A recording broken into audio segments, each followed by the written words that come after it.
One opportunity. One high-stakes gamble. Shen Hao lost everything: his home, his fortune, down to the last penny.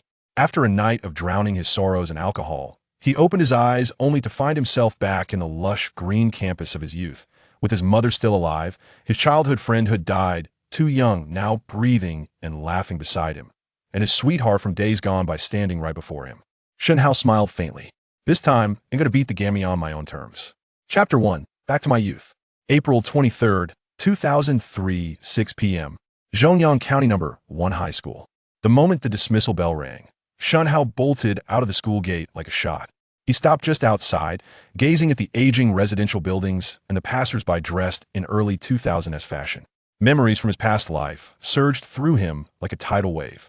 In that instant, Shen Hao knew for certain had been reborn. In his previous life, Shen Hao's story was one of utter ruin. Born in the countryside, had once been the village's rare college student, a beacon of hope with a bright future ahead.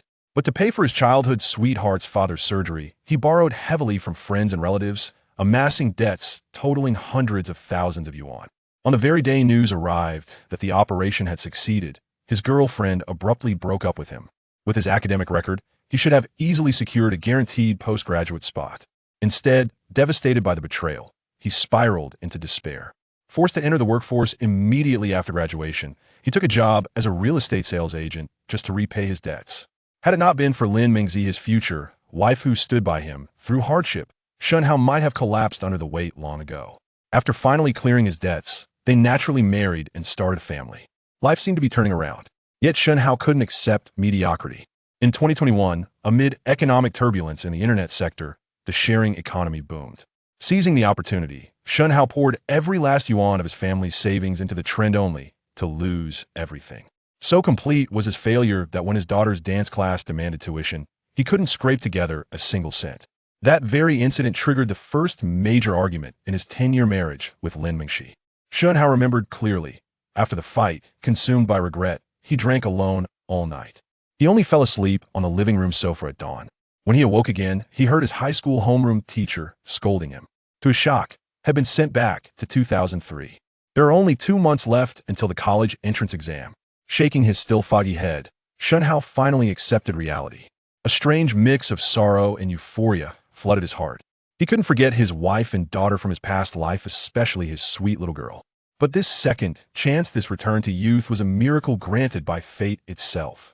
In 2003, the world was still chaotic, full of untapped opportunities everywhere.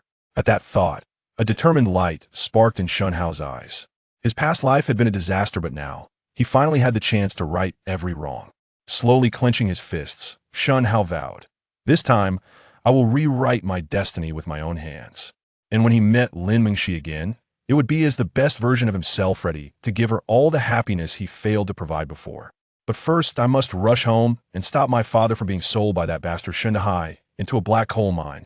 Snapping out of his thoughts, Shen Hao tightened his backpack straps and sprinted toward home.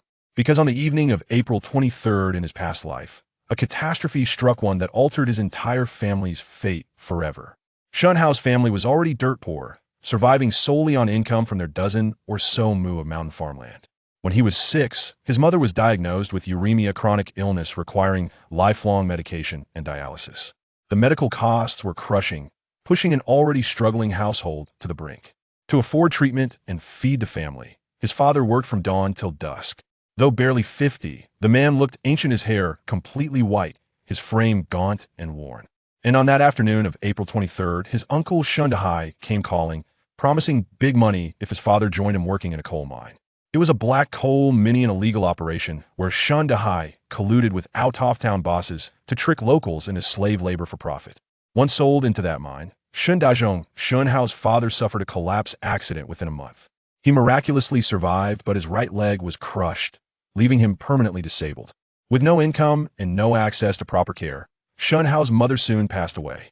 This became the deepest regret of Shen Hao's life. By the time he reached the village, it was already 7:30 p.m. Outside their house, his parents stood with Shen Hai and his wife. His father had already packed his bags, clearly ready to leave. "There's still time. Dad, don't go with him," Shen Hao shouted, relief and urgency surging through him. Everyone turned. Shen Hai and his wife frowned instantly. "Xiao Hao, what are you talking about?" slurred Shen Dazhong, clearly drunk. He's going to ruin you. You absolutely cannot go with him, Shen Hao declared firmly. Shen Dahai and his wife paled. Shen Dazhong jolted awake the alcohol, evaporating in shock. Had fought hard for this opportunity. If he offended his elder brother, how would he ever earn money?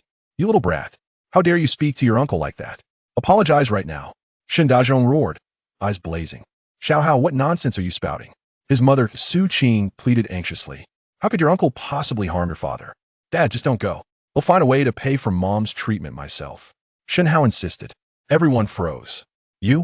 A kid who hasn't even grown peach fuzz, yet what way could you possibly have? Sneered Aunt Wang Fong, Shen Dahai's wife. Do you even know how much uremia costs? The only cure is a kidney transplant, 400,000 yuan. Your father could farm his whole life and never earn that much. What business do you have interfering? Farming won't make 400,000, but a black coal mine will? Shen Hao shot back coldly. Wang Fang's face twisted. That's enough. Shut your mouth. Who gave you the right to talk here? Shen Dazhong trembled with rage, raising his hand again.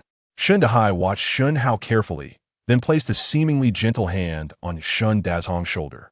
Xiao Hao, I only meant to help ease your father's burden. Accusing me like this as studying addled your brain? Meant to help. Shen Hao locked eyes with him, voice icy. What about San Lotzi from the east end of the village? Tai Dan from the west? And Gui Kai? Weren't they all taken by you too? It's been half a year they haven't sent home a single cent, and no one can even contact them. How do you explain that?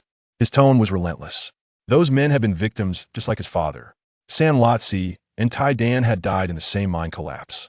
Shen Dahai and his wife shuddered, their faces draining of color. They'd covered their tracks meticulously. How did this boy know everything? Those big mines keep workers locked in for a full year before granting leave. What do you kids know? Shen Dahai snapped, though his voice wavered. Shen Hao gave a chilling smile. You know better than I do what really happened to them. Both adults felt their hearts drop. Dazhong, how do you raise such a disrespectful brat? Wang Fong shrieked, face flushed with fury. But Shen Dahai cut her off with a raised hand. Dazhong, he said darkly, I've given you the chance. Think it over. I won't force you. He paused, then added with cruel emphasis. After all, it's not my wife who's dying and needs money. With a final glare at Shen Hao, he dragged Wang Fong away. As they disappeared into the night, Shen Hao finally exhaled in relief. But the next second, smack, a sharp slap echoed through the air. Fire bloomed across his cheek. Chapter 2, Opportunity. You ungrateful brat. Do you have any idea how much effort I spent begging for this chance? Shen Dazhong roared, hand still trembling from the strike. You little. He raised his palm again. Stop it. Why hit the child? His mother, Su Qing, finally intervened, pulling Shen Hao into her arms and glaring at her husband. Go apologize to your brother. Later, maybe hell, forgive a child's foolishness, she urged softly, then broke into a coughing fit. Her already sallow face flushed with sickly red. Affine. Unable to stay angry at his wife, Shen Dazhong sighed and stomped off to smoke behind the house. Xiao Hao, does it hurt? Su Qing gently touched his stinging cheek, her voice tender. Feeling her warmth, hearing her concern, Shen Hao's earlier hurt melted away. It's okay, Mom. Doesn't hurt at all, he smiled. Good. Are you hungry? Let me reheat, dinner'll be ready in a minute. After fussing over him a bit more, she went inside to prepare the meal. Shen Hao breathed easier. The immediate crisis was averted, but he could tell his parents hadn't truly given up on the coal mine idea. To permanently change their fate, he needed to expose Shen Dahai and his network. But that would take time. Right now, his most urgent task was finding a way to earn money fast to treat his mother's uremia. The longer it dragged on, the harder it would be to cure. Gazing up at the starry sky, Shen Hao's mind raced. 2003 was an era of chaos and opportunity. But most ventures required significant time and capital, and time was exactly what he lacked. How can I make 400,000 yuan quickly? Suddenly he remembered something. In his past life, a major event rocked Zhongyang County's real estate scene around this time. The city's eastern district was the poorest area, yet suddenly, the government opened a land auction there. 6 months later, it was designated as part of the new Tianfu New District, skyrocketing in value. The developer who won the bid made over 1 billion yuan in profit. With that capital, they expanded aggressively, snatching up more projects and eventually drove countless competitors into bankruptcy. Their rise became a legendary case study in the industry. Shen Hao had researched it thoroughly while searching for ways to make money in his past life. He knew exactly how rare this opportunity was, but now freshly reborn was penniless. His only option? Sell this insider information to someone powerful enough to act on it. In a market economy, information is currency. Having knowledge others lack means seizing the advantage before anyone else. This was his fastest and, perhaps only path to quick wealth. His eyes narrowed. He already knew the perfect buyer. Su Qiao, the class beauty, an undisputed rich girl of his class. Her mother, Li Qin, ran a large real estate company. In his past life, however, she missed the land auction entirely. Crushed by the winning developer's aggressive expansion, her company collapsed within a year.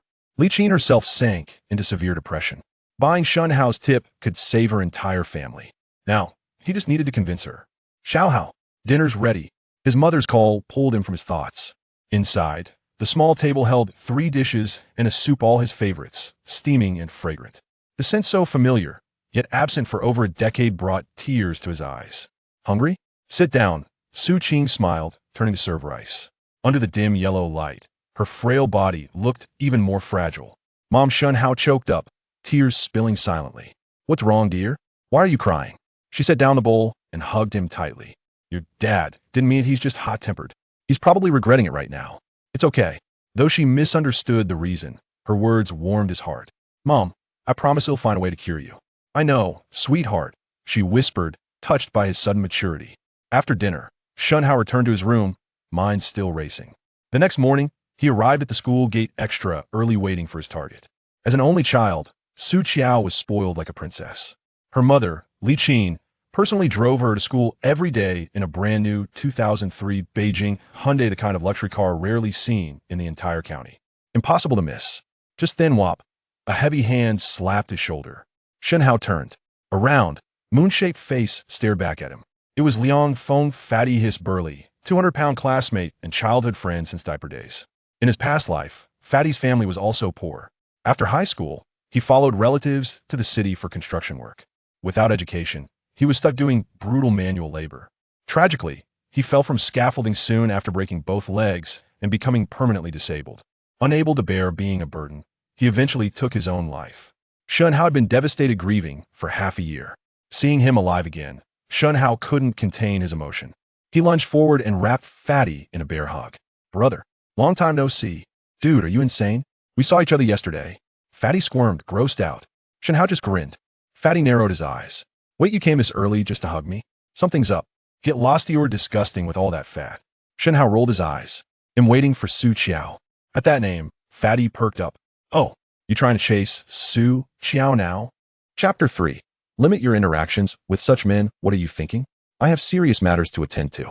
Shen Hao waved his hand dismissively. The portly friend, clearly skeptical, hesitated for a moment before solemnly stating, I'm not trying to dampen your spirits, but that girl comes from a wealthy and powerful family. She is not in our league. How could you possibly pursue her? Perhaps you should consider a different target, like Li Qingqing? I've heard rumors that you two have been quite involved recently. Enough chatter, here she comes. Suddenly, Shen Hao's eyes lit up, interrupting his friend's incessant prattle. A sleek black Hyundai came to a gradual stop by the roadside. The passenger door swung open, revealing none other than the class beauty, Su Qiao. With her exquisite features and skin as pure as jade, she resembled a noble little swan. Dressed in a standard school uniform, complete with a ponytail, she exuded a youthful vitality that was anything but mundane. Following her, a woman in her 30s emerged from the driver's seat. With her hair elegantly styled and lips painted a vibrant red, she was impeccably groomed and donned an outfit befitting a woman of means. This was none other than Su Qiao's mother, Li Qin. Goodness, did you see that? They are completely out of our league.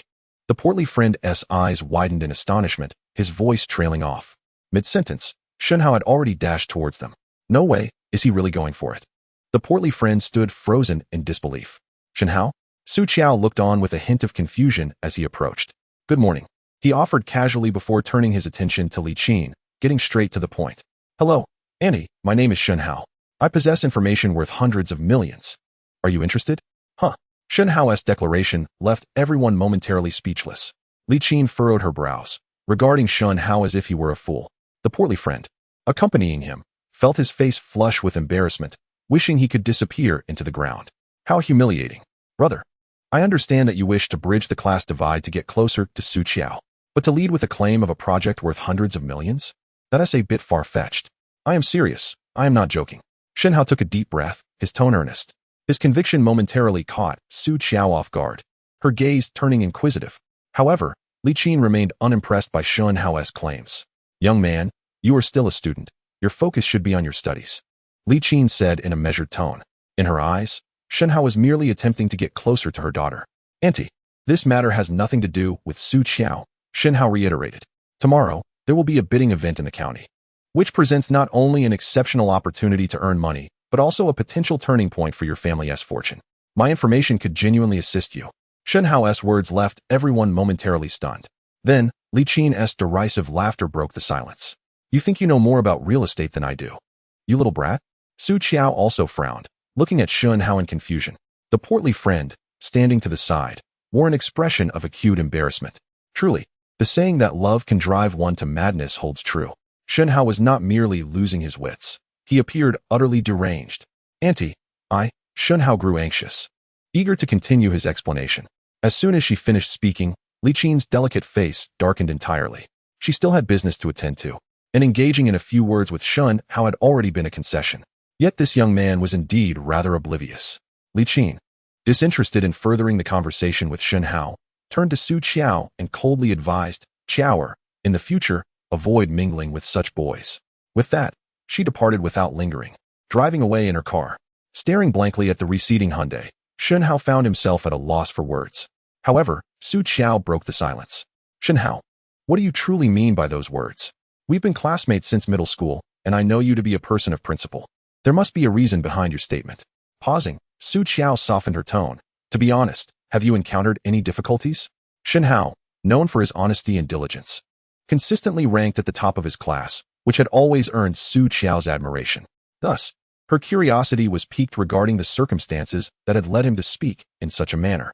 The moment Su Qiao finished speaking, Shen Hao's eyes lit up as he carefully chose his words. Su Qiao, Shenghui Real Estate Company is likely a competitor of your mother's firm. Am I correct? Su Qiao was momentarily taken aback.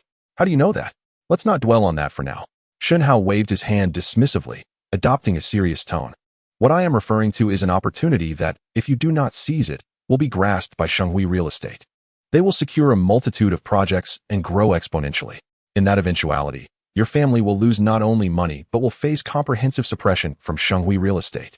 Before long, your mother's company will undoubtedly succumb to relentless pressure and declare bankruptcy, and your mother may even fall into depression as a result. Upon hearing this, Su Qiao's expression darkened. Shen Hao's words depicted a future that was both alarming and foreboding. Could he truly predict what was to come? Just as this thought crossed her mind, she dismissed it outright. It was utterly impossible. This guy was clearly just spouting nonsense to amuse himself. How foolish she had been to worry about his troubles and come to inquire. The more Su Qiao contemplated, the more infuriated she became, her attitude turning icy. Shen Hao, deceiving others is not amusing, and I have no time to waste on you. However, if you have any ulterior motives concerning me, I advise you to abandon such thoughts. You are well aware of my family's circumstances, and you cannot afford to provoke us. Shen Hao's countenance grew somber at her words. If you wish to avoid the impending bankruptcy of your family, you must trust me this time. The information I possess could allow your mother to earn billions, and all I ask for is 400,000 in cash to fund my mother's medical treatment. Believe your absurd claims? How can you possibly prove that what you say is true? Su Qiao, why are you not in class? Why are you standing by the school gate? As Su Qiao snickered coldly, a robust young man clad in sports attire passed by them. Upon catching sight of Su Qiao, his eyes brightened, and he cheerfully greeted, "Hello, Teacher Li." Su Qiao quickly responded. Shen Hao also glanced at Teacher Li, a fleeting expression of barely concealed disdain crossing his features. This individual, named Li Peng, was the physical education teacher of their class. Even after many years, Shen Hao's impression of him remained vivid. This man appeared upright, but was, in truth, a lecherous individual with a corrupt sense of ethics, adept at concealing his true nature, which had kept him from being exposed. One day during the lunch break, he climbed the wall to spy on the girls' restroom, but inadvertently fell and broke his leg. This disgraceful incident was subsequently exposed and caused quite a stir throughout the school. Suddenly, Shen Hao's eyes widened as a thought struck him. If his memory served him correctly, in his previous life, Li Peng had broken his leg while spying, and this event occurred the day after his father was taken away by Shen Dahai. That is to say, it was precisely at noon today. You were about to ask how I can prove this, weren't you? Shen Hao cast a cold smile towards Su Qiao. What? Su Qiao appeared somewhat bewildered. Shen Hao pointed towards the already distant figure of Li Peng, asserting confidently, "We have physical education class today, but it will be cancelled because at noon, His leg will break. Su Qiao followed his gaze, observing Li Peng's tall and robust silhouette, striding confidently with no apparent issue with his legs. Shen Hao fixed his gaze on Su Qiao, resolutely stating, not only will his leg break, but he will also be expelled from school. Su Qiao furrowed her brows, her expression darkening to the point that it seemed she could weep. Shen Hao's words were utterly ludicrous. Li Peng was exceptionally skilled and well-liked by both teachers and students. How could the school possibly expel him without cause? Listen, Su Qiao, I won't waste any more words with you. If what I say comes to pass, relay my words to your mother and persuade her. If it does not happen, then consider me, Shen Hao, a fool, and we shall part ways without further entanglements. Su Qiao glared coldly at Shen Hao, threatening, you better not be toying with me, or I will ensure you regret it. With that, she turned and stepped through the school gates. Bro, from now on, you are my half-brother. You truly have a knack for framing people. The chubby boy, filled with admiration, gave Shen Hao a thumbs up before hurrying towards the classroom. Shen Hao smiled silently, awaiting the events of noon.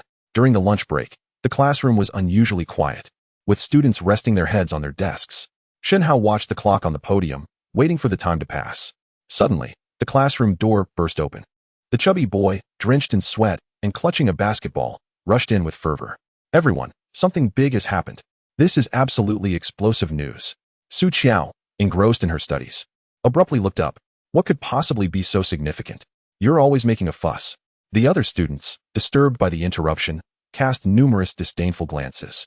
Seeing the ire he had provoked, the chubby boy hastily explained. Li Peng climbed the wall to spy on the girls' restroom and accidentally broke his leg. He was caught red-handed by the security guard, and the principal has gone to the infirmary. They say he is going to be expelled. Is that not explosive enough? As soon as he finished speaking, Su Qiao felt as if she had been struck by lightning, completely stunned. She didn't even notice the pin slipping from her fingers and falling to the ground. Chapter 4. Arriving at the Su family. Shen Hao. Do you truly possess the ability to foresee the future? During the recess, Su Qiao summoned Shen Hao to the playground. Her voice trembled as she posed the question, for she had been secretly observing him throughout the entire lunch break. The latter had remained in the classroom, exhibiting no peculiar behavior, making it impossible for her to have harmed Li Peng. Yet, astonishingly, Li Peng had indeed broken his leg and had just been expelled from school. This was entirely consistent with what Shen Hao had previously stated. To believe is to acknowledge, and to doubt is to deny. Shen Hao smirked mysteriously. After a pause, he added, by the way, do not forget the promise you made to me. I will inform my mother. Su Qiao nodded, her expression grave. The facts were irrefutable, leaving her no room for disbelief. Shen Hao had predicted that if she missed this opportunity, her company would face bankruptcy, and her mother might succumb to depression as a consequence. The stakes were high. Even if her mother remained skeptical, she had to clarify everything. After watching Su Qiao depart, Shen Hao made his way to the restroom. The most formidable challenge had been surmounted. Even if Li Qin continued to disbelieve, she would inevitably take it seriously. At that point, with a little more effort, achieving his goal should not prove too difficult. With this thought, Shen Hao felt considerably lighter. Ching. How have you been with Shen Hao lately? As he entered the restroom and prepared to relieve himself, a female voice suddenly emerged from the adjacent stall. In 2003, everything was still quite rudimentary. The school's male and female restrooms were not separate, merely divided by a thin wall. Thus, Shen Hao could hear the conversation next door with remarkable clarity. You can't seriously think I like him, do you? Li Qingqing's voice quickly followed, laced with disdain. But aren't you pursuing him? Another girl queried in confusion. What are you thinking? His family is as poor as can be. He could never match me. Li Qingqing scoffed. I merely wanted him to help me with my studies. Despite his poverty, his mother is quite extravagant, yet he does have some utility. At least his grades are stable enough to get into a prestigious university. Her words, though seemingly complimentary towards Shen Hao, were steeped in sarcasm. Huh, you're something else. The conversation from next door gradually faded into the background. Shen Hao absorbed every word, chuckling coldly to himself. Li Qingqing. This name had once been the sweetest memory of his youth, yet it had also become an inescapable nightmare that ruined half of his life. They had been classmates from elementary school through university, truly childhood sweethearts.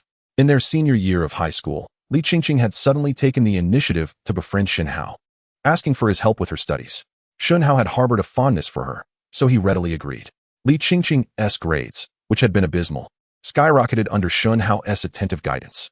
Ultimately, they both gained admission to the same university and naturally became a couple. During that time, Shen Hao devoted himself wholeheartedly to Li Qingqing. When her father fell ill, he worked tirelessly at construction sites to help gather funds. taking on part-time jobs whenever the site was slow, often exhausting himself to save a few meal expenses. Every sacrifice was made to alleviate Li Qingqing's burdens. Yet, on the very day the news of her father's successful surgery reached them, Li Qingqing abruptly called for a breakup. Her reasoning was simple yet cruel. From the very beginning, she had never harbored any feelings for Shen Hao. The overtures made by the senior high school student were merely a means to secure free tutoring from Shen Hao. Later, when they entered university together, it became evident that Shen Hao was viewed as a mere ATM. Initially, Shen Hao was incredulous. However, the events of that very night shattered his remaining illusions entirely. That night, he witnessed with his own eyes Li Qingqing entwined with the arm of a wealthy heir as they entered a luxury hotel. Understanding one's acquaintances can be deceptive. In his previous life, his naivety had allowed this treacherous woman to ensnare him completely. Fortunately, fate had granted him a second chance. In this new life, he resolved to take destiny into his own hands. The swift passage of time during their final year of high school brought them to the end of the school day. Shen Hao, I just spoke with my mother on the phone, Su Qiao said softly, approaching him once the hall had cleared. What did your mother say? Shen Hao inquired eagerly, his heart racing. She wants you to come to our home for a detailed discussion. At this, Su Qiao's cheeks flushed a delicate pink, and her voice lowered involuntarily. It was her first time inviting a boy home, especially someone she held in such high regard. Though there was a reason behind it, she felt a twinge of shyness. Shen Hao, elated and oblivious to Su Qiao's subtle emotions, readily accepted. Upon exiting the school, Su Qiao's family chauffeur had been waiting patiently at the curb. Howsy, are you coming home with us? The chubby boy exclaimed, clutching a basketball and an ice pop. You go ahead. I have other matters to attend to, Shen Hao replied, dismissing him with a wave as he followed Su Qiao into the car. This scene left the chubby boy's small eyes wide with astonishment. Wow, does bragging really work? He mused, swallowing hard as he turned to a nearby stout girl. Chunhua, where's your mother? I have a project worth over 100,000 that I'd like to discuss with her. Get lost, she retorted. Changhong Street, situated in the heart of the county, is the most prosperous thoroughfare in Zhongyang County. Those who can afford to buy property here are undoubtedly prominent figures within the county. Su Qiao's standalone villa is located in this area, a three-story building with a private courtyard, adorned in an elegant European style, both simple yet grand. Amidst the older buildings, it stood out remarkably.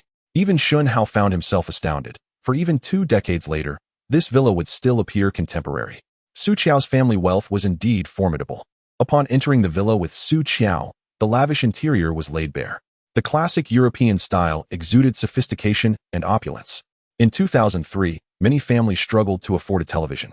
Yet Su Qiao's home was replete with cashmere carpets, exquisite collectibles, refrigerators, color televisions, and even solid wood staircases, each detail radiating affluence.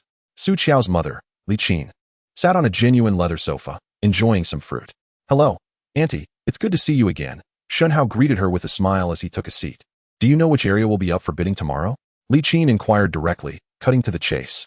In contrast to her morning demeanor, there was a noticeable reduction in sarcasm and an infusion of gravity in her tone. Li Qin's voice hinted at an unsettling revelation that Shen Hao had discerned. She had likely received some intelligence. Consequently, he decided to cease his concealment.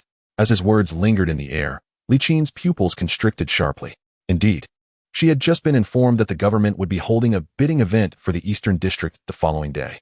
Yet, how could this young man have known of it so early? Could it be that, as her daughter suggested, he possessed the gift of foresight?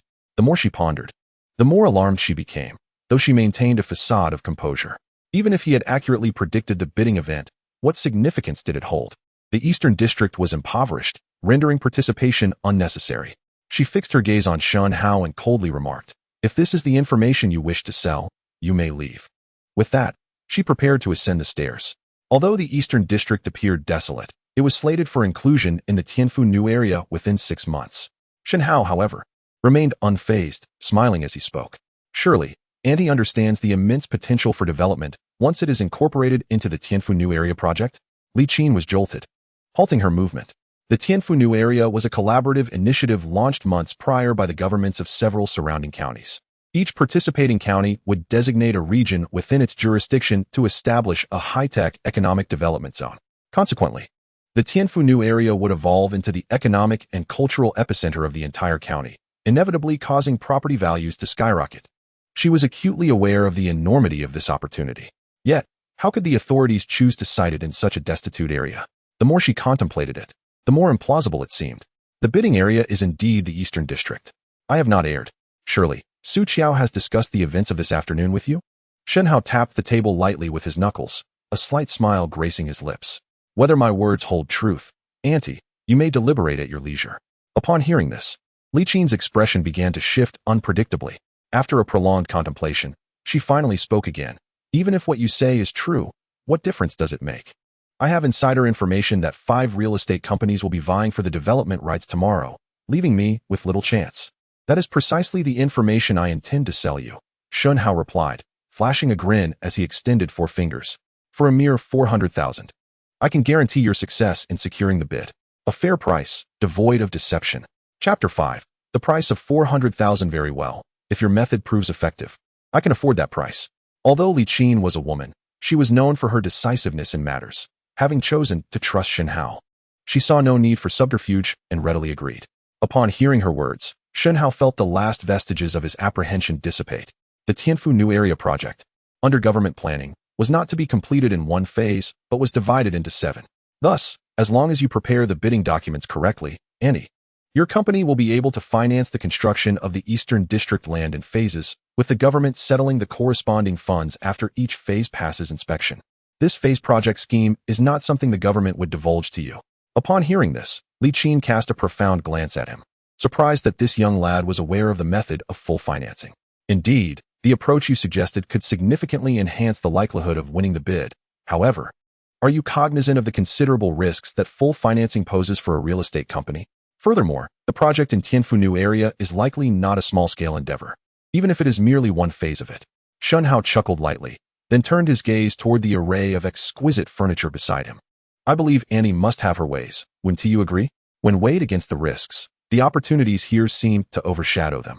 You are an astute businesswoman, Auntie. Without a doubt. Upon hearing this, a subtle smile graced Li Qin's lips. The boy certainly had a way with words. Very well. As long as I succeed in the bidding tomorrow, I will deliver the full sum of 400,000 in cash to you. At this, Shen Hao felt a sense of relief wash over him. According to his plan, Li Qin was bound to triumph in the bidding. The reason was simple. If his memory served correctly, the county government had encountered a financial crisis this year. After bidding farewell to Li Qin, he returned home, where his mother was already waiting for him to have dinner. However, his father was absent. Upon inquiry, he learned that his father had gone to his uncle's house to apologize after purchasing cigarettes and liquor. The following morning, Shen Hao hurriedly donned his backpack and set off for school. He was unaware of when his father had returned home the previous night, but discovering him at home that morning brought him a sense of reassurance. Shen Hao, over here. A familiar voice reached his ears at the school gate. Turning in the direction of the sound, he saw Su Qiao waving at him. Why are you so early today? Shen Hao approached her and inquired with a smile.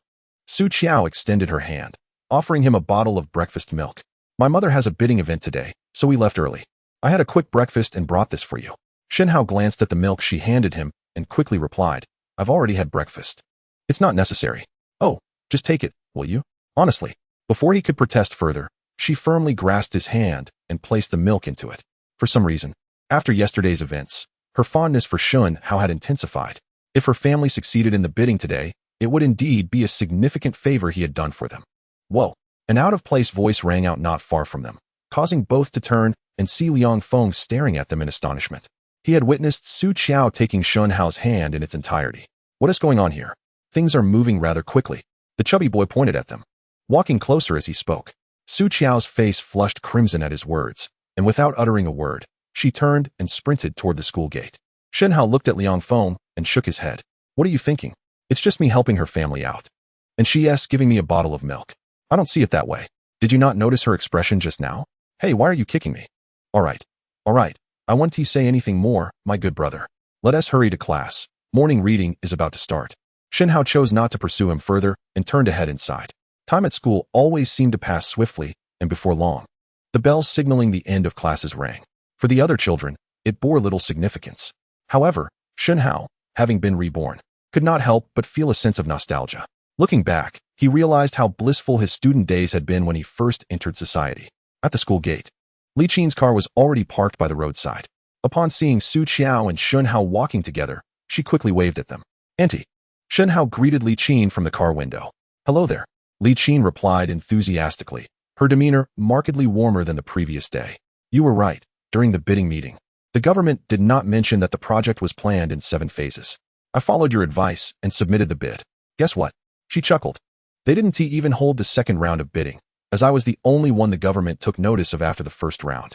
Seeing the smile on Li Qin's face, Shen Hao exclaimed, "Congratulations, Annie. Once this project is completed, your company will surely undergo a tremendous transformation. I have prepared your 400,000 in cash, and I will hand it over to you tomorrow." Li Qin glanced back at Su Qiao, who had already settled into the car, then turned to Shen Hao and said, "All right, I'll head home now." "Okay, Auntie, see you later." Shen Hao replied with a smile. "Wait, here is my business card. You can come over to my house this weekend. I believe Su Qiao would be delighted as well." After handing the card to Shen Hao, she turned to Su Qiao. "Really? Shen Hao, you can come over this weekend and help me with my homework." Su Qiao looked at Shen Hao with anticipation. "I'll make time to visit," Shen Hao casually assured as he accepted the business card. He then watched as Li Qin's card disappeared down the road. At that moment, joy illuminated Shen Hao's face. The funds for his mother's medical treatment were secured. Perhaps due to his overwhelming happiness, the journey home felt remarkably short. It seemed like no time had passed before he spotted his own house. But the scene before the door made his heart leap into his throat. His father was carrying a large bag and speaking with his mother, while standing beside them were his uncle and aunt. Shen Hao sensed trouble and immediately rushed forward. "Dad, you can't go with him." Just as Shen Dazhong was about to get into the car, Shen Hao shouted, "Xiao Hao." Hearing his son's voice, Shen Dazhong turned around and halted his movements. By this time, Shen Hao had reached him, breathless. "Why are you running so fast?" Shen Dazhong, recalling having struck his son earlier, felt a pang of regret. He stepped forward and ruffled Shen Hao's hair with his rough hand. "Dad, you can't go with him. He's a fraud." Shen Hao gasped, pointing at Shen Dazhong. "Xiao Hao, what are you saying? That's your uncle. How can you speak like that?" Shui Qing interjected, stepping forward to pull Shen Hao close, chiding him softly. Shen Dazhong's expression darkened. He had never anticipated his son would be so obstinate. He had begged his brother for this opportunity just the night before. "You little rascal, quickly apologize to your uncle." Hearing his father's command, Shen Hao stepped forward defiantly. "They want to harm you. Why should I apologize?" At this moment, standing beside the car, the couple Shen Dahai were seething with indignation. "You little rascal, who do you dare call a liar? You even claim I wish harm upon your father. Just take a look at your family's circumstances. What could I possibly gain from causing you any trouble?" At this juncture, Wang Fong interjected, "Sister-in-law, observe how you've raised your child. Can he even articulate himself properly? If you fail to discipline him, there will be plenty of others to do so in the future. Dazhong, are you going to leave or not? If you choose not to, don't expect any help later. Your wife's medical treatment costs 400,000. Figure it out yourself. And as for you, if you don't allow your father to go, just wait and watch your mother suffer." With that, she feigned pulling Shen Dahai to get into the car. Shen Hao, filled with rage at the notion of watching his mother suffer, resolutely declared, "I have already earned the 400,000 for my mother's treatment." Upon hearing this, the others present turned their gazes towards him. "Oh, learning to lie at such a young age. Do you even comprehend how much 400,000 is? Sister-in-law, I believe your child is a lost cause, lacking both upbringing and honesty," Wang Fong scoffed. "Xiao Hao, what nonsense are you spouting? Even if you don't want your father to go, you shouldn't resort to lies," Su Qing added, visibly irritated. Shen Hao recognized that no one would believe him. So he promptly said, "Dad, may I borrow your phone? I need to make a call to have the money delivered."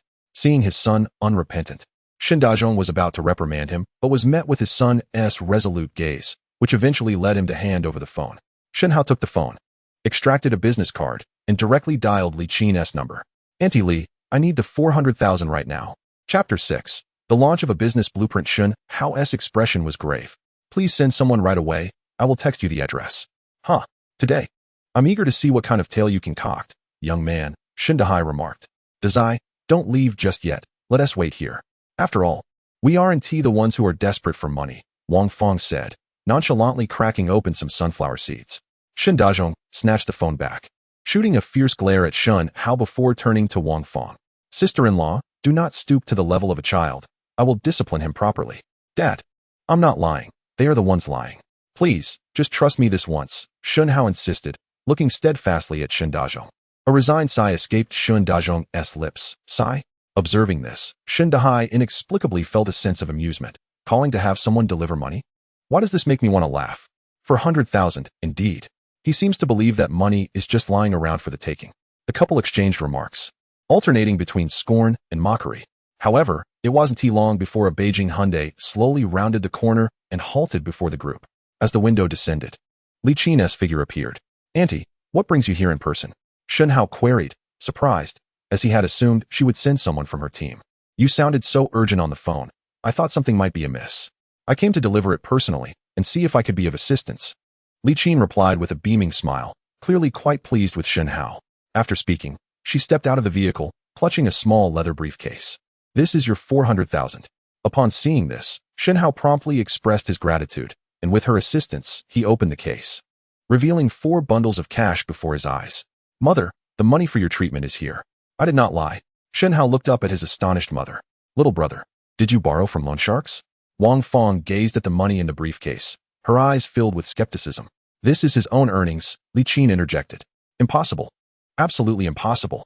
How well do I know Shen Hao's capabilities? It would be remarkable if he could earn any money, let alone 400,000. It is utterly inconceivable." Shen Dahai exclaimed loudly. "Indeed, we are well aware of his limitations," Wang Feng echoed in agreement. Shen Dahai wore an expression of disbelief. How could it be possible for that boy to receive money simply by making a phone call? Meanwhile, Wang Feng was fixated on the cash in the briefcase, oblivious to the sunflower seeds dropping from her hand. "This cannot be true. 400,000. What does that even mean?" To put it in perspective, 400,000 could buy a small apartment within the second ring road of the capital, or even a 3-bedroom apartment in Zhongyang County. Yet, Shen Hao has truly produced it. At this moment, Shen Dazhong and Su Qing also remained somewhat skeptical, their gazes shifting toward Li Qin. From her attire and demeanor, it was evident she was no ordinary person. Li Qin, a person of considerable experience, quickly discerned the discord between Shen Hao, Shen Dazhong, and Wang Feng.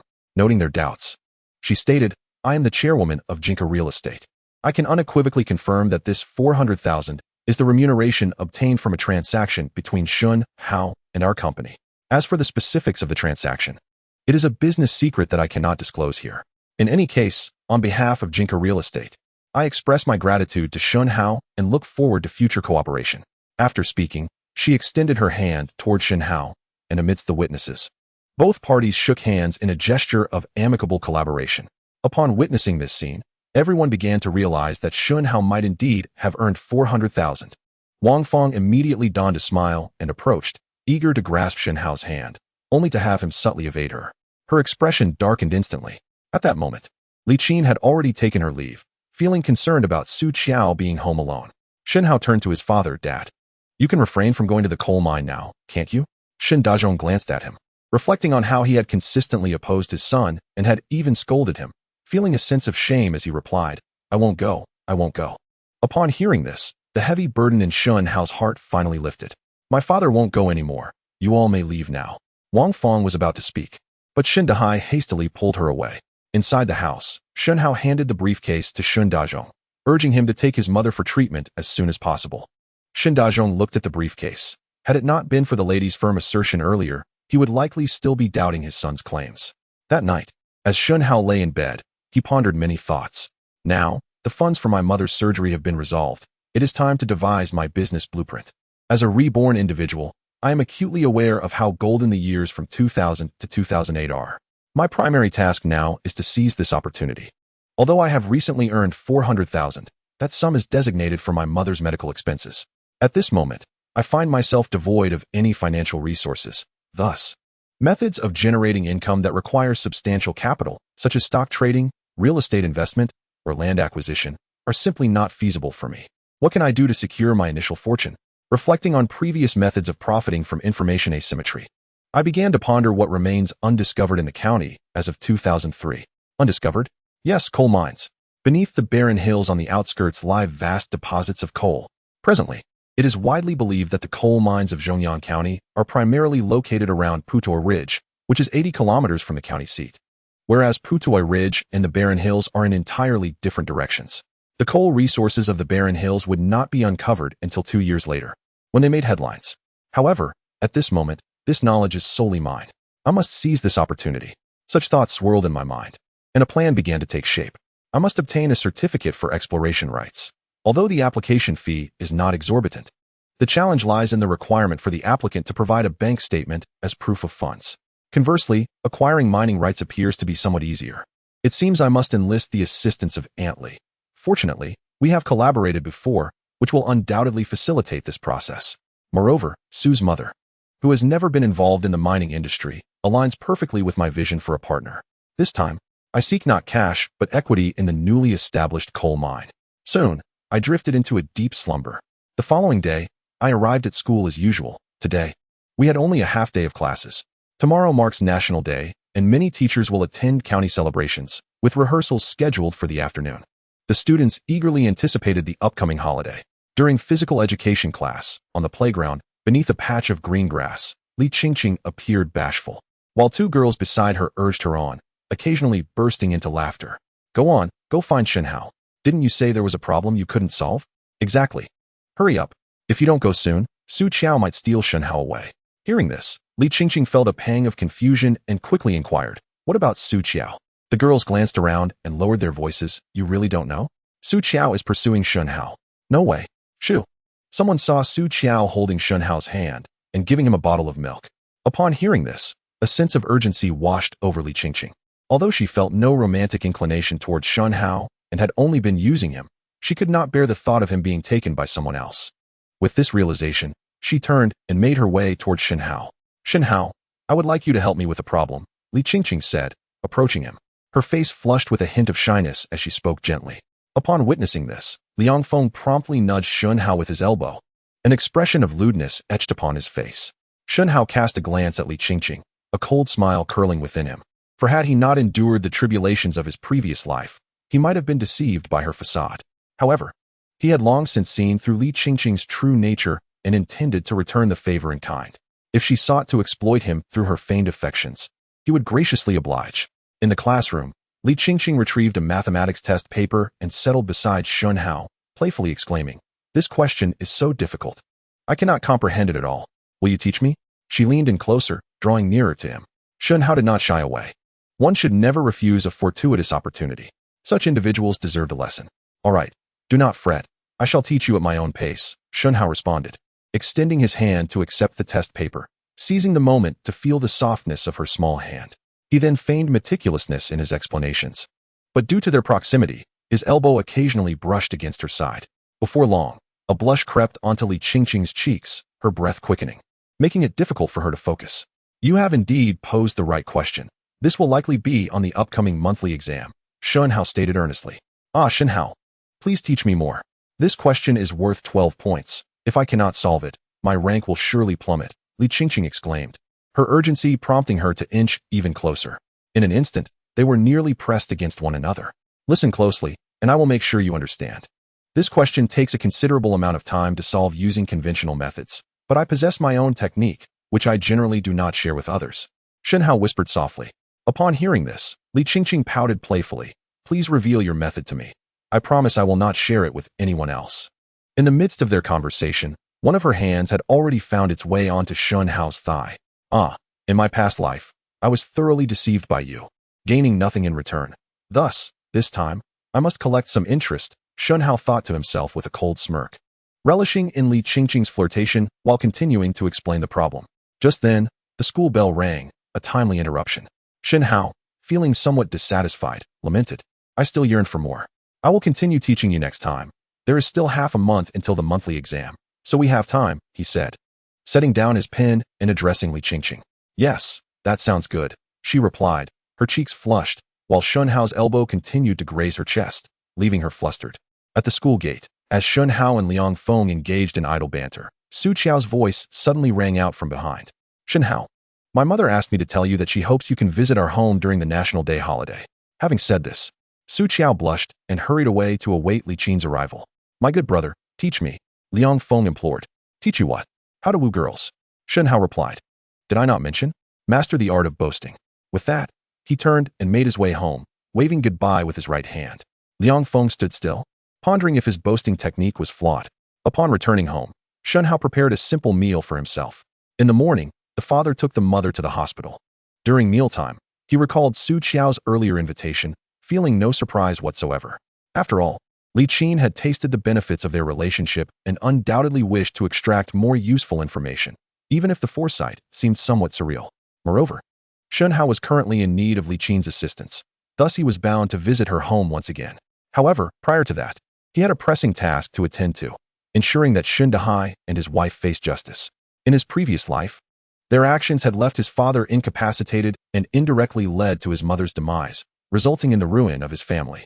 They must be held accountable under the law. Shen Hao could not suppress his thoughts. Although these two had failed to deceive his father in this life, they had already swindled several neighbors. He needed to gather evidence against Shen Hao. Meanwhile, Li Qin was inquiring whether Su Qiao had informed Shen Hao about her invitation for him to visit. Mom, why do you always make me say it? My classmates are present. It's so embarrassing. Su Qiao protested, shaking Li Qin's arm. Her cheeks flushed. Li Qin remained silent, pondering how to obtain more valuable information from Shen Hao. The recent developments in Tianfu New area had brought immense prestige and wealth to her company. On the other side, Shen Hao had gathered his belongings and was ready to depart. He resolved to collect evidence regarding Shen Hao and his wife selling individuals to the coal mines. The sun, now high in the sky, blazed mercilessly. Shen Hao, why are you only just arriving? This infernal heat is unbearable. I feel I might faint. Liang Feng exclaimed, drenched in sweat. Earlier, Shen Hao had persuaded Liang Feng to accompany him for a social investigation regarding coal workers, reasoning that Liang Feng possessed a second-hand mobile phone, which would be useful in case of emergencies. Weren't we supposed to meet at 1 o'clock? Why are you here so early? Shen Hao chuckled at his childhood friend. Oh, don't even mention it. My dad was about to hit me as soon as I got home, and I barely escaped with my mom's help, Liang Feng replied. Looking miserable, Shen Hao smiled, but refrained from asking for further details. Just then, several familiar faces approached them. Come on, Shen Hao, if we get caught by him, we'll be in trouble, Liang Feng whispered, tugging at Shen Hao's shirt. However, Shen Hao had no intention of retreating. Seeing the newcomers, he contemplated how to ensure Shen Hao's downfall. What are you standing there for? Hurry up, Liang Feng urged, anxious as the approaching individuals were known troublemakers, especially now that they had encountered Shen Hao. Well, what a coincidence. Isn't this our class's top student Shen Hao and the underachiever Liang Feng? One of them remarked, stepping closer. Planning to study in the middle of the street on such a hot day? As they drew near, Liang Feng realized evasion was futile and responded, Zhou Jun. What a coincidence to see you here. He knew Zhou Jun was notorious in the area and was also infatuated with Li Qingqing. As Li Qingqing and Shen Hao drew so close, it was only natural that Zhou Jun harbored disdain for Shen Hao. Additionally, Zhou Jun's father held the position of a police officer in the county, while his mother owned the only department store in town. This privilege allowed him to engage in unruly behavior, as his parents were always there to bail him out. Scholar, are you deaf? I'm speaking to you. Zhou Jun approached, bumping his chest against Shen Hao's. He continued, good grades are nothing special. Outside of school, you amount to nothing.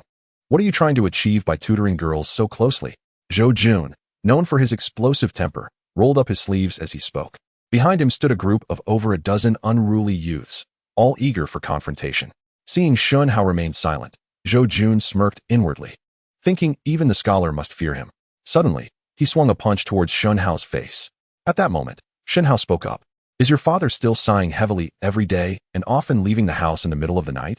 Zhou Jun was taken aback by Shen Hao's accurate insight into his father Zhou Long's recent troubles, quickly halting his fist. How do you know? He asked directly, without any pretense. Shen Hao smiled. Of course I know. Your father is currently in a state of distress. However, I may have a way to assist him. But you must call me Big Brother first. Furious, Zhou Jun retorted, are you trying to fool me? I assure you, within half a month, your father will undoubtedly be suspended from his position. Upon hearing this, Zhou Jun's expression shifted between confusion and suspicion as he inquired, is that true? Shen Hao nodded. The issue of human trafficking in illegal coal mines is what is troubling your father right now. Numerous victims' families have filed reports, causing a significant uproar. The county has formed a special task force, and your father is its head. I am not mistaken, am I? Indeed. I possess a method to aid your father in solving this case. Zhou Jun's face contorted in struggle before he finally uttered, Big Brother. Instantly, his gang of followers reacted, bowing and calling out in unison, greetings, Big Brother. Nearby, Liang Feng watched in utter shock. Shen Hao had managed to subdue Zhou Jun? Could boasting truly yield such results? Chapter 8. Return to the Su family. Quickly, tell me your method. Zhou Jun stepped forward, lowering his voice. He added, this time, but next time, I will still beat you up. How do you intend to help? In truth, Zhou Jun chose to trust Shen Hao entirely because he had long yearned for his father Zhou Long's approval. However, as a police officer, Zhou Long held high expectations for his son. Consequently, every endeavor Zhou Jun undertook seemed to fall short in his father's eyes. As high school approached, Zhou Jun entered a rebellious phase. Since his father deemed him inadequate, he resolved to live as he pleased. Thus, he began to sleep in class and frequent internet cafes and bars after school, gradually immersing himself in the underworld. Yet, deep down, he still longed for Zhou Long's acknowledgement, even if just once. Hence, he was eager to assist his father in overcoming this predicament. Shen Hao then began to walk away, with Zhou Jun following closely behind. Your father is currently struggling to identify individuals involved in human trafficking. Some families have reported missing persons, but they remain oblivious to the whereabouts of their husbands, fathers, or sons, complicating the investigation. Even if your father were to meticulously scour every mine in the county, he lacks the manpower, as coal mining is a cornerstone industry here, with numerous mines of varying sizes, and it is unlikely that many could name them all.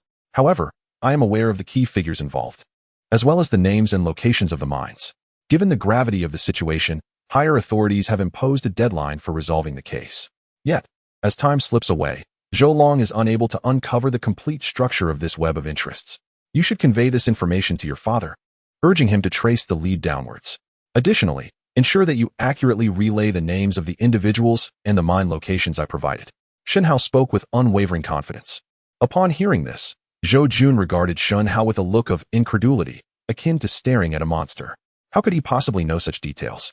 Yet, seeing Shen Hao's earnest demeanor, he began to take him seriously. After much hesitation, Zhou Jun said, "If what you say is true and can assist my father, then you shall be considered my brother. In Zhongyang County, I shall protect you." What did you tell him?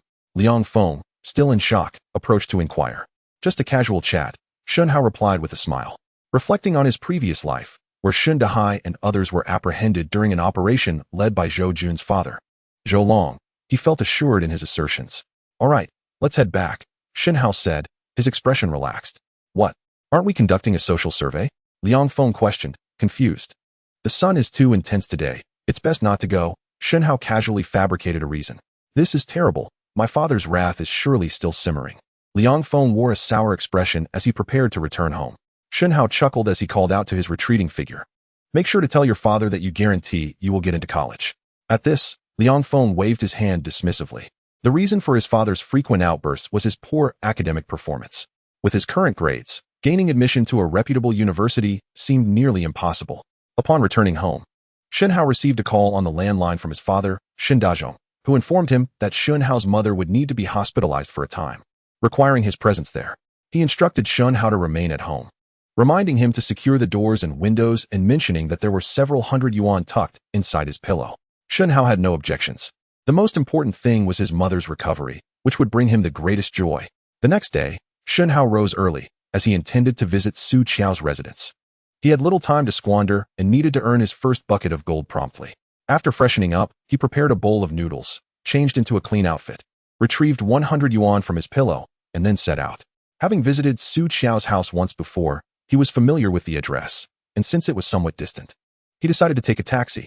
Today marks the National Day, and as Shen Hao sat in the car, he gazed at the sporadic red lanterns adorning the streets.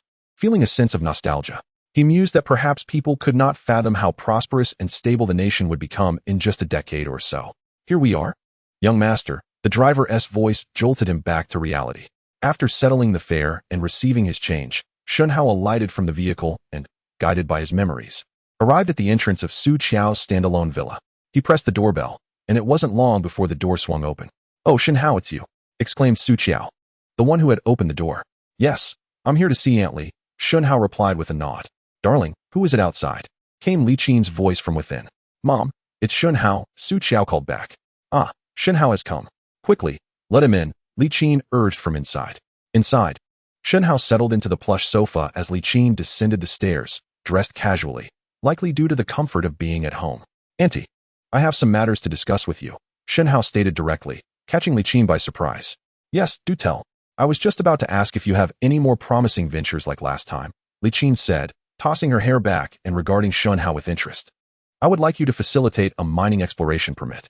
The documentation is straightforward, but it requires a bank's financial proof, which should be a trivial matter for you," Shen Hao explained calmly. Li Qin regarded him keenly. "You wish to mine?" Then she added, "The most abundant resource in Zhongyang County is coal. Yet most deposits have already been identified. While coal deposits have been largely explored, there are always some hidden gems. I assure you, this will be a lucrative venture, generating considerable wealth in a short span," Shen Hao asserted confidently. Where exactly? Li Qin inquired, her curiosity piqued, sensing that Shen Hao had knowledge of a significant vein. Shen Hao remained silent for a moment, his gaze fixed on the coffee table. Li Qin, experienced in business, quickly grasped his hesitation. If it is indeed a substantial mine, I promise not to act without your consent, she reassured him. At this moment, Shen Hao met her gaze. There is indeed a large mine yet to be discovered. I offer my sincerity, and I trust you will reciprocate in kind. After all, whether it's a one-time transaction or a long-term relationship, I believe you understand the nuances. The vein is located at Tuho Mountain, he concluded. Upon hearing this, Li Qin gasped. Tuho Mountain? Experts have stated that the soil composition there does not resemble that of a mine, and explorations have already been conducted. They simply miscalculated the location. Tuho Mountain is indeed home to a significant coal deposit, Shen Hao countered. How much do you seek this time? Li Qin inquired, her skepticism waning. Even if Tuho Mountain yielded no resources, her losses would be minimal. However, should it prove fruitful, it would be akin to striking gold. This time, I do not require monetary compensation. I seek equity, offering my technical expertise as my investment, Shen Hao articulated slowly. Li Qin regarded him thoughtfully, her conviction about the existence of a mine at Tuho Mountain strengthening. After a moment's hesitation, she asked, what percentage do you desire? 30%, Shen Hao replied, holding up 3 fingers. 10%, Li Qin countered. In her eyes, Shen Hao was ultimately just a child, and she had him firmly in her grasp. Consider this, she stated. If you agree, I will draft a contract today. If not, you may leave. Upon hearing this, Shen Hao replied, there is no need to contemplate. I shall not acquiesce. With that, he rose to depart. Wait, 20%. For a student like you, that is quite sufficient, Li Qin interjected. Shen Hao turned back to her and said, you must understand how lucrative this venture is. Surely, Auntie, you are aware that without genuine intent, I shall seek others who would be more than eager. As he approached the door, Li Qin hesitated for a moment before conceding. Very well. Let it be 30% as you propose. Chapter 9. 2 agreements. Hearing Li Qin's agreement, Shen Hao paused, slowly turning around to declare, congratulations, Auntie, on making the wisest decision. Otherwise, in the future, you will undoubtedly regret not having retained my services today. Seeing his unwavering confidence reassured Li Qin. The reason for her acquiescence was twofold. Firstly, she intrinsically believed Shen Hao would not deceive her, though who could guarantee such matters? Secondly, for her, engaging in business, particularly investment, was not unlike gambling, and being inherently inclined towards risk-taking had enabled her to navigate the currents of time and ascend to her current standing. Now, with such a golden opportunity before her, how could she bear to watch it slip away or be seized by another? Shen Hao, since we have settled the terms, shall we draft a written agreement to finalize this matter? After a moment, Li Qin suggested. It's not that Auntie does not trust you. It's merely the protocol of business that must be followed, as you surely understand. Indeed, Shen Hao replied calmly. He comprehended that Li Qin's insistence stemmed from her apprehension that he might agree to her terms and then sell the information to others for dual profit. However, for Shen Hao, establishing a written agreement was not detrimental. Although he was a reborn individual, he remained a high school student of modest means and no connections. Given Li Qin's standing and influence in the county, it was not inconceivable for her to abandon him and seize the benefits for herself once the project was successful. Li Qin wasted no time and hurried to her study to prepare the agreement, presenting 2 copies before Shen Hao. The document explicitly stated that all operations and necessary funding for the development of the Tuta Mountain coal mine would be fully managed by Li Qin, and upon completion, Shen Hao would receive 30% equity in the project. As for Shen Hao, he was merely required to ensure that during this period, he would not disclose any information regarding Tuta Mountain to any third party aside from Li Qin. No issues here, Shen Hao said, signing both copies of the agreement without hesitation. Upon witnessing this, Li Qin quickly signed and affixed her seal, handing 1 copy to Shen Hao. All right, Aunt Li. It is getting late, and I shall not intrude any further, Shen Hao said as he carefully stored the agreement and bid her farewell. Li Qin promptly rose, saying, it is indeed late, and you have no transportation. Perhaps Auntie could drive you home? This gesture was born out of genuine concern, as well as a desire to learn more about her new business partner. Shen Hao naturally comprehended her intentions, yet did not decline. He merely nodded gently. Along the way, Li Qin engaged him with casual inquiries regarding matters she wished to understand, and Shen Hao, without evasion, responded truthfully to all her questions. However, the more he divulged, the more Li Qin felt an unsettling suspicion that he was either lying or deliberately concealing something. After all, How could a boy from a humble rural background possess knowledge that even she and those above her in status were oblivious to? Upon arriving at the village entrance, 2 police cars blocked their path. What is happening? Has something serious occurred in your village? Li Qin inquired with curiosity as she parked the car by the roadside. What goes around comes around. Good and evil will eventually be repaid, Shen Hao murmured as he glanced out the window, immediately discerning the situation. Hearing his soft utterance, Li Qin's curiosity piqued, but before she could pose a question, Shen Hao had already opened the car door and exited. The roads ahead are difficult. Please drop me off here. By the way, regarding the matter of Bald Mountain, you must be vigilant, Auntie. After all, it's a lucrative opportunity. If someone else gets there first, it would be a futile endeavor. Just as Li Qin intended to respond, Shen Hao had already closed the car door and waved goodbye with a flourish. Watching his retreating figure, Li Qin's emotions became tumultuous. This fellow, is he truly a high school student of the same age as my daughter? He certainly does not appear so. He resembles a seasoned veteran who has battled through the marketplace for decades. Remembering Shen Hao's earlier words, Li Qin felt a sense of urgency and quickly turned the car around, multitasking between driving and reaching for her phone. Meanwhile, as Shen Hao approached his home, he spotted several police officers escorting an individual towards him. The person being escorted was none other than his uncle, Shen Dahai. Shen Hao stepped aside, halting his pace, and quietly observed as Shen Dahai was shoved into the police vehicle, a smile involuntarily creeping onto his lips. As he had anticipated, Zhou Jun's father, Zhou Long, had acted upon the information he provided, dismantling the illicit coal mine and subsequently tracing the leads back to apprehend Shen Dahai. Were it not for Shen Dahai, his father would not have suffered a broken leg in his previous life, and many subsequent tragedies might have been averted. Although Zhou Long eventually uncovered the illicit coal mine, Shen Dahai, the villain, had managed to escape unscathed and lived a life of leisure while Shen Hao could only watch helplessly. This had become a significant source of torment in his past life. The vendetta from his previous existence had been avenged. Shen Dahai, do not blame me. Individuals like you deserve their fate. As he watched the police car fade into the distance, Shen Hao returned to his home. Upon entering, the phone on the table rang. Chapter 10. An unwelcome caller. Hello? Who is this? It's me, Xiao Hao. The voice on the other end was that of his father, Shen Dazhong, tinged with fatigue. Xiao Hao, have you eaten? With your parents away, you must take good care of yourself and keep up with your studies. This man, whose life had been hunched under the burdens of existence for the first half of his life, was typically taciturn and inept at expressing emotions. It was indeed the first time Shen Hao had heard his father speak with such tenderness, and it inevitably struck him with astonishment, or more accurately, concern. Dad, what has happened? Is it about Mom?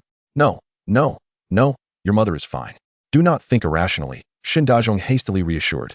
The father felt a deep sense of remorse, knowing that as his child approached the critical juncture of the college entrance examination, he could not be by his side to provide care. Sensing the profound self-reproach in his father's tone, Shen Hao quickly interjected, Dad, please do not say that. We are a family. At this moment, the most pressing concern is to ensure that Mom's illness is treated promptly. I will take care of myself and keep up with my studies, so you need not worry. Good. My son has grown up. That reassures me.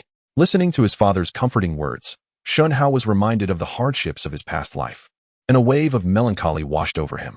He silently vowed that since fate had granted him a second chance, he would seize it and strive to provide his parents and family with the happiest life possible.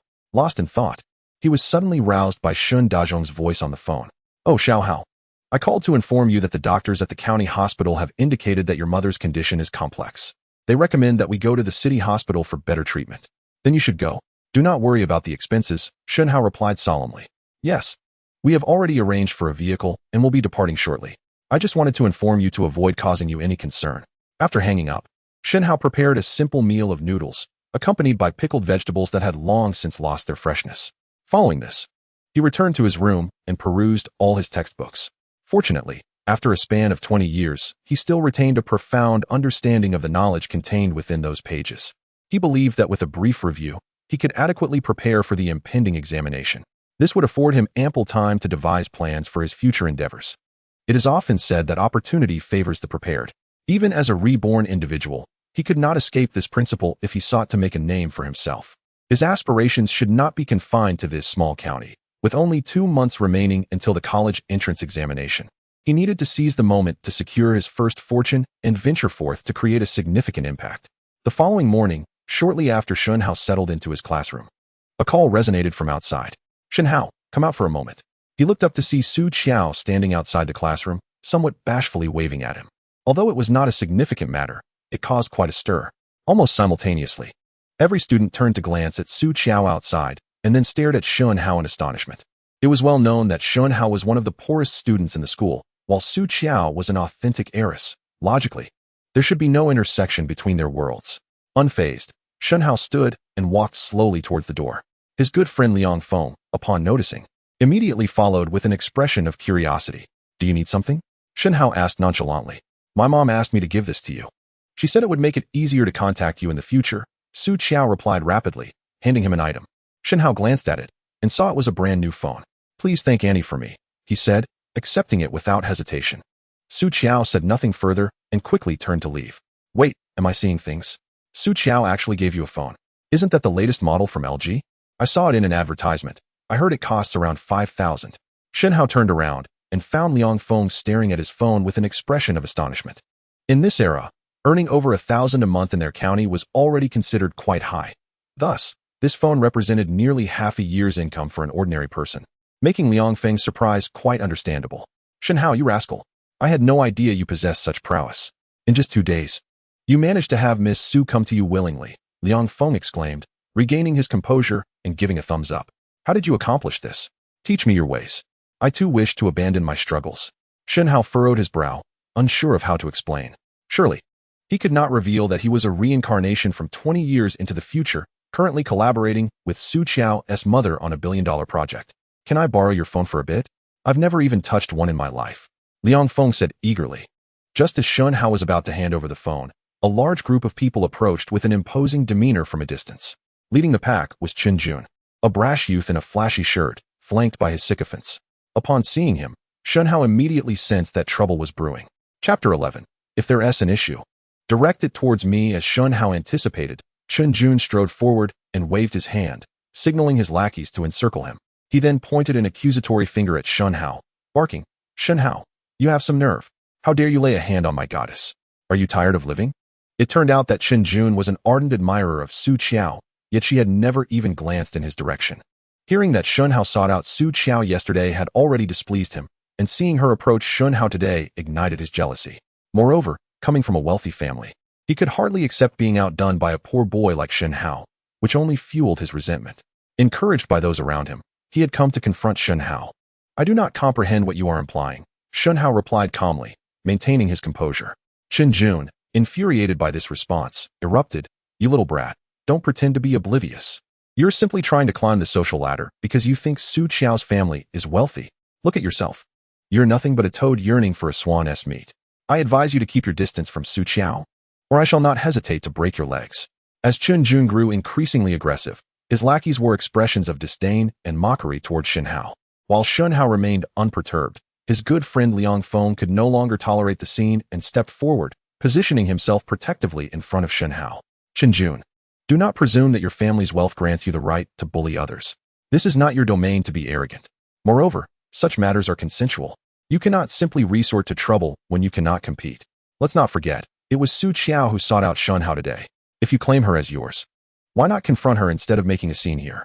This statement was akin to tearing open Chen Jun's wounds and rubbing salt into them, nearly causing him to explode with rage. "You bastard, what did you just say? Say it again if you have the guts." Chen Jun's face turned ashen as he grabbed Liang Feng by the collar. "Chen Jun, this matter has nothing to do with him. Direct any issues towards me." Upon witnessing this, Shen Hao immediately pushed Chen Jun aside. He was well aware of Liang Feng's temperament. Despite his humble background and simple nature, he possessed unwavering loyalty, particularly towards him. If a physical confrontation were to ensue today, Liang Feng would undoubtedly stand his ground without a hint of hesitation, willing to protect him even at the cost of a broken leg. It was precisely for this reason that in his past life, Liang Feng was the only individual Shen Hao truly regarded as a brother. "You want to come at me? Fine. Today you shall meet your demise." Chen Jun, in a fit of rage, raised his fist intending to strike Shen Hao. Just then, a furious shout erupted from behind. "Chen Jun, you better stop." Instinctively, Chen Jun halted, turning around to find Zhou Jun rushing towards them with a group of followers. Upon seeing Zhou Jun, Chen Jun's previous bravado dissipated, and he quickly donned a sycophantic smile. Hurrying over to greet him, "Brother Jun, what brings you here? What were you just doing, Chen Jun?" Zhou Jun inquired haughtily, clearly dismissing Chen Jun, a mere third-rate scion from the county. Naturally, Chen Jun dared not exhibit any displeasure, promptly replying, "This dead broke Shen Hao, like a toad yearning for a swan. Has the audacity to covet my goddess Su Qiao. I was just about to teach him a lesson. By the way, I heard he previously laid hands on your woman. That Li Qingqing, why don't we deal with him together?" "Deal with him? I'll deal with you first." Zhou Jun erupted in fury, delivering a resounding slap across Chen Jun's face. "Ouch!" Chen Jun staggered, bewildered as he looked at Zhou Jun. "Brother Jun, why are you hitting me?" With another swift motion, Zhou Jun slapped Chen Jun on the opposite side of his face. "Listen well, kid. Shen Hao is my elder brother. If you dare to touch him, you are touching me." What did he just say? Shen Hao is his elder brother? Chen Jun was left utterly stunned, as were the surrounding sycophants. Even Liang Feng, standing beside Shen Hao, wore an expression of disbelief, pondering how Shen Hao had merely boasted to Zhou Jun the day before. Yet this fellow seemed to genuinely regard him as an elder brother. "Am I speaking to a wall? Did you hear me?" Zhou Jun seized Chen Jun by the ear, glaring at him menacingly. I heard. Chen Jun, anxious to appease him, nodded vigorously. "Get lost. If you dare to trouble my elder brother again, I will strike you every time I see you." With a powerful kick, Zhou Jun sent Chen Jun sprawling far away, prompting Chen Jun's sycophants to flee in panic. Zhou Jun turned back, forcing a broad smile toward Shen Hao, chuckling. "Apologies, brother. I arrived late to the rescue." "Thanks," Shen Hao replied coolly. "Don't mention it." Zhou Jun clapped him on the shoulder. "Brother, shall we have a word in private?" Sensing Zhou Jun had something important to discuss, Shen Hao wasted no time and accompanied him to a secluded spot. "Speak, what is it?" Chapter 12, The Banquet Brother. "I called you here today for no other reason than to express my gratitude," Zhou Jun stated without hesitation. "Based on the clues you provided, my father successfully cracked the case of the illegal coal mine yesterday. That is indeed a relief. It serves to protect the public." Shen Hao spoke solemnly. "It is indeed a service to the people, and my father can finally set aside the heavy burden that has weighed on him. He has been frowning every day lately, which has troubled me greatly." Shen Hao did not expect Zhou Jun to reveal his true feelings in front of him, and he was somewhat taken aback. At the same time, he realized that this individual might not be as malevolent as he appeared. "By the way, brother, my father mentioned that you have been a tremendous help to him, and he insists on expressing his gratitude in person. We are hosting a meal at Yipin Xian restaurant at noon, and you must graciously accept the invitation." Shen Hao pondered for a moment and agreed. Zhou Jun's father, Zhou Long, holds a significant position in the county police department, and with this recent breakthrough in the illegal coal mine case, he is likely to ascend the ranks swiftly. In this era, if one wishes to make a name for themselves in the county, conflicts of interest with others are inevitable, and Zhou Long will surely be of assistance then. Accepting this meal serves as a means of paving my own path.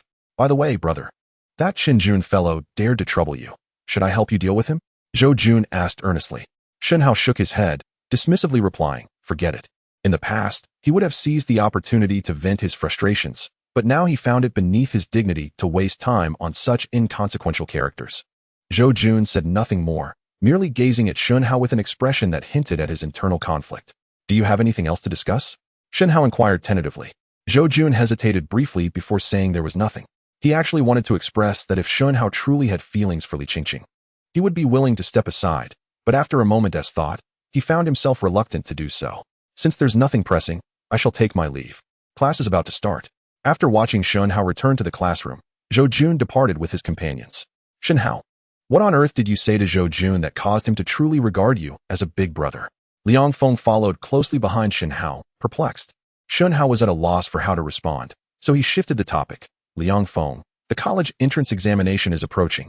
What are your plans for the future?" Liang Feng's academic performance was subpar, to say the least. The door to higher education had long been firmly shut for him. "What plans could I possibly have? Either I follow my mother's advice and attend a vocational school, or heed my father's and go out to work and earn money," Liang Feng replied somewhat helplessly. "And what do you think about that?" Shen Hao probed. "As for me, I'm just not suited for studying. I'd be better off listening to my father and working diligently. Who knows, with a bit of luck, I might even achieve something noteworthy," Liang Feng said nonchalantly. Scratching his head, Shen Hao could clearly see that deep down, he still wished to attend vocational school, but was afraid of burdening his family with the costs of education. Remembering Liang Feng's painful experiences in his past life, which still pierced his heart like a steel needle, he resolved at that moment to leverage his advantages to help him alter his fate. "Liang Feng, do you believe in me?" Liang Feng paused for a moment and nodded emphatically. "Of course I do. We are brothers. Listen to me, After the college entrance examination, don't go work with your relatives.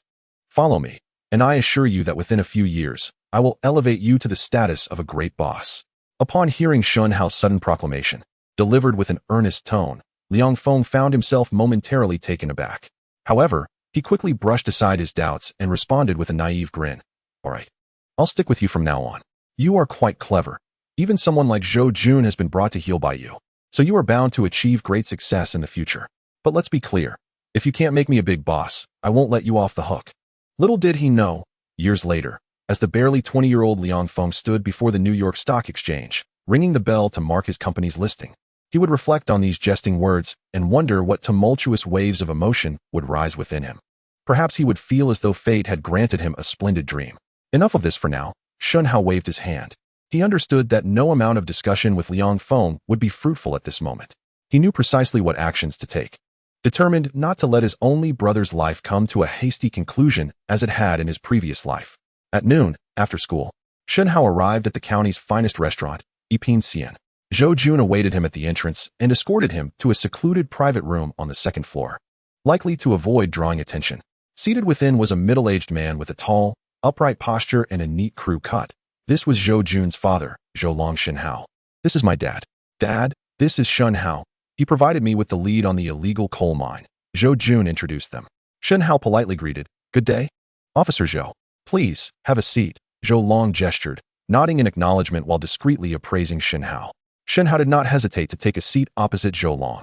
Expecting Zhou to summon the waiter for the meal, he was surprised when Zhou pulled out a black notebook and pen from his briefcase. His demeanor suddenly serious as he focused on Shen Hao.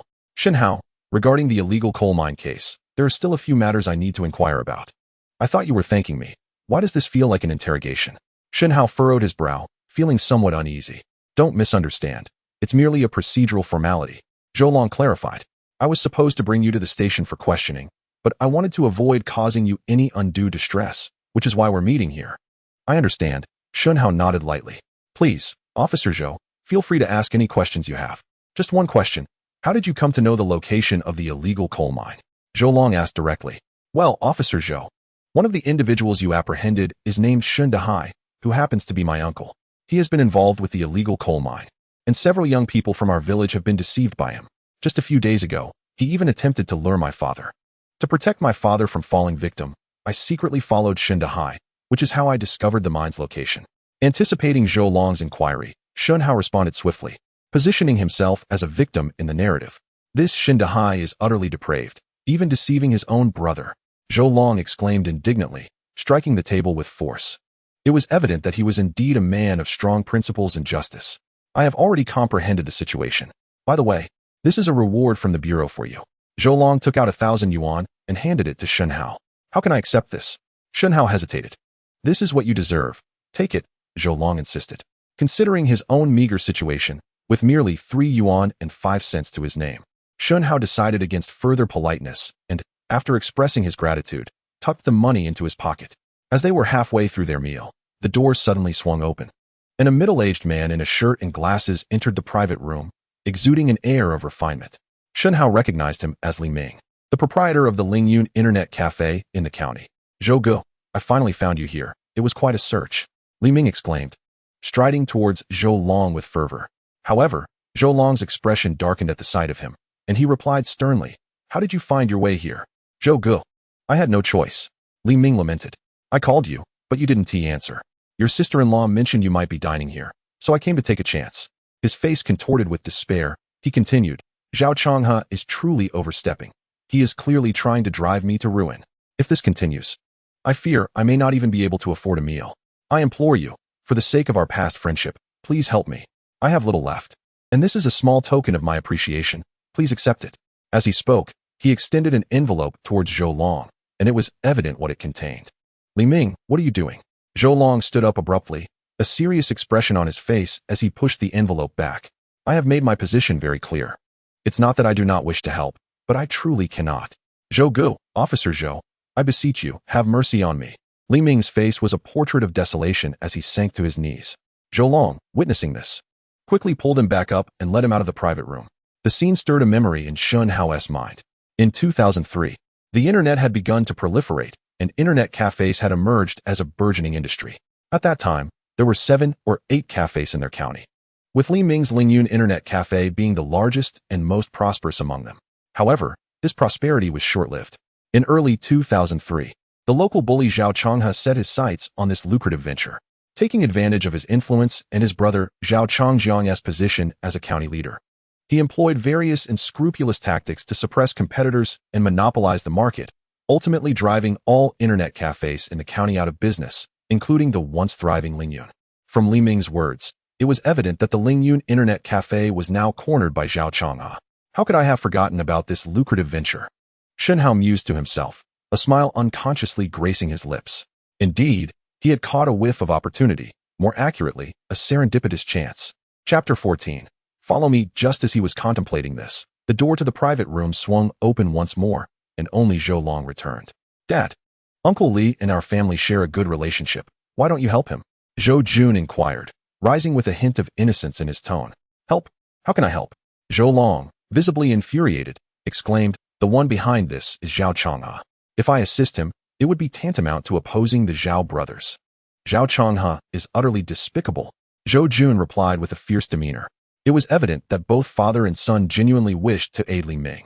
I have matters to attend to at the bureau. You stay here and finish your meal with Shen Hao, Zhou Long stated curtly before departing. It was unclear whether he truly had pressing business or if his appetite had waned due to Li Ming's unexpected visit. Alas, it seems Lingyun Internet Cafe cannot escape calamity. Soon, all the internet cafes in the county will fall under Zhao Changhe's dominion, and accessing the internet will come at exorbitant prices. After Zhou Long's departure, Zhou Jun ordered a bottle of beer from the waiter, drinking while voicing his grievances. After a while, he suddenly remembered Shen Hao still seated beside him. Elder brother, would you care for a drink? No, I have class this afternoon, Shen Hao replied, shaking his head. After observing Zhou Jun for a moment, he solemnly inquired, Zhou Jun, do you genuinely wish to assist Lingyun Internet Cafe? Of course I do, Zhou Jun responded, slightly agitated, before his expression shifted to one of dejection. Unfortunately, we lack the capability. In that case, stop drinking and come with me, Shen Hao declared, rising and heading towards the exit. Elder brother, where are we going? Zhou Jun hurriedly followed. To Lingyun Internet Cafe, Shen Hao pronounced emphatically. Lingyun Internet Cafe? Zhou Jun queried, bewildered. Elder brother, surely you do not intend to involve yourself in this affair? It concerns Zhao Changhe, and this is no trivial matter. If you are frightened, you need not accompany me. Shen Hao, aware of Zhou Jun's nature, employed a tactic of provocation. As expected, Zhou Jun's temper flared at those words. Fear? The term fear does not exist in my vocabulary. Subsequently, Zhou Jun mounted his motorcycle, transporting Shen Hao to Lingyun Internet Cafe. Upon arrival, they found 7 or 8 unruly youths loitering in front of the cafe. As Zhou Jun and Shen Hao approached, the group immediately encircled them, blocking their path. What do you want? This place is closed. If you wish to surf the internet, go to Changhe Internet Cafe down the street. The leader, a young man with dyed red hair and multiple earrings, conveyed a menacing tone, revealing that this gang had been dispatched by Zhao Changhe to create havoc. One could only wonder how anyone would dare to visit the cafe with such a group stationed outside daily. Red-haired punk, what do you mean by this? Have you forgotten who I am? Zhou Jun advanced confidently, demanding answers. The young man finally recognized him and quickly shifted his demeanor, smiling broadly. Oh, it's brother Zhou Jun. I didn't notice you earlier, my apologies. Enough with the pleasantries, step aside and let us in, Zhou Jun commanded without hesitation, clearly unimpressed by the young man's demeanor. However, the red-haired youth did not immediately comply, asking, Brother, may I inquire as to your purpose here? If it's for internet access, perhaps you should visit my brother's cafe, as this one is closed. Do I need to report my business to you? Zhou Jun retorted disdainfully, prompting the young man to step aside. Yet, the red-haired youth remained unmoved, showing no intention of yielding. Noticing this, Shen Hao interjected. We're not here to surf the internet. We've come to find someone. Who are you? The young man shot a cold glance at Shen Hao. Before Shen Hao could respond, Zhou Jun interjected. He is my elder brother. Elder brother? Xiao Hongmao wore a look of astonishment as he scrutinized Shen Hao with great care. Yet, no matter how he examined him, he could not discern any semblance of a big brother in Shen Hao. How could this little tyrant, Zhou Jun, possibly regard himself as a big brother, especially when he was merely a child of similar age? Before Xiao Hongmao could fully comprehend the situation, Zhou Jun spoke menacingly. Hongmao, are you going to let us pass or not? Shall I call my father and inform him that there are illegal gatherings here? Faced with Zhou Jun invoking his father's authority, Xiao Hongmao found himself without recourse and reluctantly allowed them to proceed. Once the two entered the Lingyun internet cafe, Xiao Hongmao spat on the ground and muttered with disdain, "Humph, it's just a matter of being born into the right family. What is there to be so arrogant about? Just wait until I make a name for myself." Meanwhile, as Shen Hao stepped into the Lingyun internet cafe, he noticed Li Ming sitting despondently in a chair, staring blankly at the empty cafe, lost in thought, perhaps cursing Zhao Changhe or lamenting the injustices of the world. "Boss Li," Shen Hao called out, interrupting his reverie. Li Ming snapped back to reality, his gaze shifting to Shen Hao before lighting up with excitement upon seeing Zhou Jun. "Xiao Jun, what brings you here?" "I knew it. My father couldn't bear to see me in trouble, so he sent you to help me, right? That is wonderful. I always said Zhou Gu is a good person who wouldn't just stand by and watch me suffer." Li Ming rambled on, growing increasingly animated, and suddenly sprang to his feet, grasping Zhou Jun's hand tightly, seemingly oblivious to the fact that Zhou Jun was still a child himself, incapable of offering substantial assistance. Uncle Zhou, Zhou Jun stammered, unsure of how to respond, and quickly cast a pleading glance at Shen Hao for help. Chapter 15. Far yet near, Boss Li. "We truly are here to assist you, but it is not Officer Zhou who sent us," Shen Hao interjected. Upon hearing this, Li Ming's expression shifted as he turned to Shen Hao, only to have the light in his eyes fade back into despair. "Indeed, if Officer Zhou intended to help me, he would have come himself and wouldn't have sent two children." Sighing, he lamented, "It seems all my efforts are destined to be in vain." Observing his disheartened demeanor, Shen Hao quickly reassured him, "Boss Li, there is no need for such pessimism. I just mentioned that we are here to help you." "You too?" Li Ming looked between Shen Hao and Zhou Jun, finally shaking his head in resignation. "How can two children possibly help? Don't try to amuse me. I am quite serious," Shen Hao replied with utmost gravity. Li Ming remained skeptical. "Then please enlighten me on how you plan to assist.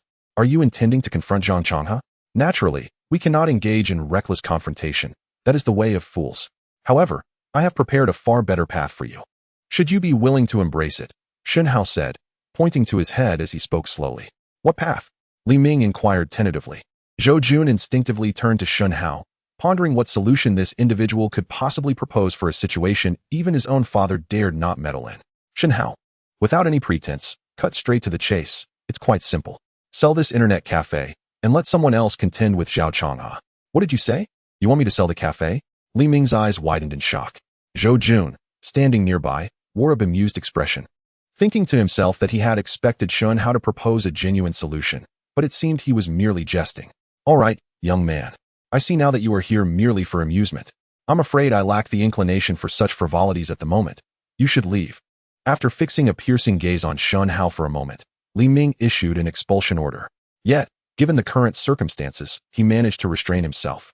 Had it been anyone else, they would likely have brandished a broom at Shen Hao by now. Zhou Jun reflected on Li Ming's unfortunate plight, feeling a nagging sense of adding insult to injury as Shen Hao continued to speak nonsensically. Fearing the situation might escalate, he hurriedly nudged Shen Hao with his elbow and signaled with his eyes, suggesting it might be best to let the matter rest. However, Shen Hao maintained a serious demeanor and said, "Boss Li, I am not jesting with you. You are undoubtedly more aware of your predicament than I am. Instead of watching your cafe fall victim to Zhao Changhe, it would be wiser to act swiftly to mitigate your losses. Who knows, with a stroke of luck, you might even find a willing buyer who would pay a fair price." Upon hearing this, Li Ming fell into a brief contemplation. As Shen Hao had pointed out, no one understood his situation better than he did. If he could have contended with Zhao Changhe, he would not have reached this juncture. He had considered selling the cafe, but Zhao Changhe had already made it clear that only he, a Zhao, could operate an internet cafe in this county. Under such circumstances, who would dare to venture into this murky water, let alone secure a good price? "Boss Li, how about this? I can introduce you to a potential buyer." Shen Hao observed Li Ming's thoughts and redirected the conversation. "Who are you referring to?" Li Ming became intrigued, quickly focusing his attention back on Shen Hao. Shen Hao, with measured calmness, replied, "The answer is closer than you think." Upon hearing this, Li Ming instinctively glanced around to ensure no one else was present before his gaze returned to Shen Hao. After a moment, he tentatively asked, "You don't mean yourself, do you?" "Indeed, that is correct," Shen Hao affirmed with confidence. Li Ming nearly erupted in laughter from exasperation. "Young man, are you certain you are not jesting?" "I am not." Seeing Shen Hao's earnest expression, Li Ming furrowed his brow. Shen Hao promptly got to the point. "Boss Li, I genuinely wish to take over this internet cafe, Name your price. Zhou Jun, witnessing the exchange, quickly pulled Shen Hao aside. Brother, don't you think this is a bit excessive? Uncle Li is already struggling enough. Perhaps we shouldn't exacerbate his troubles here. Exacerbate troubles? I am here to conduct business.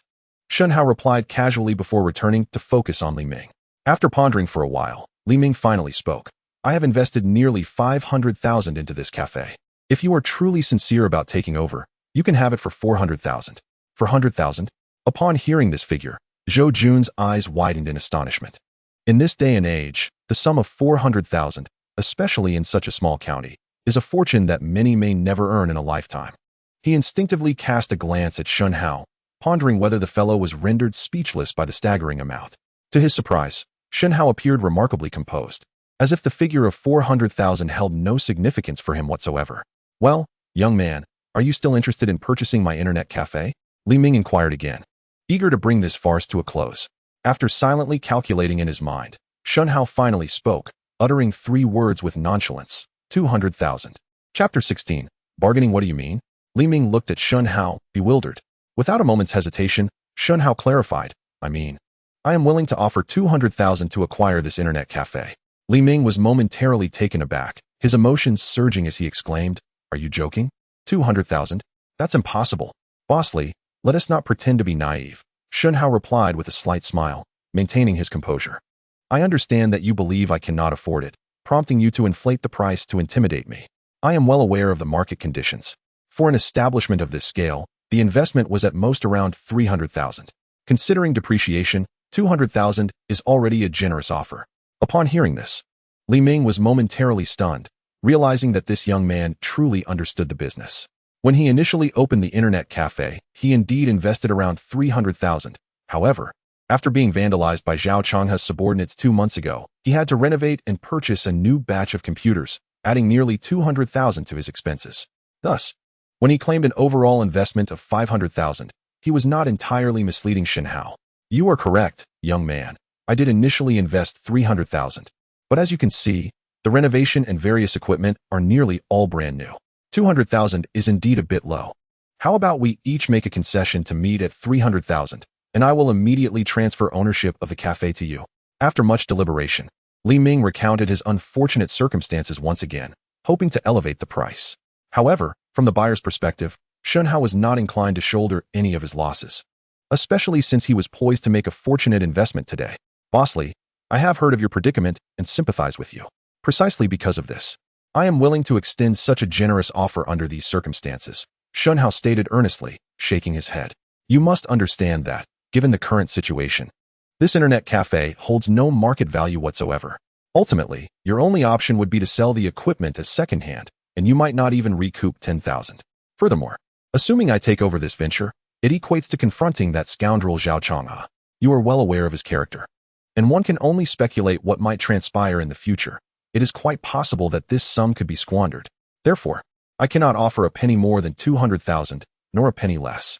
Reflect on it carefully, but do not take too long in your consideration, as the next offer may not be this favorable. After articulating the various stakes to Li Ming, Shen Hao immediately signaled Zhou Jun with a glance, then turned as if to leave. At this moment, Zhou Jun was utterly perplexed. He was utterly taken aback by Shen Hao's unexpected words. He bore no resemblance to a high school student yet to graduate, but rather appeared as a shrewd businessman, akin to a cunning rogue who had engaged in significant dealings. Wait a moment. Li Ming fixed his gaze on Shen Hao's retreating figure, internally wrestling with himself. Just as Shen Hao approached the entrance, Li Ming finally mustered the courage to call out to him. Shen Hao halted, a smirk of satisfaction playing on his lips as he slowly turned around. Boss Li, have you come to a decision so swiftly? Li Ming gritted his teeth and nodded firmly. 200,000 it is. That is certainly better than nothing. Wise choice. Boss Li, Shen Hao remarked, giving him a thumbs up as he returned to Li Ming's side. When can you provide me with this sum? Li Ming inquired tentatively. Without a moment's hesitation, Shen Hao replied, In 3 days, I will return with the 200,000. Agreed, it is settled. With the agreement reached, Shen Hao departed from Lingyun Internet Cafe alongside Zhou Jun.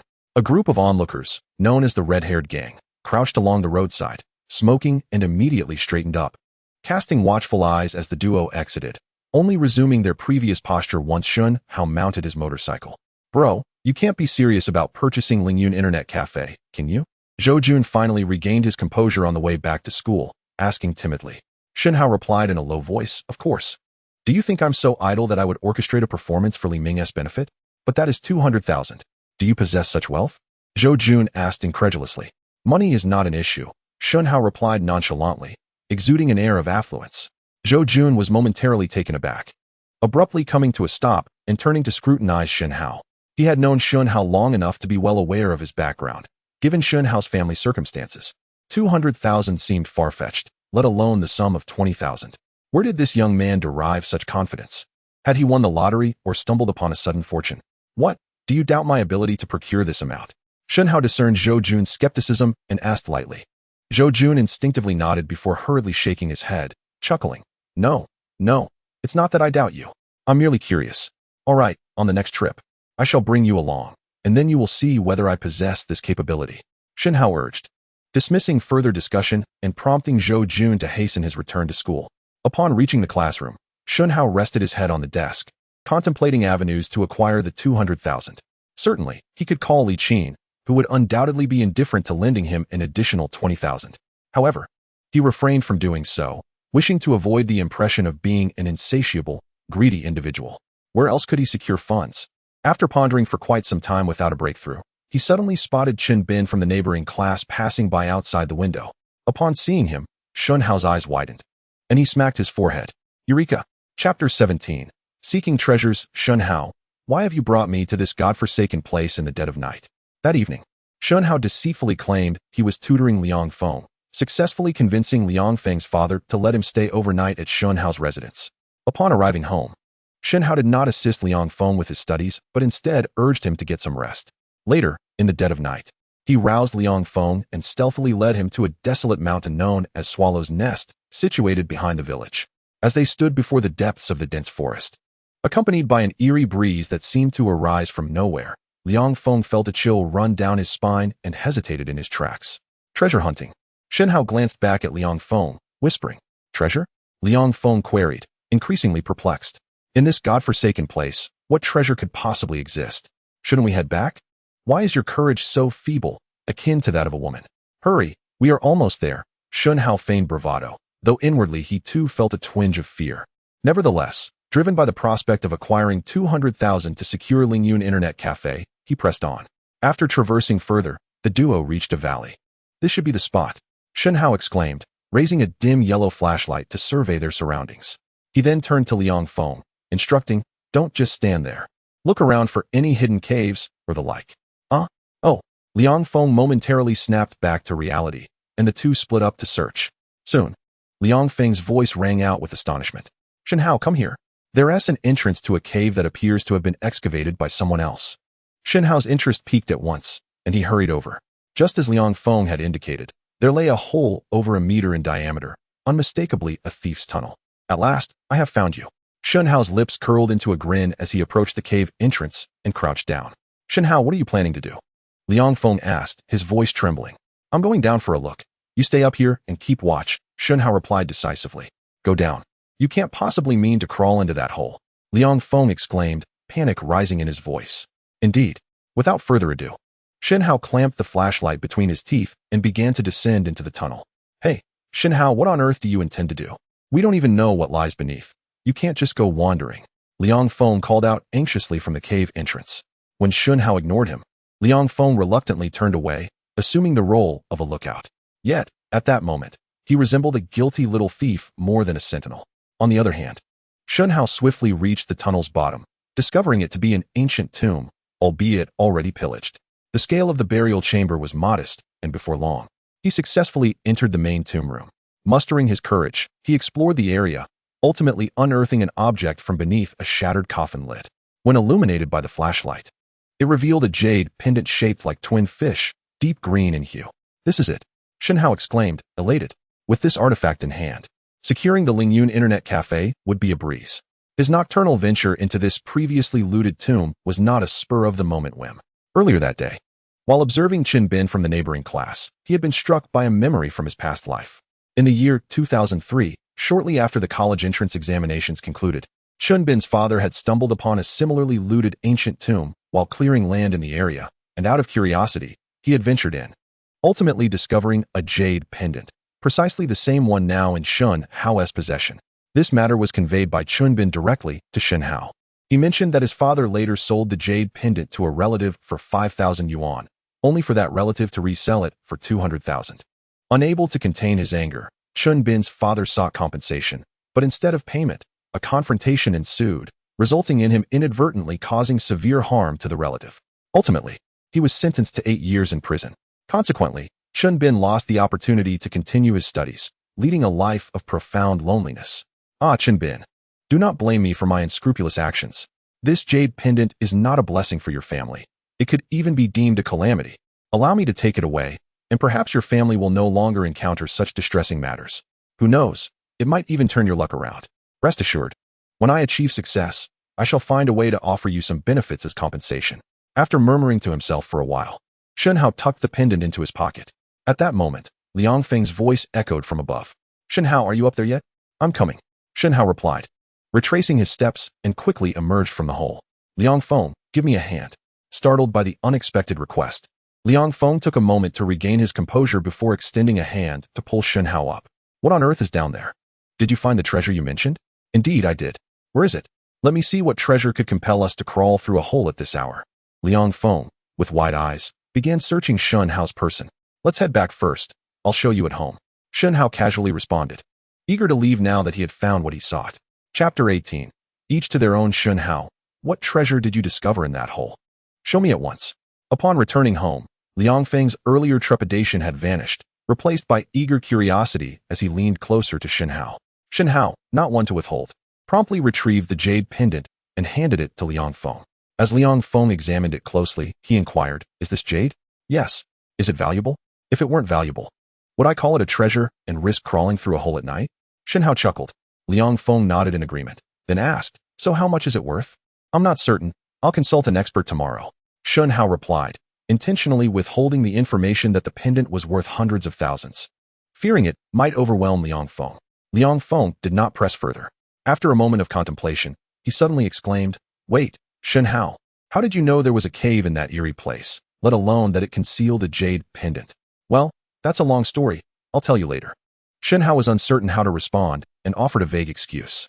The next morning, before heading to school, Shen Hao called his father on his new phone to inquire about his mother's condition. Upon learning that she had been admitted to the municipal hospital and would need to wait for the doctor to arrange further examinations to determine a specific treatment plan, Shen Hao sighed in relief. However, inexplicably, after hanging up, he felt that everything was progressing too smoothly, leading to an unsettling premonition. Regardless, I am no longer the same Shen Hao as before. No matter what transpires, there is always a way to resolve it. At noon, as school dismissed, Shen Hao was the first to vacate the classroom and hurried to the school gate, where he swiftly awaited Li Qin, who was there to pick up Su Qiao. Lianti, Shen Hao greeted. I was just about to call you, Li Qin remarked, gesturing towards the passenger seat, inviting him to enter the vehicle. Shen Hao, indifferent to the curious gazes surrounding him, promptly approached the other side, opened the door, and got in. The mining permit matter is nearly resolved. We should receive it in a few days, Li Qin stated after shutting the door. Indeed, Lianti, your efficiency is commendable. Shen Hao acknowledged her efforts. Li Qin continued. In the coming days, I will also handle other matters. Once the mining permit is in hand, we can proceed to Bald Mountain. All right, Shen Hao replied nonchalantly, seeming indifferent to the whole affair. Noticing his demeanor, Li Qin tentatively inquired, do you have something else to discuss with me? Indeed, there was another matter. Specifically a request for assistance. Lianti, we are considered allies now. Please feel free to express any needs you may have. Shen Hao responded with a slight smile, half-jokingly. Hearing this, Li Qin felt a swell of happiness within her. They were, after all, in a partnership, and if Shen Hao did not regard her as an ally, it would pose a serious issue. Speak freely. What do you need my help with? Lianti, you have a wide network. You must know friends involved in the antiques and jade trade, right? Shen Hao queried. Antiques and jade? Li Qin paused, surprised. Are you looking to purchase antiques? Shen Hao shook his head, not to buy, but to sell. Sell? Li Qin's face was clouded with confusion. Shen Hao, without hesitation, clarified. It's like this, Lianti. I am in urgent need of funds, so I wish to sell a family heirloom jade pendant to raise money. I have no connections in this regard, which is why I thought to ask you for a reliable buyer. Upon hearing this, Li Qin took a moment before responding earnestly. Shen Hao, didn't we just agree that we're allies? If you need money, you can come to me. There's no need to part with a treasured heirloom. Shen Hao replied resolutely, Leonti, while we are indeed allies, principles must be upheld. You have already provided me with 400,000 for the bidding, and we agreed on compensation for the coal mine matter only upon its completion. Therefore, I cannot accept any more funds from you. It is a matter of my integrity. Faced with Shen Hao's firm stance, Li Qin could only furrow her brow and concede, very well, then. However, this encounter only deepened her admiration for him. Such a young man exhibiting such capability and vision, coupled with a strong sense of principle, was bound for greatness. It was imperative to cultivate a strong rapport with him at this juncture. Shen Hao, I do have a friend involved in the antique trade.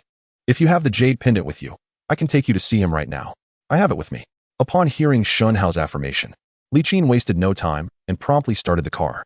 At that moment, Su Qiao emerged from the school gates and spotted Li Qin's car driving away. She hurriedly called out, Mom, where are you going? I haven't gotten in yet. Li Qin slowed the car and leaned out of the window, saying, I have an important matter to attend to with Shen Hao. You can take a cab home by yourself. Shen Hao? Su Qiao was momentarily taken aback. Watching the car recede into the distance, she fumed, what could be more important than your own daughter? Chapter 19. He is my nephew. Li Qin drove Shen Hao to the most bustling district of the county, finally stopping in front of an antique shop named Zhu Bao Zhai. This is it, she said. As they entered the shop, a middle-aged man dressed in traditional Tang attire, clutching a string of prayer beads, immediately approached them. Ah, Mr. Li, what a rare visit. What brings you here today?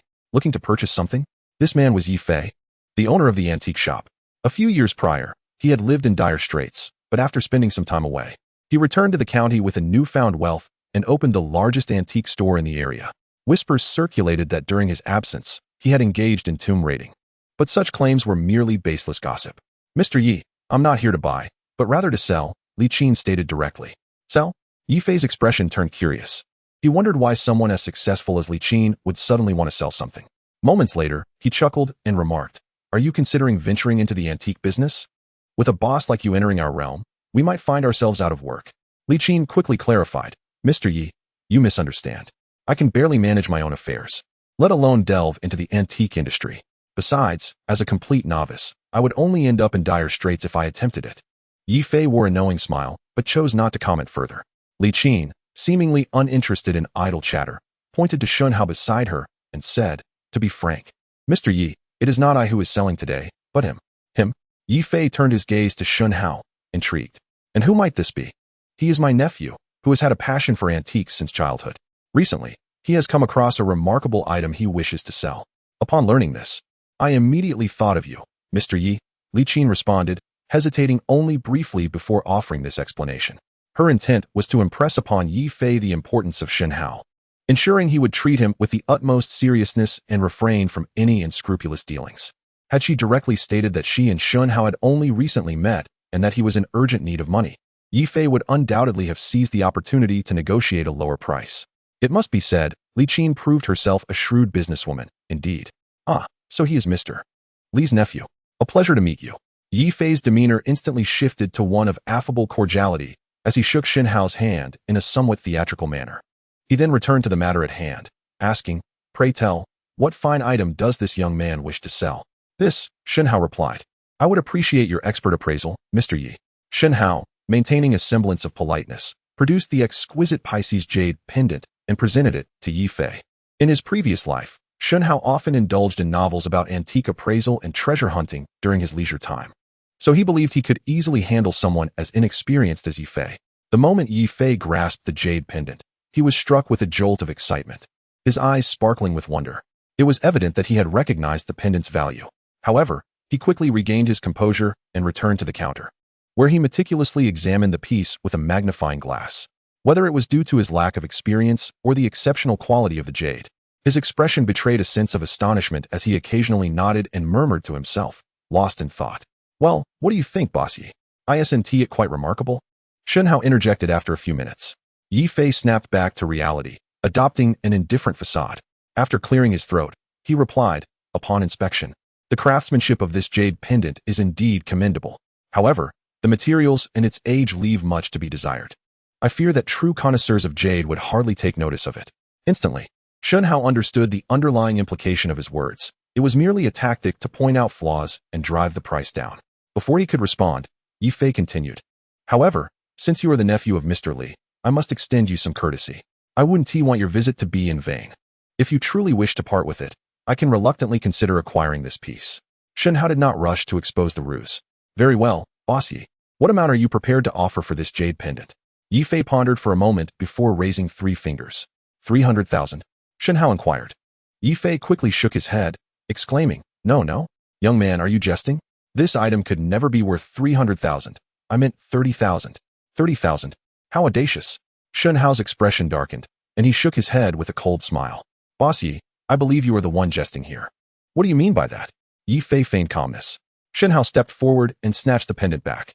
This jade pendant is a genuine treasure from the Tang Dynasty's Jingguan era, crafted from materials of the highest quality. To claim it has inferior materials and is of recent origin is either a jest or a testament to your lack of discernment. It seems Aunt Lee's praise of you as the county's finest antique dealer is merely an empty reputation. Clearly, I have ventured to the wrong place today. With that, he turned as if to leave. Wait. Seeing Shen Hao's intent to depart, Yi Fei could hardly contain himself and hurriedly caught up to him. Young man, please don't be so hasty to leave. I admit, my earlier remarks about the pendant were intentional. Intentional? Li Qin's expression soured upon hearing this. Bossy, what do you mean by that? Knowing he is my nephew, you still chose to act this way? Are you not inclined to show me any respect? Feeling the weight of Li Qin's displeasure, Yi Fei became flustered, vigorously shaking his head. Mr. Li, you must understand, it was a colossal misunderstanding. I would never dare to disregard your honor. This is not what you just mentioned about the young man having a fondness for antiques since childhood. I merely regarded him as a younger relative and sought to test his skills in this manner, Yi Fei said earnestly, hoping to smooth over the situation. Li Qin, however, looked unconvinced. Are you certain? Of course, Yi Fei replied with a smile. Shen Hao, who had come today with the intent to make money, was disinclined to dwell on the matter further. He turned around and smiled. The antique business is indeed rife with deception. Mr. Ye's actions can be seen as a lesson for me, preventing me from being taken advantage of elsewhere. I ought to thank you for that. I am unworthy of such praise, Yi Fei began, but was interrupted by Shen Hao. Now that Mr. Yi has tested my wares, I wonder if you would be interested in this jade pendant? If not, I might just take it to another dealer. Such a treasure is certainly in high demand. Of course, I would like it. Such a fine piece is certainly desirable. Yi Fei nodded eagerly, clearly captivated by the jade pendant. Given the situation, he realized that rejecting the pendant would imply a lack of discernment on his part and would indirectly embarrass Li Qin. Considering Li Qin's standing in the county, any subsequent remarks could jeopardize his reputation. What price does Mr. Yi intend to offer for this piece? Shen Hao asked with a serious expression. Yi Fei pondered for a moment, unwilling to make a hasty offer, and countered, How about this, young man? Set your price, and if it is reasonable, I shall accept it. 500,000. Shen Hao responded without hesitation. Prior to coming here, he had already decided on his asking price. It was worth noting that in his previous life, a relative of Chun Bin had sold this jade pendant to an antique dealer for 200,000. The dealers are shrewd. They wouldn't engage in unprofitable transactions. Although he was uncertain of the exact profit margin, he understood that this industry is rife with opportunities for substantial markups. Of course, he could have asked for a higher price, but he feared that Yi Fei might not have that much cash on hand, and he was in urgent need of the money. 500,000. That price seems rather steep, Yi Fei remarked, somewhat taken aback. Steep? Shen Hao replied with a serious demeanor. To be frank, I had already received offers exceeding this amount before coming here. I only came out of respect for Aunt Li. If Mr. Yi finds my price excessive, then I shan't impose further. As Shen Hao began to put away the jade pendant, Yi Fei felt a pang of distress. After much hesitation, he finally said, Young man, could you show me the pendant once more? Perhaps not. Shen Hao shook his head. If Mr. Yi lacks the interest, let us not waste each other's time. Yi Fei found himself in a quandary. Based on his earlier inspection, he recognized that the jade pendant was indeed a remarkable piece. Spending 500,000 to acquire it, and subsequently reselling it would not likely result in a loss. After a mental struggle, he finally nodded decisively. Very well. 500,000 it shall be. I shall consider it a personal favor to General Li. Upon hearing this, Li Qin appeared somewhat dazed. As the back and forth continued, both sides claimed it was for the sake of face. On Shen Hao's part, he was relatively unfazed, but if the jade pendant was indeed worth far less than anticipated, Yi Fei would undoubtedly have to endure a torrent of scorn from her ancestors. However, the matter had progressed to this point, leaving her with no further recourse for objection.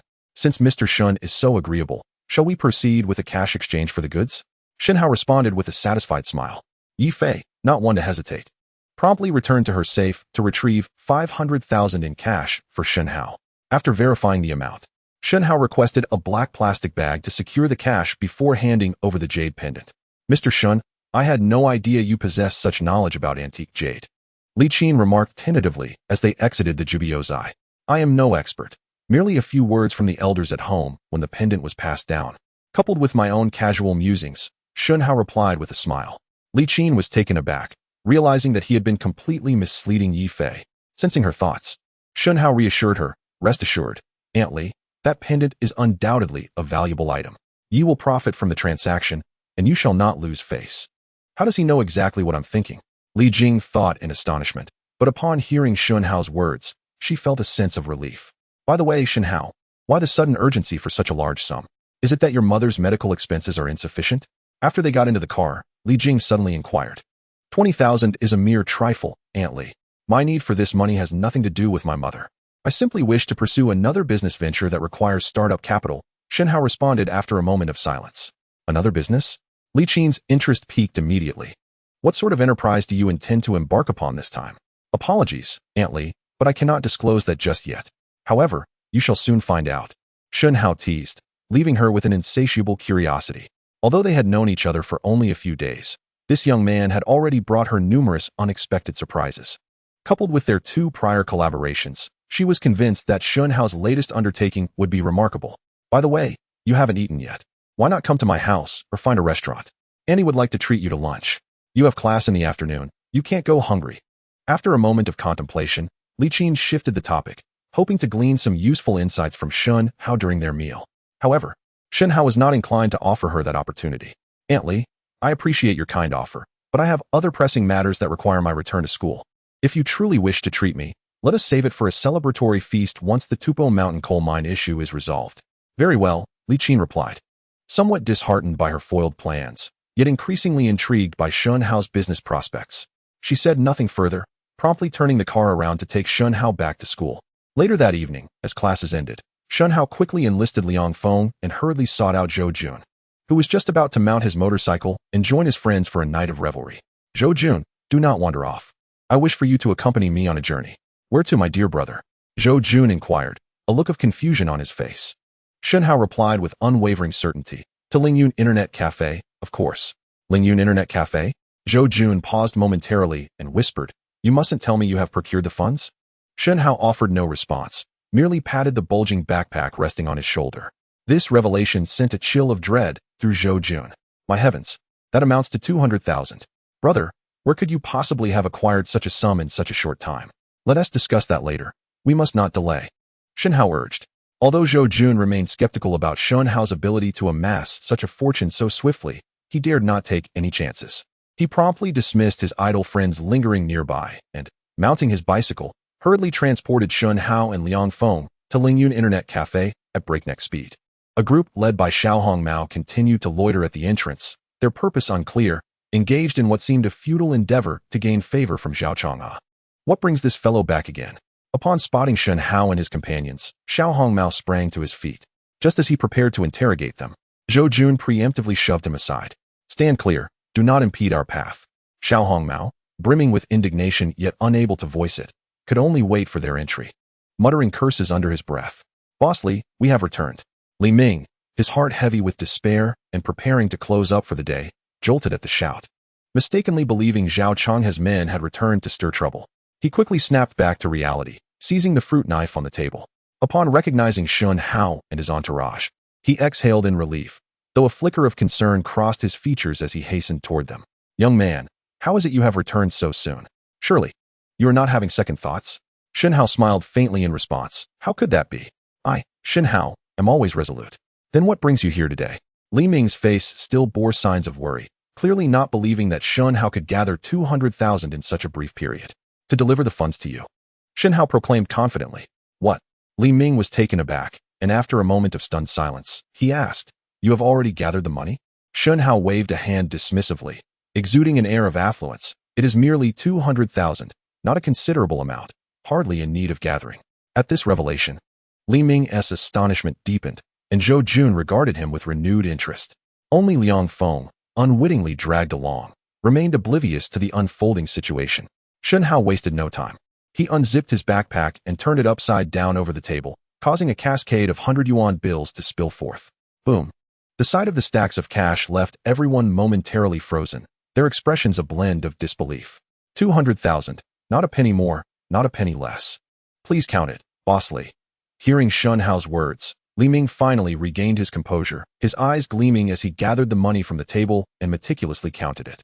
Once he confirmed the total was accurate, the immense weight that had suffocated him slowly dissipated. After a moment, he lifted his gaze to Shen Hao, his eyes brimming with gratitude, yet still overshadowed by lingering questions. This young man, previously unknown to me, possesses an enigmatic background. What compels him to purchase his own internet cafe under such circumstances? Is he truly unafraid of that scoundrel Zhao Changhe? Chapter 22. Acquisition of the internet cafe. Young man, I cannot thank you enough. You have truly rescued me from dire straits. I initially presumed you were merely jesting at my expense, but I am astonished by your integrity and your remarkable ability to amass such a substantial sum at such a tender age. My apologies, for I have been short-sighted, judging a gentleman by the standards of a petty individual. After observing Shen Hao for a moment, Li Ming regained his composure and sincerely expressed his gratitude and remorse. Shen Hao waved his hand dismissively, indicating that it was of no consequence. He then returned to the matter at hand, saying, Boss Li, I have brought the funds. Shall we discuss the transfer of the cafe? Indeed. Li Ming nodded vigorously.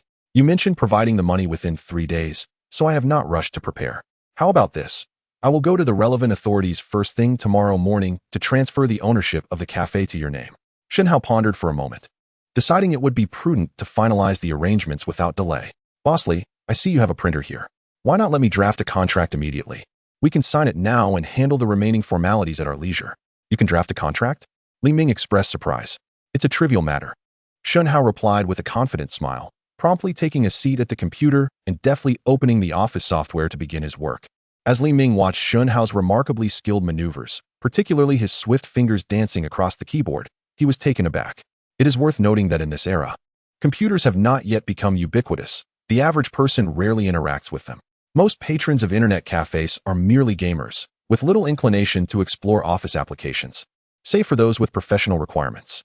Yet, Shen Hao's fluidity in operation suggested that few in the entire county could rival his expertise. Li Ming, possessing a keen sense of perception, deduced that this seemingly unremarkable young man was anything but ordinary. He might very well be the scion of a prominent family. This insight also illuminated how he could procure such a considerable sum in a short time and have the audacity to acquire an establishment while fully aware of Zhao Changhe's formidable presence. Indeed, he had previously suggested that I sell the cafe and allow someone else to contend with Zhao Changhe. Clearly, he possesses considerable confidence. As this realization dawned upon him, Li Ming felt an overwhelming sense of anticipation. Should Shen Hao ultimately triumph over Zhao Changhe, it would undoubtedly be a cause for great celebration. Meanwhile, Zhou Jun and Liang Feng, who were well acquainted with Shen Hao, were even more astonished. They exchanged glances, seemingly questioning one another. They had never witnessed Shen Hao frequenting an internet cafe or engaging with computers elsewhere. How could he suddenly navigate the technology with such finesse? Is this truly the Shen Hao I know? Mission accomplished. Before they could fully comprehend the situation, Shen Hao had already risen to his feet, stretching leisurely while observing the sheets of A4 paper sliding out of the printer. Is this really done? Li Ming exclaimed in disbelief, utterly astonished that Shen Hao could prepare a contract in such a brief span of time. Shen Hao neatly organized the pages of the contract and handed them to Li Ming, suggesting, please review it, Boss Li, and see if there are any issues. Li Ming eagerly accepted the contract, meticulously scrutinizing each page before shaking his head and proclaiming, no issues at all. Young man, you truly possess remarkable skills. A slight smile graced Shen Hao's lips as he mused to himself that he had ample experience with such matters in his previous life. Since everything appears to be in order, may I kindly ask you to sign and seal the contract, and it shall take effect. Shen Hao gestured invitingly. Without hesitation, Li Ming signed the document and affixed his seal. Once Shen Hao completed his signature, he handed one copy of the contract to Li Ming and cautioned, Boss Li, for the next few days, please remain at home and refrain from informing others that you have sold the internet cafe. Understood, Li Ming responded without a moment's thought. After showing Shen Hao and the others around the cafe to familiarize themselves with the environment, Li Ming surrendered the keys and departed with the payment. No sooner had Li Ming left than Zhou Jun seized Shen Hao's arm, his face brimming with curiosity. Brother, where on earth did you acquire such a substantial sum of money? Before Shen Hao could respond, Liang Feng joined in, grabbing Shen Hao's other arm. Wait a moment. Shen Hao, pinch me. Faced with such an outrageous request, Shen Hao complied without hesitation, delivering a firm pinch to Liang Feng's cheek. Ouch, that hurts. I'm in agony.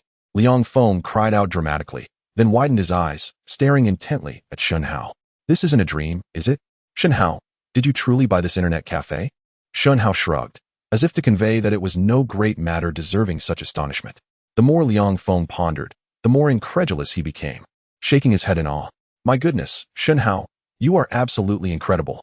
To have become a boss so swiftly. This internet cafe must be quite profitable, right?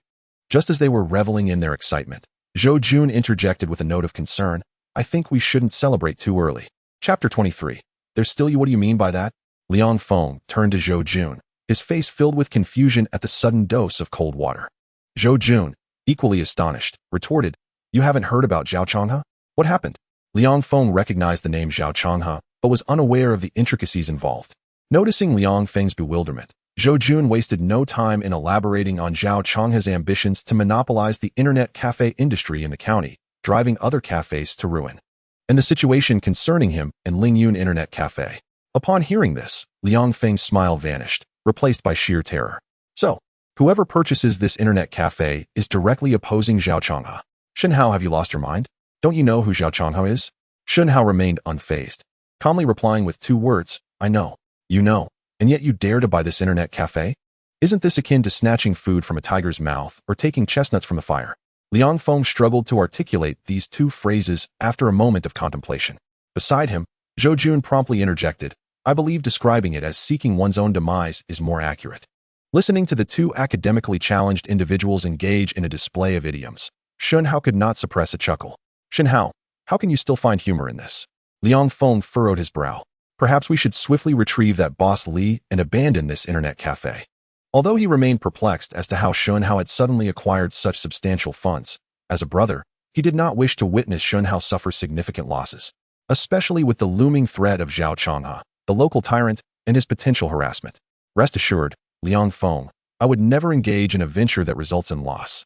Since I have dared to take on this hot potato, I certainly have my plans, Shen Hao reassured him in a steady tone. Hearing this, Zhou Jun quickly leaned in again. Brother, are you certain you want to confront Zhao Changhe? This is no laughing matter. Placing his hand on Zhou Jun's shoulder, Shen Hao feigned seriousness. I am not fighting this battle alone. You are here with me. What is there to fear?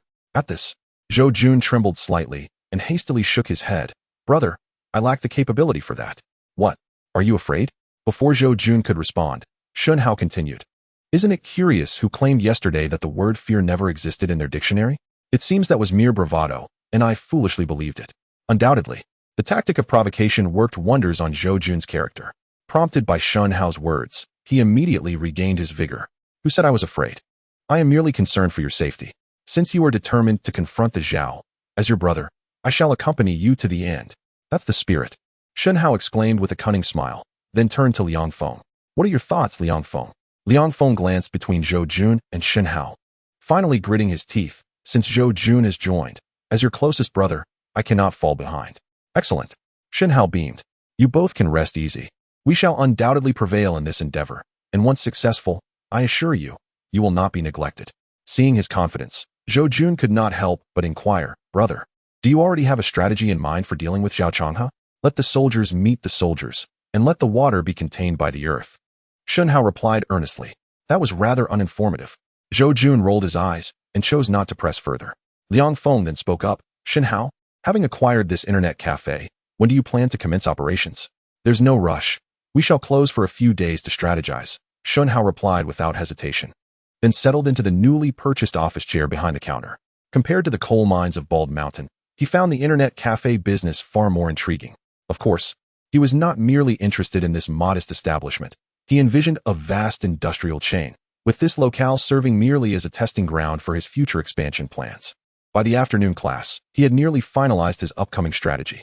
However, the foremost task is to defeat Zhao Changhe and seize the rights to operate all internet cafes in the county to smoothly proceed to the next step. With 2 months remaining until the college entrance examination and an additional 2 months during the summer vacation, he intends to utilize this time to establish a formidable chain of internet cafes, rooted in the city and expanding throughout the province. maximizing the number of outlets and capturing market share, ultimately venturing beyond the province to seize a foothold in the national market. After all, internet cafes remain a lucrative opportunity in this era. If managed well, they can yield substantial income and, more importantly, significantly aid his future endeavors. Let us go. A few minutes later, Shen Hao stood up, accompanied by Liang Feng and Zhou Jun, leaving the internet cafe. He personally locked the door and affixed a large red paper to it before riding away on his motorcycle. What is going on? Why are these kids locking the door? The red-haired boy looked bewildered as he watched them depart, then hurried to the front of the internet cafe to glance at the red paper Shen Hao had posted. Chapter 24. Dismissing the beggar. This establishment is temporarily closed. Please proceed to Changha Internet Cafe for internet access. After reading the contents of the red paper word by word, the red-haired boy stood frozen in place, momentarily dazed. What the hell does this mean? Is that scoundrel Li Ming finally unable to hold on and ready to surrender? Damn it, we've endured for so long, and now we finally see the light. At last, we won't have to sit by the roadside eating dust every day. With this thought, the red-haired boy burst into laughter, overjoyed. You two stay here. The rest of you come with me to find the boss. After giving his orders, the red-haired boy swiftly led a few subordinates, riding their smoke-belching motorcycles towards Zhao Changha's stronghold, the Changha Financial Company, a few streets away, to share the good news with him. Boss, weren't you supposed to be watching over Lingyun Internet Cafe? Why are you back? Zhao Changha, who was playing cards, glanced at the red-haired boy with slight displeasure. Boss, there's no need to keep an eye on that place anymore, the red-haired boy replied with a smile. Upon hearing this, Zhao Changha's expression darkened, and he growled, Red-haired boy, what do you mean? Have you grown wings, or become so bold that you dare to disregard my orders? The red-haired boy trembled in fright, and quickly explained, Boss, you've misunderstood. How could I dare to disobey you? What I mean is, Lingyun Internet Cafe has officially closed down, so there's no need to keep watching it. Is that true? Zhao Changha set down his cards and sprang to his feet. Absolutely, brother, I wouldn't dare to deceive you. The red-haired boy nodded vigorously, stepping forward to hand Zhao Changha the red paper he had torn from the door of Lingyun Internet Cafe. Brother, I witnessed them lock the door with my own eyes and affixed this notice. Zhao Changha took the notice and glanced at it, his face instantly lighting up with pride. Well, Li Ming, didn't you think you could stubbornly oppose me? Is this all it takes for you to crumble? This is utterly disappointing. The red-haired boy chuckled in agreement. Indeed, it's simply too dull. But with Li Ming's meager talents, he dares to stand against you, boss? He must be tired of living. All right, go back and withdraw your people, Zhao Changha said dismissively, uninterested in the flattery from Zai Hongmiao. He waved his hand casually and returned to his game of cards. In his view, since Li Ming had already closed the internet cafe, it would not be long before he came knocking, pleading for him to acquire Lingyun Internet Cafe. At that point, all he needed to do was to strike hard at a drowning dog, throw Li Ming a token amount of money, and he would successfully secure the Lingyun Internet Cafe, which he had long coveted. At that moment, Zai Hongmiao, sensing Zhao Changha's disinterest, stood to the side for quite a while before he could not help but speak up. Do you have something to say? Zhao Changha asked coldly. Zai Hongmiao hesitated for a moment, a forced smile plastered on his face, and timidly said, Boss, the brothers under me have been guarding the entrance of Lingyun Internet Cafe every day during this time, and it has been quite hard for them. Now that the matter is settled, shouldn't we reward them? Of course, if it were just me, it wouldn't matter, but there are more than a dozen people, and we might need them in the future. Before he could finish, Zhao Changha interrupted with visible displeasure. Humph, all this talk is just about money, isn't it? When have I ever mistreated you? Take it, just don't bother me. Zhao Changha cursed as he grabbed a handful of cash from the table and tossed it at Zai Hongmiao. As the bills scattered across the floor, Zai Hongmiao felt a mix of emotions. His group had worked tirelessly for Zhao Changha, yet all they received was this meager sum, which they were entitled to in the first place, and now they were being dismissed like beggars. Despite feeling disgruntled, he dared not show too much outward dissatisfaction, for in comparison to Zhao Changha, he truly felt insignificant. Thank you, big brother. We will definitely serve you well in the future, he expressed with a grin, before crouching down to pick up the bills one by one, gritting his teeth as he did so. Upon leaving the finance company, he looked up at the sky and silently vowed that one day he, Zai Hongmiao, would rise to prominence and would never be suppressed by someone like Zhao Changha again. Meanwhile, after dropping Liang Feng off at home, Shen Hao pulled Zhou Jun over to his own residence. Big brother, do you need me to handle something? Zhou Jun, perceptive as he was, quickly caught on to the situation. Shen Hao wasted no time in answering, nodding as he said, Don't you have many brothers? While the internet cafe is still closed, take this opportunity to recruit more people. preferably those who are strong and able to fight. You mean you're preparing to confront Zhao Chang'e head-on? Zhou Jun blinked, a hint of worry in his gaze as he looked at Shen Hao. Shen Hao replied solemnly, I certainly want to provoke that mad dog first, but when our internet cafe opens, he will definitely come looking for trouble. We must be prepared. Understood. I'll start organizing right away when I get back, Zhou Jun said without hesitation, readily agreeing. Chapter 25. A brave man will arise under great reward, big brother. The next day at noon, as Shen Hao exited the classroom, Zhou Jun suddenly appeared from seemingly nowhere, calling out to him. Shen Hao gestured for him to follow and led him to a secluded corner of the playground. Has everything been arranged? Upon hearing Shen Hao's inquiry, Zhou Jun's face flushed with embarrassment, revealing a look of shame. After a moment, he shook his head vehemently. What's the matter? Your so-called friends are not giving you any face? Shen Hao's half-joking remark pierced Zhou Jun's heart like a needle, igniting a surge of emotion within him. Damn it, those bastards. They initially agreed wholeheartedly, promising to comply with whatever I asked. But the moment they heard we were going to the Lingyun Internet Cafe to oversee the situation and confront Zhao Chang'e, they all turned cowardly. I foolishly regarded them as true brothers, treating them well, only to find it was all in vain. Shen Hao was not surprised by this development, as he had anticipated the outcome. In truth, he had intentionally orchestrated this scenario to impart a lesson to Zhou Jun about the coldness of human relationships in this world. In this era, notions of brotherhood are often mere illusions, driven solely by self-interest. Brother, I feel utterly useless for failing to handle this matter, Zhou Jun lamented, lowering his head in shame after berating his so-called friends. There is no need for such self-reproach.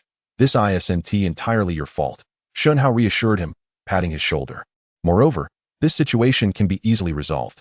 Zhou Jun, eager for a solution, asked, Brother, do you have a good plan? Quite simply. You should approach them once more and explain that this task is not without compensation. We can offer them a salary, Shen Hao replied without hesitation.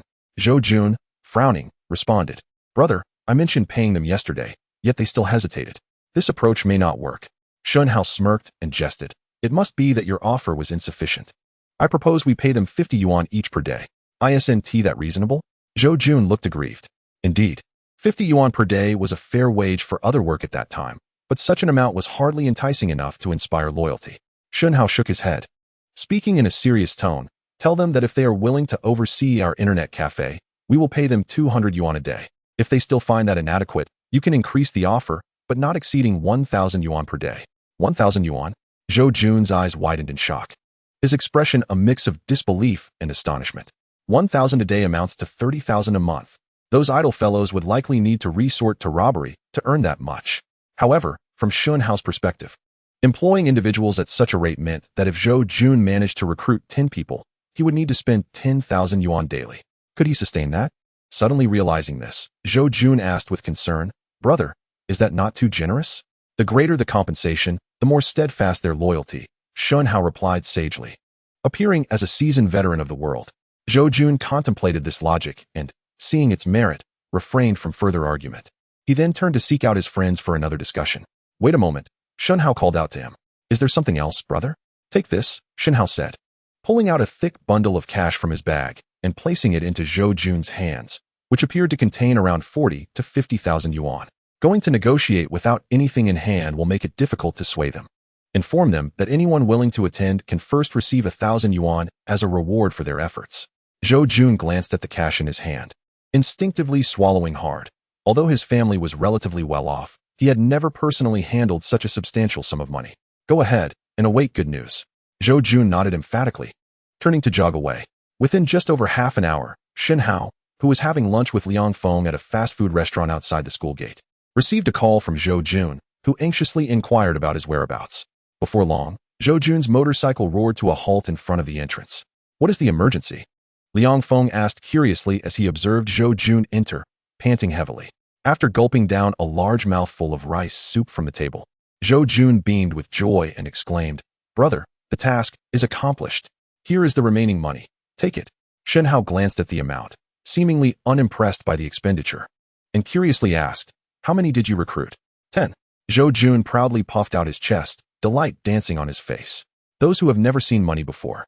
The moment I offered 500, they all changed their demeanor, eagerly jumping at the opportunity like dogs at the sight of food. They claimed to be brothers, insisting they would surely help me, as if I were foolish. Only a fool would fail to see through it. They are merely motivated by the allure of money. Shen Hao patted his shoulder, saying, "Well done. Once this is accomplished, I shall reward you handsomely."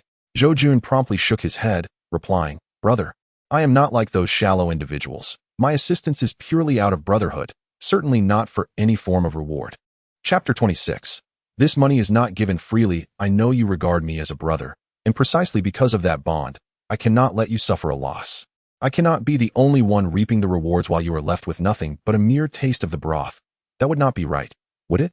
Would that still be brotherhood? Seeing Zhou Jun's earnest expression, Shen Hao responded with a smile.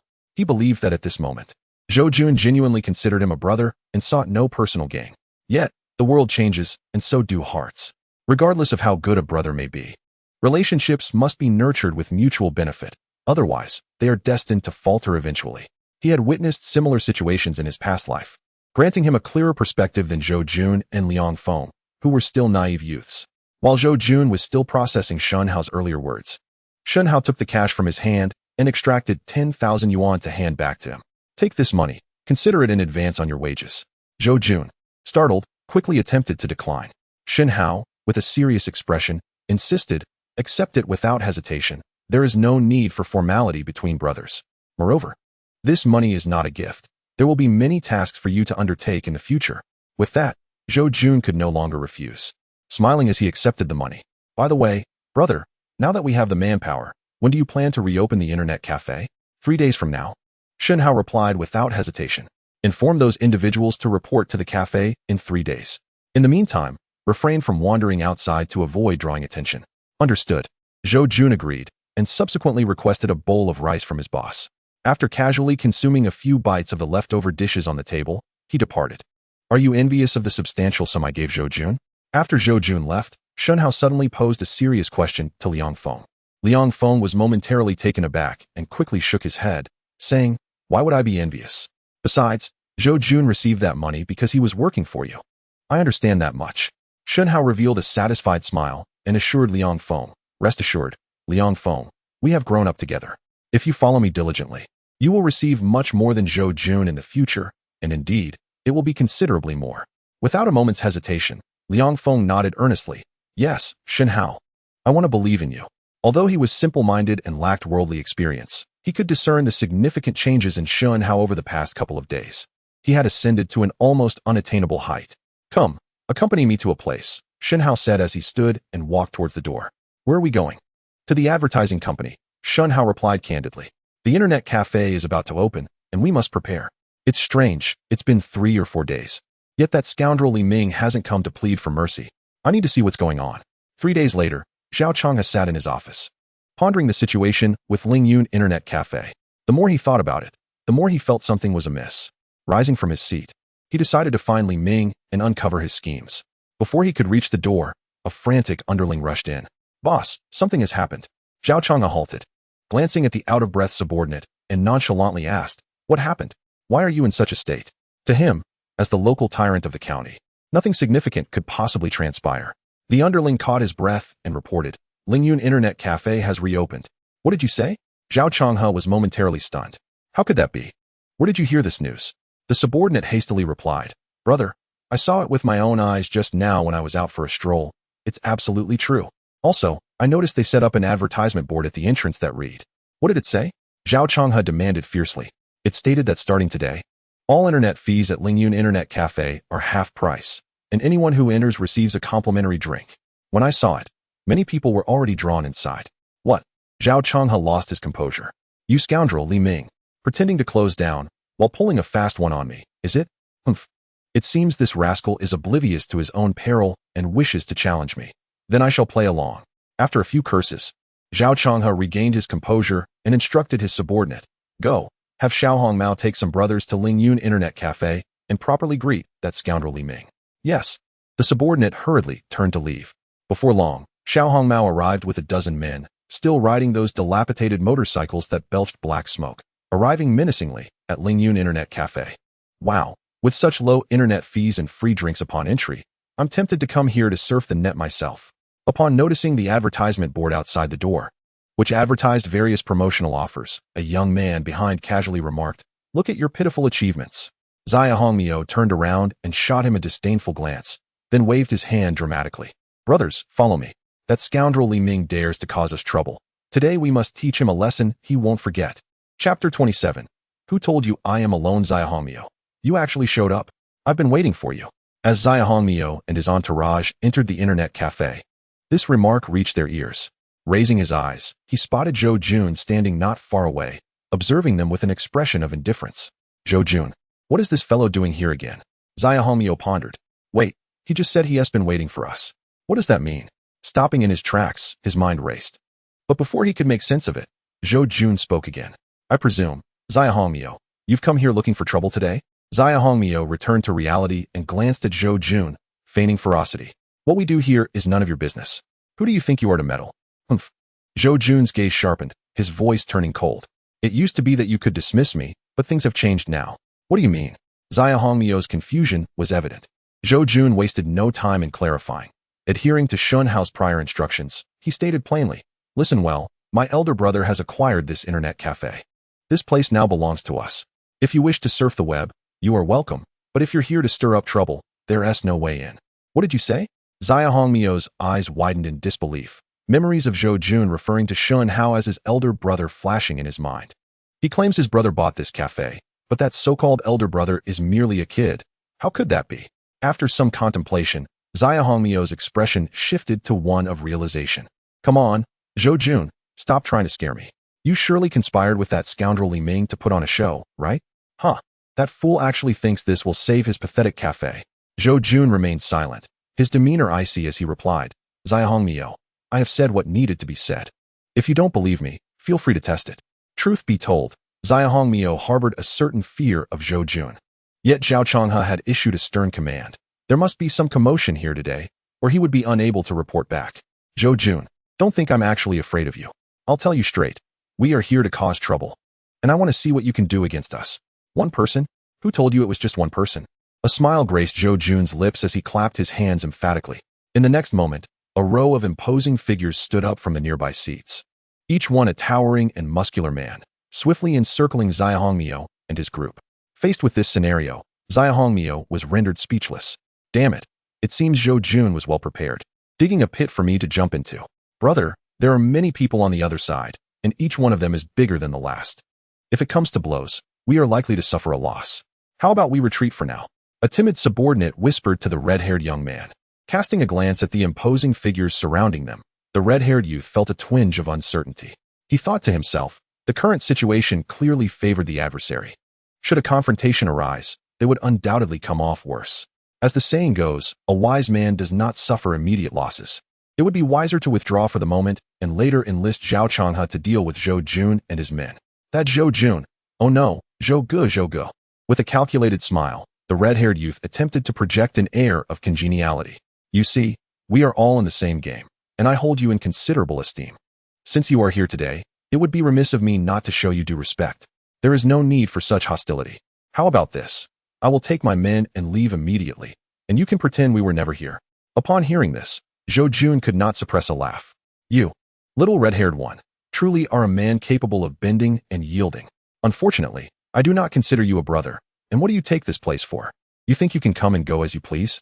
Faced with Zhou Jun's unwavering stance, the red-haired youth swallowed hard and timidly inquired, Zhou Jun, what do you intend to do?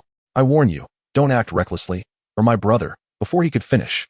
Zhou Jun charged forward in a sprint and kicked him away, shouting, what are you waiting for? Drive these blind fools out. 10 brawny men sprang into action, launching a flurry of punches and kicks that left the red-haired youth and his entourage crying for mercy, utterly defenseless. Eventually, they fled the internet cafe, heads cradled in their arms, in a hasty retreat. Witnessing the usual bullies, who previously forced them to pay exorbitant fees for internet access, receive a well-deserved beating. The patrons in the cafe felt a surge of satisfaction, rising in applause and cheers. Zhou Jun turned and waved his hand, signaling that all was well and encouraging everyone to return to their online pursuits, assuring them that there would be no further trouble in the future. The patrons, elated, speculated in hushed tones about the formidable individual who had purchased this cafe, daring to oppose Zhao Changhe and even strike at him. Chapter 28. Cold-blooded and ruthless Zhou Jun. You scoundrel! How dare you lay a hand on me? Just you wait. This is not over. Outside, the bruised red-haired youth vented his frustrations, cursing vehemently at the cafe.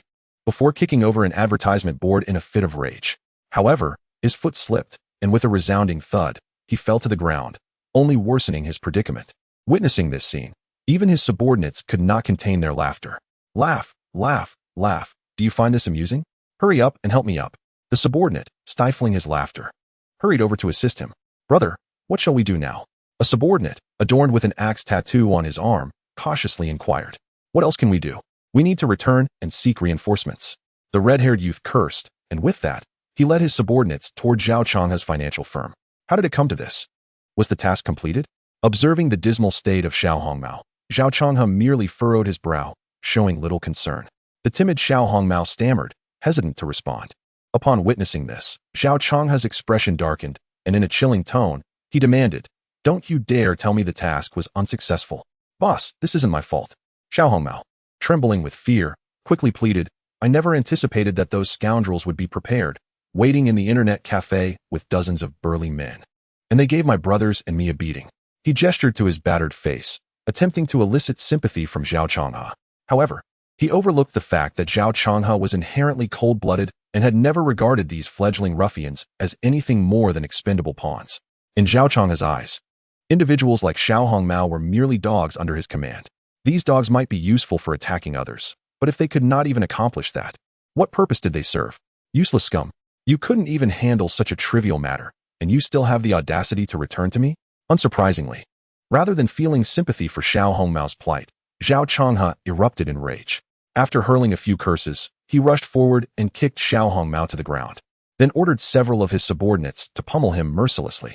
Ouch! Boss, it's my fault. Please, I beg you, tell them to stop. Xiao Hongmao curled up on the ground, clutching his head and wailing, yet his pleas were futile. Eventually, he lay there, unable to rise, bloodied and broken, having likely suffered multiple fractures. You lot, throw this worthless dog out of here. I won't have my place sullied. Zhao Changhe waved dismissively, turning away without casting another glance at Xiao Hongmao. Brother, what happened to you? How did it come to this? As Xiao Hongmao was unceremoniously ejected, anxious subordinates waiting outside rushed to assess the situation.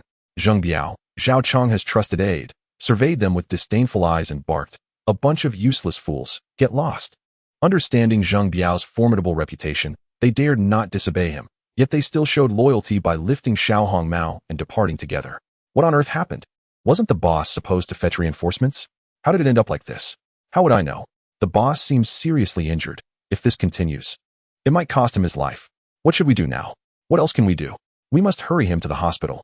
But who will pay for the medical expenses? Do any of you have money? At this, everyone shook their heads in dismay. Just then, a booming voice rang out from behind. I will cover the medical expenses. They turned to see none other than Shen Hao and Liang Feng approaching. It turned out that Shen Hao had anticipated Xiao Hongmao's grim fate from the outset and had been lurking in the alley opposite the finance company, watching the unfolding drama. Isn't that Zhou Jun's elder brother? What is he doing here? Kid, what do you intend to do? I advise you not to meddle. Shen Hao shrugged and chuckled. What's the matter? Are your ears not functioning? I explicitly stated that I would cover the medical expenses. The crowd stood in stunned silence, exchanging skeptical glances. And one remarked with suspicion, Humph, my brother is in this state because of you, and you claim to be so benevolent as to pay for his medical bills? Whether you believe it or not, the situation with Zai Hongmio is dire. If we do not rush him to the hospital, he may not only face death, but also end up crippled. The group averted their eyes to the severely injured Zai Hongmio, frowning. Yet they still couldn't bring themselves to trust Shen Hao's intentions, observing their disbelief. Shen Hao shook his head in resignation and casually tossed a bundle wrapped in newspaper towards them. You lot are supposed to be tough, yet you all act so timid. Like a bunch of women. With that, he turned and exited with Liang Feng in a nonchalant manner. It wasn't until they had distanced themselves significantly that Zai Hongmio's underling dared to bend down and retrieve the item Shen Hao had thrown. Upon unwrapping the newspaper, they were astonished to discover a thick stack of 100 yuan bills, leaving them frozen in disbelief. Chapter 29. Who's lacking insight? Zheng Biao. Gather your men and head to Lingyun Internet Cafe immediately. First, smash the place up, and then bring back that old tortoise, Li Ming. On another front, Zhao Changhe, having severely reprimanded Zai Hongmio, still felt unsatisfied. First, he had lost face today, and second, he believed that Li Ming had played tricks on him, which made it impossible for him to let the matter rest. Yes, Zheng Biao, Zhao Changhe's loyal follower, responded without a moment's hesitation. However, despite his seemingly simple demeanor, Zheng Biao was quite shrewd. Remembering Xia Hongmiu's wretched state and his words upon his return, he feared that Lingyun Internet Café might have some hidden defenses. If he recklessly led his men inside, he might find himself at a disadvantage. Thus, he first dispatched 2 subordinates to pose as customers and gather intelligence on the café. Before long, his men returned with news from the café, recounting their findings. Zheng Biao's expression shifted to one of suspicion. What did you say? Li Ming sold the café. And Zhou Long's son, Zhou Jun, is one of the new shareholders? Indeed, big brother. When I went inside, I saw Zhou Jun sitting behind the counter, exuding the demeanor of a boss. What kind of play is this? Zheng Biao squinted, perplexed. Before he could collect his thoughts, one of his subordinates inquired, Boss, how should we proceed? Shall we just storm in and deal with Zhou Jun, regardless of his status? Zheng Biao glanced at the man but did not respond. Instead, he began to contemplate the situation. Although Zhou Jun was not particularly formidable, he had a father in law enforcement. And it was rumored that Zhou Long had recently been promoted for cracking down on illegal coal mines, making him a favored figure in the department. If I were to simply charge in and deal with Zhou Jun, while Zhou Long might not dare to retaliate against our leader, I cannot guarantee that he wouldn't take his anger out on me. No, this matter requires careful consideration. It is best to return and inform the boss first.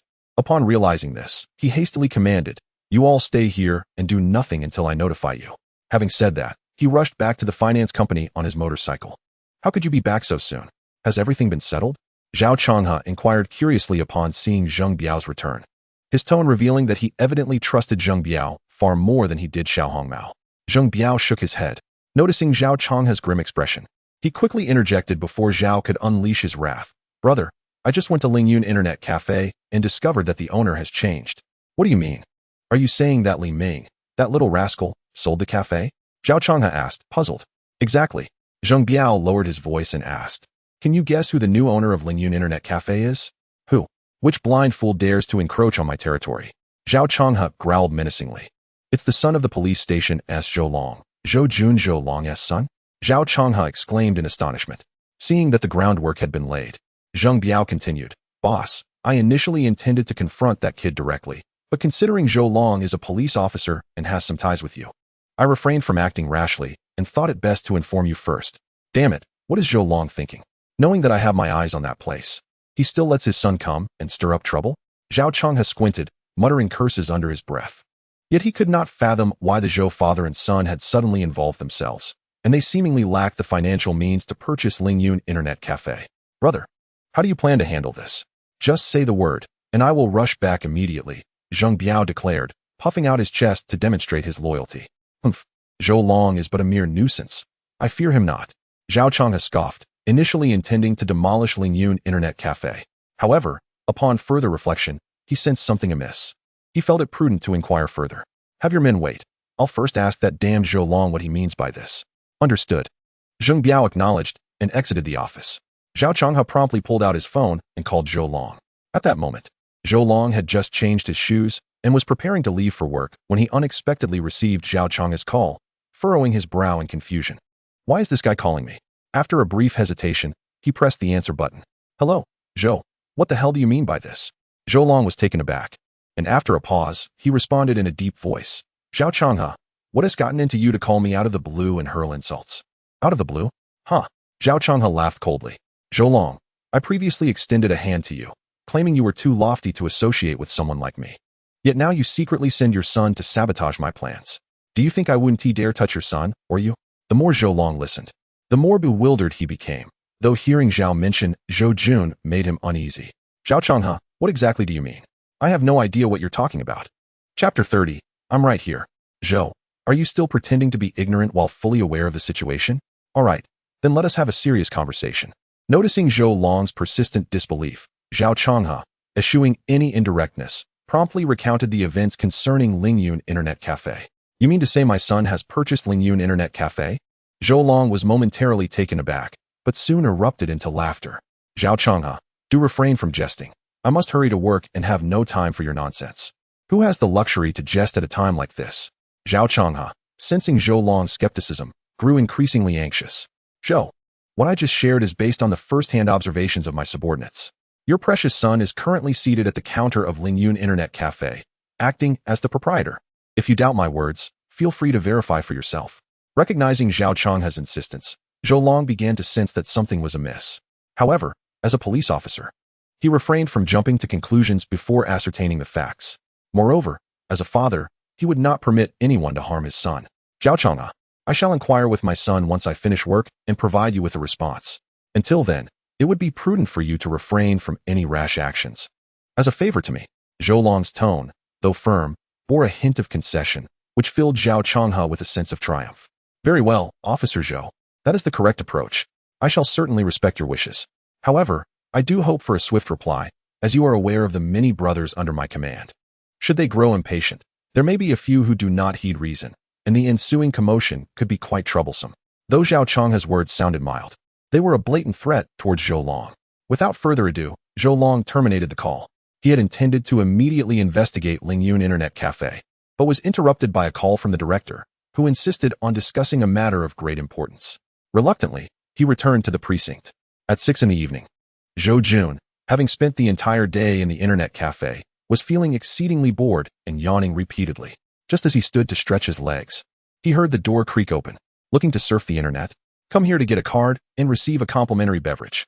Zhou Jun instinctively uttered this line, but after a long pause, he received no response. He glanced up, only to be startled, his pupils dilating in shock, and he instinctively took 2 steps back. The person who had just entered was none other than his father, Zhou Long, who stood outside the counter, glaring at him as if he intended to devour him whole. Dad, what brings you here? That is a question I ought to be asking you. Zhou Long replied coldly. Zhou Jun swallowed hard, feeling a pang of guilt akin to that of a thief. Zhao Changhe called me, and I was bewildered. I never expected you would actually be here. What? Zhao Changhe called you? Zhou Jun's anxiety deepened, and he internally lamented his misfortune. Zhou Long's expression darkened as he demanded, Speak quickly. What exactly are you doing here? Zhou Jun stuttered, struggling to articulate a coherent response. With each passing moment, Zhou Long's irritation grew. If you do not speak soon, do not blame me for being unkind. Thus, with a sense of resignation, Zhou Jun recounted the entire sequence of events. Upon hearing this, Zhou Long's expression became exceedingly complex. After a prolonged silence, he finally spoke. Are you saying that this fellow, Shen Hao, purchased this internet cafe and enlisted your assistance? How could this possibly be? Setting aside Shen Hao's seemingly honest demeanor, given his impoverished background, how could he possibly afford to acquire Lingyun Internet Cafe? Zhou Long's mind was awash with doubt, and the more he pondered, the more uneasy he felt. Could it be that someone is using him as a pawn to approach Zhou Jun, possibly intending to set a trap for me?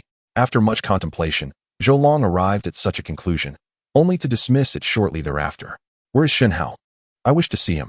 After a moment, Zhou Long regained his composure and inquired gravely. I don't know. Perhaps we should call him? Zhou Jun replied, shaking his head as he reached for the telephone on the table. Before he could finish dialing, a familiar voice rang out from the direction of the entrance. No need to call. I'm right here. Zhou Jun quickly looked up to see Shen Hao approaching with Liang Feng, feeling a slight sense of relief. Uncle Zhou. Shen Hao greeted politely at the counter. Acknowledging Zhou Long maintained a stern expression and replied, Call me Officer Zhou. Clearly, he wished to distance himself from any association. Shen Hao, unfazed, promptly responded, Very well, Officer Zhou. Zhou Long said nothing further, his gaze fixed on Shen Hao, as if attempting to see through to his very bones. Officer Zhou, I imagine you have many questions for me, Shen Hao said, breaking the silence. Shall we not linger here? Let us step into the back room to converse. He gestured invitingly. After a moment's hesitation, Zhou Long opted to follow him into the small room, cautioning Zhou Jun to remain there and not wander off. Chapter 31. Aboard the thieves' ship, please, have a seat. Officer Zhou. Upon entering the small room, Shen Hao positioned a chair in front of Zhou Long. Zhou Long merely cast a glance at it and refrained from sitting down. Shen Hao, uninterested in pretense, got straight to the point. Officer Zhou, feel free to ask any questions you may have. This internet cafe is yours. It is. Where did you acquire such a substantial sum of money? I sold a family heirloom jade pendant. A family heirloom jade pendant? Zhou Long squinted, clearly skeptical of Shen Hao's claim. Indeed, Shen Hao replied with calm assurance. I sold it to the owner of Jubiozai a few days ago, accompanied by Aunt Li Qin. If you have any doubts, you may verify this with Li Qin. You know Li Qin? Zhou Long's expression noticeably shifted. Yes. I assisted her with a small matter not long ago, so we have been in contact recently. Shen Hao refrained from elaborating on his familial ties to Li Qin, aware that the police could easily uncover the truth. Observing the sincerity in Shen Hao's demeanor, Zhou Long felt inclined to believe him and posed another question. With such a significant amount of money, why purchase an internet cafe? Because an internet cafe is a lucrative opportunity. It should be a sound investment, don't you think?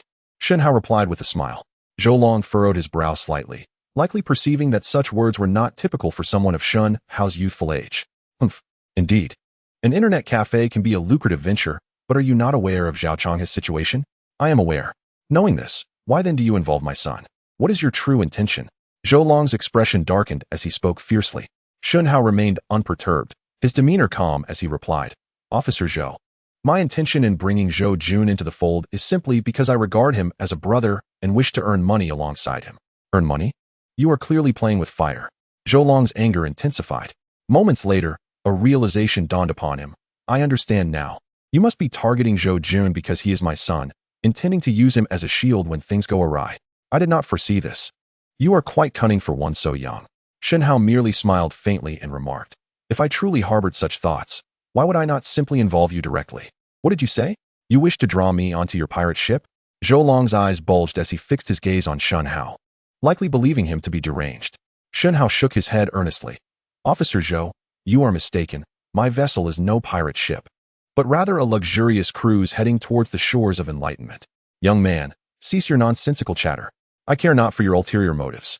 If you bring harm upon yourself, do not drag my son into it. Otherwise, do not blame me for disregarding our relationship. Zhou Long interrupted Shen Hao and, casting aside those words, turned to leave. Officer Zhou, if I were to tell you that my reason for taking over this internet cafe is actually to bring down the Zhao brothers, and I possess the means to do so, would you listen? Shen Hao raised his voice.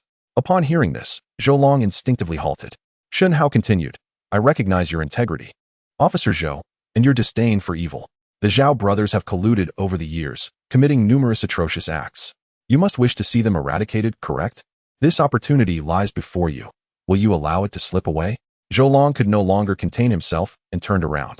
Indeed, as Shen Hao had said, he had harbored a deep-seated hatred for the Zhao brothers' actions over the years, longing to excise this malignant presence, yet his strength had always fallen short, leaving him to endure in silence. You are young, yet your words are bold. You dare claim confidence in your ability to bring down the Zhao brothers? After a long pause, Zhou Long spoke again, a note of derision in his tone. I speak only the truth, Shen Hao declared with unwavering confidence. Very well. Then tell me, by what means do you propose to topple them? Instead of answering Zhou Long's inquiry, Shen Hao produced a slip of paper from his pocket and handed it over. What is this? Zhou Long asked, puzzled. Open it, and you shall see. Zhou Long accepted the note, glancing at it before becoming momentarily speechless. How is this possible? Where did you acquire this? The note contained but a few lines, revealing key clues to a major case Zhou Long had just received from the chief. It was no wonder he was so astonished. Officer Zhou, this is merely an appetizer. Once you have savored it, I will present the main course. Shen Hao teased, shrouded in mystery. What main course? A dish substantial enough to bring the Zhao brothers to justice. Upon hearing this, Zhou Long was momentarily taken aback. After a considerable pause, clarity dawned upon him. This young man was clearly hinting that he possessed evidence capable of dismantling the Zhao brothers. Yet, this was inconceivable. The Zhao brothers conducted their affairs with meticulous precision. Despite my years of covert investigation, I had unearthed nothing. How could a mere novice like Shen Hao possibly have incriminating evidence against them? Chapter 32, Prescient Insights. Officer Zhou, it is entirely understandable that you find it hard to believe me at this moment. How about we first enjoy this appetizer, and then sit down for a proper discussion? Observing Zhou Long lost in thought, Shen Hao interjected. Zhou Long snapped back to reality, scrutinizing Shen Hao for an extended moment before gravely responding, Young man, I will grant you this one moment of trust, but you had best not deceive me, for the consequences would be dire. Of course, how could I ever dare to deceive Officer Zhou? Shen Hao replied with a smile, evidently confident in the leads he had provided. His confidence was well-founded, as he was, after all, a reincarnate. Moreover, the case Zhou Long was handling had been regarded as a significant one in his previous life, garnering attention from both the public and media, eventually making its way onto television. The clues Shen Hao had documented were precisely those he had heard from the arresting officer during that televised broadcast. And that officer was none other than Zhou Long himself. Very well, if these leads prove to be of value, I shall commend you to my superiors. Zhou Long stated before turning to exit the small room, approaching Zhou Jun. What are you still doing here? Come home with me. Dad, enough of that. Move quickly, Zhou Long interjected firmly, seizing Zhou Jun and striding towards the door. Zhou Jun cast a helpless glance back, his eyes seemingly apologizing to his elder brother. Shen Hao waved reassuringly, indicating that all was well. Shen Hao, what did you say to Zhou Jun's father? He doesn't seem too pleased. Liang Feng inquired anxiously as the two exited the internet cafe.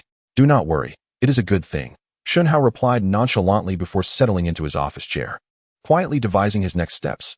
Meanwhile, Zhou Long returned home with Zhou Jun, determined to prevent his foolish son from meddling further in the affairs of Lingyun Internet Cafe by locking him in his room. Afterward, he sank into the sofa, poring over the clues Shen Hao had just provided. Approximately 15 minutes later, he picked up his phone and dialed a number. Hello, Shaoli. Gather a few men and head to number 75, Hepping Street immediately. There may be criminal suspects there. Remember, be discreet, do not alert them. After hanging up, Zhou Long tucked the note away and reclined on the sofa, closing his eyes in an attempt to rest, but found himself unable to drift into slumber. Thus, he sat up again, brewing a pot of strong tea and awaiting developments in silence. About half an hour later, the phone call from Shaoli came through. Zhou Long hastily grabbed his phone and answered. Hello, Captain Zhou. I followed your instructions and took some men to number 75, Hepping Street. We have apprehended several addicts. Your foresight is truly remarkable. What? You genuinely caught some addicts? Zhou Long was taken aback, leaping to his feet in astonishment. Indeed. Observing his surprise, Shaoli looked slightly puzzled. Zhou Long quickly adjusted his tone, speaking with gravity. Bring those individuals back to the Bureau for solitary confinement. Once I return, it is highly likely that they are connected to the major case we have just taken over. After hanging up the phone, Zhou Long sat heavily back on the sofa, retrieving the note that Shen Hao had written for him to scrutinize once more. The first clue aligned perfectly. Could this young man truly possess the gift of foresight? Although such a notion was difficult to accept, he found himself at a loss for alternative explanations. Given that the clues he provided were indeed useful, Zhou Long felt compelled to act honorably. After a moment of contemplation, he picked up his phone again, dialing Shaoli once more. Hello, Shaoli. Discreetly arrange for a few plainclothes officers to monitor the Lingyun Internet Cafe. If any trouble arises, apprehend them immediately. Once the arrangements were made, Zhou Long donned his police uniform and hurriedly departed for the precinct. At 7 o'clock in the evening, Shen Hao was instructing Liang Feng on computer usage at the Internet Cafe when a group of tall, imposing men entered. Boss, open 5 temporary cards. Shen Hao swiftly prepared the cards and handed them to the leader, also providing them with 5 bottles of drinks. Wow, so cheap and drinks included? Are you still making a profit, boss? The leader blinked in slight astonishment. Shen Hao smiled faintly, responding, business is tough. We rely on low margins and high sales. The leader did not linger for small talk, merely expressing thanks before taking his companions to sit at a table close to the bar. Shen Hao observed them for a moment, seemingly deducing something, a smile unconsciously curling at the corners of his mouth. What are you sneering at over there? Liang Feng inquired curiously as he leaned closer. Shen Hao turned his head back and quietly said, I can manage here alone tonight. You should hurry home and get some sleep, lest your father scolds you. That won't do. We agreed to stick together. What if Zhao Chong has men come looking for trouble? How will you handle it alone? Liang Feng shook his head repeatedly, displaying a determination to face disaster alongside Shen Hao. Shen Hao patted his shoulder reassuringly. Rest easy, tonight. Someone will be watching over us. Nothing will go awry. Chapter 33. They are not here to surf the internet. Could it be that they are the ones you mentioned? Upon hearing Shen Hao's assurance that everything would be fine, Liang Feng instinctively glanced at the burly men that Zhou Jun had summoned, furrowing his brow. These individuals appeared rather untrustworthy. If trouble were to arise, they would likely flee faster than rabbits. Perhaps I should stay and keep you company. His reluctance stemmed not from excessive caution, but rather from the fact that after Zhou Long had taken Zhou Jun away, those men had indeed become rather lackadaisical, with 2 of them even slipping away unnoticed by Shen Hao. In such circumstances, should Zhao Chong's men truly come knocking, expecting these men to safeguard the cafe, and Shen Hao seemed rather unrealistic. Understanding that Liang Feng's concern was genuine, Shen Hao smiled gently and shook his head. Of course. I cannot rely on them. Then who do you intend to rely on? Liang Feng asked, bewildered. Shen Hao gestured subtly with his chin towards the men who had just entered, whispering, there are still them. Them? Liang Feng stole a glance, increasingly perplexed. He mused to himself, are they not merely a few patrons browsing the internet? Furthermore, he had never encountered them before. How could they possibly oversee the venue? Noticing the bewilderment etched across Liang Feng's face, Shen Hao feared he might overthink to the point of damaging his CPU. Thus, he revealed the truth without further ado. Leaning closer and speaking in a hushed tone, they are all undercover police officers. What did you say? Liang Feng's eyes widened as he shouted. But before he could finish, Shen Hao quickly covered his mouth. Lower your voice. Don't expose us, Shen Hao admonished with a frown. It was only then that Liang Feng regained his composure, vigorously nodding in agreement. Once Shen Hao released his hand, Liang Feng urgently whispered, Shen Hao, you're not joking. Are you? They are really police officers? Indeed, Shen Hao replied earnestly. How do you know they are police? Shen Hao explained. They all exude righteousness and maintain an upright posture. They came to the internet cafe not to play games or watch movies. They merely opened a website and have hardly moved since. Clearly, they are not here for leisure, but rather to surveil. Hearing this, Liang Feng quickly turned back to covertly observe the individuals, though he dared not stare too long. Goodness, it really is the case. But why would the police come to our internet cafe to keep watch? Shen Hao continued to elucidate. Have you forgotten? I just had an extensive conversation with Zhou Jun's father in the back room. So, you mean these individuals were sent by Officer Zhou? Precisely. Upon hearing this, Liang Feng's expression turned to one of astonishment. Shen Hao, what exactly did you discuss with Officer Zhou? He was clearly angry when he left. How could he turn around and send someone to assist us? I'll tell you later, Shen Hao teased. For now, you should feel reassured. Hurry back home. If you linger too long, your father might really give you a beating. Then I shall take my leave first. Be cautious. If you encounter trouble, just run and do not suffer any losses. Liang Feng hesitated for a moment before ultimately deciding to return home. Shen Hao escorted Liang Feng to the door and then began to wander around the internet cafe with his hands behind his back. Due to the low prices, the establishment was nearly at full capacity, with many patrons opting to extend their overnight passes. Indeed, managing the internet cafe is quite taxing. I will need to hire a couple of attendants soon, Shen Hao muttered as he made a couple of rounds before returning to the counter. Just as he settled down, intending to casually download a game to pass the time, a loud bang resonated from the direction of the entrance. Shen Hao swiftly rose and glanced towards the door, only to see a group of 7 or 8 individuals striding menacingly towards the counter, led by none other than Zheng Biao. This is bad. It's Zhao Changha's men. They are certainly here to cause trouble. Someone recognized Zheng Biao among the individuals Zhou Jun had sent to oversee the situation. Should we go and intercept them? Intercept? Have you not noticed that Zheng Biao is leading them? Can we possibly contend with them? What should we do then? Just stand here and watch. After all, we did accept their money. It wouldn't be right to do nothing. Let us observe for now, came the cautious reply. We were summoned by Zhou Jun, and now that he is no longer present, we see no reason to risk our lives for such a paltry sum. After exchanging glances, the group reached a silent consensus and settled into their chairs, remaining motionless. Meanwhile, Zheng Biao and his entourage had approached the counter, their eyes fixed on Shen Hao with predatory intent. Shen Hao remained composed, greeting them with a smile. Are you gentlemen here to use the internet? I regret to inform you that there are no available seats today. Perhaps you might consider visiting another establishment or arrive early tomorrow. Zheng Biao turned to survey the packed internet cafe, his anger mounting, and he spun back to hurl a curse. What the hell? Do we look like we're here to surf the web? Shen Hao remained unfazed, simply inquiring. Then, may I ask what brings you here? Seeing Shen Hao's unflinching demeanor, Zheng Biao's curiosity was piqued. After sizing him up, he disdainfully declared, I have no time to waste on a brat like you. Call your boss. Chapter 34. Heed my advice, I am the boss here. What is it you wish to discuss? Upon hearing Zheng Biao's request to see the owner, Shen Hao wasted no time in revealing his identity. What did you say? You are the owner? Zheng Biao's eyes widened in disbelief, prompting laughter from his underlings. You little brat, you really think you can bluff us? Do you take us for fools? Shen Hao shrugged nonchalantly, responding with dignity. We have never met before, and I have no reason to deceive you. I am indeed the new owner of this establishment. Please, state your business. This revelation momentarily stumped Zheng Biao, who thought to himself, this kid doesn't seem to be lying. However, he appeared only 17 or 18. How could he possibly afford such a large internet cafe? Is he perhaps the son of some wealthy business owner in the county? But that can't be right. I've met most of the prominent figures in the county and don't recall anyone's child resembling him. The more Zheng Biao pondered, the more perplexed he became. However, Zhao Changha had issued a stern order prior to their arrival. They must demolish this internet cafe tonight and bring the new owner back. If he failed to accomplish the task, his fate would likely be no better than that of Xiao Hongmao. With this thought in mind, he snapped back to the present, pointing an accusatory finger at Shen Hao and shouting, All right, Brad, since you claim to be the new owner, then I'm here for you. Speak, what do you want? Shen Hao replied coolly, What is it you wish to discuss? In the eyes of Zheng Biao and his cohorts, this was nothing short of blatant provocation. Hey kid, you're quite audacious. Do you dare to speak to my brother like that? Do you believe I want to make you regret it? One of the thugs behind Zheng Biao lunged forward, growling menacingly. Zheng Biao waved his hand dismissively, feigning concern. Oh, Guangzi, don't be so fierce. What if you frighten the child? He then turned to Shen Hao with a smile, saying, let me be honest with you. We came here today at the behest of boss Xiao Changhe to have a serious discussion. What shall we discuss?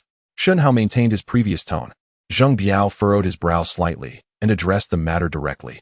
Boss Xiao has asked me to convey that he is quite displeased with your acquisition of this internet café without his consent. If you have any sense, you should promptly close the establishment and return with me to apologize to Boss Xiao. This will settle the matter. Otherwise, it could become quite troublesome. The reason he refrained from sending his subordinates to destroy the café and instead chose to reason with Shen Hao was due to Zheng Biao's cautious nature. He had just realized that Shen Hao might very well be the son of a prominent figure, and he feared that acting aggressively could lead to unnecessary complications.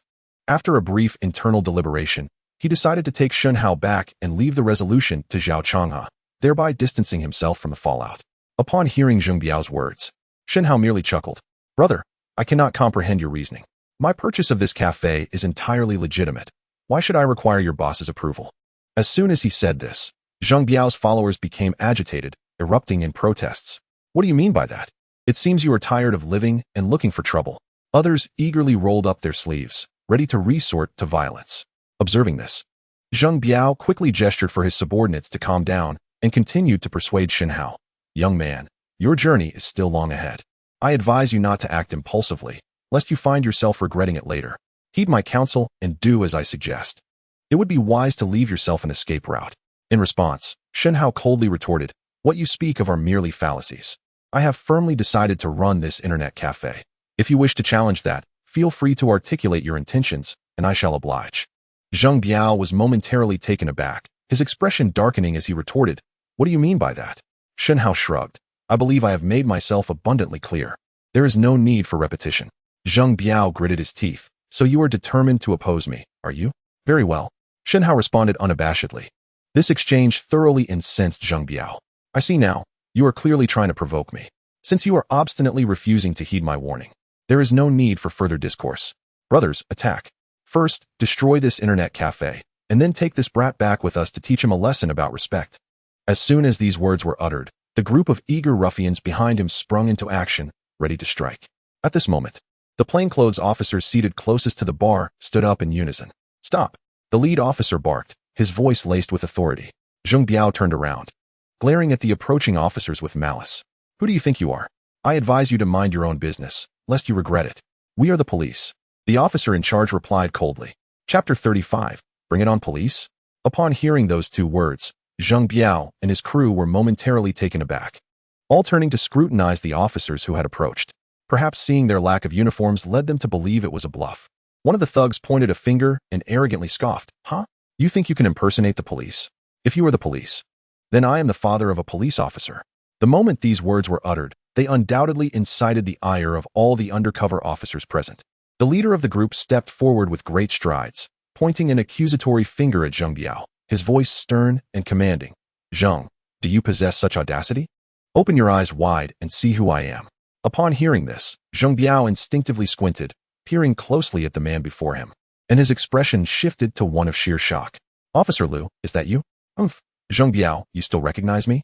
The man, known as Officer Liu Guangtao, wore a cold smirk as he spoke. Zheng Biao swallowed hard, hastily forcing a disingenuous smile as he approached Liu, exuding an air of insincere cordiality. Ah, Officer Liu, how could I not know you? Even if I were unfamiliar with everyone else, I could never forget you. It turned out that Officer Liu Guangtao was a capable enforcer under the command of Zhou Long throughout Zheng Biao's tumultuous years on the streets. He had been apprehended a dozen times, with at least 80% of those arrests attributed to Liu Guangtao's diligent efforts. Their familiarity was undeniable, thus, it was inconceivable for Zheng Biao not to recognize this officer. What? They are truly police officers? The bystanders, Zhou Long's subordinates, stood frozen in bewilderment, no longer daring to utter a word. Sensing their newfound compliance, Liu Guangtao sighed in relief and coldly inquired, Zheng Biao, what brings you and this large crowd to create such a ruckus here at this late hour? In the presence of law enforcement, Zheng Biao dared not act defiantly. He quickly donned a cheerful demeanor and explained, Officer Liu, I merely brought my brothers here for some leisure at the internet cafe, but to my surprise, it was bustling with business. There wasn't a single vacant seat. My companions, being hot-tempered, exchanged a few words with the owner, but we had no intention of causing trouble. Are you certain that is the case? Absolutely, Officer Liu. How could I ever dare to deceive you? Humph, it better be so. Lu Guangtao, aware of Zheng Biao's current status as a favored individual under Zhao Changhe, refrained from being too harsh. As you can see, this internet cafe is indeed full. Quickly take your group and leave. Do not cause any more disturbances here. Otherwise, do not blame me for considering it an act of provocation, and I shall have you detained for a few days. Though Zheng Biao was typically brazen and domineering, he refrained from speaking further in the face of the undercover officers. After a moment of hesitation, he responded with a grin. Very well, very well. We are all law-abiding citizens, and we shall heed Officer Liu's words and depart immediately. With that, he waved his hand, leading his subordinates away from the Lingyun Internet Cafe in a rather dejected manner. Before departing, he cast a fierce glare at Shen Hao, as if to say, just wait, this matter is far from over. Shen Hao, in contrast, wore a smug smile, seemingly communicating, good, I shall await your return. Bring it on. Once Zheng Biao and his entourage had exited the cafe, Shen Hao turned back to Lu Guangtao and expressed his gratitude. Thank you, officers, for coming to my aid. Today, all your expenses here shall be on my account, as a token of my respect. It is merely part of our duty. Lu Guangtao replied, though his gaze inadvertently scrutinized the 17 or 18-year-old youth before him. Is he truly the new proprietor of this internet cafe? Such a young individual. Yet he exhibits no fear in the presence of a villain like Zheng Biao. This is indeed a rarity. Does he not comprehend the existence of Zhao Changhe? Opening an internet cafe in our county is tantamount to declaring war against him. Lu Guangyuan was perplexed, but being a keen observer, he soon realized that Zhou Long's request for them to keep watch tonight was likely more complex than it appeared. Let us depart. We shouldn't disrupt their business here. After a moment, Lu Guangyuan regained his composure, waved his hand, and returned with several plainclothes officers to their original position, indicating that they intended to stay for the night. Such an outcome was precisely what Shen Hao desired. With them stationed here, he could finally relax tonight. As he prepared to sit down and engage in a game, Zhou Jun, having summoned his group, approached with enthusiasm. Boss Shen, what transpired just now? We were so engrossed in our online activities that we didn't notice anything amiss. Troublemakers. Shen Hao replied nonchalantly, casting a brief glance at them. Upon hearing this, the group feigned outrage. What? They dared to cause a ruckus here? Boss Shen, should we go out and teach them a lesson? Shen Hao, without hesitation, pointed towards the door and earnestly replied, absolutely. I'm also quite displeased with them. Why don't you chase after them and let me give them a proper lesson? The group, taken aback by Shen Hao's unexpected response, stood frozen in place. Shen Hao scoffed, shaking his head, and lost interest in pressing them further. All right, go about your business. But remember, if you take my money, you must fulfill your duties diligently. If this happens again, it will not be so simple. The group, intimidated, nodded repeatedly, assuring him, Boss Shen, we certainly did not intend for this to happen. Rest assured, there will absolutely not be a next time. Chapter 36. Zhou Jun returns to Shen Hao. Shen Hao, wake up. The following morning, Shen Hao, who had been dozing at his desk, was roused by a familiar voice. He sat up, rubbed his eyes, and upon raising his gaze, found Zhou Jun standing upright before him. Zhou Jun, what brings you here? Well, I was worried that you might struggle alone, so I came to check on you. Zhou Jun replied after a brief pause. It turned out that after returning home the previous night, he had been preoccupied with thoughts of Shen Hao and Lingyun Internet Cafe. And in the morning, he had sneaked out on his way to work to see him. Thank you. Shen Hao expressed his gratitude, then said in a serious tone, There's nothing to concern yourself with here. You should return quickly, lest Officer Zhou becomes displeased. Upon hearing this, Zhou Long furrowed his brow, remaining silent for a moment before gritting his teeth and declaring, Shen Hao, do not speak like that. I promised to stand by you through thick and thin. As a brother, how could I go back on my word? What do you mean? Shen Hao feigned confusion, though inwardly, he was as clear as day. From the moment Zhou Jun was taken away the previous day, he was certain that this lad would return. Aren't you supposed to attend class? I'll keep watch here. You should hurry to school. Zhou Jun offered no further explanation, merely stating this. Shen Hao paused, pretending to have an epiphany. You don't mean to say you wish to return and continue working alongside me, do you? Indeed. Zhou Jun nodded emphatically. Upon hearing this, Shen Hao nodded emphatically and said, This simply won't do. If your father finds out, it could lead to serious trouble. Zhou Jun pondered for a moment and replied with a fierce determination, Who cares? The worst that can happen is that I'll face a bit of scolding when I return, but it won't be anything catastrophic. Are you certain? Shen Hao pressed. Absolutely. Given Zhou Jun's resolute stance, Shen Hao grasped his hand firmly and declared, "Good brother." Zhou Jun forced a sheepish grin and replied, "Don't say that. It makes me feel quite embarrassed. All right, you should hurry to school. I'll take care of things here." "Sure, I'll be off then." Shen Hao glanced at the time. It was already 9:30 in the morning, and he had missed his first class, so he dared not linger. Before leaving, he turned back and instructed, "Oh, Zhou Jun, see if you can find 2 network administrators today, preferably with some work experience." "Got it," Zhou Jun promptly agreed. Not wishing to waste time, Shen Hao hurriedly left the internet cafe but did not head to school. Instead, he pulled out his phone and called his homeroom teacher, fabricating an excuse about feeling unwell and requesting a day off. Being a good student with commendable grades, his teacher readily approved the absence and advised him to rest well. After hanging up, Shen Hao hailed a tricycle and generously handed the driver 10 yuan, instructing him to take him to the Huiguang Group on East Street. This company was a partner of his, run by Li Qin. "Hello, who may I inquire about?" the receptionist politely asked upon his arrival. Without hesitation, Shen Hao replied, "I am looking for your chairwoman, Ms. Li Qin." "Pardon?" The receptionist appeared slightly taken aback and discreetly sized him up. "I am here to see your chairwoman," Shen Hao reiterated with greater emphasis, adding, "Just tell her that Shen Hao is here to see her." Recognizing his determination and the mention of his name, the receptionist speculated whether he might be a relative of the boss, and thus did not delay, promptly dialing Li Qin's office. A few minutes later, Li Qin, the chairwoman of Huiguang Group, emerged into the lobby and quickened her pace upon spotting Shen Hao. The receptionist, witnessing this, was left astonished, pondering the young man's significance that could elicit such attention from her boss, and felt relieved for not having dismissed him earlier. "Shen Hao, what brings you here? Do you have something to discuss?" Li Qin inquired, a hint of curiosity in her voice. Shen Hao replied earnestly, "Aunt Li, do you have a moment to spare?" Li Qin paused for a moment before responding, "Today, I don't have anything pressing. What is on your mind? Weren't you quite curious about the new business I recently acquired? If you have time, I can take you to see it," Shen Hao suggested without hesitation. Hearing this, Li Qin's interest was piqued. Yet she feigned a moment of hesitation before replying, "That sounds good, but you'll need to wait just a moment. I have a few documents to sign." "Of course." Subsequently, Li Qin led Shen Hao to her office on the 3rd floor, swiftly attending to the paperwork before they both exited Huiguang Group together. "All right, Aunt Li. Let's just park the car here," Shen Hao said. Upon reaching the street adjacent to Lingyun Internet Cafe, Shen Hao gestured for Li Qin to halt the vehicle by the roadside. After disembarking, Li Qin swiftly surveyed her surroundings, her face betraying a flicker of curiosity. This street, largely devoid of enterprises apart from a few breakfast shops and children's clothing stores, led her to ponder whether the new venture Shen Hao had mentioned could possibly be among them. "Aunt Li, this way, please," came Shen Hao's voice, snapping her back to the moment. She followed him as they proceeded forward, ultimately navigating through a narrow alley to arrive at the entrance of the Lingyun Internet Cafe.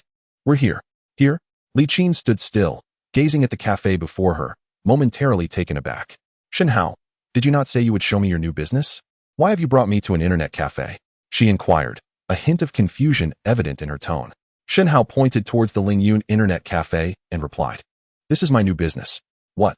Li Qin's eyes widened in disbelief. "You mean to say this internet cafe?"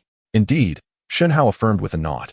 "The urgency to secure that funding was solely to purchase this establishment. I am now its proud owner."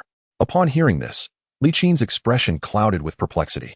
She had imagined Shen Hao would be involved in some grand enterprise, but never anticipated it would be an internet cafe. What prompted you to suddenly venture into the internet cafe business?" "Aunt Li, I understand that, given your esteemed position, you might look down upon what seems to be a mere internet cafe.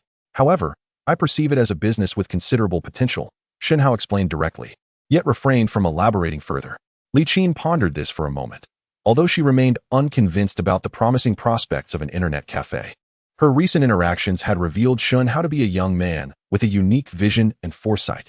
If he found value in this venture, it must possess merit. Had it been earlier, she might have unceremoniously sought a stake in the business. However, considering her recent acquisition of a real estate project and the impending coal mine development at Bald Mountain, she realized her time and financial resources were insufficient to delve into this venture. Thus, she dismissed the notion. "Come, Aunt Li, let me show you inside," Shen Hao said. Gesturing invitingly, snapped from her reverie, Li Qin followed him into the Lingyun Internet Cafe. "Shen Hao, how unexpectedly you've returned," Zhou Jun exclaimed, rising to his feet. Upon seeing Li Qin chatting amiably with Shen Hao, he was momentarily taken aback. What is going on? Why has Shen Hao brought Su Qiao's mother to the cafe? As they approached the counter, Li Qin instinctively glanced around the cafe, her surprise evident as she remarked, "It's quite bustling for such an early hour. It appears your cafe is indeed a thriving business." "No, it would be more accurate to say that you are quite the astute businessman." "You flatter me, Aunt Li. We've merely launched some promotional activities since opening. Otherwise, we wouldn't have this many patrons. Moreover, we are contending with Zhao Chang's cafe for business." Shen Hao's seemingly humble response subtly hinted at a deeper competition. "Zhao Changha?" As anticipated, upon hearing his words, Li Qin squinted, as if a thought had struck her. Shen Hao spoke in a low voice. "Indeed, it is he. Apart from my establishment, the other internet cafe owners in our county are all under Zhao Changha. Oh, by the way, Aunt Li, you should be acquainted with him, right?" Li Qin instinctively nodded. She knew him, but rarely crossed paths with someone of his ilk. "However, your mention jogged my memory. I had heard that Zhao Changha ventured into the internet cafe industry a few months back, employing various means to dismantle his competitors, aiming to monopolize the sector. Shen Hao, you must realize that investing in an internet cafe under these circumstances is tantamount to opposing him." "Of course I understand." Shen Hao replied without hesitation. "Do you believe you can contend with him?" Li Qin asked cautiously. Shen Hao, however, smiled broadly, implying a deeper meaning. "Well, that's precisely why I called you here." Upon hearing this, Li Qin's expression turned wary. "What do you mean? You wouldn't want me to assist you in dealing with Zhao Changha, would you?" Shen Hao reassured her. "It's not that I don't appreciate your help, but you are aware of Zhao Chang's background. Not only is he a local tyrant in our county, but he also has a brother in the party leadership. If it comes to a real confrontation, I fear I would truly be no match for him." Noticing Li Qin's anxiety, Shen Hao quickly explained, "Aunt Li, you are overthinking it. I would never drag you into this. I merely seek your assistance in putting on a performance to buy me some time." "A performance?" "Precisely. Just like that day at Jubaozhai." Upon hearing this, Li Qin's eyes darted around, and she quickly deduced Shen Hao's intentions. "So, Aunt Li, are you willing to help me?" Shen Hao inquired. Li Qin pondered for a few seconds before nodding emphatically, "Of course. But you must first enlighten me on how this performance is to unfold." At this moment, with the matters concerning the Tukta Mountain coal mine not yet settled, she dared not refuse Shen Hao's request lightly. "Aunt Li, let's discuss this in the back room where it's more private." "All right." The two moved to the small room and closed the door. Shen Hao immediately leaned in, whispering his plan to Li Qin. After listening, she nodded, saying, "I understand your intent. I will call Zhao Changha shortly to discuss this." "No need for such trouble." Shen Hao waved his hand. "Just wait here. It won't take up much of your time." Chapter 38, Playing the Fool Zheng Biao. "Did I not instruct you last night to take a group to smash the Lingyun Internet Cafe and bring its new owner to me? Why has there been no word all night?" At 10 in the morning, Zhao Changha summoned Zheng Biao into his office as soon as he arrived at the financial company. Upon hearing this, Zheng Biao frowned, looking quite aggrieved. "Boss, you have no idea. I nearly got caught by the police last night." "What do you mean?" Zhao Changha asked. Perplexed, Zheng Biao hurriedly clarified. "Last night, following your orders, I took a group of brothers to Lingyun Internet Cafe, but to my surprise, a group of undercover police officers was hiding inside. Just as we were about to strike, they sprang into action." "What did you say?" Upon hearing the unfolding events, Zhao Changha was seized by a fit of rage, rising abruptly to his feet. After a moment of contemplation, he clenched his teeth and cursed vehemently. "Damn it. It must be that scoundrel Zhou Long's doing. How dare you, Zhou Long? Just last night you called me, swearing that you would not involve yourself in this matter. Yet here you are, scheming against me behind my back. It seems you have grown weary of life." The more he pondered, the angrier he became, prompting him to seize his phone and dial Zhou Long's number. The phone rang incessantly until it was finally answered. "Hello, Zhou Long, what the hell is your game? Are you intentionally crossing me?" On the other end of the line, Zhou Long, though fully aware of the situation, feigned ignorance and retorted, "Zhao Changha, what on earth are you talking about? Am I losing my mind? You swore to me that you would stay out of the internet cafe affairs. Yet you secretly sent someone over, nearly getting my subordinate arrested. What do you make of that?" Zhou Long paused momentarily before continuing to play the fool, saying, "I was busy with a case last night and have no idea what you were referring to." "Ah, you claim ignorance? You might want to ask your subordinate. He was the one responsible." "Fine, I shall inquire." Zhou Long hung up, waited a few moments, and called back. "Hello, I have spoken to Lu Guangyuan, and he mentioned that last night he was bored after work and went to Lingyun Internet Cafe with a few colleagues. Coincidentally, he encountered your subordinate Zheng Biao causing trouble and sent them on their way. I truly had no knowledge of this, and as a police officer, Intervening to maintain order in such a situation is hardly objectionable, is it? Upon hearing such an explanation, Zhao Changhe was acutely aware of the fabrications, but found himself utterly unable to refute them, nearly exploding with rage. After a long pause, he growled, "Zhou Long, I can hardly bear to listen to your nonsense. Let us assume for a moment that what you said is true. I will grant you one last favor. From now on, if your people wish to access the internet, they are welcome at Changhe Internet Café, and I shall host them free of charge. However, if anyone dares to venture into Lingyun Internet Café and thwart my endeavors again, do not blame me for my lack of mercy. I will settle both old and new scores." "Understood," Zhou Long replied casually, inwardly relieved. "Shen Hao, I can only assist you in this matter once. The rest is up to you. Zheng Biao, gather a few dozen brothers right away. I intend to personally pay a visit to Lingyun Internet Café today and see what tricks they have left." Meanwhile, Zhao Changhe was not idle either. After ending the call, he immediately issued orders. Zheng Biao, not daring to delay, quickly pulled out his phone and began rallying support. Within 10 minutes, a large group of ruffians had assembled outside the finance company. "Follow me," Zhao Changhe commanded with a sweeping gesture. As he sped off in his brand-new Toyota sedan towards Lingyun Internet Café, with Zheng Biao leading his men on motorcycles in hot pursuit. The spectacle was indeed formidable, causing pedestrians to scatter at a distance, secretly speculating which unfortunate soul had provoked Zhao Changhe, the local tyrant, and surmising that they were in for a rough time. Before long, Zhao Changhe and his entourage arrived at Lingyun Internet Café, storming in with palpable fury. As soon as he entered, Zhao Changhe bellowed, demanding to know who the audacious individual was that had dared to take over the Internet Café. Witnessing this scene, and with Zhao Changhe himself leading the charge, the few onlookers that Zhou Jun had brought instinctively lowered their heads, wishing they could burrow into the ground to escape the impending chaos. The other patrons, too, appeared visibly shaken, some even hastily logging off in preparation to flee the scene of potential trouble. "Where are you, you little brat? Weren't you quite arrogant yesterday?" Zheng Biao stepped forward, loudly hollering towards the counter, evidently directing his words at Shen Hao. Just then, a woman's voice emerged from behind the counter. "Ah, Zhao Yi, what's with all this commotion?" Zhao Changhe turned towards the sound and saw two figures emerging from a small room at the back. It was Li Qin and Shen Hao. "General Manager Li, what brings you here?" Zhao Changhe asked, momentarily taken aback. Confusion etched across his face. He wondered how Li Qin had appeared from behind the counter. Could it be that she had purchased the café?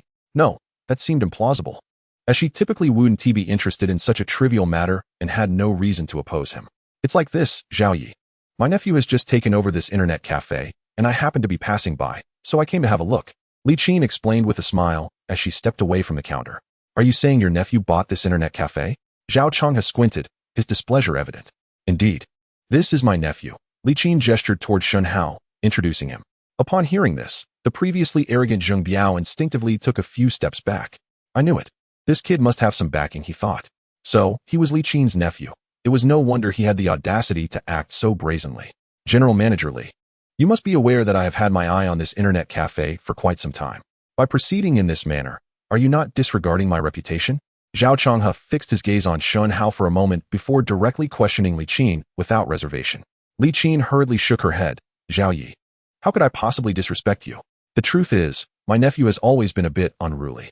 Recently, he has been clamoring to venture into business, and the family provided him with some funds. We genuinely had no idea he would purchase this internet café. Had we known, we would never have consented." "Is that truly the case?" Zhao Changhe was momentarily taken aback. Li Qin smiled brightly. "Of course it is true. Why would I deceive you, Zhao Yi?" "Humph. I thought some fool had the audacity to oppose me openly. I didn't realize it was this situation. I apologize for barging in without understanding the circumstances and frightening you and your nephew." Zhao Changhe was easily swayed. Li Qin's words quickly convinced him, and his demeanor noticeably softened. Though he had grown accustomed to being arrogant and domineering, he recognized Li Qin's status as a prominent figure in the county, and there might be future opportunities for business collaboration, so it was only right to extend the courtesy she deserved. "Zhao Yi, you are being too harsh. I should be the one apologizing to you." Li Qin waved her hand and said warmly, "My nephew is inexperienced and has disrupted the order. I hope you will be forgiving." Having spoken, he gently nudged Shen Hao, urging him not to linger in silence, but to promptly apologize to Master Zhao. "There is no need for an apology. Rather, let us consider how to resolve the matter," Zhao Changhe interjected, halting Li Qin's words. Everything appeared so remarkably genuine and natural. Zhao Changhe could not fathom that it was all a performance orchestrated for his benefit. How does Master Zhao propose to resolve this? Li Qin inquired tentatively. Without a moment's hesitation, Zhao Changhe replied, "It is quite simple. Just close this internet cafe." What? Close the internet cafe? I have only just acquired it. To shut it down now would mean incurring tremendous losses. Shen Hao exclaimed, feigning childish dismay. Li Qin quickly turned back, her expression tense as she admonished, "Shen Hao, how can you speak so carelessly? Master Zhao is a prominent figure in our county. Surely he would not take advantage of a child." She continued, "If he is suggesting that you close the cafe, it surely indicates his intent to purchase it. Am I not correct, Master Zhao?" Zhao Changhe found himself momentarily speechless. Furrowing his brow, it was widely acknowledged that Li Qin was quite astute, and today she proved to be no exception. Her remarks left him with no avenue for retreat. If he were to decline, it would cement the unfounded reputation of exploiting a child. "You are right, Li Qin. I, Zhao Changhe, am a person of standing. I would never take advantage of a child." After a brief pause, he regained his composure, adopting an air of righteousness. "Young man, tell me, how much did you spend to acquire this internet cafe? I shall simply buy it from you." "Really?" Shen Hao blinked in astonishment, his face lighting up with joy. "Of course it's true. Why would I deceive you?" Shen Hao wasted no time in declaring, holding up 3 fingers, 20,000. "If you give me 20,000, I will hand this internet cafe over to you immediately." "How much?" Zhao Chang's eyes widened in disbelief as he regarded Shen Hao as if he were a fool. 20,000, Shen Hao timidly asserted. "That was the exact amount I spent to acquire this place just a few days ago. I am not exaggerating." Seeing the innocence etched on Shen Hao's face, Zhao Changhe couldn't help but chuckle. "Little one, it appears that you are truly ill-suited for business. For such a shabby internet cafe, I could easily approach Li Ming and offer him at most 30 to 50,000. You, however, squandered 20,000 on it, truly. A case of foolishness accompanied by wealth." He continued, "How about this? I will give you 100,000, and you can leave this place behind." 100,000? That simply won't do. This is my first venture into business, and after merely 2 days, I've already incurred such losses. My family would surely skin me alive." Shen Hao shook his head vigorously, his expression one of distress. "What? Is that not sufficient? If this continues, I fear you may end up with nothing." Zhao Chang's countenance darkened as he spoke with a threatening tone. Observing this, Li Qin swiftly stepped in to mediate, saying, "Master Zhao, please remain calm. The child is simply naive. Do not hold his ignorance against him. Perhaps I can propose a solution." "Then, Li Qin, do share your ideas," Zhao Changhe said, turning his gaze toward her, awaiting her suggestion. Chapter 40. A fine performance, Master Zhao. I know my nephew's character all too well. He is not truly concerned about financial losses or explaining anything to his family. He simply wishes to enjoy himself a little longer. How about this? Let him indulge for a while longer, and once he grows weary of it, we can transfer the internet cafe to you at a bargain price." Upon hearing Li Qin's suggestion, Zhao Changhe instinctively glanced at Shen Hao, who seemed nothing more than a disobedient and mischievous spendthrift child. Perhaps, as Li Qin had said, he simply had not yet had his fill of amusement. "Since President Li has spoken, let us proceed as you propose." After a moment of contemplation, Zhao Changhe acquiesced. This approach would enable him to acquire the internet cafe for a lesser amount, while simultaneously placing Li Qin in his debt, which would undoubtedly prove advantageous in the future, truly a dual benefit. Yet, he could never have imagined that his well-laid plans would not only come to naught, but would also lead him into the deep pit Shen Hao had dug for him. "Thank you, Master Zhao. You truly are a man of your word," Li Qin effusively flattered. Zhao Changhe, however, waved his hand dismissively and stated with gravity, "President Li, it is acceptable for your nephew to continue playing, but we must establish some ground rules first." "Feel free to lay out your conditions," Li Qin replied. "First, the internet fees must be increased. They must not be lower than mine, nor should there be any promotional activities like free drinks that could undermine my interests. Second, the duration cannot exceed 1 month. As a businessman, you should understand that time equates to money. My time is not meant for entertaining your child's whims." "Understood. Of course." Li Qin nodded vigorously. He then turned to Shen Hao with a serious expression. "Did you hear what Master Zhao just said?" "I did." Shen Hao affirmed with a firm nod. "Good, then we have a pact. It would be best for Li Zhong to communicate effectively with your nephew. Resolving this matter swiftly will be beneficial for us both," Zhao Changhe remarked with satisfaction. After receiving Li Qin's acknowledgement, he turned and waved grandly. "Brothers, let us depart." A group of them swaggered out of Lingyun Internet Cafe. Li Qin exhaled a sigh of relief. "Thank you, Aunt Li. You have been a tremendous help." Shen Hao expressed sincerely. Li Qin turned to him and said, "Shen Hao, this is all I can assist you with." Do you truly believe you can bring Zhao Chang'e down in a month? She had anticipated that Shen Hao would respond with something along the lines of let's give it a try, and if it fails, it's only a loss. But to her astonishment, he replied without hesitation, of course, I am confident, utterly confident. Li Qin was momentarily taken aback, a strong sense of anticipation swelling within her. She could hardly wait to discover how this situation would ultimately unfold. What clever strategy did Shen Hao possess to instill such assurance and confidence? I have matters to attend to at the company. I shall take my leave now. A few minutes later, Li Qin departed the café, her mind swirling with questions. Zhou Jun, who had been hiding in the back room as instructed by Shen Hao, hurriedly rushed out. Shen Hao, do you really have a plan to deal with Zhao Chang'e in a month? Shen Hao simply nodded in response, remaining silent. Zhou Jun furrowed his brow and asked, so, are we truly canceling all promotional activities? Indeed, Shen Hao replied. Then, it seems few will continue to visit us for internet access, Zhou Jun said. His face etched with concern. Shen Hao gently patted his shoulder, speaking in a calm and breezy manner. Do not worry. From this moment forth, this place is merely a facade, not our primary battleground. Whether business flourishes or falters is of no consequence. Furthermore, the worse the business here, the more at ease Zhao Chang'e will feel, thus increasing my confidence in bringing him down. Zhou Jun, perplexed, wished to inquire further but was at a loss for words. Nonetheless, he inherently trusted that Shen Hao had devised a comprehensive plan. By the way, have you found the network administrators I asked you to look for? Shen Hao suddenly inquired. Zhou Jun snapped back to attention and nodded. I have 2 friends who previously worked here as network administrators. If you trust them, I can have them come over immediately. All right, expedite their arrival. We have more pressing matters to attend to and cannot be tied down here every day. Zhou Jun responded affirmatively and departed for the internet cafe. Approximately half an hour later, he returned with 2 youths of similar age, sporting trendy hairstyles. This is the new owner of Lingyun Internet Cafe, my elder brother, Shen Hao. Zhou Jun introduced them at the counter. What? He is the new owner here? No way. He's so young. That's quite impressive. The 2 displayed expressions of astonishment before hastily introducing themselves. One was named Yi Kai, and the other, Zhang Sun. Shen Hao merely nodded in acknowledgement, maintaining the dignified demeanor befitting a proprietor, and briefly outlined their responsibilities and important considerations. Fortunately, both had experience and soon adapted to their new roles. All right, Zhou Jun, I'll leave this in their capable hands. Accompany me to the hospital, Shen Hao said, pulling Zhou Jun towards the exit. Zhou Jun, concerned, promptly asked, are you unwell? No. Then why are we going to the hospital? Zhou Jun inquired with a puzzled expression. You will understand once we arrive. Chapter 41. The cat weeping for the mouse brother. Brother, you have finally awakened. We were all so frightened. In the county hospital's ward, the bandaged figure of Xiao Hongmao opened his eyes, and the younger brothers guarding his bedside immediately surrounded him, their faces filled with excitement. Where am I? How did I end up here? Xiao Hongmao looked around in mild confusion. Brother, this is the county hospital. You were severely beaten by Zhao and his men yesterday, and we rushed you here, one of the younger brothers promptly replied. A hospital? Xiao Hongmao recalled the events of the previous day and let out a sigh. At that moment, another younger brother spoke up. Brother, you have no idea how serious your injuries are.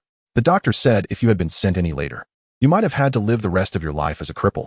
That scoundrel Zhao Chang'e, after all the time you have spent with him, you deserve at least some recognition for your efforts. How could he inflict such cruelty upon you? This is inhumane. Suddenly, Xiao Hongmao was overcome with agitation, exclaiming, we must leave this place at once. As he spoke, he grit his teeth against the pain and attempted to sit up. But when he tried to get out of bed, he found that his left leg was utterly immobile. Looking down, he realized that his knee was encased in a thick layer of plaster. What are you standing there for? Hurry up and carry me out. Xiao Hongmao furrowed his brow and whispered to his younger brothers. The younger brother scratched his head in confusion and asked, Big brother, what are you doing? Why are we running? The anxious red-haired fellow replied, I'm severely injured, and the medical expenses will undoubtedly be exorbitant. How can we afford that? If we don't leave soon, once the authorities arrive, they might report us and have us arrested. Upon realizing that this was his concern, the younger brother and others involuntarily chuckled. What are you laughing at? Hurry and run, urged the red-haired fellow, growing increasingly frantic. It was only then that the younger brother explained, Big brother, do not worry. The medical expenses have already been settled. What? The red-haired fellow was momentarily taken aback, perplexed. Where did you get the money? The younger brother hesitated before finally admitting, well, actually, it wasn't us who paid. Not you? Then who did? The red-haired fellow was utterly bewildered, wondering if Zhao Chang'e had a change of heart and covered his medical bills.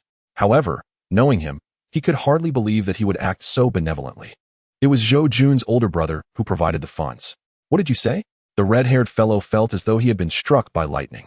After a long pause, he gravely asked, "Quickly explain, what exactly transpired?" The younger brother, feeling compelled to confess, recounted the events in haste. As the truth dawned upon him, the red-haired fellow felt a wave of disorientation. He could hardly fathom that it was Shen Hao who had come to his aid, and he was equally perplexed as to why Shen Hao would choose to help him. "Big brother, we owe that kid a great deal today. Otherwise, we would have been at a loss for what to do." Upon hearing the younger brother's words of gratitude, the red-haired fellow snapped back to reality, ready to respond when another younger brother interjected, "Come on now. That kid is clearly feigning compassion. Let us not forget that our big brother was harmed by them." "Zai, you mustn't speak like that," the red-haired fellow interrupted sternly. "In this world, we must adhere to principles. After all, he did help me, and I, Zai Hongmiao, must remember this kindness." He understood well that Shen Hao could have easily ignored his plight, yet he chose to extend a helping hand. Moreover, while it might seem that his current predicament was somewhat linked to Shen Hao and his companions, if someone were to disturb him, he too would not stand idly by. Thus, in truth, neither Shen Hao nor Zhou Jun bore any blame for this situation. "Is there still some money left?" After a moment of contemplation, the red-haired fellow returned to the matter at hand. Yes. The younger brother hurriedly produced a crumpled stack of bills from his pocket, explaining, "He gave 20,000. The medical expenses amounted to over 8,000, leaving us with more than 10,000.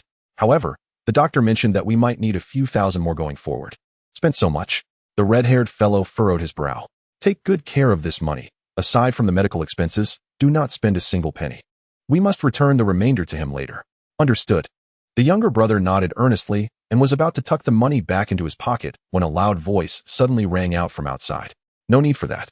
The red-haired fellow and the others turned in unison, only to find Shen Hao and Zhou Jun standing there, having arrived unannounced, with a beautifully arranged fruit basket in hand. Seeing the red-haired fellow sitting on the hospital bed, Zhou Jun, taken aback, stood frozen in place, utterly bewildered. After a brief moment of reflection, I pulled Shen Hao out of the hospital room, my face etched with astonishment. "Brother, when you mentioned visiting a friend at the hospital, it couldn't possibly be that guy, could it?" Shen Hao nodded in affirmation. Upon hearing this, Zhou Jun's brow furrowed in confusion. "No way. He just came to our internet cafe yesterday and caused quite a ruckus. Why are you still visiting him? When did you two become friends?" Shen Hao offered a subtle smile, rich with implication. "Not just yet, but soon enough." "Soon enough?" Zhou Jun's bewilderment deepened at Shen Hao's response. Just as he was about to inquire further, Shen Hao led him back into the hospital room. At that moment, Xiao Hongmao had already left his bed with the assistance of his companions, balancing precariously on one foot. Upon seeing Shen Hao return, he immediately expressed his gratitude. "Brother, thank you for coming to my aid." He then requested the remaining funds from his friend and handed them to Shen Hao. "There's still over 10,000 here. Take it for now. Consider what I spent as a debt to you. Once I earn some money, I shall repay you with interest." Zhou Jun glanced at the battered Xiao Hongmao and then at the crumpled bills in his hand, his face once again clouded with confusion. "What on earth have I missed?" As he pondered this, Shen Hao spoke up slowly beside him. "As I mentioned earlier, you need not repay me this money." "How can that be?" Xiao Hongmao shook his head vigorously, his expression earnest. "Though I may not be of much worth, I understand the principle of not taking advantage of others. We weren't acquainted before, and considering the trouble I caused you yesterday, how could I accept your money without paying it back?" Shen Hao shrugged nonchalantly, adopting a serious demeanor. "I never implied this money was a gift." "Brother, what do you mean by that?" Xiao Hongmao suddenly grew cautious, perhaps fearing Shen Hao harbored ulterior motives. Shen Hao did not respond directly, but instead posed a seemingly unrelated question. "By the way, how long have you been with Zhao Chang'e?" "Huh." Xiao Hongmao appeared momentarily stunned before answering. "About 2 years." "And how does he treat you?" "Quite well." Xiao Hongmao hesitated before smiling, though his smile was tinged with resignation, bitterness, and even a hint of resentment. Upon hearing this, Shen Hao laughed outright. "Then I find it perplexing. If Zhao Chang'e treats you well, how could he be so ruthless towards you? Why can't you even afford your medical expenses?" This statement struck hard, igniting fury among Xiao Hongmao's companions, who glared at Shen Hao, ready to retaliate. "What the hell do you mean by that? Do you think a bit of money makes you special? Do you want us to show you our displeasure?" Xiao Hongmao quickly raised his hands, urging them to silence. He then turned back to Shen Hao. "Brother, I understand your circumstances are favorable, but there's no need to belittle us like this. I am not belittling you. I am merely stating the truth, a fact you should comprehend better than I," Shen Hao replied, his expression now grave. Hearing this, Xiao Hongmao's brow furrowed once more as he scrutinized Shen Hao for a moment before finally speaking. Brother, if you have something to say, please say it plainly. I can be rather dense and prefer straightforwardness. Very well, I shall be direct. As the atmosphere had been sufficiently cultivated, Shen Hao directly addressed the matter at hand. Zhao Changhe is arrogant and egotistical, completely disregarding his subordinates as mere tools. You should realize that following him, rather than achieving success, merely means surviving. As the saying goes, a wise bird chooses the right tree to perch upon. Instead of living this aimless existence, why not consider extricating yourselves and forge a new path? Forge a new path? Xiao Hongmao instinctively clenched his fist, pondering that he had indeed contemplated such a course of action. However, in this small county, what alternative paths could individuals like them possibly pursue? Shen Hao, perceiving his thoughts, continued, if you are willing, I can offer you a chance at survival. Are you suggesting that we follow you? Xiao Hongmao suddenly snapped back to reality, his gaze fixed on his companions, who were equally astonished and exchanging glances. Indeed, Shen Hao affirmed with a nod. As long as you are willing to stand by me, I cannot promise that everyone will become immensely wealthy, but it will certainly be 100 times better than following Zhao Changhe. However, I must candidly state that this choice means you will have to confront Zhao Changhe in the near future. The question is, are you brave enough to do so? Upon hearing Shen Hao's words, Xiao Hongmao was undoubtedly tempted, yet filled with apprehension, creating a profound internal conflict. I have said all that needs to be said. Once this opportunity passes, it may never return. Think carefully about your decision. Noticing their prolonged silence, Shen Hao waved his hand dismissively and began to turn away with Zhou Jun wait. Xiao Hongmao called out urgently, stopping them. Shen Hao turned back, observing him quietly. After a moment of inner turmoil, Xiao Hongmao gritted his teeth and declared, I'll take the plunge. Let it be a gamble to repay your kindness. Shen Hao nodded and inquired of Xiao Hongmao's companions, and what about the rest of you? They exchanged glances, ultimately making the same choice as Xiao Hongmao. Excellent, Shen Hao said with a satisfied smile. Rest assured, I will not let you down. However, he added, to achieve great things, a mere handful of you may not suffice. Upon hearing this, Xiao Hongmao promptly spoke up. I have some well-connected brothers. I can help you recruit as many as you need. Recruit as many as possible. Shen Hao replied without hesitation. Chapter 43. Give me 3 days, brother. Are you truly confident in using Xiao Hongmao and his group, considering they previously followed Zhao Changhe? After leaving the hospital, Shen Hao recounted the events to Zhou Jun, who couldn't help but feel a twinge of worry. The art of war states that one should trust those they employ. Doubting them means not employing them at all. Besides, I have no other options. To win this battle, I must proceed as planned. Shen Hao reflected, offering his response. Zhou Jun remained unconvinced, suggesting, perhaps I should find more reliable personnel for you? Come now, to be honest. The individuals you've recruited thus far are not particularly dependable, Shen Hao replied candidly. Zhou Jun's face flushed with embarrassment upon hearing this. Shen Hao gently patted his shoulder and chuckled. All right, enough of that. I was just teasing you. The reason I asked you not to get involved is that there are more pressing matters at hand for you to attend to. What matters? Zhou Jun's interest was piqued immediately. Shen Hao leaned in closer, whispering instructions into his ear.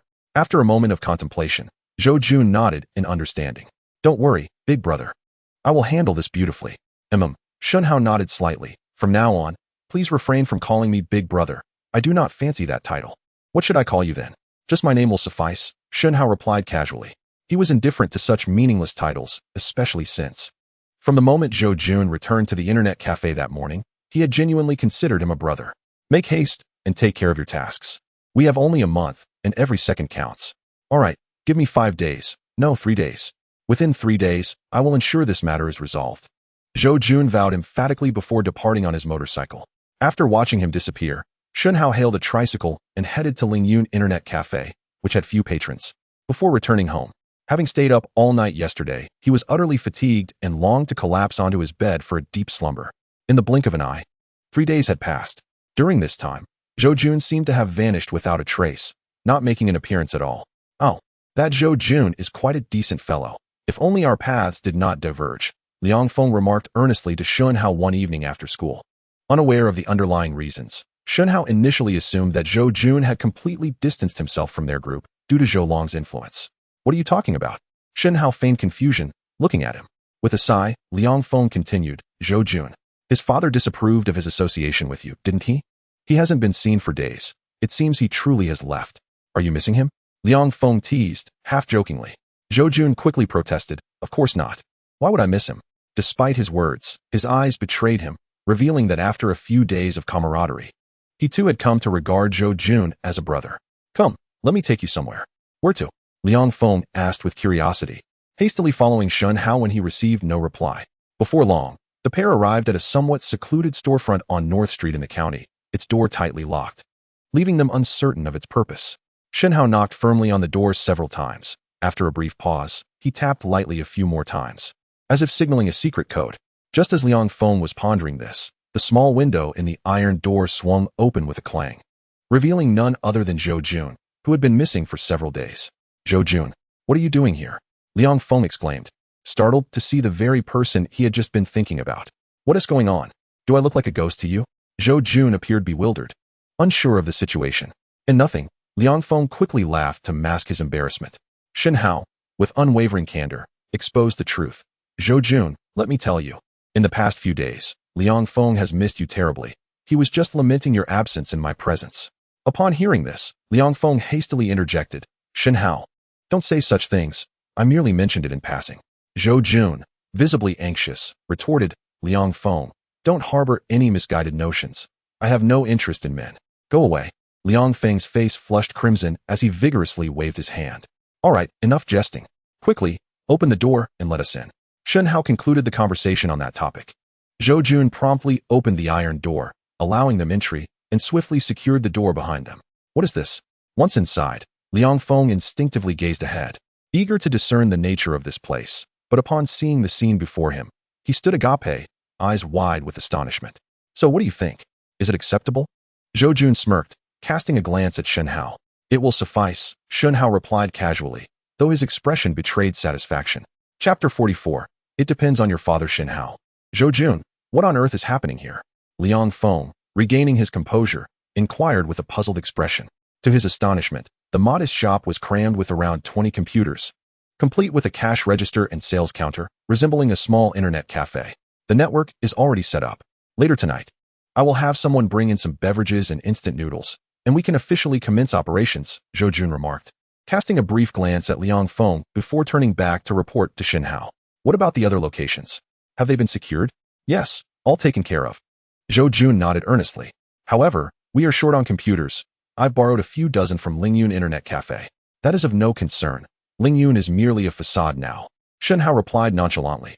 As the two engaged in their dialogue without addressing him, Liang Feng grew increasingly anxious. He grasped Shen Hao's arm, his expression darkening as he implored. Shen Hao, please enlighten me about what is truly going on. With a grin, Shen Hao slowly recounted the events. It turned out that the task he had assigned Zhou Jun at the hospital was to locate 4 inconspicuous shops along the southeast, southwest, northeast, and northwest streets of the county and transform them into small internet cafes in the shortest time possible. Is this the contingency plan you mentioned? Liang Feng finally understood. Indeed. Shen Hao confirmed. Zhao Changhe wanted me to inflate the prices at Lingyun Internet Cafe, so I decided to establish several smaller cafes to continue lowering prices, offering discounts to attract customers and undermine him. Within a month, or at most half a month, I will see how many patrons continue to frequent his overpriced establishments. Liang Feng was taken aback. He never anticipated that Shen Hao would devise such a cunning strategy. Unconsciously, he raised his thumb in admiration, exclaiming, brilliant. However, Zhou Jun, tasked with executing this clandestine mission, felt a twinge of concern. Shen Hao, while this plan is indeed clever, I fear it may not remain concealed for long. In our small county, it is likely that Zhao Changhe, with his extensive network, will soon realize that something is amiss and come knocking at our door. A smirk graced Shen Hao's lips as he proudly remarked, now you understand why I chose to recruit the Little Red Hair gang, don't you? Little Red Hair? Zhou Jun looked momentarily perplexed, gazing at Shen Hao with a mixture of comprehension and confusion. Shen Hao elucidated. Little Red Hair has recently gathered quite a few recruits for us, most of whom were once under Zhao Changhe's command but harbored discontent towards him. I provided each of them with certain benefits to ensure they remain with Zhao Changhe for the time being. This way, Zhao Changhe won't suspect anything out of the ordinary in the short term, and by the time he realizes the situation, it will be too late. Upon hearing Shen Hao's plan, Zhou Jun's face lit up with admiration. Impressive, Shen Hao. You had everything planned from the very beginning. Huh. That scoundrel Zhao Changhe probably never imagined that you had secretly dug such a deep pit for him. Liang Feng chimed in with a grin. After a brief moment, Zhou Jun's expression shifted to one of concern. But, Relying solely on this might not be enough to completely bring down Zhao Chang'e, right? After all, he has his older brother, Zhao Changjiang, backing him. That depends on your father, Shen Hao replied candidly. My father? Zhou Jun looked puzzled, unsure how this matter pertained to his father, Zhou Long.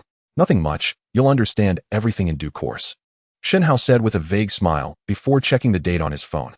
He had been awaiting news from Zhou Long for days, yet there had been no updates. Logically, given Zhou Long's capabilities and the clues he provided, he should have resolved the case he was handling by now. Lost in thought, Shen Hao was suddenly jolted back to reality by the sound of his phone ringing. Glancing down, he noticed that it was indeed Zhou Long calling. Speak of the devil, and he shall appear. Shen Hao quickly moved to a corner and answered the call in a hushed tone. Hello, Officer Zhou. Congratulations on cracking another major case. What? Is it convenient for us to meet? Of course, you choose the time and place. All right, I'll be there. After hanging up, Shen Hao let out a sigh of relief, a smile involuntarily forming on his face. Just as he had anticipated, Zhou Long had successfully solved the case using the leads he provided and was now thoroughly convinced of Shen Hao's capabilities. He was also eager to discover the pivotal strategy Shen Hao had mentioned that could dismantle the Zhao brothers. I have something to attend to, so I'll step out for a bit. Liang Feng, if you have no plans tonight, please stay and assist Zhou Jun, Shen Hao stated as he returned to the two. Sure, Liang Feng readily agreed. Without further ado, Shen Hao departed, making his way alone towards West Street. Half an hour later, Shen Hao arrived at a tea house named Yayu. Hello, do you have a reservation? The proprietor of the tea house was a woman in her 30s, yet she appeared to be in her 20s, possessing an exquisite beauty and grace that was truly exceptional. Particularly striking was the pale green qipao she wore, which accentuated her flawless figure to an exquisite degree, making it nearly impossible for onlookers not to indulge in fanciful thoughts. The woman was named Zhouya, the younger sister of Zhou Long and the aunt of Zhou Jun. Shen Hao recognized her, albeit not intimately. In his previous life, he had encountered her only a handful of times, and his sole impression of her was one of beauty, along with the tales he had heard about her from the streets. To be precise, these were tales of romantic escapades. It was rumored that in her youth, Zhouya was hailed as the most beautiful woman in the county, attracting countless suitors, possibly enough to line the streets from the south to the north, including many affluent and influential figures from the county. However, Zhouya remained indifferent to these men, choosing to remain single even into her 40s. Consequently, rumors circulated that she had long been involved with someone of significant stature, perhaps a prominent figure from the city, which explained her disdain for the local men. The veracity of such claims, however, remained unverified. Hello, I am here to see Officer Zhou Long, Shen Hao stated politely after a brief moment of contemplation. Upon hearing his words, a flicker of confusion crossed Zhouya's face as she discreetly assessed Shen Hao. A few moments prior, Zhou Long had just arrived, stating he was meeting someone for an important discussion. Zhouya had presumed he was meeting either a colleague from the police station or a local leader, never imagining it would be a boy who appeared younger than her nephew, Zhou Jun naturally. She found it perplexing what significant matter could exist between a criminal police captain and a child, compelling them to meet at her location. Officer Zhou is in room 3 on the second floor, Zhouya said softly, pointing towards the staircase without further contemplation. Thank you. Shen Hao ascended to the second floor and ultimately located room 3 at the end of the corridor. The door was slightly ajar, and through the crack, he could see Zhou Long seated at the main position, lost in thought, holding a steaming cup of tea, seemingly deep in contemplation. Officer Zhou, Shen Hao announced as he pushed the door open and stepped inside. Ah, you've arrived, Zhou Long responded, snapping out of his reverie and rising to greet him, gesturing for Shen Hao to close the door with a glance. Shen Hao shut the door and took a seat opposite Zhou Long, who poured him a cup of tea, his demeanor markedly more amiable than before. Try this exquisite biluakan, Zhou Long offered. Shen Hao lifted the teacup, took a delicate sip, and smiled, saying, Congratulations, Officer Zhou, on solving another major case. I presume it won't be long before you ascend to the position of Deputy Chief of our county's police department? Deputy Chief? Zhou Jun was taken aback for a moment before shaking his head with a self-deprecating smile. Shen Hao, you overestimate me. Although the case I just cracked is indeed significant, I am far from securing a Deputy Chief position. I understand, Shen Hao replied, nodding earnestly. What I mean is, once you apprehend that corrupt official Zhao Changjiang and his brother Zhao Chang'e, the notorious bully, you should be well on your way to that Deputy Chief position. At this statement, Zhou Long's spirit was instantly invigorated, and he sprang to his feet, asking, Shen Hao, you mentioned you had some main course to discuss? What exactly is it? Do you now believe in me, Officer Zhou? Shen Hao inquired with a meaningful glance. Zhou Long nodded repeatedly, affirming, I believe you. I believe everything you say now. Shen Hao continued to tease, Officer Zhou, this matter is of utmost importance. If we succeed, it will bring joy to all. But if there are any missteps, you may jeopardize your promising future. Are you certain you wish to embark on this venture with me? Upon hearing this, Zhou Long's expression sobered slightly. After much contemplation, he resolutely nodded once more, declaring, I am certain, regardless of the outcome, I shall take this gamble. If we can bring down the Zhao brothers, it would be splendid. If we fail, I shall blame fate. Although he still could not fathom how Shen Hao had acquired the clues to the case, the leads he provided undeniably aligned perfectly, with nary a detail amiss. At that moment, Zhou Long could not claim to fully trust Shen Hao, yet he recognized that this young man, driven by ambition, was indeed extraordinary. Aligning himself with Shen Hao seemed to pose no detriment, especially since Shen Hao offered an opportunity he had long coveted, one he was unwilling to let slip away so easily. Well, since Officer Zhou has made up his mind, I have no further reservations. Seeing Zhou Long's steadfast resolve, Shen Hao ceased his teasing and extracted a slim notebook from the compartment of his bag, presenting it to Zhou Long. What is this? Zhou Long inquired. Open it, and you shall see, replied Shen Hao. Taking the notebook, Zhou Long inhaled deeply and, filled with anticipation, opened it. Upon glimpsing the content of the first page, he was jolted, standing frozen in place. Chapter 46. I never asked you for anything, did I? What is this?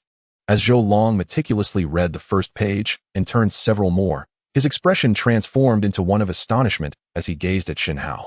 The notebook contained a detailed account of the various crimes committed by the Zhao brothers in the county over the years, along with irrefutable evidence. Shen Hao, how did you come by this information? Shen Hao merely smiled faintly, offering no reply. Collecting this data had taken nearly 2 days, and the knowledge stemmed from the memories of his previous life.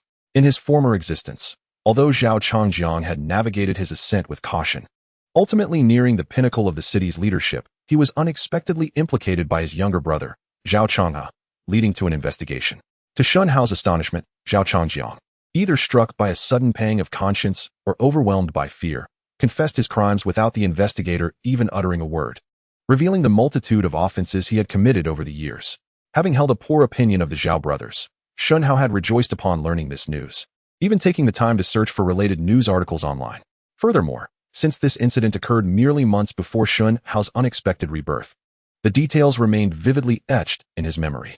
Officer Zhou, all you need to tell me is whether this information can assist you. The source from which I obtained it is inconsequential. It is undoubtedly useful. Zhou Long, filled with emotion, exclaimed, Shen Hao, if what you have written is indeed true, the Zhao brothers will find themselves in a predicament they cannot escape. That would be fortunate, Shen Hao replied calmly, nodding in acknowledgement. Zhou Long then opened his notebook, scrutinizing its contents with growing excitement, a smile of joy gradually appearing at the corners of his mouth. Officer Zhou, the subsequent matters will be entrusted to you. If there is nothing further, I shall take my leave, Shen Hao stated as he rose to bid farewell. Zhou Long, startled by this, quickly regained his composure and asked, Are you leaving already? Won't you stay a while longer for some tea? No, thank you, Shen Hao firmly declined. I am not accustomed to tea. Very well then. Zhou Long hesitated for a moment before inquiring, By the way, how is your internet cafe faring?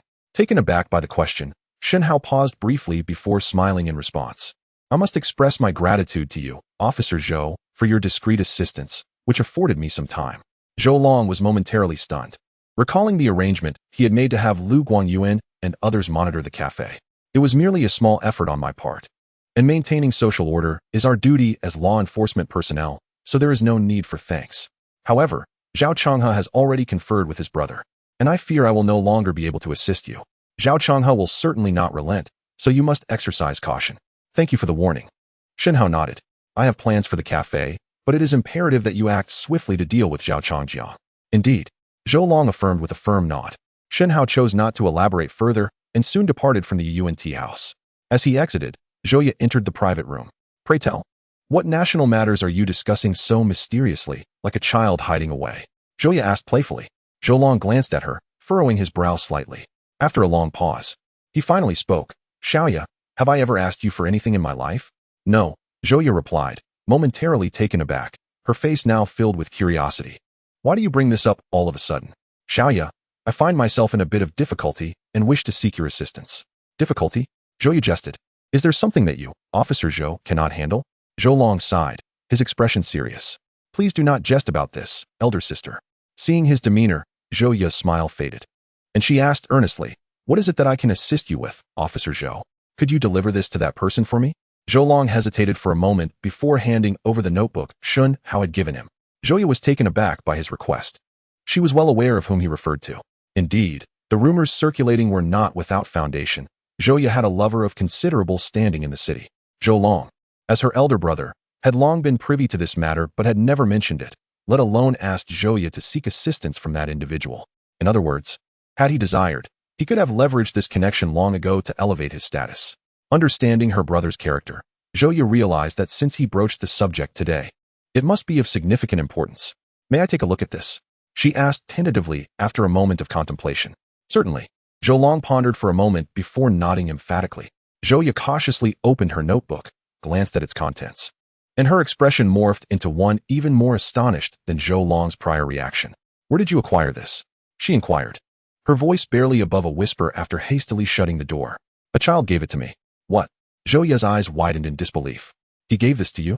Indeed, Zhou Long affirmed. I understand it may be difficult to grasp, but if I were to tell you that the precise leads for the two major cases I recently solved came from him, you might be even more astonished. As Zhou Long had predicted, Zhou Ya's eyes grew even larger upon hearing this. Are you certain you're not deceiving me? Of course not. When have I ever deceived you? Zhou Ya furrowed her brow slightly, pondering the child's astonishing background. I too am curious. At times, I even wonder if he possesses the foresight to predict the future. Of course, such a notion is rather far-fetched, Zhou Long shrugged. Zhou Ya paused for a moment before returning to the matter at hand. So, you intend to take down the Zhao brothers? Absolutely, I've always wanted to. Zhou Long's tone was resolute. Not just me. The citizens of our county have long awaited this day. Now that you have this evidence, can't you initiate an investigation directly? Why must I seek him out? Zhou Ya inquired, slightly perplexed. Zhou Long's expression turned weary. Xiao Ya, I, too, wish I could handle this matter directly, but my rank is insufficient. To investigate Zhao Changjiang, I require special approval from higher authorities. However, if I were to submit this information myself, the Zhao would undoubtedly catch wind of it and begin to destroy evidence. Or I might not even manage to submit anything at all. I find myself in a bind, which is why I came to you. Only by entrusting this to him can we procure directives from above, granting me the authority to act, and it would also catch the Zhaos off guard. Upon hearing this, Zhou Ya comprehended the situation entirely. She rolled her eyes at Zhou Long, feigning discontent. Humph. And you were wondering why you suddenly appeared here today. It turns out you have a favor to ask. No. Xiao Ya, don't misunderstand. I would never be that kind of person. Zhou Long hastily clarified. Seeing his reaction, Zhou Ya covered her mouth and laughed. All right, I was merely teasing you. I know perfectly well what sort of person you are. Rest assured, I shall handle this matter. Then I entrust it to you. Zhou Long expressed his gratitude repeatedly, reminding Zhou Ya to exercise caution before departing from the tea house. Zhou Ya, not wishing to delay, drove to the city that very night. After their departure, Shen Hao unexpectedly emerged from the alley across from the tea house. Murmuring to himself, it seems those rumors hold some truth after all. It turned out that from the outset, his decision to enlist Zhou Long in confronting the Zhao brothers was not solely based on Zhou Long's sense of justice as a police officer. To a certain extent, he was also taking a gamble, betting on the veracity of the rumors surrounding Zhou Ya. For it was evident that relying solely on Zhou Long to take down Zhao Changjiang was an insurmountable task. If Zhou Yajin were to possess a lover of considerable influence or a powerful patron in the city, it would be inevitable for Zhou Long to seek her assistance at this juncture. As it stands, Shen Hao's gamble has proven fortuitous. Should Zhou Yajin succeed in persuading that notable figure to intervene, our odds of success would be nearly assured. A cunning smile crept across Shen Hao's face as he hummed a cheerful tune while making his way home, feeling a sense of liberation from any lingering concerns regarding the matter at hand. Upon returning home, Shen Hao, as was his custom, called his father to inquire about his mother's condition. The doctor had just visited and informed them that surgery was scheduled for his mother the following morning. On the other end of the line, Shen Dazhong's voice, weary yet filled with relief, responded. Did the doctor mention the success rate of the surgery? Shen Hao continued to express his concern. Yes, he stated there is a 70% chance of success. Shen Dazhong replied without hesitation, adding that the doctor had assured him that if the surgery went well, his mother's illness would not pose a significant threat. That is indeed reassuring, Shen Hao said, his spirits lifted by the news. After exchanging further words of care, they concluded the call. Just as Shen Hao was preparing to take a shower, his phone, resting on the bedside, rang once more. Glancing down, he saw it was a call from Li Qin. Why is she calling me at this hour? Shen Hao pondered, beginning to form a hypothesis in his mind. Hello, Aunt Li, what can I do for you? He answered. Shen Hao, I have wonderful news. Li Qin exclaimed, her excitement palpable. Our company's request for mineral exploration at Bald Mountain has been approved. Is that so? That is splendid news. Shen Hao feigned enthusiasm, though he had anticipated this outcome. Are you available tomorrow morning? If so, I plan to head to Bald Mountain, Li Qin inquired tentatively. Well, you did mention before that the sooner this matter is resolved, the better, Shen Hao interjected. I understand. I will first ask for a leave of absence from school in the morning. Could you pick me up around 9 at the school gate? Absolutely, that works perfectly. Li Qin responded, her delight evident. Chapter 48.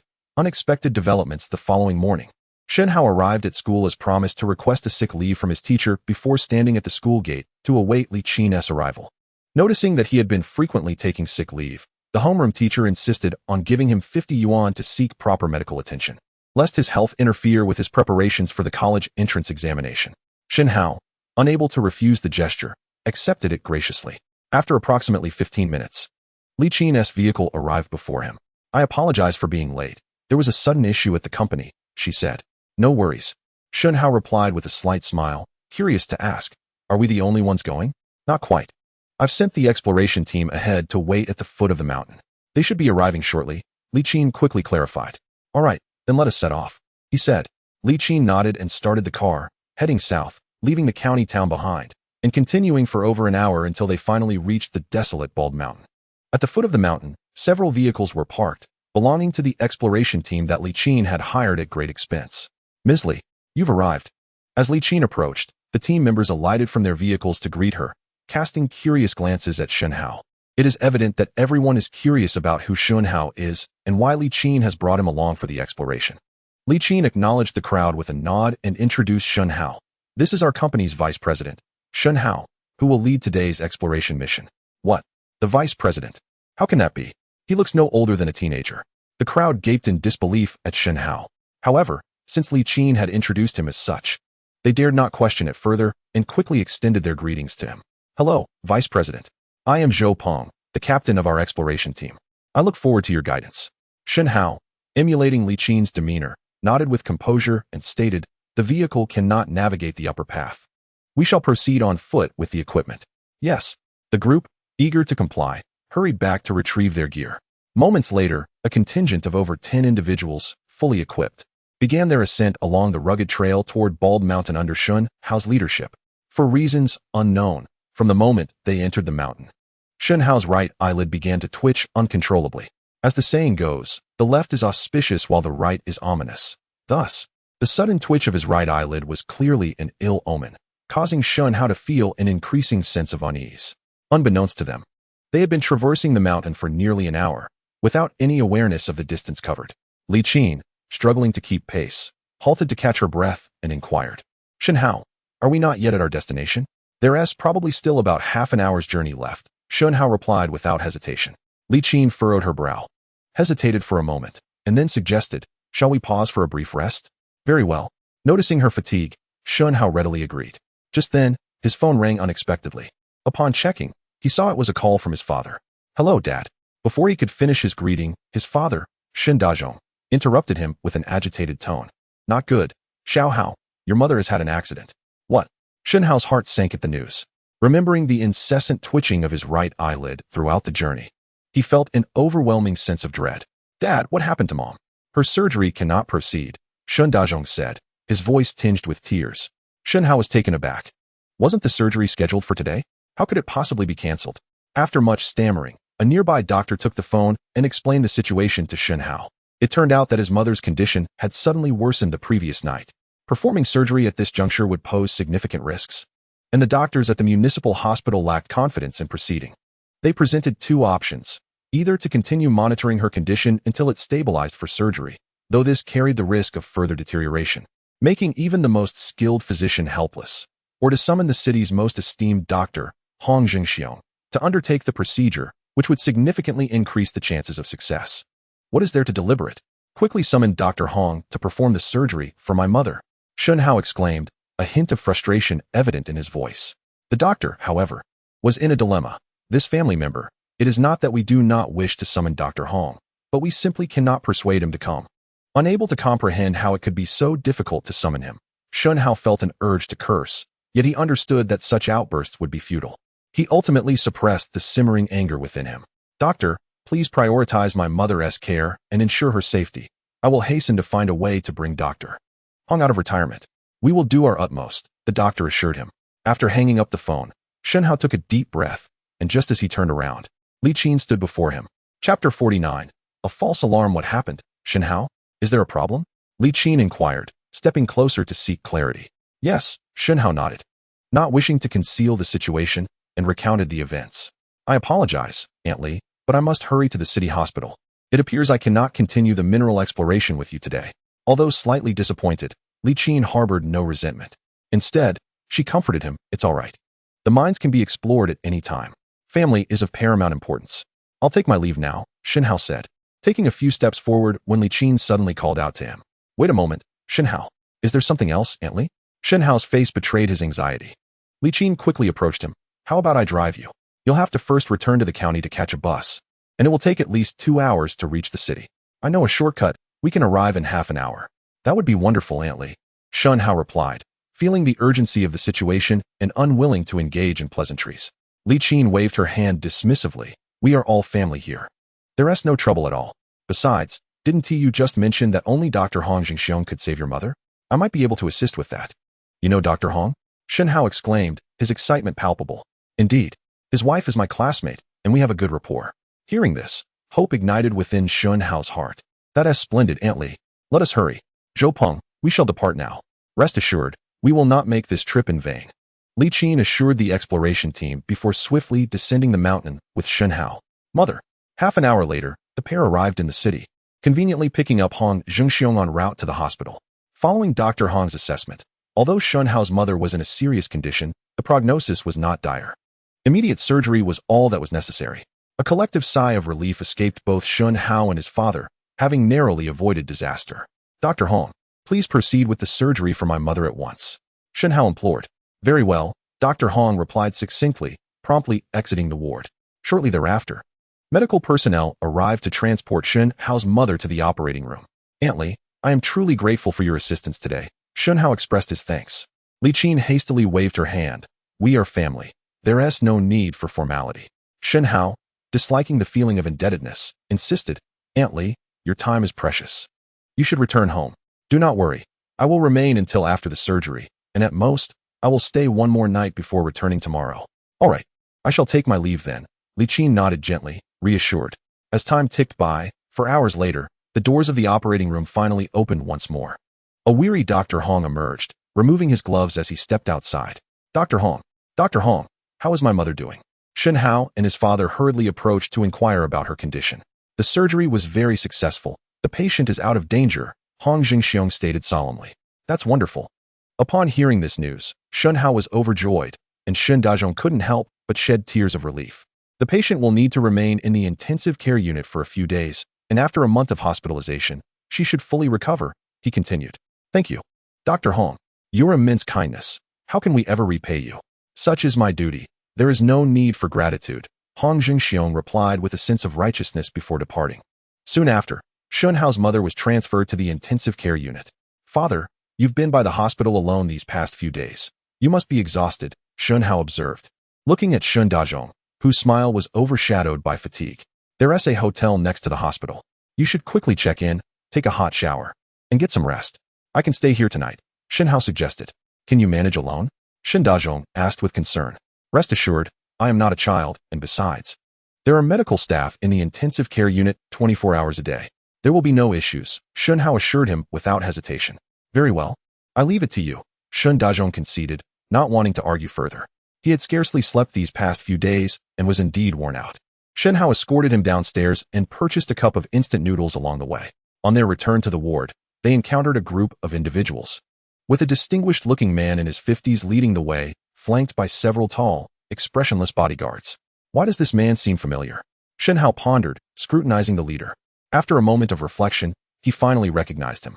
This man was Yi Quan, the deputy mayor of the city, a highly respected leader in the eyes of the populace. Shen Hao distinctly remembered his mother once telling him that if he ever had the chance to enter politics, he should aspire to be a commendable leader like Secretary Yi. Unexpectedly, he encountered him here. As Yi Quan and his entourage approached, Shen Hao discreetly moved to the wall, allowing them to pass. Just as they brushed past him, a sudden realization struck him, prompting him to pull out his phone to check the date. April 28, 2003. Chapter 50. Yi Quan, oh no! Shen Hao exclaimed upon seeing the date. It dawned on him that in his previous life, on May 9, 2003, Yi Quan had come to work in Shen Hao's county and had tragically perished in a landslide while traversing a winding mountain road. At that time, all schools in the city held memorial activities for this esteemed leader, and Shen Hao's school was no exception. It was precisely because of this event that he remembered it even after many years. I must do something. After a brief moment of contemplation, Shen Hao resolved to quietly follow the already distant Yi Quan. He did not wish for the tragedy of his past life to repeat itself. Firstly, he admired Yi Quan as a worthy leader, and it would be a shame for him to die so prematurely. Secondly, if he could establish a connection with Yi Quan, it would greatly aid him in expanding his future endeavors in the business world. Yi Quan and his companions turned a corner and entered a single patient room. Leaving two individuals stationed at the door, Shen Hao paused for a moment, contemplating the situation, but finding no better alternative, he decided to approach directly. Young lad, are you in the wrong place?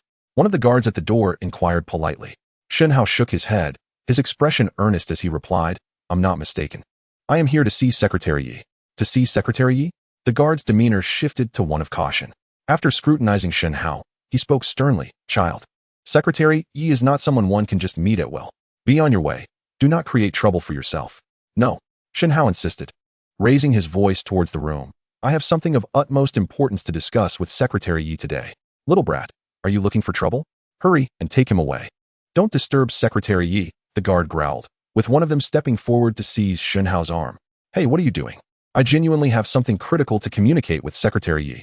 Shen Hao exclaimed, struggling and shouting even louder, just as one of the guards was about to cover his mouth.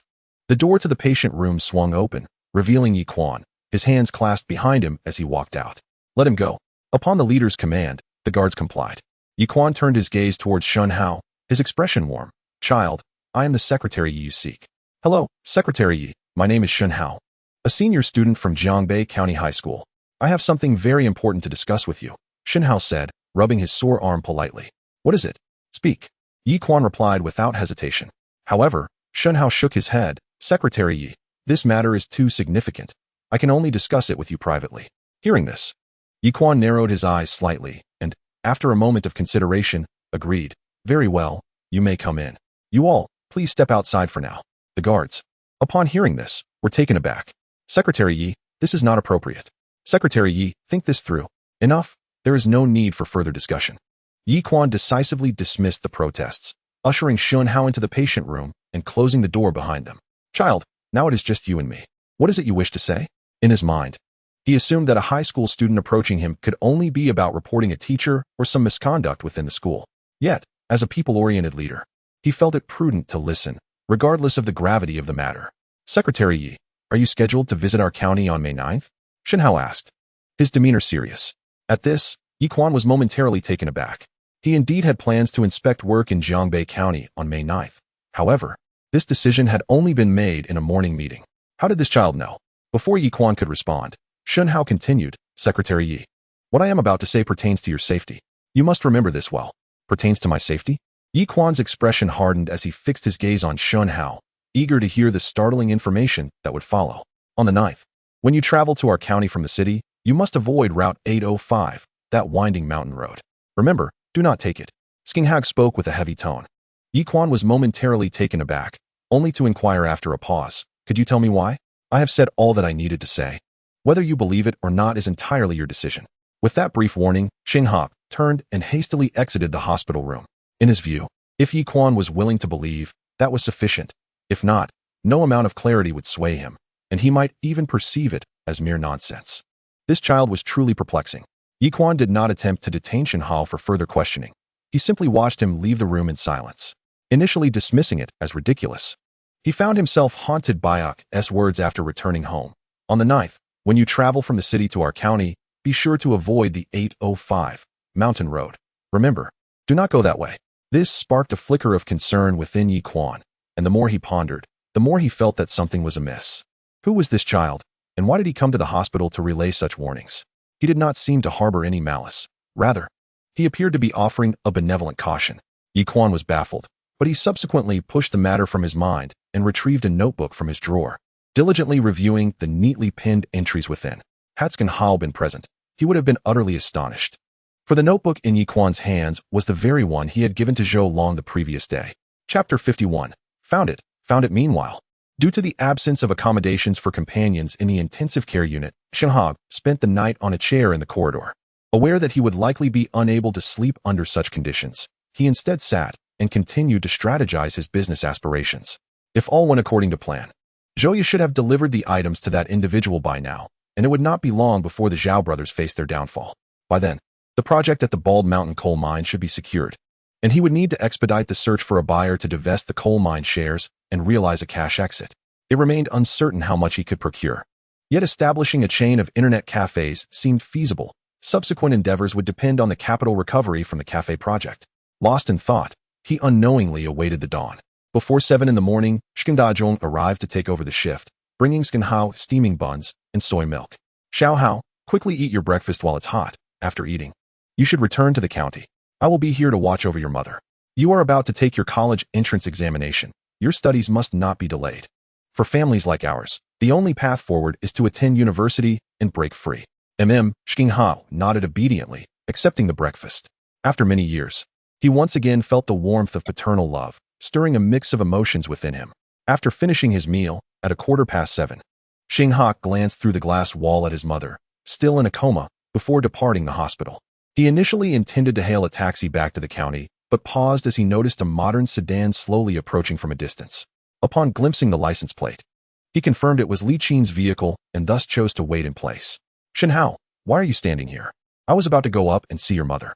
Li Qin stepped out of the car, holding a fruit basket, and was somewhat surprised to see Shen Hao.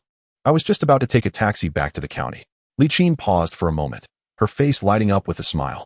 Well, your mother has just undergone surgery. Perhaps you should stay here a few more days. The matters concerning the coal mine can wait. No, thank you. Shen Hao could discern that although she claimed it was not urgent, she was clearly very concerned. Otherwise, she wouldn't have rushed over so early in the morning. Are you certain you want to return now? Yes. Shen Hao nodded. The sooner the coal mine matters were settled, the better. In that case, very well. Li Qin felt a surge of joy. Since she was already here, why not check on your mother first before we head back? Perhaps another time. My mother hasn't awakened yet. Shen Hao understood that she was merely going through the motions and decisively declined her kindness. Li Qin nodded and then got back into the car. On the way, Shen Hao made a phone call to his homeroom teacher, having taken the day off. Upon returning to the county, he headed straight to Tuho Mountain. This time, there were no unforeseen events. 2 hours later, they arrived at their destination smoothly. Let us start from here. Shen Hao stood on a small mound of earth, gesturing to the exploration team. Understood. Team leader Zhou Peng quickly responded and directed his team to commence their work. However, he inwardly muttered to himself, is there really a mine in this desolate place? Li Qin stood nearby, quietly observing the barren surroundings and the parched soil beneath her feet, her heart beginning to race. Coupled with the previous failed attempts by other mining companies to explore Tuho Mountain, she too felt uncertain about whether her gamble was indeed the right one. The exploration team worked tirelessly, akin to a millstone, and hours slipped by unnoticed. With no sign of activity, Li Qin found it increasingly difficult to remain still. Rising from a large rock, she decided to inquire about the situation. Just as she stood up, Zhou Peng suddenly turned around with a look of elation. We found it. We found it. What did you find? Li Qin's heart skipped a beat upon hearing this, and she hurriedly rushed over. Shen Hao followed suit. A coal mine. This place truly has a coal mine. My heavens, this is simply unbelievable. Zhou Peng approached them, trembling as he presented the instruments in his hands. We discovered the coal mine. Upon hearing this news from Zhou Peng, Li Qin was overcome with ecstatic joy. She instinctively glanced at Shen Hao, who wore a composed expression, feeling a bit surprised. After a moment, she reined in her smile and pretended to be cautious, asking, Team Leader Zhou, are you certain there are no errors in the data? Errors. As a professional, Zhou Peng understood that the likelihood of instrument error was exceedingly low. Yet Li Qin's question left him feeling somewhat uncertain.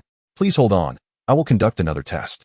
Zhou Peng dashed back, and a little over 10 minutes later, he returned. Breathless. Li, Shun, after my thorough recalculations, this location indeed has a coal mine. There is absolutely no mistake. Upon hearing this, Li Qin felt a wave of relief wash over her, and a smile unconsciously crept onto her lips. So how about it, Aunt Li? You didn't misplace your trust in me, did you? Shen Hao quietly remarked from the side.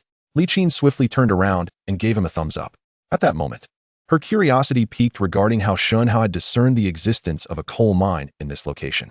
She contemplated asking, but ultimately refrained, her lips moving slightly before she abandoned the thought. Chapter 52. Even a small mosquito is still meat, by the way, Zhou Peng. Can you estimate the capacity of this coal mine now? After a brief pause, Li Qin redirected her gaze towards Zhou Peng. Without a second thought, Zhou Peng shook his head, stating that it was not yet possible. Further in-depth exploration was required to ascertain the approximate coal reserves of the mine. How long will that take? Shen Hao suddenly interjected with a question. Best case scenario, a few days. Worst case, several months. I cannot guarantee anything. Zhou Peng replied after a moment of contemplation. Several months? That is far too long. I cannot afford to wait. Shen Hao frowned slightly, then inquired. Is there any way to expedite the process? By increasing manpower and employing more advanced equipment, Zhou Peng answered without hesitation. As soon as he finished speaking, Li Qin interjected. Then I will leave this matter entirely in your hands. You decide how many personnel and what equipment is needed. I will cover the costs. The sooner we clarify everything, the better.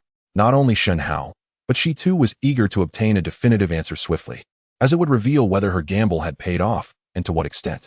Rest assured, General Manager Li, I will do my utmost. Zhou Peng promised earnestly. Subsequently, Li Qin received a phone call and mentioned that she had an urgent matter to attend to at the company. Shen Hao, too, lacked the enthusiasm to linger any longer, so he accompanied her down the mountain. Upon returning to the county, he first visited a mobile phone store and purchased 3 phones priced around 1,000 each, before heading to the newly opened internet cafe on North Street. Shen Hao, you've arrived. Zhou Jun, cigarette in hand, and with pronounced dark circles under his eyes resembling a national treasure panda, appeared to have been deprived of sleep for an extended period. Shen Hao nodded and glanced around the cafe, only to find that all 20 computers were already occupied, with nearly everyone standing beside a machine. If he was not mistaken, these individuals were either waiting for their friends to finish or hoping to seize the first opportunity when a seat became available. In summary, it was bustling with activity. How is business? Zhou Jun asked proudly as he tossed aside his cigarette, but Shen Hao turned back, offering his approval. Quite impressive. I did not expect so many customers in just one day. Indeed, Zhou Jun beamed with pride. And let me tell you, not just here, but the business at the other 3 stores is equally thriving. Since opening, there hasn't been a single moment of vacancy.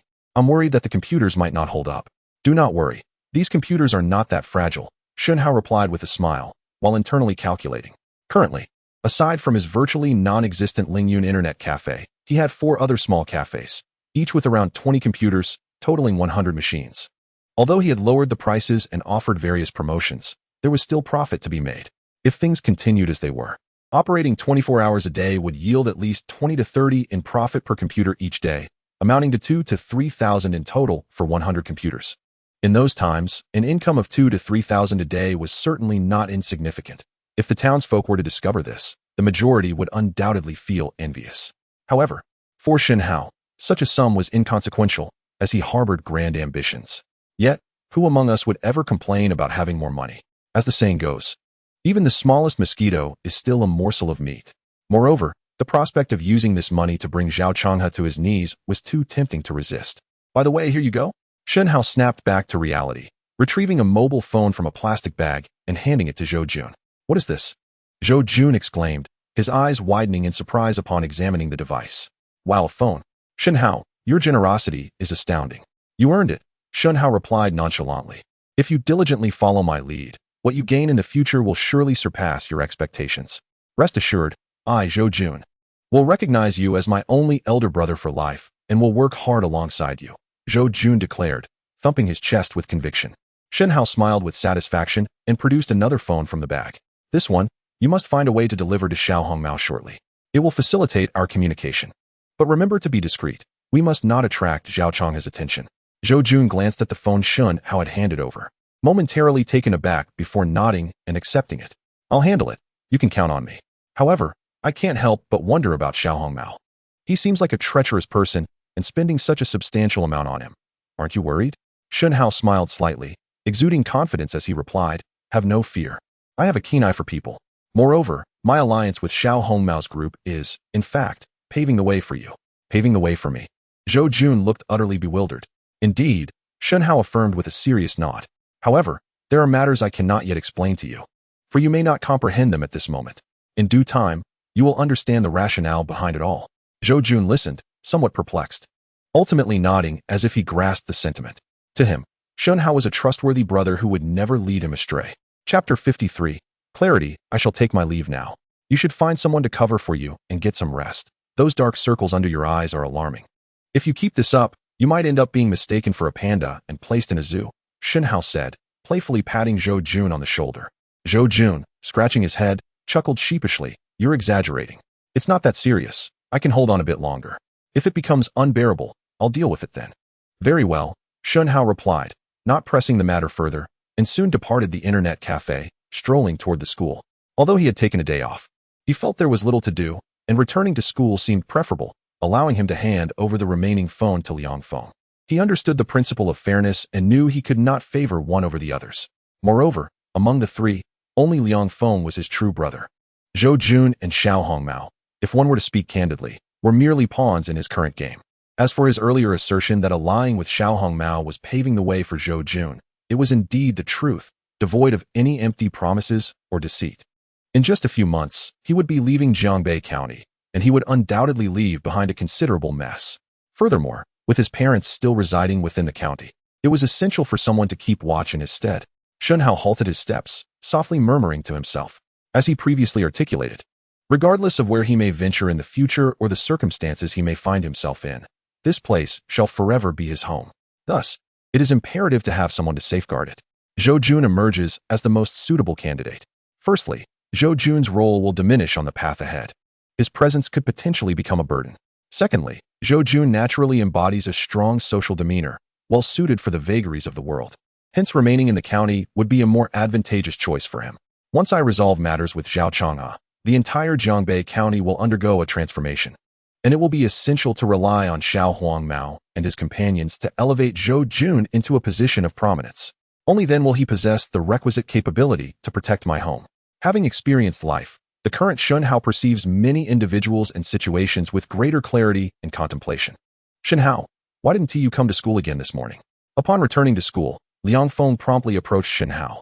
My mother underwent surgery. I made a trip to the city hospital, Shen Hao replied candidly. What? How did the surgery go? Is Auntie all right? Liang Feng inquired with concern. The surgery was very successful. The doctor mentioned she will fully recover in about a month. Liang Feng let out a sigh of relief. That's wonderful. That's wonderful. Here, Shen Hao extracted his phone from his bag and handed it to Liang Feng. Liang Feng was momentarily taken aback. Then his eyes widened in astonishment. Is this a gift for me? What else could it be? But it's such an expensive item. I can't possibly accept it. Liang Feng protested, though his face betrayed an unmistakable delight. Shen Hao, aware of Liang Feng's long-standing desire for a phone, playfully remarked, Oh, I'm sorry. Then please return it to me. No. We are brothers. There's no need for formality. Liang Feng hurriedly retorted, his spirits soaring as he excitedly began to explore the phone. Observing Liang Feng's earnest fascination with the device, a smile crept upon Shen Hao's lips, reflecting on the joy of bringing happiness to those around him. He lamented that he had failed to do so in his previous life. Shen Hao, this gadget is truly remarkable. Such a small device with so many functions. I can't fathom the mind of its inventor. Just then, Liang Feng's voice broke Shen Hao's reverie. Upon hearing this, a glint of mischief flickered in Shen Hao's eyes as inspiration struck him. What? Did I say something wrong? Liang Feng queried, his expression one of confusion as Shen Hao fixed his gaze upon him. No, not at all. Shen Hao quickly shook his head. You not only spoke correctly, but also provided me with a significant insight. What insight did I provide? Liang Feng's bewilderment deepened. You will find out in due time. Shen Hao teased, withholding further explanation. In truth, Liang Feng's earlier remark had rekindled Shen Hao's thoughts on the evolution of smartphones, simultaneously revealing a vast business opportunity. In his past life, many believed that the original Apple phone, launched by Mr. Jobs in 2006, was the progenitor of smartphones. However, the reality was that as early as 2004 and 2005, individuals in the domestic realm had already been researching this project and had even released preliminary models. However, due to various factors, all endeavors ultimately came to naught, failing to materialize. In his previous life, Shen Hao happened to be acquainted with one of the individuals involved. This fellow, named Ling Xian, was Shen Hao's university peer, and their friendship blossomed over basketball. In their sophomore year, specifically in 2005, Ling Xian had mentioned to Shen Hao that he was developing a groundbreaking concept, a mobile phone with a touch screen and an array of functions. At that time, Shen Hao dismissed it as mere fantasy, never anticipating that the following year would herald the astonishing debut of the first iPhone. Regrettably, Ling Xian, misunderstood and struggling for 6 months, ultimately abandoned his ambition after exhausting all his savings. Reflecting on it now, it was clear that Ling Xian was not merely speaking nonsense. Rather, it was Shen Hao's own narrow perspective that had limited his understanding. In that moment, Shen Hao resolved to find Ling Xian upon entering university, determined to realize the monumental achievement that had eluded his friend in his previous life. Chapter 54. Feeling inferior. Hey, Mr. Li, the survey report is out. On May 6, 2003, after anxiously awaiting for several days, Li Qin finally received a call from Zhou Peng.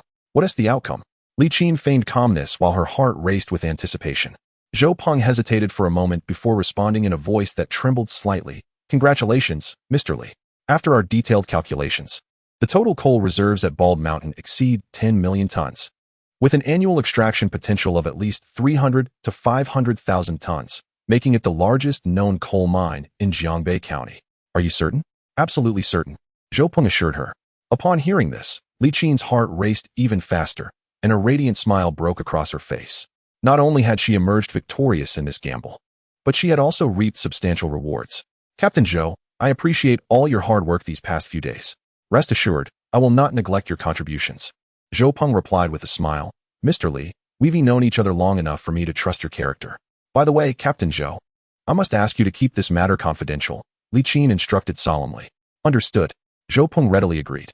After hanging up the phone, Li Qin let out a long sigh of relief, bursting into laughter. Shen Hao, you truly are my fortune. Although she remained curious about how Shen Hao had known about the coal deposits at Bald Mountain, she no longer felt inclined to ponder it further. Such details had become irrelevant. She felt immensely grateful for her initial decision to trust Shen Hao.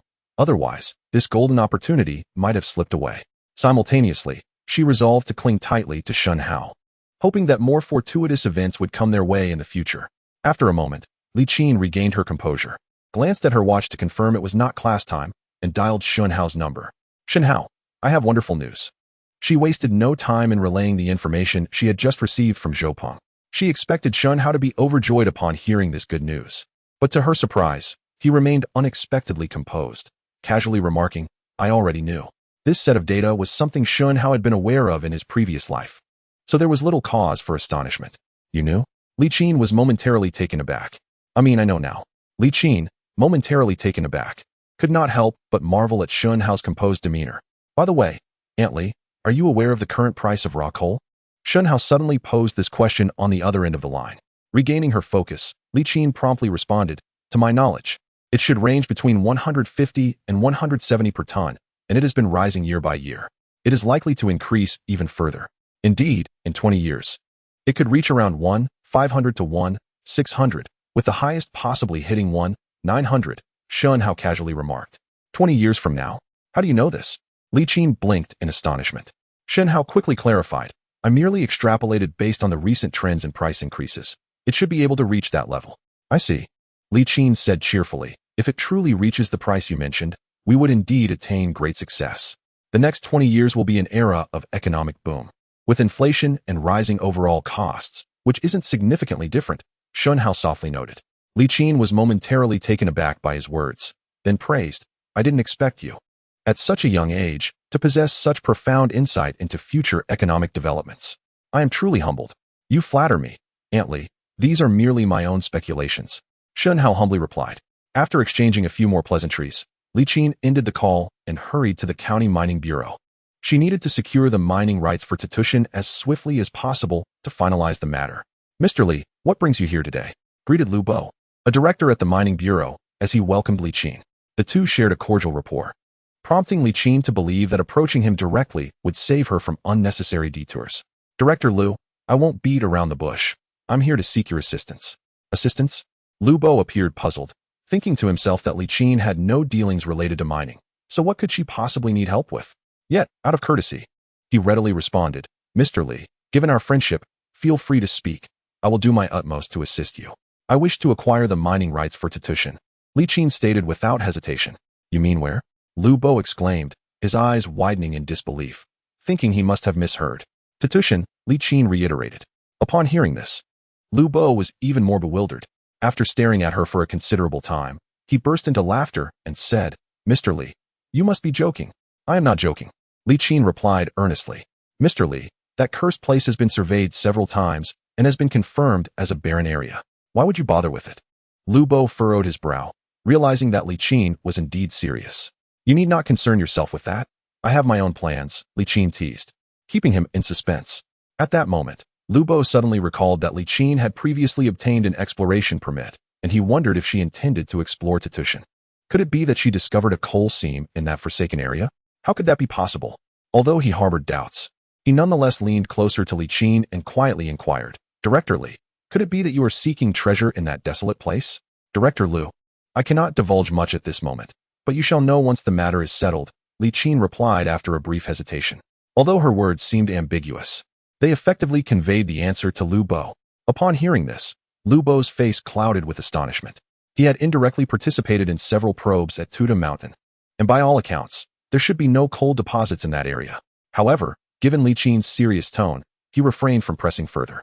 Director Lu, I know you are a straightforward person. I must ask, could you assist me with this matter? Li Qin inquired, her urgency apparent. Lu Bo nodded vigorously, exclaiming, Of course. I shall assist you. It's your request, Director Li. I must help. Then I shall trouble you, Director Lu. Once this is accomplished, I will treat you to a meal. Li Qin said with a satisfied smile, before asking, How long do you estimate it will take to resolve? This matter cannot be handled solely by me. It requires the director's signature and approval, Lu Bo replied. Unfortunately, the director is currently away, or else I could resolve it for you immediately. How about this? You return, and as soon as the director is back, I will seek him out. There should be no significant issues. Very well, I shall wait for your good news, Li Qin said, feeling reassured as she departed from the mining bureau and returned to her company, anxiously awaiting developments. As evening approached and the workday neared its end, the head of the mining bureau, Han Bin, finally returned. No sooner had he entered his office and settled down than Lu Bo approached him. Do you require something, Director Lu? Han Bin asked, noticing Lu Bo's urgency. Indeed, Director. Li Qin just visited us, expressing her desire to obtain the mining rights for Tuda Mountain. Lu Bo reported discreetly. What did you say? Han Bin exclaimed, his eyes widening in surprise, even more so than Lu Bo's initial reaction. Director Lu, are you certain you are not jesting? Of course not. How would I dare jest with you, Director? Lu Bo replied earnestly. I too find it perplexing that she would suddenly be interested in that godforsaken place. Han Bin shrugged and quipped. She has made quite a fortune these past few years. Perhaps she is simply looking to spend her wealth recklessly. Can we grant her the mining rights? Lu Bo ventured cautiously. Why not? It's not as if anyone else desires that wretched place. If it can generate some revenue for the county, that is a positive outcome. Han Bin replied without hesitation. Indeed, you are correct, Director, Lu Bo flattered, then inquired, what would be an appropriate fee to charge her? After some contemplation, Han Bin responded. The area of Tuda Mountain is considerable, and given Director Li's current financial prowess, we might as well charge a bit more. How about 10 million per year? With a 30-year contract to start? 10 million? Lu Bo exclaimed, taken aback. Director, that seems rather excessive. If she hears that figure, she may be frightened away. True. That is indeed rather steep, Han Bin chuckled. How about we consider a 50% discount, making it 5 million? Still a bit high, Lu Bo replied candidly. Then what do you suggest is an appropriate amount? Han Bin asked, growing weary of the deliberation and passing the conundrum back to Lu Bo. Lu Bo pondered for a moment, deciding that 3 million would suffice. All right, 3 million it is. I shall entrust this matter to you. Han Bin responded with a grand gesture of approval. Very well, I will make the necessary arrangements immediately. Lu Bo wasted no time, promptly returning to his office to call Li Qin and inform her that the matter had been settled. Ah, Director Lu, you are indeed swift and decisive. I cannot thank you enough for this. Li Qin exclaimed, her delight palpable. You are too modest, General Manager Li, Lu Bo replied humbly. I will have the legal department prepare the contract shortly. Please ensure that you have the necessary documentation ready on your end, at the very least. We require a legitimate and compliant mining company. Rest assured, Director Lu, I have already taken care of that, Li Qin replied without hesitation. In fact, since the day she signed the agreement with Shen Hao, she had been preparing for this. Given the complexities of establishing a new mining company and the potential for public scrutiny, she opted to acquire a nearly bankrupt company at a bargain price. This approach would facilitate immediate production once the mining rights were secured. Very well, I shall notify you tomorrow to come in and sign the contract. Chapter 56. Disruption. Xiao Su, please prepare a contract for me. Lu Bo arrived at the legal department and found a young, attractive staff member. Upon hearing that Li Qin intended to contract the mining operations at Bald Mountain, Xiao Su suddenly froze, lost in thought. Please expedite this for me. I will collect it tomorrow morning, Lu Bo urged. Hearing his insistence, Xiao Su quickly regained her composure and nodded. As soon as Lu Bo departed, she too left the office and hurried to a secluded spot to call her boyfriend, He Hui Wang. Hello, darling. I just received some news that might be beneficial for you. What news? He Hui Wang inquired. Li Qin is looking to contract Bald Mountain for mining, Xiao Su whispered. What did you say?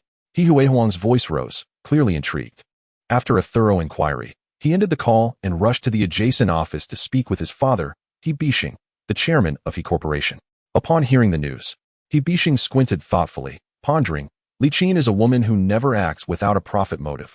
Why would she suddenly want to contract such a desolate place? Something is amiss.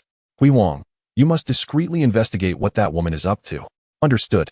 He Hui Wang responded, departing promptly. He Bishing leaned back in his chair, continuing to contemplate. The reason for his keen interest in Li Qin's affairs stemmed from the long-standing rivalry between their two companies, which had been marred by past grievances. During the previous real estate project, He Bishing had aimed to secure it, only to have it snatched away by Li Qin with Shen Hao's assistance. This incident had left a bitter taste, fueling his determination to reclaim something from Li Qin. Since then, he had been quietly monitoring her every move. The following day, Li Qin waited throughout the morning but did not receive any notification from Lu Bo, causing her some anxiety. Therefore, she decided to call him. Hello, General Manager Li. I was just about to call you, Lu Bo answered, his tone seemingly off. Is it time to sign the contract? Li Qin cautiously inquired. Lu Bo paused momentarily before speaking. General Manager Li, we have encountered a predicament. The contract cannot be signed. What predicament? Upon hearing this, Li Qin's heart sank. This morning, He Bishing unexpectedly showed up at the bureau, declaring his intention to bid for Titushan as well, offering a price of 5 million a year. Our director immediately suppressed the matter upon hearing this. Li Qin furrowed her brow, pondering why the bothersome He Bishing had suddenly inserted himself into the situation. Had news of the coal mine at Titushan leaked? If that were the case, it could spell disaster. She quickly set aside her thoughts and asked Lu Bo, did your director agree? He Bishing was currently in the director's office discussing matters, though it was unclear how far the conversation had progressed. Find a way to stall him. I'll rush over immediately. After uttering this, Li Qin hung up the phone and hurried to the mining bureau. Lu Bo, demonstrating his loyalty, swiftly grabbed a document and rushed to Han Bin's office, falsely claiming he had an important matter to report. Observing the imminent success of He Bishing's plans, he felt a surge of frustration but dared not voice his feelings, settling to wait quietly. Moments later, the sound of hurried footsteps echoed from outside, and soon, Li Qin rushed into the office, breathless. Upon her arrival, Lu Bo let out a sigh of relief. Had she been even a minute later, he would have struggled to maintain the delay. He Bishing, what is the meaning of this? Li Qin confronted him fiercely as soon as she entered. He Bishing, reclining with his legs crossed, feigned ignorance and retorted, General Manager Li, what do you mean by that? Li Qin, unwilling to waste time on such a scoundrel, turned to Han Bin with a displeased expression. Director Han, you agreed yesterday to grant me the mining rights for Titushan. How can you simply go back on your word? Han Bin, visibly flustered, stammered, unsure how to respond. He Bishing abruptly stood up, declaring earnestly, General Manager, your statement is misguided. Director Han merely gave you a verbal agreement. No contract was signed. Moreover, this isn't akin to purchasing vegetables at a market. There are protocols to follow. Besides, my offer is nearly double yours. As a leader, Director Han should strive for the collective's benefits. That's only reasonable. Isn't it? Li Qin seethed with anger, and after a moment, she declared, you offered 5 million. Correct? Fine, I'll offer 6 million. I'll offer 7 million. 8 million. 9 million. The two became flushed with excitement, engaging in a bidding war that ultimately escalated the price to 20 million. Of course, this was clearly an impulsive decision. If they were to secure Titushan at such a price, it would be unlikely to yield profit, and they might even incur significant losses. Enough, enough. Please, cease your quarrel. Seeing their relentless dispute, Han Bin felt it was time to intervene and quickly rose to mediate. Since both of you have shown interest in Titushan, how about I propose an idea? Lu Bo chimed in eagerly. What idea? Li Qin and He Bixing turned in unison to look at Lu Bo. My suggestion is that the two of you continue this debate without reaching a conclusion. Instead, let us adhere to the conventional procedure and determine who shall acquire the rights to Bald Mountain through a bidding process, Lu Bo remarked after clearing his throat. Bidding? Upon hearing this proposal, both Li and he were momentarily taken aback. Han Bin, however, promptly stepped forward with a grin, exclaiming, Yes, yes. A bidding process is indeed the fairest and most impartial method. Director Lu, your suggestion is excellent. He Bixi, regaining his composure, glanced around with a calculating look in his eyes, as if plotting something in secret. Moments later, he interjected before Li Qin could respond, saying, Very well. Since Director Han has expressed his opinion, I have no objections. What about you, Li? Han Bin inquired, fixing his gaze on Li Qin. Li Qin furrowed her brow slightly. Contemplating that He Bixi was typically quite cunning, his swift agreement suggested ulterior motives. Yet, given his acceptance, she felt compelled to acquiesce. Fine, let us proceed with the bidding. After a brief pause, she finally spoke, directing her attention to Lu Bo. Director Lu, please elaborate on how this bidding process will work. Well, Lu Bo replied, furrowing his brow in thought, how about this? Both of you return and contemplate your strategies. 3 days from now, on the morning of May 9th, you shall present us with your final bids. Ultimately, the highest bid shall prevail. However, do weigh the pros and cons carefully, do not act impulsively. As business people, profit should be your primary concern. Should you bid too high and end up with no profit, or worse, a loss, wouldn't that be unwise? Am I correct? As soon as he finished speaking, He Bixi feigned seriousness, asserting, Director Lu is absolutely right. This is indeed a significant matter that requires thorough consideration. Wouldn't you agree, Li? Seeing He Bixi's provocative expression, Li Qin retorted with a fierce glare. He should refrain from being so arrogant. We shall meet in 3 days. With that, she turned on her heel and strode out of the office. He Bixi watched her retreating figure, a smirk of satisfaction playing at his lips before he too departed. Director Lu, what on earth is happening? How did that desolate Bald Mountain suddenly become such a hot commodity? Han Bin sighed in relief, yet looked perplexedly at Lu Bo. Lu Bo moved his lips a few times, ultimately shaking his head vigorously in response, indicating his ignorance while adhering to his promise of confidentiality to Li Qin. Regardless, this commotion is bound to drive the price up a bit. I suppose that's a silver lining, Han Bin pondered aloud after a moment. Upon returning to the company from the mining bureau, Li Qin sat in her office, deep in thought, unable to comprehend why He Bixi had suddenly emerged to disrupt matters. Consequently, she dispatched an associate to investigate thoroughly. It was then revealed that He Bixi's girlfriend actually worked at the mining bureau. No wonder that scoundrel was privy to this information. He truly had his fingers in every pie. Li Qin seethed with anger. It is imperative to ascertain whether He Bixi is aware of the coal mine at Bald Mountain. If he is oblivious to this matter and is merely attempting to provoke me, that would be acceptable. However, if he possesses knowledge of it, the situation could become dire. With this thought in mind, she hastily called Zhou Peng to inquire about the circumstances. Zhou Peng confidently assured her that he and the other exploration team members had remained in the hotel and had not ventured anywhere. Thus, it was impossible for any information to have leaked. Hearing his reassurances, Li Qin felt a slight sense of relief. When she went to pick up her daughter from school at noon, she deliberately waited for Shen Hao and recounted the day's events to him. He Bixi? Shen Hao recalled that there was indeed such a person in the county. If memory served, he had been quite successful in his previous life, even becoming a prominent figure in the county. Unfortunately, after his son ascended to power, his excessive ambition led to reckless expansion, ultimately resulting in a shattered financial chain, rendering decades of effort futile. Shen Hao, what do you think would be an appropriate base price for us? Li Qin inquired, breaking the silence. Shen Hao, coming back to his senses, pondered carefully before responding. Based on what you just mentioned, He Bixi likely remains unaware of the coal mine at Bald Mountain and is simply causing trouble for you. However, I cannot guarantee that he won't continue his investigation in the coming days. Thus, maintaining confidentiality is of utmost importance. As for the low price, we must not set it too high. Otherwise, even if we secure the deal, there will be little profit to gain. Indeed, Li Qin replied with a gentle nod. From my understanding of He Bixi, even if he learns about the mine, he is unlikely to offer a high price. Instead, he may resort to underhanded methods to compete with us. Given this, let us establish our base price at 5 million. Should any unforeseen circumstances arise, we can devise a solution then, Shen Hao stated solemnly. All right, I'll follow your lead. Li Qin agreed without hesitation. Chapter 58. The enemy approaches Mom. Is there really a coal mine at Bald Mountain?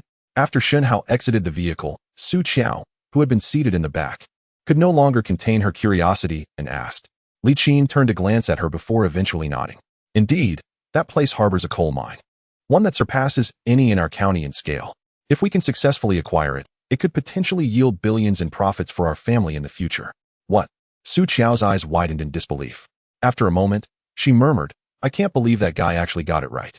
But how did he come to know about this? Li Qin shook her head, indicating her own desire to uncover the mystery. Su Qiao pondered for a moment and tentatively suggested, Mom, perhaps I should try to get closer to him and see if I can extract any information from him. Let us see, Li Qin replied, though as a mother. Su Qiao understood that she had implicitly agreed. Meanwhile, after Shen Hao exited the vehicle, he went to have lunch with Liang Feng. Afterward, with nothing else to occupy his time, he returned to the classroom to prepare for a thorough review of his studies. After all, there was just over a month until the college entrance examination, and he could not afford to be careless. Having just taken out my English textbook and perused it for a few minutes, my phone in my pocket suddenly vibrated. Upon retrieving it, I discovered it was a call from Zai. What could this rascal possibly want? Could something have gone awry? A sense of curiosity stirred within Shen Hao as he promptly pressed the answer button. Hello, Shen Hao, are you available at the moment? Zai queried with a high-pitched voice and rapid pace. What is the matter? Shen Hao replied, his tone laced with caution. Zai cautiously elaborated. You must be aware of Zheng Biao, right? He has discovered that I am assisting you. Zheng Biao? Shen Hao couldn't help but furrow his brows at the mention of the name. This individual was a confidant of Zhao Changhe. If he became aware of this situation, it could become quite problematic. Do not fret, Shen Hao, Zai continued. I have already persuaded him to shift his loyalty to your side. What did you say? Shen Hao exclaimed, disbelief etched across his face. Xiaohong, are you certain you are not jesting? Zheng Biao is Zhao Changhe's faithful dog. How could he possibly betray him? Zai hastily clarified. Shen Hao, you may not know this, but although Zheng Biao appears to be favored by Zhao Changhe, he, like myself, has not reaped any substantial benefits. Moreover, whenever he falters, Zhao Changhe is quick to chastise him. Over the years, resentment has brewed within him towards Zhao Changhe. Recently, Zhao Changhe sought to acquire a nightclub in the western part of the city and tasked Zheng Biao with securing it, promising him a 20% stake. Zheng Biao was elated, but after he diligently secured the nightclub, Zhao Changhe failed to mention the shares and even expected Zheng Biao to oversee the establishment for free. Zheng Biao was seething with indignation. Just the other night, fueled by a bit of liquid courage, he went to Zhao Changhe's residence demanding an explanation. The outcome was predictable. He received no answers and was met with a beating. At this point, Zai paused, letting out a sigh, perhaps reminded of his own past experiences, feeling a sense of empathy. And then, how did you persuade him to defect? Shen Hao inquired with newfound interest, urging him to continue. Yesterday, he unexpectedly sought me out at Changhe Internet Café, claiming he knew I was working for you and inquiring about the benefits you had provided me. Hoping to extort a hush money from me, I decided to lay my cards on the table and recounted everything you had said to me at the hospital. I told him that remaining with Zhao Changhe was a dead end, and that he would be better off choosing a new path, just as I did. After hearing this, he muttered a few words and left. However, he has just returned, expressing a desire to meet you. This development seemed plausible enough, yet human nature is unpredictable, and caution was warranted. Shen Hao narrowed his eyes, deep in thought. Shen Hao, will you meet him? As Shen Hao remained silent, Zai tentatively inquired. Snapping back to reality, Shen Hao responded without hesitation. Inform him to come to Lingyun Internet Café at 8 o'clock tonight. Understood. That evening, Shen Hao deliberately arrived at Lingyun Internet Café a leisurely half-hour late. Zheng Biao, who had been waiting anxiously, rushed over with a beaming face, exclaiming, Shen Hao, it's good to see you again. A slight delay occurred due to some matters at hand. My apologies. No worries, it's of no consequence, as I had little to attend to myself. Shen Hao cast a sidelong glance at him, and, without preamble, stated, Xiao Hongmao has already briefed me on the situation during the day. Are you truly resolved to come to me? Absolutely. Zheng Biao replied without hesitation. What compels you to join me? Well, Zheng Biao pondered briefly, then shook his head. I cannot quite articulate it. I simply feel that you are not an ordinary person, and I am certain that following you will lead to significant accomplishments. Without further ado, I must commend your discerning eye, Shen Hao remarked without a hint of modesty, narrowing his eyes as he fixated on the watch, as if attempting to peer into its very essence. Chapter 59. The Token of Allegiance. Young Master Shen. We have had our disagreements in the past, and I wish to extend my apologies. You are aware that my previous actions were beyond my control. Under Shen Hao's penetrating gaze, Zheng Biao felt an uncomfortable sensation wash over him, a sense of breathlessness compelling him to break the silence. I understand your doubts regarding my sincerity in seeking your allegiance, or whether I have been dispatched by Zhao Changhe as an undercover agent. However, rest assured, although I may not be of great significance, I would never engage in duplicitous dealings. It is the truth. Had it not been for that scoundrel Zhao Changhe's treachery, I would never consider betraying him in my lifetime. At this point, Zheng Biao paused to discreetly observe Shen Hao, noting his continued lack of response. He quickly raised 3 fingers. Young Master Shen, I swear upon the heavens that every word I have spoken is the truth, should there be a hint of falsehood. May I be struck down by lightning. That is not what I seek. Shen Hao finally interjected. Zheng Biao was momentarily taken aback, timidly inquiring, then what is it that you desire? A token of allegiance. A token of allegiance? Indeed. Shen Hao affirmed with a decisive nod, stating that mere words would not suffice for me to trust you. You must demonstrate your commitment through action. Instruct me on what to do, and I shall comply without hesitation, as long as it is within my capacity. Having navigated the underworld for many years, Zheng Biao swiftly grasped Shen Hao's intent. Shen Hao rested his chin in contemplation before asking, approximately how many subordinates does Zhao Changhe command? Aside from Xiao Hongmao and his recent recruits, there are likely around 100 individuals, Zheng Biao calculated before responding. How many can you command? I wouldn't dare claim too many, but at least over 80% will heed my command. Zheng Biao spoke with confidence, appearing sincere rather than boastful. Very well. I need you to gather all these individuals immediately and take them to a nearby rural area for a few days. Await my further instructions before returning. Shen Hao spoke in a deep tone. Upon hearing this, Zheng Biao felt a flicker of curiosity. After a moment of contemplation, he nodded firmly, not intending to inquire further. Zheng Biao, I believe it is necessary to offer you a word of caution. Just as Zheng Biao turned to leave, Shen Hao suddenly spoke again. Once the bow is drawn, there is no turning back. If I can contend successfully against Zhao Changhe, you shall not be treated unjustly. However, should I falter, you ought to be aware of the consequences that may await you. Zheng Biao paused for a moment, then self-deprecatingly remarked, if I continue to follow Zhao Changhe, I will surely reap no rewards in the end. It is far better to seize this opportunity and take a risk. Who knows? Perhaps a bicycle might transform into a motorcycle? Very well, if that is your mindset, it is for the best. Shen Hao waved his hand, signaling him to depart. Without hesitation, Zheng Biao turned and briskly left. Observing his retreating figure, Shen Hao squinted his eyes once more, judging by Zheng Biao's recent demeanor. It seemed unlikely to be a facade. If he truly acts upon my advice, Zhao Changhe will soon find himself in a predicament, thus granting me some additional time.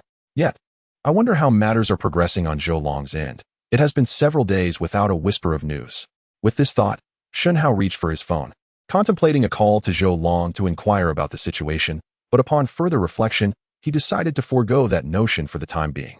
That very evening, Shen Hao learned from Xiao Hongmao that Zheng Biao had indeed followed his instructions, gathering all of his subordinates and leading them to the countryside for a retreat. Consequently, several establishments under Zhao Changhe's name became desolate and unguarded, descending into chaos. Upon discovering the state of affairs, Zhao Changhe hurriedly rushed to investigate, yet despite his inquiries, no one could elucidate what had transpired, nearly driving him to the brink of fury. Ultimately, with no other recourse, he had to instruct Xiao Hongmao to mobilize a portion of the staff from various internet cafes to help oversee the venues. This maneuver played directly into Shen Hao's hands, effectively granting him indirect control over all of Zhao Changhe's establishments, allowing him to create trouble at will. 3 days later, Li Qin returned to the mining bureau. Upon her arrival, she fortuitously encountered He Bishing. After exchanging a knowing glance, they proceeded to Han Bin's office to submit their bids, inscribed with their respective minimum prices. To ensure fairness, I shall announce the minimum price before both of you, Han Bin declared without further ado, picking up one of the bid documents. After a brief glance, he proclaimed, first, we have General Manager Li, whose minimum price is 5 million per year. Oh, 5 million per year. General Manager Li is quite generous. It appears she truly values Tupo Mountain. He Bishing interjected sarcastically, a smirk tugging at the corners of his mouth. Could it be that this fellow's offer exceeds mine? Observing his reaction, Li Qin felt a flutter of unease within her. Next came the announcement of General Manager He's minimum price. Han Bin took the bid submitted by He Bishing, opened it, and was suddenly taken aback. After a lengthy pause, he gazed at He Bishing with a puzzled expression. General Manager He, what is the meaning of this? It is quite literal. He Bishing replied, his tone enigmatic. This only left Han Bin more bewildered, incredulously stating, General Manager He, you cannot be jesting with me. Your bid is completely devoid of any text. How can there be a literal interpretation? It turned out that He Bishing's bid was entirely blank. A blank bid? Li Qin shot a glance at He Bishing, pondering what trickery he was attempting. To avoid prolonging the matter, she hastily turned back to inquire with Han Bin. In the realm of Korean dramas, according to the bidding rules, the absence of a bottom price in the bid can be interpreted as a tacit understanding of why one might voluntarily relinquish the opportunity to bid, thus allowing me to emerge victorious. Logically, this seems plausible. Han Bin nodded, yet a sense of confusion lingered in his mind regarding He Baisheng's motives. It seemed illogical. As he pondered, He Baisheng suddenly interjected, Mr. Li, your assertion is erroneous. The reason I refrained from stating a bottom price is simply that this bidding process is fundamentally inconsequential. Hence, there was no need for redundancy. This bidding is inconsequential? Li Qin and Han Bin exchanged incredulous glances upon hearing his words. What do you mean, He Baisheng? This competition was personally overseen by Director Han. Could he possibly deny its validity? As Li Qin directed her inquiry towards him, Han Bin hastily shook his head, indicating his own lack of understanding regarding He Baisheng's intentions. A knowing smile curled at the corners of He Baisheng's lips as he glanced at the clock and said, Do not fret. You shall grasp the situation shortly. At that moment, the telephone on the desk rang unexpectedly. Han Bin approached and glanced at the caller ID, discovering it was the office of the director of the Municipal Mining Bureau. Hello, Director Wu. How may I assist you? Han Bin answered, his tone respectful in the face of a superior's call. Han Bin, I have heard that there are plans to contract the bald-headed mountain in your county. Is that true? Came the authoritative voice of Wu Tian from the other end. Yes, Han Bin instinctively replied, curiosity piqued. After all, it was merely a bald-headed mountain. Why would the Municipal Bureau take such an interest? The bald-headed mountain project is of significant importance and should not be contracted lightly. Keep this matter under wraps for now, and I will dispatch someone to ascertain the situation before deciding who the contract will be awarded to, Wu Tian stated with utmost seriousness. Isn't that somewhat inappropriate? Han Bin furrowed his brow upon hearing this. What is inappropriate about it? This is a decision made by the Municipal Bureau. You are simply required to follow orders. Wu Tian's voice turned stern, laced with authority. Understood, Director Wu, Han Bin acknowledged, terminating the call. He instinctively turned to He Baisheng, noting the triumphant expression on his face, and suddenly understood the situation. It was evident that he was the mastermind behind this debacle. What is it, Director Han? Li Qin, sensing the shift in atmosphere, inquired urgently. Han Bin sighed, a look of resignation crossing his face. I regret to inform you, Mr. Li, that today's bidding has been rendered void. Void? What does that mean, Director Han? Li Qin's agitation was palpable. Han Bin did not withhold the details, recounting the conversation with Director Wu in its entirety. Upon hearing this, Li Qin's mind buzzed, as if struck by lightning. After a prolonged silence, she fixed a furious gaze upon He Baisheng and exclaimed, What trickery is this, He? Mr. Li, you must not wrongfully accuse an innocent man. I, like you, only learned of this affair moments ago. He Baisheng feigned innocence. Li Qin's ire intensified at his demeanor. Enough of your deceit, He Baisheng. Do not presume I am unaware of your character. You consistently resort to such underhanded tactics, which is utterly disgraceful. Why, Mr. Li, must you resort to insults? He Baisheng shrugged, a smug expression etched upon his face. Enough of this idle chatter. Since the Municipal Bureau has issued an order, let us await the outcome of this contest. With that remark, He Bixing hummed a cheerful tune as he exited the office, exuding an air of confidence. Mr. Li, I apologize, but the decision is no longer mine to make, Han Bin said, approaching the visibly furious Li Qin, a hint of remorse in his demeanor. Director Han, this is not your fault, Li Qin replied curtly, quickly leaving the mining bureau to inform Shen Hao of the situation at the school. Upon hearing her account, Shen Hao muttered to himself, I never expected that he would resort to such underhanded tactics. It seems he intends to involve the Municipal Bureau to ascertain whether there are indeed coal mines on Bald Mountain before deciding whether to compete with us for this prize. To be fair, this fellow is quite cautious in his dealings, Li Qin remarked, her brow furrowed. Shen Hao, given the gravity of the situation, why are you praising our adversary? Aunt Li, what's done is done. Do not be overly anxious, Shen Hao reassured her. Li Qin sighed. How can I not be anxious? At this level, we truly cannot compete with that scoundrel He Bixing. Shen Hao glanced at the time, his expression calm. Leave this matter to me. You have a solution? Li Qin exclaimed, her eyes widening in surprise. Indeed, Shen Hao nodded confidently. Just wait for the outcome. Chapter 61. prophecy fulfilled stopped the car. On the morning of May 9th, Yiquan arrived as scheduled at Jiangbei County for an inspection. Approaching the winding road of Route 805, he suddenly recalled Shen Hao's warning from that day in the hospital. After careful consideration, he called out to the driver to halt. "What is it, Secretary Yi?" Secretary Xiao Chun, seated in the front passenger seat, quickly regained focus, showing concern. "Isn't the winding road of Route 805 ahead?" Yiquan asked in a stern tone. "Indeed. Change course. Take Route 803 to detour to Jiangbei County." "What? Change course?" The secretary's face was filled with disbelief. "This detour will add nearly an hour to our journey." "Secretary Yi, I mean no offense. I'm merely worried about your well-being." "Not to worry. This way, we can enjoy more of the local culture," Yiquan replied nonchalantly, withholding the true reason for his decision. The driver turned the vehicle around, and after approximately an hour and a half, they finally arrived at Jiangbei County. As soon as they alighted, Secretary Chen's phone rang. After stepping aside to take the call, he rushed back to Yiquan, panic evident on his face. "Secretary Yi, just an hour ago, there was a massive landslide on Route 805. "What? A landslide truly occurred?" Yiquan's eyes widened in shock. Secretary Chen hesitated. "Secretary Yi, did you somehow foresee this landslide?" "I'm no prophet. How could I possibly know?" Yiquan realized he had misspoken and quickly laughed it off. The secretary nodded, still visibly shaken. "But truly, thanks to your last-minute detour, we would have likely been buried." Yiquan furrowed his brow, the implications frightening him. "Thank goodness I heeded that child's warning. Otherwise, the consequences would have been unimaginable." However, how did he know that a landslide would occur on the 805 mountain road, and even the precise timing of it? Yiquan was utterly perplexed, while leaders from various departments in Jiangbei County hurriedly gathered to greet him. "Secretary Yi, please, come in quickly. We have prepared the finest tea, eagerly awaiting your esteemed presence." Regaining his composure, Yiquan discreetly glanced at Zhao Changjiang, who stood at the forefront, and replied, "No need for that. We have already delayed a bit on the road. Let us get straight to business."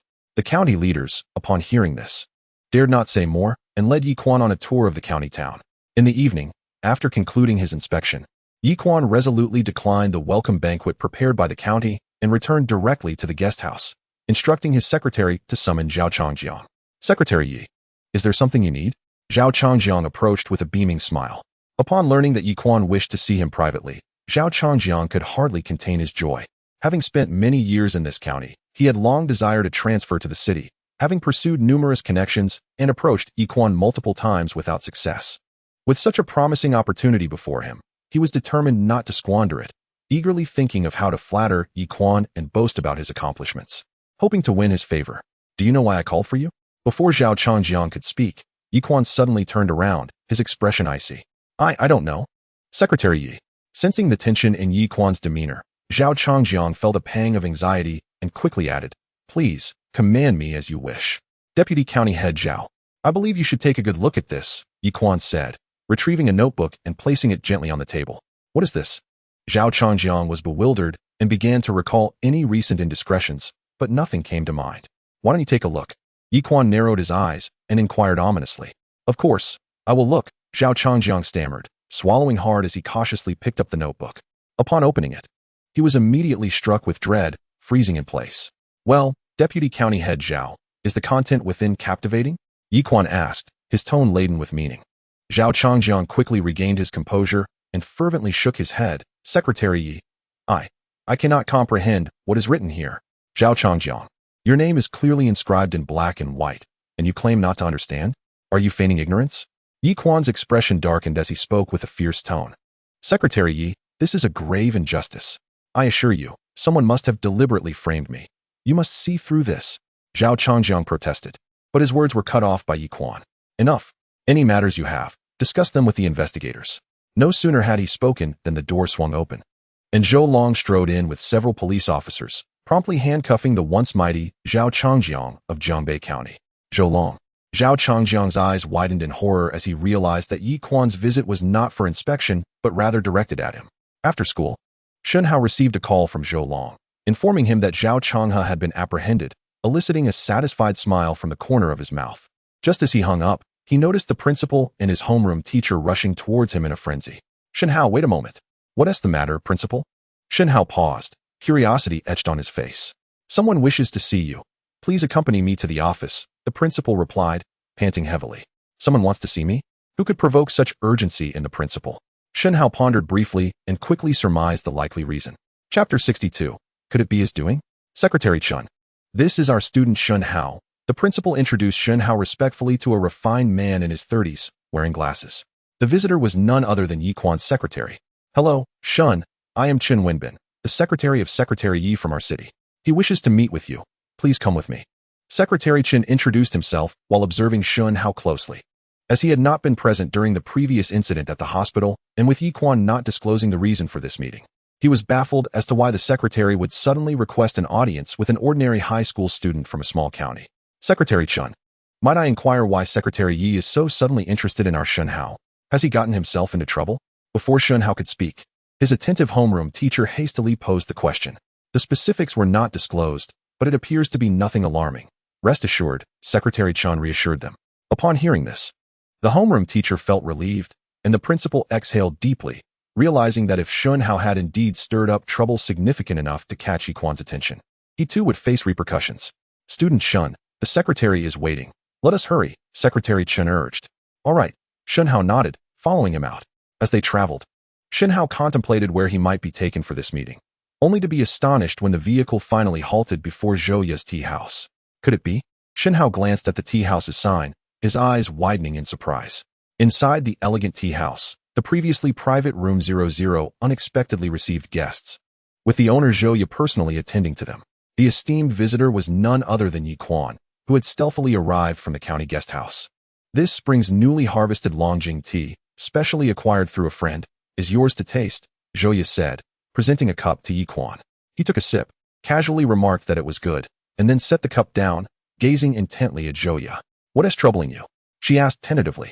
Yes. Yi Quan hesitated for a moment before nodding. Zhouya, do you believe there are those in this world who can foresee the future? Foresee the future? Zhouya was taken aback, wondering why he would suddenly bring this up. There's nothing to hide from you. Let me explain. Yi Quan recounted the incident where Shen Hao had rushed into his hospital room to warn him, explaining how he had narrowly escaped a calamity that day. Are you sure you're not joking with me?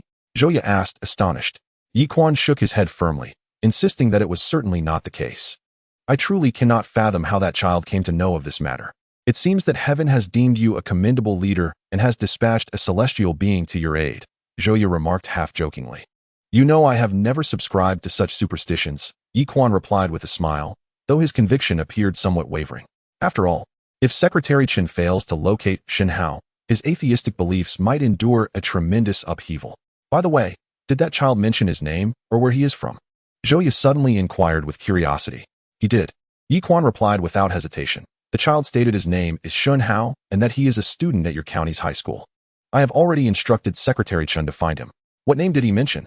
Zhouya's eyes widened in shock as she gazed at him. He said his name was Shen Hao. Yi Quan's face contorted in confusion. How do you know him? Not just know him. Zhouya shook her head. If I were to tell you who he is, you would be even more astonished. What do you mean by that? Yi Quan quickly inquired. Zhouya teased. Guess who gave that notebook to my brother? You cannot possibly be suggesting that it was that child named Shen Hao, could you? Yi Quan stared intently at Zhouya. Congratulations, you are correct. How could this be? He is merely a high school student. How could he possess such capabilities? This is utterly unbelievable. Yi Quan expressed his astonishment, and his interest in Shen Hao deepened. Just then, a knock at the door interrupted their thoughts. Secretary Yi, it is I, Xiao Chen.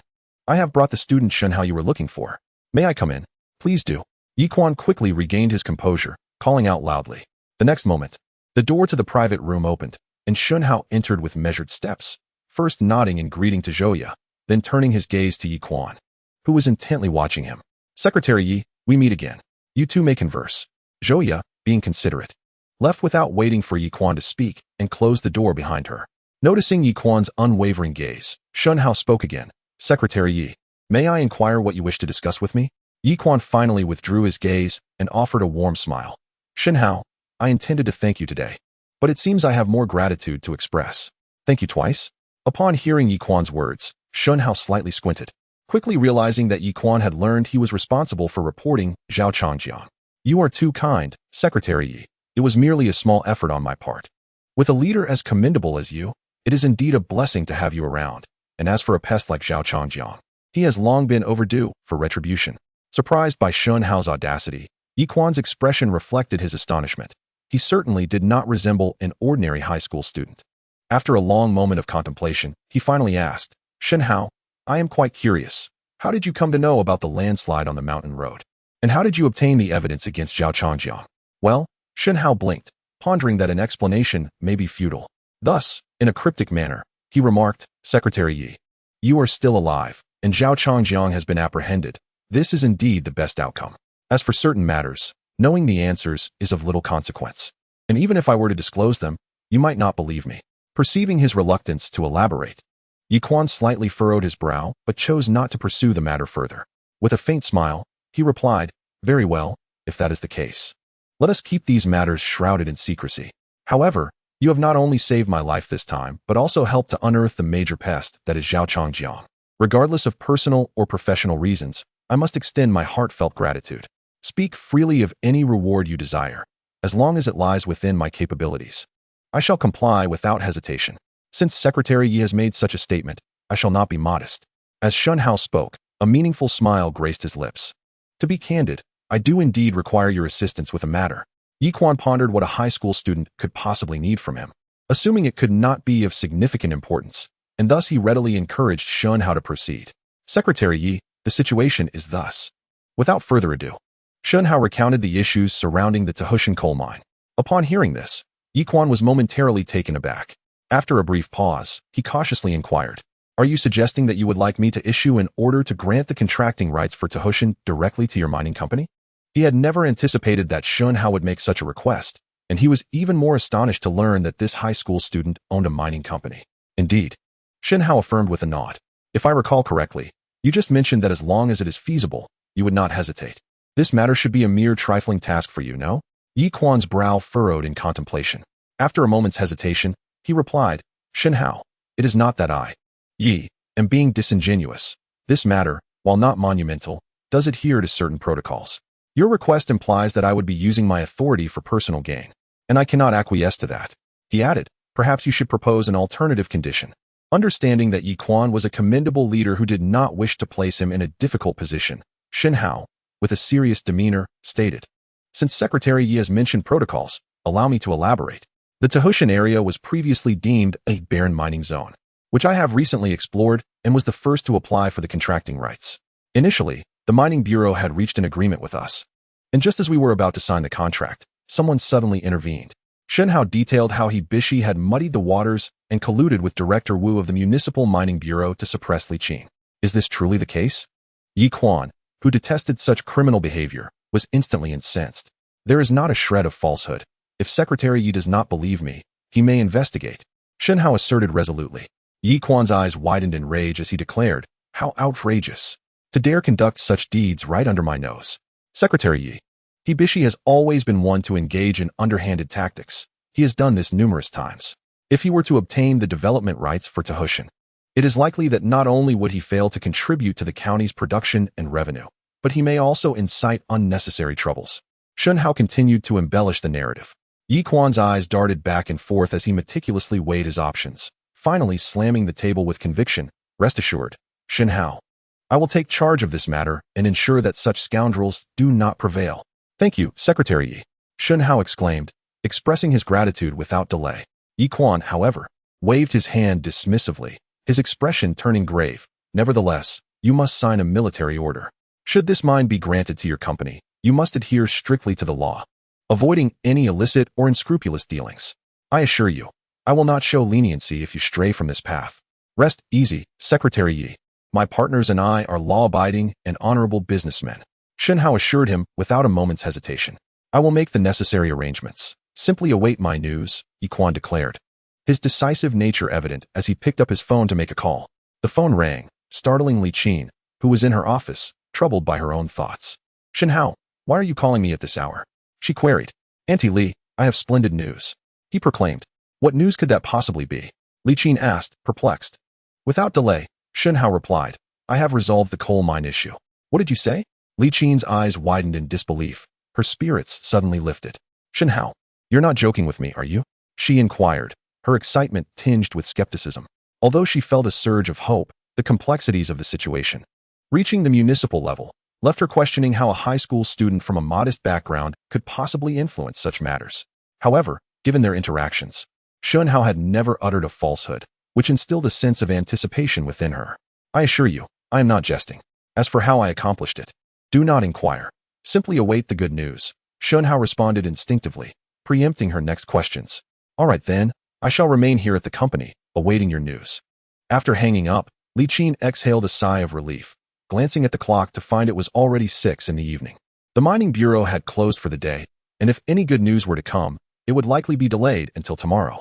As she prepared to tidy her things and head home, her phone rang once more. Upon glancing at the screen, she saw it was Lu Bo, the director of the mining bureau. Could it be that he had truly resolved the issue? Her heart raced as she hurriedly answered, "Hello? Li Zong. The director has asked me to inform you to come to our bureau immediately. Now, is there an urgent matter?" Li Qin pressed, trying to contain her excitement. Lu Bo teased, "Li Zong, you should hurry over. It's good news." Upon hearing this, Li Qin felt a wave of relief wash over her. It seemed Shen Hao had indeed spoken the truth. This was likely a promising development. All right, I'll head over at once. Li Qin rushed to the mining bureau, where Lu Bo awaited her at the entrance, eagerly ushering her into the director's office. "Li Zong, you've arrived." Han Bin greeted her, his demeanor markedly more respectful than before, even altering his address to you.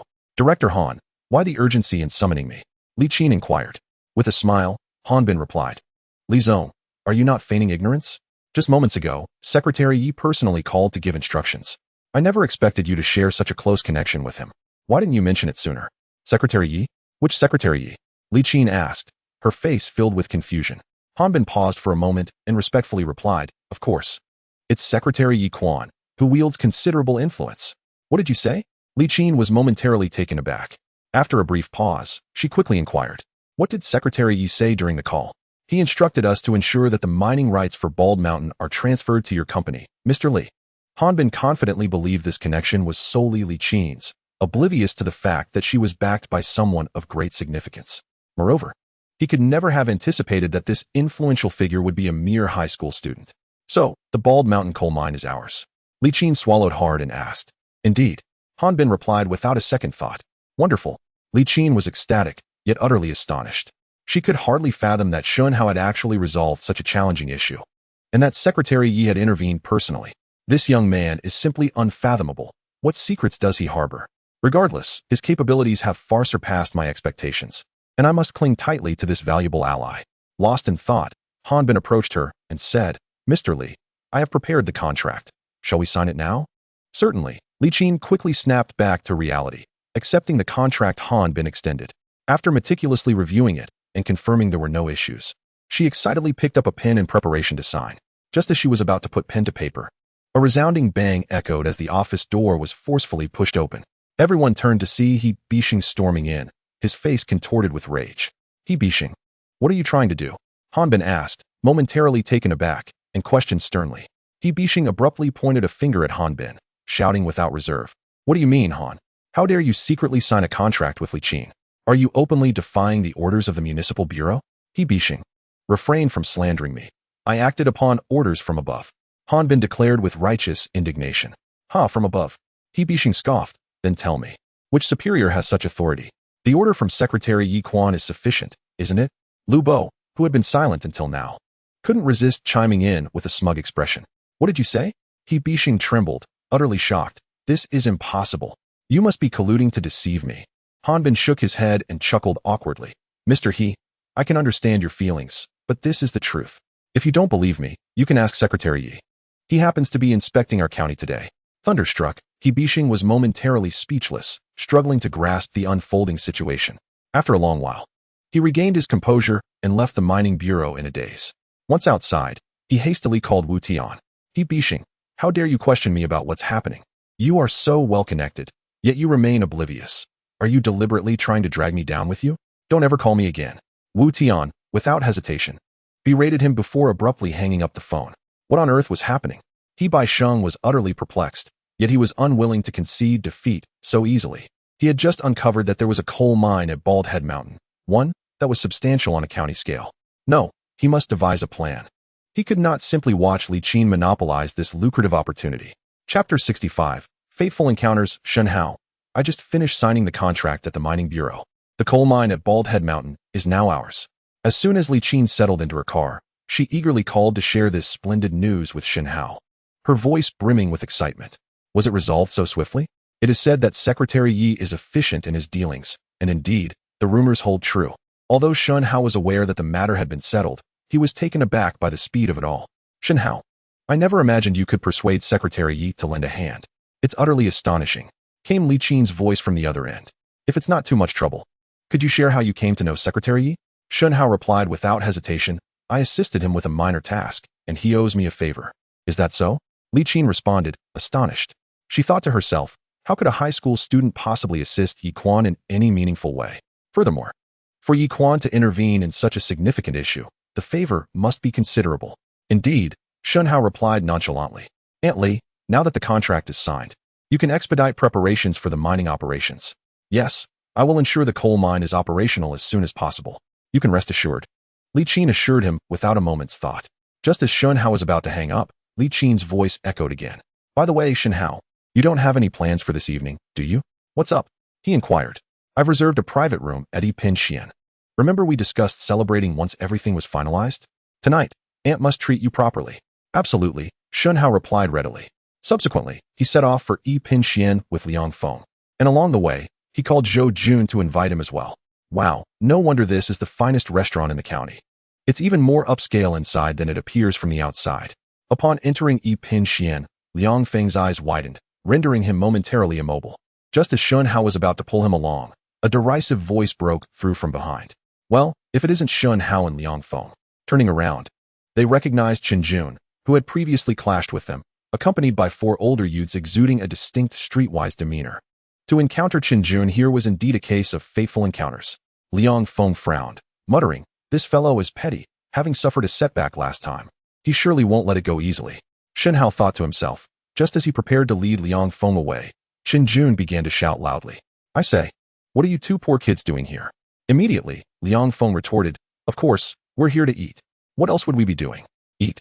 Chen Jun scoffed, a derisive smile spreading across his face. I wonder if you've mistaken the place. This is Yipin Xian, the finest restaurant in the county. Even if we sold you, it wouldn't cover the cost of a single dish. Upon witnessing his scornful demeanor, Liang Feng's face flushed crimson with indignation, ready to engage in a debate when suddenly, Shen Hao interjected, our ability to afford this is of little concern to you. Cease your insipid jibes. With that, Shen Hao grasped Liang Feng's arm, intending to depart. At that moment, a man in his 20s, adorned with a large gold chain, inquired, Chen Jun, who are they? Li Xiao, that young man is Shen Hao, the one I mentioned who persistently harasses Su Qiao. Chen Jun hastily pointed at Shen Hao, eager to report. You are Shen Hao? The young man, referred to as Li Xiao, glared at Shen Hao with a fierce intensity. You have audacity to pursue my cousin. You are akin to a toad coveting a swan. Cousin? Shen Hao was momentarily taken aback. It dawned on him that this Li Xiao was none other than Li Xian, the son of Su Qiao's uncle. Chen Jun, having failed to intimidate Shen Hao previously, had nursed a grudge and sought to ingratiate himself with Li Xian, hoping to exact revenge one day. Unexpectedly, fate had brought them together in this very place. My apologies, but I do not know you nor comprehend your words. Shen Hao replied in a low voice, turning to leave. How dare you speak to Li Xiao in such a manner? What are you waiting for, brothers? Teach them a lesson. Chen Jun commanded, embodying the essence of a tyrant. The other youths promptly surged forward, blocking Shen Hao and Liang Feng's path. What do you intend to do? Liang Feng hurriedly positioned himself in front of Shen Hao. What do you think? We are here to enlighten you about the realities of life, Chen Jun proclaimed arrogantly. At that moment, Zhou Jun entered, surveying the scene and charging forward without hesitation. Chen Jun, what the hell are you trying to do? Upon seeing Zhou Jun, Chen Jun instinctively felt uneasy, retreating 2 steps to hide behind Li Xian. Didn't I teach you a lesson last time? You're feeling bold, aren't you? Do you dare to bring trouble to my brother? I'll make you regret it. Zhou Jun reprimanded. Pointing an accusatory finger at Chen Jun swallowed hard. Attempting to maintain his composure as he pointed at Li Xian, Zhou Jun, my brother Li Xiao is right here. Don't act so arrogant. Li Xiao? Zhou Jun turned his gaze towards Li Xian, instinctively frowning. When did Chen Jun begin associating with Li Xian? Zhou Jun muttered under his breath.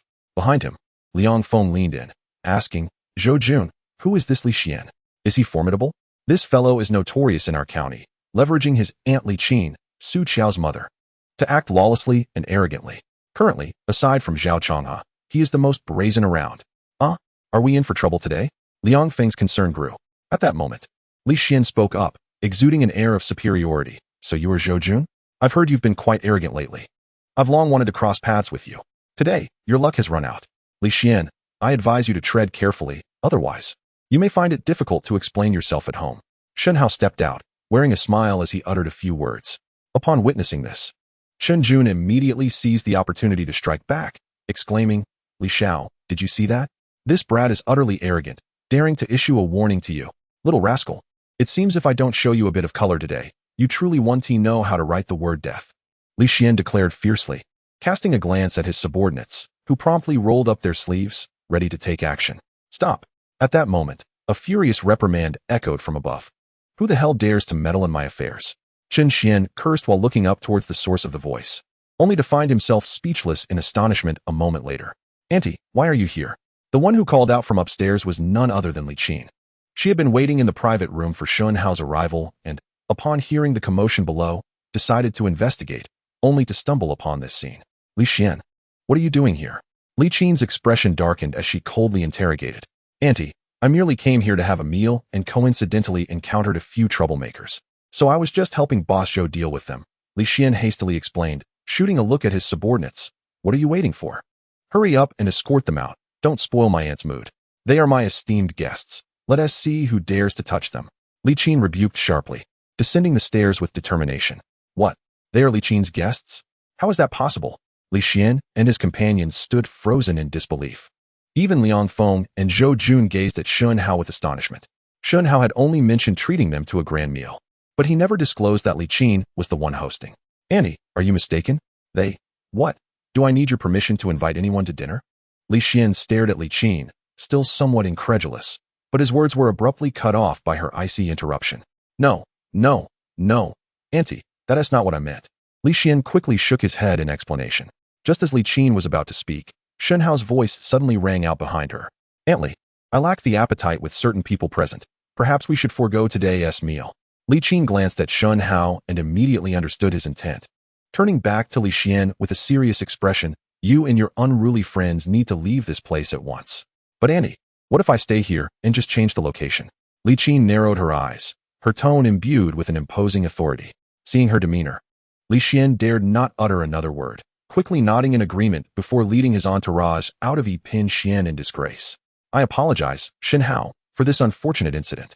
After they exited the restaurant, Li Qin turned back to Shen Hao to convey her regret. Shen Hao waved his hand dismissively, responding with a light-hearted demeanor. This matter is unrelated to you, Aunt Li. There is no need for you to feel responsible. Shall we proceed upstairs then? Li Qin sighed in relief, gesturing for him to lead the way. Liang Feng and Zhou Jun followed closely behind, exchanging puzzled glances as if questioning the sudden turn of events. Why was Li Qin so graciously treating them to a meal? What the hell is your problem, Chen Jun? How dare you deceive me? Meanwhile, just outside the restaurant, Li Xian fiercely grabbed Chen Xian by the collar, glaring at him menacingly. Li Xiao, I didn't do anything. Didn't he do anything? Li Xian's eyes gleamed with menace. Did you not inform me that the fellow named Shen Hao is merely a destitute lad with no connections? How has he suddenly become a distinguished guest invited by my aunt? Chen Xian stammered, struggling to articulate a coherent response. Humph, you wretched fool. I see you are courting death. Li Xian, dismissing his blather, swung a heavy fist towards his face. Wait a moment, Li Xiao. I believe I have unraveled the situation. Chen Jun shouted urgently. Speak. If you cannot provide a satisfactory explanation in a few days, I shall see how I deal with you, Li Xian retorted. Retracting his fist and fixing a steely gaze on Chen Jun swallowed hard and replied, Li Xiao, you may be unaware, but Shen Hao excels at charming words and deceiving people. I suspect he has employed some nefarious means to ensnare your aunt.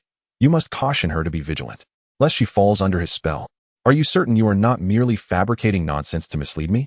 Li Xian inquired coldly. Chen Jun hastily raised 3 fingers, swearing fervently. Li Xiao, even if you gave me 10 lives, I would not dare. Li Xian relaxed his grip, his eyes darting around in contemplation. No, I must ascertain the truth of the matter.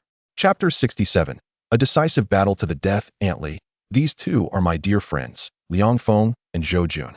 Upon entering the private room, Shen Hao immediately gestured towards the two beside him and introduced them to Li Qin. Hello, it is a pleasure to meet you. The two promptly stood and politely greeted. Hello, Aunt Li. Please, make yourselves comfortable. There is no need for such formality. Li Qin waved her hand, smiling. Aunt Li, I hope you do not mind my bringing them without your prior consent, Shen Hao ventured cautiously. Upon hearing this, Li Qin quickly replied, Shen Hao, you need not be so formal. We are all family here, and your friends are also part of that family. How could I possibly mind? Upon hearing this, Liang Feng and Zhou Jun exchanged bewildered glances, pondering how Shen Hao had previously claimed he merely assisted Li Qin with a small favor. Yet now it seemed they were all considered kin. Aunt Li, I actually brought Zhou Jun today because I have a matter to discuss with you. Still pondering, Shen Hao once again spoke, getting straight to the point. Please, feel free to speak. Li Qin instinctively glanced at Zhou Jun and responded readily. Zhou Jun quickly regained his composure, focusing intently on Shen Hao, for this matter directly concerned him. As you know, Aunt Li, I am currently at odds with Zhao Changhe, and it won't be long before he meets his downfall. At that time, I intend to acquire some of his valuable establishments and entrust them to Zhou Jun for management. However, as I will soon be facing my college entrance examinations and leaving the county for university, I hope you will look after Zhou Jun in my absence. Shen Hao was straightforward, revealing his intentions without pretense. Upon hearing his words, Li Qin was momentarily taken aback. Her astonishment stemmed not from the request to look after Zhou Jun, but from his assertion that Zhao Changhe was on the verge of ruin. Given his tone, it was evident he had meticulously planned everything and was confident of victory in this battle. Meanwhile, Zhou Jun finally grasped the meaning behind Shen Hao's earlier words in the internet cafe about paving a path for him. Rest assured, I will certainly take good care of Zhou Jun in the future, Li Qin responded firmly after a moment of reflection. With Aunt Li's assurance, I am at ease. Shen Hao nodded in satisfaction, then poured a glass of wine in honor of Li Qin. Li Qin hurriedly picked up her glass, smilingly declaring, Shen Hao, I must toast you with this first cup today. If it weren't for you, we would have faced considerable difficulty in securing the coal mine at Tuho Mountain. A coal mine? What does that mean? Did Shen Hao assist Li Qin in acquiring a coal mine? Liang Feng and Zhou Jun were momentarily taken aback by her words. Shen Hao, if I heard correctly, did Aunt Li just say you helped her secure a coal mine? Halfway through their meal, Li Qin received a phone call and had to leave, prompting Liang Feng to lean closer and inquire as soon as she departed. Indeed, Shen Hao replied, feeling no need to conceal the truth any longer. No way, Shen Hao, you must be joking. How could this be possible? Zhou Jun exclaimed, his face a mask of disbelief. Certainly not, Shen Hao said, his expression brimming with pride, and the coal mine I helped her acquire is the largest in our county. The largest coal mine in the county? Liang Feng's eyes nearly popped from their sockets. Zhou Jun gulped, then asked, after helping her with such a significant matter, she wouldn't have just treated you to this meal as compensation, would she? Fear not. I am not the type to be taken advantage of, Shen Hao replied with evident self-satisfaction. So what was her reward? Zhou Jun asked curiously. Shen Hao raised 3 fingers. 30,000. Zhou Jun suggested a figure, then quickly shook his head. No, for such a large coal mine, 30,000 is surely too little. It must be 300,000, right? Shen Hao shook his head. It's a 30% stake. 30%? What does that mean? 30% of the entire coal mine, Shen Hao responded without hesitation. No way. Is that for real? How much could that be worth? Zhou Jun exclaimed, rising in disbelief to gaze at Shen Hao. Shen Hao pondered for a moment before shaking his head. It's still uncertain, but we will find out soon. Shen Hao, you previously mentioned wanting to become a big boss, and I thought you were aiming too high. I never imagined that in less than a month, you would open an internet cafe and get involved with a coal mine. It's like a dream. Liang Feng was brimming with excitement, unable to articulate his emotions. Shen Hao maintained a calm demeanor. This is merely the beginning. Stick with me, and there will be plenty of astonishing moments ahead for you. Yes, we will definitely follow your lead. The two nodded eagerly. All right, that is all for later. It is time to attend to some serious business. Shen Hao glanced at the time, stood up, and declared. Where to? Zhou Jun asked hastily. To confront Zhao Changhe in a decisive battle, Shen Hao replied without hesitation. What? You mean we're going just like that? Zhou Jun gasped in shock. Of course not, Shen Hao said, striding towards the door of the private room. Chapter 68. You misunderstood, boss. Something terrible has happened. Zhao Changhe was in the financial company tallying accounts when one of his subordinates burst in, stumbling in distress. What is it that has you so agitated? Has your father or mother passed away? Zhao Changhe reprimanded sternly, his temper flaring due to recent business woes. Boss, it's the internet cafe. Something has happened there. His subordinate replied timidly. What has transpired at the cafe? Zhao Changhe snapped back, regaining his composure. Your cafes haven't had a single customer for several days. What did you say? That is impossible. Zhao Changhe's eyes widened in disbelief. Just a few days ago, He had inquired with Xiaohong Mao, who assured him that the cafe was bustling with business. How could it suddenly be devoid of customers? I found it strange too, so I did some digging. Guess what? His subordinate teased, building suspense.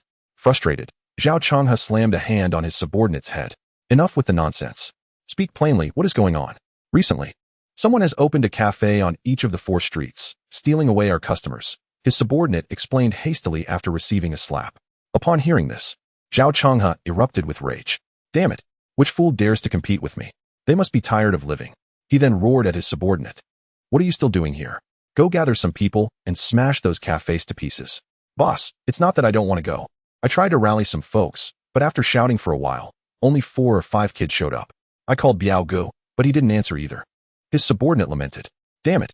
What on earth is Zheng Biao up to? Zhao Changhe suddenly recalled that Zheng Biao and his crew had been absent for several days. Xiaohong Mao still has quite a few people under him, right? Call him and have him bring everyone over immediately. His subordinate frowned again. I already tried contacting him, but he said his crew needs to stay at the cafe and that he doesn't have any extra hands. Blast it. They've all turned against me. Zhao Changhe slammed his fist on the table, cursing vehemently. Just as he pulled out his phone to call Xiaohong Mao himself, someone entered the room. Zhao Yi. What has you so worked up? Zhao Changhe looked up to see Shen Hao and 2 others entering. Kid, what brings you here? Shen Hao, without hesitation, pulled up a chair and sat down, smiling as he said, I came to discuss business with you, Zhao Yi. Business? Zhao Changhe's eyes darted around as he recalled the matter concerning Lingyun Internet Cafe. He thought to himself that the lad must be bored and is considering selling the cafe to him. Perfect. Business has been sluggish lately. I must extract more profit from this young rascal. Oh, have you grown tired of it so soon? Speak. How much do you intend to sell the cafe to me for? Zhao Changhe asked with a sly grin, getting straight to the point. However, Shen Hao shook his head. Zhao Yi, you misunderstand my intentions. Misunderstand? What do you mean then? Zhao Changhe inquired. What I mean is, how about you sell all your cafes to me as a package? Shen Hao suggested without hesitation. What did you say? Zhao Changhe was momentarily taken aback, then burst into hearty laughter, exclaiming, You little rascal, have you had too much to drink or taken the wrong medicine to even think about purchasing my internet cafe? Shen Hao shrugged, asserting that he was neither intoxicated nor under any influence. He simply observed the desolate state of Zhao's establishments and, fearing substantial losses, wished to extend a helping hand. How does he know about the lack of customers at my cafes? Zhao Chang's mind raced, suddenly recalling something. You must be inquiring if those newly opened internet cafes on the 4 streets are my doing, right? Shen Hao, perceiving his thoughts, seized the moment to speak first. At this juncture, Zhao Changhe was utterly convinced that the individual covertly undermining his business was none other than Shen Hao himself. You little brat. I never imagined it was you pulling the strings. Zhao Changhe fumed. You must be tired of living to dare engage in such underhanded tactics against me. Shen Hao smiled faintly, countering, compared to your dealings, how can my actions be deemed unscrupulous? In business, reasonable competition is perfectly legitimate, is it not? Scoundrel. You dare to play verbal games with me? Zhao Changhe seethed with indignation.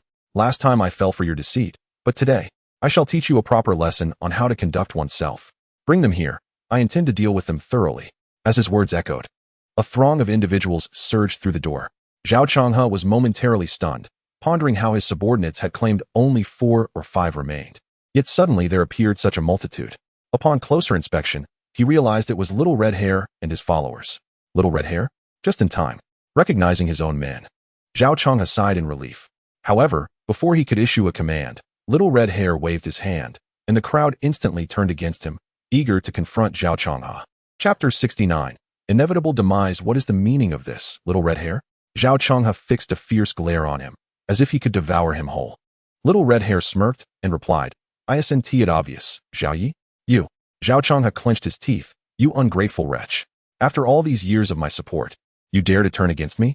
Ungrateful wretch? Little Red Hair chuckled coldly. Zhao Changhe, I have followed you loyally for many years, assisting you with countless menial and arduous tasks. How have you treated me? You merely regard me as a dog you've raised, and now you dare to call me ungrateful? Do you have any shame? Scoundrel. Zhao Changhe was so enraged that his face turned green. Yet he found himself at a loss for words. After a long pause, he venomously declared, Very well. You think this motley crew can defy me? Today, I shall make you understand the true meaning of humility. With that, he grabbed his phone to summon reinforcements, but after several attempts, none connected. Zhao Yi. If I'm not mistaken, you are attempting to call Zheng Biao, correct? Shen Hao interjected, in a calm and measured tone. Zhao Changhe was taken aback. I believe your calls will be futile today. How about I assist you? Shen Hao suggested, retrieving his own phone to dial Zheng Biao. Hello, Shen Hao. How may I assist you? Came Zheng Biao's respectful voice after just one ring. You may enter now. Shen Hao, without a moment's hesitation, hung up the phone. Zhao Changhe fixed his gaze on Shen Hao for a while before sneering. You little brat, stop putting on a show. Are you trying to tell me that Zheng Biao has also betrayed me and allied with you? Huh. He is my loyal hound. That is absolutely impossible. Shen Hao maintained a calm demeanor, saying nothing. Approximately a minute later, a flurry of hurried footsteps echoed from outside the door. Zhao Changhe instinctively turned to look, only to find Zheng Biao, who had been missing for several days, suddenly appearing at the office entrance. Zheng Biao, you? Zhao Changhe began to question his absence, but was taken aback as Zheng Biao strode confidently to Shen Hao's side and bowed respectfully. Young Master Shen, all my men are waiting outside. Please, command as you wish. What? This is impossible. At this sight, Zhao Changhe felt as though he had been struck by lightning, frozen in place. He never dreamed that even Zheng Biao would betray him and ally with Shen Hao. Zheng Biao, who would have thought you, like that red-haired dog, are also a treacherous wolf? Zheng Biao merely glanced at him, offering no response. From the moment he chose to align himself with Shen Hao, he had completely lost faith in the leader he once revered. Well, Zhao Yi, can we now discuss our business? Zhao Changhe snapped back to reality. Fury etched across his face. You little brat, don't be so arrogant. Do you think digging a few dogs from my side gives you the right to challenge me? How naive. I'll tell you. Before he could finish, Shen Hao interjected. Let me guess. Zhao Yi, are you planning to leverage your elder brother as a shield against me? Little brat, since you are aware of my brother's existence, shouldn't you obediently concede? Zhao Changhe boasted. Given your youth and ignorance, if you kneel and apologize now, and hand over the Lingyun Internet Café, I might still show you mercy. Shen Hao shook his head, a knowing expression on his face. It seems, Zhao Yi, that you remain blissfully unaware. How pitiful. What do you mean? Zhao Changhe narrowed his eyes, his tone menacing. Zhao Yi, don't blame me for not warning you. You'd best go check on your dear elder brother. Shen Hao shrugged, then stood up and made to leave with the little red-haired companion and Zheng Biao. You little brat, don't you dare walk away. Are you scared now? Weren't you just so bold? Zhao Changhe shouted, tailing closely behind.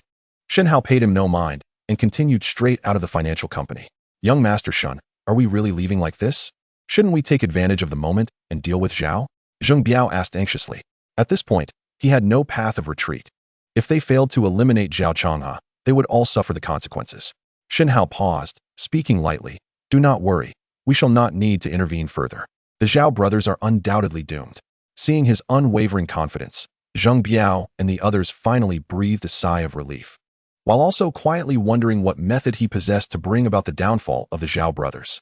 Damn it, you brat, dare to oppose me? Zheng Biao, Xiao Mao, you treacherous lot, await your reckoning. I shall ensure your demise. Meanwhile, Zhao Changhe sat alone in a chair, cursing under his breath. After a moment, he recalled Shen Hao's final words and sensed an unsettling shift in circumstances. He promptly dialed his brother's number. I'm sorry, the number you have dialed is unavailable. Unable to reach Zhao Changjiang, he hastily contacted his brother's secretary. The response he received left him utterly astounded. Secretary Zhang, what did you say? My brother has been arrested? He paused, struggling to comprehend. Indeed. How could this happen? How could he be apprehended without cause? Zhao Changhe was reluctant to believe it, suspecting the other was jesting. Zhao Yi, I am unaware of the particulars, but it appears quite serious. You should seek information from others. From now on, let us cease our communications. With that, the secretary abruptly terminated the call. Zhao Changhe attempted to redial, but the number was unreachable. Damn it, what on earth is happening? He collapsed onto the floor, bewildered. Moments later, he picked up his phone again, reaching out to anyone who might hold knowledge of the situation. The results were disheartening. Either the calls were unanswered or those on the other end hung up upon hearing his voice. Ultimately, a close acquaintance of the brothers offered a grim warning. Changhe, your brother seems to be in deep trouble this time. You may also find yourself entangled in this mess. It would be wise to prepare for a hasty escape. Escape? Is it that dire? He wished to inquire further, but the other party had already hung up. Zhao Changhe finally grasped the gravity of the situation, his mind buzzing as he sank heavily into his office chair. How could this happen? My brother has always been meticulous in his endeavors. How could he suddenly falter? Moreover, he pondered, how did that boy Shen Hao know about his brother's predicament? Could it be that he was behind this? As this thought crossed his mind, his eyes widened in disbelief. Yet, upon further reflection, he dismissed the notion. No, that is impossible. That boy is barely in his teens. How could he possess such influence? Damn it, there is no time for such considerations now. Over the years, my brother and I have engaged in numerous clandestine affairs. If this fire truly reaches me, even if I escape execution, I will surely face a lifetime of imprisonment. The best course of action is to flee. I must return home and gather my belongings immediately. In a state of urgency, Zhao Changhe hurried home, hastily packing his things. Yet, he refrained from rushing out, waiting until the late hours of the night. Believing the coast was clear before stealthily making his exit. Freeze, police. Just as he stepped outside, a commanding shout pierced the air, followed by a blinding light aimed directly at him. Zhao Changhe's body tensed, and the suitcase he held fell heavily to the ground. Cautiously turning around, he discovered a throng of police officers had encircled him, evidently having lain in wait outside his home for some time. Leading the charge was none other than the stoic Zhou Zhao Changhe. You are suspected of involvement in multiple serious cases. We are taking you in for questioning. Zhou Long approached, presenting an arrest warrant. It's over, it's all over. Zhao Changhe's heart sank, and he collapsed onto the ground. Shen Hao. Zhao Changhe has been apprehended. Zhao Changjiang, unable to withstand interrogation, had nearly confessed all the sordid deeds committed by the two brothers. This time, there was no escape for them.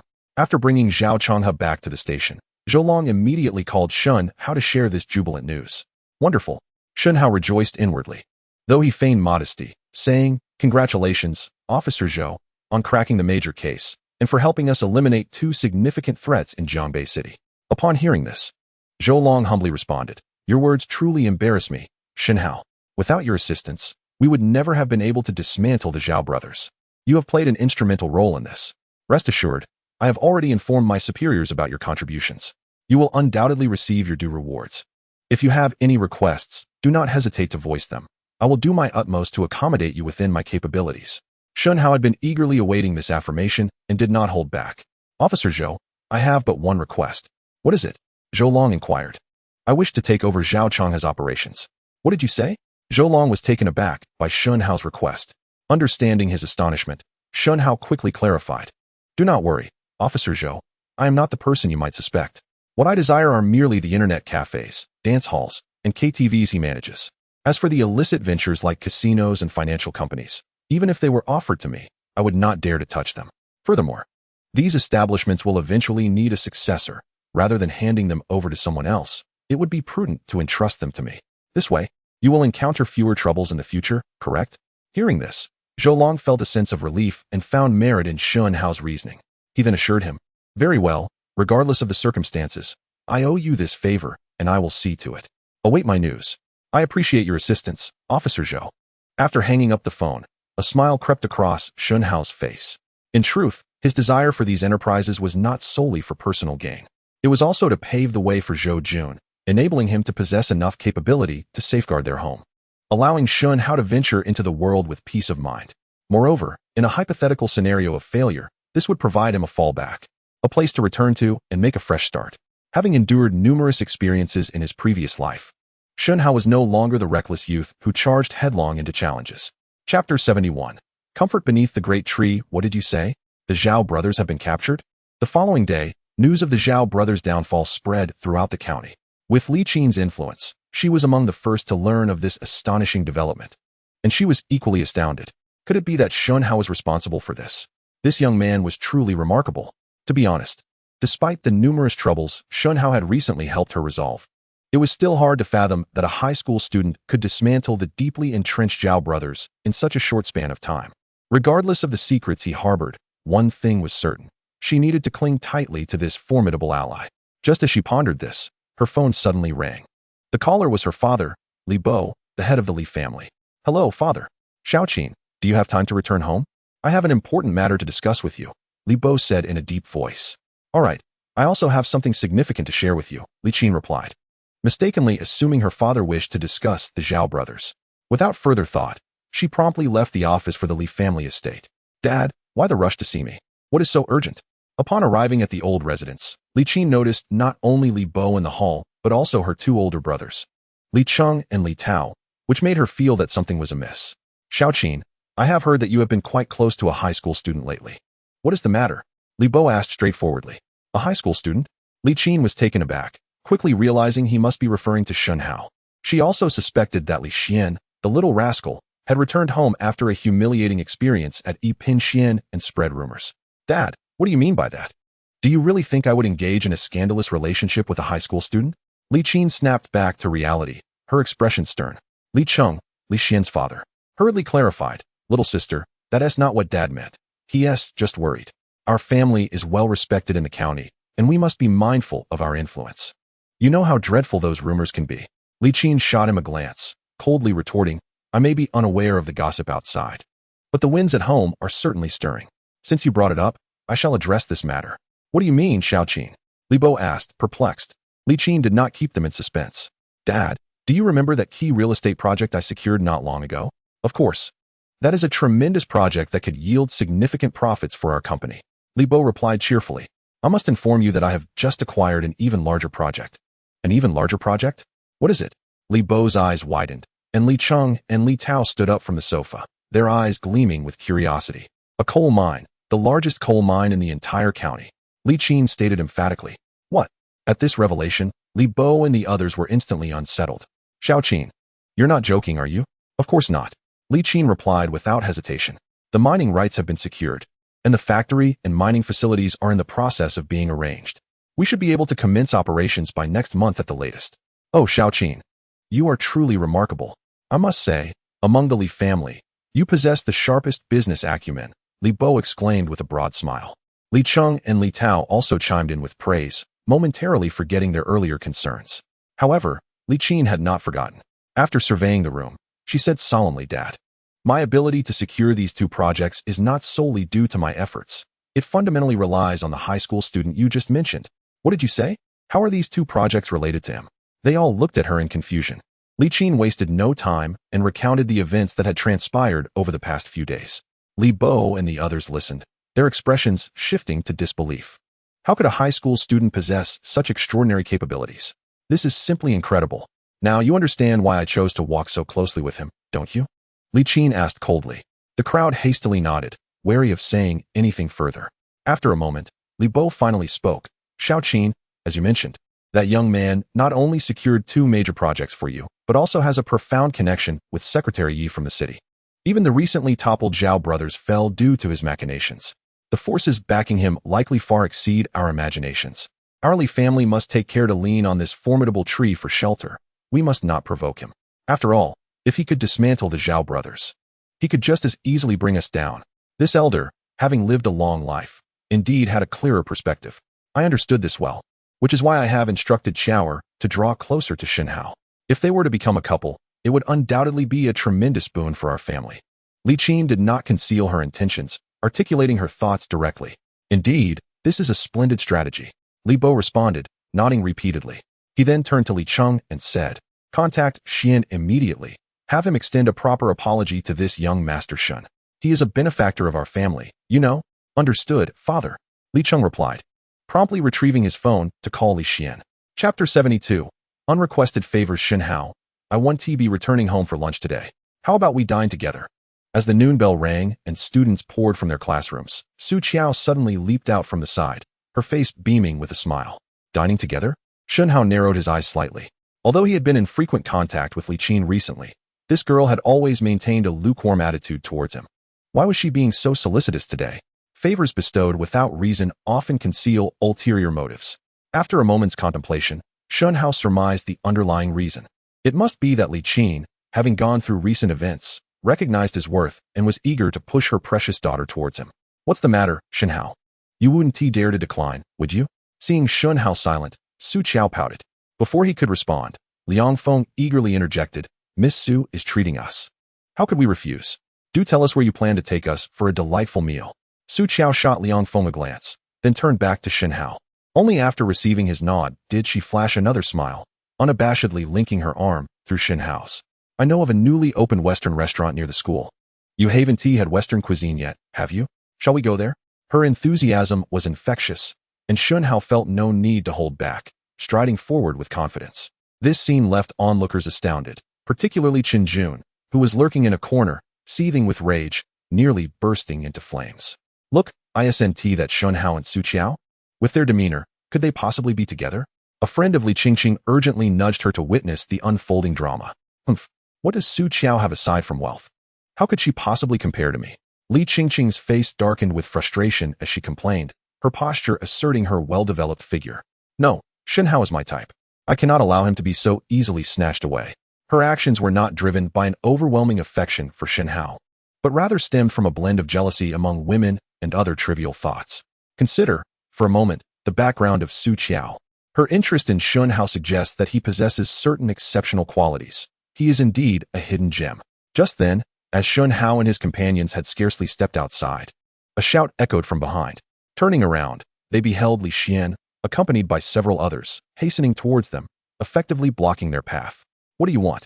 Liang Feng instinctively positioned himself protectively in front of Shen Hao upon witnessing this. Unaware of the situation, Su Qiao mistakenly assumed that Li Xian was there to cause trouble, and hurriedly warned, "Cousin, Shen Hao is my friend. Don't act recklessly, or I will inform my mother and make sure you regret it." "Cousin, you misunderstand. I am here to apologize to Shen Hao." Li Xian quickly shook his head in explanation. Apologize?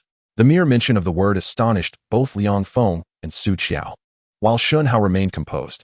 At that moment, he surmised that Li Qin must have divulged the matter, and the Li family was now attempting to win him over. "Shen Hao, or should I say, young Master Shen, I was in the wrong yesterday, and I am here to express my remorse. Please do not hold it against me. If you ever require assistance, do not hesitate to call upon me. I, Li Xian, assure you of my prompt availability."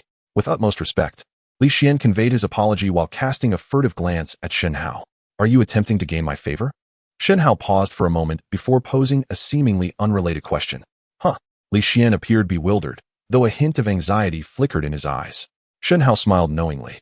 "Surely your elders sent you to apologize to me not merely out of goodwill, but to cultivate a relationship for personal gain?" Li Xian understood this all too well. Yet he was taken aback by Shen Hao's directness. It seemed that this young man was no ordinary character. It was fortunate he had restrained himself from opposing him, for the consequences could have been dire. That detestable Qin Jun dared to dig such a deep pit for me. Just wait and see how I will deal with you. You and I are both aware of your intentions, so there is no need for pretense. Li Xian was lost in thought when Shen Hao interrupted his musings once more. "Since you have come to me and offered your apologies, I can provide you with an opportunity to ascend, considering your Aunt Li Qin's involvement. It is up to you to accept it." "What opportunity?" Li Xian's eyes brightened at the prospect. He now understood that Shen Hao had assisted Li Qin in securing 2 projects worth over $1 billion, if he were indeed willing to lend a hand. Making a name for himself in this small county would be a mere formality. To board this vessel, one must first purchase a ticket. I trust you comprehend this principle? Shen Hao feigned an air of mystery. Purchase a ticket? Li Xian was momentarily taken aback, quickly grasping Shen Hao's implication. Cautiously, he inquired, "Young Master Shen, how much do you require?" 1 million. Shen Hao raised a finger, responding without hesitation. "What? 1 million? Upon hearing that figure, Li Xian's eyes widened in disbelief, leaving him momentarily stunned. Chapter 73. Just making a friend. Young Master Shen, is the price of this boat ticket not a bit exorbitant? After a moment's contemplation, Li Xian gazed at Shen Hao with a look of pitiful discontent. Shen Hao's lips curled into a subtle smile as he replied in a deep voice, "Rest assured, I never implied that I would take your money without justification. This ticket is undoubtedly worth far more than its price.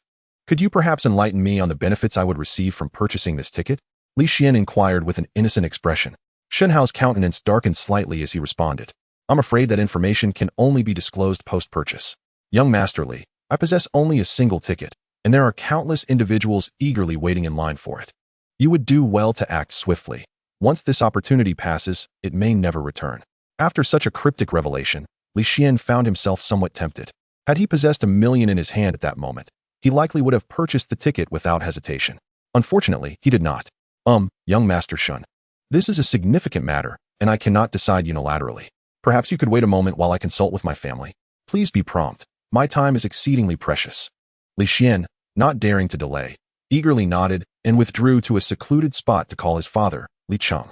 After listening, Li Cheng remained silent for a moment before finally saying decisively, 1 million it is. Give it to him. Father, isn't this a bit hasty? Aren't you worried he might deceive us? Li Xian asked warily. One must risk if one hopes to gain. Your aunt has received benefits worth billions from this young Master Shen. If we can board this ship as well, what is a mere million in comparison? Li Cheng understood the situation clearly and was resolute in his decision to associate with Shen Hao. All right, I understand. After hanging up, Li Xian hurriedly returned to Shen Hao. Young Master Shen, 1 million it is. Li Xian, shall purchase your ticket. Are you not concerned I might deceive you? Shen Hao inquired, testing the waters. Well, Li Xian hesitated for a moment before stating firmly, I believe with your capabilities, there would be no need for such actions. If, and I stress if, then let this 1 million serve as a means to forge a friendship with you, young Master Shen. Upon hearing this, Shen Hao displayed a satisfied smile. I relish forming friendships with straightforward individuals. Rest assured, you will not incur a loss. When you deliver the funds to me, I shall naturally offer you commensurate returns. Splendid. I shall prepare the money at once. Li Xian exclaimed with great delight. Young Master Shen, where are you headed? Would you like me to drive you? No need. Shen Hao waved his hand, departing with Liang Feng and Su Qiao. What in the world just transpired? Not far away, Qin Jun, who had been covertly observing from behind a large tree, was left utterly astonished after witnessing the entire exchange. He had initially assumed Li Xian was seeking revenge against Shen Hao, yet to his surprise, Li Xian had approached with an apology, displaying a demeanor of utmost subservience, as if in the presence of a person of great importance. What sorcery has Shen Hao conjured? Why has everyone's attitude towards him shifted so dramatically of late? Qin Jun pondered, bewildered, until he suddenly noticed a pair of fierce eyes fixed intently upon him, causing him to instinctively recoil a few steps. Young Masterly, what brings you here? What a coincidence. Brat, Li Xian coldly stated, his fists cracking ominously. How dare you deceive me? Speak your end, if you wish to die. Qin Jun, trembling with fear, hastily feigned ignorance. Young Masterly, I do not comprehend what you are saying. Still pretending, are we? Li Xian, uninterested in further dialogue, swiftly knocked him to the ground and ordered his subordinates to beat him mercilessly. Before departing, he issued a stern warning. Listen well. If you dare to provoke Shen Hao again, I shall flay your skin. Shen Hao, didn't Li Xian just trouble you yesterday? Why has he suddenly become so submissive today? Liang Feng inquired curiously as they walked a short distance away. That is because he possesses a modicum of intelligence, Shen Hao jested. Perplexed, Liang Feng remained unable to grasp the situation. Suddenly, Su Qiao interjected. Shen Hao, although Li Xian is my cousin, I must caution you. He has always been unreliable. Are you truly considering bringing him into the fold? Unreliable? Shen Hao smiled slightly. I find this lad rather agreeable, and he poses no significant threat. There is little to worry about. Hearing this, Su Qiao did not press the matter further, but instead asked, what benefits do you intend to offer him? A secret? Shen Hao teased, feeling no need to divulge more to Su Qiao. Very well. Su Qiao pouted, deciding not to pursue the topic further. That evening, Li Xian sought out Shen Hao once more, a bulging black cloth bag in hand. Young Master Shen, I have brought what you requested. This is not the place for discussion. Let us move to another location. Shen Hao replied casually, leading Li Xian to Zhouya's tea house. Chapter 74. One more condition, young Master Shen. May we speak now? Li Xian inquired impatiently as they settled in a private room at the tea house. Even before the tea was served. You are aware that Zhao Changhe has fallen, correct? Shen Hao glanced at him, asking nonchalantly. Of course. Li Xian replied with admiration in his eyes. This is indeed your handiwork, young Master Shen. Had it not been for my aunt's words, I would scarcely believe it was true. Since you are aware, this simplifies matters. Shen Hao poured a cup of tea and pushed it toward Li Xian. Zhao Changhe had numerous lucrative operations in our county. Now that he has fallen, those opportunities have become available. I intend to acquire them all. This 1 million shall serve as your investment. What? You intend to take over Zhao Changhe's operations? Li Xian's eyes widened in shock. As a fellow player in the underworld, he fully understood the immense profitability of those ventures. Calling them golden geese would not be an exaggeration. If he could truly secure them, it would undoubtedly be a surefire profit. However, young Master Shen, given the current circumstances, acquiring those operations may not be so straightforward, is it? What? Do you doubt my capabilities? Shen Hao asked coldly. Li Xian quickly shook his head. No. How could I possibly doubt your strength? I was merely curious. I have already arranged everything. Do not concern yourself with the details. Just await the profits. Seeing Shen Hao's confidence, Li Xian let out a sigh of relief and asked with eager anticipation, I wonder, how much equity can I acquire with my 1 million? I currently own 2 KTVs, a dance hall, and an arcade. You can estimate the worth of these establishments. Upon hearing this, Li Xian hastily lowered his head, counting on his fingers.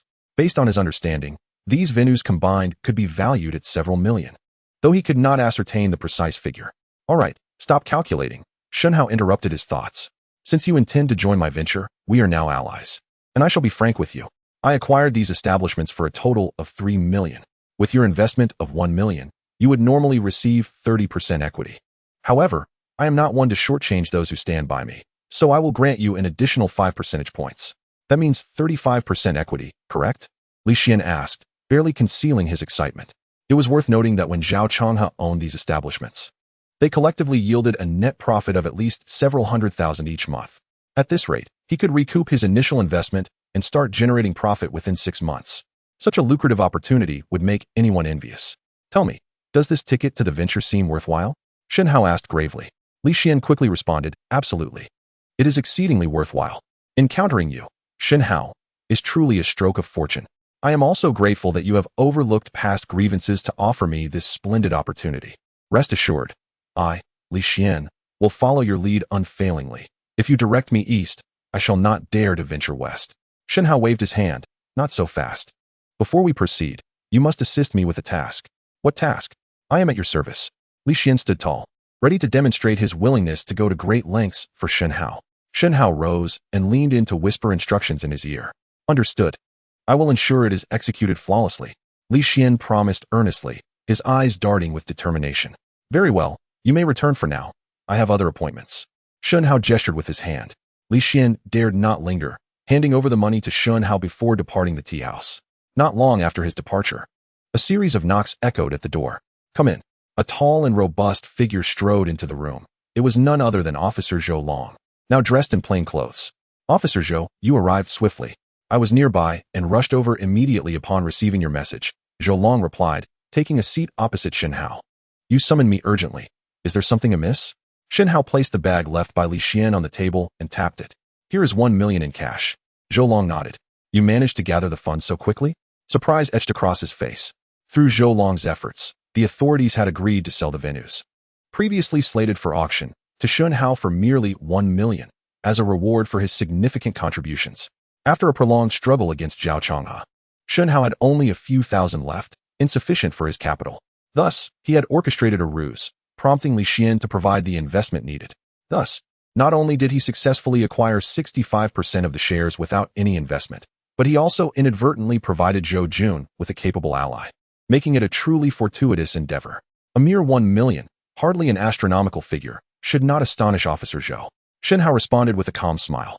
Observing his composure, Zhou Long felt a wave of astonishment. He simply could not fathom how Shen Hao, who hailed from an ordinary background, managed to achieve such a feat. The amount is no concern. I shall submit it tomorrow. Within a few days, those venues will be under your name. Zhou Long assured Shen Hao after meticulously counting the stacks of 100 yuan bills he had laid on the table. Thank you, Officer Zhou, Shen Hao replied. Once Zhou Long had secured the money, he turned to Shen Hao with a serious expression and said, Shen Hao, I have fulfilled my promise. You must also honor yours and refrain from any reckless actions.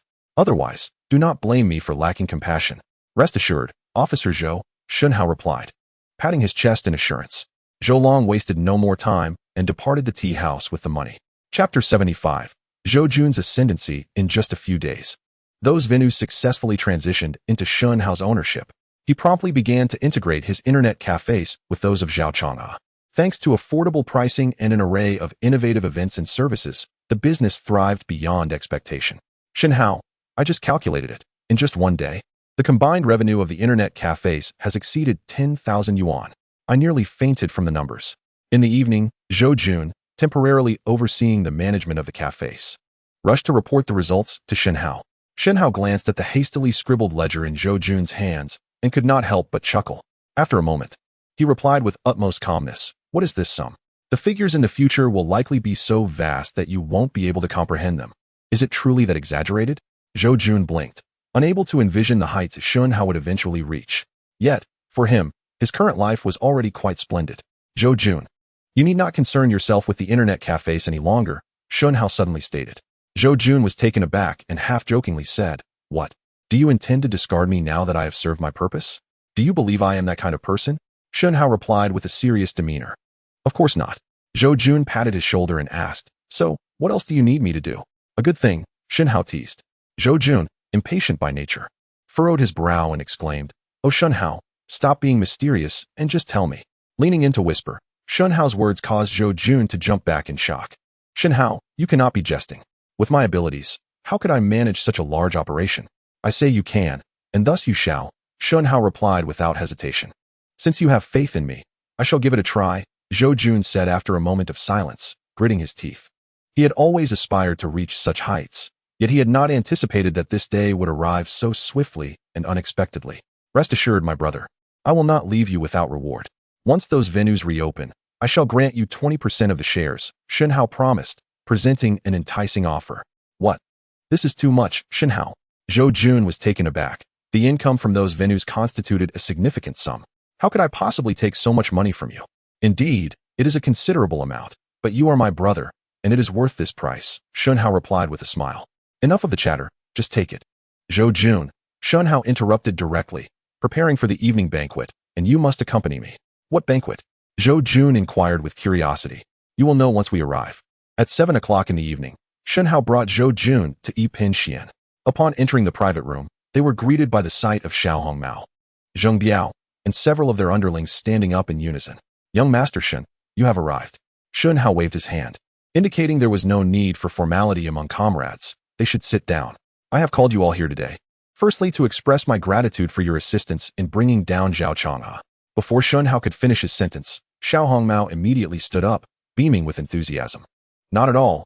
We hardly contributed. It was all thanks to your brilliant strategy, young Master Shen. Zheng Biao, upon hearing this, quickly nodded in agreement. Indeed, that scoundrel Zhao Changhe was no match for you.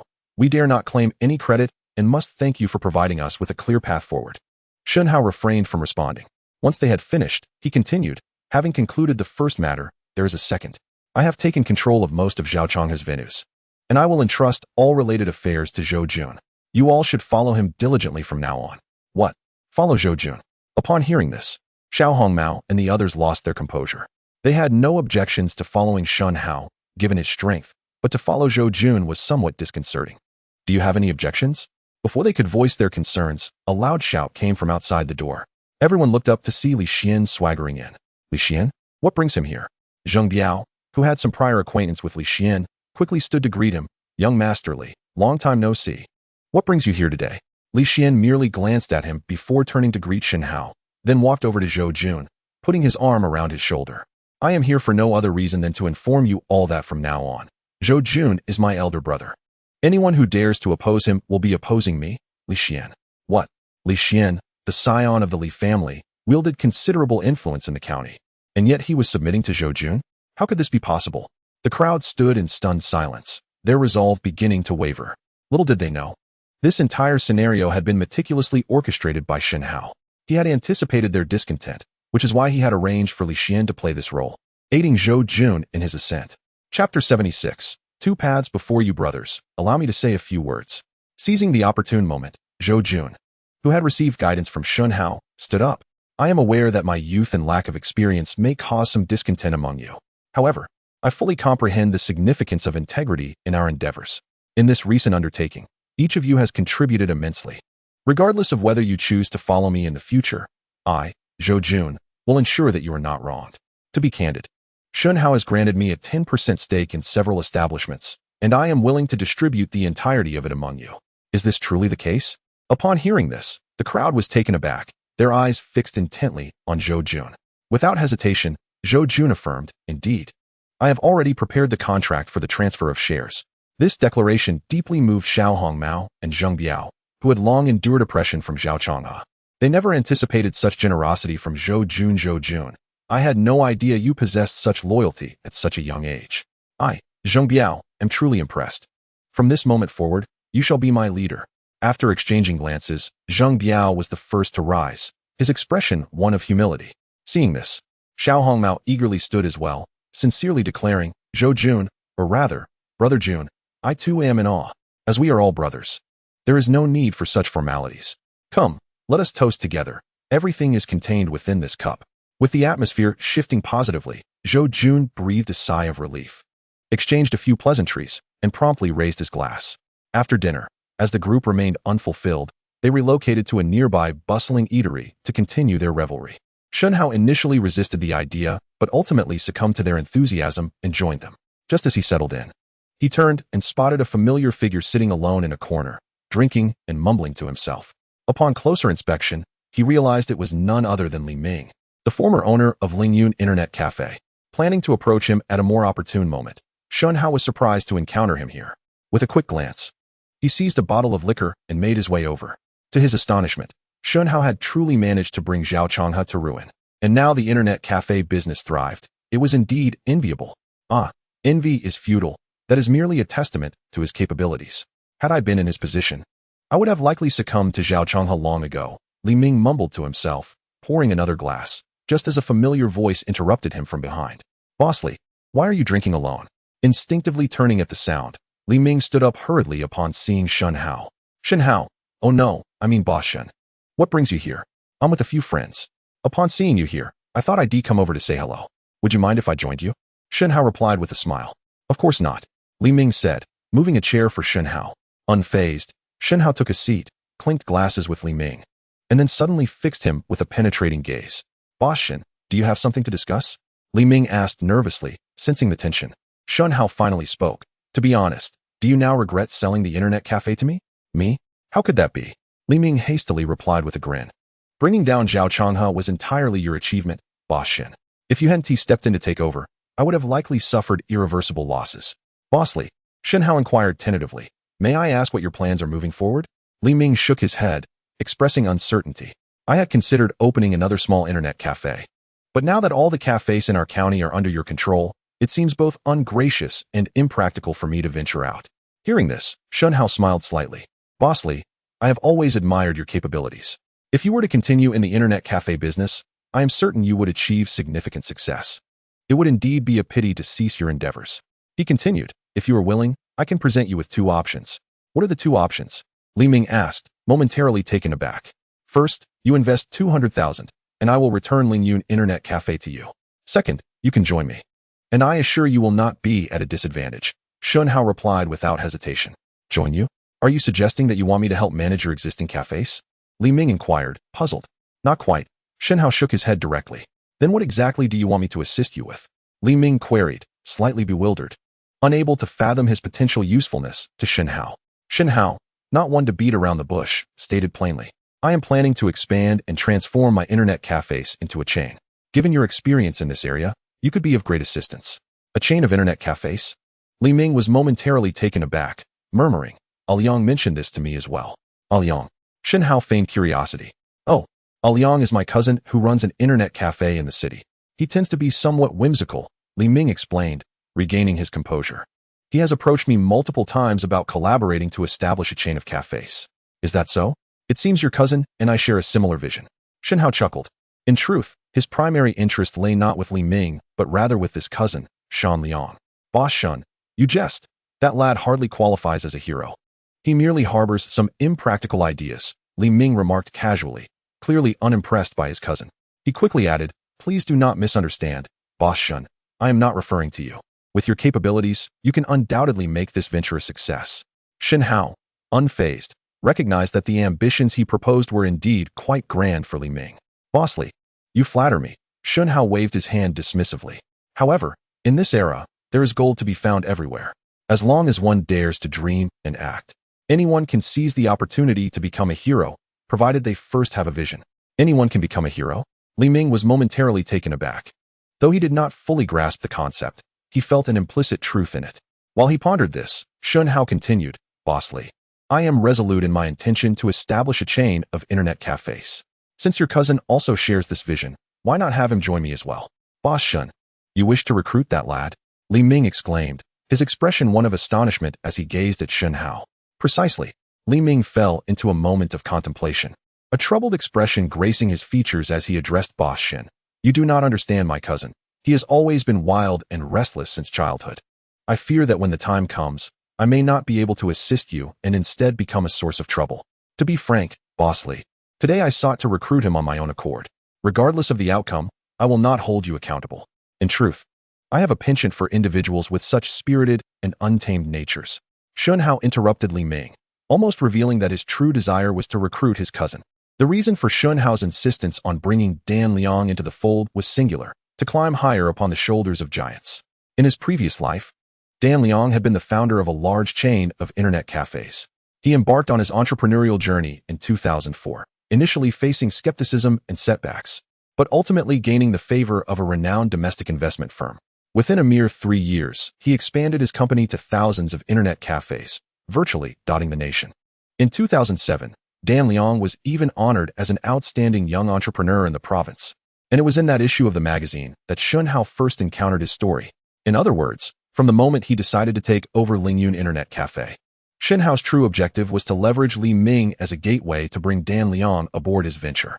If memory serves, in his previous life, Li Ming fell into despair after Zhao Changhe's machinations led to his downfall, yet it was Dan Liang's kindness that ultimately helped him regain his footing. However, it was unexpected that this version of Li Ming would hold such a dim view of Dan Liang. Since Boss Shen has said so, I shall give him a call and see, though I cannot guarantee his acceptance, Li Ming replied after a moment of hesitation. Very well. I shall await good news from you, Boss Li, Shen Hao said, lifting his glass once more.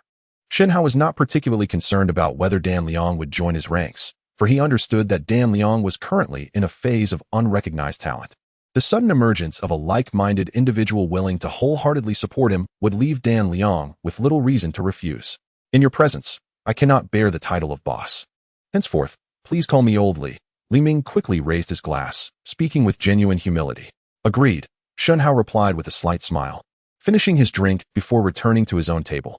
Zhou Jun, wait a moment, I have something to discuss with you. The gathering continued until after midnight, and as the guests departed, Shen Hao caught hold of the relatively sober Zhou Jun and led him to a secluded spot. What is it, Shen Hao? Zhou Jun inquired. Curiosity etched on his face. Shen Hao paused, adopting a serious demeanor as he said, there is a piece of news that I need you to disseminate. What news? Shen Hao leaned closer, whispering a message in Zhou Jun's ear. Upon hearing it, Zhou Jun's eyes widened in disbelief. Shen Hao, why do you want everyone to know you hold shares in the Bald Mountain coal mine? To invite the guests into the trap. Shen Hao replied coolly with those 4 words. The establishment of the chain of internet cafes was now on the agenda, and a substantial amount of capital would be required to pave that path, necessitating the swift sale of the mine shares to liquidate funds, rather than individually seeking out buyers. It is far more prudent to disseminate the information and allow those with genuine interest to approach, thus enabling a careful selection process. What does inviting one into the urn mean? Zhou Jun had never heard this idiom, leaving him bewildered. Shen Hao gently patted his shoulder and said, do not concern yourself with the meaning, simply follow my instructions. The sooner, the better. All right, I will relay the message tomorrow, Zhou Jun readily agreed. The following day, news that Shen Hao held 30% of the shares in Bald Mountain swiftly circulated, reaching the ears of He Bishi and his son He Huiwang. Dad, do you think this news is reliable? He Bishi squinted, contemplating, and stated gravely, there is no smoke without fire, but to uncover the truth, we must inquire directly with the parties involved. He Huiwang immediately understood and said, I will go find that Shen Hao kid and get to the bottom of this. Chapter 78. An innocent man in possession of a precious gem. Are you Shen Hao? As school let out at noon, Shen Hao and Liang Feng had just stepped outside when they were promptly surrounded by 4 individuals, led by none other than He Huiwang. Yes. Do you have business with me? Shen Hao recognized He Huiwang, realizing that his scheme had begun to bear fruit. He Huiwang scrutinized Shen Hao, a flicker of doubt crossing his eyes. I have a few questions for you. Come with us. Where to? Shen Hao inquired with calm composure. He Huiwang replied coldly. Do not fear. You will find out upon arrival. Before the words had fully left his lips, his companion stepped closer to Shen Hao, clearly indicating that he was expected to comply. Liang Feng sensed the shift in atmosphere and attempted to shield Shen Hao from fleeing. However, Shen Hao firmly stated, very well. I will accompany you. Shen Hao, you? Liang Feng's face was filled with concern. Shen Hao shot him a glance, signaling him to seek assistance, and then entered He Huiwang's vehicle. Liang Feng hesitated for a moment before realizing what to do. He quickly noted the license plate number and rushed off to seek Zhou Jun's help. Dad, Shen Hao has arrived.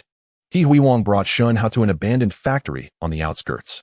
He Bishi, who had been waiting there for some time, immediately stood up and scrutinized Shen Hao for a moment, failing to discern anything remarkable.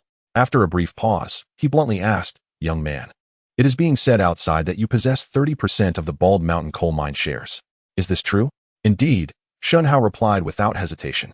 Upon hearing this, He Bishi was taken aback. He had assumed this was mostly a rumor, and even if it were true, he expected Shen Hao would not readily divulge such information. Are you certain you are not trying to deceive us? I have verified that you have no familial ties to Li Qin. Why would she grant you such shares? He Huiwang stepped forward, glaring menacingly at Shen Hao. Shen Hao remained composed, asserting, I was the one who discovered the Bald Mountain coal mine with her. Does that suffice? What did you say? The he father and son gaped, their expressions reflecting disbelief. After a moment, they continued to question, but Bald Mountain has been surveyed several times before, and no mining areas were found. How could you possibly know where to look? Whether you believe it or not is your affair. I assure you that my words are nothing but the truth. Shen Hao shrugged. Do you have any further questions? If not, I shall take my leave. Can you truly depart? He Huiguang bellowed, raising his voice. What more do you desire from us? Huiguang, what are you doing? Do not frighten the child. He Bishing feigned a reprimand, then turned to Shen Hao with a beaming smile. Child, let us assume for a moment that all you have said is indeed true.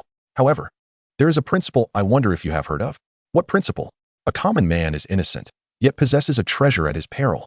He Bishing declared solemnly. Upon hearing this, Shen Hao feigned ignorance. I do not comprehend your meaning. Since you do not understand, allow me to elaborate, the uncle replied. At your tender age, holding such valuable assets makes you an easy target for nefarious individuals, and you could even be in mortal danger. Nefarious individuals? Shen Hao blinked innocently. Are you referring to yourselves? Us. He Bishing's expression darkened. After a moment, he managed a forced smile. How could we possibly be the villains? To speak plainly, I genuinely wish to assist you. Assist me? Indeed. He Bishing nodded emphatically. As I mentioned earlier, it is unsafe for you to hold these shares. Thus I intend to purchase them all. This way, you can receive a substantial sum while avoiding any potential troubles. Truly a win-win situation. The proposal sounded enticing. Shen Hao raised an eyebrow. And what amount do you propose to offer for my shares? 1 million. He Bishing proclaimed, raising a finger triumphantly. He believed that at Shen Hao's age, he had likely never encountered much money, and that sum would certainly intimidate him. To his astonishment, however, Shen Hao looked at him with disdain. 1 million? Do you take me for a fool? Youngster, 1 million is no small amount.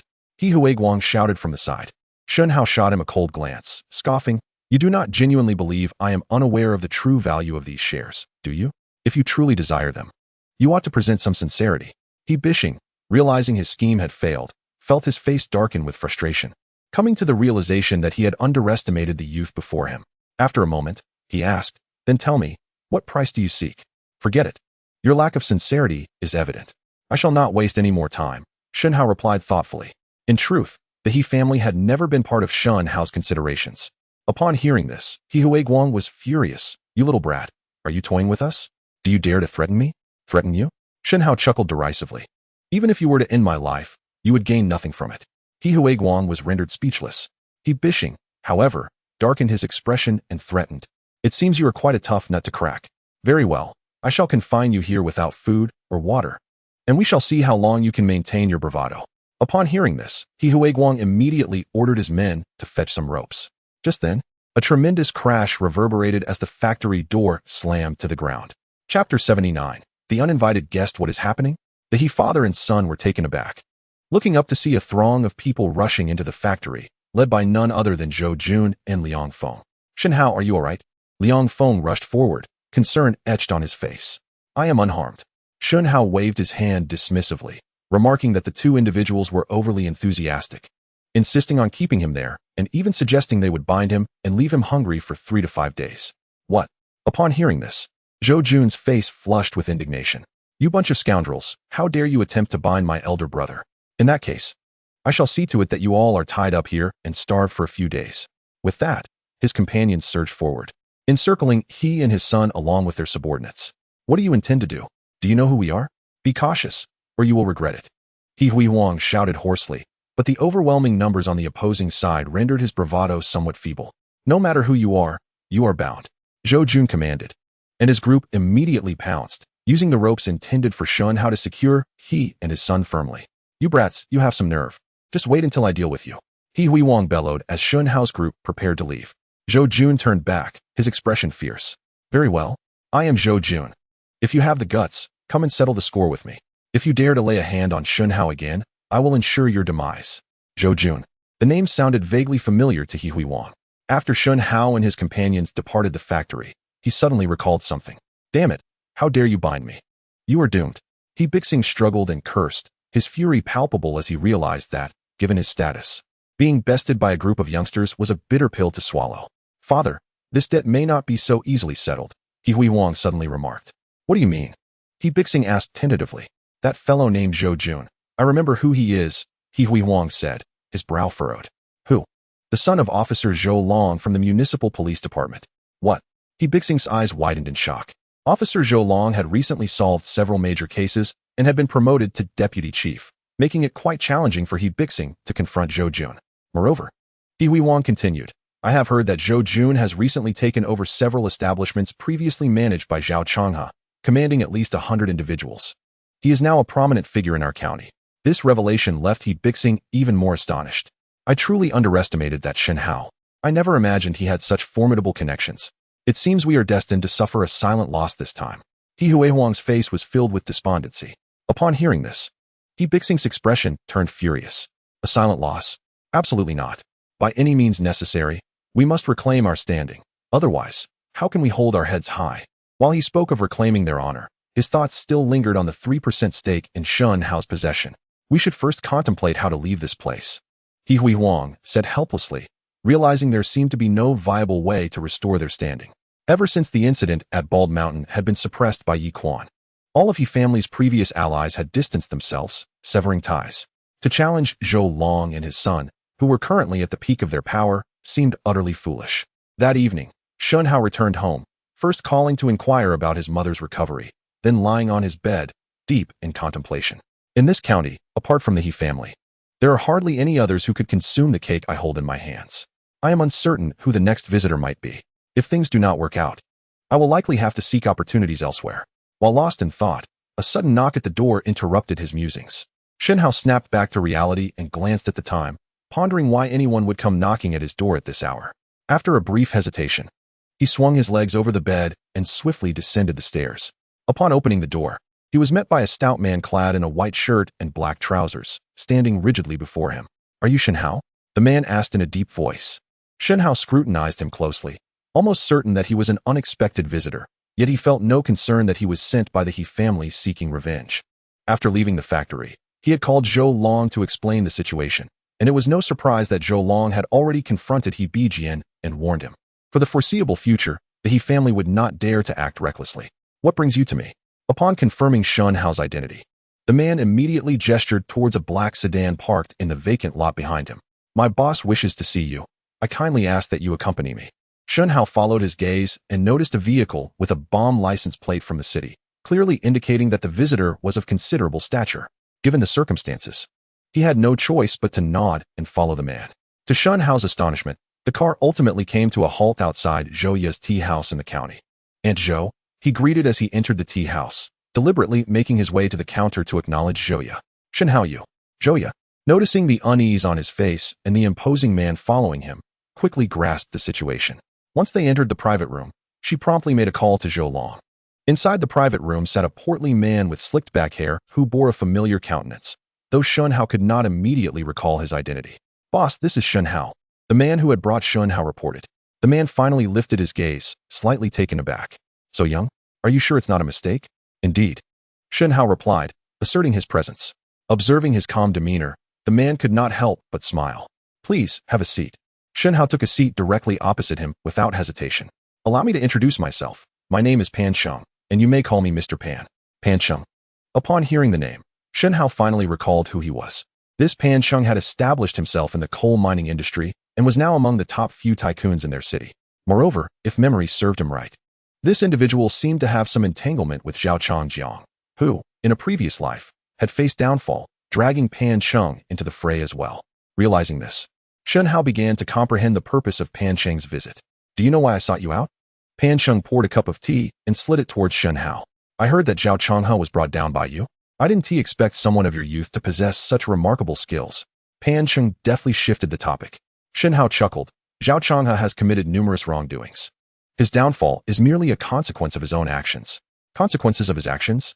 Pan Sheng squinted, fixing an intense gaze on Shen Hao. You might be unaware, but Zhao Changhe is my brother. Now that you've dealt with him, what do you think I, as his brother, ought to do? Brother? Shen Hao shook his head, his expression turning grave. Mr. Pan, we find ourselves in a precarious situation. By aligning yourself with the Zhang family, do you not fear attracting unnecessary trouble? Upon hearing this, Pan Sheng was momentarily taken aback. He thought to himself, what a clever lad. To remain so composed and articulate in such circumstances is indeed remarkable. I was merely jesting. I am a serious businessman. How could I possibly consider myself a brother to such scoundrels?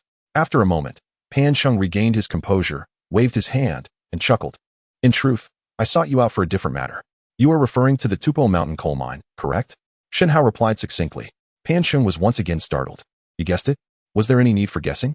It's written all over your face, Shen Hao responded with a smile. Ha ha ha, you truly are astute. I appreciate that. Pan Sheng instinctively touched his face, laughing heartily. Since you already know why I'm here, I shall be straightforward. Are you willing to sell your 30% stake? Yes. Shen Hao answered without hesitation. So decisive? I did not anticipate matters would unfold so smoothly, Pan Sheng remarked, slightly astonished. To be frank, I had intended to sell those shares all along, but Mr. Pan, whether you can acquire them depends on the sincerity of your offer. You are indeed forthright. Pan Sheng commended, raising his thumb. I have researched the Tupo Mountain coal mine, and thus, I propose 20 million for your shares. What do you think? 20 million? Is that not a bit low? Shen Hao shook his head. Although it was significantly higher than Bishing's offer, he was evidently dissatisfied. 20 million is insufficient? Then how much do you desire? Pan Sheng inquired, narrowing his eyes. Shen Hao pondered for a moment and extended his right hand, stating, a firm price of 50 million. What? 50 million? Pan Sheng exclaimed, astonished at Shen Hao's audacity to quote such a high figure. Young man, I can show sincerity. But you cannot simply ask for exorbitant prices. Shen Hao remained composed. Mr. Pan, how can this be considered exorbitant?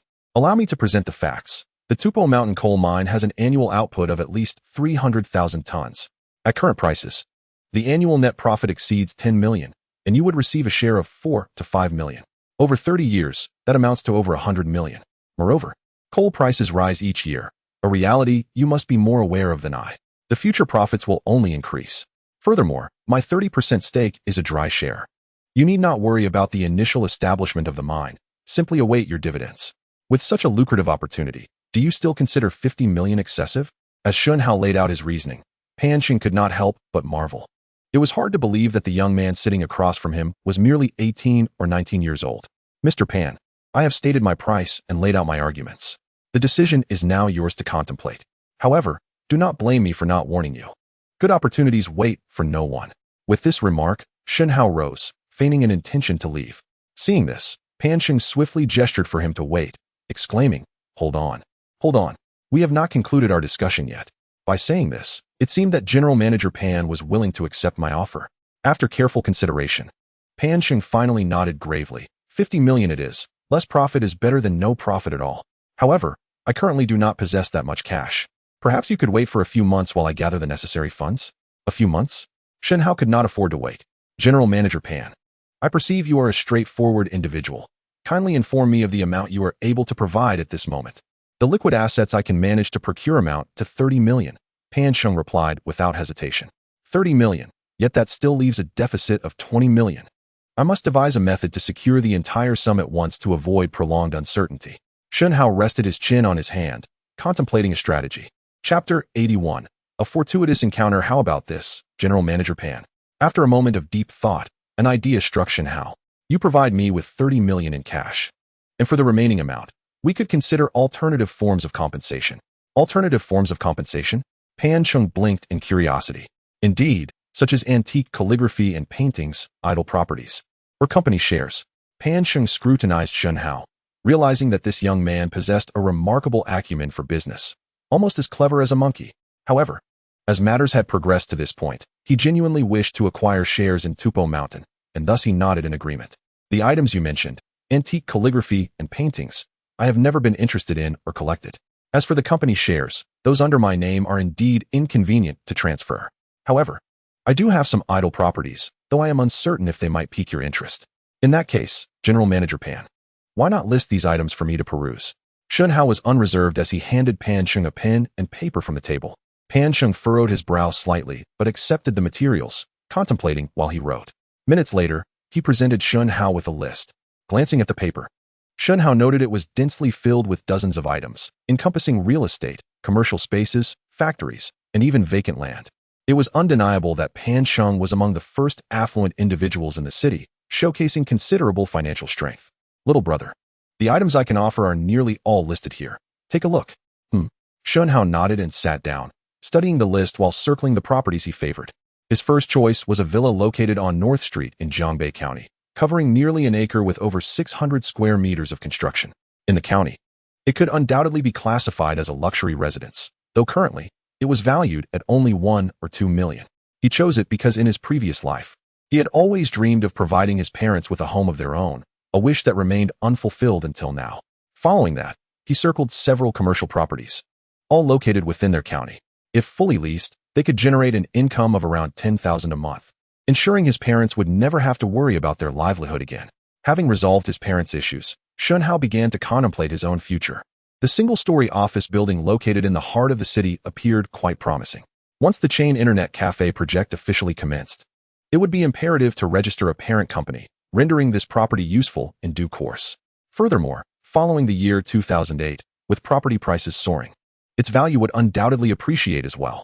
As Shen Hao pondered, he absent-mindedly doodled circles, and just as he neared the conclusion, a sudden realization struck him. Yanjishan, to his astonishment, he discovered that within Pan Sheng's assets lay this gem. It seemed serendipity had bestowed upon him a treasure.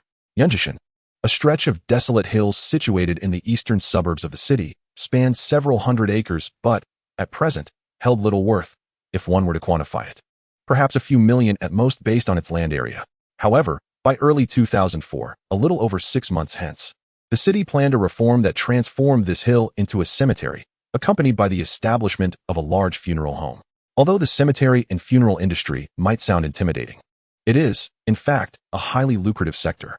Without delving into details, should he manage to secure the development rights for the project, reaping profits of several tens or even hundreds of times would pose no challenge. Altogether, these assets merely amounted to over 10 million.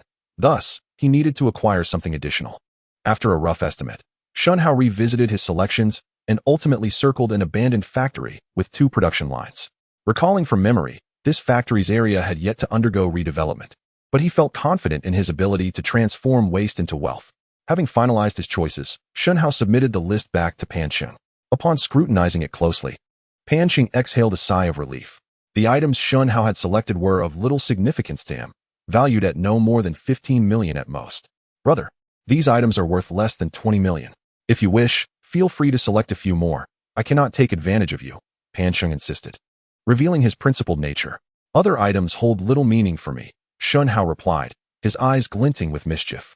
If you are willing, you could give me that luxurious car parked outside, and we would be even. The luxurious car? Pan Sheng momentarily paused, then chuckled heartily. Brother, you truly have an eye for quality. That vehicle is this year's latest model, costing me over 2 million, and I've only driven it for a few months. Take it if you wish. Deal. Shen Hao smiled slightly and extended his right hand. Just as Pan Sheng clasped his hand, the door of the private room was suddenly flung open with a loud bang. Turning his head, Shen Hao saw Zhou Long standing there, his expression one of utter bewilderment as he stared at him. It turned out that Zhou Long, aware of the camaraderie between Pan Sheng and the Zhao brothers, had rushed over upon hearing from Zhouya that Pan Sheng had brought Shen Hao to the tea house, fearing that he might seek retribution against Shen Hao. Yet, upon entering, he found Shen Hao smiling and shaking hands with Pan Sheng, seemingly on amicable terms, leaving him momentarily speechless. Shen Hao, this fellow hasn't caused you any trouble, has he? After a moment, Zhou Long regained his composure and hastened to Shen Hao's side, casting a warning glance at Pan Sheng. Seeing this, Pan Sheng quickly defended himself, a look of innocence on his face. Officer Zhou, have you misunderstood? I merely sought to discuss business with Brother Shen. There are no ulterior motives involved. Discussing business? Zhou Long asked, his face a mask of confusion as he turned to Shen Hao for clarification. Shen Hao hastily nodded. Officer Zhou, we are indeed simply discussing business. At this, Zhou Long was left utterly bewildered, pondering what sort of business could be transacted between Shen Hao and Pan Sheng. Brother Shen, if that is the case, I shall return to the city to prepare. Tomorrow, I will bring everything you need for this transaction. Pan Sheng, wishing to avoid unnecessary trouble, swiftly departed from the tea house after leaving those words. No sooner had Pan Sheng left than Zhou Long, unable to contain his curiosity, asked Shen Hao, what on earth is going on? Wasn't it you who asked my sister to call me for help? To this, Shen Hao scratched his head and replied, I apologize. Officer Zhou, I initially thought Pan Sheng might pose a threat to me, but it turns out he meant no harm. Zhou Long raised an eyebrow and inquired further. What sort of business were you discussing? Shares in the Taitu Mountain coal mine. Shen Hao answered without hesitation. What do you mean by that? Zhou Long pressed. I hold a 30% stake in the Taitu Mountain coal mine, and Pan Sheng wishes to purchase it. Shen Hao disclosed candidly, adding, "The trouble I faced from He Bingsheng was also related to this." At this revelation, Zhou Long's eyes nearly bulged out of their sockets. The recent discovery of a large coal mine at Taitu Mountain had been the talk of the town, and as the newly appointed deputy director of the Public Security Bureau, he was well aware of it. "You cannot be serious. How could you possibly possess shares in that coal mine?" "Because I discovered the mine, and as a reward, Li Qin granted me a 30% stake," Shen Hao explained. This left Zhou Long thoroughly unsettled. He stared at Shen Hao for a long moment before half-jokingly saying, "You, my friend, must have some sort of prophetic ability." "Officer Zhou, do not jest. I possess no such talent. I merely have a keen mind and a bit of good fortune." Shen Hao quickly laughed off. Zhou Long, not taking it to heart, advised him, "You should be more cautious going forward. They say fame breeds danger, and in the eyes of some, you are now quite the prominent figure." "A prominent figure?" Shen Hao blinked in surprise. "Thank you for the reminder, Officer Zhou. That metaphor is indeed quite down to earth. All right, I have duties to attend to. Should anything arise, remember to call me," Zhou Long said before departing. Once Zhou Long left, Shen Hao did not return home, but instead sought out Li Qin directly. "Shen Hao, why are you here so late? Is there something urgent?" Li Qin asked, puzzled by his unexpected visit. Shen Hao got straight to the point. "Aunt Li, I intend to transfer those shares to someone else, and I came to inform you. As a minor shareholder holding non-contributory shares." Shen Hao understood that he required Li Qin's consent and her signature to sell his stake, to prevent Li Qin from becoming suspicious and to avoid any unnecessary complications. He knew it was imperative to inform her of this matter at the earliest opportunity. "Shen Hao, you cannot be joking." Li Qin's expression shifted dramatically upon hearing this news. "No," Shen Hao replied. Li Qin, frowning with evident displeasure, asked, "I do not understand why you would do this. Have I done something wrong or—" "Aunt Li, please do not be upset. Allow me to explain," Shen Hao interjected, sensing her agitation. "You are aware that I am soon to take the college entrance examination, after which I will undoubtedly leave our county. Moreover, there are other pursuits I wish to embark upon that require substantial funds. Thus, I am contemplating the sale of these shares. Rather than holding on to these shares and awaiting a protracted return on investment, it would be prudent to liquidate them early, while simultaneously assisting you in identifying a more advantageous partner." Upon hearing this, Li Qin's mood calmed somewhat. After careful consideration, she found merit in his reasoning. After all, she understood clearly that Shen Hao was not an ordinary figure, and it was indeed improbable for him to remain confined to this small county. If he could assist her in securing a formidable partner, it would be a fortuitous development. With this thought, Li Qin regained her composure and tentatively inquired, "So, who do you intend to sell the shares to?" "Pancheng," Shen Hao replied succinctly. "You mean the Pancheng from our city?" she asked, astonished. "Precisely," he affirmed. Li Qin was taken aback. She was well aware of who Pancheng was. If she could truly bring him on board, it would greatly benefit both the Tudu Mountain coal mine and her other ventures. However, could Shen Hao truly manage to secure such an individual to take over? "Aunt Li, I have already negotiated the terms with Pancheng. As long as you agree, this matter can be finalized by tomorrow," Shen Hao stated, perceiving her thoughts. "What? You have already spoken with him?" Li Qin was utterly astonished, not only by Shen Hao's decisiveness, but also by the breadth of his connections. "I have conveyed the purpose and situation. If you do not consent, consider today as if I had never come," he continued. Hearing Shen Hao's words, Li Qin quickly regained her focus. "Do you think I am that kind of person? I understand that your future does not lie here. There are vast opportunities awaiting you outside. I merely hope that when you achieve remarkable success, you will not forget the bond we share." "Rest assured, Aunt Li, I am not that kind of person either," Shen Hao reassured her, thumping his chest. The following day, Pancheng arrived as scheduled, with Li Qin's full support. Both parties swiftly reached an agreement on the share transaction. Shen Hao successfully acquired 30 million in cash along with the ownership of the selected assets. "Brother Shen, it has been a pleasure collaborating," Pancheng exclaimed, shaking Shen Hao's hand as they exited Li Qin's company. "The pleasure is mine. Brother Pan, you are truly remarkable. Your future achievements will undoubtedly surpass mine. Should you discover any promising opportunities in the future, do not forget your elder brother," Pancheng said with a grin. "You flatter me, Brother Pan. You are a prominent figure in our city. I still have a long way to go to surpass you." Shen Hao replied with a modest smile, secretly thinking to himself that Pancheng's current joy might soon turn to regret once he realized the losses incurred from the assets given to him. "Brother Shen, you are too humble. Li and I have matters to discuss. We shall treat you to a meal another time." "Very well." After bidding farewell to Pancheng, Shen Hao immediately settled into the luxurious vehicle he had just acquired. Indeed, luxury has its own rationale. After savoring the experience, He started the engine and drove directly to the villa provided by Pan Chung. This house is even larger than I had imagined. Gazing upon the grand villa before him, Shen Hao could not help but blink in astonishment.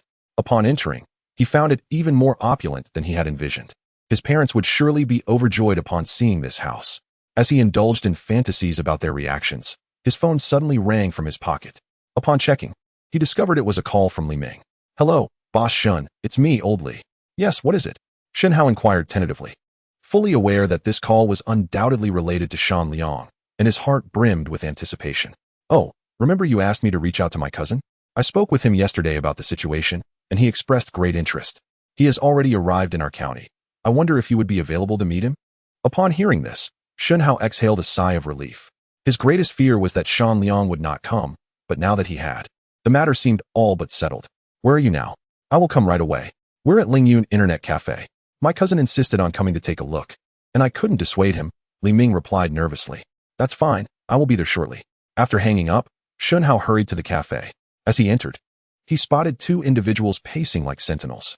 One was Li Ming, and the other was Shan Liang, a pioneer in the internet cafe industry whom Shen Hao had seen in magazines during his previous life. "Old Li, Boss Shen has arrived." Upon hearing Shen Hao's call, Li Ming quickly pulled Shan Liang over, displaying an eager demeanor. "Boss Shen, this is my cousin Shan Liang." "Liang, why are you just standing there? Hurry and greet him." Shan Liang scrutinized Shen Hao with a look of surprise. "You are that Boss Shen? I am Shen Hao. A pleasure to meet you. I appreciate your guidance." Shen Hao introduced himself with poised composure. Shan Liang paused momentarily, muttering, "I thought you were a significant figure, but you appear to be just a child. It seems you lack credibility." "What are you saying?" Li Ming exclaimed, taken aback, and quickly admonished him in a hushed tone. Shan Liang pressed his lips together, questioning, "Is stating the truth not permissible? A child, how could he possibly possess the capability to run a chain of internet cafes?" "I believe that capability is not necessarily correlated with age," Shen Hao replied calmly, offering a mere observation. Shan Liang looked at Shen Hao and jestingly asked, "Little brother, you do not think that merely opening a few internet cafes qualifies as a chain, do you? What I aspire to create is an extensive and formidable chain of enterprises. We might not be on the same path." As soon as he finished speaking, Shen Hao, with a serious expression, responded, "Coincidentally, my ambition aligns with yours. I too seek to establish a vast and formidable chain of enterprises." A sardonic smile crept across Shan Liang's lips as he teased, "Then please enlighten me. How grand do you envision this venture? Nationwide, with thousands of branches, does that suffice?" Shen Hao articulated the lofty heights Shan Liang had once achieved in his previous life, a reflection of the grand aspirations that had already begun to take root within him. Shan Liang was momentarily taken aback, and after a prolonged silence, he shook his head, saying, "Anyone can make such claims, but do you have any idea how much capital is required to reach the level you speak of? One must take life one step at a time. Every endeavor necessitates a starting point, does it not? To be frank, there are very few individuals nationwide capable of accomplishing such a monumental task in one fell swoop." Shen Hao remained composed and unruffled, exuding an aura of calm assurance. Shan Liang instinctively nodded in agreement. Shen Hao continued, "However, considering the present circumstances, I possess the capability to swiftly establish several dozen branches and seize the market across the 8 counties and over 50 townships in our city." "What did you say?" Shan Liang exclaimed, his eyes widening in disbelief as he fixed his gaze on Shen Hao. "Do you doubt me?" Shen Hao retrieved a bank card from his pocket, revealing that it contained 30 million yuan. "If you don't believe me, we can verify it at the bank right away." 30 million? Upon hearing this figure, both Shan Liang and Li Ming were taken aback, instinctively swallowing hard. In Jiangbei County alone, not to mention the entire city, how many individuals could produce such a substantial amount of cash at once? "Now, can we sit down and discuss this properly?" "Of course. Absolutely." Shan Liang nodded repeatedly, no longer daring to question Shen Hao's capabilities. "Mr. Shen, I apologize for my earlier outburst." Shen Hao smiled faintly and remarked, "In this day and age, who doesn't he have a temper? As long as one's abilities surpass one's temper, that is character. However, if temper exceeds ability, then one becomes an anomaly." Witnessing Shen Hao's remarkable financial resources and profound insights at such a young age, Shan Liang felt an increasing sense of admiration, nodding instinctively in agreement. "Let us head over there and sit down to discuss further." Shen Hao turned toward the bar, and Shan Liang and Li Ming hurried to catch up. "Please share your thoughts." "My thoughts are as follows." Without further ado, Shan Liang unveiled his preliminary ideas without reservation. In essence, He expressed the ambition to expand the chain of internet cafes, emphasizing that not only should they engage in price competition with rivals, but they should also focus on service and captivating promotional activities. Moreover, rapid expansion to create brand recognition was paramount. After all, this industry has promising prospects, and everyone seeks a share of the pie. The sooner they establish a foothold, the better it would be. Mr. Shen, that concludes my presentation. After nearly half an hour of discourse, Shan Liang licked his dry lips, quietly awaiting Shen Hao's response. Excellent. Your ideas closely align with mine. Shen Hao pondered briefly before nodding in approval. Really? Shan Liang was overjoyed, feeling that he had truly encountered a kindred spirit and a mentor. Shen Hao rose and extended his right hand, welcoming him to join his team. Is this it? Has it been confirmed? Shan Liang was slightly taken aback. He had anticipated that Shen Hao would employ other methods to assess his capabilities, never expecting the process to be so smooth. Indeed, it is confirmed, Shen Hao stated confidently. As the saying goes, do not employ those you doubt, and do not doubt those you employ. Besides, I have always had great confidence in my judgment. Work diligently, and I am certain that it won't be long before we achieve remarkable success. Feeling the weight of Shen Hao's trust, Shan Liang was deeply moved. After a long moment, he finally regained his composure and vowed, Mr. Shen, thank you for placing such value in me. Rest assured, I, Dan Liang, shall not disappoint your expectations. Even amidst the trials of fire and brimstone, I will ensure the successful completion of this endeavor. With a nod, Shen Hao replied, Now, let us discuss your remuneration. No, Boss Shen, there's no rush. Perhaps it would be better to wait until I have made some progress before we delve into that matter. Dan Liang shook his head repeatedly, revealing his earnest nature. However, Shen Hao insisted, let us settle this matter now. It is inevitable that we will discuss it, so why not clarify it now? This will invigorate your efforts as you embark on your tasks. Very well, Dan Liang conceded. From this moment forth, you shall be the general supervisor of our chain internet cafe project. Should you succeed, you will ascend to the position of CEO, Shen Hao declared with utmost seriousness. Regarding salary, I shall initially grant you a monthly wage of 20,000, with all travel and communication expenses reimbursed by the company. 20,000 a month? And all expenses covered? Upon hearing such an offer, Li Ming's eyes sparkled with disbelief. In contrast, Dan Liang remained notably composed. Shen Hao, aware of his ambition, continued. Of course, these are mere trifles. Once the company is officially established, I shall also grant you an additional 5% of the original shares. Did I hear correctly? 5% of the shares? This revelation startled Li Ming. Considering the cost to open a cafe is around 200,000 to 300,000. Should Shen Hao ultimately establish just 100 outlets, that 5% would be worth over $1 million. Not to mention, if Shen Hao's vision of thousands of branches materializes. Dan Liang, Boss Shen truly values you. Why not agree without delay? After a prolonged silence, Li Ming became anxious for his friend and gently nudged him, whispering a prompt.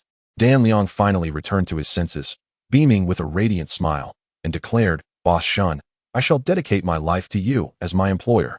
In that case, let us toast to a bright future. Shen Hao exhaled in relief, glad that Dan Liang did not attempt to negotiate for a higher wage. Dan Liang nodded. But after a moment, he hesitantly added, Boss, may I request some funds? You see, I intend to spring into action immediately, dedicating the next 2 months to thoroughly investigate the market conditions throughout our city. How much do you require? Shen Hao inquired without hesitation. Just an advance on 1 month's salary will suffice, Dan Liang contemplated before responding. Shen Hao waved his hand. You are undertaking work for the company. How could you use your own money? Here's what we shall do. I will provide you with 50,000 in company funds. If that is insufficient, we can discuss it further, but 2 months is too lengthy. You must grasp the market conditions within 1 month. Can you manage that? Dan Liang pondered for a moment before affirmatively stating, yes. Excellent. Shen Hao replied with a satisfied smile. I have something else for you. What is it? Follow me and you shall find out, Shen Hao said, striding towards the entrance of the internet cafe. Chapter 85. Borrowing from you, we have arrived. As they stepped out of the cafe, Shen Hao came to a halt. Arrived? Dan Liang glanced around, his face marked by confusion as he turned to Shen Hao. Did he not say he had something for me? Shen Hao wasted no time and directly pulled out the key to a Mercedes-Benz from his pocket, handing it over. Here, take it. Having a car will not only be convenient, but will also save a considerable amount of time. This. Dan Liang looked at the key and then at the brand new Mercedes parked across the street, his eyes widening in astonishment as he froze in place. Li Ming beside him exclaimed, Wow, such a magnificent car. Boss, I haven't accomplished anything for you yet. How can I possibly accept such a precious gift? Regaining his composure, Dan Liang felt ashamed and declined. A gift? Shen Hao blinked, showing a hint of disdain. What are you thinking? This is a loan. Oh, so it's a loan. Ha ha. Dan Liang chuckled awkwardly while scratching his head. Shen Hao pushed the key into his hand, admonishing, I've only driven this car once. Make sure to take good care of it.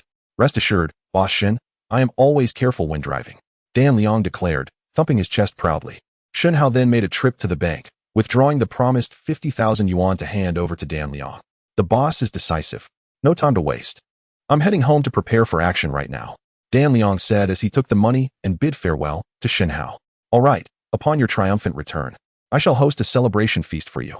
Shen Hao watched as Dan Liang got into the car, only to turn around and find Li Ming still standing there, gazing expectantly at him.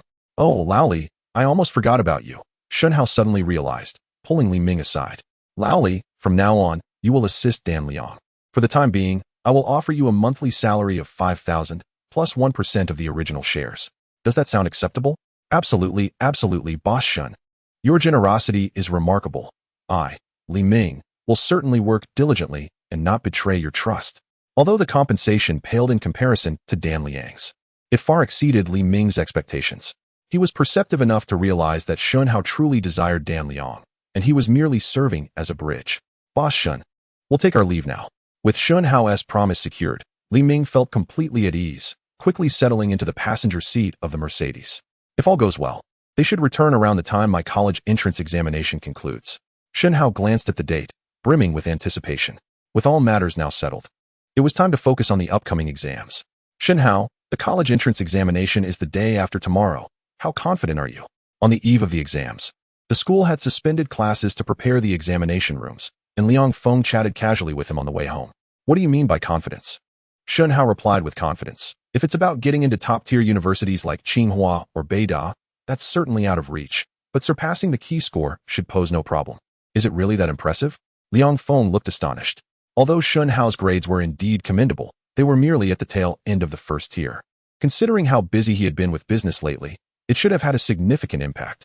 Is it really that impressive? We'll find out soon enough, Shen Hao smiled. As the words left her lips, a familiar figure stepped out from the box ahead. Li Qingqing. Hey, Shen Hao, come here, I need to discuss something with you. Li Qingqing? Shen Hao was momentarily taken aback, then inquired, what is it you wish to discuss? Noticing his reluctance to approach, Li Qingqing frowned slightly, her cheeks flushing with a hint of shyness as she replied, it's nothing much. I just wanted to ask if you're free tonight. I have a few problems I haven't quite grasped, and I would appreciate your help with some revision. Revision? Shen Hao discreetly scrutinized her. From her subtle expressions, he quickly discerned that her sudden appearance was not as straightforward as it seemed, though he could not pinpoint her true intentions. Shen Hao, a beautiful girl has invited you. Why hesitate to accept? Liang Feng, ever the instigator, nudged him playfully when he saw Shen Hao lost in thought. Snapping back to reality, Shen Hao replied earnestly, assisting with your revision is certainly no issue, but given that we cannot access the school, where shall we study? I've already found a suitable place, just follow me. She assured him. Very well then. Upon hearing Shen Hao's agreement, Li Qingqing's face brightened with joy. You two go ahead with your study. I'll head home now. Liang Feng remarked with understanding, casting Shen Hao a knowing glance before departing. Shen Hao, this way, Li Qingqing beckoned, leading him back into the narrow alley she had just exited. Shen Hao, filled with curiosity, wondered what kind of place they would find to study. Nevertheless, he swiftly followed her without further contemplation. As they reached the end of the alley, Li Qingqing finally halted. We've arrived, it's right here. This place. Shen Hao looked up, momentarily stunned. Li Qingqing, are you certain this is the correct location? He asked cautiously, regaining his composure. Indeed. Li Qingqing had brought him to a rather unseemly inn. I'm not mistaken. This is it, she replied timidly. There are too many people outside, and I couldn't find a suitable location. After much thought, this seemed to be the quietest option. It's tucked away enough not to attract attention. Despite her earnest explanations, Shen Hao was increasingly convinced that her unexpected visit and this choice of venue were far from innocent. If you're uncomfortable, we can find another place. Li Qingqing suggested tentatively, sensing his hesitation. Let us not change, this will do. After a few moments of contemplation, Shen Hao acquiesced, intrigued to discover her true motives. Let us head inside then. Upon entering the dimly lit inn, Shen Hao soon realized that Li Qingqing had already booked a room in advance, indicating this had been meticulously planned. They eventually arrived at a small room on the third floor, which contained nothing but a bed. How can we revise here without even a table? Shen Hao feigned ignorance. That's all right. We can sit on the bed. Li Qingqing responded with an expression of feigned innocence, clearly a guise. Very well, let us begin. Shen Hao nodded, taking the initiative to sit on the bed. Li Qingqing retrieved her mathematics textbook, casually flipping to a page and pointing out several problems for Shen Hao to assist her with. Upon glancing at the questions, Shen Hao realized they were disappointingly simple, likely solvable even by the most lackluster of students, like Liang Feng. This revelation only solidified his suspicion that Li Qingqing's intentions were far from pure. Nonetheless, he refrained from exposing her motives and began to teach earnestly. During the problem-solving process, Li Qingqing would often lean towards Shen Hao, her familiar, delicate fragrance and well-developed figure subtly igniting the youthful vigor within him. Initially, Shen Hao was somewhat hesitant, instinctively shifting away, but soon he grew indifferent, reasoning that it would be foolish to miss out on such an opportunity, especially when he had nothing to lose. Shen Hao, what is your relationship with Su Qiao? Li Qingqing suddenly inquired midway through their work. Shen Hao paused, turning to meet her gaze, which held a hint of flirtation, indicating that the main act was about to unfold. What relationship could we possibly have? We're just ordinary classmates. Really? Noticing Shen Hao's nod, a smile unconsciously crept across Li Qingqing's lips. And what do you think of me? You? Quite well, actually. Why the sudden inquiry? Oh, it's nothing. Li Qingqing hesitated, seemingly deliberating over her words. Observing her indecision, Shen Hao thought it might be best to break through the thin veneer of pretense. Li Qingqing, do you like me? Li Qingqing was momentarily taken aback by Shen Hao's unexpected question, her face flushing like a ripe apple all the way to her neck. What? Have I misread the situation? Shen Hao regarded her earnestly. Li Qingqing covered her face, her expression a mixture of shyness and surprise. Oh, Shen Hao, how am I supposed to answer that? Just speak the truth. Shen Hao shrugged, maintaining his straightforward demeanor. After a moment's hesitation, Li Qingqing finally nodded emphatically. All right. I confess I like you. I didn't come here just to study. I wanted to confess my feelings. I don't want to leave any regrets in my life. While Shen Hao was not entirely surprised by her admission, he couldn't help but feel a tinge of sentimentality. Reflecting on his past life, he recalled the considerable effort it took to win Li Qingqing's affection, yet in this life, she was the one pursuing him. However, since his rebirth, their interactions had been minimal, leaving him puzzled as to why she had suddenly developed feelings for him and was now confessing. Were you just contemplating your confession? Shen Hao asked, regaining his composure after a brief pause. Of course, Li Qingqing replied, a hint of excitement in her voice. So, are you willing to accept me and be with me? Well, Shen Hao pretended to ponder, resting his chin on his hand, deliberately letting his gaze wander suggestively over her figure. To be honest, Qingqing, you're not only beautiful but also possess an admirable physique. It's hard to imagine any boy not being enamored by you. However, but what?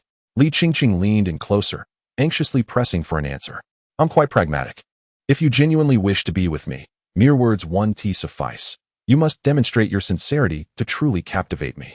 Shen Hao, without a moment's hesitation, showcased the tricks he had learned from certain scoundrels in his previous life. What do you mean? Li Qingqing feigned innocence. What do you think?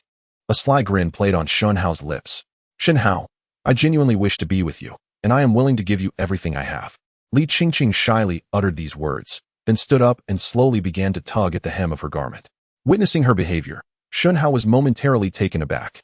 Chapter 87. Unable to be the villain Li Qingqing, I initially believed you to be nothing more than a treacherous wolf. Yet I had no idea you possessed such an undisclosed side. Had I not lived again, I might have never discovered that the innocence you feigned before me was merely an illusion. Shen Hao quietly gazed at Li Qingqing, as the various bonds they shared in the past life surged forth in his mind, ultimately causing him to clench his teeth unconsciously. Wait. Just as Li Qingqing was about to leap into his arms, Shen Hao abruptly snapped back to reality and halted her. What's wrong, Shen Hao? Li Qingqing inquired, perplexed. Shen Hao forced a mischievous smile and suggested, why don't you take a shower first while I prepare a few things? How annoying, Li Qingqing bashfully replied. Yet she turned and walked towards the bathroom. Observing her retreating figure, Shen Hao narrowed his eyes, his gaze imbued with complexity. Humph. Since you are so willingly presenting yourself, I might as well indulge. Given how you treated me in the past life, consider this a mere interest payment. Despite having steeled himself to embrace the role of a villain, Shen Hao felt an inexplicable wave of guilt wash over him at the moment Li Qingqing closed the door. Sigh, it seems I am destined to be incapable of such heartless deeds. After much hesitation, He ultimately chose to relinquish his intentions. He picked up a pen and paper, swiftly jotting down a few lines, then stealthily departed. Upon exiting the hotel, Shen Hao let out a long sigh of relief, feeling an unprecedented sense of liberation and ease.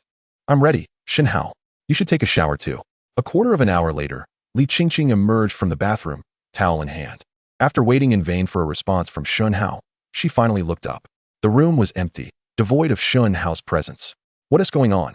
Where is he? Li Qingqing was instantly bewildered, and soon her eyes fell upon a note left behind by Shen Hao. Li Qingqing, did you truly believe I could ever be interested in you? How naive. I have taken my leave. Entertain yourself, and do not ever set your sights on me again. Upon reading these words, Li Qingqing felt as though she had been struck by lightning, her complexion pale as death. Shen Hao, you bastard. You'll pay for this. Mark my words. I swear I will make you suffer for today's transgression. After a long while, she finally regained her composure. Muttering fierce curses as she tore the humiliating note to shreds, simultaneously vowing revenge. 3 days flew by in the blink of an eye, and soon it was the day of the college entrance examination. Wow, there are truly a lot of people, Liang Feng exclaimed, his eyes wide with astonishment at the sea of candidates before the examination hall. Having experienced this once before, Shen Hao appeared remarkably composed. Yet internally, he felt a twinge of sentimentality. How he wished his parents could be here. During such moments, nearly all candidates were accompanied by their families, but he, much like in his previous life, found himself all alone. Nevertheless, he felt a sense of contentment, for his present circumstances were infinitely better than those of his past. It had been over a month since his mother underwent surgery. She should be recovering and ready for discharge soon. Lost in thought, he was suddenly called from behind. Xiao Hao, Mom. Hearing that familiar voice, Shen Hao paused momentarily before turning around, only to find no sign of his parents. Was it merely a figment of his imagination? In the next instant, the call rang out again. Xiao Hao, we're over here. This time, it was his father's voice, rushing towards the sound.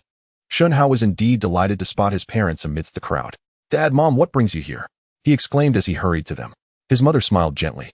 It's our Xiao Hao's college entrance examination. As parents, how could we possibly miss such a significant event? But your health hasn't fully recovered yet. What if you overexert yourselves? Shen Hao expressed his concern. Shen Dazhong quickly explained, initially, I was against it, but your mother consulted the doctor, who assured us that she is nearly fully healed. That's why we rushed back. Thank goodness, Shen Hao sighed in relief. As the family exchanged pleasantries, a figure brushed past them. Shen Hao instinctively glanced over to see Hu Yang, a classmate with whom he shared a good rapport, passing by. Hu Yang's expression was grave, his gaze fixed ahead, and his right hand was bandaged, suggesting he had sustained a serious injury. Following his line of sight, Shen Hao spotted another classmate, Zhang Ping. Oh no, how could I have forgotten this? A sense of foreboding washed over Shen Hao as he recalled a critical event. On this very day in his previous life, Hu Yang had stabbed Zhang Ping outside the examination hall due to a dispute stemming from Zhang Ping's father, a contractor, failing to pay Hu Yang's parents for their labor. When they sought compensation, they were met with violence instead. Hu Yang's right hand had been broken in the altercation, preventing him from taking the entrance exam, and he had channeled his wrath towards Zhang Ping. As a result of this incident, Zhang Ping, who was usually honest and diligent, not only missed his exam but narrowly escaped death. Hu Yang, in turn, was sentenced to 10 years for intentional injury, and by the time he was released, he had become estranged from society, ultimately opening a small restaurant in the county after enduring numerous hardships. In his previous life, every time Shen Hao returned to his hometown, he would dine at Hu Yang's establishment, where Hu Yang would often drink excessively, lamenting the foolishness of his past actions and asserting that had it not been for that incident, his life would not have spiraled into such disarray. Hu Yang, let us witness together how your life might have unfolded had that event never transpired, Shen Hao whispered softly. After bidding farewell to his parents, he swiftly made his way toward Hu Yang, sending a text to Zhou Jun along the way. No matter the perspective, he had to prevent this tragedy from recurring. Chapter 88. I am here to help you, Hu Yang. Shen Hao approached Hu Yang from behind, seizing his uninjured left hand. Is that you, Shen Hao? Hu Yang exclaimed, visibly startled. Upon turning to see Shen Hao, he exhaled in relief. What happened to your hand? Shen Hao inquired, feigning ignorance. Hu Yang glanced at his right hand, instinctively shook his head, and then falsely asserted, it's nothing, just a minor injury from a fall. Doesn't that mean you can't take the college entrance exam? Yes. Hu Yang replied absently, quickly redirecting his gaze to focus intently on Zhang Ping. Shen Hao engaged him in casual conversation, hoping to buy time until Zhou Jun arrived. He understood that he could not thwart Hu Yang's intentions alone. Candidates may enter the examination hall, a teacher announced through a loudspeaker minutes later. The examinees bid farewell to their parents and surged into the venue like a flock. Shen Hao, hurry into the exam hall. Don't waste time. Hu Yang urged as he noticed Zhang Ping heading toward the entrance, preparing to follow. No rush. Shen Hao exclaimed, swiftly pulling him back. There's still an hour until it begins. It's too crowded right now. Stay and chat with me for a while. I have things to do. We can talk another time, Hu Yang replied, frowning as he attempted to shake off Shen Hao and move forward. In a determined stride, Shen Hao stepped forward, grabbing him once more. Annoyed, Hu Yang turned around and snapped. Shen Hao, what on earth are you trying to achieve? I'm trying to prevent you from making a foolish decision, Shen Hao replied, his tone serious.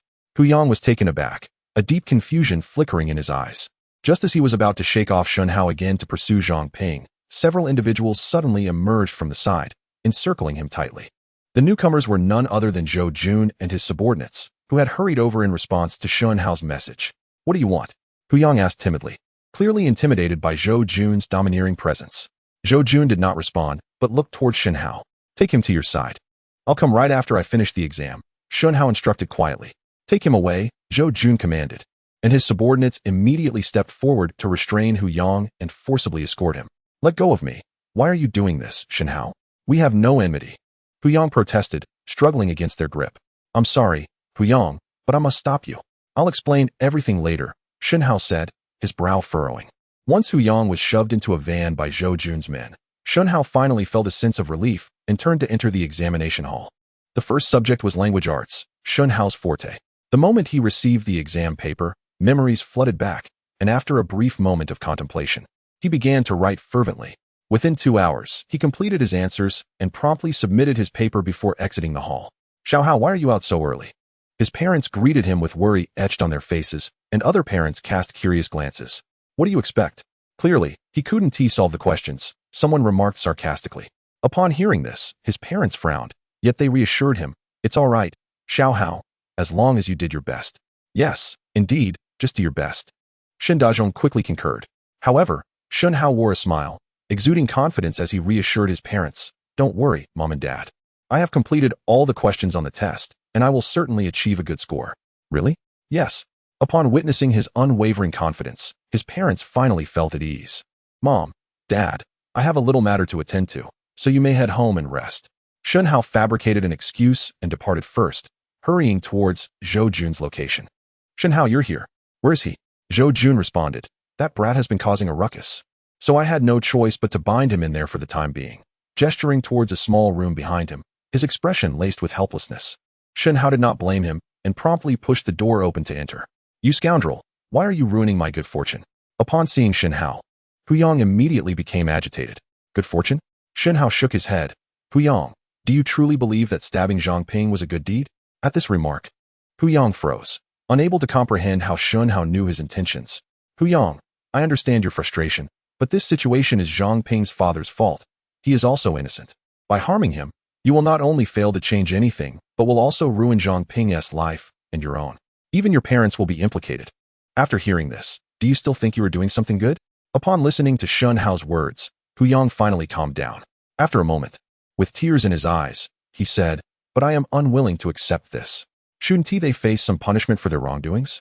Those who do evil will inevitably face retribution, Shen Hao replied solemnly. Hearing this, Hu Yang transitioned from tears to laughter, despair etched on his face as he said, forget it, Shen Hao, don't try to comfort me. They are wealthy and powerful. What can I do against them? Here's the plan. You take a few days to calm down. After the college entrance examination, I will resolve this matter for you. If I cannot succeed, you may do as you wish. How does that sound? Shen Hao proposed after a moment of hesitation. You will handle it? What can you do? Upon hearing this, Zhou Jun became displeased. What? Do you look down on my brother? Brother? Hu Yang was perplexed, wondering when Shen Hao had become acquainted with Zhou Jun, and was momentarily taken aback by the term. Since you doubt my capability, I will hand this matter over to Zhou Jun. You should know who his father is.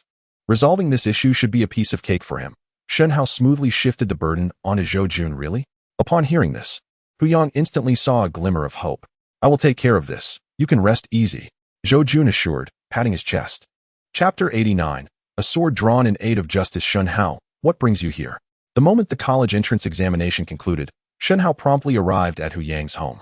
Hu Yang, slightly puzzled by his sudden appearance, inquired, "Did you forget? I said I would help you seek justice after the exams," Shen Hao replied.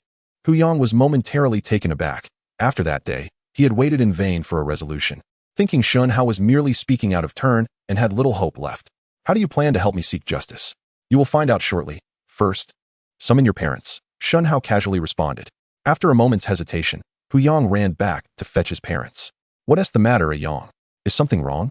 Confronted by his parents' inquiries, Hu Yang found himself at a loss for words, hastily directing his gaze towards Shen Hao. Shen Hao pointed ahead, declaring, "They've arrived." Hu Yang lifted his eyes to see a van slowly approaching them, the very vehicle that had taken him away that fateful day with Zhou Jun and his associates. Soon, the van came to a stop before them, and Zhou Jun was the first to leap from the vehicle. "Boss, you've brought them, right?" Shen Hao inquired in a low voice. "Indeed," Zhou Jun affirmed, nodding while patting the side of the van. He then swiftly opened the door, and Zheng Biao along with Xiao Hongmao jumped out in quick succession. Upon seeing Shen Hao, they hurriedly offered respectful greetings. "What is happening here?" Hu Yang's parents were utterly bewildered by the unfolding drama and felt a growing sense of panic. For Xiao Hongmao and Zheng Biao clearly did not exude an aura of benevolence. "Get out! Are you waiting for an invitation?" Zhou Jun barked sharply at the occupants inside the van. Moments later, a middle-aged man cautiously poked his head out of the vehicle, his face a mask of trepidation. "Zhang Song." Hu Yang's parents suddenly became exceedingly tense, pulling Hu Yang protectively behind them. It turned out that this man was none other than Zhang Ping's father, the very instigator responsible for injuring their family, which explained their alarm. "Why have you come here, Zhang?" Hu Yang's mother exclaimed, her voice trembling. "You broke our son's arm, preventing him from taking his college entrance examination. Why can you not leave us in peace?" Tears streamed down her face as she spoke, clearly mistaking Zhang Song's intentions. "Auntie, please do not be alarmed. He is not here to trouble you, but rather to offer his sincere apologies," Shen Hao quickly interjected. "Apologize to us? How can that be?" Hu Yang's parents wore expressions of skepticism, their wariness palpable. Just then, Zhou Jun gave Zhang Song a shove, sending him stumbling forward until he stood before them. After casting a glance at Hu Yang's father, he appeared deeply remorseful. "Old Hu, the events of the past were entirely my fault. I am unworthy of being called human. I apologize to you. I beg for your forgiveness." He then produced a black bag from his coat and pressed it into Hu Yang's father's hands. "Old Hu, inside this bag is 30,000 yuan. 10,000 is the wages owed to you both, and the remaining 20,000 should serve as compensation. I implore you to accept it." Is he truly here to apologize? Hu Yang's father stood in stunned silence, unable to fathom why Zhang Song would suddenly behave in such a manner. "Esteemed young gentleman, I have offered my apologies and provided compensation. May I now be allowed to leave?" Zhang Song looked back, his eyes pleading as he regarded Zhou Jun and the others. Zhou Jun's expression darkened as he retorted, "What you seek depends on whether they choose to forgive you." Hu Yang's father, known for his honesty and integrity, quickly interjected, "Young man, perhaps you should allow him to go. If you dare to bully honest people again, I, Zhou Jun, guarantee you will find it impossible to survive in Jiangbei County. Now, be gone." Zhou Jun glared at Zhang Song, delivering a fierce warning. Zhang Song hurriedly nodded vigorously, then fled in a panic. "Thank you, young people, for seeking justice for our family. We are truly grateful." Hu Yang's parents expressed their gratitude while pulling out a stack of money from a bag and handing it over. "Indeed, Auntie, we simply could not stand idly by in the face of injustice. Accepting your money feels inappropriate." Zhou Jun vigorously shook his head, rejecting the offer with an air of chivalry. Thank you. You are all such wonderful children." Hu Yang's mother trembled slightly as she held the money, tears of gratitude streaming down her face. "Thank you, Shen Hao. Not only did you help our family regain justice, but you also prevented me from making a foolish mistake. I even blamed you at first. I feel so remorseful," Hu Yang said, lowering his head in deep regret as he approached Shen Hao. Shen Hao gently patted his shoulder in reassurance, saying, "It's all right. At least nothing has happened, right?" "Yes," Hu Yang nodded. "But it's a pity that I missed the college entrance examination." Hu Yang's mother sighed. "There's nothing to regret, Mom. My grades were poor anyway. Even if I had participated, I wouldn't have been able to succeed," Hu Yang insisted, shaking his head vigorously.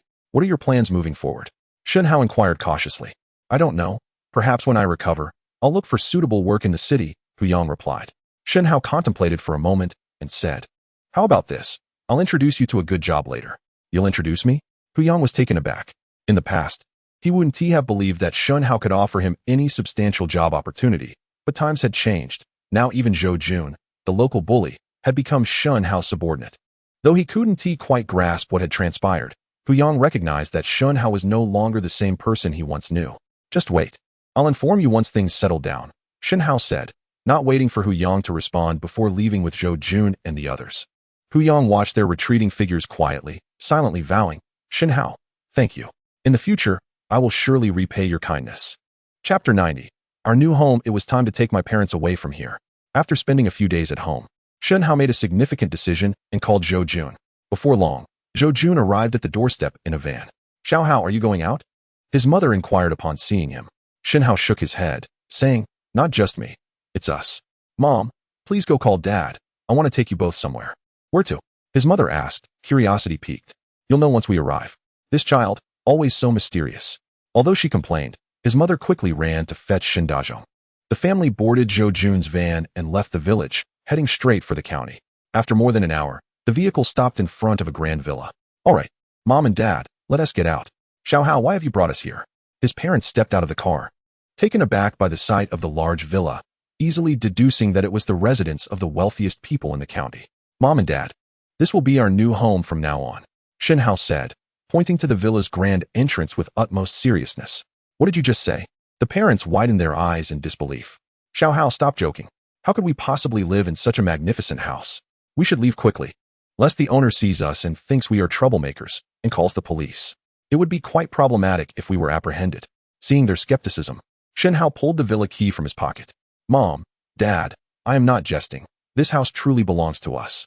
If you do not believe me, you can try the key to see if it opens the door. The parents exchanged glances, still unable to believe it, and urged Shen Hao once more to leave to avoid attracting trouble. Shen Hao boldly shoved the key into his father Shen Dazhong's hand and nudged him toward the villa door. After much persuasion, Shen Dazhong finally mustered the courage to insert the key into the lock.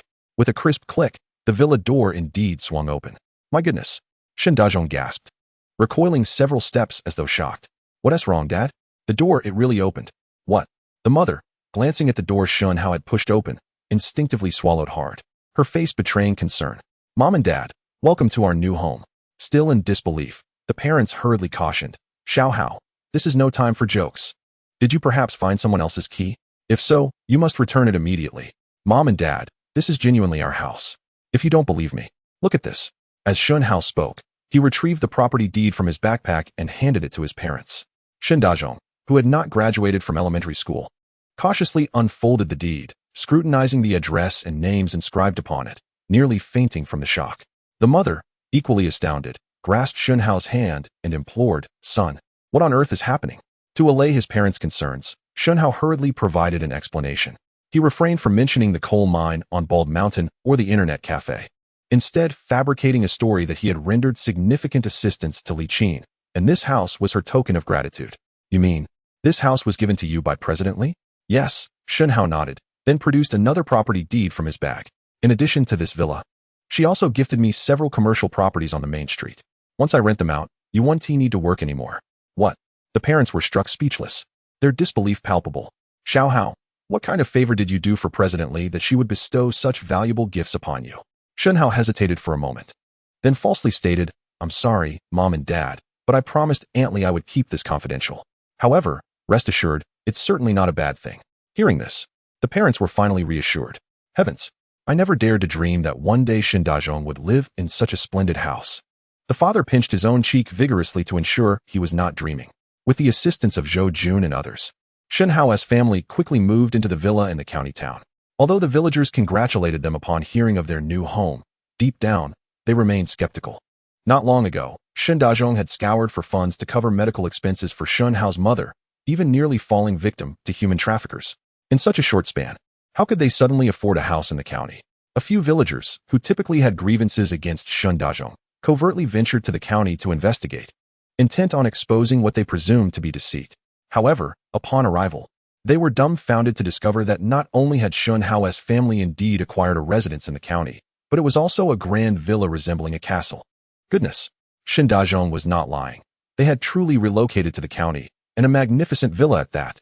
Is this for real? How could they have amassed such wealth so suddenly? Who knows? Perhaps they won the lottery. News spread swiftly among the neighbors, with speculations running rampant. From that moment on, Shen Hao's family was inundated with visitors bearing gifts. including those relatives who had vanished upon hearing of Shen Hao's mother's grave illness, now reappearing like mushrooms after rain. On this particular day, as Shen Hao prepared to check his college entrance examination results, he descended the stairs only to find a large gathering in the living room, all of whom were relatives from his mother's side. Realizing they were likely there for ulterior motives, he paused and observed discreetly. "Big sister, how is your health now? I wanted to visit you, but I've been tied up," one relative inquired. "Aunt, I brought you some supplements from the provincial capital. They will be beneficial for your health," another chimed in. The relatives surrounded Shen Hao's parents, exchanging feigned words of concern and offering various gifts. Shen's mother, being amiable, smiled in return, while the straightforward Shen Dazhong wore a frown, thinking to himself, "When I was beseeching each of you for help, nearly on my knees, you did not exhibit such concern. Now that our lives have improved, you suddenly have a change of heart? How absurd. Big sister, your family's circumstances have improved so much. Have you discovered a lucrative opportunity?" asked one of the relatives. "Aunt, we are family. If you have found a way to prosper, you must share it with us," another implored. "Aunt, I recently found a girlfriend, and we are discussing marriage, but as you know our situation, could you lend me 50,000 yuan for the dowry?" Just as Shen Hao anticipated, the relatives soon revealed their true intentions, with each request becoming increasingly outrageous. Faced with this situation, Shen's mother was clearly overwhelmed and quickly glanced at Shen Dazhong for support. Naturally, Shen Dazhong, already harboring dissatisfaction towards these people, stood up abruptly. "It's not that we do not wish to help, but we do not have any spare funds at the moment. I apologize." Upon hearing this, the smiles froze on the relatives' faces. "Brother-in-law, you truly jest. With such a large house, how could you possibly be short on money?" Shen Hao's second aunt was the first to respond, her face still adorned with a smile. "Uncle, the favors we ask of you are merely trifles, insignificant in light of our family's current predicament. There is truly no need for such reluctance." Meng Bo, who had always looked down upon Shen Hao's family, followed suit, speaking as if Shen Hao owed him something. Shen Dazhong furrowed his brow and patiently explained, "I am not deceiving you. We genuinely lack the funds. Sister Xiaobo, let me be frank. This house was not purchased by us. It was a gift bestowed upon Xiao Hao by a prominent benefactor for his assistance. Our family is indeed without money." Shen Mu, fearing a misunderstanding would deepen, elucidated the situation. Yet those present remained deaf to her words, responding with sarcasm. "Enough, big sister. If you don't wish to assist, then simply say so, but fabricating such nonsense to fool us? Do you take us for 3-year-olds? Precisely. If one must deceive, one ought to do so with a semblance of plausibility. How could Shen Hao possess such capabilities? It is often said that wealth breeds a disregard for kin. Today, I have witnessed this firsthand." "You." Shen Mu's brow knit tightly, rendered speechless. Shen Dazhong clenched his teeth, preparing to engage them in earnest debate, when Shen Hao, unable to tolerate their bullying of his parents, rushed downstairs. "Disregard for kin?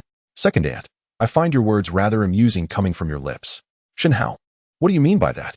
The second aunt glared at him, as if she wished to devour him whole. Shen Hao remained unfazed, retorting with a cold smile. "Am I mistaken? For many years, my parents have extended their assistance to you.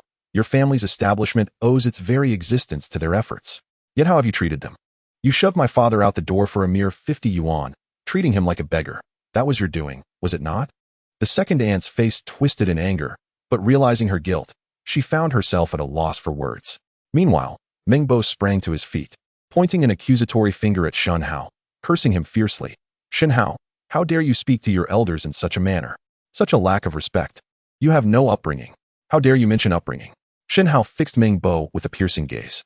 "Throughout your life, have you ever regarded an elder with respect? If memory serves, it was your theft of our grandfather's life savings that drove him to his grave. When my mother reproached you, did you not vehemently deny our kinship? How is it that you now have the audacity to call me aunt? Shen Hao, cease your slander. When have I ever committed such acts?" Meng Bo spluttered in fury, though his face betrayed a palpable guilt. Shen Hao, weary of their futile exchanges, stated plainly, "My parents have already conveyed the situation to you with utmost clarity. Believe it or not is your choice. In any case, our family has no means of wealth, nor can we lend you any money. You may take your leave." Upon hearing this, the assembly was outraged. "Sister, is this the son you raised? Is it merely because he has some money that he struts about with such arrogance?" Shen Hao and his family dismissed their tirades, silently signaling to his parents to remain unfazed. After a time, the group, having grown bored of their own vitriol, departed in discontent. "Xiao Hao, do you think this is wise?" his mother inquired, her brow furrowed as she watched the retreating figures of their relatives. There is nothing unwise about it, Shen Hao replied without hesitation. Whenever Shen Hao reflects upon the deeds of those individuals in their previous lives, a seething anger ignites within him. Seizing the opportunity presented by the next few days, he intends to vent the grievances accumulated from his past existence. Mom, Dad, I'm off to school. The results are out today. Today? So soon? May the heavens bless us. Our little Hao must achieve great success. Rest assured, Shen Hao replied with unwavering confidence before hastily departing for school. Chapter 92. A stone to ask the way 630 points? How could I possibly score 630? This exceeded my previous life S score by more than 60 points. Upon receiving his results, Shen Hao was utterly astonished. He had intended to share this joyous news with Liang Feng, perhaps to boast a little, but after searching high and low, he found no trace of Liang Feng. That guy probably knows his results are dismal and couldn't he be bothered to check. Well, I'll save my bragging for later. Without further thought, Shen Hao returned home, buoyed by his remarkable achievement. My heavens, am I seeing this correctly? Such a high score? Upon glimpsing the score report, Shen Dazhong was left speechless, utterly incredulous. So, what do you think, Mom and Dad? I told you I would surely achieve a good result. Shen Hao beamed with pride. His parents responded with enthusiastic thumbs up. By the way, what kind of university can this score get me into? Without hesitation, Shen Hao replied, aside from a few top-tier universities, I should have no trouble getting into the others. Really? His mother exclaimed, grabbing his arm. This is wonderful. Our little Hao is destined for greatness. Have you thought about which school you want to attend? Shen Dazhong inquired. Shen Hao shook his head, acknowledging that he needed to contemplate this decision carefully. Upon returning to his room, Shen Hao propped his chin on his hand, deeply considering the matter of his university applications. With this score, the choices were plentiful. However, for him at this moment, the choice of university seemed to bear little significance. After much deliberation, he ultimately decided not to choose any other institution and opted for the provincial Mingzhu University, which he had attended in his previous life. His reasons for this choice were twofold. Firstly, he had spent 4 years there, becoming well acquainted with the environment, and there were many individuals who could be instrumental in his future business endeavors, rendering the need to navigate an unfamiliar setting unnecessary. Secondly, and most importantly, Mingzhu University was home to the woman he had long cherished. From the day he realized he had been reborn, Shen Hao vowed to find her in this life and to rectify the shortcomings of his previous existence. Before he knew it, the day of submitting applications arrived, and without hesitation, Shen Hao selected Mingzhu University, filling out only this one choice. When his parents inquired why he did not choose a more prestigious school, he explained his reasoning, and they refrained from further objection. Just after submitting his application, his phone buzzed in his pocket. Upon retrieving it, he saw it was a call from Li Qin. Hello, Shen Hao. I heard you scored highly. Congratulations. Thank you. Aunt Li, Su Qiao has consistently excelled, so her score should be even higher. She must be able to attend one of the top universities in the country. Shen Hao offered politely. Oh, don't mention it. That girl performed poorly this time, Li Qin responded. For reasons unknown, Shen Hao had an inkling that she did not seem to feel regret over her daughter's poor examination results. Rather, she appeared somewhat pleased. By the way, Shen Hao, which university do you plan to apply to? Upon hearing her inquiry, Shen Hao suddenly realized. If he was not mistaken, Li Qin's call was not merely a casual check-in, but rather a means to gauge the waters on behalf of Su Qiao, or more accurately, for their family. I have already submitted my application. I am aiming for provincial Mingzhu University. Despite surmising Li Qin's intentions, Shen Hao ultimately responded candidly. Mingzhu University? If I recall correctly, the admission score for that institution hovers around 560 or 70. Wouldn't applying there be a waste of several points? Li Qin expressed her confusion. Shen Hao offered no further explanation, merely stating that he had confidence in Mingzhu University and preferred not to be too far from home. While Li Qin could not fathom Shen Hao's thoughts, she was aware that his choice of university must have a purpose behind it. It is indeed beneficial to study close to home, she said after a moment's silence, before concluding the call. It seems that soon, familiar faces will be seen again. Shen Hao remarked lazily as he stretched. Just as he had anticipated, after hanging up, Li Qin immediately sought out Su Qiao, who was waiting at the computer. Apply to Mingzhu University. What? Mingzhu University? Su Qiao's large eyes brimmed with confusion. Mom, my score exceeds the admission threshold for that school by nearly 70 points. Are you certain you want me to apply? After careful consideration, Li Qin finally nodded emphatically, saying, Daughter, I am doing this for the future of our family and for you. I hope you can understand. Is this truly worthwhile? Despite her heart being filled with doubt and helplessness, Su Qiao ultimately chose to comply with her mother's wishes. Meanwhile, Li Qingqing, just as in her previous life, also applied to Mingzhu University. Upon discovering that Shen Hao had applied to the same institution, she was overjoyed. Shen Hao, it seems you are fated to remain within my grasp. Just wait, I shall not make it easy for you. Chapter 93. A dose of reality. Where has Liang Feng vanished to? I haven't seen him since the college entrance examination, and he isn't answering his phone. Could something have happened? After managing his college application matters, Shen Hao recalled Liang Feng and, out of concern, called upon Zhou Jun to accompany him to check on him. Upon returning to the village, he noticed that everyone he encountered was whispering and pointing at him, some even displaying disdain, as if he had committed some grave transgression. Shen Hao, why do the villagers look at you so oddly? Zhou Jun inquired curiously. Shen Hao shook his head. I don't know. Who cares? In truth, he knew all too well that it was merely a few relatives who had visited his home, left empty-handed, and harbored resentment, returning to spread malicious gossip about him. Naturally, the villagers, ever gullible, took their words as truth, perceiving Shen Hao's family as one that, upon acquiring wealth, turned its back on kin.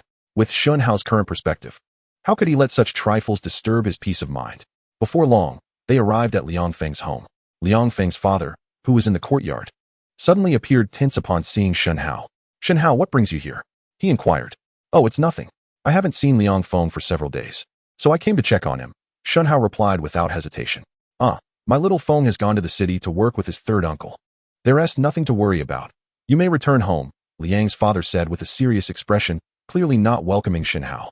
Seeing through the facade, Shen Hao grew weary of idle chatter and called out loudly to the house. Liang Feng, are you home? Hey, you child. Didn't I tell you that little Feng isn't here? Why are you still calling out? Liang's father grew increasingly flustered. Before he could finish, a voice responded from inside. Shen Hao, my dad locked me in my room. I can't get out. You must help me. What? Shen Hao was bewildered. Uncle, why have you locked Liang Feng up? It's all because of you. Liang Feng, visibly disgruntled, interjected. Because of me? I merely suggested that little Feng go to the city to work with his third uncle. But he stubbornly refused, insisting on following you. He even mentioned that you promised he would become a big boss one day. Is that true? Indeed. Shen Hao nodded emphatically. But I spoke the truth. As long as Liang Feng accompanies me, he will undoubtedly achieve great success.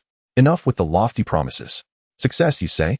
I know you have some ability now, but if you cannot even assist your own relatives, how could you possibly help my little Feng? As a father, shouldn't I prioritize my own son? Shen Hao furrowed his brow, initially wishing to clarify his relationship with those relatives, but realizing it would be futile. He abandoned the thought. Uncle, Liang Feng and I grew up together like brothers. I would never let him suffer. You can trust him to come with me. Shen Hao, stop painting grand visions for me. If you truly want me to believe that you will help my little Feng, then demonstrate it with something tangible. Liang's father interrupted. Speaking earnestly, Shen Hao tentatively asked, what do you mean by something tangible? I don't expect little Feng to become a great success, but his third uncle has already arranged a job at the factory with a monthly salary of 800. Including bonuses, he would earn at least 10,000 a year. If you wish for him to abandon this job and follow you, then you must first pay him the equivalent of 3 years' salary. No, 5 years. Liang's father calculated, ultimately revealing that it was all about the money. Very well, if that is what you deem tangible, I can agree to it. Shen Hao readily acquiesced, instructing Zhou Jun to drive him to the bank to withdraw 100,000 yuan. Upon returning to Liang's home, he placed the money before Liang's father. Such a large sum. Liang's father's eyes sparkled at the sight of the bundles of cash, and he instinctively swallowed hard. Can you release him now? Shen Hao asked coldly. Of course. You truly are noble-hearted. My little Feng has not misjudged you. Let him go with you, uncle is at ease. Liang Feng nodded repeatedly, then hurriedly took the money and dashed back into the house. Watching his retreating figure, Shen Hao could not help but scoff. Reflecting how vividly the adage money can make the devil push the mill was being brought to life. Before long, Liang's father emerged, leading Liang Feng. Shen Hao, you have finally come to rescue me. Liang Feng dashed to Shen Hao's side, looking at him with a pitiful expression. Liang's father cleared his throat and solemnly advised. Xiao Feng, from now on, you must diligently follow Shen Hao and never slack off. Liang Feng said nothing, merely shot an annoyed glance at his father before departing with Shen Hao. Upon returning to the county, Shen Hao first took the famished Liang Feng, who had been on a hunger strike for several days, out for a hearty meal, and then prepared to bring him to his residence. Just as they were halfway there, he received a call from Dan Liang, informing him that he had completed his inspection and returned to Jiangbei County. Shen Hao glanced at the date. It had been less than 20 days since Dan Liang's departure, and he had to commend the efficiency of his work. Where are you now? Shen Hao inquired. At the county guest house, came the reply. All right, I will be there shortly. After hanging up, Shen Hao promptly instructed Zhou Jun to turn the car around and head to the county guest house in haste. Chapter 94. A cautious voyage ensures safety. Boss. Shen boss, greetings. You have worked hard these days. It was no trouble, it was my duty. Now, let us discuss the results of your inspection. Upon meeting at the guest house, Shen Hao exchanged pleasantries with the brothers Dan Liang and Li Ming before steering the conversation toward the matter at hand. Dan Liang quickly produced a black notebook and handed it to Shen Hao. During this time, we have visited all the counties and towns in our city. Most of these places already have internet cafes, with only a few lacking. I have assessed them based on various factors, categorized the market, and devised different market development models for your review. Shen Hao opened the notebook and examined it meticulously, a smile of satisfaction spreading across his face. Excellent. With your market research report, we can sound the clarion call and embark on our expansion. Dan Liang nodded in agreement, stating, my intention is to advance simultaneously. If we open 50 stores at once, it will surely make a striking impression. No sooner had he spoken than Li Ming interjected. Wouldn't that be too rash? Perhaps we should open a few at a time instead? Dan Liang remained silent, simply observing Shen Hao, as it was ultimately his decision to make. My thoughts align with Dan Liang's. Shen Hao responded almost immediately, but added, before we proceed, we must first register a company. Register a company? Dan Liang questioned, slightly perplexed. Shen Hao elaborated, we need a qualified company as our principal entity to open stores on a large scale. Otherwise, we may encounter unnecessary complications. Moreover, having a parent company would facilitate smoother personnel allocation and financial operations. After all, opening 50 stores in one go cannot rely solely on the two of you. A sufficiently staffed team is essential. Understanding dawned on Dan Liang, and he sheepishly admitted, you have thought this through, boss. I was only considering doing it myself. I shall return to the city at once to find a suitable location for the company. No need for that. Shen Hao waved his hand. I have a perfect place in mind. After informing his parents via phone call, Shen Hao, accompanied by his companions, departed from the inn, setting forth towards the city. Upon seeing the luxurious vehicle belonging to Dan Liang, Zhou Jun's eyes sparkled with excitement, contrasting starkly with his own modest van. Do you fancy this car? Shen Hao inquired as he approached. Zhou Jun nodded vigorously, exclaiming that it was indeed a grand Mercedes, a rarity not just in their county, but likely in the entire city as well. If you like it, save up and buy one for yourself, Shen Hao teased. Zhou Jun rolled his eyes, jesting that he initially thought Shen Hao might gift him one. However, he felt too embarrassed to accept such a generous offer, considering all that Shen Hao had already provided him. Not to mention, the shares in several entertainment venues were worth millions, yielding dividends of several thousand each month. With prudent spending, Zhou Jun could indeed acquire a Mercedes in due time. Thus Shen Hao's teasing held a kernel of truth. This is the place, Shen Hao announced as they arrived at a recently constructed office building in the city center, taking the elevator to the 8th floor. This place is truly remarkable. Those who work here must belong to substantial companies. They marveled, still astounded despite having been informed of Shen Hao's ownership of an office building during their journey. Boss, which direction is your office? Dan Liang was the first to regain his composure, inquiring. Shen Hao gestured around, replying, the entire floor belongs to me. What? The entire floor is yours? Dan Liang exclaimed, incredulous. He calculated that this expansive office space, exceeding 1,000 square meters, would be valued at no less than 5 million at current prices. 5 million. In a somewhat economically lagging county, that would make one a tycoon. The depth of Shen Hao's resources was indeed astonishing. Don't just stand there. Let us go inside and explore. Shen Hao beckoned, leading them through the entrance. This was his first visit since acquiring the premises from Pansheng, and it exceeded his expectations significantly. Dan Liang, you should visit the Industrial and Commercial Bureau tomorrow to get the business license sorted. We'll name the company Lingyun Network Technology Company, Limited. After touring the office, Shen Hao focused on the next step. Understood, Dan Liang nodded, then asked, who will be the legal representative? Use my name. I trust you, Shen Hao replied without hesitation, ostensibly expressing absolute faith in Dan Liang, while simultaneously safeguarding his interests. Despite everything proceeding smoothly thus far, the future held uncertainties. Caution is the mother of safety, he thought.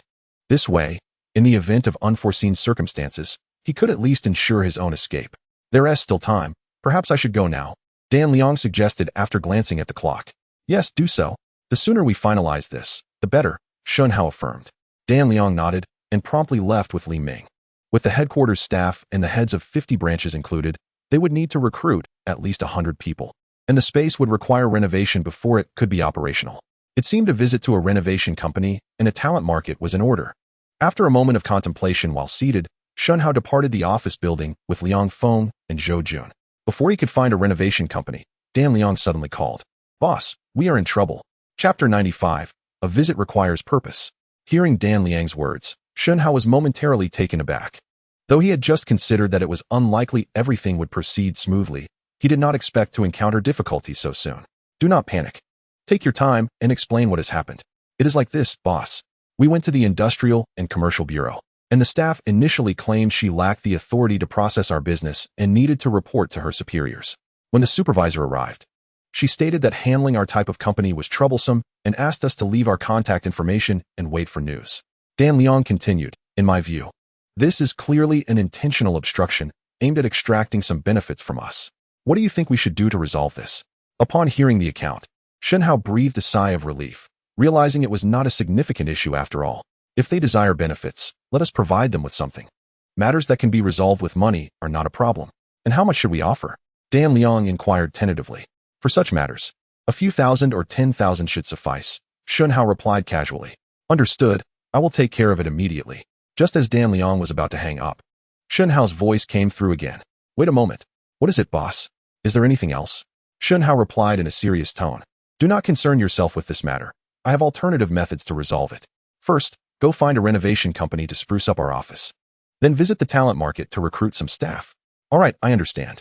Dan Liang did not ask further and promptly agreed before ending the call. Shen Hao opened his phone's contact list, scrolling down while muttering to himself, "It is not that I am unwilling to spend this money. It is simply not worth it to hand it over to such individuals without reason. Moreover, if that person remains untroubled for life, it would be fine. However, should any issues arise in the future, our company would likely be entangled as well." At this point, his hand paused, the screen freezing on a contact labeled Yi. Shen Hao glanced at the time, hesitated for a moment, and then pressed the dial button. Beep, beep, beep. "Shen Hao, why are you calling me all of a sudden? Is there something you need?" As the phone rang to its final tones, it was answered, revealing a deep voice tinged with surprise. "Nothing much. I happen to be in the city and wanted to check if Secretary Yi is available for a visit," Shen Hao said politely. On the other end was none other than Yi Quan. "A visit?" Yi Quan paused for a moment, perhaps contemplating. Ultimately, he responded with a smile. "All right. I happen to be on leave these days. I will send you my address. You can come directly to my home." "Very well." Shen Hao felt a wave of relief wash over him. Once Yi Quan sent the address, he immediately instructed Zhou Jun to take him there. 41, Ming Street. "This is it." Shen Hao approached a two-story villa with a yard, verifying the number before knocking on the door. "May I ask whom you are looking for?" Shortly after, a woman in her 50s opened the door. "Hello, my name is Shen Hao, and I am here to visit Secretary Yi. I would appreciate it if you could inform him," Shen Hao said courteously. Before the woman could utter a word, the voice of Yi Quan resonated from the small Western-style house behind her. "Let him in. He is my guest." Upon hearing this, the woman promptly stepped aside, gesturing for him to enter. "Secretary Yi, it has been a while," Shen Hao remarked as he walked into the living room. Yi Quan, who was leisurely perusing a newspaper, slowly lowered it and adjusted his glasses to scrutinize Shen Hao. "You arrive empty-handed for a visit? Surely you are trying to avoid suspicion and trouble." Shen Hao scratched his head, chuckling. Yi Quan smiled slightly. "You are quite astute. Please, take a seat." No sooner had Shen Hao settled down than Yi Quan inquired. "I heard your college entrance examination results were commendable?" "Not too shabby," Shen Hao replied, somewhat sheepishly. 630 is hardly modest. You truly are humble. But I can only imagine how many would be irked if they heard you say that," Yi Quan teased. Before Shen Hao could respond, Yi Quan continued. "A few days ago, I heard from the leaders in your county that you transferred your shares in the Tuho Mountain coal mine to Pan from the city. Is that true?" Taken aback by this revelation, Shen Hao thought to himself, "It seems Secretary Yi has been quietly observing my every move since that incident." Indeed, it is true. Since Yi Quan was already aware, Shen Hao felt no need to conceal the truth. Such a lucrative deal, why consider transferring it to someone else? "I need funds, but the capital recovery cycle in the coal business is too lengthy. I cannot afford to wait," Shen Hao replied without hesitation. "Need money?" Yi Quan expressed his bewilderment. At such a young age, why the urgency for so much? "To conduct business," Shen Hao replied with resolute determination. "Secretary Yi, the reason I sought you out today is precisely because of this matter. I knew you would not come without a purpose, Yi Quan said, adopting an all-seeing demeanor. Go ahead, but I must clarify that I will not assist you in anything against my principles. Rest assured, Secretary Yi, I am well aware of your integrity. Shen Hao flattered him before elaborating on his idea of establishing a chain of internet cafes. A chain of internet cafes? Now, that is a splendid idea. You certainly possess a sharp business acumen. Yi Quan acknowledged after reflecting on it. You mentioned encountering some difficulties? Yes. Shen Hao recounted Shan Liang's troubling encounter at the Industry and Commerce Bureau. Yi Quan, upon hearing this, erupted with anger. These scoundrels dare to openly extort money. How audacious. Shen Hao, do not worry. I will handle this matter for you. Thank you, Secretary Yi. Shen Hao promptly expressed his gratitude. Yi Quan waved his hand dismissively. It is but a small effort, and I have high hopes for your project. If successful, it will significantly contribute to our city's economic growth, and I shall fully support it. Upon hearing Yi Quan's words, Shen Hao felt a surge of reassurance, thinking to himself that this visit had indeed been worthwhile. Secretary Yi, I shall await your good news. Shen Hao did not linger further and soon departed to rejoin Shan Liang and the others. Chapter 96, A Grand Presence Boss. I have finalized arrangements with the renovation company. They assured me that they can have everything ready for us in no more than half a month. Shen Hao found Shan Liang just as he emerged from the talent market. Good, half a month should be sufficient. Shen Hao lowered his head in contemplation and inquired, how are things on this side? Are there suitable candidates? So far, we've only found a little over a dozen. I've had the talent market assist us in advertising. And with the competitive conditions we've set, we should be able to recruit sufficient employees swiftly, came the reply. That's good to hear. Sun Liang gazed at Shen Hao for a while before asking, by the way, has the matter with the Industrial and Commercial Bureau been resolved? I'm awaiting news. It should be settled shortly, Shen Hao responded candidly. Less than half an hour later, Shen Hao received a text from Yi Quan, stating that the issue had been resolved and that he should proceed to register the company at the bureau. Now that it's sorted, you can head to the bureau. Just mention that I sent you. Shen Hao informed Shan Liang as he tucked his phone away. So soon? Sun Liang expressed a hint of surprise, but did not press further, promptly driving toward the Industrial and Commercial Bureau. Hello. I'm here to handle the company registration on behalf of Mr. Shen Hao. Shen Hao, please hold on a moment. The staff member checked the computer and found no appointment record for Shen Hao, just as she was about to ask Sun Liang if there had been a mistake. A middle-aged man in a dress shirt approached briskly. Greetings, I am Kalong, the director here. You must be here to assist Mr. Shen Hao with the business matters. Correct? The director? Sun Liang and Li Ming were momentarily taken aback, nodding in acknowledgement after a pause. Please follow me to my office. I will personally oversee your case. Kalong said with a smile, gesturing for them to proceed. Sun Liang and Li exchanged glances, seemingly communicating that Shen Hao's connections were remarkably extensive, enabling them to receive such privileged service from the Bureau's director. The staff at the counter looked on in astonishment, whispering to one another, who exactly is this Mr. Shen? I've never heard of him before. With the director's involvement, the process became significantly simpler. Within half an hour, Sun Liang completed the various formalities that would typically require multiple trips. You may leave now. Your business license will be ready within 3 working days. And I will notify you once it's available, he said. Thank you, Director Ku. The two expressed their gratitude, and Kalong personally escorted them out of the building. I can't believe it was resolved so effortlessly. In this day and age, connections are essential. It seems we truly did not misplace our trust. Our young boss possesses not only substantial financial resources, but also remarkable networking abilities. It's hard to imagine anything he might struggle to accomplish, Li Ming remarked, glancing back at the entrance of the bureau with a sense of admiration. Sun Liang nodded lightly, choosing not to comment, and proceeded to dial Shen Hao's number. Shen Hao, why did you bring us to this godforsaken place? Meanwhile, Shen Hao, feeling somewhat idle, decided to take Zhou Jun and Liang Feng to the outskirts to inspect the dilapidated factory that Pan Cheng had handed over to him. However, upon arrival, they were all taken aback by the sight of the crumbling structure, overgrown with weeds. If I told you that this wretched place is part of my enterprise, would you believe me? Shen Hao remarked, regaining his composure with a hint of melancholy. What did you say? Zhou Jun and Liang Feng exclaimed, their eyes widening in disbelief. Shen Hao did not conceal anything and directly conveyed the transaction between him and Pan Cheng to the two men. Why on earth did you not choose something of greater value? What use is this dilapidated factory, which has been abandoned for who knows how long? Zhou Jun exclaimed in astonishment, feeling that Shen Hao was being unfairly treated. Shen Hao furrowed his brow slightly, thinking to himself, had I known it was like this, I would have never accepted it. Nevertheless, having already accepted it, He could only resign himself to the situation. Although the place was somewhat run down, it boasted a substantial area that might prove useful in the future. I'll leave it as it is for now, he consoled himself with a smile, feeling no immediate inclination to ponder how to turn it into a treasure. Let us go see how things are progressing with Dan Liang and the others. As the three departed the factory and settled into the van, Dan Liang's phone call came through.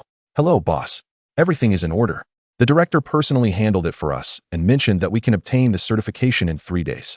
The director personally managed it? Shen Hao blinked, thinking to himself, indeed.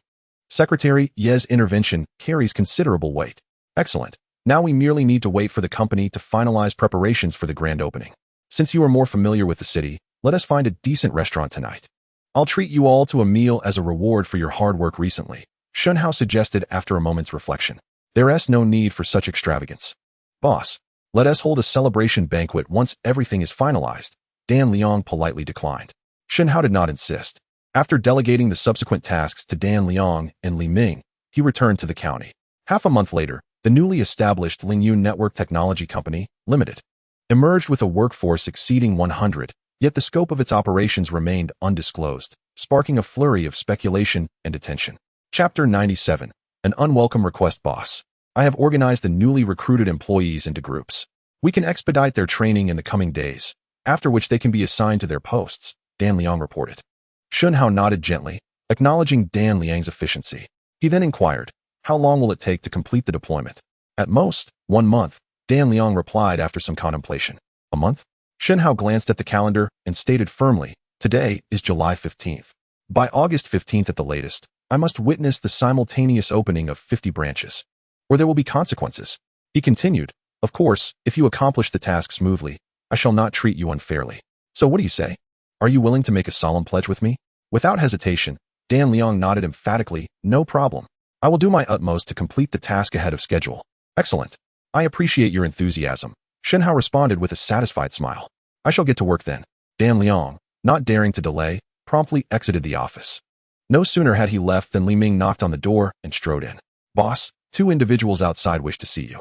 One is named Pan Chung, claiming to be your friend. Pan Chung, what brings him here?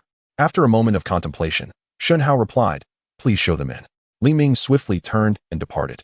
And shortly thereafter, Pan Chung appeared before Shen Hao, accompanied by another man who appeared to be of similar age. Brother Shen, you've done quite well for yourself. In such a short span of time, you have managed to establish such a large company without any prior notice. If only I had known. I could have prepared a congratulatory gift. Upon entering, Pan Chung said with a cheerful smile. Shen Hao stood up, waved his hand modestly, and replied, you flatter me, Mr. Pan. In your eyes, my humble company is hardly worth mentioning. Yet, your information is remarkably astute. I have only just opened, and you are already here. Well, in our small city, any slight breeze of news spreads like wildfire, let alone the emergence of such a significant new enterprise. Pan Chung chuckled. He spoke the truth. Though less than a day had passed since the establishment of Lingyun Network Company, the news had already permeated the city, with many discussing it in hushed tones. Some even placed bets, eager to uncover the nature of this suddenly flourishing business. The reason Pan Chung sought Shen Hao was precisely this. Mr. Pan, who is this? Shen Hao shifted his gaze to another man. Pan Chung responded, oh, how forgetful of me. Allow me to introduce you. This is Mr. Zheng Tao, a good friend of mine. This is Zheng Tao. Shen Hao was momentarily taken aback. He had heard this name mentioned numerous times, particularly by Zhou Jun. Zheng Tao was not only one of the wealthiest tycoons in the city, but also a notorious figure in the underworld, idolized by Zhou Jun.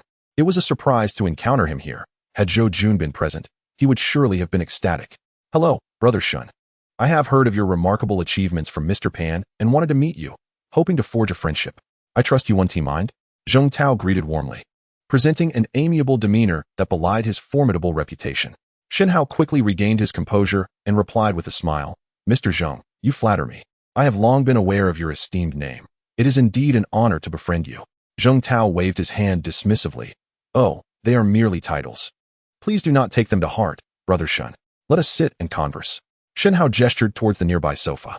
As soon as they were seated, Pan Chung leaned forward eagerly, asking Shen Hao, Brother Shen, everyone is speculating about what your company is actually engaged in.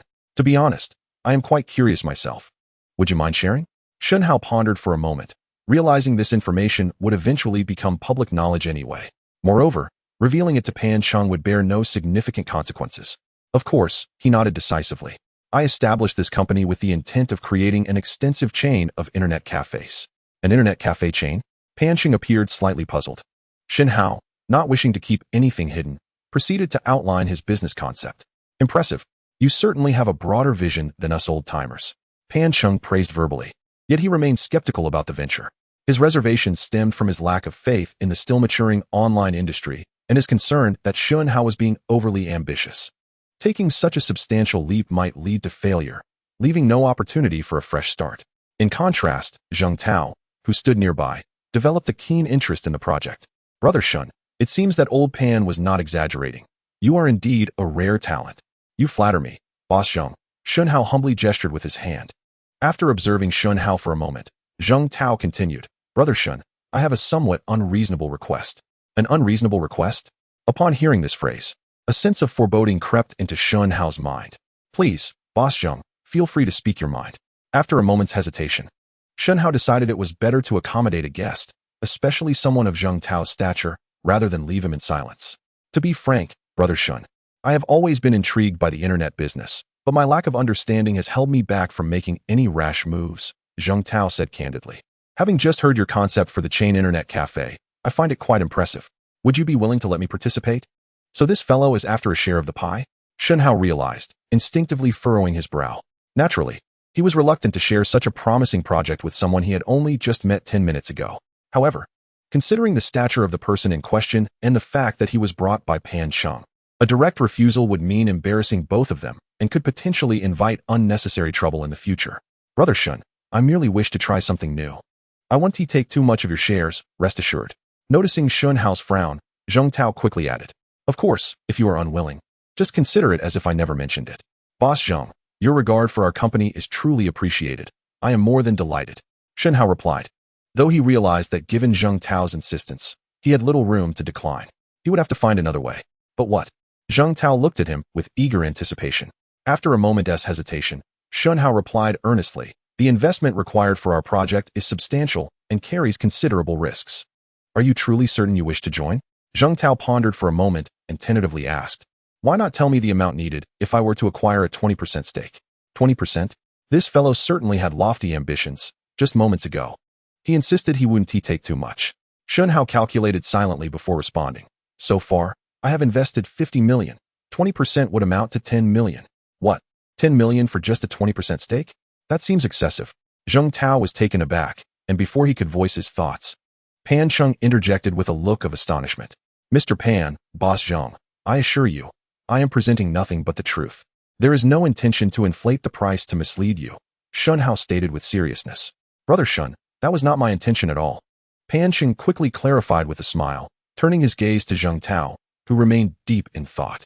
After about half a minute, Zheng Tao suddenly lifted his head and stated with a firm tone, Brother Shen, if you are agreeable, I am prepared to invest 10 million for a 20% stake. Is that so? He has agreed. Shen Hao was taken aback. He had invested merely 10 million in this company, and he had just exaggerated the figure fivefold to intimidate Zheng Tao into retreating, never expecting him to accept the offer. Now, should he decline, the other party might perceive it as a ruse. Since Boss Zheng displayed such discernment and courage, he could only acquiesce to the request, with no option to refuse. Shen Hao reluctantly agreed to Zheng Tao's proposal. In the brief moment of contemplation, he secretly calculated the potential gains. If he could indeed secure the 10 million from Zheng Tao, it would mean recovering his initial investment in one fell swoop. After deducting the 20% and the shares promised to Dan Liang and Li Ming, Shen Hao would retain over 60% of the shares, which would be pure profit. Moreover, with Zheng Tao's influence in the industry, having him as a shareholder could potentially benefit the company's future development. Most importantly, Shen Hao would have ample funding at his disposal, as he still had many aspirations yet to fulfill. Having money bolstered his confidence. Old Zheng, are you certain you won't reconsider? Pan Chung seemed taken aback that Zheng Tao would agree to such a proposal, hastily signaling to him from the side. Zheng Tao glanced at him and shook his head, replying with unwavering resolve, There is nothing to reconsider. I shall consider it a lesson learned at most. Seeing his firm determination to invest in the project, Pan Chung refrained from further protest. Boss Zheng, then let us wish for a fruitful collaboration. Shen Hao extended his right hand to a successful partnership. After formalizing the agreement, Zheng Tao promptly took Pan Sheng and left to prepare the funds. Old Pan, are you out of your mind? Did you not realize that fellow deliberately inflated the price? As they exited the company, Pan Sheng could not help but voice his concern. Zheng Tao nodded, acknowledging the manipulation. Then why proceed with the investment? Pan Sheng queried in bewilderment. Zheng Tao turned to him, stating, if Shen Hao's claims hold true, this project is indeed a rare opportunity. Furthermore, inexplicably, I sensed a unique aura about him, leading me to believe he could reach heights beyond our own aspirations. It's worth the gamble. Pan Sheng was taken aback, utterly unprepared for Zheng Tao's instinctual decision. Little did he know, this seemingly absurd gamble would soon leave him in utter disbelief. Chapter 99, Trouble Afoot Boss. All the branches are ready and can commence operations at any time. After a wait of over 20 days, Shen Hao finally received the encouraging news from Dan Liang on August 12th. Excellent. You all have worked hard during this time. Once everything is running smoothly, I will host a celebration banquet at the finest restaurant in the city. Upon learning that they had completed the task ahead of schedule, Shen Hao was elated. Then I shall express my gratitude on behalf of everyone. Dan Liang replied with a smile, before inquiring, when shall we officially open? Tomorrow. Shen Hao declared decisively. At that moment, he could hardly contain his eagerness to witness the fruits of their labor, unwilling to wait even a single additional day. All right, I will make arrangements immediately. At 9 o'clock tomorrow morning, I assure you that all 50 of our branches will commence operations simultaneously. After Shen Liang assured him, he hung up the phone. This day had finally arrived. Shen Hao took a deep breath. Although he was confident that the outcome would be favorable, he was still filled with anticipation and even a hint of excitement. A few minutes later, he picked up his phone again to relay the news to Zheng Tao, who had recently become the second largest shareholder of the company. What? You've managed to establish 50 branches so swiftly? Zheng Tao exclaimed, utterly astonished.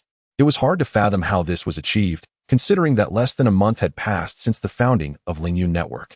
Brother Shen, you are truly remarkable. I can only express my admiration. Zheng Tao said, still in disbelief. There is no need for such astonishment.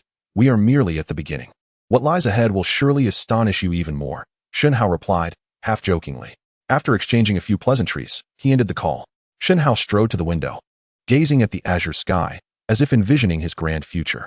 The next morning, Zheng Tao rushed to the company to find Shen Hao, eager to witness this momentous occasion together. At 9 o'clock, Shen Hao received a call from Shen Liang, who informed him that all 50 branches were operating smoothly according to plan. Shen Hao let out a sigh of relief, believing everything would unfold as scripted. However, as evening approached, another call from Shen Liang shattered the tranquility. Hello, boss, there's a problem. What kind of problem? Shen Hao inquired anxiously. After a moment's hesitation, Shen Liang replied, slightly disheartened, I don't know why, but some of the branches had a considerable number of patrons when they opened in the morning. I had my team follow up, and the customers had positive feedback about our establishment. But by the afternoon, the number of visitors began to dwindle, and now, hardly anyone is entering. What? Shen Hao was momentarily taken aback. This scenario was entirely unexpected. How many stores are experiencing this issue? About 20. And they are all concentrated in the 4 counties of the Dongha area, Shen Liang answered without hesitation. That many? Shen Hao furrowed his brow. The problem was evidently more severe than he had anticipated. If only a few branches were facing this issue, it would be understandable. But the simultaneous failure of so many in one region suggested something more sinister was at play. Do not panic. Let us observe the situation after tonight, he advised. Understood. Shen Liang acknowledged before hanging up. The following noon, Shen Hao proactively called Shen Liang to inquire about the status of the branches. Since last night, not a single customer has returned, Shen Liang reported, his tone laced with urgency. I suspect there might be some foul play behind this, Shen Hao mused, narrowing his eyes as he recalled Zhao Chang's tactics against Li Ming and other internet cafes in the county. There is no doubt, someone is indeed scheming behind the scenes. Continue your surveillance. I will investigate the matter immediately. Shen Hao understood the gravity of the situation and knew he could not afford to be complacent. He needed to resolve this issue swiftly. Otherwise, the 20-some branches could very well become a lost cause, significantly impacting his overarching strategy. Hey, Brother Zheng, do you have a moment? I need to discuss something with you. After pondering for a while, Shen Hao called Zheng Tao again.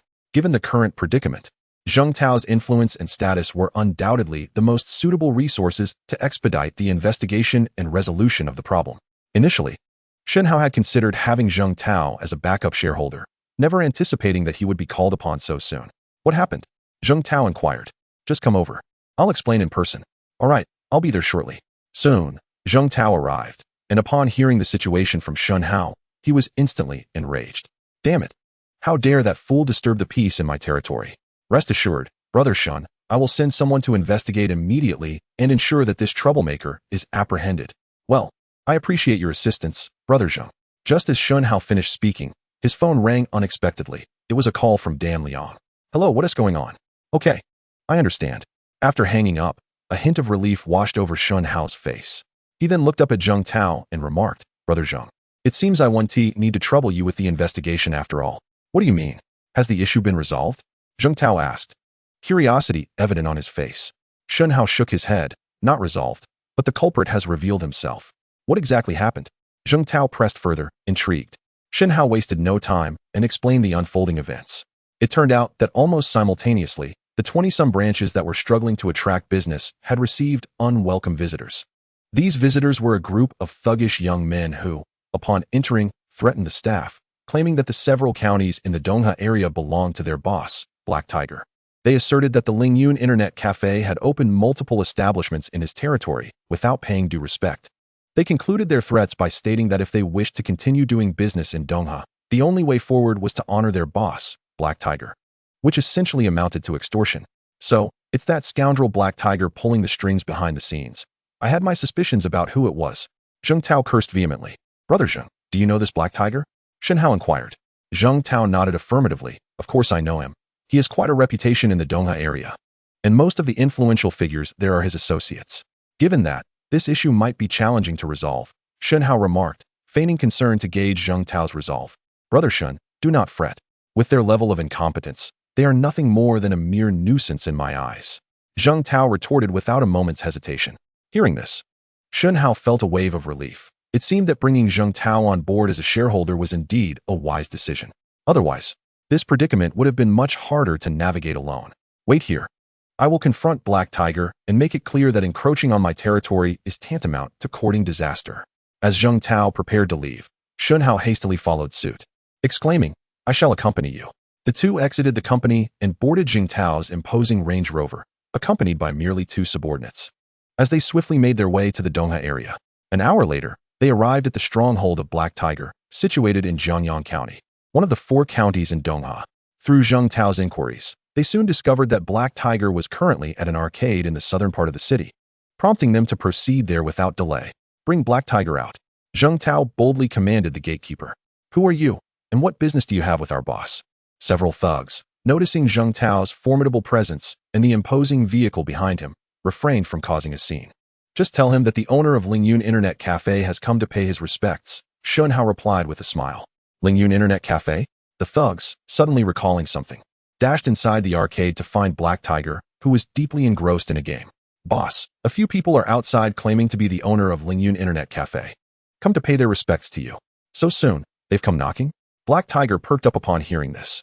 Since you are so considerate, I shall ensure that you leave here today with a few cuts to show for your sincerity.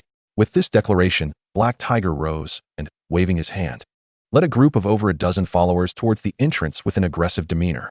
Before even stepping outside, he bellowed, Let me see who has the audacity to open so many internet cafes in Dongha without my consent. It is I, your grandfather. Zheng Tao's voice rang out in response, just as the words left Black Tiger's mouth. Damn it! How dare you speak to me like that? Are you seeking death? Black Tiger's fury surged as he quickened his pace, only to freeze in place upon seeing the stern-faced Zheng Tao standing there. Boss Zheng, what brings you here? Black Tiger quickly regained his composure, forcing a smile as he approached Zheng Tao. What brings me here? The audacity of your arrogance. Zheng Tao retorted coldly, seizing a handful of Black Tiger's hair. Ouch! Boss Zheng, what are you doing? Black Tiger cried out in pain. The thugs, witnessing their leader being manhandled, rushed forward in a frenzy. Dare to touch our boss. Do you seek death? They shouted, threateningly demanding Zheng Tao release their leader. Zheng Tao cast a disdainful glance at the raucous group, but before he could respond, Black Tiger interjected, Shut up. Who allowed you to speak while I converse with Boss Zheng? What? What's going on? The thugs were taken aback, utterly unprepared for the sight of Black Tiger, who was being held by the hair, defending his opponent. Clearly, Zheng Tao's status was extraordinary, as evidenced by Black Tiger's sudden shift in demeanor. Boss Zheng? Could it be the esteemed Zheng Tao from the city? What? It's actually him? Finally, someone discerned Zheng Tao's identity, and the thugs' expressions turned to one of fear as they retreated, as if fearing proximity might invoke Zheng Tao's wrath. Boss Zheng, I must ask where I have offended you. Black Tiger inquired, his tone laced with a sense of grievance. Zheng Tao forcefully cast him aside, a cold smile playing on his lips. Did you not claim that you would only allow the owner of Lingyun Internet Cafe to pay you respects if you were to continue operating in Dongha District? Listen closely, for I am one of the owners of Lingyun Internet Cafe. Pray tell, how do you wish for me to show my respect? What? You are? He Hu was taken aback, realizing he had struck a formidable obstacle this time. Chapter 101. Alternative Solutions. Oh dear, Boss Zheng. It seems like the flood has swept through the Dragon King's temple. Had I known those internet cafes were yours, I would never have dared to reach for them. He Hu scrambled to his feet, groveling in an attempt to seek forgiveness. Enough of your useless chatter. You dared to reach for what was not yours, and now you must face the consequences. Speak of your demise, if you will. Zheng Tao's expression was stern, completely impervious to He Hu's attempts at appeasement. He Hu's face turned ashen, rooted in place, rendered speechless by fear. How about this? I shall sever those dirty hands of yours. So you won't err again in the future, Zheng Tao said coolly, yet a glint of menace flickered in his eyes. It was evident he was not merely attempting to intimidate He Hu. He was genuinely contemplating such an action. Observing the stark transformation in Zheng Tao, Shen Hao felt a chill run down his spine, contemplating that Zhou Jun was not exaggerating. This man was indeed formidable. He silently rejoiced in having agreed to let Zheng Tao join their ranks. Otherwise, today's predicament would have been far more challenging to navigate, and he might have inadvertently created a relentless adversary. Lost in thought, He Hu suddenly fell to his knees. Boss Zheng, I truly recognize my mistakes. In your magnanimity, please spare me this one time, and I assure you I shall never dare again. Zheng Tao remained unmoved by He Hu's pleas, simply signaling to his subordinate. The subordinate understood immediately, striding forward to pin He Hu to the ground while brandishing a gleaming knife, poised to act. No, please, He Hu cried out, his voice strained and trembling. Wait, Shen Hao interjected urgently, keen to avert an escalation. They had come to resolve an issue, not to amplify it. From another perspective, while it might seem inconsequential for Zheng Tao to eliminate He Hu, it could inadvertently affect the company and invite further complications, an endeavor not worth the potential repercussions. What is it, Brother Shen? Zheng Tao inquired, a look of confusion on his face. Shen Hao hesitated momentarily. Zhenggu, I cannot bear to witness a scene soaked in blood. Perhaps we should consider releasing him. Release him? Zheng Tao looked bewildered. Brother Shen, are you mistaken? This scoundrel has dared to reach into our bowl of rice. To let him go would be too lenient. While it is true that you conduct legitimate business, one must not falter in the face of mercy, Shen Hao quickly clarified.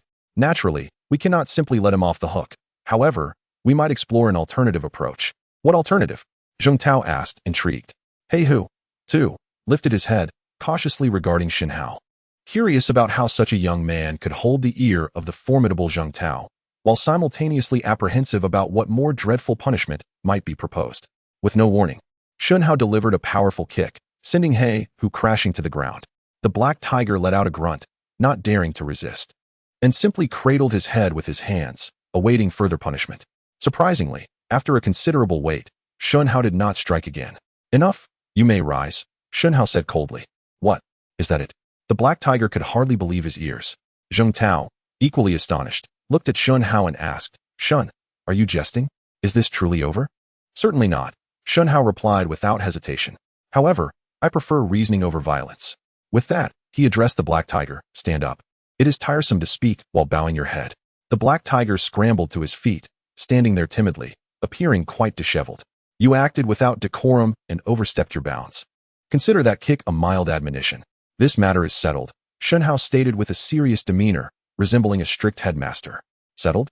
The black tiger was overjoyed and was about to express his gratitude when Shen Hao interjected again. Nevertheless, due to your actions, our company's 20-plus branches have suffered a 2-day delay in business, particularly at this crucial time of opening. The cumulative loss is no less than tens of thousands. Should we not account for this? Of course, we must account for it. The black tiger nodded vigorously. Rest assured, I will compensate you for this loss. Shen Hao waved his hand to interrupt him. Brother Zheng and I are engaged in substantial business. This sum is insignificant. Accepting it would imply a lack of vision on our part. The black tiger, perplexed, timidly inquired, What do you mean then? Quite simple. We will not collect what you owe us, but the losses must be mitigated, Shen Hao stated decisively. From this moment forth, you will oversee all our branches in the Dongha region. Should any further troubles arise at these establishments, I shall hold you accountable. When that time comes, if Brother Zheng decides to take action against you, I will not intervene. Do you understand? After delivering this message, Shen Hao deliberately narrowed his eyes, fixing the black tiger with a piercing gaze. Understood, understood. The black tiger, quick-witted, soon grasped Shen Hao's intent. Rest assured, as long as I am here, your branches in the Donghe region will encounter no further troubles. Consider yourself astute, Shen Hao replied succinctly, then turned to Zheng Tao. Brother Zheng, let us depart. Although Zheng Tao still found Shen Hao's approach somewhat puzzling, he refrained from further inquiry. Hey, now that the matter is resolved, please instruct the Donghe branches to launch another promotional campaign and ensure the staff is energized. Business is likely to become quite bustling. Once in the car, Shen Hao promptly called Shan Liang. As he hung up, he noticed Zheng Tao gazing at him with bewilderment.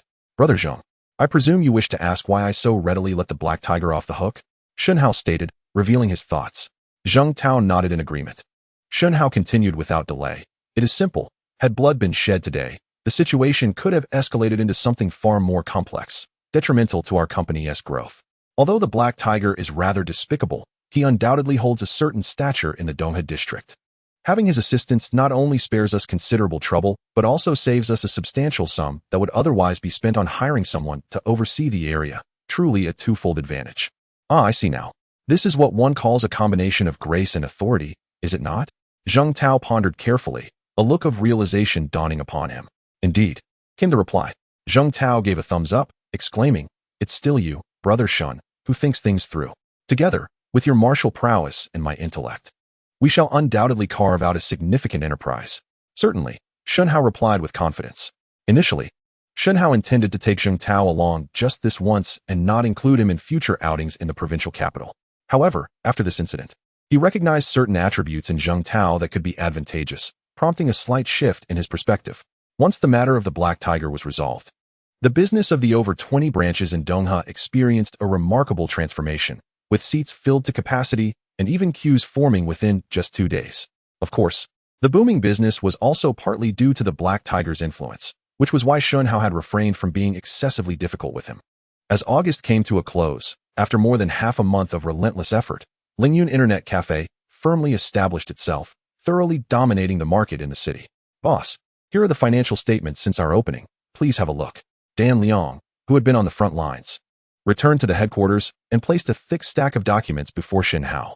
Shen Hao glanced at them, feeling somewhat overwhelmed. Why don't you just tell me how much we've earned over the past half month?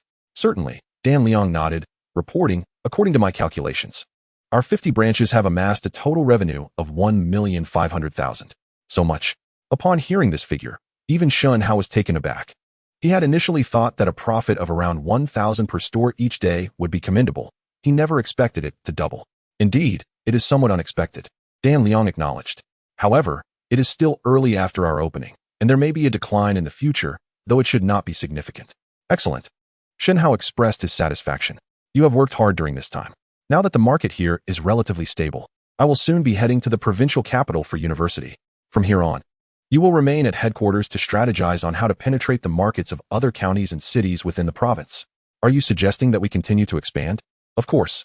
Wasn't that our initial agreement? Shen Hao stated earnestly. We are currently riding a wave of opportunity. Seizing the moment for aggressive expansion is the best strategy. If we wait until others catch on and lose our advantage, we may find ourselves left behind. You are right. We should strike while the iron is hot. Dan Liang pondered thoughtfully, agreeing with Shen Hao's perspective. With our current monthly profits in the hundreds of thousands, if we reinvest all of it and operate effectively, we should be able to successfully penetrate the provincial market within half a year. Then I will entrust this matter entirely to your capable hands, Shen Hao declared solemnly. Dan Liang assured him, rest assured, boss, I will not betray your trust. Hey, Brother Zheng, I have something to discuss with you.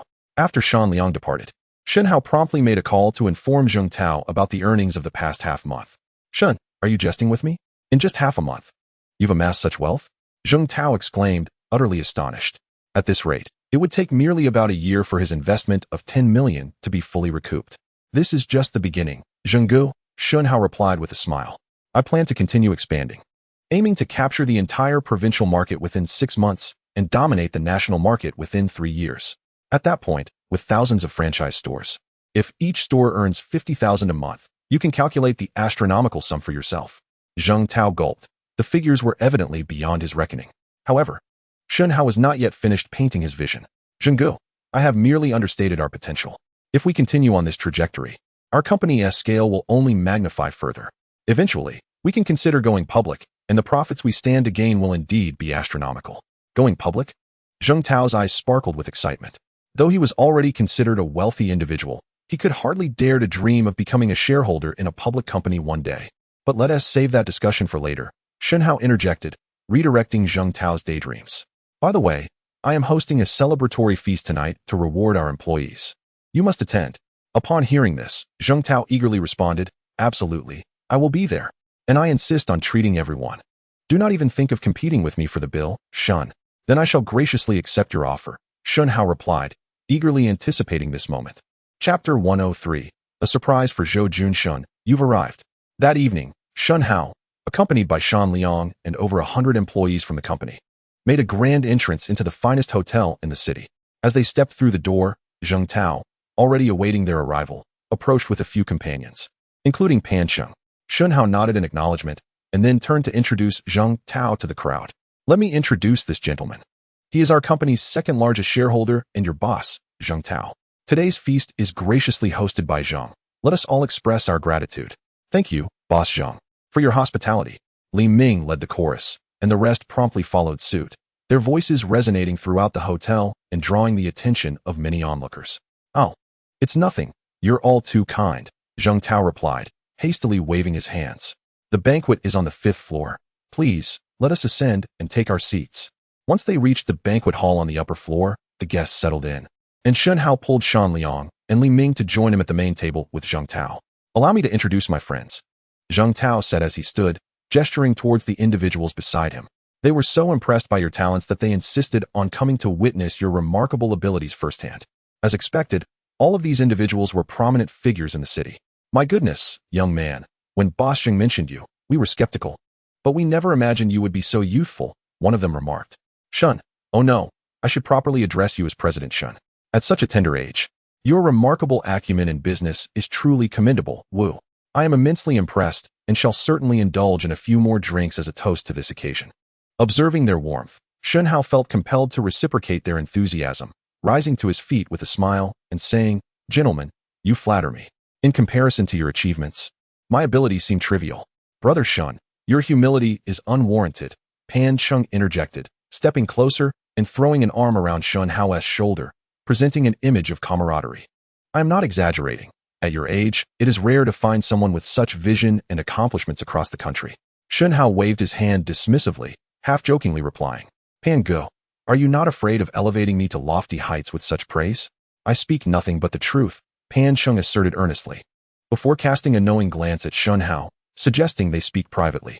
Understanding Pan Cheng's intent without hesitation, Shen Hao followed him to a secluded corner. Brother Shen, I must admit my previous lack of insight. Pan Cheng began hesitantly, struggling to find the right words. Shen Hao, ever forthright, interjected, Pan Gu, please. Feel free to speak plainly. Very well, I shall be direct, Pan Cheng said, fixing his gaze on Shen Hao. You see, like Boss Zheng, I have always harbored an interest in the online business realm. I wonder if you might consider sharing a portion of your success with me? I assure you, my request is modest. Just 5% of the shares would suffice. As anticipated, Shen Hao understood the implications. However, the circumstances had changed significantly. Relinquishing shares was no longer a simple matter. I'm afraid I cannot accommodate your request, Pan Gu. It's not that I lack gratitude, but I have already distributed a considerable amount of my holdings. To part with even 5% would jeopardize my control over the company, which would lead to complications. Furthermore, I have previously extended opportunities to you. As the saying goes, when the village is gone, the shop is lost. I trust you comprehend this notion. Upon hearing Shen Hao's words, Pan Cheng's brow furrowed in disappointment. After a prolonged silence, he sighed. This situation is not your fault. It is my own inability to recognize potential. Now, I can only watch as you and Boss Zheng prosper. Do not speak so despondently, Pan Gu. If any promising projects arise in the future, you shall be the first to come to my mind. Shen Hao reassured him, patting his shoulder. You must hold true to your word. No backing out, Pan Cheng exclaimed, elated, pulling Shen Hao back to the gathering for a celebratory toast of 3 glasses. Zheng Tao observed this interaction with confusion, suspecting that Shen Hao had bestowed some significant benefit upon Pan Cheng. Just then, someone called out Shen Hao's name loudly. Turning around, he saw Zhou Jun, who had rushed over after receiving Shen Hao's call. "I'm right here," Shen Hao responded, waving. Zhou Jun approached at a quick pace, looking bewildered as he asked, "What occasion warrants such grandeur today?"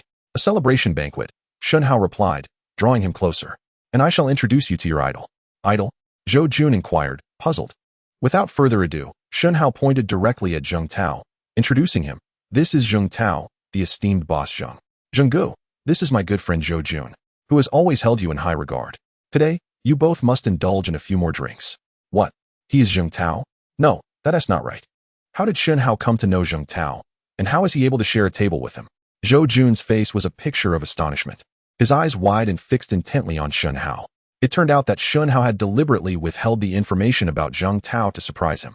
"Shen, my brother's friend is also a brother of mine. Zhou Jun, is it? Come, sit beside your elder brother. We shall not leave until we are thoroughly intoxicated tonight." Zheng Tao rose and pulled Zhou Jun over. Zhou Jun, dazed and bewildered, could scarcely believe that he could so swiftly forge a brotherly bond with Zheng Tao. As the celebratory banquet concluded, it was already 9 in the evening. Considering he had not returned home for several days, Shen Hao declined Zheng Tao and the others' entreaties to stay and, together with Zhou Jun, made his way back to Jiangbei City. He assumed his parents would surely be asleep at this hour, but upon entering the house, he was taken aback to find them still in the living room, and it appeared that some relatives had gathered as well. Chapter 104. The Principle of Repaying Debts. What audacity! To come seeking my parents in my absence. Shen Hao muttered under his breath, fueled by a bit of alcohol, ready to confront them. However, as he approached, he was surprised to discover that it was indeed his uncle, Su Peng, who had arrived. Instantly, his irritation dissipated, replaced by a warm smile. Over the years, Su Peng had maintained a good relationship with their family and was the only relative who had ever offered them assistance. When Shen Dezhong had gone door to door seeking loans from friends and family to cover medical expenses for Shen Hao's mother, Su Peng had unhesitatingly contributed all his meager savings. It was only later that Shen Hao learned this money had been set aside for his son Su Tsong to open a shop, which had led to a fierce argument between father and son, resulting in Su Tsong moving away for work and rarely returning home. Consequently, Shen Hao's mother carried a sense of guilt about this until the day she passed away. "Uncle." Shen Hao snapped back to reality and strode toward him. "Xiao Hao has returned." Upon seeing him, his parents immediately rose to greet him, and Su Peng, noticing this, quickly stood up as well, his face betraying a mix of awkwardness and a hint of fear. Seeing Su Peng's demeanor, Shen Hao quickly understood. He must have heard the gossip from the relatives who visited last time, leading him to believe Shen Hao was an ungrateful person. "Uncle, when did you arrive? Why didn't my parents call me? I would have returned sooner to host you." "No need for any fuss, Xiao Hao. I happened to be in the city for a bit of business and thought I would drop by to see you all," Su Peng stammered, vigorously waving his hands in a shy explanation. Shen Hao approached him and gently grasped his hand, saying, "Uncle, I know you must have heard some unfavorable remarks about me, but you have watched me grow up. You should know what kind of person I am. I know you are a good child, Xiao Hao. If they had not treated you that way, you wouldn't." Su Peng hesitated, speaking softly, and at the end of his sentence, he sighed. It was evident that he was a man of understanding. "Xiao Hao, now that you have returned, I shall speak candidly, Su Peng. Today, I wish to inquire whether your family is willing to release the funds that were originally set aside to assist your cousin in opening a store. He has quarreled with me over this matter several times and has even ceased returning home. I find myself in a difficult position and am truly sorry." Upon hearing this, Shen Hao hastily waved his hand and replied, "Uncle, please do not say such things. Repaying debts is a matter of principle. We owe you this money, and there is nothing to feel embarrassed about." With that, he dashed upstairs, retrieved 100,000 yuan in cash, and stuffed it into Su Peng's hands. "Isn't this too much? I only borrowed 50,000 from you previously," Su Peng exclaimed. His face filled with apprehension as he hurriedly attempted to return the excess 50,000 to Shen Hao. "I must refuse, uncle. Consider the extra amount as my filial respect towards you," Shen Hao asserted firmly. Shen's mother concurred, adding, "Indeed, elder brother. Xiao Hao has always remembered your kindness towards him since childhood and has often stated that he would repay you well when he had the means. Now that he is somewhat capable, please accept this money. This is truly excessive." Su Peng's brow furrowed in concern. Shen Hao's expression darkened as he solemnly stated, "Uncle, if you do not accept this money today, it would mean you do not recognize me as your nephew." Left with no option, Su Peng reluctantly accepted the funds, his eyes glistening with unshed tears. "By the way, uncle, What type of store does my cousin wish to open? Shen Hao inquired with curiosity. Su Peng responded, oh, he wants to establish a fresh produce supermarket in the county. I am not quite sure what that entails. A fresh produce supermarket? Shen Hao's eyes sparkled with excitement. This indeed seemed like a promising venture, and his cousin displayed considerable foresight. However, I fear that with just 100,000 yuan, it may not suffice to establish a supermarket. Your cousin's intention is to start small and expand later, depending on the success of the venture. Su Peng replied honestly. Shen Hao shook his head, asserting that such a business must be pursued on a larger scale. How about this? I happen to own several commercial properties in prime locations that could be combined to create a large supermarket rivaling those in the city. I will contribute these properties and an additional sum as an investment, allowing my parents and your family to collaborate without any financial burden on your part. What? Su Peng was taken aback, astonished by Shen Hao's newfound strength and his generous proposal. Xiao Hao, if this were to happen, wouldn't your family be at a disadvantage? I cannot allow you to suffer losses on my account. We are family. There is no question of advantage or disadvantage. Trust me, call my cousin and ask him to return so we can discuss this matter. In a few days, I will be heading off to university, Shen Hao insisted, leaving no room for refusal. Unable to resist, Su Peng complied and dialed his son. Upon hearing the news, Su Tsong was momentarily stunned, unable to believe that his cousin, who had once been bullied due to their family's difficult circumstances and whom he had always protected, had now become so capable. Dad, please inform Aunt and Xiao Hao that I am returning immediately. Early the next day, Su Tsong rushed back to the county, nervously knocking on the door of the villa. When the door opened to reveal Shen Hao's family, he nearly fainted from disbelief. Reflecting on the situation, I marveled at how, merely a few months after my departure, such profound transformations had unfolded. Chapter 105. The day of departure, cousin. It has been quite some time. Upon noticing Su Tsong standing in a daze at the door, Shen Hao greeted him warmly. Su Tsong snapped back to reality, stepped forward, and embraced Shen Hao's shoulders, laughing heartily. You've done remarkably well. It's only been a short while since we last met, and you've achieved so much. Let us discuss this inside, Shen Hao replied, pulling him into the house, where Shen Dazhong and his wife hurriedly took the luggage from Su Tsong's hands. After exchanging pleasantries with Shen Hao's parents, Su Tsong turned towards Su Peng, his expression filled with remorse. Father, I'm sorry. I shouldn't have let my temper get the better of me. Noticing Su Tsong's hesitance, Su Peng approached and patted his shoulder, his eyes glistening with tears. I understand your feelings, my son. What matters is that you're back. As the family sat together, engaging in casual conversation, Shen Hao inquired about Su Tsong's motivation for wanting to open a fresh produce supermarket. After Su Tsong briefly explained his reasoning, Shen Hao nodded thoughtfully, acknowledging some of his ideas while gently correcting a few misconceptions. I never anticipated that you would possess such profound insights into the supermarket industry. It's truly remarkable, Shen Hao remarked. Su Tsong was momentarily taken aback, feeling as though his cousin exuded more authority than many prominent businessmen he had encountered in the city. It's merely my personal perspective. However, the overall direction seems promising, Shen Hao humbly replied. When he initially suggested opening a supermarket with Su Peng, it was simply a gesture to assist his cousin while providing his parents with something to occupy their time. Yet, his perspective had completely shifted. The reason was straightforward. He had recognized a business opportunity. As Su Peng had previously stated, while people can live without many luxuries, they cannot do without basic necessities such as rice, oil, and salt. The necessity and potential of a fresh produce supermarket were evident. Although several chain supermarkets had emerged in recent years, they primarily catered to the upper market, leaving a significant portion of the populace underserved.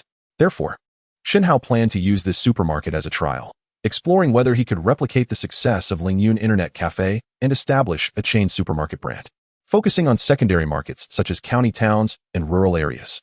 On the surface, the purchasing power of secondary markets might seem inferior to that of upper markets. Yet from another perspective, if one could accumulate resources from many sources, it could undoubtedly evolve into a thriving enterprise. By the way, Xiao Hao, didn't you mention that you own several storefronts? Could you take me to see them? Su Tsong suddenly inquired. Of course, let us go see them right now, Shen Hao replied, regaining his focus and leading everyone to inspect the properties. Wow, these storefronts are impressively spacious, and the locations are prime. Together, they must be worth at least 2 million. Upon seeing the stores, Su Tsong could not help but express his astonishment.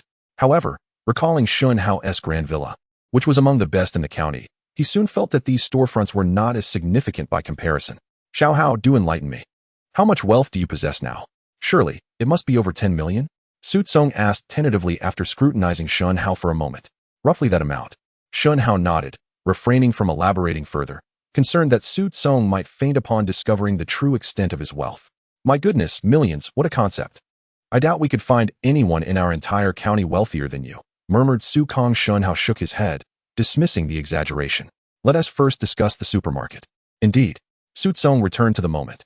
If we connect these several storefronts, there will be ample space. However, a supermarket of such size will undoubtedly cost at least several $100,000. Money is not an issue.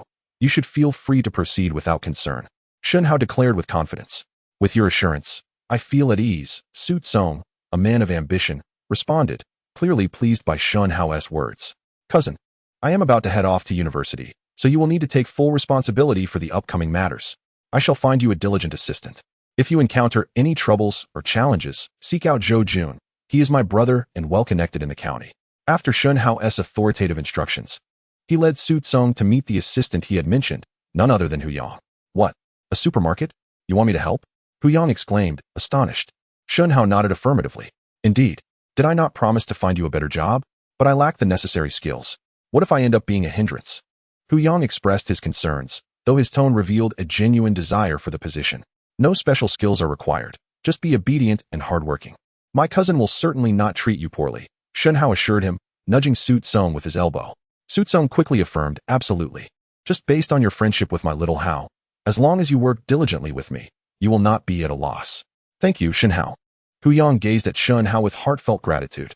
Had it not been for Shen Hao's intervention, his life might have mirrored that of the neighboring children, either remaining in agriculture or laboring away, never seeing a brighter future. With his promise to Hu Yang fulfilled, the plans for the supermarket were set in stone. The following day, Shen Hao presented Su Tsong with 500,000 in cash, encouraging him to move forward boldly, without imposing further involvement. Before long, it was September 7th. The day Shen Hao was to bid farewell to his family and friends as he embarked on his university journey. Xiao Hao, are you truly certain you do not want your parents to accompany you? His mother asked, reluctant to let him go. Shen Hao smiled reassuringly. Mother, I am no longer a child. You need not worry. The preparations for the supermarket are underway, so please assist my cousin. I fear he may be overwhelmed alone. When you next have the chance to visit the provincial city, I will be familiar with the area and can show you around properly. Just remember to take good care of yourself out there. His mother cautioned, and upon hearing his reassurances, she ceased her insistence. With a gentle nod, Shen Hao bid farewell to his parents and stepped out of the house. Outside, Zhou Jun, having exchanged his small van for a Santana, awaited him. Liang Feng was also in the car, preparing to accompany Shen Hao to the provincial city. Brother, once we reach the provincial city, remember to keep in touch. Do not forget your brother.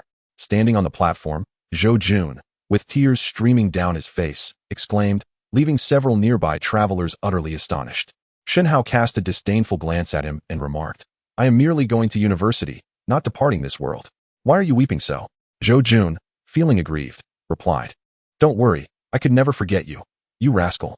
Shen Hao patted him on the shoulder and added, But you must take good care of my family. Zhou Jun assured him with fervor, I will certainly do so. As they spoke, the train had already arrived at the platform. After bidding farewell to Zhou Jun with Liang Feng by his side, Shen Hao boarded the train destined for the future. Brother, take care in the provincial capital. And remember to call me. Zhou Jun shouted as he chased after the train, calling out until he could no longer keep pace with its speed. Shen Hao extended his hand out of the window with a wave and gazed up at the sky, softly murmuring, Provincial capital, here I come. Mingzhu University. I return once more. Shen Hao, what is the provincial capital really like? Liang Feng's voice broke through Shen Hao's reverie. Shen Hao glanced at him and replied solemnly. The provincial capital dwarfs our county by countless magnitudes, with skyscrapers as far as the eye can see. Have you been to the provincial capital?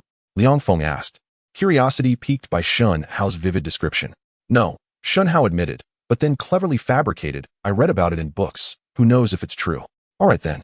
Being his first time venturing far from home, Liang Feng was bubbling with excitement, almost as if he were on a caffeine high. Shen Hao, however, merely gazed out at the familiar yet foreign landscapes for a while before leaning back in his seat and drifting into a deep slumber. When he awoke, the train had already reached its final destination, the provincial capital. Stepping out of the station, Liang Feng was immediately taken aback by the sight before him. Staring at the towering skyscrapers and the thronging crowds in the streets, he could hardly believe his eyes. Shen Hao. It turns out the provincial capital is just as described in the books. It's utterly astonishing. Look at you, wide-eyed like a country bumpkin. This is merely the tip of the iceberg, Shen Hao chuckled, playfully tapping Liang Feng on the head as he led him towards the roadside. Young man, where to? Need a ride? A taxi quickly pulled up, the driver leaning out with a friendly greeting. Mingzhu University, for two. How much? Shen Hao inquired succinctly. Mingzhu University? That's a bit far. Let's say $50 for both of you, the driver replied after a moment of thought. $50? Liang Feng was taken aback. To put things into perspective, the train ticket from Jiangbei County to the provincial capital was only a little over 100. So how could the fare to Mingzhu University be so exorbitant? Sir, from here to Mingzhu University, cross the West River and over the Three-Li Bridge. It's no more than 5 kilometers. Normally, the fare would be around $20. Isn't 50 a bit unreasonable? Shen Hao narrowed his eyes, clearly articulating the distance and expected fare. At this, the driver was momentarily stunned. After a pause, he chuckled. Ah, young man, you seem to know your way around. Certainly. For 15 yuan per person, I will escort you there. Aside from my offer, you will hardly find such an economical fare. It is settled. Although the price is still higher than the metered rate, Shen Hao chose not to haggle further. The driver spoke the truth. In this era, securing a metered taxi at the train station is no easy feat. It appears that operating a taxi in a bustling metropolis is indeed a lucrative venture. Prior to entering the vehicle, Liang Feng muttered softly. He was not entirely mistaken. In this day and age, the taxi industry is indeed in high demand. A single operating permit can cost a considerable sum, yet many still eagerly venture into this field. However, those individuals could scarcely have imagined that, years later, their livelihoods would be severely impacted by the onslaught of ride-hailing services and shared mobility options. Reflecting on the sharing economy, Shen Hao could not help but furrow his brow, filled with a sense of nostalgia. In his previous life, he had experienced a significant setback in this industry, culminating in a tragic outcome. Yet, one could argue that without that stumble, he would not have the chance to be seated here once more. It is a perplexing dilemma, whether to feel sorrow or joy. Nevertheless, one thing is certain, one must rise from where they have fallen. Someday, he will re-enter the shared mobility sector, and this time, he shall achieve success. Chapter 107. The Unyielding Spirit. Is this truly Mingzhu University? In less than half an hour, the two arrived at their destination. Standing before the gates of Mingzhu University, Liang Feng was momentarily taken aback once again. Returning to familiar grounds, Shen Hao was similarly flooded with emotions, gazing at the well-known scenery and the faces that, to varying degrees, sparked recognition. A tide of memories surged within him. Let us proceed. After a lengthy pause, Shen Hao regained his composure and strode confidently through the university's entrance. Relying on his memory, he swiftly located the new student registration area to submit his acceptance letter. Shen Hao, from Jiangbei County, correct? Yes. Your dormitory is in Building 8, Room 703. Here is the key to your locker. Please keep it safe. Thank you. Chen Bin. Please escort this junior to his dormitory. The entire process mirrored that of his previous life, leaving Shen Hao's heart undisturbed. Why must it be me again? I don't want to. I've already taken several others this afternoon, and I'm utterly exhausted. The sophomore named Chen Bin immediately expressed his dissatisfaction. Shen Hao understood all too well that the issue was not fatigue. Rather, it stemmed from a deep-seated disdain for him. Due to his humble attire and origins from a small county like Jiangbei, Shen Hao had initially intended to find his own way to the dormitory, as he was quite familiar with the route. However, just as he turned to leave, a familiar voice reached his ears, prompting him to halt. Allow me to guide you to your dormitory. Turning back, Shen Hao saw a bespectacled, refined young man approaching him. Upon recognizing him, Shen Hao instinctively smiled. His name was Lu Wenjie, a fellow student in the same major, 2 years his senior. In their previous life, this was indeed how they met, and they became good friends thereafter. During their time in school, Lu Wenjie provided Shen Hao with considerable assistance, even facilitating his first job after graduation. The reason I paused and did not hastily depart was to await his arrival. Thank you, Senior Lu. After a brief moment of reflection, Shen Hao instinctively spoke. Lu Wenjie widened his eyes in surprise and inquired, "How did you know my surname is Lu?" "I guessed," Shen Hao quickly clarified. "Is that even possible?" "You are quite impressive." Lu Wenjie chuckled, showing no signs of suspicion. "Let us go. I will take you to the dormitory." Just as the three were about to set off, a clear voice called out from behind. "Shen Hao, you have arrived too." Instantly recognizing the voice, Shen Hao turned around to find Su Qiao, who had enrolled in the same school. Li Qin, pulling a suitcase, followed closely behind, waving her hand at Shen Hao as they walked. "Isn't that Su Qiao? What brings her here?" Liang Feng asked, puzzled. Shen Hao did not respond. Instead, he handed his suitcase to him and approached them. "Su Qiao, Aunt Li, What brings you both to Mingzhu University? Su Qiao's academic performance should have secured her a place in a top-tier university in a first-tier city. Shen Hao feigned surprise. Su Qiao smiled and replied, "If I remember correctly, your scores are a few points higher than mine. If you can come here, why can't I?"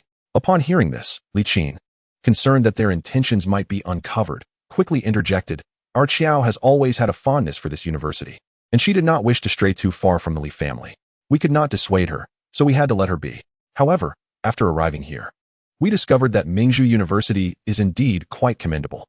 Shen Hao nodded in agreement, continuing to feign ignorance. Aunt Li is correct. Mingzhu University is indeed better than one might expect. After exchanging a few pleasantries, Su Qiao took Li Qin to the new student registration area, while Shen Hao turned back to follow Lu Wenjie towards his dormitory in Building 8. Just a few steps out, he spotted a familiar figure in the distance. Shen Hao instinctively furrowed his brow and slowed his pace. It turned out to be none other than Li Qingqing. Almost forgot, she is also at this school. What a troublesome omen. Considering he was surrounded by both Li Qingqing and Su Qiao, Shen Hao felt an overwhelming sense of dread. It seems that this chapter of his university life is destined to be anything but peaceful. "Shen Hao, what's wrong?" Lu Wenjie approached him with concern upon noticing Shen Hao's sudden halt and muttering to himself, "Nothing." Shen Hao shook his head and continued walking. Before leaving, he proactively requested Lu Wenjie's contact information, stating that he could seek his guidance in the future. The male dormitory at Mingzhu University consisted of standard 6-person rooms.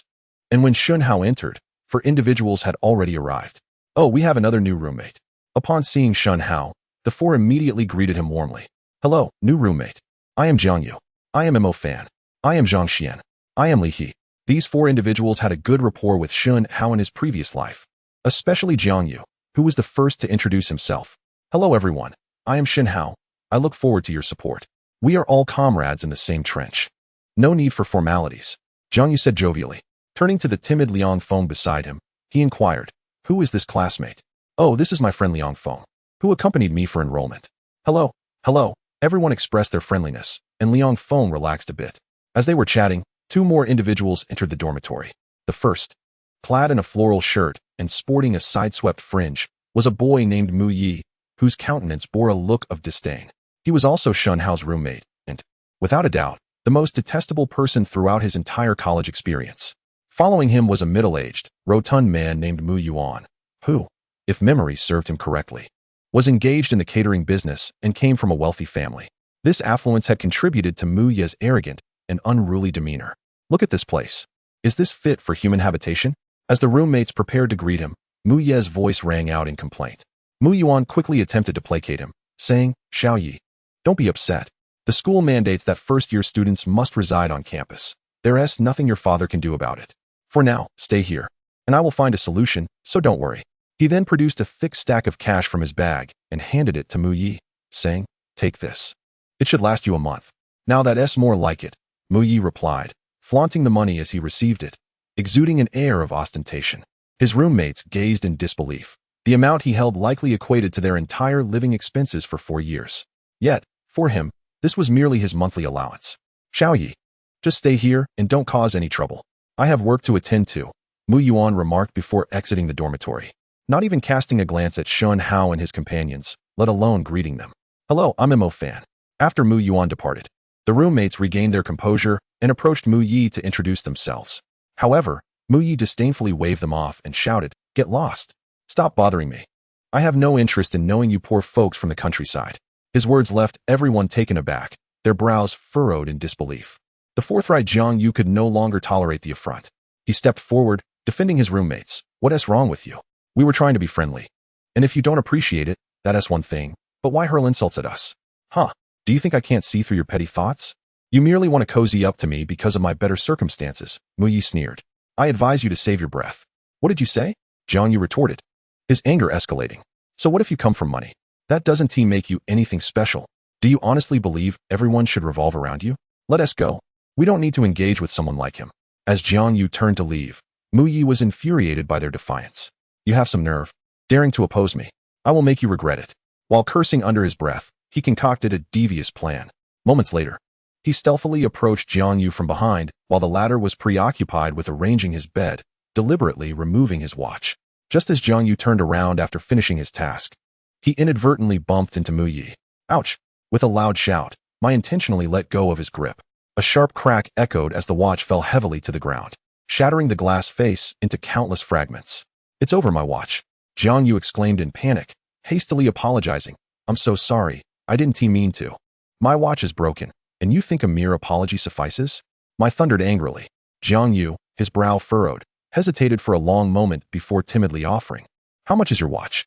I'll compensate you." "Compensate? Listen closely." I smirked with a sense of cunning triumph, raising his voice deliberately. "This watch is a Swiss luxury timepiece, and I paid 80,000 for it. You'll have to make amends." "What? 80,000? The sheer figure sent a chill of cold sweat down Jiang Yu's back. Not to mention 80,000. Even 800 would be a challenge for him to produce. What kind of watch costs 80,000? He can't be trying to swindle me. Mo Fan muttered quietly, clearly wanting to support Jiang Yu but fearing the consequences. I cast a disdainful glance at him and declared, "You simply lack knowledge. I could wear a watch worth 800,000. Mo Fan, upon hearing this, fell silent, not daring to speak further. "And you?" I turned back, his gaze icy as he fixed Jiang Yu with a stare. "Weren't you just saying you would compensate for my watch? Why are you silent now?" With reddened eyes, Jiang Yu retorted, 80,000? Even if you sold me, I couldn't afford that. Your watch just has a broken glass face. At most, it needs a replacement. There's no need for a brand new one. I'm sorry, but I can't wear something that is broken. You either replace it with a new one, or I'll report this to the authorities. By then, you might find yourself expelled from school before the semester even begins." Faced with such a threat, Jiang Yu was filled with rage, yet found himself at a loss for words. Shen Hao, witnessing the scene for the second time, recalled how in a previous life, Jiang Yu had to toil throughout his university years, never enjoying a decent meal and constantly working odd jobs just to repay that 80,000, ultimately neglecting his studies and failing to graduate. It was a tragic fate he could not allow to unfold again. "If I'm not mistaken, it was you who stood behind Jiang Yu and then deliberately let go of the watch, causing it to fall, correct?" As these words left his lips, all eyes turned toward Shen Hao. I shot him a venomous glare, his teeth clenched as he spat. "What the hell do you mean? Are you suggesting I purposely set him up? Isn't that the case?" Shen Hao narrowed his eyes, a cold smile playing on his lips as he questioned. Chapter 109. Who's the fool? "Kid, you better clarify your words. If you dare to slander me, do you believe I can make your life miserable here?" Confronted by Shen Hao's inquiry, Mai appeared slightly flustered, resorting to raising his voice to mask his discomfort. Shen Hao, unfazed, replied calmly, "Let us just say it wasn't intentional on your part. However, that counterfeit watch of yours, at most worth 250, demands an 8,000 compensation. If it goes to the police, wouldn't that implicate you in fraud? Who are you calling a fool?" Mai, either unable to comprehend or simply not very bright, mistakenly believed Shen Hao was insulting him. Unable to contain his laughter, Shen Hao replied, "I'm not insulting you. I'm merely stating the truth. With that worn-out trinket of yours, one could easily find a multitude in the southern black market, possibly worth even less than 250. Upon hearing this, Muyi became increasingly infuriated. "Have you ever laid eyes on a prestigious watch, you pauper? How dare you insinuate that my timepiece is a counterfeit? What manner of status do I possess to don such a fraudulent item?" Shen Hao shrugged and replied with utmost seriousness, "The authenticity of that watch cannot merely be determined by your words. There is a renowned watch dealer adjacent to the school. Shall we go there right now for an appraisal? If your watch turns out to be genuine, I shall compensate you tenfold, but if it is indeed a forgery, you must apologize to Jiang Yu. What say you? Tenfold." Muyi paused momentarily before erupting in laughter. "That amounts to 800,000. What will you use to compensate me? Do not concern yourself with that. Simply answer whether you dare to accept." Shen Hao maintained a grave expression. Muyi scrutinized him for a moment, then, brimming with confidence, declared, "Very well, since you seem eager to shoulder this burden, I shall oblige. I am keen to see how you plan to pay me 800,000. Shen Hao, I recognize your intent to assist me, but this situation is far too significant. Perhaps we should let it be?" Jiang Yu approached Shen Hao, dissuading him, as he did not wish to bring harm to others because of his predicament. "Fear not. He must apologize to you today," Shen Hao assured him with unwavering conviction. The reason behind Shen Hao's certainty regarding the counterfeit nature of Mu Ye's watch traces back to a previous lifetime. In that instance, Jiang Yu had barely managed to repay 80,000 and subsequently sought this watch from Mu Ye, hoping to sell it and recuperate some losses, only to discover that it was indeed a fake. When he confronted Mu Ye about it, the latter denied any wrongdoing and had Jiang Yu beaten. Shen Hao had been present during that incident, and the memory remained vivid. "Hurry up and stop wasting time," Mu Ye urged impatiently. "Very well, let's proceed." At this moment, Shen Hao felt a flicker of curiosity. If Mu Yi were aware that the watch was a counterfeit, he would never have agreed to the proposal. The only plausible explanation was that this fool had been duped without realizing it, proving to be an unwitting simpleton with more money than sense. Boss, please assist me in authenticating this watch. Before long, they arrived at the esteemed watch dealership Shen Hao had mentioned. Mu Yi confidently approached the counter and presented the watch, casting a triumphant glance at Shen Hao, saying, "You might as well prepare for your misfortune." Shen Hao remained silent, merely gazing at him like a fool. "It's a counterfeit." Approximately 10 minutes later, the shop owner coldly uttered those two words, carelessly tossing the watch back onto the counter. "What did you say?" Mu Yi was taken aback. "Do you even know how to authenticate? This watch was procured from a friend abroad. How could it possibly be fake?" The owner's demeanor darkened as he curtly responded, "Young man, you would do well to watch your language. I have been in this business for decades and have never misjudged a piece. Furthermore, this shabby imitation is merely a common item in the black market. How dare you claim it was brought from abroad? I dare say you've been swindled like a fool." Boom. Mu Yi felt as if struck by lightning, his entire being frozen in place. After a prolonged silence, he finally regained his composure, unleashing a torrent of curses. "Damn Wang Zun, how dare you deceive me? Just wait until I return. I shall flay your skin." Having said that, he threw the watch to the ground and stamped on it a few times. The outcome was evident. "Shouldn't you fulfill your promise now?" Shen Hao, uninterested in whether he had been deceived, approached directly and asked in a deep voice. "Fulfill what promise?" Mu Yi feigned ignorance. "Humph." Shen Hao recognized his attempt to evade responsibility and scoffed. "What's the matter? Can't handle the heat? With your demeanor? I expected you to be someone of substance. It seems you are merely a third-rate character. Who the hell are you calling third-rate?" Mu Yi, filled with indignation, rolled up his sleeves, ready to fight. Liang Feng, as always, stepped forward to stand in front of Shen Hao. Upon seeing the imposing Liang Feng, Mu Yi immediately deflated. Fine, willing to take a hit. I'm sorry, is that enough?" Witnessing his insincere apology directed at the air, Shen Hao decisively shook his head. "What does that even mean? Let it go, Shen Hao, just consider it an apology." Jiang Yu, sensing the escalating tension and fearing that things might spiral out of control, hastily intervened. The shop owner also emerged, declaring that if these little brats wanted to argue, they should do it outside and not disrupt his business. Only then did Shen Hao relent, departing the watch shop with Liang Feng and his roommates. "Shen Hao, you bastard. Daring to embarrass me, this isn't over." Mu Yi cursed angrily as he stormed out, but instead of pursuing Shen Hao, he hurried off to confront the seller of the counterfeit watch. Chapter 110. First month's package. Shen Hao, I truly owe you a debt of gratitude today. Had it not been for your assistance, I would have faced dire consequences.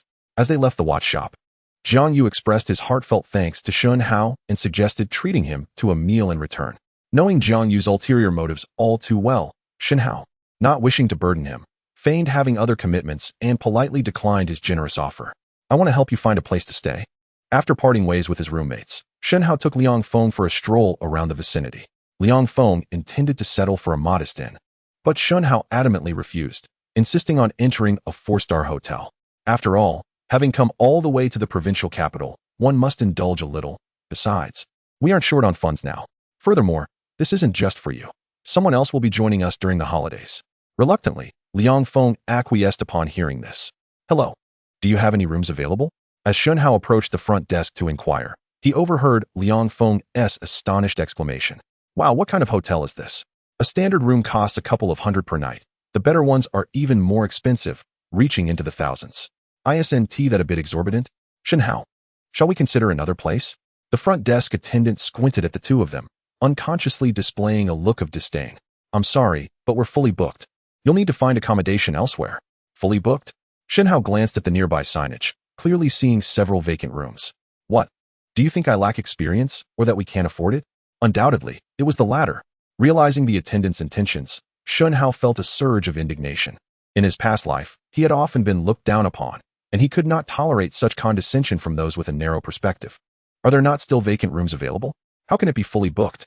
The front desk glanced at the sign and replied with an air of arrogance. "Those are all suites priced over 1,000. Do you wish to stay?"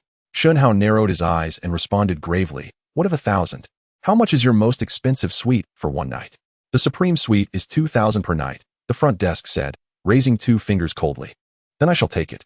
"What did you say? Is your hearing impaired?" Shen Hao's expression was serious as he reiterated. "I said I wish to stay in your hotel's most expensive suite. Is that clear now?" The front desk staff scrutinized Shen Hao once more, noting his attire and thinking that he could scarcely afford even a room priced at 200. Young man, I suggest you don't waste your time here. You should quickly look elsewhere. Hotels in the provincial capital are in high demand. If you delay, you might find yourself sleeping in the train station's hostel. This statement struck a chord with Shen Hao. Indeed, in this era, hotels and inns were a scarce commodity, and with the rapid influx of migrant workers and entrepreneurs, demand had outstripped supply, justifying their exorbitant rates. In Shen Hao's business vision, establishing a chain of budget hotels was a strategic move for the future. But the capital required was substantial, so he refrained from rushing into planning, waiting instead for the opportune moment to strike. The Supreme Suite is 2,000 a night, correct? Then I shall book it for a month. Shen Hao, uninterested in further discourse, slapped his bank card on the counter. The front desk was instantly taken aback. Are you sure you're not joking? Hurry up. I've been negotiating business all day and am eager to unwind with a hot shower. Shen Hao maintained a stern demeanor, exuding an air of extravagance. The front desk, not daring to delay, understood the potential loss of such a lucrative transaction and proceeded to process the card with a sense of trepidation. When the transaction was successfully completed, she stood frozen for a moment before transforming her expression into a cheerful smile. Esteemed guest, I sincerely apologize for the earlier misunderstanding. I will assist you with your check-in procedures immediately. Here are your room card and these 2 wristbands.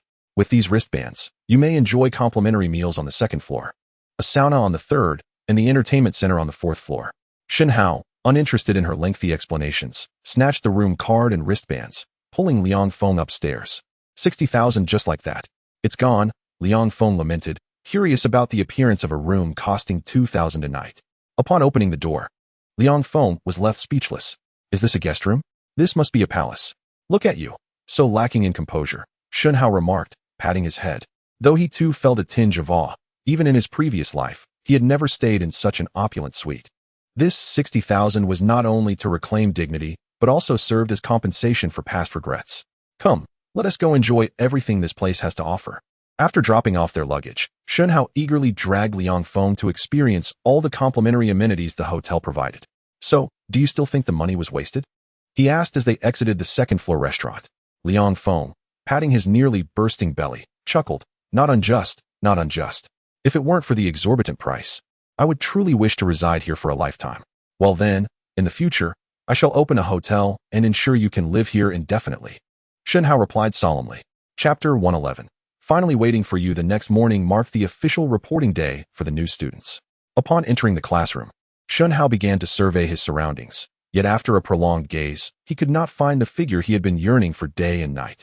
Shen Hao, there's a vacant seat over there. Let us go sit. Jiang Yu urged, leading Shen Hao to the back row. After settling in, Shen Hao's eyes remained fixed on the classroom door, patiently awaiting her arrival. However, as the clock struck 9 and the counselor began to speak, the person he awaited still had not appeared. Upon reflection, Shen Hao recalled that on this very day in his previous life, she had been late for some reason. If memory served him correctly, she should arrive in just a few minutes. Glancing at the time, he felt a surge of excitement. Attention, students. Welcome to the Management Department of Mingzhu University. I am your counselor, Yang Shuping. Over the next 4 years, he was lost in thought when the counselor began her address. First, I would like to commend one of our classmates. Why this commendation? Because he not only achieved the highest score among this year's admitted students, but also did so with an astounding 75 points above the admission threshold. What? 75 points above the threshold? That means a score of over 630. Who could that be? Such a high score, yet they chose this university? Surely, they must be mad. The counselor's words left everyone in stunned silence. I think I've heard about this before, but I assumed it was just a rumor. I can't believe it's actually true. Who is this remarkable individual that is even in our class? The crowd murmured and exchanged glances, eager to uncover this prestigious figure. Seeing that the suspense had built sufficiently, the counselor announced loudly, "This student is named Shen Hao." What? It's actually Shen Hao. His roommates were taken aback. Shen Hao, would you kindly stand and greet your classmates? The counselor said with a beaming smile. However, Shen Hao was completely lost in thought and had not been paying attention to her words at all. After waiting for a moment without anyone rising, the counselor inquired again. Where is Shen Hao? Surely he hasn't yet arrived? Jiang Yu, noticing Shen Hao's blank stare at the door, gently nudged him. Shen Hao, the counselor is calling your name. Quickly stand up. Huh? Shen Hao, bewildered, quickly stood and said, I'm here, counselor. The counselor appraised him with a smile. Indeed, a fine young man. Let us give a round of applause to welcome our academic star. Applause erupted throughout the classroom. Shen Hao, utterly confused about what was transpiring, quickly looked down at Jiangyu. Seeing his friend's expression, Jiangyu quietly explained the situation. After hearing this, Shen Hao was taken aback, never expecting to be publicly recognized on his very first day of school for such a reason. Reflecting upon his previous life, where he ranked at the bottom of his class and hailed from a modest background, Shen Hao endured countless disdainful glares from Yang Shuping throughout his 4 years at university. Now, witnessing her radiant smile from the podium, he felt a surge of derision. Why not say a few words, Shen Hao? Yang Shuping suggested with a smile. After a moment of contemplation, he simply greeted his classmates. Hello everyone, I look forward to your support. As soon as he finished speaking, he overheard Mu Yi muttering nearby. So what if your grades are high? What is so impressive about that? Look at how smug you are. In this era, good grades are of little consequence. Wealth is the undeniable truth. Shen Hao chose to ignore him, returning to his seat to fixate on the classroom door. Before long, a graceful figure clad in a black dress finally appeared at the entrance. The very person Shen Hao had been eagerly awaiting. Lin Mingxi, his wife from his previous life, and the one he owed the most. I apologize, counselor. I was delayed due to some family matters, she said, her exquisite features, commendable physique, and innate elegance instantly captivating everyone's attention, particularly the boys in the class. Wow, a stunning beauty has arrived. She is absolutely gorgeous. Who knew our class had such a stunning female classmate? We are truly fortunate to study alongside someone like her. As Mo Fan and others gawked in admiration, Mu Yi abruptly interjected, dousing their excitement with cold water. You lot should temper your enthusiasm. Do you even know who she is? Curiosity piqued. The group turned to Mu Yi, who narrowed his eyes and continued. She is Lin Mingxi, the daughter of the prestigious Lin family from the provincial capital. With your lack of standing, she likely wouldn't even spare you a glance. It would be wise to keep your distance to avoid embarrassment. Oh, so she is a wealthy heiress. That explains her remarkable demeanor, Jiang Yu mumbled. Upon learning of Lin Mingxi's background, the group refrained from further discussion, wary of attracting unnecessary trouble. Yet, Shen Hao remained transfixed on her, his heart tumultuous, wishing he could rush forward and envelop her in a warm embrace. However, even as she casually chose a seat in the classroom, he remained rooted to the spot, like a statue. At last, he murmured to himself, Mingxi, I have finally seen you again. This time, I, Shen Hao, shall never let you down. Chapter 112, A Fool's Errand. Shen Hao, do you know Lin Mingxi? Jiang Yu inquired, noticing Shen Hao's unwavering gaze fixed on her as he spoke to himself. I don't. Shen Hao finally snapped back to reality, shaking his head. I heard from Mu Yi that she is the daughter of a top-tier family in the provincial capital. It's best we don't provoke her, Jiang Yu advised kindly. Shen Hao merely replied with an However, as soon as the class meeting concluded, he swiftly approached Lin Mingxi and intercepted her just as she was about to leave. Hello, my name is Shen Hao. It is a pleasure to be your classmate. Lin Mingxi was momentarily taken aback, and then a flicker of disdain crossed her eyes. Excuse me, please move aside. She couldn't even be bothered to exchange a proper greeting and simply bypassed Shen Hao, making her swift exit. Shen Hao stood rooted to the spot, suddenly recalling that in his past life, Lin Mingxi had a strong aversion to overly enthusiastic men. What a grave mistake.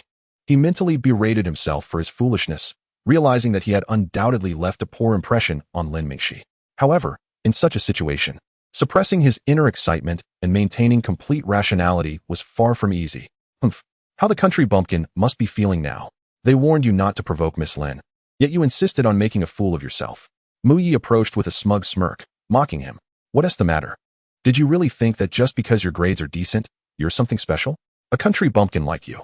Not only would Miss Lin not look your way, but even the most ordinary girl would likely dismiss you. Hey, Mu Yi, how can you speak like that? Jiang Yu couldn't hold back his anger. But Shen Hao couldn't even be bothered to cast a glance at Mu Yi, simply pulling Jiang Yu away. Just as they stepped out of the classroom, a familiar voice called out from behind. Turning around, he saw Su Qiao emerging from nowhere, wrapping her arms around Shen Hao's. A display of intimacy that made them appear like a young couple. Their roommates were left in stunned silence. Particularly Mu Yi, who had just mocked Shen Hao, was utterly dumbfounded. It was evident that Su Qiao, in both looks and figure, was on par with Lin Mingxi, and her attire and demeanor suggested she came from a well-off family. What in the world is happening? A radiant cabbage is now courting a pig? Mu Yi rubbed his eyes vigorously, confirming he wasn't mistaken, his face paling as if he had just consumed something foul. Shen Hao, why don't you introduce us to this classmate? Jiang Yu nudged the dazed Shen Hao, playfully raising his eyebrows. The other roommates quickly joined in the teasing. Everyone, don't misunderstand. Her name is Su Qiao, and she is my high school classmate. Shen Hao hurriedly clarified, anxious to prevent any misconceptions from deepening. Just classmates, really? Jiang Yu's eyes sparkled as he gazed at their intertwined arms. Shen Hao, wanting to withdraw his hand, found Su Qiao's grip unyielding, akin to a vice. And after several futile attempts, he resigned himself to the situation. We are genuinely just classmates, albeit with a closer relationship, Su Qiao finally spoke, smiling as she offered an explanation. Yet, her words only served to amplify the air of implication. Oh, so you're merely classmates? I thought you had some remarkable ability. Mu Yi, whether genuinely confused or feigning ignorance, chimed in with another jab. Su Qiao shot him a glance, quietly inquiring of Shen Hao. Who is this person? Why does he speak in such a sarcastic tone? I don't know him. Shen Hao replied without a moment's hesitation. Let us go. We should explore the school together and familiarize ourselves with the surroundings. Shen Hao resolutely pulled everyone away before Mu Yi could utter another word, leaving him fuming in place. His anger evident. Since it's our first meeting, let me treat everyone to lunch at noon. After wandering around the expansive campus, it was nearly mealtime, and Su Qiao took the initiative to treat everyone to dinner. Wasn't that a bit inappropriate? How could one allow a girl to pay? Shouldn't we be the ones inviting her? After some reluctant protest from her roommates, Su Qiao insisted, this meal is on me. Consider it a favor for Shen Hao. You all must treat him kindly in the future. With that, laughter erupted, and they graciously accepted her offer. The group left the school, chatting merrily, and found a relatively nice restaurant. During the meal, Shen Hao remained distracted, preoccupied with thoughts of how to mend Lin Mingxi's unfavorable first impression of him and improve their relationship. Upon returning to the dormitory, he was still in the same state of mind. You seemed off during dinner. What is bothering you? Jiang Yu observed and approached with concern. It's nothing. Shen Hao replied, shaking his head. After pondering for a long time without coming up with a good solution, he felt a headache coming on and decided to rest for a while. Just as he lay down, a gentle knock sounded at the door. Excuse me. Is it convenient for me to come in? A soft voice floated into the dormitory. Startled by the unexpected voice of a girl, his roommates sprang out of bed, hurriedly fixing their appearances. Shen Hao instinctively glanced toward the door, and upon seeing the girl with glasses, a thought suddenly struck him, causing him to sit up straight. Hello, everyone. I'm Yi Xiao, a junior this year and your class assistant. I will be guiding you throughout your freshman year. She introduced herself confidently after entering the dormitory. She then pulled out a label and affixed it to the table in front of her, saying, Here is my contact information. If you have any questions or need assistance, feel free to reach out. Thank you, senior. His roommates responded, all impressed by their new assistant. Only the aloof Mu Yi lay still on his bed, muttering softly. You'd think they've never seen a woman before. It's quite amusing. Please take a good rest this afternoon. If you have time, explore your surroundings. In the evening, I will organize a class meeting where we can get to know each other better, Yi Xiao said with a smile before leaving the dormitory. How could he have forgotten about her? Now he had a solution. It truly was serendipitous, as if the answer had come effortlessly. Shen Hao mused, watching her retreating figure, a smile unconsciously forming on his lips. He then rushed outside to find a secluded spot to take out his phone. Hey, Liang Feng, could you go to the bank and withdraw some money for me? He asked. How much do you need? Liang Feng inquired, surprised. 15,000. What do you need so much money for? Liang Feng asked, astonished. Shen Hao didn't elaborate, urging him to hurry. To prevent situations where he might need money but be unable to access it, Shen Hao had deposited a considerable sum into Liang Feng's account before coming to the city, never expecting it would be needed so soon. About an hour later, Liang Feng arrived, out of breath, and handed Shen Hao a black bag. Shen Hao casually slipped a cup of water beneath the pillow and handed it to Liang Feng. After watching Liang Feng finish the drink, he took him by the arm and led him out of the dormitory. Why don't you check nearby for a driving school? You should get your license as soon as possible. I plan to buy a car soon, and you can be my driver then. Liang Feng nodded vigorously, eager to comply. Having spent a day idly at the hotel, he was keen for Shen Hao to find him some tasks. The suite at the hotel is exorbitantly priced. How about we consider canceling it and opting for something more affordable? Shen Hao suggested. Since the payment has already been made, you might as well stay for this month. Afterwards, we can decide whether to rent a flat or purchase one outright. Wait a moment, Senior Yi. After the class meeting that evening, as the counselor Yi Xiao was leaving the teaching building to return to her dormitory, Shen Hao hurried to catch up with her. Is that you, Junior Shen? What can I do for you? Yi Xiao turned back to see Shen Hao, immediately offering a warm smile. Senior, here. Shen Hao wasted no time and handed her a black bag. What is this? Yi Xiao inquired as she began to untie the bag. She initially expected it to contain small gifts like toys, as many freshmen often presented gifts to their mentors. She herself had done so in her first year, so it was not surprising. However, upon discovering the bundle of 100 yuan notes inside, she was taken aback, causing the bag to slip from her grasp. Shen Hao swiftly caught the falling bag and returned it to her. Junior Shen, what is the meaning of this? Yi Xiaoxiao stepped back, her face a mix of shock and confusion. Please don't misunderstand, Senior, Shen Hao quickly clarified. I merely heard about some troubles your family is facing and wanted to offer my assistance. Yi Xiaoxiao was momentarily stunned. You know about my family situation? Yes. I happened to hear about it. Shen Hao nodded. It turned out that Yi Xiaoxiao's father had tragically passed away in a car accident, leaving behind a debt of 150,000 yuan, which now weighed heavily on her and her mother. The creditors were pressing them for repayment, and Yi Xiaoxiao, unwilling to let her mother shoulder the burden alone, contemplated dropping out of school to work. This would undoubtedly jeopardize her future, which had always been bright due to her excellent academic performance. In a previous life, Lin Mingxi had helped her clear all debts, thus averting this tragedy. This prompted Shen Hao, after seeing Yi Xiaoxiao in the dormitory that afternoon, to hastily send Liang Feng with money. His intention was straightforward, to assist Yi Xiaoxiao before Lin Mingxi could intervene, hoping to leave a favorable impression. Thank you for your willingness to help, Junior Shen, but we are not related. How can I accept such a substantial amount of money from you? Yi Xiaoxiao said, her eyes filled with gratitude yet hesitant to accept the funds. Shen Hao smiled warmly. You call me Junior, and I call you Senior. We are connected by the titles of brother and sister, so it cannot be said that we are strangers. Besides, you are our class's assistant counselor, and I will need your help throughout this year. Hearing his words, Yi Xiaoxiao couldn't help but chuckle, though she soon shook her head in refusal. No, I truly cannot accept this, I said, feeling overwhelmed by the kindness of my senior. Please, don't decline. Your academic prowess is exceptional, and you would regret dropping out over this matter for the rest of your life, she insisted. Yi Xiaoxiao let out a sigh, my heart heavy with emotion as tears welled in my eyes. Shen Hao forcefully pressed the bag of money into my hands. I know you have principles, Senior, and I share the same values. Consider this a loan. Once you graduate and secure a job, you can repay me gradually. Tightly clutching the bag, my hands trembled uncontrollably. I fought back tears and managed to utter, thank you, Shen Hao. You are truly a good person. I never imagined that the burdensome dilemma threatening to crush me would be resolved by a freshman.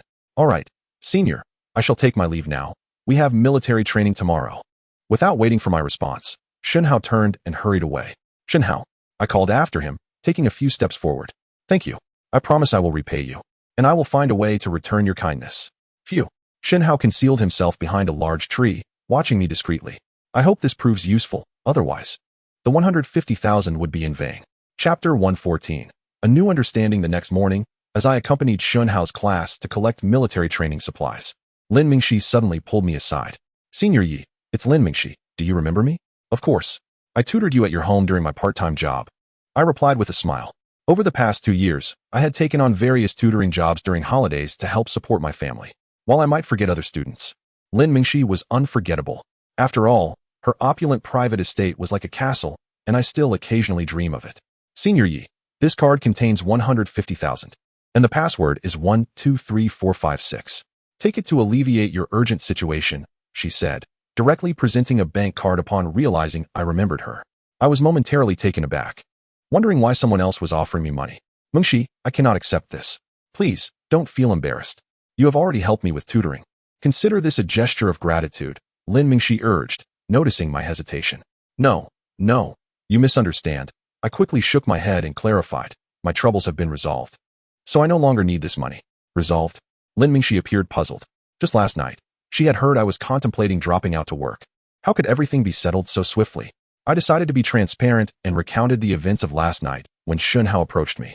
Upon learning that it was Shen Hao who had assisted me, Lin Mingxi was taken aback. Shen Hao? Isn't he the one who tried to strike up a conversation with me yesterday? I never expected he had such a kind heart, she mused. Not only is Shen Hao academically gifted, but it seems he possesses a compassionate nature as well. Lost in thought, I began to extol Shen Hao's virtues, prompting Lin Mingxi to wonder if perhaps she had misjudged him. Before the afternoon military training commenced, Shen Hao was engaged in casual conversation with his roommates when a sudden voice called out from behind him. Startled by the unexpected sound, Shen Hao turned around to find Lin Mingxi approaching him. I hope you don't take it to heart that I left abruptly yesterday. It was due to an urgent matter, Lin Mingxi said hesitantly after a moment's pause. Is she apologizing to me? Shen Hao blinked, Thinking to himself that his plan had indeed succeeded. She must have realized I assisted Senior Yi and altered her perception of me. After all, we are classmates. Why would I be offended? Regaining his composure, Shen Hao suppressed his enthusiasm and replied in a measured tone, striving to present himself as an honorable gentleman. Shall we introduce ourselves again? I am Lin Mingxi, she replied with a gentle smile. And I am Shen Hao. I've heard you're the top scorer among the new students this year. I hope to seek your guidance on academic matters in the future. Of course, Shen Hao said, scratching his head with a cheerful grin. Lin Mingxi said little more before turning to leave, casting a fleeting silhouette behind her. Was this a successful first step? Shen Hao exhaled softly. He understood Lin Mingxi's nature better than anyone. She was somewhat reserved and sensitive due to her family background. Excessive enthusiasm would only make her view him as having ulterior motives, leading to aversion. Progress must be made gradually, and one must savor each step. There was no room for haste in this matter. As he regained focus, Shen Hao noticed that his roommates and other classmates were staring at him with wide eyes, as if they had encountered an extraterrestrial being. Am I seeing things? The number one goddess of our class actually took the initiative to get to know you? Jiang Yu was the first to approach, incredulity etched on his face. The other roommates quickly gathered around, their expressions brimming with intrigue. Shen Hao scratched his head, feigning ignorance. Don't look at me like that. I'm just as perplexed. Besides, we're all classmates. Isn't it normal to get to know one another? His words didn't seem to faze the others, but Mu Yi, standing a short distance away, wore a dark expression, utterly baffled. Could this be a hallucination? The esteemed young lady of the Lin family, willingly approaching a country bumpkin like Shen Hao? This was unacceptable. If this continued, all the limelight would be stolen by that damned Shen Hao. In his final thoughts, a glimmer of malice flickered in Mu Yi's eyes, as if Shen Hao had usurped something irreplaceable from him.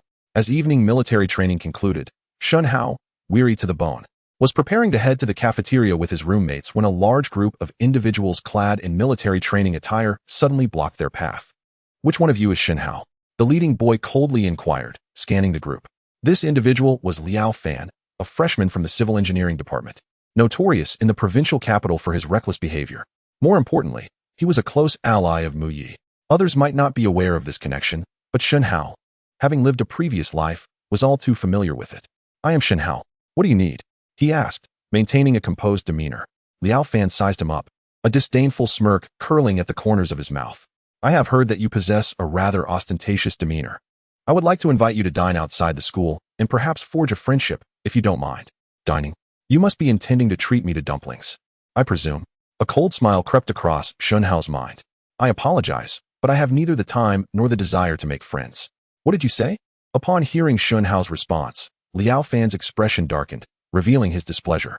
Chapter 115, A Return Eventually. We shall take our leave.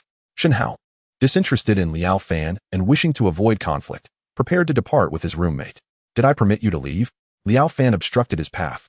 Behind him, a lackey bellowed. Kid, our young master Liao is extending an invitation to you out of respect. Do not take it for granted.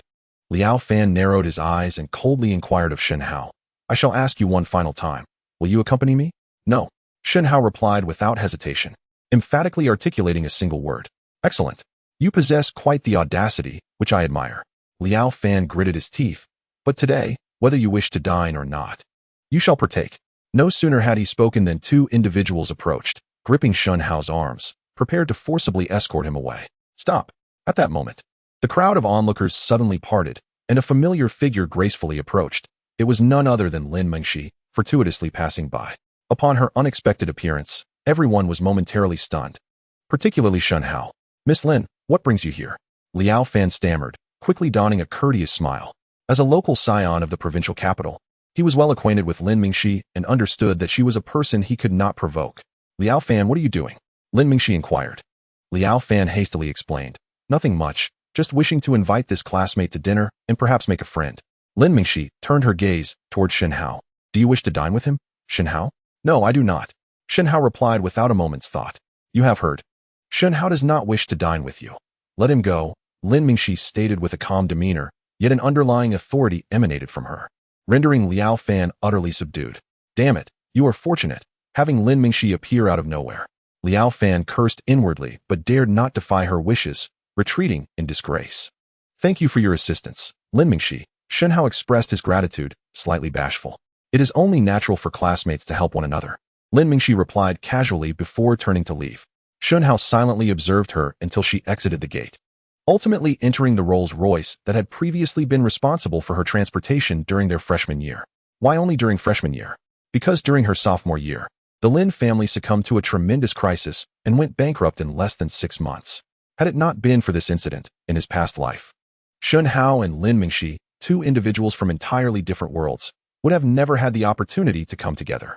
Shen Hao, who were those people just now? And why did they come to trouble you for no reason? Jiang Yu's voice interrupted Shen Hao's reverie. He returned to his senses and replied without hesitation. It was that scoundrel Mu Yi who summoned them. What? Mu Yi? Upon hearing this, the crowd erupted in righteous indignation. In any case, we share a dormitory. Though he looks down upon us, it is utterly outrageous that he would stoop to such acts. Rest assured, retribution will come in due time. Shen Hao squinted, his expression grave as he spoke. Setting aside today's incident, the various grievances from my previous life compel me to deal decisively with that scoundrel, Mu Yi. Furthermore, Shen Hao did not consider himself a paragon of virtue. If vengeance was to be exacted, it must be thorough, ensuring they would never rise again. Shen Hao, I heard someone gave you trouble earlier. Are you all right? Just as Shen Hao was about to return to the dormitory, Su Qiao rushed over, her concern palpable. I'm fine, Shen Hao replied, shaking his head.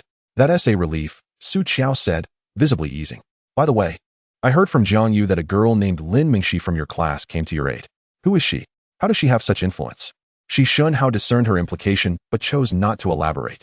At that moment, Li Qingqing and a tall, handsome boy approached them, whether by coincidence or design remained uncertain. As they brushed past, Li Qingqing deliberately wrapped her arm around the boy's, a clear act of provocation. It turned out she had been secretly observing Shen Hao these past few days, assuming he and Su Qiao were romantically involved. In her anger, she altered her strategy for revenge, deciding to seek out a man far superior to Shen Hao and gradually settle the score. Did you find a new target so quickly? Shen Hao was somewhat taken aback but did not dwell on it, feeling a flicker of satisfaction. With this development, he need not worry about Li Qingqing's persistent harassment and could seize an opportunity to clarify matters with Su Qiao, thereby resolving two troublesome issues. After dinner, everyone returned to their dorms, except for Mu Yi, who was conspicuously absent. Shen Hao surmised, without doubt, that the rascal had gone to consult with Liao Fan and the others on how to deal with him. This was unacceptable. He needed to show Mu Yi a taste of his own medicine. After careful consideration, Shen Hao fetched a chair and stationed himself at the entrance, awaiting patiently. He lingered there until 10:30, just before lights out, when Mu Yi finally stumbled down the corridor. Wait a moment. Shen Hao stood up, blocking Mu Yi's retreat. Get lost. Mu Yi, reeking of alcohol, growled menacingly. Shen Hao pressed his hand against the door, coldly inquiring, You sent Liao Fan to trouble me, didn't you? What Liao Fan? I have no idea what you're talking about. Move aside. Mu Yi vehemently denied it. What's the matter? Do you dare to act yet not own up to it? Shen Hao smirked icily. Don't think I'm unaware. Liao Fan is your childhood friend. Who else but you would send him? Mu Yi froze momentarily, pondering how Shen Hao discerned his connection to Liao Fan. However, now that his ruse was exposed, he felt no need to disguise the truth. Indeed, it was I who sent him after you. What will you do about it, country bumpkin? Country bumpkin? Shen Hao's eyes narrowed, and he seized Mu Yi by the collar, forcefully slamming him against the wall opposite. Bang! A resounding crash startled the other roommates in the dormitory, prompting them to hastily rise from their beds to investigate the commotion. Upon witnessing the scene outside, they stood frozen in place. Shen Hao and Mu Yi were engaged in a fierce confrontation. Should we intervene? Someone suggested. Jiang Yu shook his head, urging patience. His intention was clear. If Shen Hao emerged victorious, they would feign ignorance. However, should he falter, they would rally to his aid. What do you want, country bumpkin? Mu Yi spat, his voice laced with venomous command. Release me at once. Country bumpkin. Indeed, Shen Hao retorted, his gaze fixed on Mu Yi, a glint of menace flickering in his eyes. But have you ever considered that a country bumpkin is still a person, deserving of dignity and boundaries? If you dare to pursue me like a rabid dog once more, I assure you, I will retaliate fiercely, severing your arteries and ensuring your demise is anything but painless. Do not try to intimidate me. I am not afraid. Mu Yi stammered, swallowing hard, visibly rattled. Do you doubt my words? You are welcome to test me, Shen Hao declared, launching a powerful punch aimed at Mu Yi's face. Mu Yi instinctively ducked, narrowly avoiding the blow, which instead collided with the adjacent wall. Shen Hao then released his grip and turned to walk back to the dormitory. You are a madman, Shen Hao, Mu Yi shouted. Though beneath his brash exterior lay a profound cowardice, shaken by Shen Hao's display of strength. He dared not return to the dormitory, cursing at the entrance for a while before hastily departing. Shen Hao, that was impressive. You have avenged us. Let us see if he dares to insult us country bumpkins again. The roommates enthusiastically applauded him. Yet, Shen Hao was acutely aware that the animosity between him and Mu Yi had merely begun. This time, victory would belong solely to him. In the ensuing days, Mu Yi did not reappear, likely having leveraged connections to secure a leave of absence. With this vexatious presence absent, life became significantly more tranquil. It seems you truly frightened that fellow, someone remarked. On the final day of military training, after completing the exercises, Shen Hao sat on the grass to rest when Lin Mingxi unexpectedly took a seat beside him. Shen Hao, slightly taken aback, responded, You mean Mu Yi? Who else could it be? Honestly, I was forced into that situation. Even a cornered rabbit will bite, right? Shen Hao feigned innocence. After a moment's contemplation, Lin Mingxi inquired, Aren't you concerned about potential retaliation? Of course I am. Shen Hao fervently nodded. He is a wealthy heir from the provincial city. How could a poor country lad like me not be apprehensive? A poor lad? Lin Mingxi thought to herself, but refrained from voicing her thoughts. Considering he had effortlessly produced 150,000 to assist another without expecting anything in return. If you are so fearful, why act so boldly? She pressed. Shen Hao squinted slightly, responding, To live is to possess dignity. Besides, even if I did nothing, he would still trouble me. It is better to rise in defiance. Perhaps I might seize the opportunity to turn the tide. How intriguing, Lin Mingxi remarked softly before rising to depart. Although there has been little interaction between the two lately, Lin Mingxi's attitude towards Shen Hao has undergone a noticeable transformation. To be precise, she has discerned that Shen Hao harbors a certain secret, which has sparked an inexplicable curiosity within her. Shen Hao, of course, recognizes that despite his modest accomplishments, the chasm between him and Lin Mingxi remains vast. He must strive diligently to elevate himself to her level. Observing her silhouette, Shen Hao quietly vowed to himself. It has been several days since arriving in the provincial city, and it is time to attend to some serious matters. Liang Feng, rise and shine. After the military training, the school granted the freshmen a 2-day respite. Knowing that Liang Feng must be feeling quite cooped up in the hotel these past few days, Shen Hao decided to wake him early, eager to take him out for an adventure. Where are you taking me, Shen Hao? Liang Feng inquired with eager anticipation upon leaving the hotel. First, we'll buy you a few new outfits, Shen Hao replied without a moment's hesitation. The two made their way to the most bustling district of the provincial city and stepped into a shopping mall. Wow, this place is enormous, Liang Feng exclaimed, astonished by the spectacle before him. This is nothing. When the opportunity arises, I shall take you to Huajing and then to Hong Kong Island, where the shopping centers are truly colossal. Shen Hao stated gravely. There are even larger ones? Liang Feng asked, incredulous, while also curious about how Shen Hao was aware of such places. Chapter 117. Coach Yuan Feng. After perusing the mall, Shen Hao, guided by his own taste, purchased 7 or 8 complete outfits for Liang Feng in one go. It is often said that a person is defined by their attire, clad in new garments. Liang Feng seemed to transform before their very eyes. Quite splendid indeed.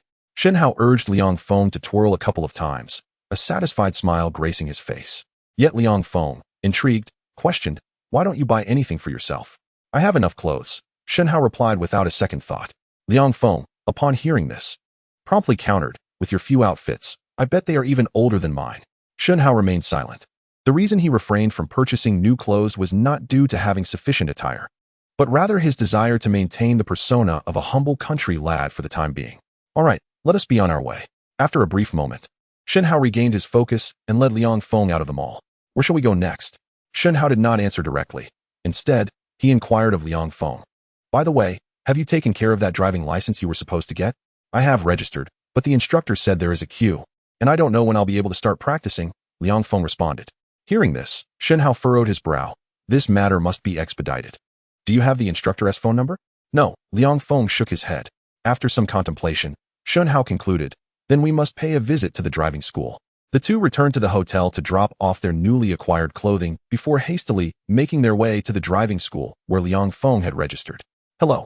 May I ask if Coach Yuan Feng is available?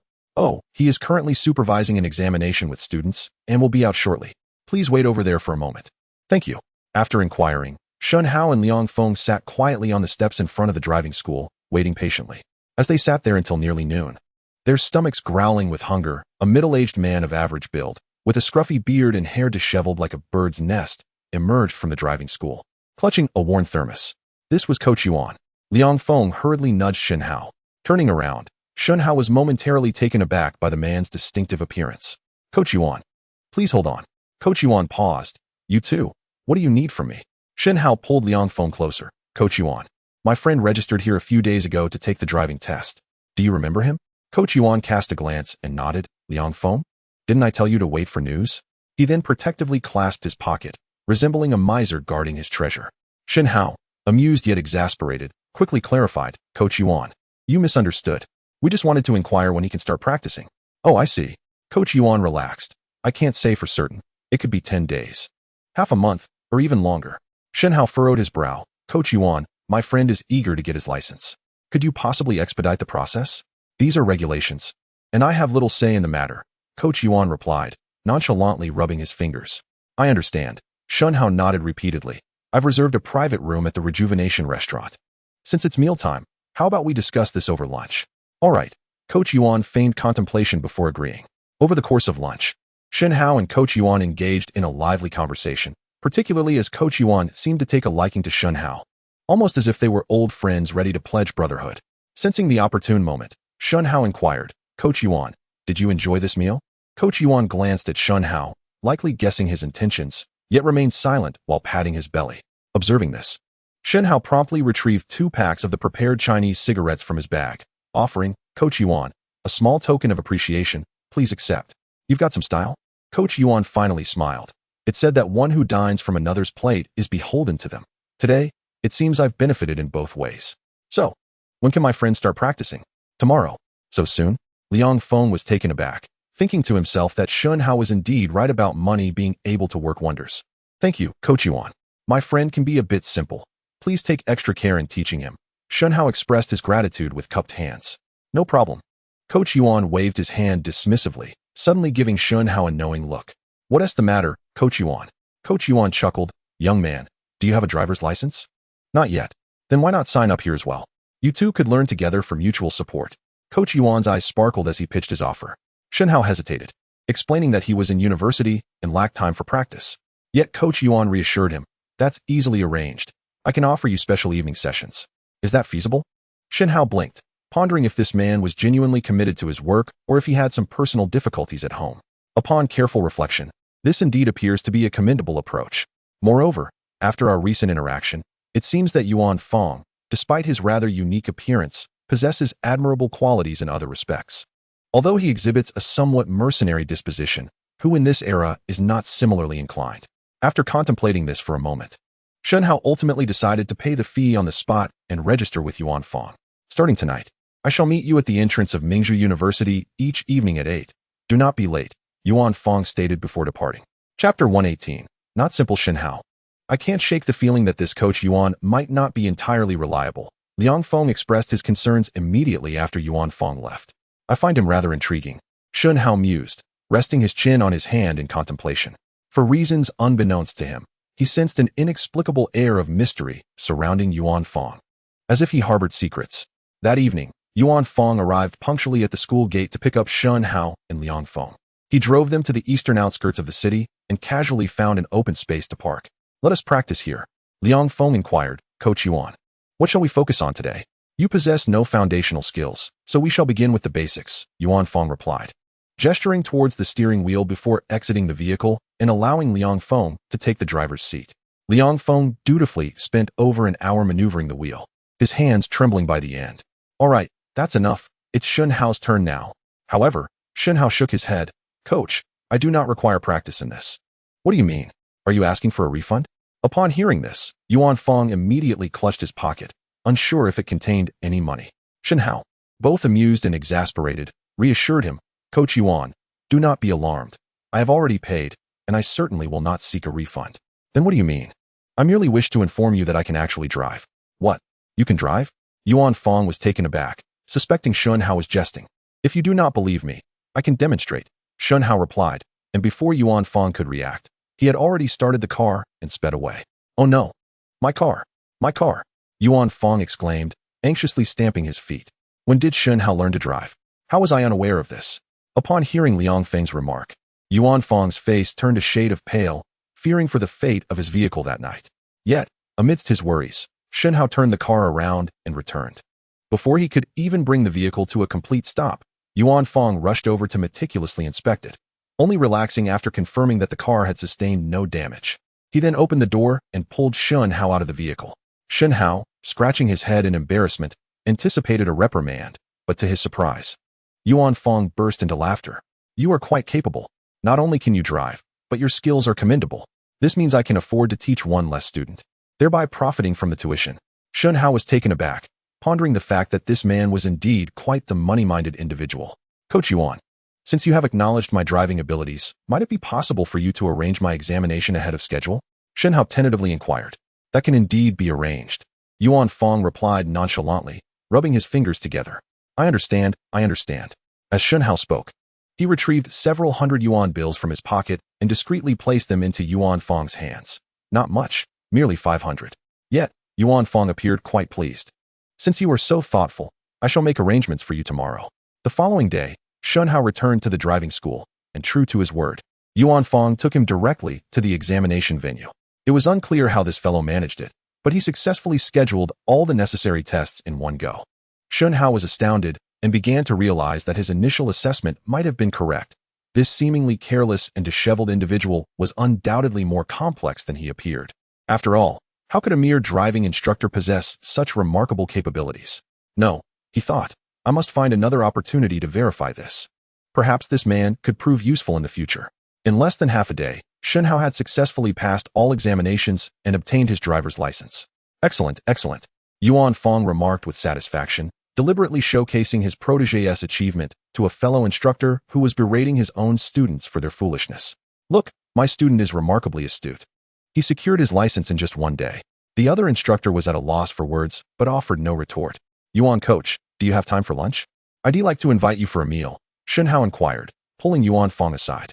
You sly one, you must have other matters for which you seek my assistance. Yuan Fong discerned Shen Hao's intentions with ease, adopting an air of sagacity. Indeed, I do require your help, Shen Hao confessed candidly. Let's go then. I wish to purchase a second-hand vehicle. I wonder if you have any connections in this regard. After their lunch, Shen Hao straightforwardly articulated his request for Yuan Fong's assistance. Certainly, Yuan Fong replied without hesitation. What kind of car do you desire? It shouldn't be too old, and it must have a certain prestige, Shen Hao grinned. Yuan Fong squinted, studying Shen Hao for a moment. Are you planning to engage in business in the provincial capital? This is for making an impression, isn't it? Yes. Shen Hao nodded. In this era, people are quite concerned about appearances. A respectable car can easily influence others. You are quite shrewd, Yuan Fong remarked with an appreciative expression. Would you care to divulge what kind of business you are contemplating? I am still uncertain. I plan to conduct some research and see what suitable opportunities arise. Shen Hao replied. Very well, I shall assist you with this matter. However, it is agreed that I shall receive a favor in return once the deal is finalized. Yuan Fong, without further inquiry, adopted a demeanor that suggested he was primarily motivated by profit. No problem. Upon returning to the hotel, Shen Hao shared the details of his car purchase plans with Liang Feng. Upon hearing this, Liang Feng's face turned pale with alarm. What? You are actually letting that guy help you buy a car? Can he be trusted? There should be no issues, Shen Hao contemplated before responding. That very evening, Shen Hao received a call from Yuan Fong, announcing that he had found a vehicle and invited him to take a look. Accompanied by Liang Feng, Shen Hao followed the address provided to a subterranean parking lot in the eastern part of the city. After some searching, they finally spotted Yuan Fong, who was alongside a sharply dressed middle-aged man exuding an imposing presence. Shen Hao felt a vague familiarity with the man, but could not quite place him. Old Hong. This is my disciple Shen Hao. He is the one looking to purchase a vehicle. Yuan Fong brought Shen Hao before him, beaming with pride as he introduced him to the man in the suit. Hello. The man nodded in acknowledgement and gestured for them to proceed. After walking a dozen meters, they arrived at a row of independent garages with large iron doors. Shen Hao was well aware that anyone who could possess such a garage in this location was not to be underestimated. While he pondered this, the man in the suit had already opened one of the garage doors. With a click, the lights flickered on, revealing a car that left Shen Hao momentarily speechless. Coach Yuan, is this the car you found for me? He exclaimed. Indeed, Yuan Fong replied earnestly. Within 5 years, it has prestige and meets all your requirements. Shen Hao's expression darkened. While it certainly matched the criteria, it was, to his astonishment, a Bentley. Liang Feng, unaware of the significance of a Bentley, mistook it for a dilapidated vehicle and immediately frowned, chastising Yuan Fong. Coach Yuan, what kind of junk car is this? I knew you couldn't be trusted. Before he could finish, Shen Hao placed a hand over Liang Feng's mouth. Coach Yuan, I fear I cannot afford this car. Perhaps you could find me another? With his current funds, purchasing a Bentley was not beyond his means, but he deemed it unnecessary. Yuan Fong leaned closer to Shen Hao, a smile playing on his lips. Don't be hasty. First, listen to the price. What if it's suitable? Very well, Shen Hao replied reluctantly. Old Hong, please quote a price. Yuan Fong turned to the man in the suit, adding, This lad is my pride and joy. Please don't extort him. The man in the suit slightly furrowed his brow, then managed a smile. Rest assured, Yuan. Oh no, Coach Yuan, I must honor your reputation. Young man, if you fancy this car, it's yours for 1 million. 1 million? Hearing this price, both Shen Hao and Liang Feng were taken aback. Liang Feng was stunned by the exorbitance, while Shen Hao was bewildered by the astonishingly low figure. After all, the Bentley before them was worth at least 3 to 4 million, having been driven for no more than 3 years. In a second-hand car market, one would be lucky to even touch it for 200,000. Could there truly be an underlying issue? Are you certain you're not jesting? Shen Hao finally regained his composure, his face filled with skepticism. Of course not. And you are certain this vehicle has a clean provenance? Upon hearing this, the man in the suit adopted a serious demeanor and retorted, What? Are you implying that this car is stolen? That's not what I meant. Shen Hao quickly clarified. Yuan Fong interjected, assuring him, You can rest easy. I guarantee with my integrity that this car is absolutely fine. Shen Hao regarded him silently, contemplating. Yuan Fong continued. You've heard the price. It's undoubtedly a bargain. I suggest you don't hesitate. Buy it.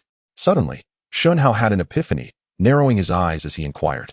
Coach Yuan, how can you be so certain that I can afford this vehicle? Well, Yuan Fong said, blinking and grinning, I have a keen eye for people. From our very first meeting, I sensed you were extraordinary. Shen Hao could see that this man was not entirely truthful. Yet he harbored a subtle belief that he wouldn't deceive him, or rather, had no need to. Dear young man, with 1 million, acquiring a Bentley in such a pristine condition is truly a rarity that you would be hard-pressed to find another in the entire nation, even with a lantern in hand. If you truly do not desire it, then so be it. The man in the suit began to close the garage door, only to be halted by Yuan Fong. Hold on, Old Hong, my apprentice is still deliberating. Their exchange made it appear as though the suited gentleman was reluctant to sell the car, with Yuan Fong seemingly pressuring him. However, it was also plausible that they were merely putting on a performance for their own amusement. Given that he was new to this place, navigating unfamiliar territory, and considering the myriad of tricks people could employ in this day and age, Shen Hao ultimately opted for caution. Coach Yuan, to be honest, I am quite fond of this car, but 1 million is not a trifling sum for me.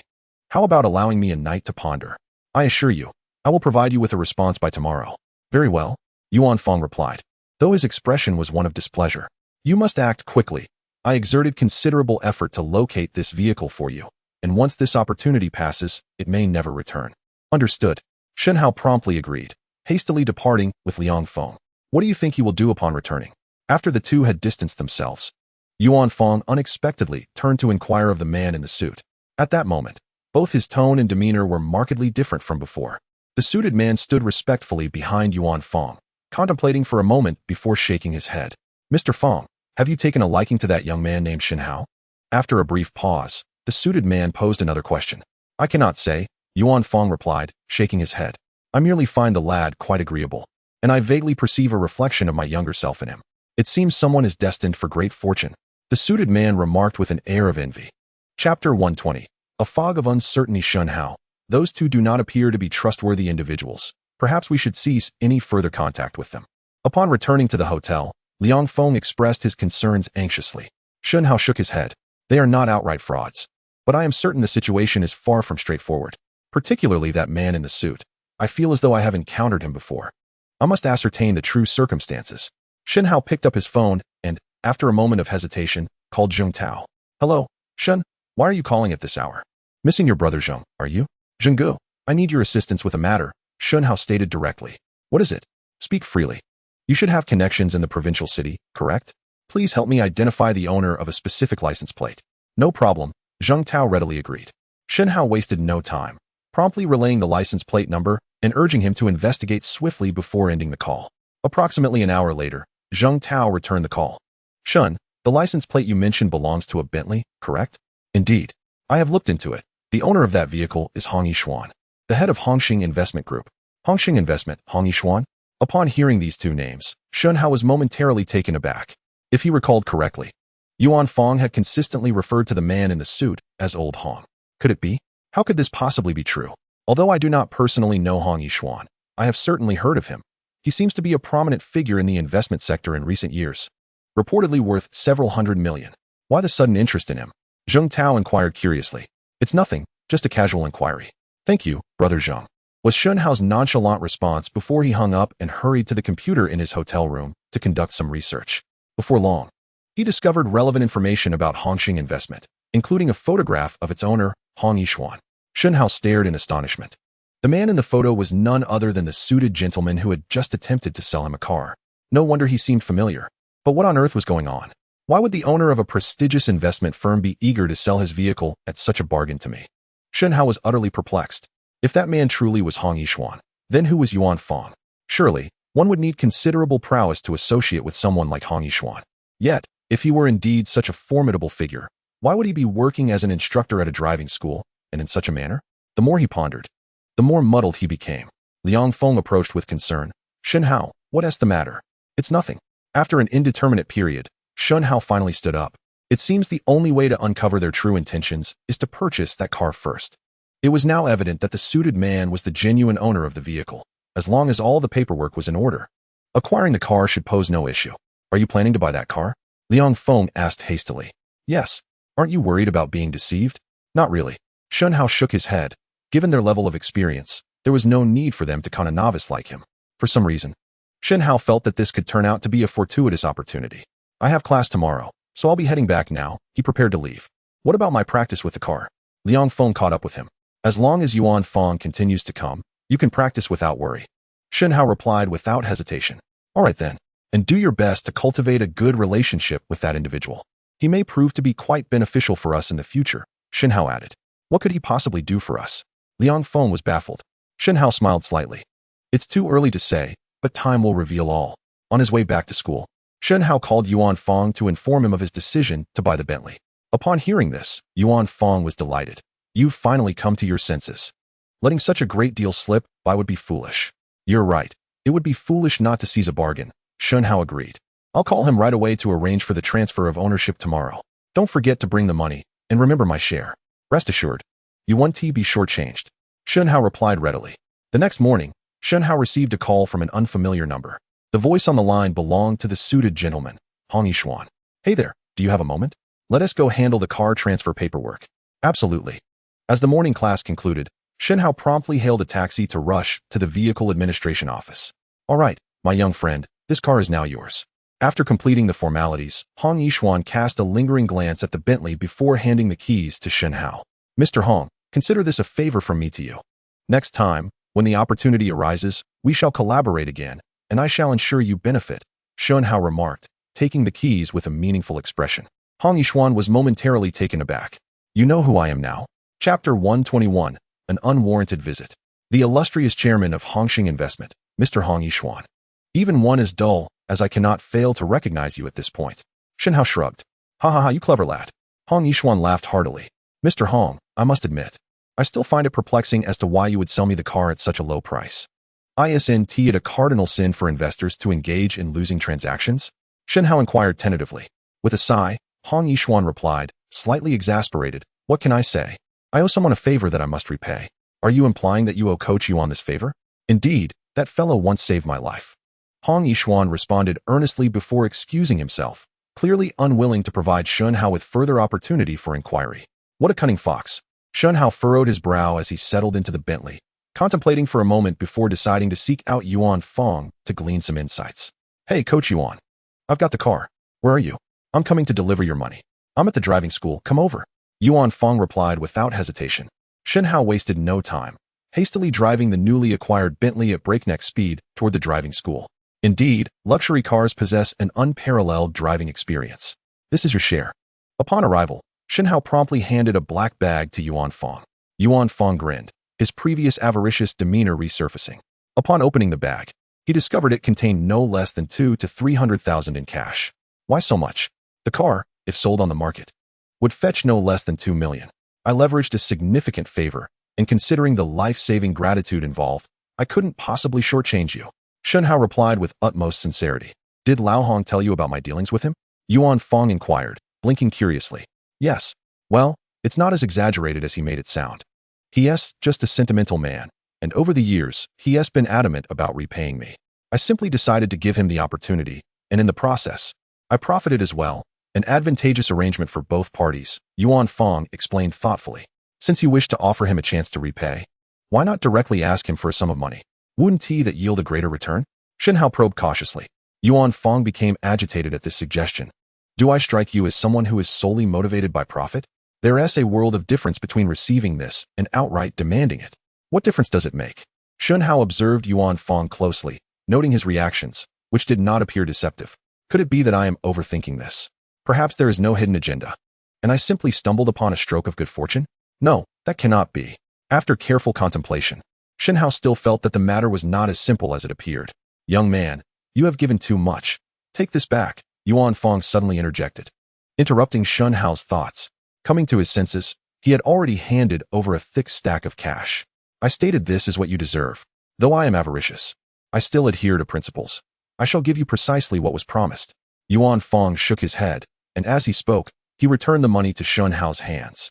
He then assumed a demeanor reminiscent of an elder, advising, as a young person venturing into business alone, you must learn to allocate your funds wisely. Otherwise, you will suffer in the long run.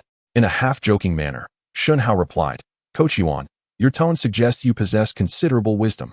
Have you perhaps engaged in business before? If so, do share some insights. That was many years ago, hardly worth mentioning, Yuan Fong replied, shaking his head. However, Lao Hong is quite capable. If you can forge a connection with him in the provincial capital, it would undoubtedly be of great assistance. Shen Hao squinted, sensing that Yuan Fong seemed to be indicating a path forward. No need for that. I am a pragmatic individual and do not favor shortcuts.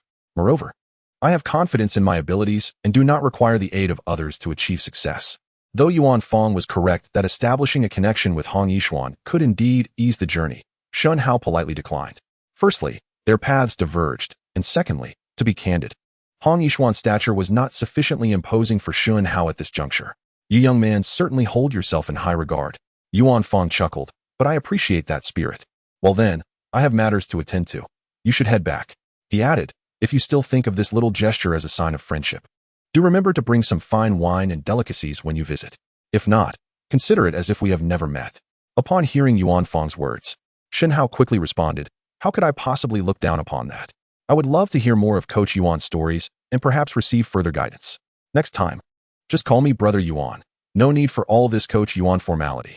All right, Brother Yuan. After bidding farewell to Yuan Fong, Shen Hao could not help but sigh, feeling as though his visit had yielded little. Yet, the more Yuan Fong kept his cards close to his chest, the more Shen Hao sensed that this individual was not to be underestimated. One thing was certain, he harbored no ill intentions.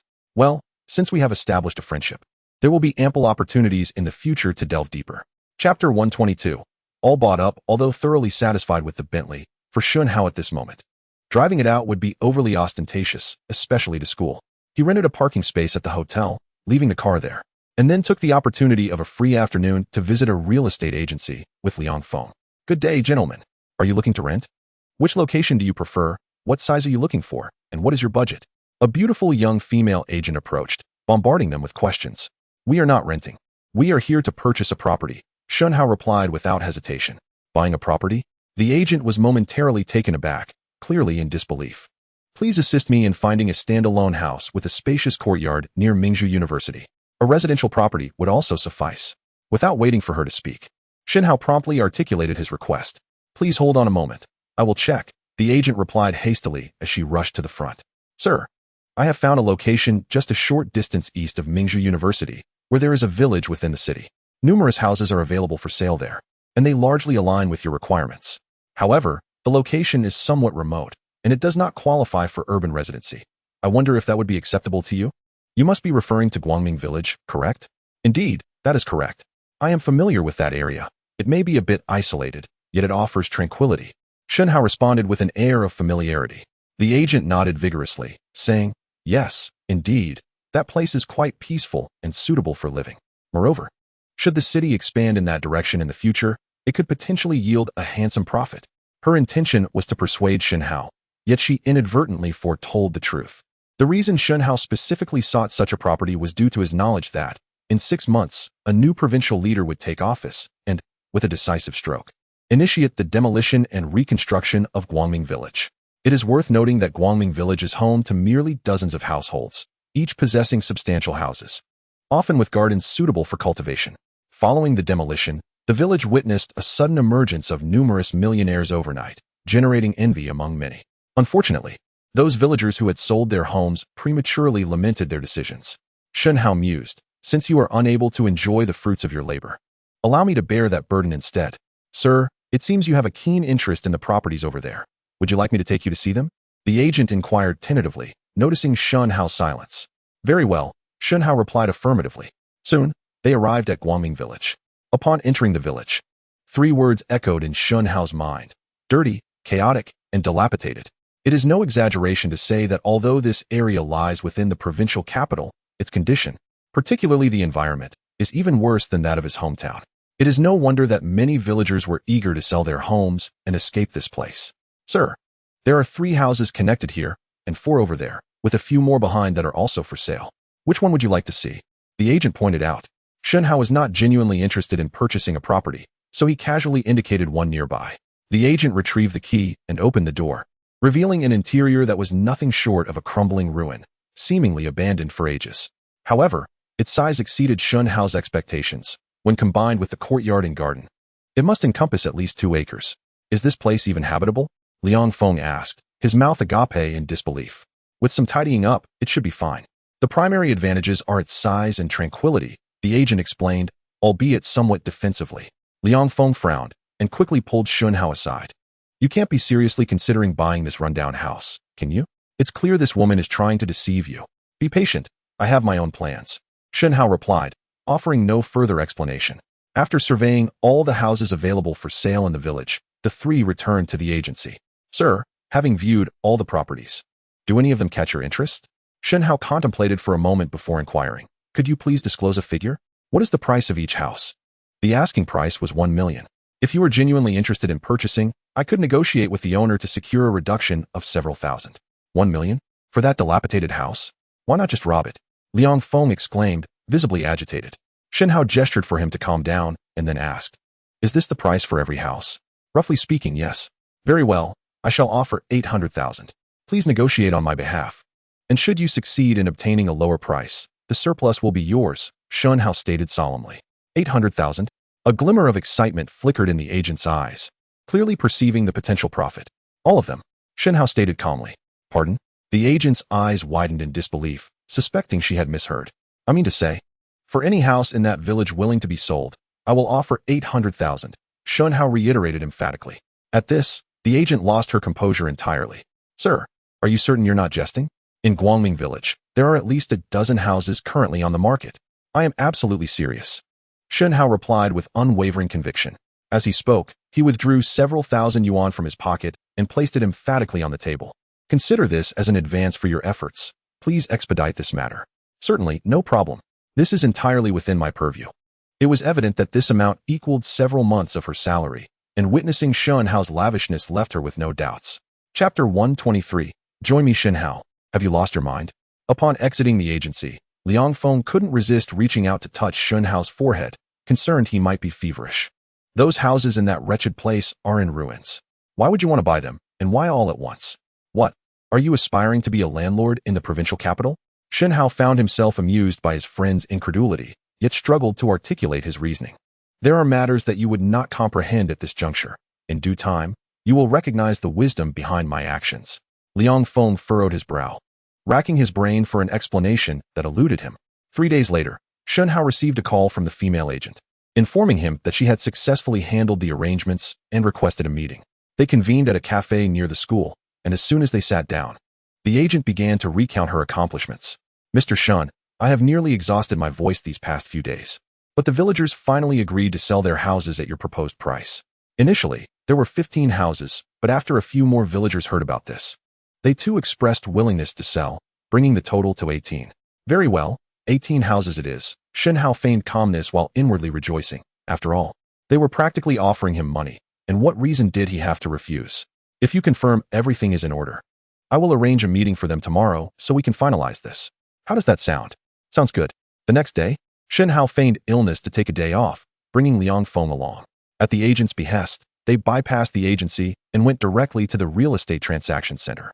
Several hours later, everything was smoothly resolved. Observing the villagers' joyous expressions as they received their money, Shen Hao could not help but mutter fools under his breath. Although the means by which he had acquired this wealth felt somewhat unscrupulous, he bore no remorse. Having lived through a previous life, his guiding principle had become succinct. If one does not act for oneself, one shall be condemned by heaven and earth. Mr. Shen truly was a young achiever. With nearly 10 million in cash at his disposal, he declared it available. The intermediary approached, showering him with flattery and, somewhat deliberately, brushing against him. Shen Hao took a step back to maintain some distance and responded with a smile. After this deal, you might as well retire early. Congratulations. He had just learned from the villagers that the price the intermediary had quoted them was merely 700,000. After deducting the company's share, she would still earn a tidy sum of 30 to 50,000 per house, and with 18 houses, that amounted to several million. One must admit, this woman was quite ruthless, but she had earned her success, and Shen Hao had no grounds to criticize.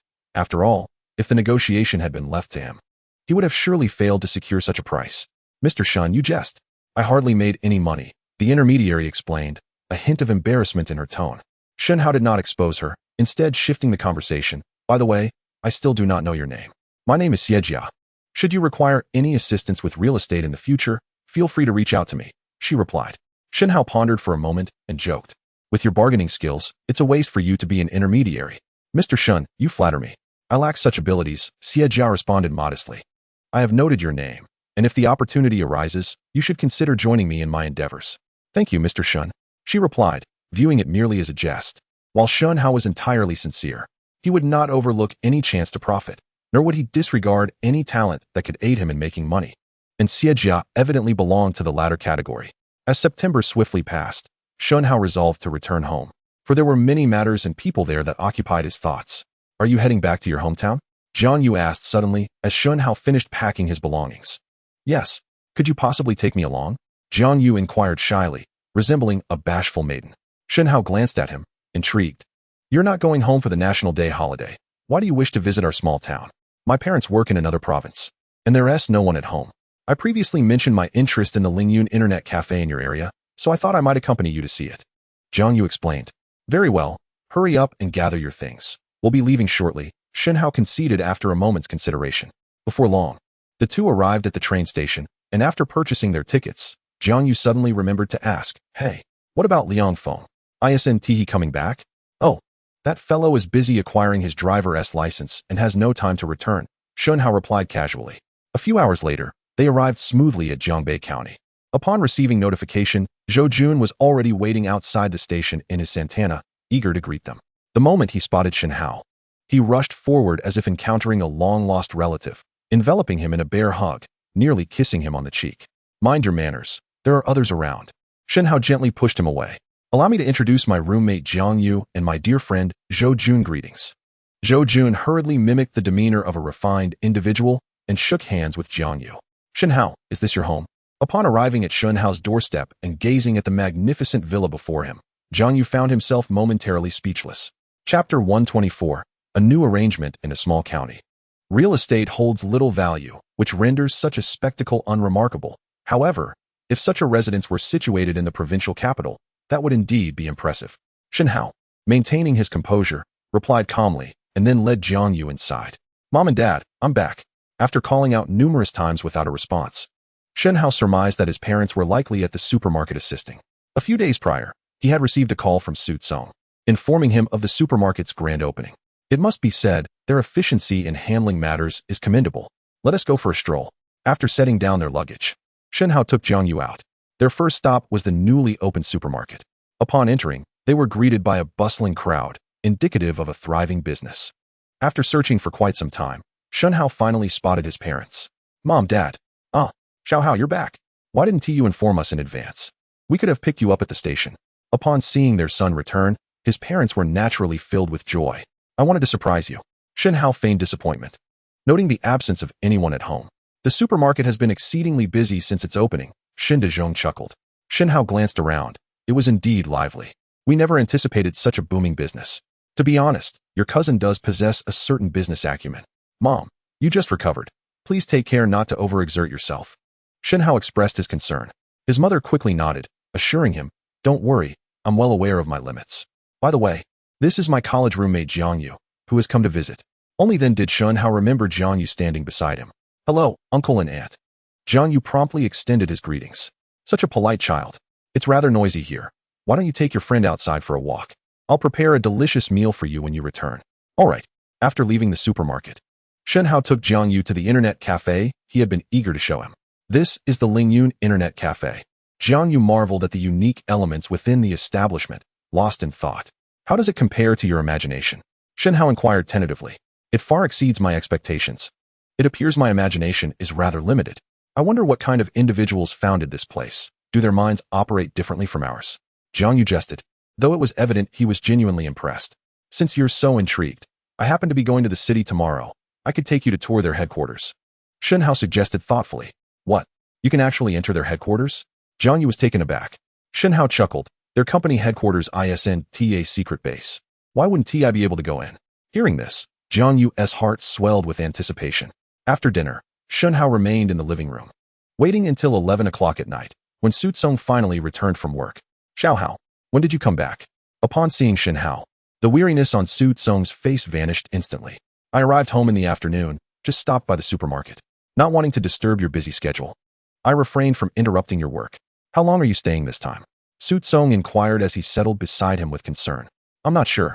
It could be a full week or perhaps just 2 or 3 days.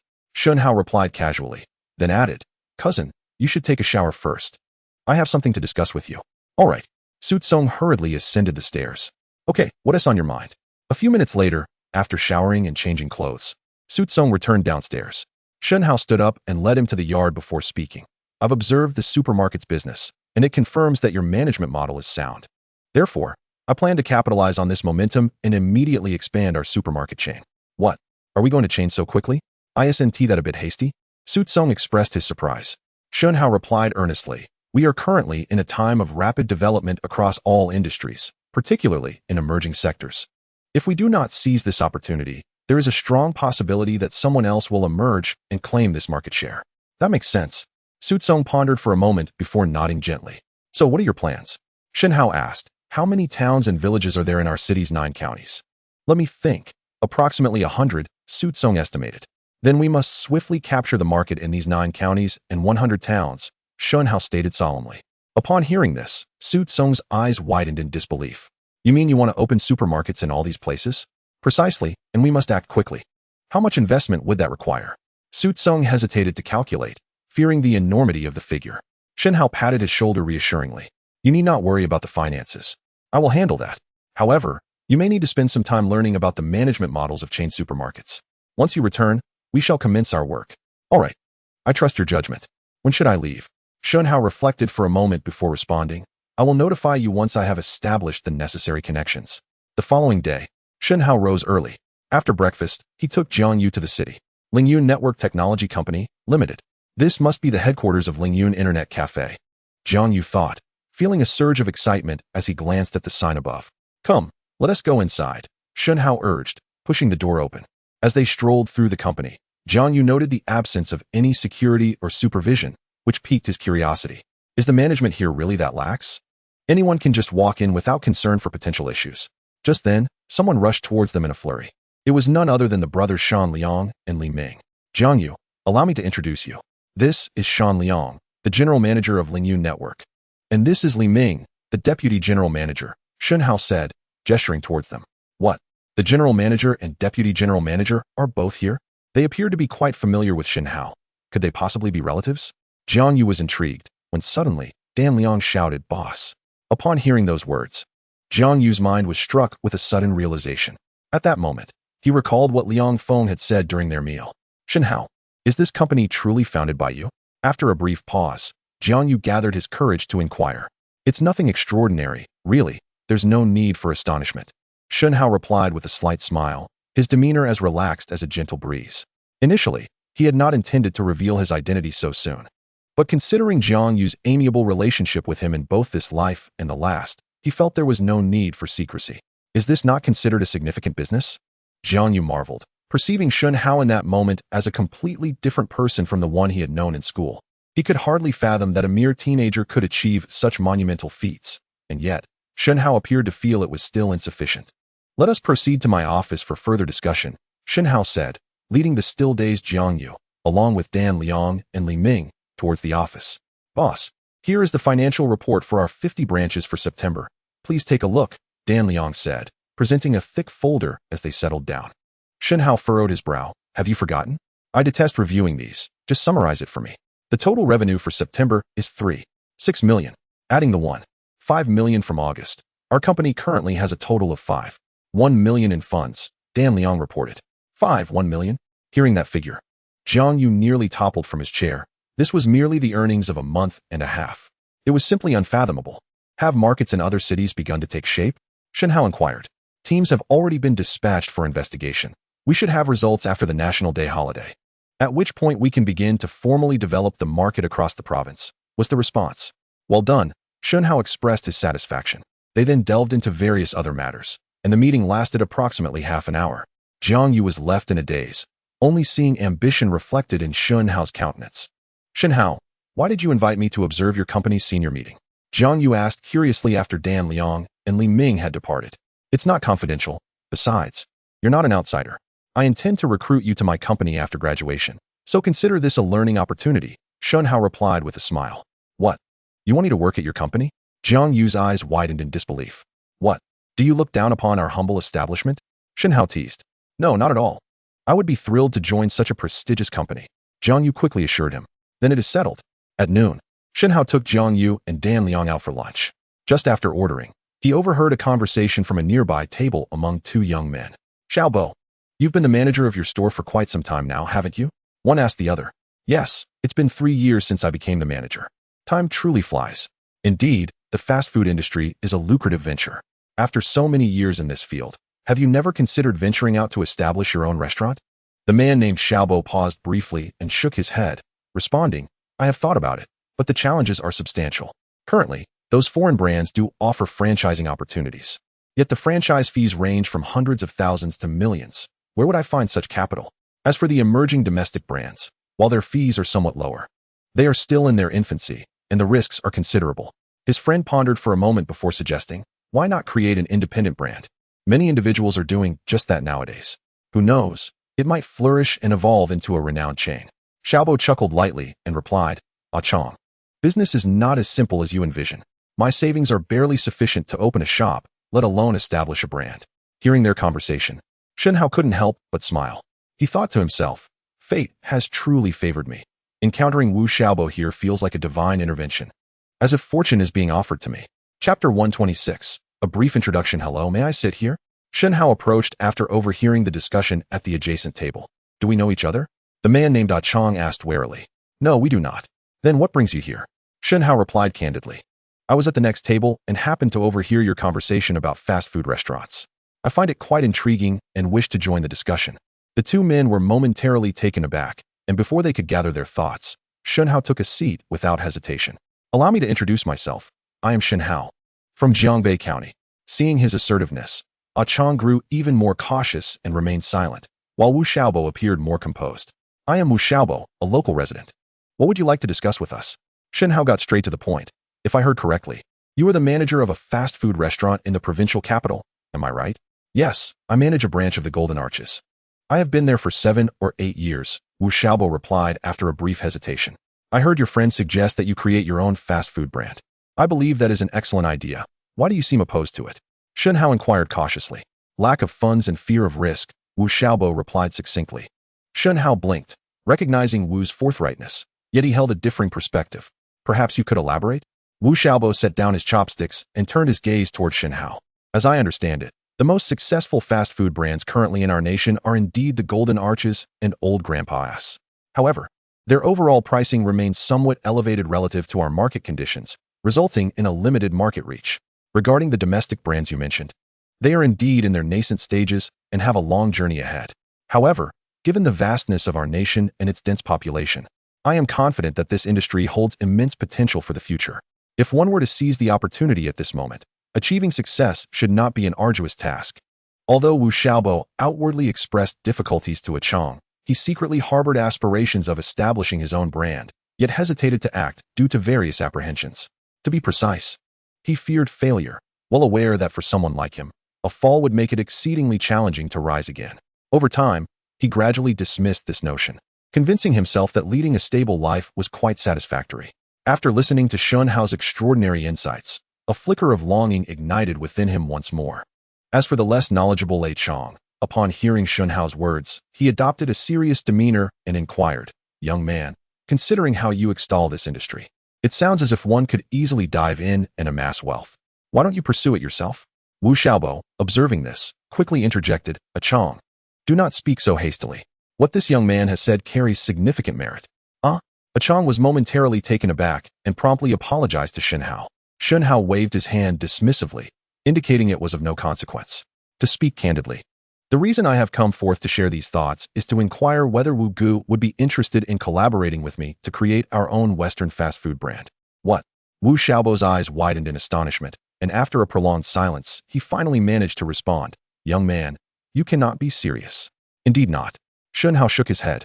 "From your previous conversation and Wu Gu's expression, I gathered that you are keen to take this step, albeit concerned about funding and risk, correct?" At this revelation, Wu Xiaobo was even more astonished, reflecting, how could he possibly discern that? Indeed, it was true. Having navigated the complexities of life for many years, Wu Xiaobo sensed that the youth before him was rather exceptional, prompting him to drop his guard. "Given this, I believe there exists considerable potential for collaboration between us," Shen Hao remarked with a smile. "Allow me to reintroduce myself. I am Shen Hao, the founder of Lingyun Network Technology Company, Limited. And I also own an investment company in the provincial capital. Should you be willing, our company could provide you with the initial funding necessary to pursue your ambitions, thereby alleviating your concerns regarding finances and risks." After hearing this, both Wu Xiaobo and Chang were momentarily stunned. After a while, Chang was the first to regain his composure and, with a hint of skepticism, asked, "Are you truly the owner of Lingyun Network?" As a local, he knew that few were unaware of Lingyun Network's remarkable achievements in recent months.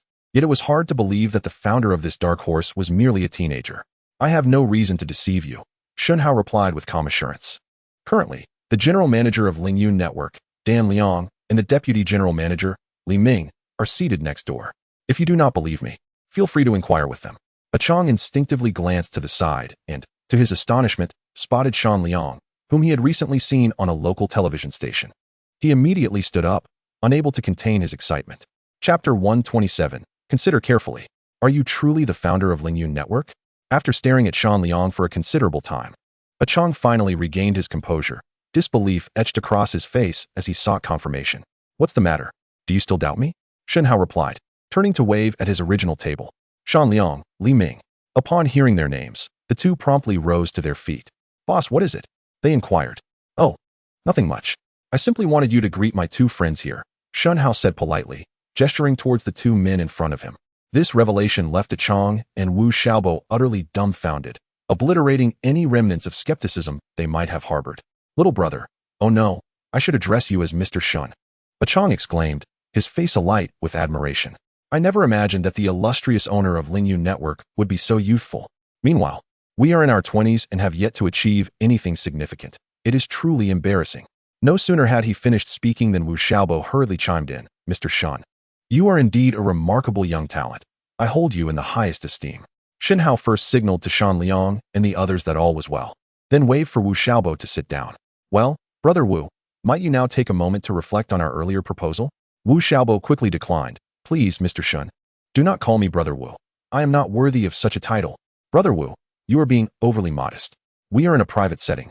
And given that you are my senior, it is perfectly reasonable for me to address you as such," Shen Hao replied with a smile, before fixing his gaze on Wu Xiaobo, awaiting his response.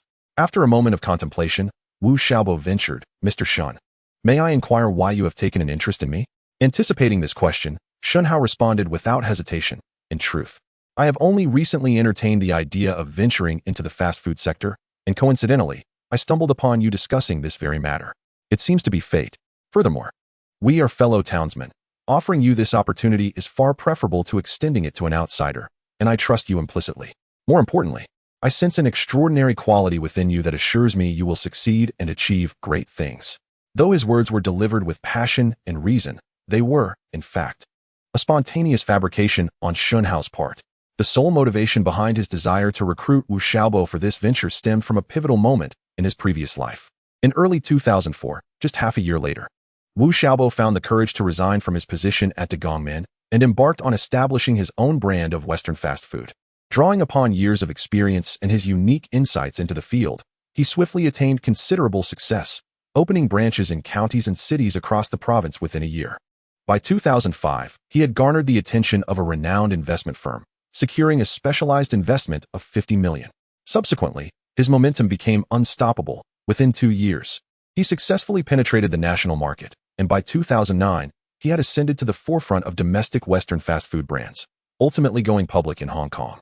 If Shen Hao's memory serves him right, Wu Xiaobo's company once reached a peak market value exceeding $100 billion, with his personal fortune also surpassing $10 billion, momentarily elevating him to the status of the wealthiest individual in the province. Wu Ge, I have answered your question. Now it is your turn to respond to mine. Shen Hao cast another glance at Wu Xiaobo. Wu Xiaobo hesitated for a long while, unable to provide a reply, seemingly burdened by some lingering concerns. Achong, unable to contain himself, interjected, Xiaobo, it's a rare opportunity for General Shen to hold you in such high regard. What are you hesitating for? Just agree already. Wu Xiaobo shot him a glance, his brow furrowing deeper. What's the matter? Are you still doubting my capabilities? Shen Hao inquired tentatively, honestly unsure of Wu Xiaobo's thoughts. Yet, he could not afford to squander such a golden opportunity. No, General Shen, you misunderstand me, Wu Xiaobo quickly clarified. How could I doubt your abilities when you have built such an impressive company, Lingyu Network, in just a few months? To speak candidly, I am merely concerned that my own capabilities may fall short and betray your trust. Understanding dawned on Shen Hao, and he exhaled in relief, continuing to reassure him. Wu Ge, you haven't even taken the first step yet, and you're already worrying about this. Isn't that a bit self-deprecating? In truth, investing inherently carries a certain degree of risk. Regardless, I have great confidence in you and believe you can make this happen. If the outcome should turn unfavorably, we can simply start anew. Wu Xiaobo instinctively nodded, clearly acknowledging Shen Hao's perspective, yet he remained silent. Observing his demeanor, Shen Hao recognized that he should not press too hard, lest he diminish his own stature or lead Wu Xiaobo to suspect ulterior motives. How about this, Wu Ge? I will leave you my contact information. Take your time to consider it. If you have any thoughts upon returning to the provincial capital, feel free to reach out to me. Very well. After exchanging phone numbers, Shen Hao returned to his own table. Shen Hao, are you genuinely interested in pursuing the fast food business? Jiang Yu suddenly inquired on their journey back to the county. Shen Hao nodded yes. What do you think of this venture? Me? Jiang Yu pondered before responding. I believe your earlier points were quite insightful. This industry holds great potential for the future. Since we share the same vision, I will include you in my plans. Shen Hao replied with a beaming smile. Jiang Yu was taken aback, teasing. Didn't you just suggest I join Lingyu Network? Such a swift change of heart. He added, besides, with classes every day, I wouldn't want to hold you back. Who says there's no time for classes? Shen Hao retorted, a confident smile gracing his face. Chapter 128. I understand why are you so foolish. After several days of practice, you still can't reverse park properly? In the driving school practice area in the provincial capital, Yuan Fong, exasperated, yanked Liang Feng from the car and launched into a scolding. Liang Feng scratched his head, hurriedly pulling out a pack of Zhonghua cigarettes. I'm sorry, Coach Yuan. I know I'm not the brightest. Please have a smoke to calm your nerves. You little rascal, do you think I won't scold you if you do this? Yuan Feng retorted, though he swiftly snatched the entire pack of cigarettes from Liang Feng's hands. Taking a leisurely puff, he smiled and remarked, in a while, I shall thoroughly instruct you a few more times. Do pay close attention. Very well. Liang Feng nodded repeatedly, eager to utter more flattering words when his phone suddenly rang. Hello, Shen Hao, what's the matter? Noticing it was Shen Hao calling, Yuan Feng discreetly leaned in closer, straining to eavesdrop on their conversation. Liang Feng, over the next few days, please reach out to that intermediary named Xiejia. Have her assist in renting an office space in those upscale buildings downtown. The area need not be vast, but it must be well decorated and equipped with office facilities, ready for immediate use. Shen Hao spoke at a rapid pace. Understood. Liang Feng replied promptly, then curiously inquired, Shen Hao, why the haste to rent an office space? Are you planning to start a company? Indeed, Shen Hao candidly confessed. Once the office space is secured, you will need to visit the Industrial and Commercial Bureau to register an investment company in your name. What sort of company? Liang Feng asked. An investment firm, specifically designed to fund others in their businesses, allowing us to sit back and reap the profits, Shen Hao explained in layman's terms. Liang Feng appeared somewhat perplexed, and then expressed his concern. Shen Hao, I am unfamiliar with this environment and lack knowledge. For such an important matter, I fear. You think I don't understand? Yuan Feng interjected suddenly. Liang Feng instinctively turned around, finding Yuan Feng almost pressing against him, his expression darkening. How could you eavesdrop on someone else's call? On the other end, Shen Hao seemed to grasp the situation and said, Liang Feng, hand the phone to brother Yuan. Oh, Liang Feng turned back, irritably presenting the phone to Yuan Feng. Here, speak. Hee. Yuan Feng grinned mischievously as he accepted the call. What is up, young man? Didn't you just overhear everything? Shen Hao teased. So, can you assist with this? Of course. Yuan Feng replied confidently. In 3 days. I assure you I will secure both the office space and the company license. Office space? Are you also taking over the intermediary's role? Shen Hao questioned. Desperate times call for desperate measures, Yuan Feng chuckled. But let it be known up front, I won't be helping for free. Rest assured, I understand. After the matter is settled, you shall not be deprived of your rewards. Yuan Feng returned the phone to Liang Feng. Once he finished exchanging pleasantries with Shen Hao, he urged, let's wrap up for today, we must be off. Where to? To take care of business for your family, Shen Hao. Yuan Feng shot him a look, then hopped into the car. Liang Feng finally grasped the situation and hurriedly took the driver's seat.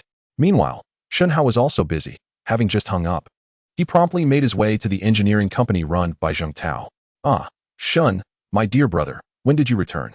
Upon seeing Shen Hao, Zheng Tao was pleasantly surprised and warmly invited him into his office. I've been back for a couple of days, and you didn't even give me a heads up? Tonight, you're not going anywhere. Let me treat you to dinner, and we'll enjoy a few drinks together, Zheng Tao insisted, earnest in his invitation. Shen Hao shook his head. I'm afraid that won't be possible this time. I've purchased a ticket to return to the provincial capital this evening, but there are still a few days of holiday left. Why the rush to leave? Some matters have arisen. Shen Hao did not elaborate much. He had come for 2 reasons, to greet Jinggu and to request a favor. There's no need for such formality between us. Feel free to speak your mind. Zheng Tao replied readily. The thing is, I'm unfamiliar with the province's capital, and I would appreciate it if you could introduce me to a reliable acquaintance there. Just in case I encounter any difficulties in the future, Shen Hao stated directly. Zheng Tao sprang to his feet, visibly excited. Shen, has someone been causing you trouble? Just say the word, and I'll rush to the capital to deal with him. No, you've misunderstood. It's merely a precaution, Shen Hao hurriedly reassured him. Really? Indeed. Upon receiving Shen Hao's confirmation, Zheng Tao relaxed and pulled out his phone, providing Shen Hao with a contact number. This guy is called Guantou. He used to work with me. I've heard he's doing quite well in the capital. I'll give him a heads up. You can reach out to him if you need anything. All right. Thank you, Zhenggu. No need for pleasantries between us. After saving the contact, Shen Hao did not linger and quickly left Zheng Tao's company to meet Jiang Yu, who was waiting for him at an internet cafe. Having purchased an evening train ticket, he found himself with time to spare before noon, so he checked into a short-stay hotel near the train station, an hour before their departure. As they prepared to head to the station, Shen Hao's phone suddenly rang. Upon checking, he saw it was Liang Feng calling. Hello, Shen Hao. Pressing the answer button, he was surprised to hear not Liang Feng, but Yuan Feng's voice. I've already secured an office space for you. So soon? You should consider who you're talking to. I managed to get a prime location in the city center at Taishan Building, 25th floor, approximately 500 square meters. How does that sound? What about the rent? Shen Hao inquired cautiously, as the other details seemed to meet his requirements. Initially, they quoted 30,000 a month, but since the landlord is an acquaintance of mine, I negotiated it down to 20,000. You sure have a lot of acquaintances, Shen Hao remarked half-jokingly. They're mostly former driving students of mine. But I heard that a top domestic investment company started out in that very place, so the feng shui should be favorable. All right, let us go with that. I have an hour before my train, and I won't reach the capital until tonight. Please inform the landlord that we'll sign the contract tomorrow. No problem. Yuan Feng replied, adding, currently, Liang Feng and I are at the Industrial and Commercial Bureau, and everything else is ready to go. We just need you to finalize the company name. The Industrial and Commercial Bureau? Shen Hao exclaimed in astonishment. He had thought it would take 3 days to finalize matters. But he never expected Yuan Feng to handle everything in a single day. Shen Hao was well aware that he had faced obstacles even while dealing with the local bureau, and it was only with Yi Quan's intervention that it was resolved. It was hard for him to believe that Yuan Feng had no special connections. Nevertheless, having someone like him around, who appeared to be underestimating his capabilities, would undoubtedly streamline the process significantly. The only concern is to hope that this old fellow harbors no ill intentions. Otherwise, given my current standing, I might indeed find myself at a disadvantage against him. Let us name the company Haofeng International Venture Capital Company, Limited. After some contemplation, Shen Hao decided on the name. It bears no particular significance. It simply combines a character from both his and Liang Feng's names, augmented by the term international to elevate its prestige. Haofeng International, you have quite the ambition, Yuan Feng remarked, reflecting on the boldness of such a striking name. Shen Hao hurriedly laughed it off, saying, "It is merely for show. If we can make it work, that would be splendid. Otherwise, a mere 500 square meter company with such a name would only invite ridicule." "Very well, it is settled then." Yuan Feng concluded the conversation and, without knocking, pushed open the door to the director's office, entering with Liang Feng. "Shen Hao, you're back." At 8 o'clock that evening, Shen Hao returned to the provincial capital, having entrusted Jiang Yu to retrieve his luggage and bring it back to the dormitory while he made his way directly to the hotel. "Did you check out the office building Yuan Feng mentioned?" he inquired after taking a sip of water. "I did," Liang Feng nodded. "The location is quite nice, and the office equipment is fully equipped. I even called Xie, the agent, who informed me that the rent is only 20,000 a month. It's practically a steal." Shen Hao squinted slightly, deep in thought, and then asked, "What about the business registration office? How did he manage to expedite the process so quickly?" "I'm not entirely sure," Liang Feng replied, shaking his head. "After bringing me there, he had me wait in the lobby while he went upstairs alone. I have no idea what he did, but he returned, called you, and then took me to the director's office to sign some documents." "The director's office?" Shen Hao exclaimed, his eyes widening in surprise. "Yuan Feng, you truly are impressive. By the way, Shen Hao, are you in such a hurry to start the company because you have a promising project in mind?" Liang Feng asked. "Yes," Shen Hao nodded, briefly outlining his plans to venture into the fast food industry. "Can this foreign fast food actually be profitable?" "Absolutely, and it can yield substantial profits," Shen Hao asserted without hesitation. His urgency to establish an investment company stemmed from two considerations. First, he had previously mentioned to Wu Xiaobo that he owned an investment firm in the provincial capital, and he did not want to be exposed as a fraud when Wu inevitably sought him out. Second, he aimed to facilitate his collaboration with Wu through the venture capital firm, which would ensure both convenience and security. Furthermore, he was only just beginning to unveil his business blueprint in the provincial capital, with numerous projects on the horizon. Thus, establishing the investment company was a timely endeavor. "By the way, Shen Hao, the hotel manager just knocked on the door and mentioned that our suite will expire in a few days. Inquiring if we wish to extend our stay, Liang Feng suddenly recalled. "Let it go," Shen Hao decisively replied. Considering the nearly 10 million spent on the property in Guangming village, alongside the many tasks that awaited him, he felt that he had already enjoyed his share of luxury and saw no reason to waste money in such a place any longer. "What about me? You aren't planning to have me move to that Guangming village, are you?" Liang Feng asked, concern evident on his face. "Rest assured, the properties I purchased are intended for profit, not for habitation." Shen Hao smiled reassuringly, saying, "Once we visit the new company tomorrow, I will have Xie find you another apartment. It doesn't need to be extravagant, just a place to stay will suffice." Liang Feng chuckled in response. "You just stay here for now. I'll step out for a moment." With that, Shen Hao departed the hotel. Chapter 130. The encounter. "Hello, brother Yuan. What are you up to?" Shen Hao left the hotel, first stopping at a convenience store to buy 2 packs of cigarettes and 2 bottles of erguo. He then casually found a restaurant to take away some appetizers before calling Yuan Feng. "Just got home, what's the matter?" Yuan Feng paused before replying. "I've come to the provincial capital, and since you've done me such a great favor, I thought I'd express my gratitude in person," Shen Hao said cheerfully. "Right now?" Yuan Feng's tone indicated surprise. "Yes, right now. I've packed some fine food and drink. If you could share your address, I'd love to come over," Shen Hao suggested tentatively. "All right, come on over," Yuan Feng replied after a moment's thought, providing an address.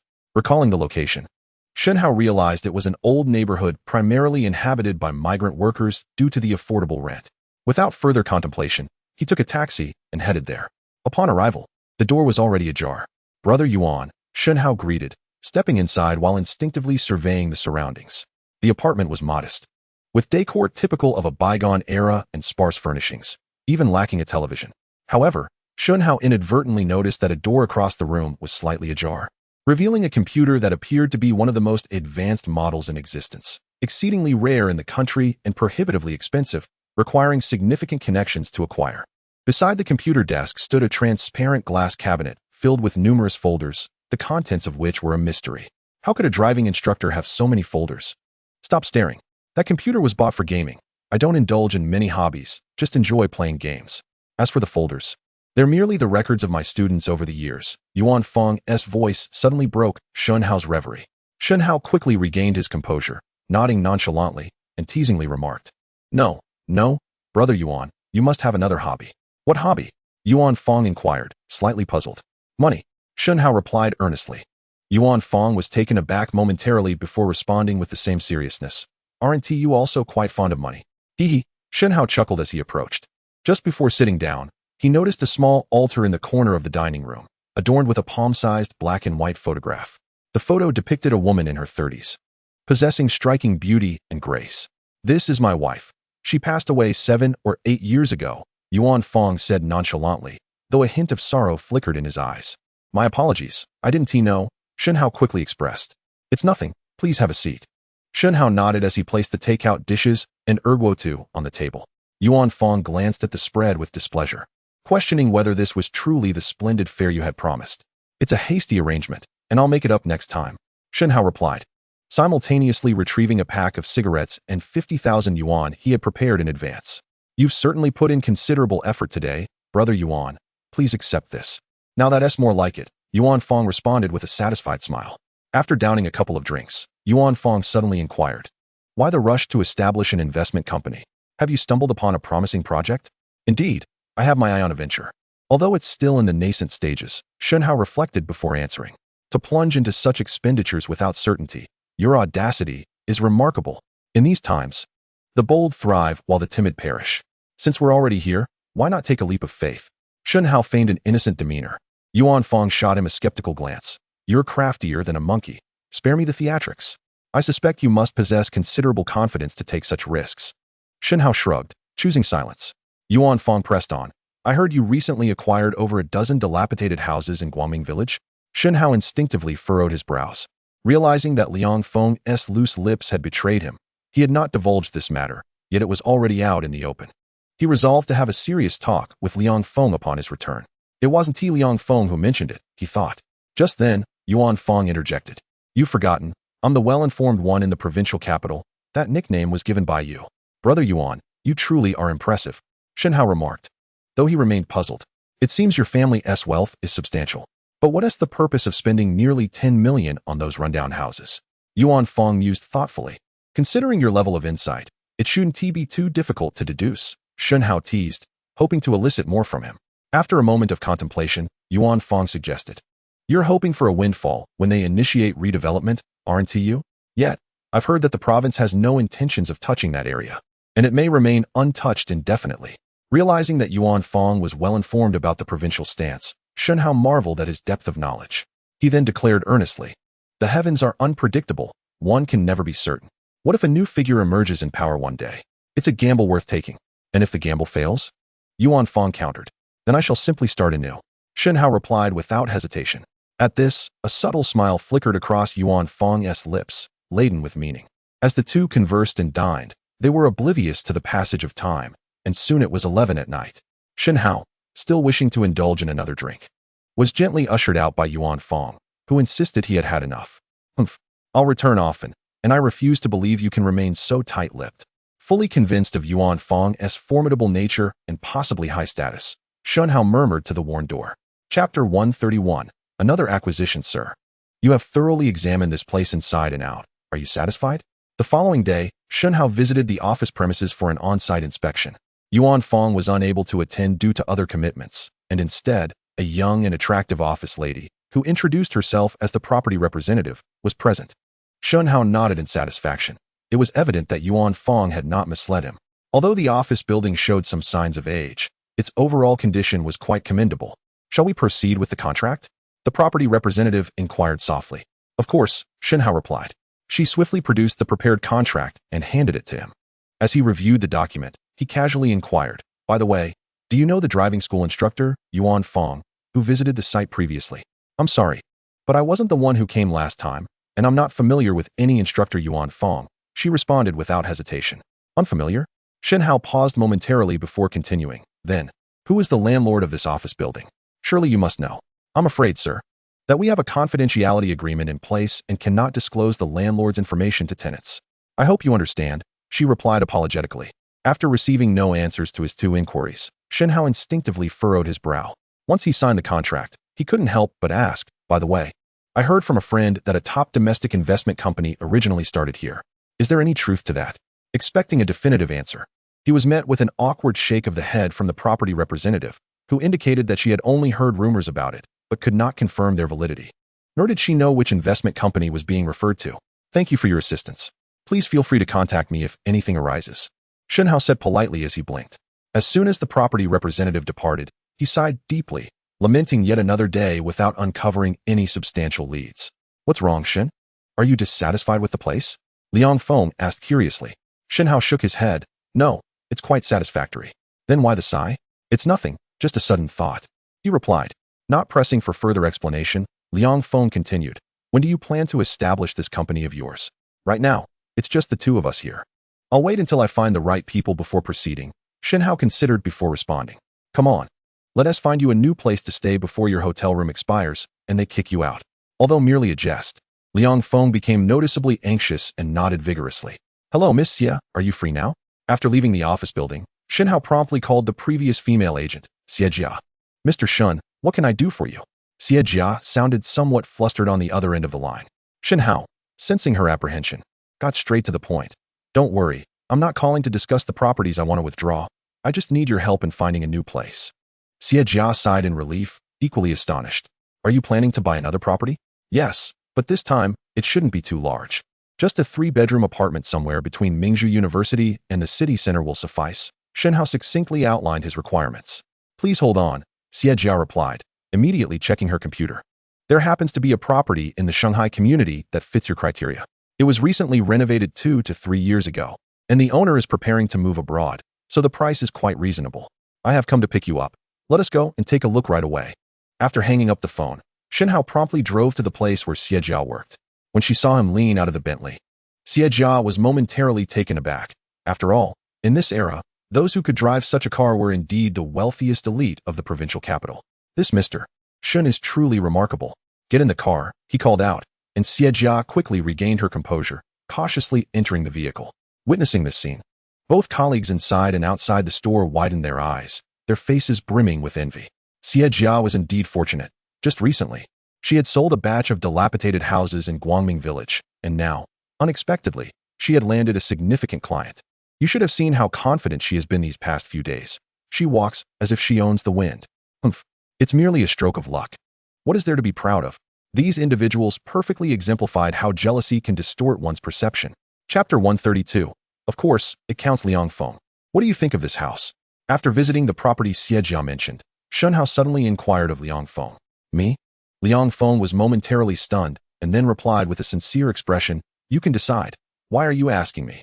This house is meant for you, so I must seek your opinion. Shen Hao replied earnestly. What did you say? It's for me?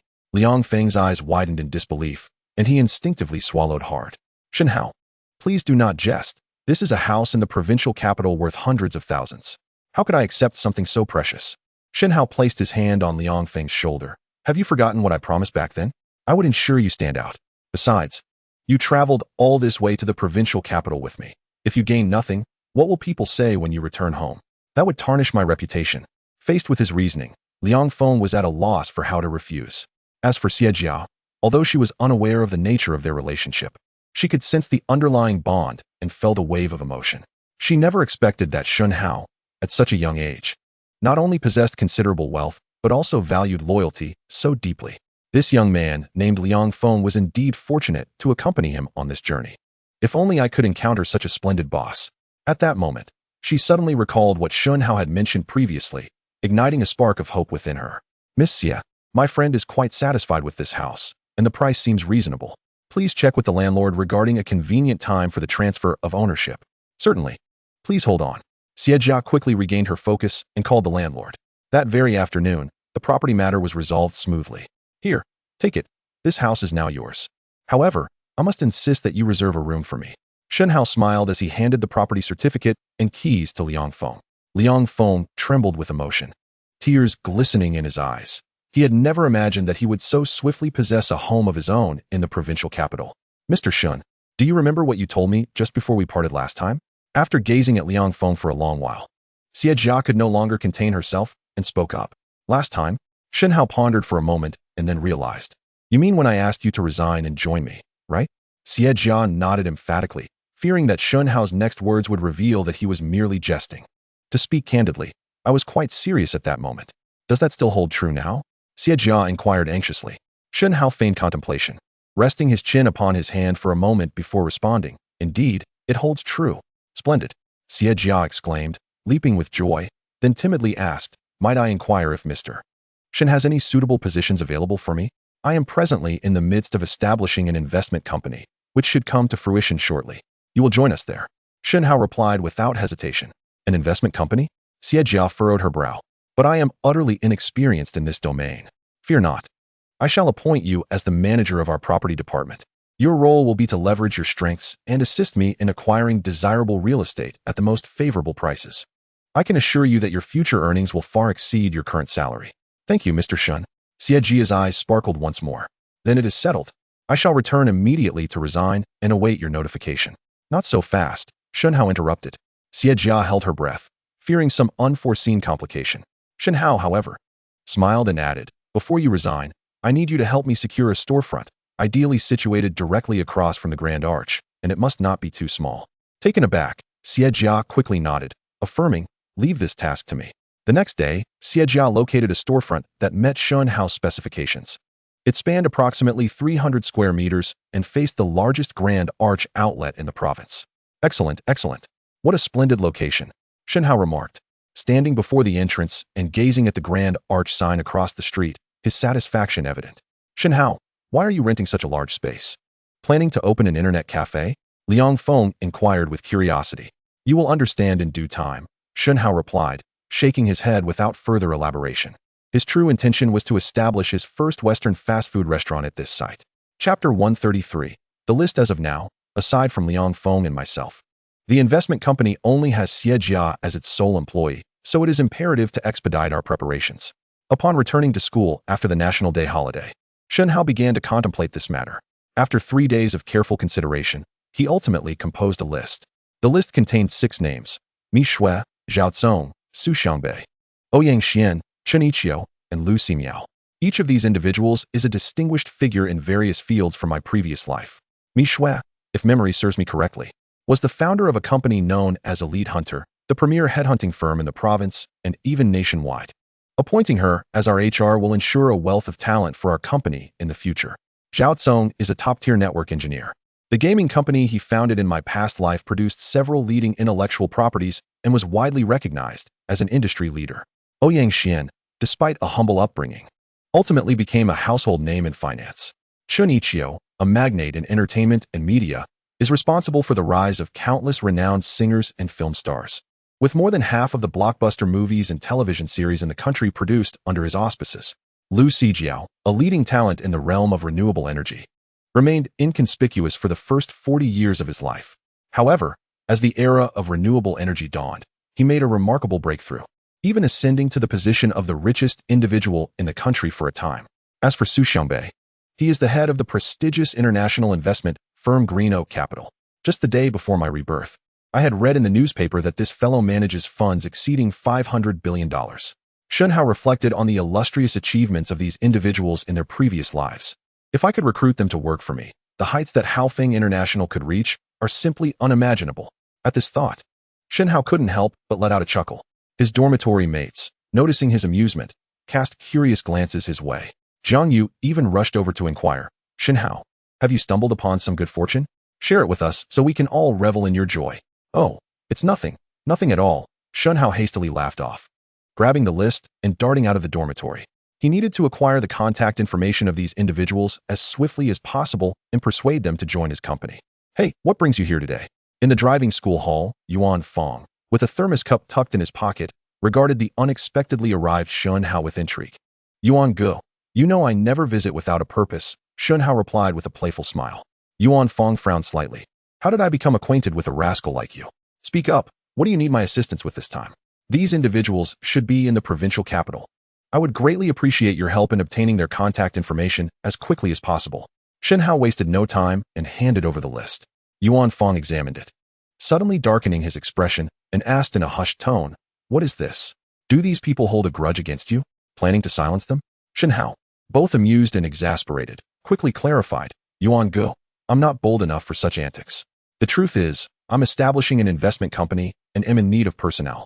What makes these individuals so special? The provincial capital is vast. Why have you set your sights on them?" Yuan Fong probed cautiously. "Nothing particularly special." Shen Hao, anxious about revealing too much, swiftly changed the subject. "Yuan Gu, when did you become so inquisitive? This isn't your usual style. Just tell me whether you can help or not. Of course, I can assist. However, with such a large city, there may be others with the same names, which could present some complications," Yuan Fong replied without pressing further, while absently rubbing his fingers together. "Understood, understood." Shen Hao quickly produced a black bag from his pocket and handed it over. Yuan Fong felt its thickness, a satisfied smile spreading across his face. "Just wait. I'll inform you as soon as I have news." "Thank you, Yuan Gu," Shen Hao said, not lingering, and swiftly returned to school, patiently awaiting updates. Ding ling ling. At midnight that evening, Shen Hao was abruptly awakened by the ringing of his phone. Seeing it was Yuan Fong calling, he froze momentarily. Could he have found the information so quickly? Without further ado, Shen Hao grabbed his phone and dashed out of the dormitory. "Hello, Shen Hao. I've located the individuals you were searching for. When can you come to collect the information?" Upon pressing the answer key, the voice of Yuan Fong emanated from the receiver. "So soon?" Shen Hao was taken aback. His admiration for Yuan was well placed. "Stop buttering me up," Yuan Fong replied earnestly. Though Shen Hao could easily imagine the smug expression on his face through the phone. "How about this? Could you kindly deliver the materials to the back gate of our school? I'll come to collect them." After a moment's hesitation, Shen Hao made this suggestion. At that moment, his eagerness to see the documents was palpable. Otherwise, he feared he would be restless throughout the night. Fine, I'll be there shortly." Yuan Fong reluctantly agreed before hanging up. Half an hour later, Shen Hao finally spotted Yuan Fong's coach slowly approaching through the iron gate. "Here you go," Yuan Fong said, alighting from the vehicle and sliding a thick envelope through the gap. "Why is it so thick?" Shen Hao blinked in surprise, his expression one of astonishment. "You'll find out once you look through it," Yuan Fong replied curtly before returning to his vehicle and speeding away. What on earth could be inside? Shen Hao moved to a well-lit street lamp and carefully opened the envelope, gingerly pouring out its contents. Upon closer inspection, he was momentarily rendered speechless. Goodness, there are no less than 30 people with the name Mi Shui across the entire city. Furthermore, the dossier meticulously detailed each individual's information and contact details, even including sensitive data such as identification numbers and family members. No wonder 6 individuals could yield such a substantial amount of information. The level of detail was astonishing, akin to a printout from the household registration office. One could only wonder how Yuan Fong managed to acquire this. He continually exceeded Shen Hao's expectations. After securing the documents, Shen Hao quietly marveled at the findings before swiftly returning to his dormitory. Under the glow of his desk lamp, he meticulously sifted through the data in search of the 6 individuals he sought. It took him over 2 hours, and by 3 in the morning, he had finally completed the formidable task. He had gathered the workplaces, home addresses, and contact information of all 6 individuals. Now, it was time to make his move. Gazing at the 6 remaining documents in his hand, a smile crept across Shen Hao's face. Approaching each person one by one seemed too cumbersome. He needed a more ingenious strategy. After careful consideration, he ultimately decided to start with Mi Shui, as she was a prominent figure in the headhunting industry in her previous life, and human resources was her forte. If he could secure her assistance first, she could help him recruit the others, thereby making the process far more efficient.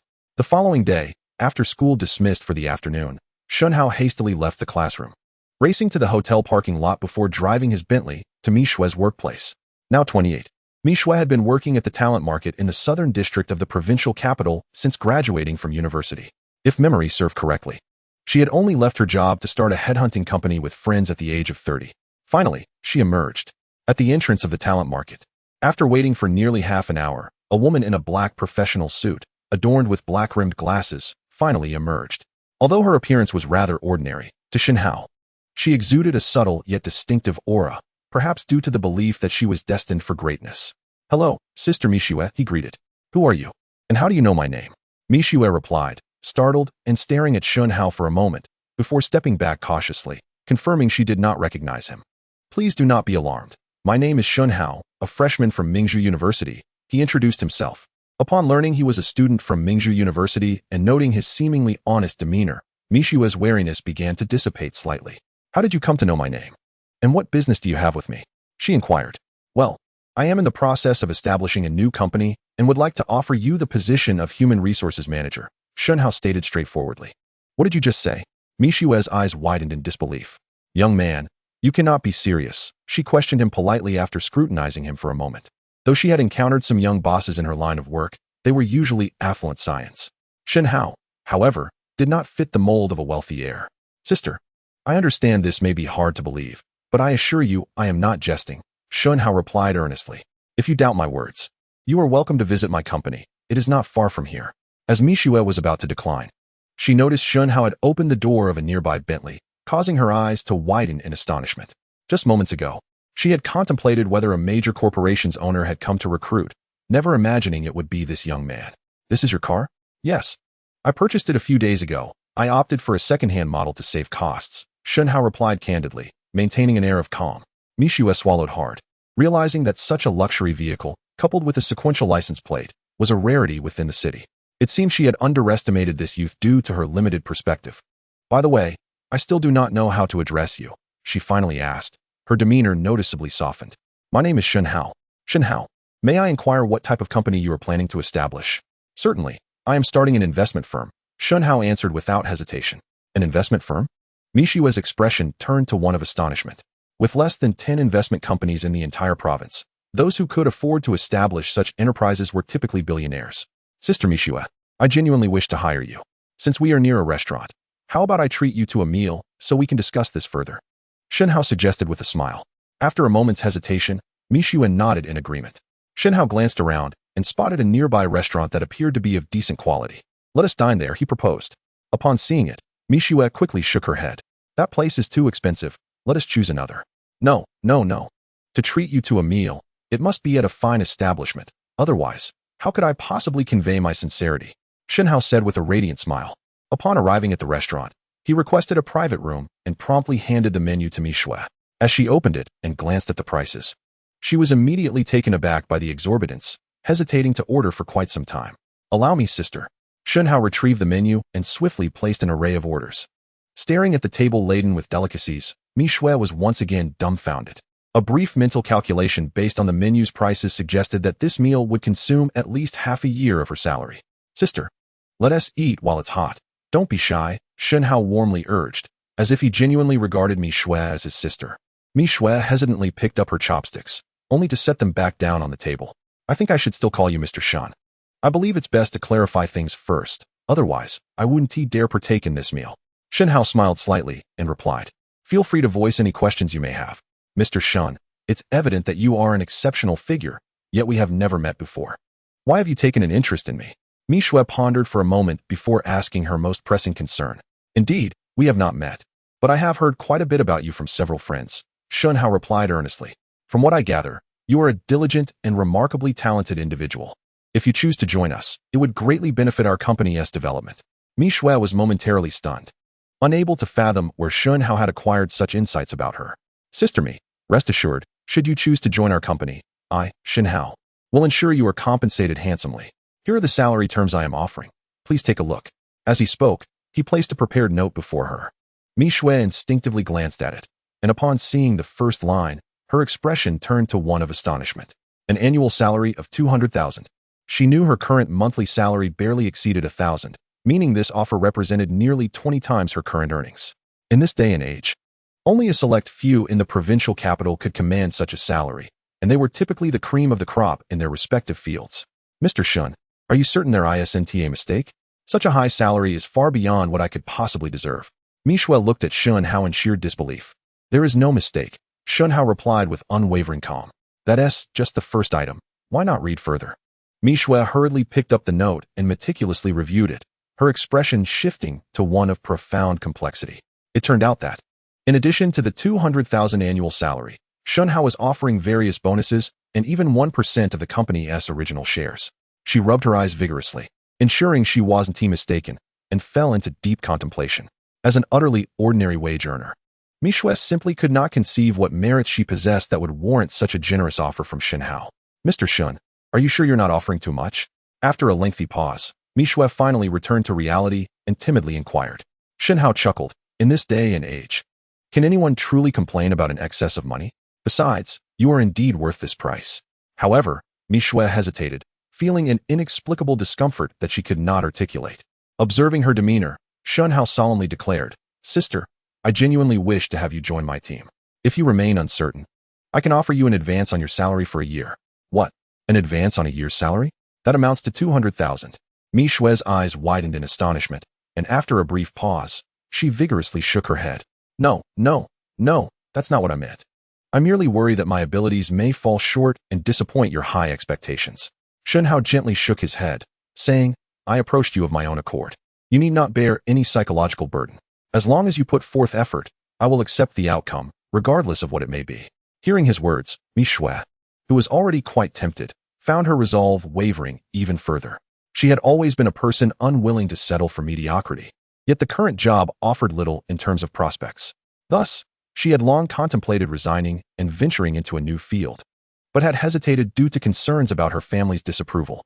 Now, confronted with Shen Hao's trust and the astonishingly generous terms, she felt there was no longer any justification for her continued refusal.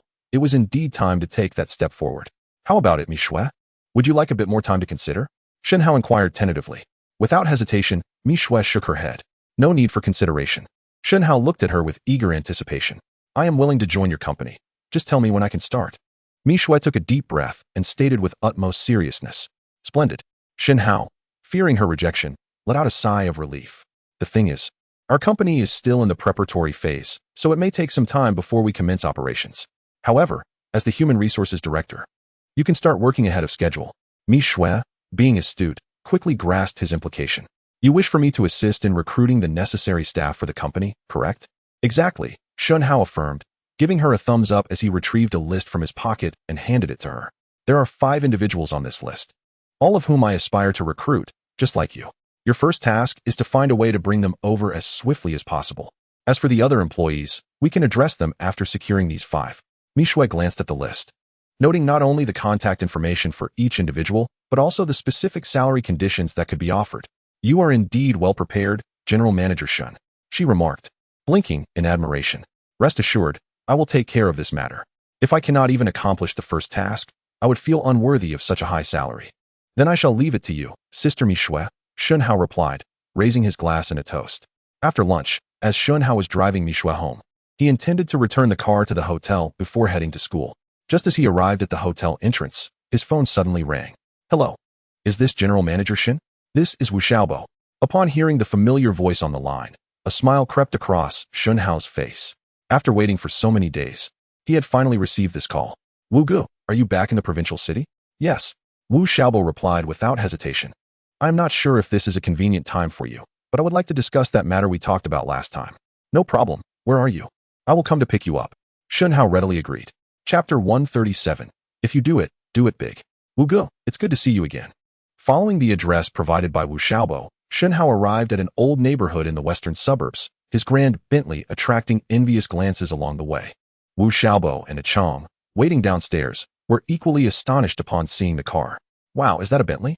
Achong exclaimed, rushing over to circle the vehicle, his face a canvas of surprise and admiration. Achong, what are you doing? Wu Xiaobo quickly intervened, sensing the situation. Shen Hao, remaining in the car, waved his hand, saying, Get in, let us find a place to chat leisurely. Upon hearing this, Achong's face lit up, murmuring, I never imagined I would have the chance to ride in such a magnificent car. Although Wu Xiaobo remained silent, his eyes betrayed his excitement. It's just a car. As long as you work hard, you'll be able to drive one in the future, Shen Hao casually reassured them before starting the engine. The three departed the old neighborhood and casually chose a café with a private room.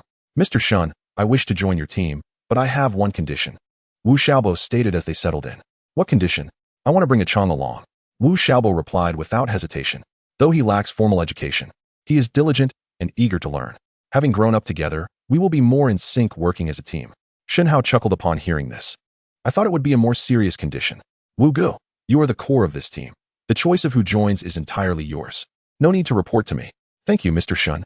Wu Xiaobo exclaimed joyfully, nudging Achong gently with his elbow. Achong quickly stood up, expressing his gratitude. Thank you, Mr. Shen. I will certainly work hard to assist you. No need for such formality. Shen Hao waved his hand. Once Chang sat down, he turned to Wu Xiaobo. Now that you've stated your condition, let me outline what I offer. All right. The initial base salary is 10,000, increasing annually. Upon completing each phase of tasks, I will additionally provide a corresponding year-end bonus. Moreover, you will receive 10% equity in our partnered brands, applicable regardless of the future scale of the company. Upon hearing Shen Hao's terms, Wu Xiaobo was momentarily stunned. He had anticipated that Shen Hao would treat him well, but he never expected such generosity. Mr. Shen, is this perhaps a bit too much? Shen Hao smiled gently. Too much? I believe it is hardly excessive. As long as you can deliver results, your future rewards will far exceed this. Within just a few hours, this was already the second person to express disbelief at the generosity of Shen Hao. Yet, how could he be a fool? The reason for such magnanimity stemmed from his understanding of the wealth they could bring him in the future. Furthermore, from another perspective, his current approach was akin to sweetening the pot. By offering them a little more, he was merely ensuring peace of mind. Rest assured, Mr. Shen, I shall exert every effort to ensure the success of this project, Wu Xiaobo declared with fervent enthusiasm as he sprang to his feet. Now, please share your preliminary thoughts. Shen Haofeng nonchalantly redirected the conversation. After a moment's contemplation, Wu Xiaobo replied, Mr. Shen, my idea is to rent a modest storefront of several dozen square meters in a prime location and start small. This way, with a Chang and 2 or 3 additional helpers, we can manage the workload. Moreover, should we encounter failure, the losses would be manageable, allowing for a chance at recovery. Absolutely not. Shen Haofeng swiftly rejected this notion. If we are to embark on this venture, we must do so on a grand scale. At the very least, we should secure a space of several hundred square meters. Wu Xiaobo furrowed his brow slightly, but such a large establishment requires significant investment. What if? There's no what if. Shen Haofeng interjected confidently. Even if we were to fail, I can bear the financial burden. Very well, I shall defer to your judgment, Wu Xiaobo conceded, left momentarily speechless. Let us go. I will show you the location I have selected, Shen Haofeng announced, rising from his seat. Wu Xiaobo was momentarily taken aback. You have already chosen the storefront? One must be prepared. Shen Haofeng replied with a cheerful smile. Chapter 138. 3 reasons, Mr. Shen. Is this the storefront you have prepared? Upon arriving at the site Shen Haofeng had previously leased, both Wu Xiaobo and Chang stood in stunned silence. Goodness, this place is enormous, Chang exclaimed, having circled the premises in astonishment before returning to his companions. Wu Xiaobo's surprise, however, stemmed not from the sheer size of the establishment, but rather from the large McDonald's franchise directly across the street that he was fixated upon. What are you thinking? Shen Haofeng approached him, feigning ignorance. Wu Xiaobo snapped back to reality, his brow furrowing slightly. Mr. Shen, you must be aware that I previously worked at McDonald's, correct? So it was intentional. Shen Haofeng interjected, fully understanding the question Wu Xiaobo was hesitant to voice. Wu Xiaobo, still perplexed, inquired, could you elaborate on your reasoning? There are 3 reasons. Shen Haofeng replied earnestly. Firstly, the location is superb. Wu Xiaobo instinctively nodded. It was undeniable that McDonald's excelled at choosing prime locations for their establishments. Wherever a McDonald's could be found, foot traffic was guaranteed to be substantial. However, he was also aware that this was not Shen Haofeng's true motivation. Secondly, my choice to open here is to capitalize on opportunities. Capitalize on opportunities? Wu Xiaobo blinked, expressing his confusion. Shen Haofeng elaborated, given your extensive experience at McDonald's, you must know that although they always appear to be bustling, they do lose a significant number of customers each day. For instance, there are those who come with high expectations but are deterred by inflated prices, as well as those who, pressed for time, cannot afford to wait in line, among others. At this point, Wu Xiaobo began to grasp Shen Haofeng's intentions. So, what you mean by capitalizing on opportunities is to attract those customers who have been lost to the competition across the street. Is that correct? Precisely. Shen Hao's lips curled into a satisfied smirk as he envisioned the scene. Once the guests emerged from the opposite side, they would immediately notice a shop of comparable stature to the Golden Arches, offering affordable prices and minimal wait times. Surely, they would be inclined to step inside out of curiosity, wouldn't they? If we can cultivate a stellar reputation over time, we can transform these patrons from second choices to first, prompting them to actively promote us. That would undoubtedly open the floodgates to our market. No wonder Mr. Shen is so astute. I find myself utterly humbled, Wu Xiaobo exclaimed, giving a thumbs up in genuine admiration. Shen Hao humbly waved his hand and continued. As for the third point, it pertains to your perspective, Wu Go. Me? Wu Xiaobo replied, puzzled. Indeed. You mentioned earlier that you worked at the Golden Arches. If we can establish a business across from your former employer that rivals theirs, wouldn't that be a source of pride? You understand this sentiment, don't you? Wu Xiaobo nodded emphatically. You are absolutely right, Mr. Shen. I will double my efforts to ensure this endeavor flourishes across from my old workplace. That's the spirit. Shen Hao beamed, radiating the satisfaction of having successfully instilled motivation. Now, let us discuss how long you anticipate it will take to open this establishment.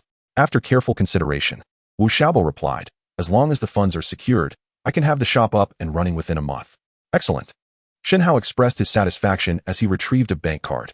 This contains 500,000. The password is the last 6 digits. If that proves insufficient, do not hesitate to ask, and I will transfer more at any moment. 500,000. Chang's eyes widened in astonishment at the figure. Wu Xiaobo quickly shook his head. That is more than enough. He knew that for a large franchise like the Golden Arches, 500,000 would be insufficient. But as an independent brand, there was no franchise fee, and he was well versed in minimizing other costs. I eagerly await your good news. Upon returning to the dormitory, Shen Hao lifted his gaze to Jiang Ning, who was seated on the upper bunk, signaling him to step outside for a private conversation. What is going on? So secretive? Jiang Yu inquired, hastily leaping down to follow Shen Hao to a secluded corner outside the dormitory. Do you remember when I mentioned opening a fast food restaurant? Shen Hao asked with a serious expression. I do. Jiang Yu nodded, suddenly enlightened. You're not actually going through with it, are you? Indeed, within a month. My shop will make its grand debut. You truly are bold in your aspirations. Jiang Yu said with admiration. Where will your shop be located? I must visit once it opens. East Street, directly across from the Golden Arches. What? Jiang Yu was momentarily taken aback. Are you planning to compete with the Golden Arches? Sort of. Shen Hao replied with unwavering confidence. Jiang Yu frowned slightly, seemingly concerned about Shen Hao's audacity. At that moment, Shen Hao suddenly adopted a serious demeanor and asked, Do you recall my previous invitation for you to join this project? I remember, Jiang Yu replied hesitantly.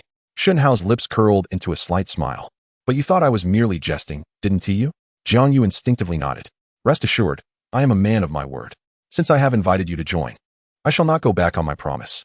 Upon hearing this, Jiang Yu hastily shook his head. Forget it, Shen Hao. I am utterly inexperienced and lack the time to assist you. I would only be a burden. Who said you cannot help at all? Shen Hao pulled Jiang Yu closer and whispered a few instructions in his ear. So, these 2 tasks, you should be able to manage, right? Yes. Jiang Yu hesitated for a moment before responding emphatically.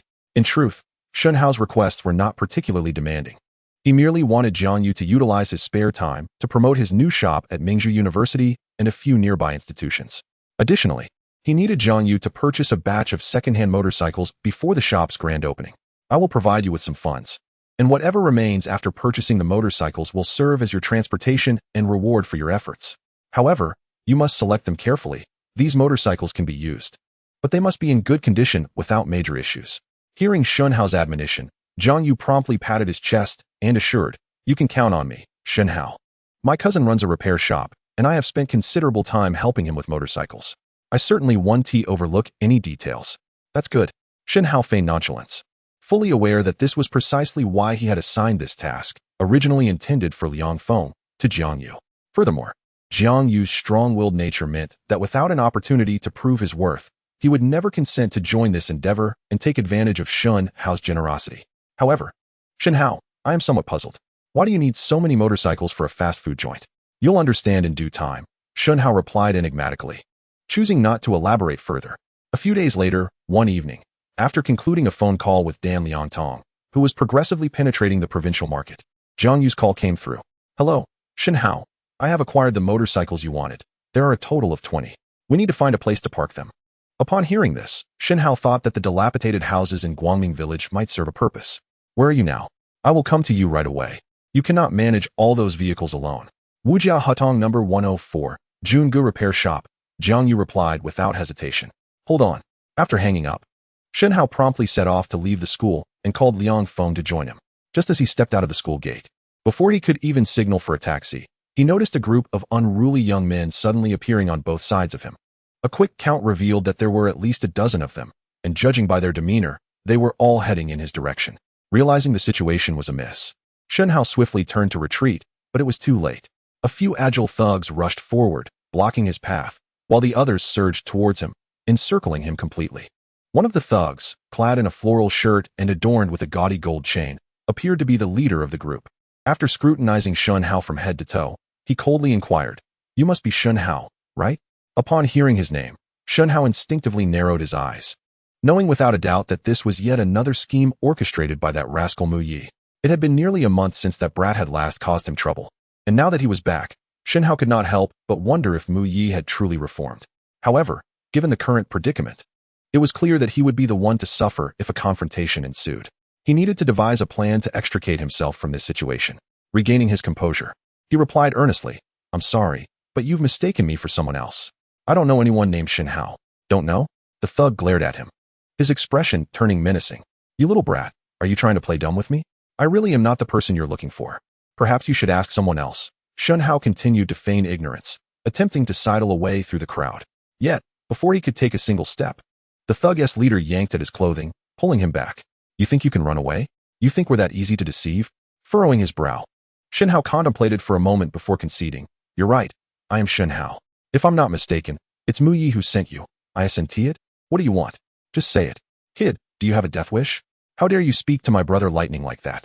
A smaller thug chimed in, menacingly rolling up his sleeves, ready to strike. Upon hearing this, Shen Hao couldn't help but chuckle inwardly. Just moments ago, he had been pondering how to extract information from this group, fearing he might not know whom to hold accountable later.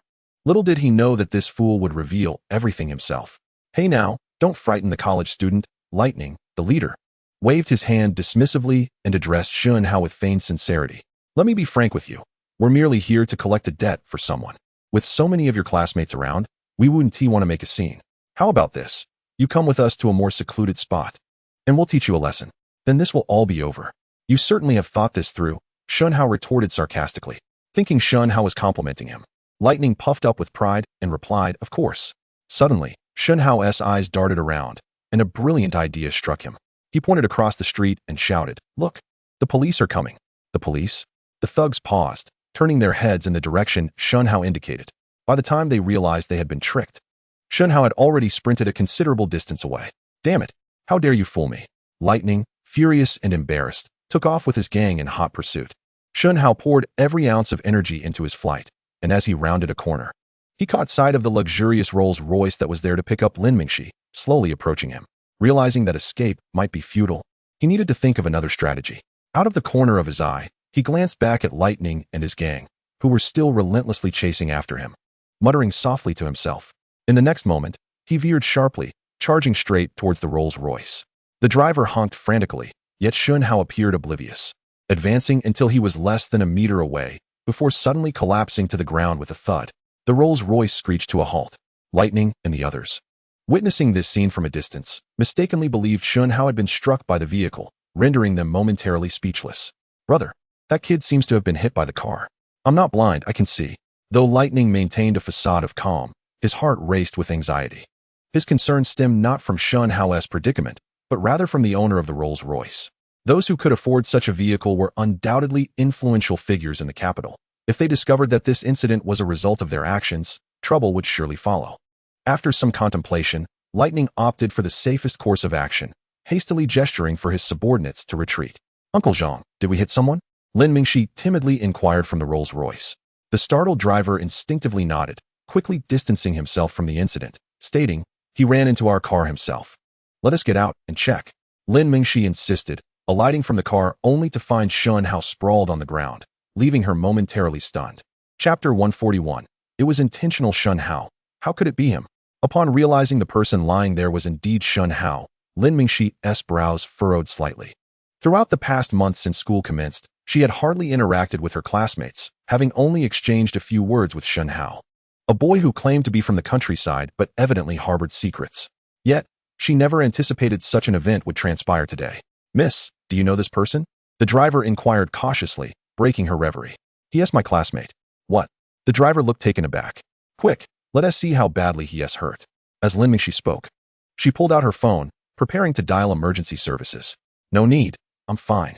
Just as the driver approached, Shen Hao, who had been lying motionless, suddenly sat up straight, startling him. "You're all right." Lin Mingxi blinked and quickly approached Shen Hao. He dusted off his pants, grinning as he said, "Actually, your car didn't hit me at all. I deliberately lay down to scare you, Lin classmate. My apologies. I knew it. Just now, it didn't feel like we hit anything." The driver sighed in relief. Lin Mingxi then connected the dots. So, you were in trouble and used this tactic to deter those chasing you, right? Exactly, Shen Hao admitted without hesitation. Fortunately, I happened upon your car. Otherwise, I would have been in quite a predicament today. I owe you my thanks. Upon hearing this, the driver's expression darkened, and he reproached, young man. You're truly reckless. What if you had genuinely been hit? The trouble would have been far greater. My apologies, Uncle Zhang, Shen Hao quickly offered. The driver, Zhang Guang, is a comrade of Lin Mingxi's father, Lin Jinting.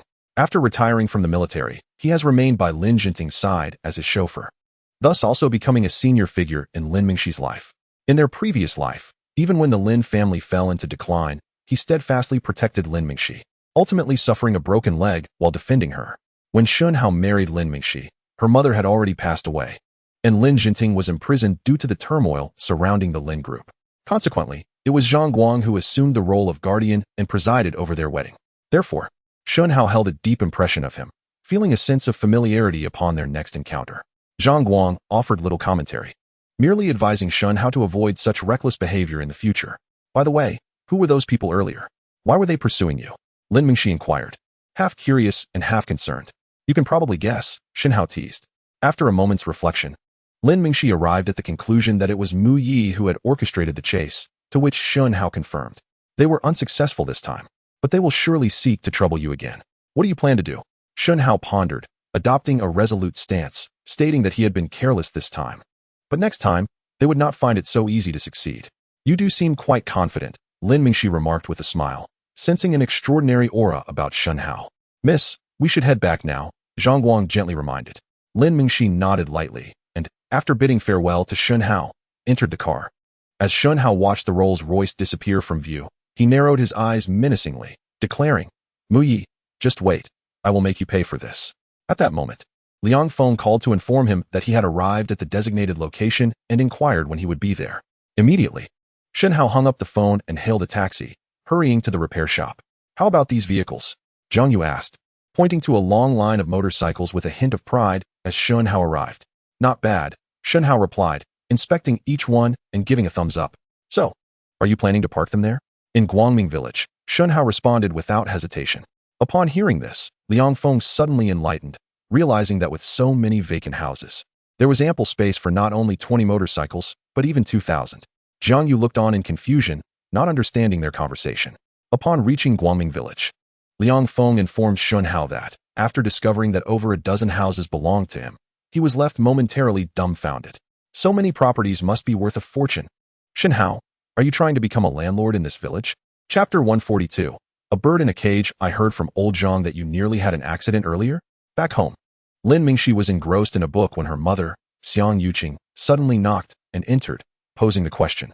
Without a doubt, it was Zhang Guang who had reported the recent events to Xiang Yuqing.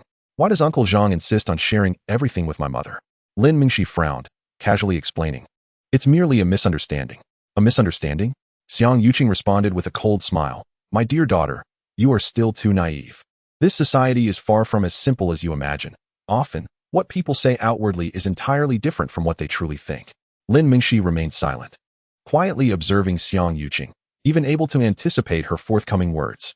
Mengxi, it is not that your mother is overly demanding. It is simply that your status necessitates it. It would be wise to distance yourself from those of questionable character. Xiang Yuqing paused, imparting her earnest counsel. Just as Lin Mingxi had surmised, throughout the years, whenever she associated with anyone who did not meet Xiang Yuqing's approval, such admonitions were invariably directed at her. Consequently, aside from the affluent heirs she was compelled to mingle with, she had yet to forge a single genuine friendship as she approached her 20th year. Mother.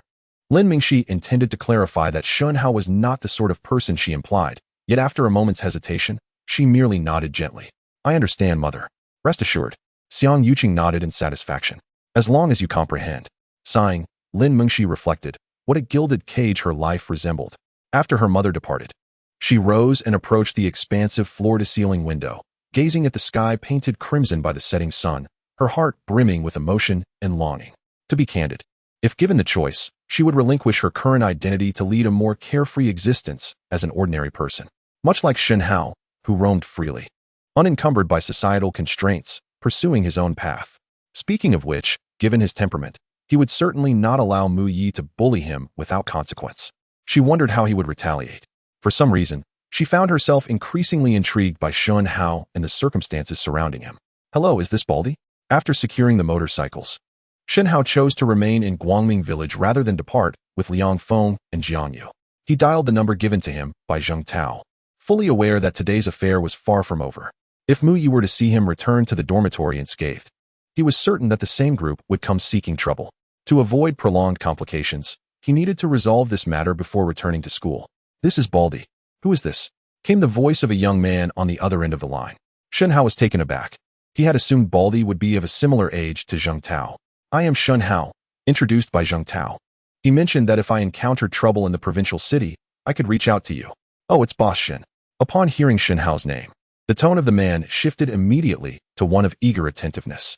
Zhenggu informed me about you. Feel free to ask for anything you need.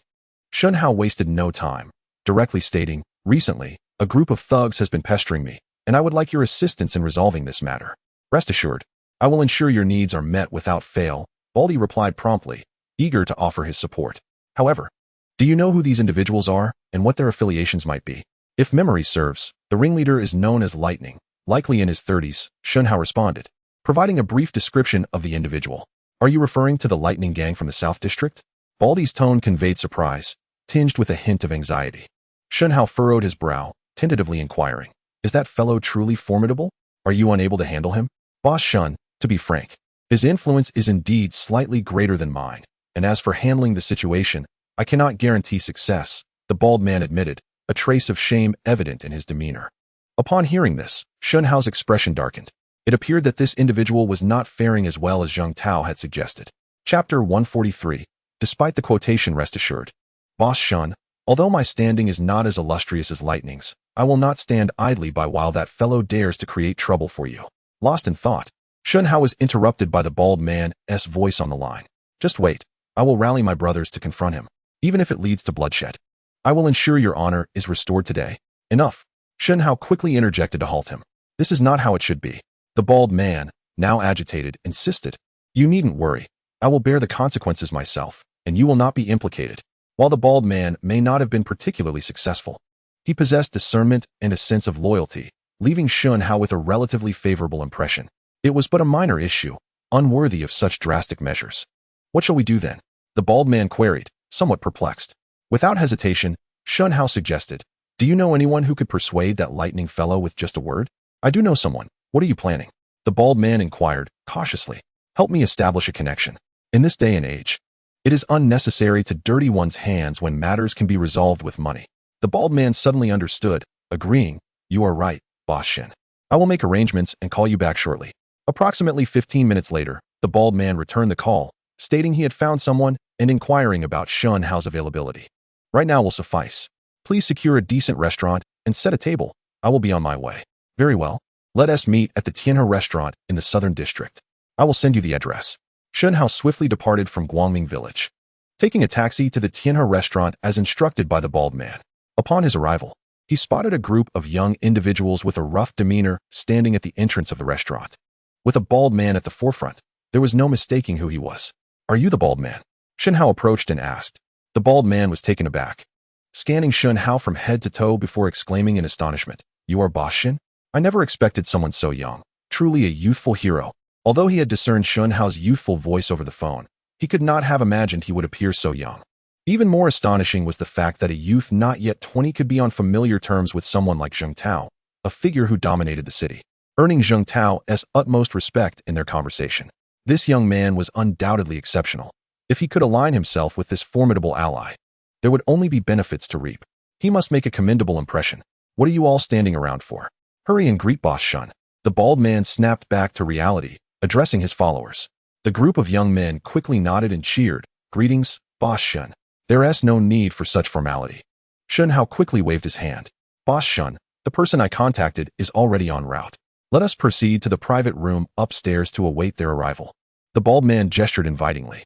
A group entered the private room and settled down. Shortly thereafter, several more individuals walked in, led by a middle-aged man with an imposing demeanor and a scar across his cheek. It was Master Xiong. The bald man quickly stood to greet him. Master Xiong, this is the Boss Shen I mentioned. Turning to Shen, he continued, Boss Shen, this is Master Xiong, the most formidable figure in the Southern District. No one dares to challenge him.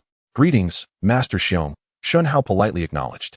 However, Xiong Yong, who had just taken a seat opposite him, squinted and scrutinized Shen Hao for a moment before asking the bald man with a hint of disdain, "Are you certain this young lad is truly a significant boss?"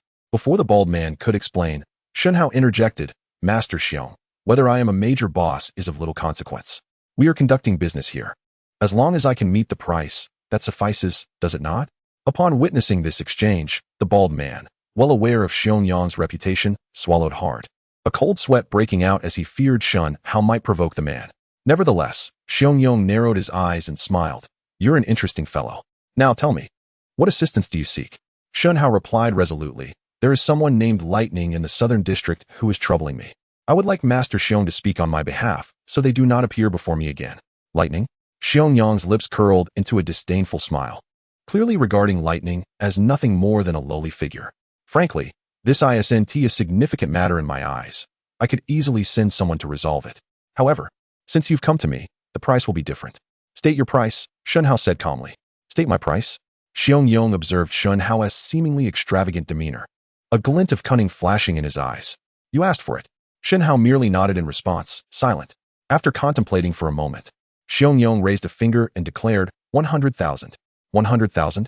Upon hearing this figure, the bald man's eyes widened in disbelief.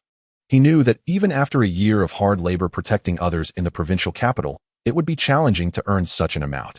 Yet, Xiong Yong had the audacity to demand this sum for a mere word, treating Shen Hao as if he were a fool. Feeling a pang of guilt towards Shen Hao, the bald man considered finding someone else for the task. To his surprise, in the next moment, Shen Hao calmly uttered, "Deal." This declaration startled even Xiong Yong. "Are you certain? This is no trivial sum." With a smile, Shen Hao replied, "Of course, I wouldn't jest with Master Xiong. Words alone are insufficient. How do I know you can truly provide such funds?" Before Xiong Yong could speak, a burly man behind him scoffed at Shen Hao. Without further ado, Shen Hao pulled out his car keys. "Baldy, there's a backpack in my trunk. Please retrieve it. The car is parked in the Jean Hui Hotel parking lot. Is this the key to a Bentley?" Upon seeing the keys in Shen Hao's hand, both the bald man and Xiong Yong exhibited expressions of astonishment. "Is this for real? This lad, doesn't he even appear to be 20? Can he truly afford such a luxury? Go quickly." Shen Hao thrust the key into the bald man's hand. The bald man, not daring to delay, nodded hurriedly and dashed out of the private room. After a circuit around the parking lot of the Jean Hui Hotel, he spotted a lone Bentley. Tentatively, he extracted the key and pressed it, only to be astonished when the car's lock clicked open. Goodness, it appears that Boss Shen's foundation is indeed substantial. No wonder even Brother Zheng holds him in such high regard. After a moment of astonishment, he swiftly opened the trunk and seized a backpack within. On his way back, he could not resist the urge to peek inside the bag, only to discover it brimming with 100 yuan notes. A rough estimate suggested there were at least over 1,000,000. Gulp. It was the first time in his life that the bald man had encountered such a vast sum of cash, and he swallowed hard. "Boss Shen, your bag." Upon returning to the restaurant's private room, the bald man, trembling with trepidation, handed the backpack to Shen Hao. Without hesitation, Shen Hao opened the bag and tossed a bundle of cash onto Xiong Yong's table. Xiong Yong paused for a moment, counted the money, and confirmed it was precisely 100,000. "You are indeed straightforward, my young friend," Xiong Yong remarked appreciatively, tossing the money back towards Shen Hao. "What does this mean, Brother Xiong?" Shen Hao inquired. "I was merely jesting earlier. I have smoothed things over for you. Consider this a gesture of friendship." Xiong Yong replied earnestly. His reasoning was that he recognized Shen Hao's exceptional nature. Fostering a good relationship might yield greater benefits in the future. "Brother Xiong, your generosity is commendable. I, Shen Hao, shall regard you as a friend." Shen Hao smiled slightly and raised a glass in toast to Xiong Yong. Xiong Yong, not one to linger, promptly instructed his men to deliver a warning to the Lightning Gang. "Old man, you've worked hard today. Take this money and treat your brothers to some leisure," Shen Hao said after the meal, handing him 10,000 yuan. The bald man, full of trepidation, replied, "Boss Shen, this is too much. I haven't assisted you in any way today. How can I accept your money? Take it. I insist." Shen Hao firmly placed the money in his hands. He believed in fairness. Without the bald man, he would not have forged a connection with Xiong Yong. Moreover, he had a premonition that Xiong Yong would prove useful in the future. "Shen Hao, how is it that he is completely unharmed?" Back in the dormitory, Mu Yi saw Shen Hao return unscathed, leaving him filled with questions. Shen Hao barely glanced at him, treating it as if nothing had occurred, and returned to his bed. "Didn't Lightning say he was hit by a car? Could he be deceiving me?" The more Mu Yi pondered, the more unsettled he became, ultimately unable to resist the urge to step outside and call lightning. Young Master Mu, this matter is a bit complicated. Why don't you come over here, and I'll explain everything? Lightning replied candidly. Without further thought, Mu Yi stormed over in a fit of anger. Lightning, you better give me a reasonable explanation. Didn't you tell me that Shen Hao was hit by a car? Why did I just see him return to the dormitory completely unharmed? Upon entering the billiards hall operated by Lightning, Mu Yi raised his voice in inquiry, only to realize that the situation seemed somewhat amiss before he could finish his sentence. Lightning sat on a billiard table, glaring intently at him. His left eye was bruised, as if he had been struck fiercely by someone. You still want me to give you an explanation? The one who owes an explanation is you. As Mai paused, Lightning sprang to his feet. What happened to you? Mai asked timidly. What happened? Are you really asking? It's all because of you. Lightning's anger flared as he continued. If you hadn't deceived me into thinking that Shen Hao was just a nobody from the countryside, how could I possibly have gone back to confront him? If I hadn't sought him out, I wouldn't have ended up like this. Mai was increasingly perplexed. Lightning, what do you mean by that? Listen closely, Mai. The Shen Hao you told me to find is actually a relative of Old Bear, the boss of the South District. Do you understand now? Lightning spat venomously. That's impossible. Mai trembled, his face a mask of disbelief. You must be mistaken. How could he be related to Old Bear? Just an hour ago, Old Bear's men came to confront me and beat me up like this. You think I'm wrong? A glint of malice flickered in Lightning's eyes. This is all you're doing. How do you plan to resolve it? No sooner had he spoken than a dozen thugs surged forward, encircling Mai. What do you want? Mai stammered in fear. Lightning smirked coldly. Oh, nothing. I just thought you should experience the feeling of getting beaten up, Mai. I warn you, don't do anything rash, huh? It hurts. Please, don't hit me anymore. Mai attempted to protest, but Lightning's men pounced, pinning him to the ground and delivering a harsh beating.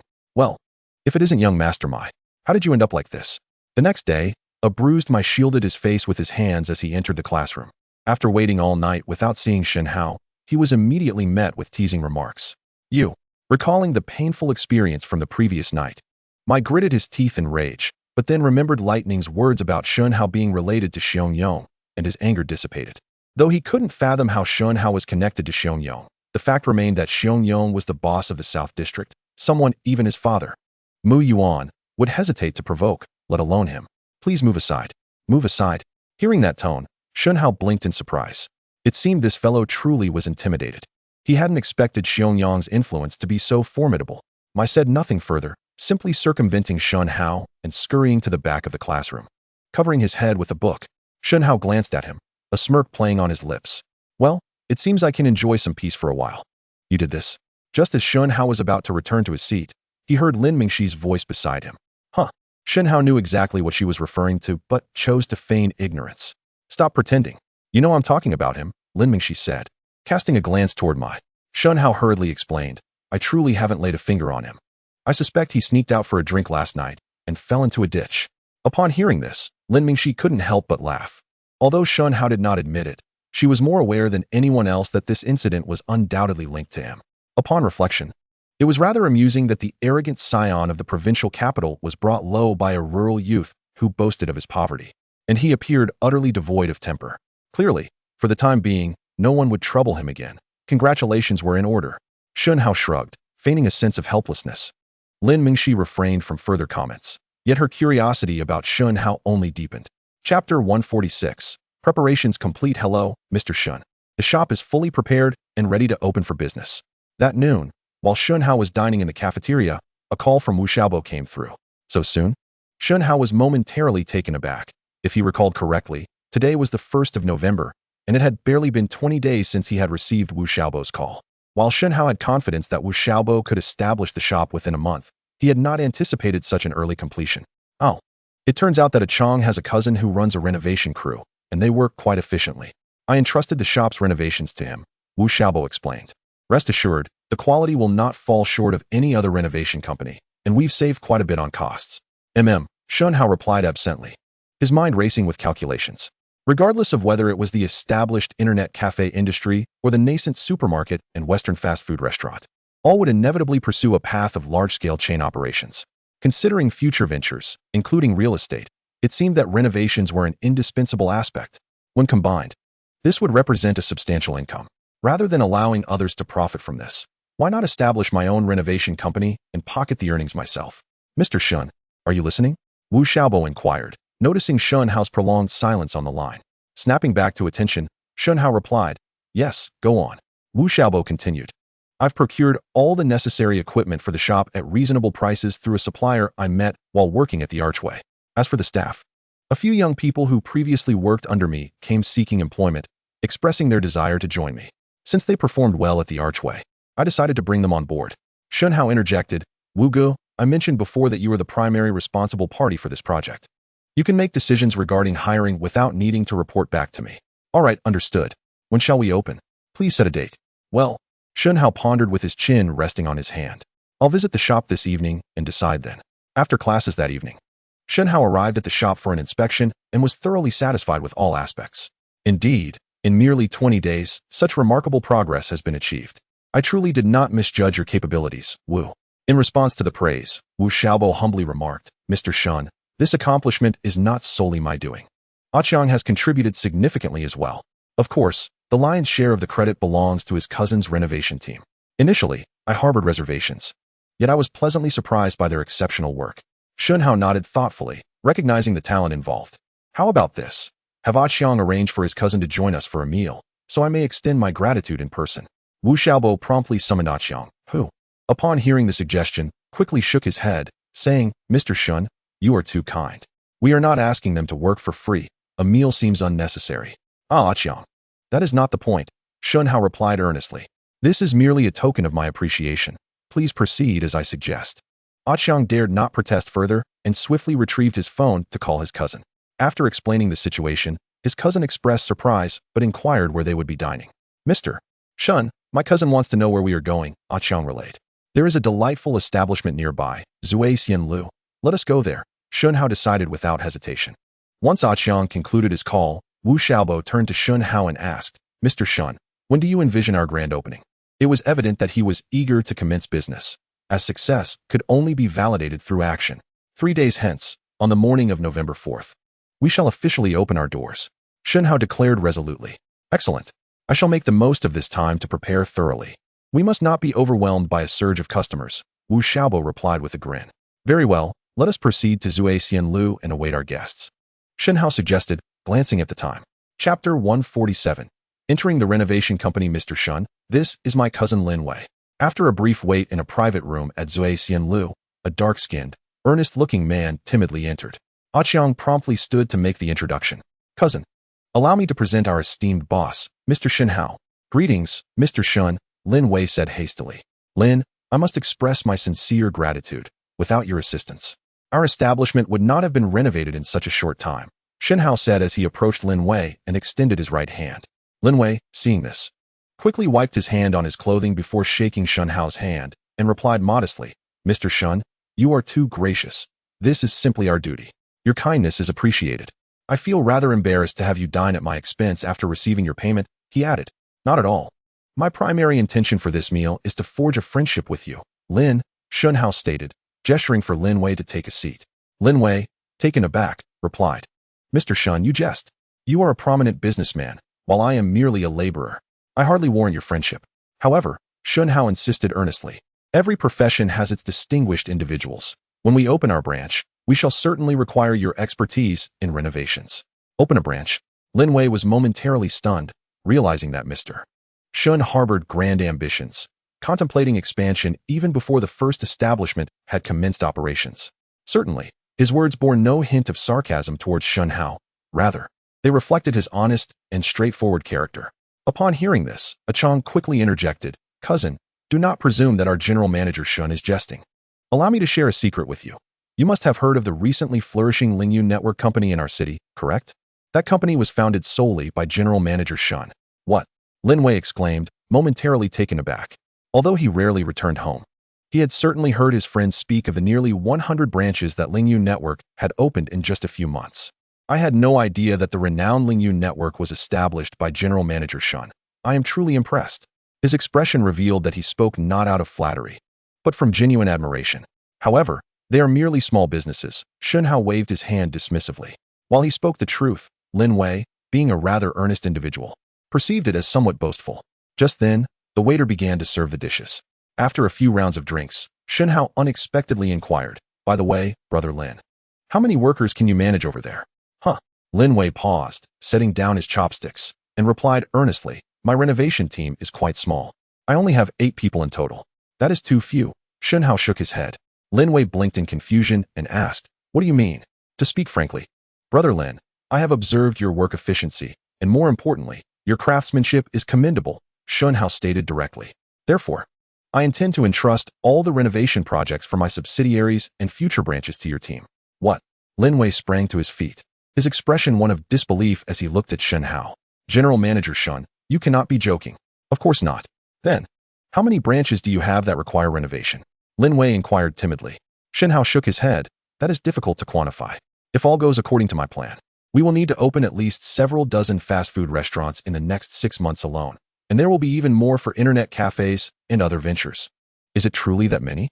Lin Wei's mouth dropped open in astonishment. A Chang and Wu Xiaobo shared similar expressions of shock. General Manager, with such a large workload, my small renovation team could hardly manage even a tenth of it. After a moment, Lin Wei regained his composure and spoke with a hint of resignation. Shen Hao smiled slightly. How about this, Brother Lin? If you trust me, we could collaborate to establish a large-scale renovation company. Start a renovation company? Lin Wei swallowed hard. He had considered this, but the enormous costs had deterred him. You need not worry about the funding. I will cover all expenses. You simply need to help me cultivate a team with skills comparable to your current renovation crew. Regarding salaries, I will provide you with 5,000 monthly, along with a 5% stake in the company. Chapter 148, a momentous announcement. To merely teach others while earning a monthly salary of 5,000 and receiving a 5% stake? Upon hearing Shen Hao's offer, Lin Wei was utterly astounded. He could hardly dare to dream that such a fortunate opportunity would fall into his lap. Mr. Shen, are you certain that you are not jesting with me? Of course not. Lin Wei felt utterly at a loss as he gazed at Shen Hao, struggling to find an appropriate response. Cousin, our general manager Shen has always been true to his word. Both Xiao Bo and I have followed him without hesitation for this very reason. A Chang stood up, acting as a mediator. Consider this. You toiled tirelessly for a month, earning only a meager sum. It is rare for someone like Mr. Shen to hold you in such esteem and extend this remarkable opportunity to you. You must not squander it. Lin Wei's brow furrowed, beads of sweat forming on his forehead. Observing his distress, Shen Hao chuckled and waved his hand. Brother Lin, if you have any reservations, feel free to ponder them thoroughly. If you truly wish to decline, I shall not press you. He was entirely unperturbed by the prospect of Lin Wei rejecting his offer. After all, such a fortuitous opportunity is seldom met with indifference. Moreover, Shen Hao was not reliant solely on Lin Wei. As long as the financial compensation was adequate, there would be countless willing participants. The choice of Lin Wei was fortuitous, for not only had they crossed paths, but his skills were indeed commendable. Additionally, it was simply more convenient. No, Mr. Shen. I have no reservations whatsoever. As expected, Lin Wei vigorously shook his head. How could I possibly have any concerns when you regard me so highly and have presented me with such a splendid opportunity? Mr. Shen, I am not one for flattery, so allow me to express my gratitude with 3 toasts in your honor. As he spoke, Lin Wei filled 3 cups with liquor and downed them in quick succession. Let us toast to a prosperous collaboration. Shen Hao raised his glass in return. In the meantime, you should secure a larger venue for the company headquarters. I have a name in mind, Brother Decoration. Just let me know how much you require. Understood, Mr. Shen. By sheer happenstance, they had forged a promising new business venture, which naturally delighted Shen Hao. In his exhilaration, he indulged in a few more drinks, ultimately relying on Lin Wei and a Chang to escort him back to the school. Jiang Yu, come here for a moment. Upon arriving at the dormitory, Shen Hao recalled something and called Jiang Yu into the corridor. How much have you had to drink? Jiang Yu questioned, noting the unmistakable scent of alcohol on Shen Hao. He had known him for nearly 2 months, yet this was the first time he had witnessed Shen Hao in such a state. Not much. I shall simply sleep it off. Shen Hao waved his hand dismissively. Let us discuss serious matters. All right. Jiang Yu regarded him attentively, awaiting instructions. Our store will officially open in 3 days. Starting tomorrow, you must intensify our promotional efforts. The more people who are aware, the better, Shen Hao stated earnestly. Understood. Jiang Yu nodded emphatically. Tomorrow, I will reach out to a fellow alumnus from the advertising department to assist in designing an eye-catching flyer. And I will print several thousand copies to distribute. It will surely yield excellent results. Distributing flyers? Indeed. This is one of the most effective promotional methods in this day and age. It seems that Jiang Yu possesses a modicum of commercial acumen. Shen Hao, everything is set. I have printed 10,000 flyers and spent several hours at the job market hiring a few part-time workers. They should now be distributing them at the entrances of major universities nearby. On the afternoon of the following day, just before class, Jiang Yu rushed breathlessly to Shen Hao's side, lowering his voice to report on his progress. Wow, you managed to accomplish it so swiftly? Shen Hao remarked with an approving gaze. Just as Jiang Yu was about to respond, his roommate, Mo Fan, suddenly dashed over and pulled out a colorful flyer. Placing it on the table, Shen Hao, Liao Fan, come quick. There's a new Western fast food restaurant opening soon on Dong Street, and it looks quite promising. Why don't we go and give it a try? Jiang Yu focused on the flyer, recognizing it as the very one he had recently sent someone to distribute. To his surprise, it had reappeared so quickly before him, evidently yielding good results. He immediately glanced at Shen Hao, a knowing smile curling at the corners of his mouth. Look at your naive expressions. At that moment, a mocking voice suddenly chimed in from behind. Mu Yi, what do you mean by that? Upon hearing the derision, both Shen Hao and Jiang Yu turned simultaneously, only to find Mu Yi standing there with a disdainful expression, clutching a similar flyer in his hand. Heh, this unbranded fast food joint that suddenly popped up, with such a tacky name like Fried Chicken Brothers. It's clear it won't be any good. Mu Yi sneered, crumpling the flyer into a ball and tossing it to the ground. Fried Chicken Brothers was indeed the name Shen Hao had chosen for his brand, inspired by a well-known high-rated drama he had watched in his past life. On what grounds do you label it as unbranded? Unbranded items can never be delicious. Jiang Yu retorted, standing up to confront Mu Yi. It's obvious you have no idea what you're talking about. Mu Yi scoffed. Of course, it's unbranded. If you haven't heard of it, it must be so. Although it's a newly established brand, how can you claim their food is bad without having tasted it? Jiang Yu shot back. Mu Yi shook his head, dismissing him. You truly are an ignorant bumpkin. Just look at their audacity to open a store right across from the Arc de Triomphe. It's clear their judgment is lacking. Do they really think they can compete with international brands? It's utterly delusional. Jiang Yu was about to continue his argument when Shen Hao interrupted. Oh, Mu Yi, judging by your tone, you seem to possess considerable knowledge about the fast food industry. Upon hearing Shen Hao speak, Mu Yi instinctively took a half step back, perhaps recalling a previous confrontation. After a moment of hesitation, he regained his composure and confidently declared, I may not say much about other things, but when it comes to this, I have a certain level of authority, considering my family. He trailed off. What about your family? Shen Hao inquired. Narrowing his eyes, Mu Yi snorted dismissively. That's none of your concern, but just wait and see. This Fried Chicken Brothers will undoubtedly shut down before long. Shen Hao's eyes darted around, and he suddenly leaned closer to Mu Yi, speaking earnestly. Since you are so certain, how about we make a bet? A bet on what? Mu Yi asked, his expression revealing his unease, having suffered losses at Shen Hao's hands in the past 2 months. Let us wager on whether Fried Chicken Brothers can thrive and prosper. Shen Hao spoke in a deep voice. If it truly closes down as you claim, I will become your subordinate, doing whatever you ask. However, if it not only remains open but thrives, you will bow 3 times before our entire class and call me grandfather. What do you say? Uft. Who has time for such a trivial wager? Mu Yi rolled his eyes, his face a picture of disdain. Shen Hao narrowed his eyes, a cold smile forming on his lips. I see you are clearly afraid to bet. Afraid of what? Mu Yi retorted, suddenly agitated. Since you are so eager to be my subordinate, I shall indulge you. Deal. Shen Hao declared, his expression brimming with confidence, as if he had already won the bet. After school, Shen Hao intended to head to the shop to check if there was anything else that needed preparation. Just as he stepped out of the classroom, he was surprised to hear Lin Mingxi's voice behind him. Lin, is there something you need? Shen Hao inquired, slightly taken aback. Lin Mingxi pondered for a moment and replied softly, it would be better if you just call me by my name. Lin classmate sounds rather odd. Shen Hao grinned, inwardly elated. I overheard your wager with Mu Yi. To be honest, does the soon-to-open Brother Fried Chicken have any connection to you? Lin Mingxi lowered her voice to ask. Shen Hao had nothing to hide and nodded affirmatively. Indeed, this shop is a venture I embarked upon with friends. Just as I suspected, Lin Mingxi replied. A knowing look in her eyes. But why did you choose to open it opposite the Great Archway? That is a closely guarded business secret, Shen Hao replied half-jokingly. However, I can assure you, I will not lose this bet. Is that so? I shall await the outcome with great anticipation. Seeing his unwavering confidence, Lin Mingxi refrained from saying more, though her curiosity about the final result remained piqued. Chapter 150. Like father, like son dad, take a look at this. Mu Yi hurried home and eagerly spread out the flyer he had just covertly retrieved in front of his father, Mu Yuan. Brother Fried Chicken? Mu Yuan glanced at it and instantly broke into an amused smile. What a low-grade brand. I've never heard of it. Yet they dare to open a store opposite the Great Archway. How utterly presumptuous. No, it's more accurate to say they are courting disaster. As the saying goes, like father, like son, the reactions of the father and son were remarkably aligned. Dad, you think this shop is bound to fail, right? Mu Yi asked, a smug expression on his face. Absolutely, Mu Yuan asserted emphatically. If it succeeds, I'll write my name backwards. He then inquired, son, why the sudden interest in this matter? Nothing much, Mu Yi replied, shaking his head. I was merely concerned that this new brand might affect our family business. Ha ha, my good son is actually starting to care about the family business. What progress? What progress? Mu Yuan laughed heartily. However, you are being overly cautious this time.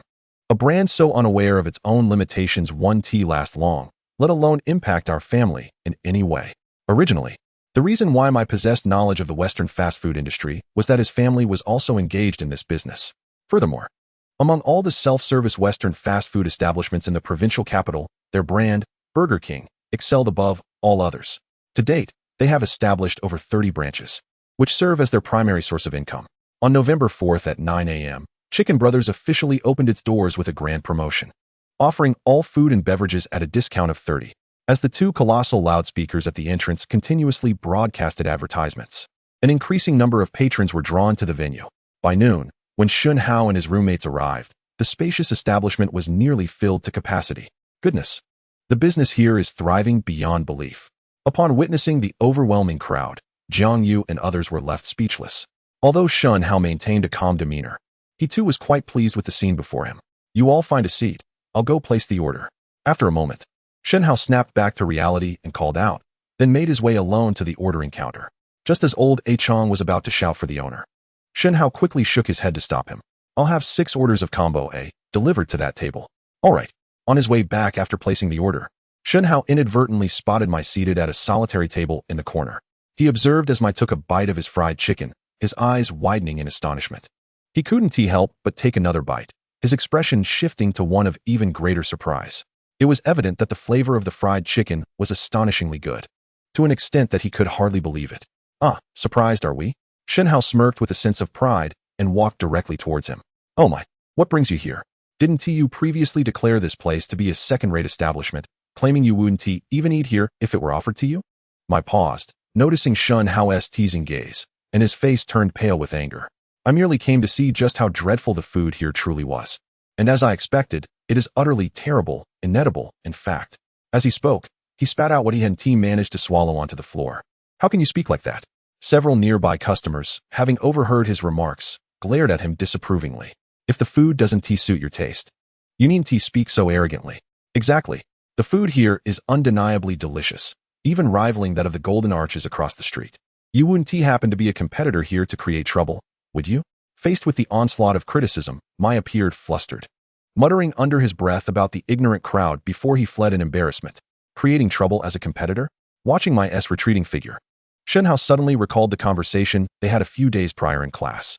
It seemed Mai was quite knowledgeable about the Western fast food industry, and on that day, he had hesitated to express something further. Shen Hao realized something, and a smile crept onto his lips. It seemed that the situation was about to become much more intriguing. Chapter 151. The next step in the plan, Dad. The situation seems to be amiss. After leaving the Fried Chicken Brothers store, Mai promptly called Mu Yuan. Something felt amiss. Mu Yuan, perplexed, listened intently. Mai hurriedly explained, it's about the Fried Chicken Brothers I mentioned to you a couple of days ago. Fried Chicken Brothers? Mu Yuan pondered for a moment before chuckling. Ah, that brand with a questionable reputation, right? What is the issue? They officially opened today, and I took a look. Their business is thriving, and the food is exceptionally delicious. Hearing the anxiety in Mai's voice, Mu Yuan couldn't help but laugh again. My son, establishments like that, no matter how prosperous they may appear, won't last long. Even if the food is delectable, they'll inevitably close down. You needn't worry yourself over it. That's a relief. Upon hearing his father, who had toiled in the restaurant industry for many years, Mai finally exhaled in relief. His apprehension wasn't about losing business to Fried Chicken Brothers, but rather the fear of losing a bet and having to kneel before Shen Hao in public, calling him Grandpa. Mr. Shen, the promotional strategies you suggested have proven remarkably effective.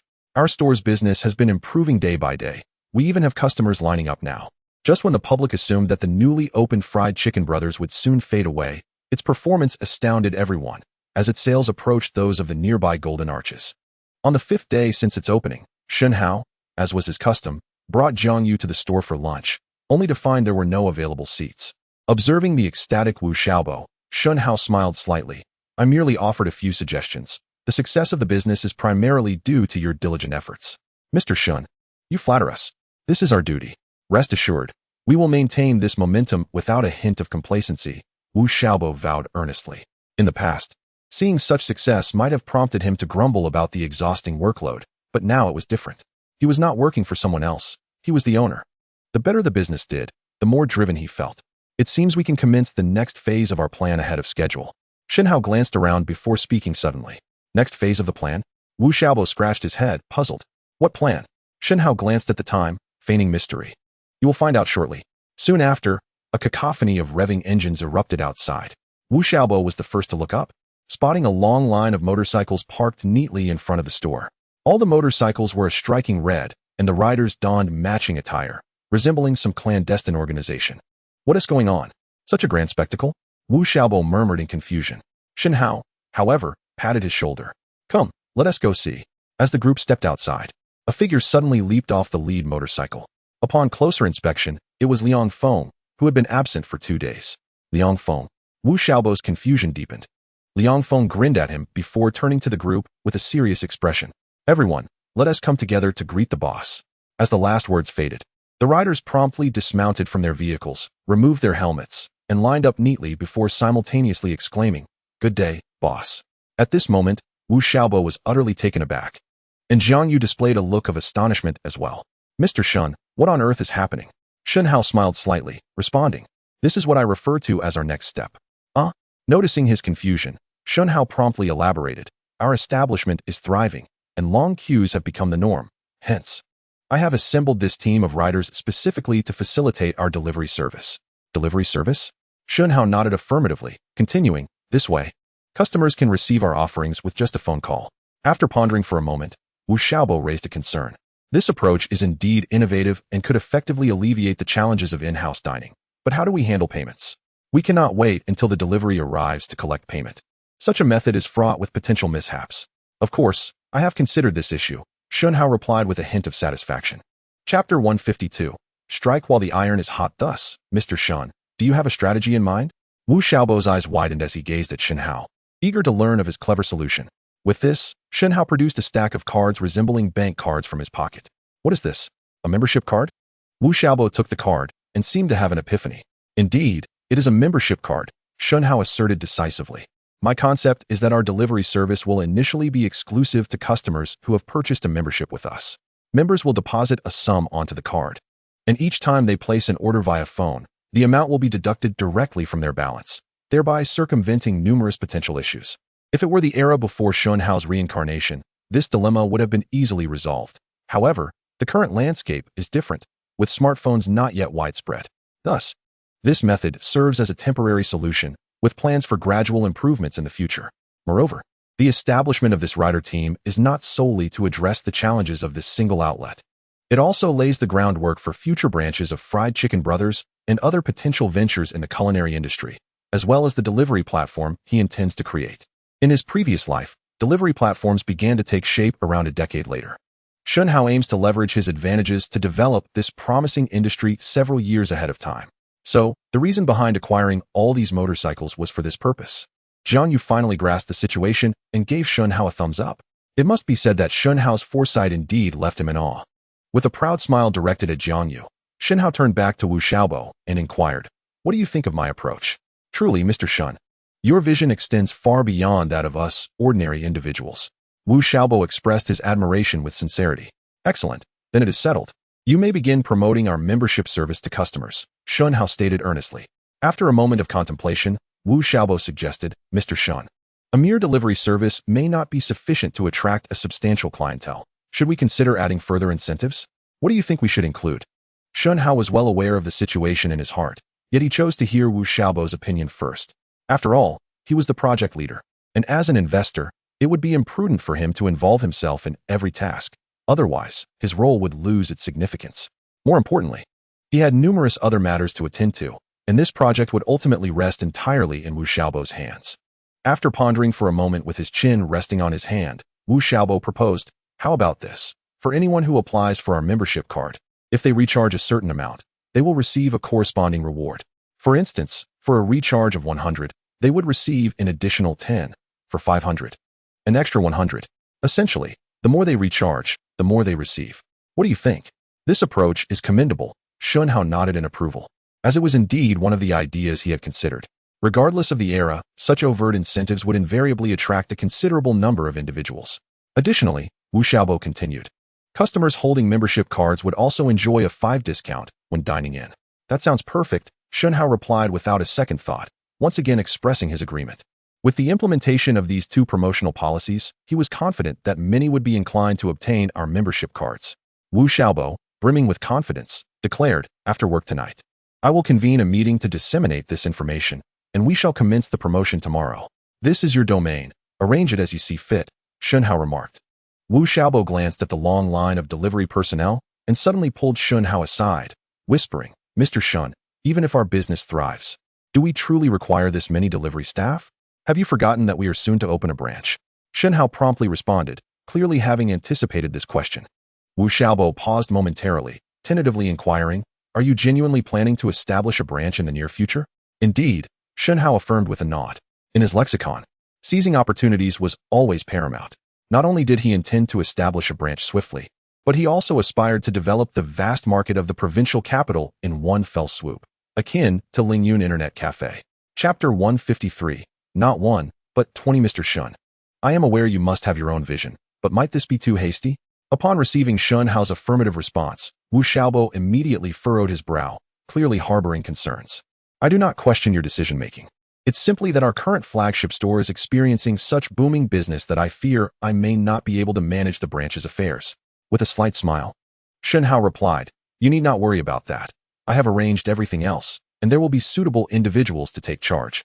In the initial phase, all you need to do is liaise with equipment suppliers, and when the branches are nearly ready, you can allocate some time to train the new employees in their professional skills. It turned out that the previous evening, Shen Hao had already contacted Xie Jia, who was currently unemployed, urging her to expedite her efforts in scouting for suitable locations for the new branches. However, this time the criteria for location had changed. All outlets must be situated near the Baileji store and must be larger in size.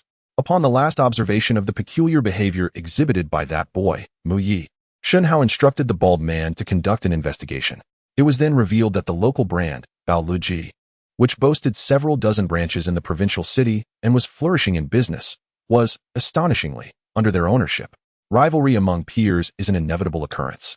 Coupled with the personal grievances between Shen Hao and Mu Yi, this confrontation became all the more unavoidable. Since a clash was certain, it would be prudent to preemptively take the offensive, swiftly eliminating this bothersome adversary.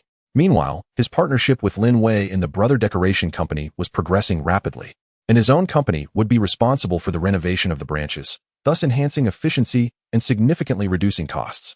Given that President Shen had already arranged matters, Wu Xiaobo decided to acquiesce. I wonder, where do you intend to open the next branch? Not 1, but 20, Shen Hao replied, casting a glance at him and slowly articulating the words. What did you just say? Wu Xiaobo was taken aback, his eyes nearly popping out in shock. President Shen, you cannot be jesting, can you? Certainly not, Shen Hao replied, his expression earnest. Wu Gu, heed my advice. In this era, one must act swiftly, accurately, and decisively, with speed being of utmost importance. Speed being of utmost importance? Wu Xiaobo slightly lowered his head, contemplating the profundity of this statement. At that moment, Shen Hao's phone rang abruptly. I must take this call. He glanced at the screen and saw it was his appointed Human Resources Director, Mi Shui. Sister Mi, hello. President Shen, of the 5 individuals you asked me to recruit, I have successfully secured 4. However, one named Su Xiangbei remains elusive. I have pursued him several times, and my efforts have nearly worn me out, yet he still refuses to join our company. Mi Shui wasted no words, directly stating the situation. Su Xiangbei? Shen Hao furrowed his brow slightly. According to the information provided by Yuan Fong, Su Xiangbei had ascended to a mid-level management position in an investment company in the provincial city and possessed qualifications superior to the other candidates on the list. Considering this, Shen Hao had already set the offered conditions exceedingly high. Logically, there should be no reason for him to decline. President Shen, this individual is exceedingly difficult to persuade. He does not even answer my calls, and upon seeing me, he turns to flee. I fear I may be unable to fulfill this task. I sincerely apologize. Mi Shui expressed with regret. Shen Hao regained his composure and reassured her, "This is not your fault. You have done remarkably well to secure the other 4 individuals in such a short time. Thank you for your understanding, President Shen." Mishui tentatively inquired, "What do you intend to do about Su Xiangbei? Shall we consider an alternative candidate?" Shen Hao pondered for a moment and stated, "You need not concern yourself with this. I will devise a solution." "Very well, then I shall proceed to recruit personnel for the other 4 positions as per their requirements," Mishui inquired. "Yes, proceed as you see fit." After ending the call, Shen Hao swiftly returned to Wu Xiaobo, greeted him, and promptly departed with Liang Feng from the Fried Chicken Brothers. Chapter 154. Fate. Shen Hao, where in such haste are you off to? Liang Feng questioned, perplexed. Shen Hao initially intended to head straight to the hotel parking lot, retrieve his car, and meet Su Xiangbei. However, upon scrutinizing his attire, he felt it might be inappropriate to present himself in such a manner. Su Xiangbei, with his proud disposition and extensive experience within the investment realm, was undoubtedly a person of considerable discernment. If Shen Hao did not take the time to present himself more suitably, he feared that engaging in conversation with him would prove quite challenging. Thus, he decided, let us first visit a nearby mall to procure a suitable ensemble.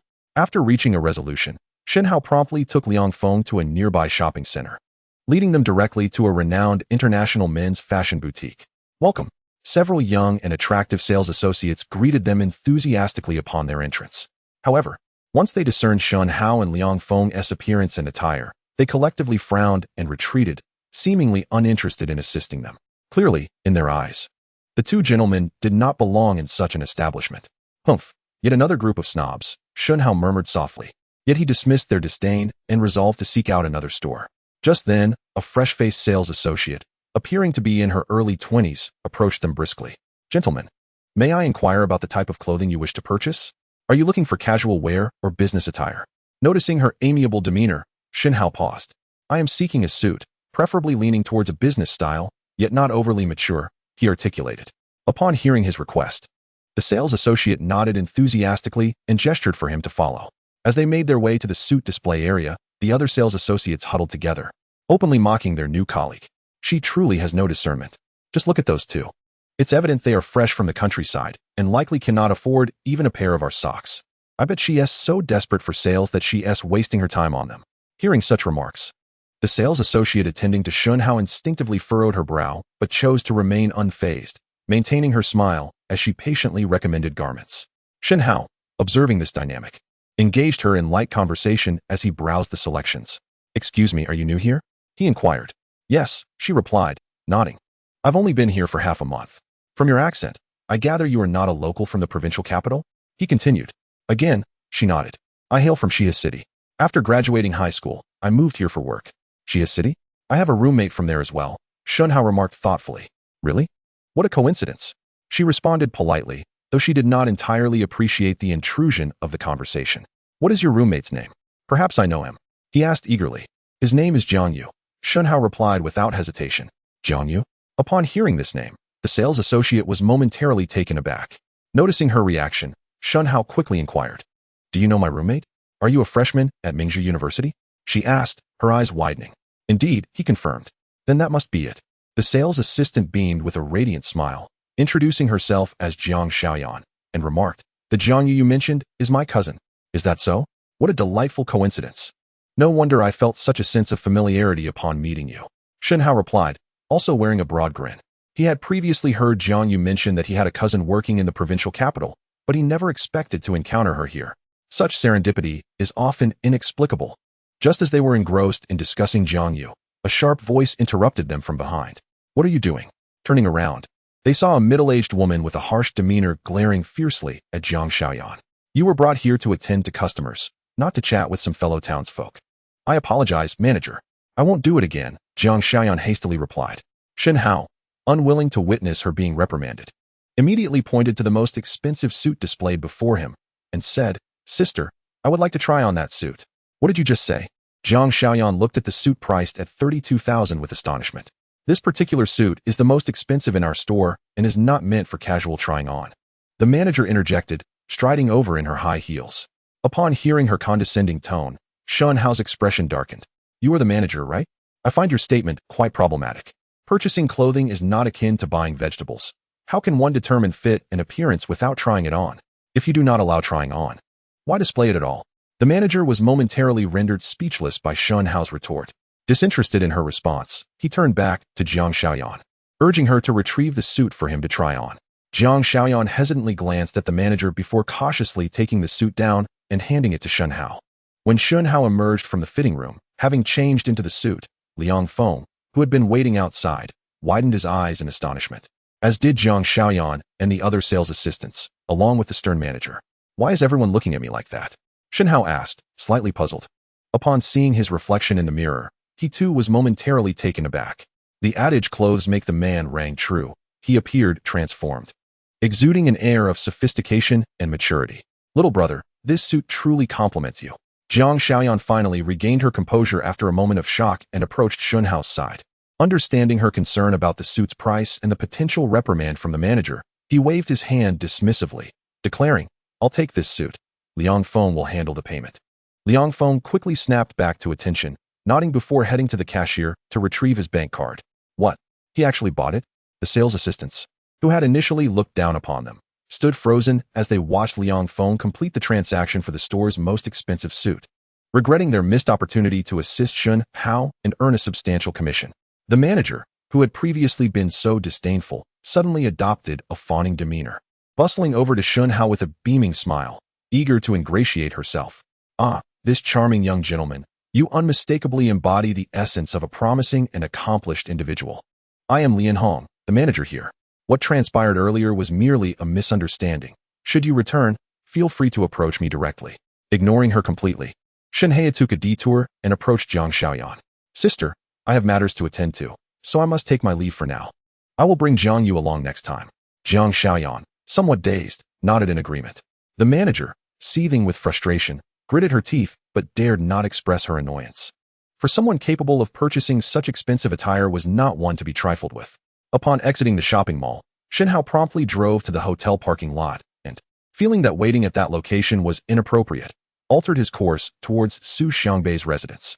Su Xiangbei resided in a newly developed garden community in the western district of the provincial capital, an area currently renowned for its exorbitant real estate prices. Shen Hao instructed Liang Feng to remain in the car while he patiently awaited Su Xiangbei at the base of his apartment building.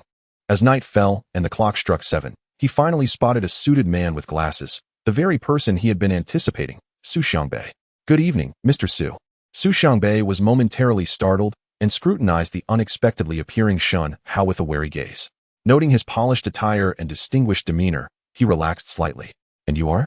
Allow me to introduce myself. I am Shen Hao, the chairman of Haofeng International Investment Company. Limited. Shen Hao spoke deliberately, extending his right hand. Chairman of Haofeng International?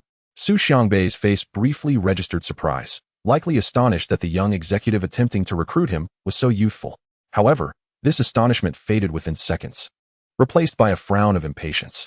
I apologize, but I have already communicated numerous times with your HR manager that I do not intend to switch to your company. Why do you persist in pursuing me? Furthermore, do you realize that showing up uninvited at someone's residence is rather impolite? Shen Hao instinctively furrowed his brow, taken aback by the man's rudeness. Mr. Su, I acknowledge that my presence may come across as somewhat discourteous, yet for me, it signifies utmost sincerity. Shen Hao patiently reasoned. You must perceive how much I value your potential. Otherwise, I would not pursue you so relentlessly. Su Xiangbei smirked with a hint of disdain. Well, I must thank you for your high regard, but regrettably, I must decline your generous offer. I suggest you seek other candidates. I am confident that with such a substantial proposition, you can find someone more suited to your esteemed company. Shen Hao's brows slightly knitted together as he contemplated the formidable challenge before him. However, it was evident from Su Xiangbei's earlier remarks that the terms he had proposed were indeed alluring. His refusal, therefore, must stem from a different rationale. Mr. Su, I am rather perplexed as to why you would dismiss such advantageous terms. Might you enlighten me? After a moment's pause, Shen Hao cautiously inquired. Su Xiangbei paused for a moment before replying in a deep voice. There is no particular reason. I am simply quite satisfied with my current position and have no desire to change jobs. Are you sure that is all there is to it? Shen Hao squinted his eyes, clearly skeptical of such a statement. Since you insist on probing further, I shall be candid with you, Su Xiangbei said, shaking his head with a look of helplessness. To speak frankly, I am rather proud. I would rather be a tail in my current company than a head in a smaller one. Moreover, for a newly established company like yours, I have no inkling of its stability. Despite the attractive conditions presented now, what if it were to close its doors shortly after? Therefore, it is entirely unnecessary for me to gamble my clearly defined future for an uncertain prospect. I see, Shen Hao chuckled, Mr. Su. You merely feel that our temple is too small to accommodate your esteemed presence. Understanding his implication, Shen Hao laughed heartily, not at all offended. What are you laughing at? Su Xiangbei asked, a look of confusion crossing his face. Shen Hao composed himself, adopting a serious demeanor. It is nothing, merely a jest regarding your limited perspective.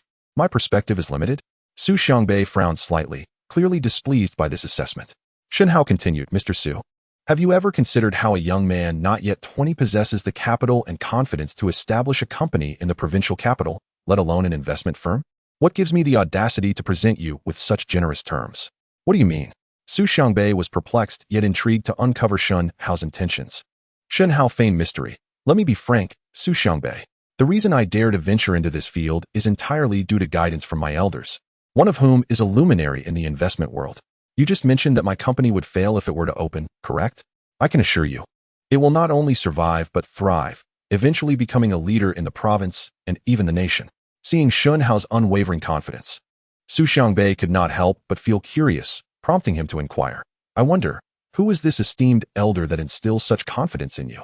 The chairman of Hongxing Investment, Uncle Hong Yishuan, is my guiding light, Shen Hao declared, puffing out his chest with an air of arrogance. What did you say? Su Xiangbei was taken aback. Hong Yishuan is your uncle? Indeed. Shen Hao replied earnestly. It was Uncle Hong who encouraged me to establish this investment company, and he has promised to share resources with us. You are surely aware of his stature, considering our backing from such a significant figure. What do you think the chances are for Haofeng International to stumble or succeed? Su Xiangbei was left dumbfounded, disbelief etched across his face.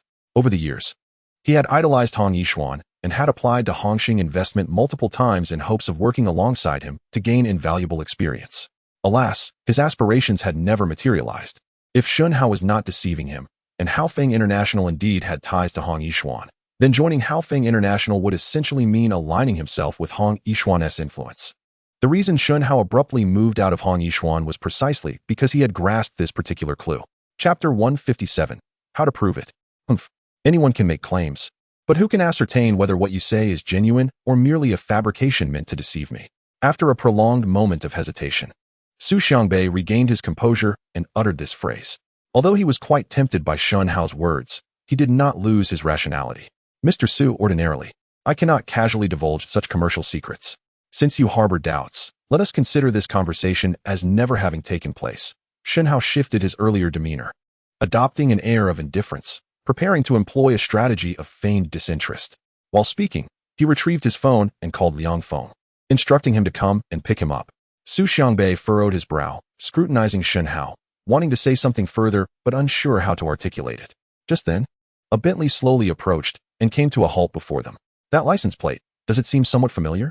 Su Xiangbei paused momentarily, and only after Shen Hao had opened the rear door and stepped inside did he suddenly recall something. If memory serves, this Bentley is indeed Hong Yishuan's vehicle. He actually arrived in Hong Yishuan's car, which surely indicates that their relationship is indeed intricate. Thus, the statements he made earlier might very well not be mere bluster. With this thought in mind, Su Xiangbei hastily regained his focus and strode forward, catching the car door just before Shen Hao could close it. Is there something wrong, Mr. Su? Do you require further assistance? Shen Hao inquired nonchalantly. Su Xiangbei hesitated for a moment before responding.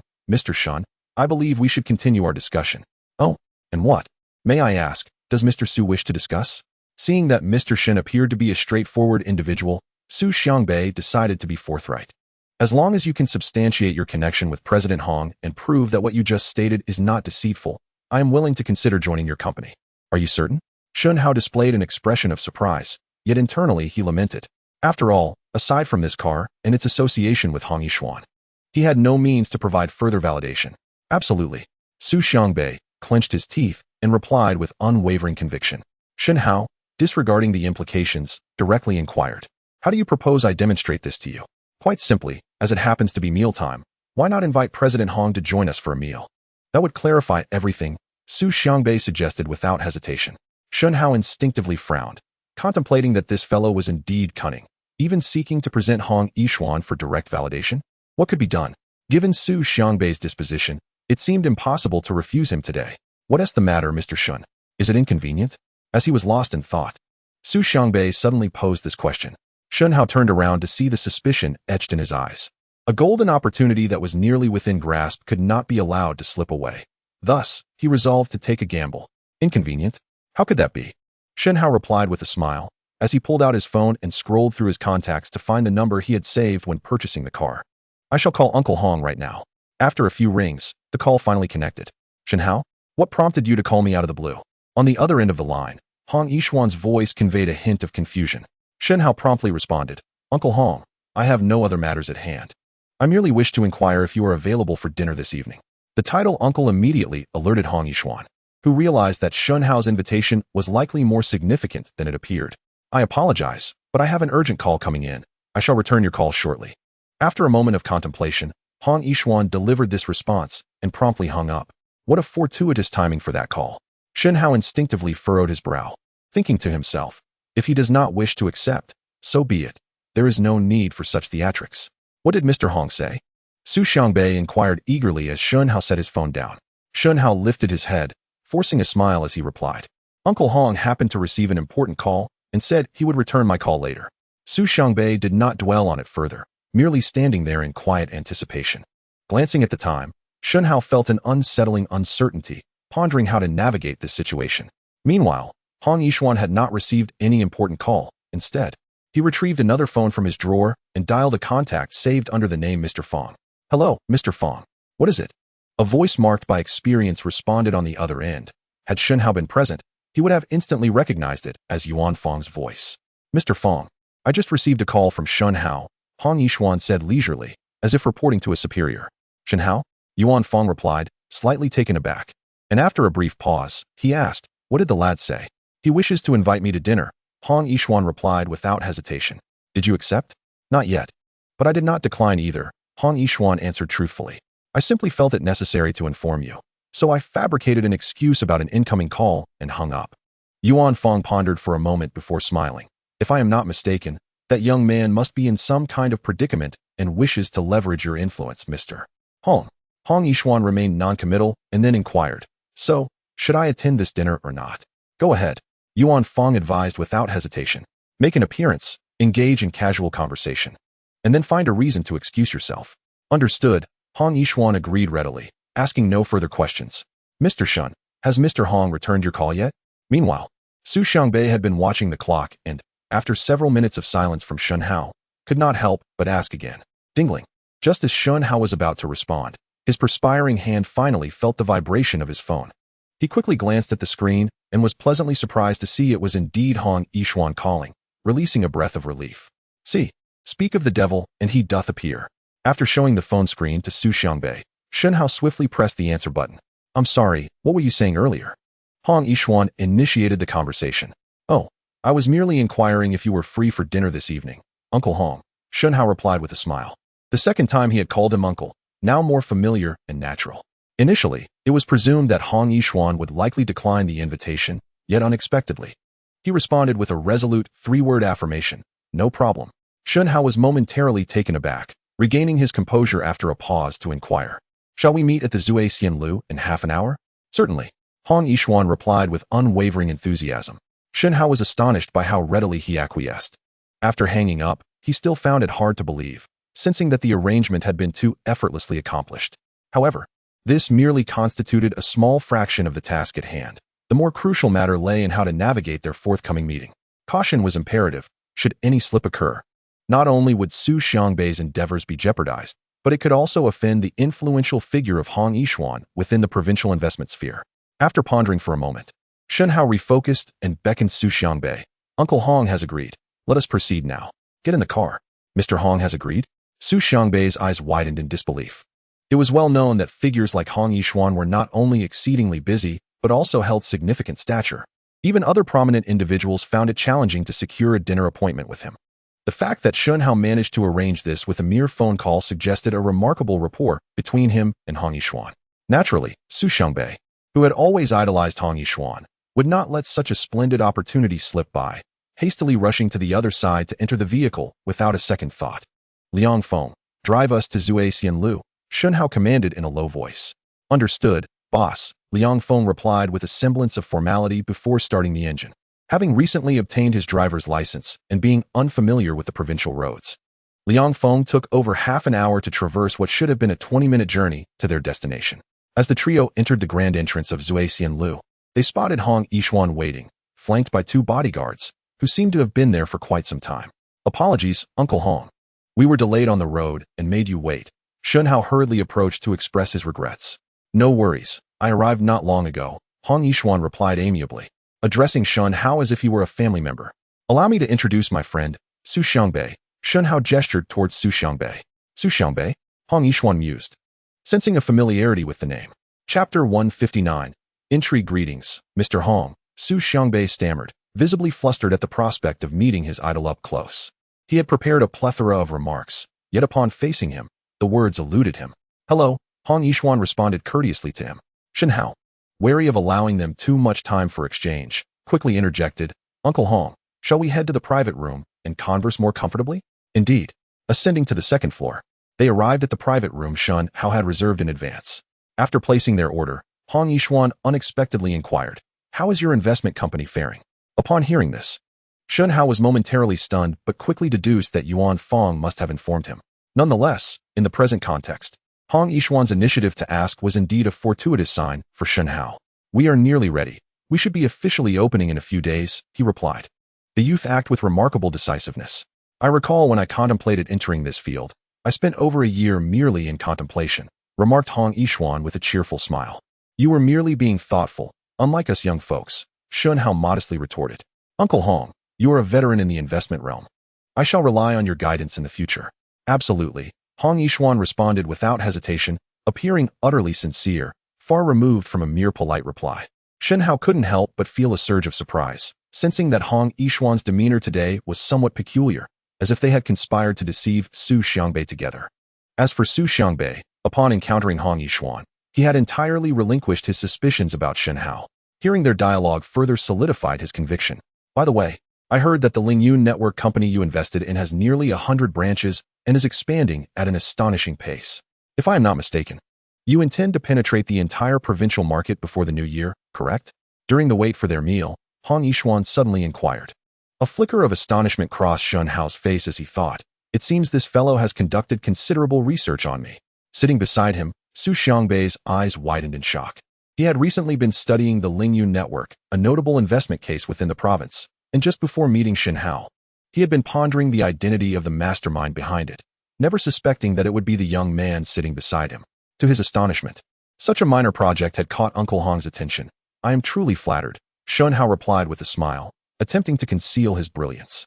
After all, he was still uncertain whether Hong Yishuan was friend or foe, and considering they were now colleagues of sorts, it was prudent to refrain from being overtly conspicuous. Minor project? Little Shen, you are indeed humble. Hong Yishuan smiled. You must know that my first project was merely a few $100,000 at the age of 25. Moreover, the prospects for your project are exceedingly promising. Barring any unforeseen circumstances, it will certainly open up the national market and emerge as an industry leader. Upon hearing this, Shen Hao quickly adopted a serious demeanor. I appreciate your kind words, Uncle Hong. It is an honor to receive your acknowledgement. Hong Yishuan waved his hand dismissively, stating it was merely the truth. Furthermore, your young age coupled with such vision and capability guarantees that your future achievements will far surpass mine. At this, Shen Hao hastily adopted a demeanor of utmost humility. Uncle Hong, your words are truly overwhelming. As a fledgling in this field, how could I ever dare to surpass such a successful predecessor as yourself? While speaking, Shen Hao discreetly glanced at Su Xiangbei from the corner of his eye. As expected, Su's eyes were nearly popping out in astonishment. For those of them engaged in the investment sector, gaining the approval of Hong Yishuan was an event of profound significance, let alone receiving such high praise. At this very moment, Su Xiangbei experienced a profound transformation in his perception of Shen Hao, simultaneously acknowledging the folly of his previous rejections. Just then, Hong Yishuan's phone rang unexpectedly, and after the call, he departed with pressing matters. Chapter 160, Ambition. Mr. Shen, I apologize. As soon as Hong Yishuan left, Su Xiangbei rose to offer his apologies to Shen Hao. Brother Su, what is the meaning of this? Shen Hao feigned surprise, gesturing for him to sit down. With a face full of shame, Su Xiangbei confessed, Mr. Shen, my vision was too narrow. I failed to recognize your remarkable capabilities. I spoke carelessly and disparaged your company earlier. I am truly ashamed. Oh, Brother Su, you are being overly dramatic. What are my modest abilities in the grand scheme? Shen Hao hastily waved his hand, adopting a noble demeanor. Let bygones be bygones. In the future, let us join forces to expand Haofeng International and establish it as a leader in the industry. Thank you, Mr. Shen. I, Su, will wholeheartedly dedicate myself and will not betray your trust. Su Xiangbei responded, his eyes brimming with gratitude and determination. Shen Hao swiftly seized the opportunity. So, does this mean Brother Su has agreed to join my company? Indeed. Su Xiangbei nodded emphatically. With such generous employment conditions and a youthful, accomplished leader like yourself, to refuse would be sheer folly. At least you possess some discernment, Shen Hao thought to himself, feeling a wave of relief wash over him. In that case, when do you plan to start? Without hesitation, Su Xiangbei declared, tomorrow. I will resign first thing in the morning and report to your company immediately. Excellent. Let us toast to a fruitful collaboration. Shen Hao raised his glass. This drink should be a tribute from me to you. Su Xiangbei poured a glass and downed it in one gulp. Their dinner lasted a full 3 hours, during which Su Xiangbei was eager to share all his insights with Shen Hao. Recognizing that Su had become an ally, Shen Hao freely divulged his current projects and future aspirations. Listening intently, Su Xiangbei found himself in awe of this young man, not yet 20, and fueled by the wine. He vowed to recognize only Shen Hao as his boss for life, promising to help make Haofeng International a renowned investment company in the province. Shen Hao, patting his shoulder, replied, Brother Su, when I commit to something, I strive for excellence. I can confidently tell you that Haofeng International will undoubtedly become the premier investment firm in the nation, and even the world. Su Xiangbei was momentarily taken aback, never expecting Shen Hao's ambitions to be so grand. Ultimately, he held his tongue, silently raising his glass in acknowledgement. The next day, Shen Hao feigned illness to request leave, arriving early at Haofeng International, where only Mi Shui managed the Human Resources Department. Mr. Shen, what brings you here today? Mi Shui inquired, her face alight with curiosity at his unexpected presence. In a serious tone, Shen Hao instructed, please notify those 4 individuals to come report. Haofeng International is about to officially launch. Mi Shui was momentarily taken aback, then responded, Mr. Shen, have you managed to settle things with Su Xiangbei? Shen Hao remained silent, merely offering a knowing smile. Instantly, Mi Shui's expression transformed into one of astonishment. Mr. Shen, your prowess is truly impressive. I struggled to persuade him, yet you resolved it effortlessly. In contrast, as the human resources manager, I feel somewhat ashamed. Shen Hao shook his head and replied, Sister Mi Shui, you have performed admirably. Please, go ahead and inform them. After Mi Shui departed, Shen Hao immersed himself in his office, meticulously arranging 6 chairs. Approximately an hour later, Mi Shui knocked on the door. Mr. Shen, everyone has arrived. Please invite them in. Shen Hao replied while rising to his feet. In the next moment, 4 vibrant young individuals entered, led by Mi Shui. This is our company's chairman, Mr. Shen Hao. Mi Shui stated with utmost respect. The newcomers stood frozen, astonished by the youthfulness of their new boss. Hello, Mr. Shen, Ouyang Xian, the future financial mogul, was the first to greet him. The others quickly regained their composure, expressing their gratitude to Shen Hao for providing them with such a wonderful opportunity. Please have a seat. We are still awaiting one more member, Shen Hao gestured. Chapter 161. All members assembled. Apologies for the delay. I was completing my resignation procedures. After waiting for about half an hour, Su Xiangbei finally entered the office, panting slightly. Please take a seat and catch your breath. Shen Hao indicated towards the last empty chair. After resting for a moment, Su Xiangbei stood up to introduce himself. Hello everyone, I am Su Xiangbei, the general manager of the company and the head of the venture capital department. I am thrilled to join forces with you all. From now on, we are a family, and we must work together diligently for Mr. Shen. The others promptly stood as well. Hello everyone, I am Ouyang Xian, responsible for the company's financial department. I am Zhao Tsong, head of the network department. Chen Ichio, overseeing entertainment and media. You all know me already, so I won't introduce myself. Mi Shui chimed in playfully. Nods of acknowledgement followed, as Mi Shui had been their primary contact during this time. Hello everyone, I am Lu Ximiao, the head of our company's new energy research and development department. The man, small in stature and wearing thick glasses, finally spoke up, timidly introducing himself. New energy? The group exhibited puzzled expressions. This term seemed somewhat obscure compared to their respective departments. I understand that new energy may sound unfamiliar at present, perhaps even ahead of its time, but I firmly believe that one day it will become an irreversible trend. I will do everything in my power to ensure that Gaofeng International becomes a pioneer and leader in this movement. Lu Ximiao adjusted his glasses, and as he spoke of his expertise, his confidence surged, banishing the earlier timidity. Indeed, the vigor exhibited by young Lu is commendable and worthy of our emulation. Su Xiangbei conveyed his profound admiration for Lu Ximiao, and the office was immediately filled with resounding applause. Each of you is a carefully selected and capable ally, and I firmly believe that you will achieve extraordinary accomplishments in your respective fields, guiding our company to great heights. As the applause subsided, Shen Hao followed with a discourse. Although his tone was composed, it concealed an impressive momentum that left the audience awestruck and invigorated. President Shen, to be candid, with your vision and audacity, I am still astonished that our leader is a young individual not yet 20.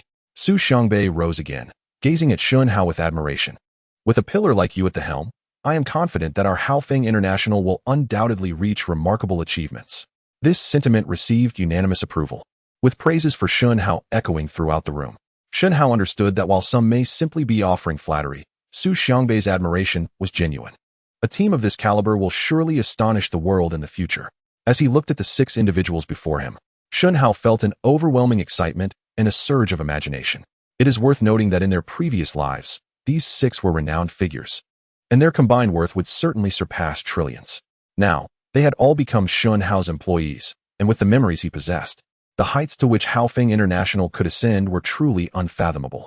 By the way, President Shen, you have meticulously categorized the company and encompassed nearly all fields brimming with future opportunities. Why, then, is the real estate sector notably absent? Su Xiangbei inquired, piqued with curiosity. Shen Hao snapped back to attention, flashing a knowing smile. How could I possibly overlook something so vital? Our property manager has been on board for a month already, diligently expanding our territory outside. Ah, I see, Su Xiangbei exclaimed, giving Shen Hao an approving thumbs up, his admiration growing. Shen Hao waved his hand. Let's adjourn this meeting for now. Please familiarize yourselves with your respective departments. If you have any needs, reach out to me, Shui, or the logistics manager, and they will assist you. The group nodded and began to rise, but Shen Hao added, oh, and please don't head home for lunch. I will treat everyone to a celebratory meal to introduce you to our property department manager. Chapter 162, An Unexpected Windfall. How are matters progressing? After lunch, Shen Hao privately summoned Xie Jia, who had missed the morning meeting. I have identified 30 storefronts that align with your requirements and intended to present them to you for final confirmation this afternoon, Xie Jia explained, retrieving documents from her bag and laying them before Shen Hao. As usual, the sight of documents gave Shen Hao a headache. I shall not interfere.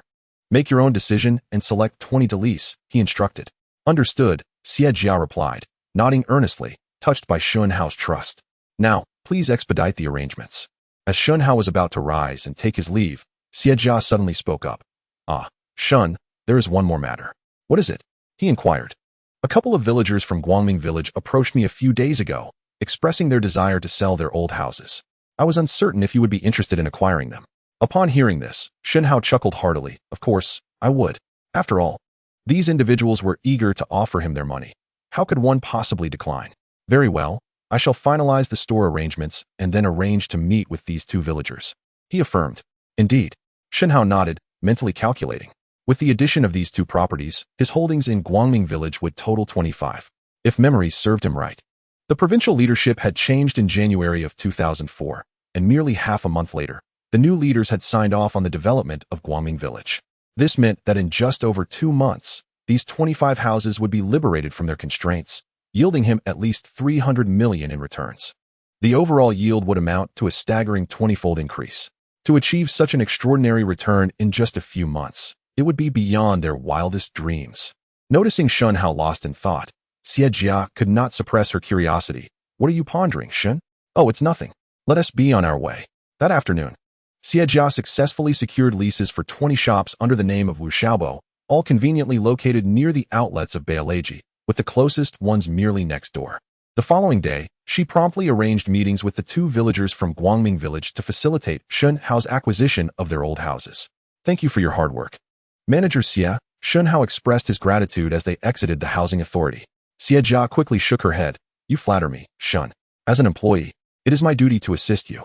Shen Hao smiled gently. Take a couple of days to rest before returning to the office. I have instructed Mi Shui to temporarily assign 10 staff members to your department. You may delegate the subsequent matters to your team. Thank you, Shen. Afterward, Shen Hao said nothing further, personally driving Xie Jia home before hastening to find Wu Xiaobo at Brother Fried Chicken. Wu, come with me for a moment. Where are we going, Shen? Wu Xiaobo asked, intrigued by Shen Hao's urgency. Without keeping him in suspense, Shen Hao replied, the location for the new branch has been selected, and I am taking you to see it. So soon? Wu Xiaobo exclaimed, astonished. Shen Hao wasted no time, leading him briskly towards the exit. Over the next few hours, they visited all 20 stores. Upon exiting the last one, Shen Hao, brimming with pride, inquired, what do you think, Wu? Aren't these shops quite impressive? Indeed, quite impressive. Wu Xiaobo nodded vigorously. Both the size and location are on par with the first store. I never imagined that within just a few days you could find so many prime locations. Truly remarkable. Shen Hao waved his hand dismissively. This is not solely my doing. It is the work of our company's South real estate team. The real estate team? Wu Xiaobo paused, recalling that Shen Hao had mentioned his investment company in the provincial capital. By the way, I have always been quite interested in your investment company. I wonder when you might take me to visit?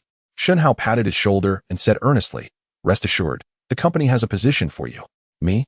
Wu Xiaobo responded, his face filled with confusion. Without a moment's hesitation, Shen Hao replied, we have been reserving the position of manager in our catering department just for you. I will take you to report right away. Director Shen, I cannot possibly occupy such a high position. Wu Xiaobo vigorously shook his head, his face a canvas of trepidation. Who says you cannot? Shen Hao insisted, nudging him towards the car.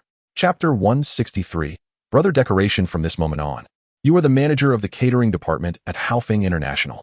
All matters regarding our company's catering and hotel affairs will henceforth be under your complete responsibility. Shen Hao brought Wu Xiaobo to the investment company, where Mi Shui facilitated a simple onboarding process for him. Director Shen, Wu Xiaobo said, furrowing his brow, at a loss for words. Although deeply moved by the honor bestowed upon him, he clearly lacked confidence in himself. Do not worry, Wu Gu, you will surely succeed. Shen Hao reassured him. Moreover, consider this. There are currently 20 branches to manage, with even more to come in the future. Relying solely on yourself will undoubtedly be insufficient. The company will assemble an excellent team for you, and you can directly inform the HR department of any ideal candidates you have in mind for assistance. This way, you will only need to oversee the overall operations from your office, making your work not only easier, but also more efficient. After careful contemplation, Wu Xiaobo found merit in this perspective and ultimately nodded, remarking, Director Shen, your considerations are indeed thorough. I shall give it a try. However, if I do not perform well in the future, please do not hesitate to replace me without sentiment. All right, I will heed your words.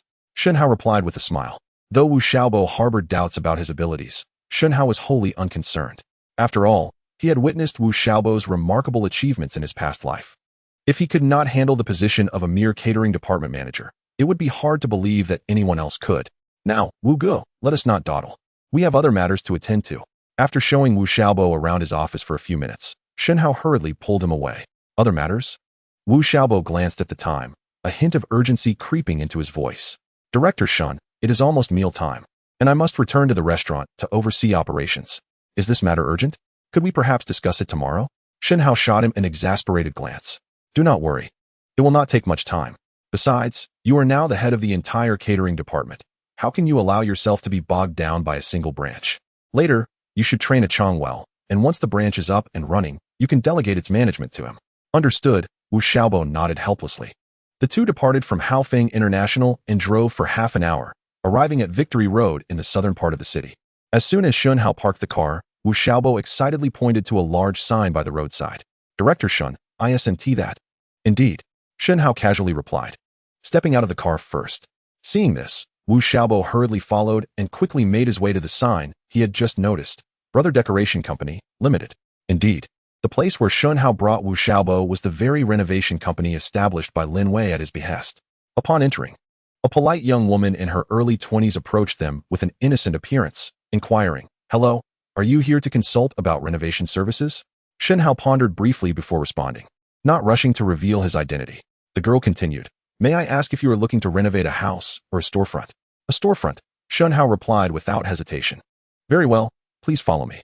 The girl led them to an office on the second floor, marked with a sign indicating the project manager's office, and gently knocked on the door. Manager Lin, there are guests here. Come in, replied a voice from within, unmistakably Lin Wei's. The girl opened the door, and Shen Hao stepped in first. Lin Wei, dressed in formal attire yet still somewhat unrefined, was taken aback upon seeing Shen Hao. After a few moments of surprise, he hurried over to greet them. Mr. Shen, Brother Wu, what a pleasant surprise. I thought the company just opened today, and here we are already welcoming customers. Why didn't you inform me of your visit in advance? I could have come down to greet you. Shen Hao smiled and replied, I merely wanted to give you a surprise. The girl who had accompanied Shen Hao observed the scene and timidly inquired, Ah Wei, who are these two? Lin Wei eagerly pointed at Shen Hao, introducing, Xiao Feng. This is our boss, Mr. Shen. What? He is Mr. Shen? The girl stood frozen in disbelief. Apologetically, she said, I am sorry, Mr. Shen. I did not realize you were the one. If I have been remiss in any way, please forgive me. Upon learning Shen Hao's identity, her demeanor shifted to one of nervousness mixed with incredulity. Her name was Lu Xiaofeng, Lin Wei's fiancée, who had accompanied him in his endeavors since she was 16. When Lin Wei had joyfully returned home, claiming he had met a benefactor and would soon become a boss, Lu Xiaofeng initially thought he was merely intoxicated. It was only a few days prior, when Lin Wei brought her here, that she fully believed him. She had longed to see the illustrious benefactor Lin had spoken of, never expecting him to be so youthful. You did splendidly just now. There was nothing to be anxious about, Shen Hao said with a calm demeanor. Then turned to Lin Wei. Brother Lin, should you not properly introduce us to this young lady, Miss Xiaofeng? It became evident to the astute Shen Hao that the relationship between this girl, named Xiaofeng, and Lin Wei was indeed significant. Lin Wei scratched his head, blushing as he replied, Mr. Shen, Xiaofeng she is my fiancée. Upon hearing this, a blush crept onto Lu Xiaofeng's cheeks. Brother Lin, you are quite impressive, concealing such a beautiful fiancée. Shen Hao teased playfully. Lu Xiaofeng's face flushed even deeper. Lin Wei quickly clarified, Mr. Shen, it was my fault for allowing Xiaofeng to work here without your consent. Shen Hao interrupted before he could finish. It is of little consequence. There is no need for such reports. Moreover, we had previously agreed that I would remain behind the scenes in this company, while you would take on the role of the public owner. If you cannot even manage this minor detail, what kind of owner would that make you? Thank you, General Manager Shen. Lin Wei sighed in relief. Lu Xiaofeng hurriedly approached Shen Hao, kneeling before him and expressing her heartfelt gratitude. Thank you, General Manager Shen, for providing such a wonderful opportunity for my son Wei. We will certainly work hard and will not disappoint your generosity. What are you doing, sister-in-law? Shen Hao quickly helped her up. My choice to collaborate with Brother Lin is due to his capabilities. Please do not act in such a manner. Lin Wei and Lu Xiaofeng gazed at Shen Hao with tears of gratitude in their eyes, continuously expressing their thanks. Shen Hao waved his hand and stated, All right, let us put this matter to rest. We must now discuss the main issue. You may converse. I will wait downstairs. Lu Xiaofeng, understanding the situation, gracefully exited. Lin Wei promptly brought 2 chairs, leaving the principal seat for Shen Hao. Brother Lin, I plan to open 20 more branches. The locations have already been secured, and they must be renovated within a month at the latest. Can you manage that? Shen Hao directly addressed the matter at hand. 20 branches? Lin Wei was visibly astonished. Currently, our renovation company has less than 20 workers, but I have been in this industry for several years and know quite a few small contractors who manage renovation teams. Their work is commendable, and I can invite them to assist. That works. Shen Hao then turned to Wu Xiaobo, Brother Wu. You will coordinate with Brother Lin on the subsequent matters. Understood. Wu Xiaobo promptly agreed and began discussing the specifics of the store renovations with Lin Wei. Shen Hao quietly listened, refraining from voicing any opinions, for in matters of fast food and renovations, he considered himself a novice. Furthermore, given his current status and position, many future tasks would need to be delegated to his subordinates, while he should focus on steering the ship from behind the scenes, ensuring he fulfills his role as a competent captain. Very well, it is settled then. I will initiate preparations tomorrow and ensure that these 20 branches are ready within a month. After approximately half an hour of discussion, Lin Wei and Wu Xiaobo finally finalized the renovation plan. I entrust this to you, Brother Lin. Shen Hao and Wu Xiaobo did not linger and promptly departed from the renovation company. After dropping Wu Xiaobo back at the store, Shen Hao drove back to the residential community where Liang Feng lived before taking a taxi back to the school. Upon returning to the dormitory, Shen Hao immediately spotted Mu Yi sprawled on the bed. Suddenly recalling something, he stepped toward him. Chapter 165. Do not forget the bet. What do you want? Seeing Shen Hao approach his bed, Mu Yi instantly sat up, his expression tense and anxious. Clearly, the shadows of the previous encounters lingered deeply in his mind. The mere sight of Shen Hao approaching made him feel apprehensive. Do not be so tense, young Master Mu. Shen Hao smirked mischievously. Merely wishing to remind you not to forget our bet. A bet? It dawned on Mu Yi that he was referring to the wager they had made regarding the Chicken Brothers in class. As far as I know, the business of the Fried Chicken Brothers is flourishing day by day, and it appears you are destined to lose this time. You might as well prepare yourself mentally to kneel before me and call me Grandpa publicly. Upon hearing Shen Hao's words, Mu Yi's face turned a shade of iron. Shen Hao, don't get too cocky here. This is just the beginning. Who knows if that shabby shop's business is genuine? They might just be spending their own money to hire people to inflate their numbers. Just wait and see. It won't be long before they go under. Although Mu Yi spoke boldly, he was already filled with anxiety inside. No, I must think of a way. If that shabby shop truly succeeds, I would be utterly humiliated. With that thought, he immediately jumped off the boat, put on his shoes, and hurried out of the dormitory. It seemed he was once again concocting some underhanded scheme. Shen Hao saw through him at a glance, but remained indifferent. In his eyes, Mu Yi was nothing more than an inconsequential figure, incapable of stirring up any significant trouble. Moreover, winning so easily seemed rather dull. It would be more entertaining to let him stir the waters a bit. "Hello, Dad, what are you up to?" After rushing out of the dormitory, Mu Yi promptly called his father, Mu Yuan. "I'm currently entertaining guests." "What's the matter?" Mu Yuan replied, slightly tipsy, with the sounds of clinking glasses audible on the line. "Dad, do you remember the Fried Chicken Brothers I mentioned before?" Mu Yi asked in a serious tone. "The Fried Chicken Brothers? That ragtag establishment? Why do you suddenly bring it up?" Mu Yuan set down his wineglass, perplexed as to why his son was so concerned about this shop. "Didn't you say before that this place wouldn't last long and would soon close its doors?" Mu Yi spoke rapidly, but it's been quite a few days, and their business has not only remained stable, but has actually improved. If this continues, will it impact our family's business? Ha ha. Upon hearing this, Mu Yuan burst into laughter. "Son, I am delighted that you care about our family business. However, even if this unknown shop does well, it cannot possibly affect our business. Are you sure?" Mu Yi still felt somewhat uneasy. "Absolutely certain," Mu Yuan replied confidently. "Just keep your worries to yourself." Hearing such an answer, Mu Yi finally breathed a sigh of relief, secretly reveling in the thought, "Shen Hao, just wait to be my dog." The next morning, still under the influence of alcohol, Mu Yuan had just settled into his office when a panicked subordinate rushed in. "President Mu, there is something urgent I must report to you." "What is the hurry?" Mu Yuan rubbed his temples, feigning disinterest. The subordinate, with utmost seriousness, inquired, "Recently, a store called Fried Chicken Brothers has opened. Have you heard of it?" "Fried Chicken Brothers?" Mu Yuan's face was filled with confusion. He thought to himself, "What is going on lately that everyone around me is so concerned about this ragtag shop? I have heard of it. What is the matter?" Though somewhat curious, Mu Yuan still did not regard the Fried Chicken Brothers as a significant concern. "Mr. Mu, according to the information I have just received, the brand known as Chicken Brothers has suddenly announced its intention to open 20 branches in the provincial capital all at once." "What do you say?" Upon hearing this, Mu Yuan immediately perked up. However, after a moment of contemplation, he chuckled derisively, saying, "Come on, how could such a newly established second-rate brand possibly possess such capabilities? Surely, this is just a rumor circulating outside." His subordinate shook his head vigorously, affirming, "I have confirmed it. It is definitely not a rumor. Furthermore, they are opening these 20 branches all in proximity to our stores, some even right next door." Understanding his temperament, the subordinate hastily divulged the truth.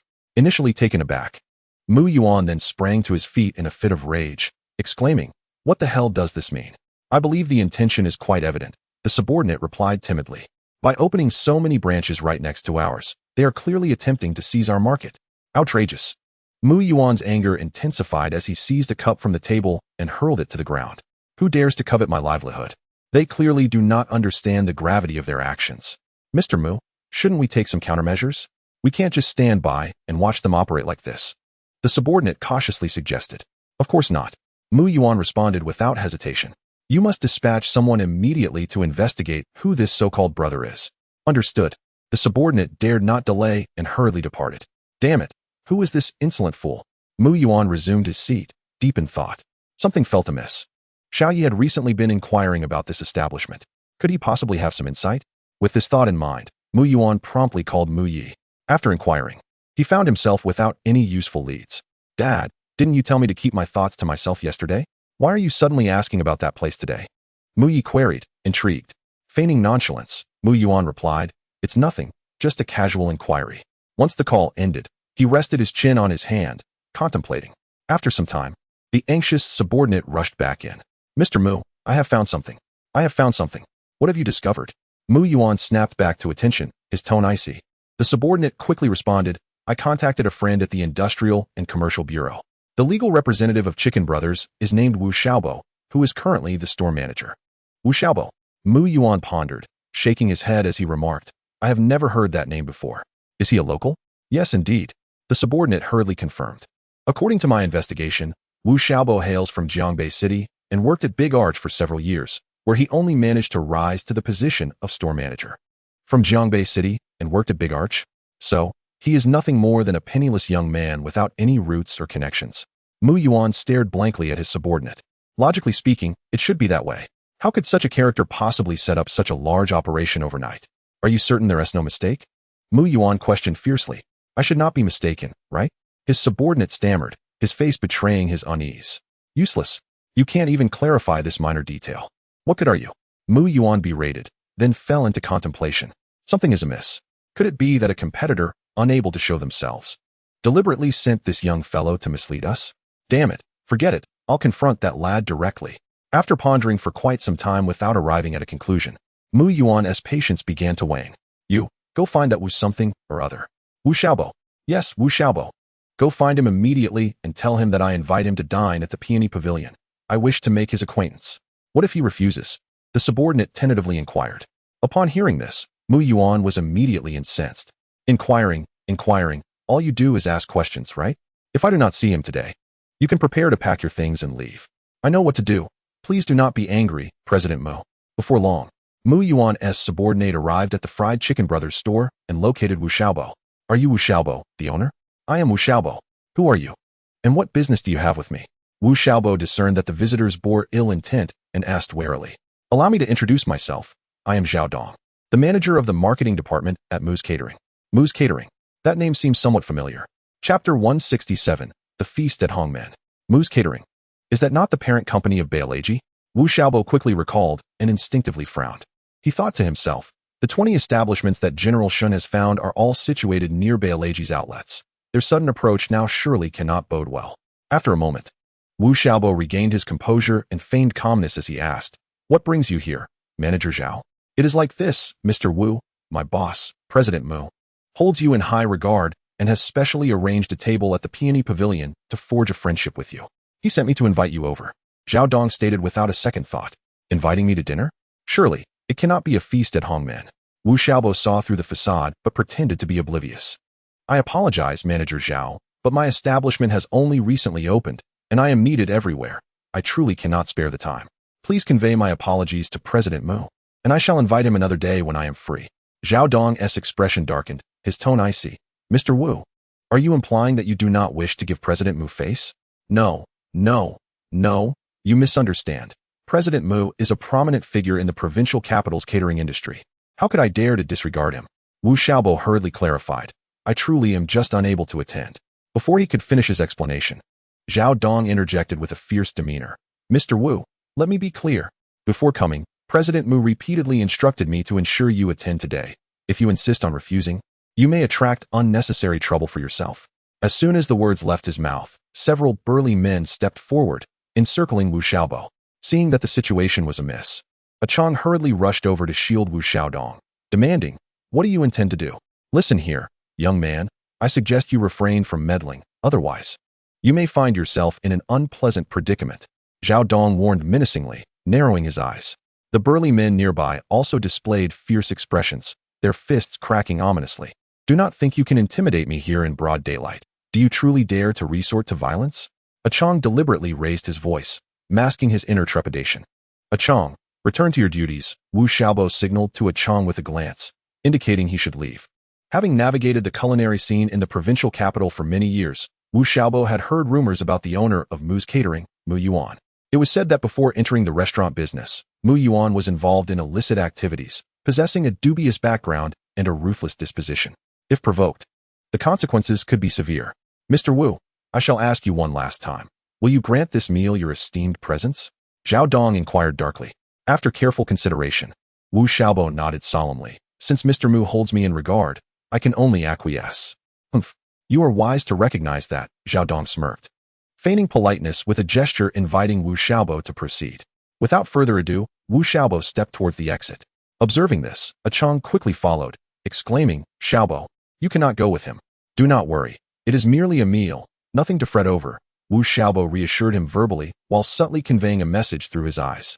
Having grown up together, a Chang understood instantly. Once Wu Xiaobo was half pushed, half led into the waiting Toyota outside by Zhao Dong. A Chang swiftly took out his phone and dialed Shen Hao. Something's gone wrong, President Shen, he reported urgently. What has happened? Shen Hao inquired, his tone grave. A group of individuals claiming to be from Mu's catering suddenly barged into the restaurant and took Xiaobo away. A Chang recounted the events. On the other end of the line, Shen Hao narrowed his eyes, murmuring, Mu's catering. I did not expect them to come so soon. President Shen, did you know they would come? A Chang asked, bewildered. Shen Hao did not respond. Do you know where they are taking Wu? To the Peony Pavilion. A Chang replied without hesitation. Understood, Shen Hao acknowledged. This matter is certainly not as simple as it appears. Xiaodong is in danger going alone. You must find a way to rescue him. Rest assured, Wu will be fine, Shen Hao reassured confidently before ending the call. Chapter 168. A clear understanding boss. We have brought him. Zhao Dong's group escorted Wu Xiaobo into the private room of the Peony Pavilion, resembling captors with their prisoner. Mu Yuan, already waiting, stood up and feigned anger, admonishing, what is the meaning of this? Mr. Wu is my esteemed guest. Who permitted you to treat him so rudely?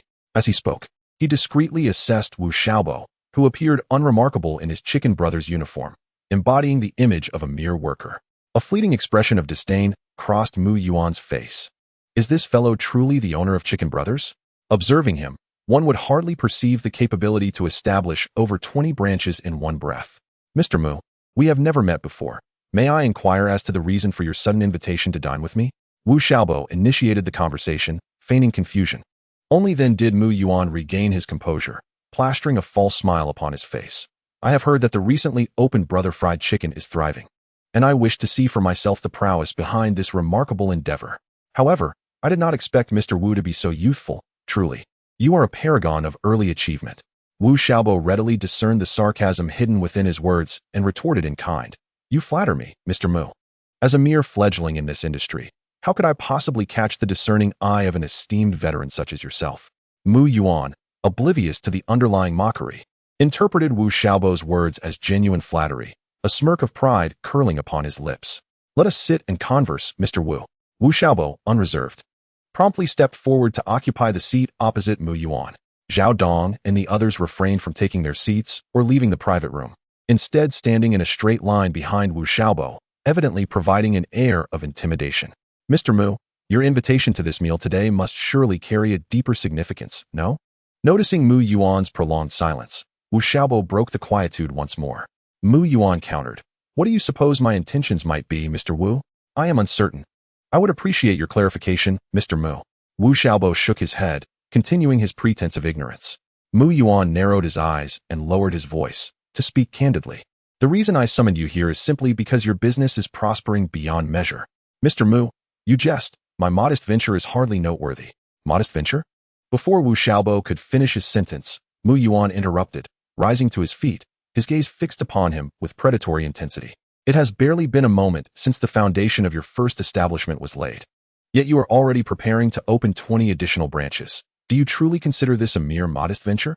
Having anticipated this development, Wu Xiaobo felt no trepidation. Instead, he found himself at ease. Ah, so this is what Mr. Mu meant. I confess, my ambitions may be somewhat grand. Seeing that the first store has received a favorable response, I thought to seize the opportunity to expand my scale. In this day and age, opportunities abound. Who wouldn't desire to amass great wealth? Mr. Mu, being an individual of significant enterprise, should surely understand my mindset. Mu Yuan's expression darkened, his gaze unwaveringly fixed on Wu Xiaobo, who finally spoke. The desire for profit is certainly commendable, but one must adhere to the rules, no? At times, violating these rules can lead to severe repercussions. What do you imply, Mr. Mu? Have I breached some manner of protocol? Wu Xiaobo hastily adopted an innocent demeanor. Bang!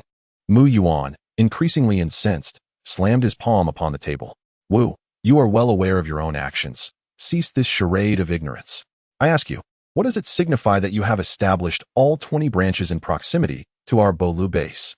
It is plainly an attempt to encroach upon our business. Does this not constitute a breach of decorum? Wu Xiaobo maintained his facade of innocence. Mr. Mu, I entrusted an agency to assist me in locating those premises. I merely found the location satisfactory and proceeded to lease them, with no intention whatsoever of encroaching upon your business. Furthermore, I was unaware that the Balaji was under your ownership. Otherwise, I would have certainly chosen a different location. Are you certain this is not intentional? Mu Yuan inquired coldly. Absolutely. Wu Xiaobo replied emphatically. Mu Yuan scrutinized him for a moment and concluded that he did not appear to be lying, his demeanor softening. You certainly wouldn't dare. Now, let us discuss how to resolve this matter. Chapter 169.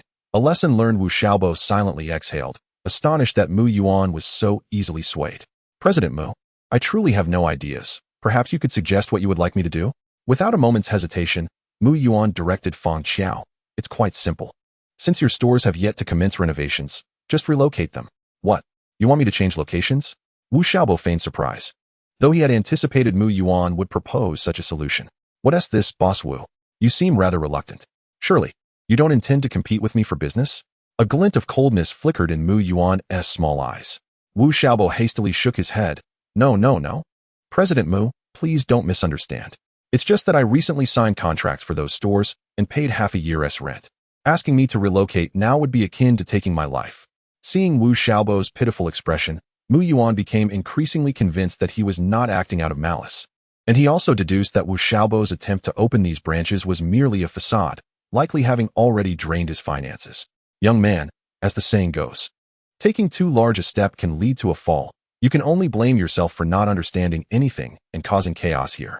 However, it's not a bad thing for a young person to encounter some setbacks. Consider it a lesson learned. Wu Xiaobo furrowed his brow, finally responding with a resigned expression. Well then, I suppose I'll think of a way to see if I can expedite the transfer of these stores. That is certainly feasible. Mu Yuan shrugged, visibly pleased.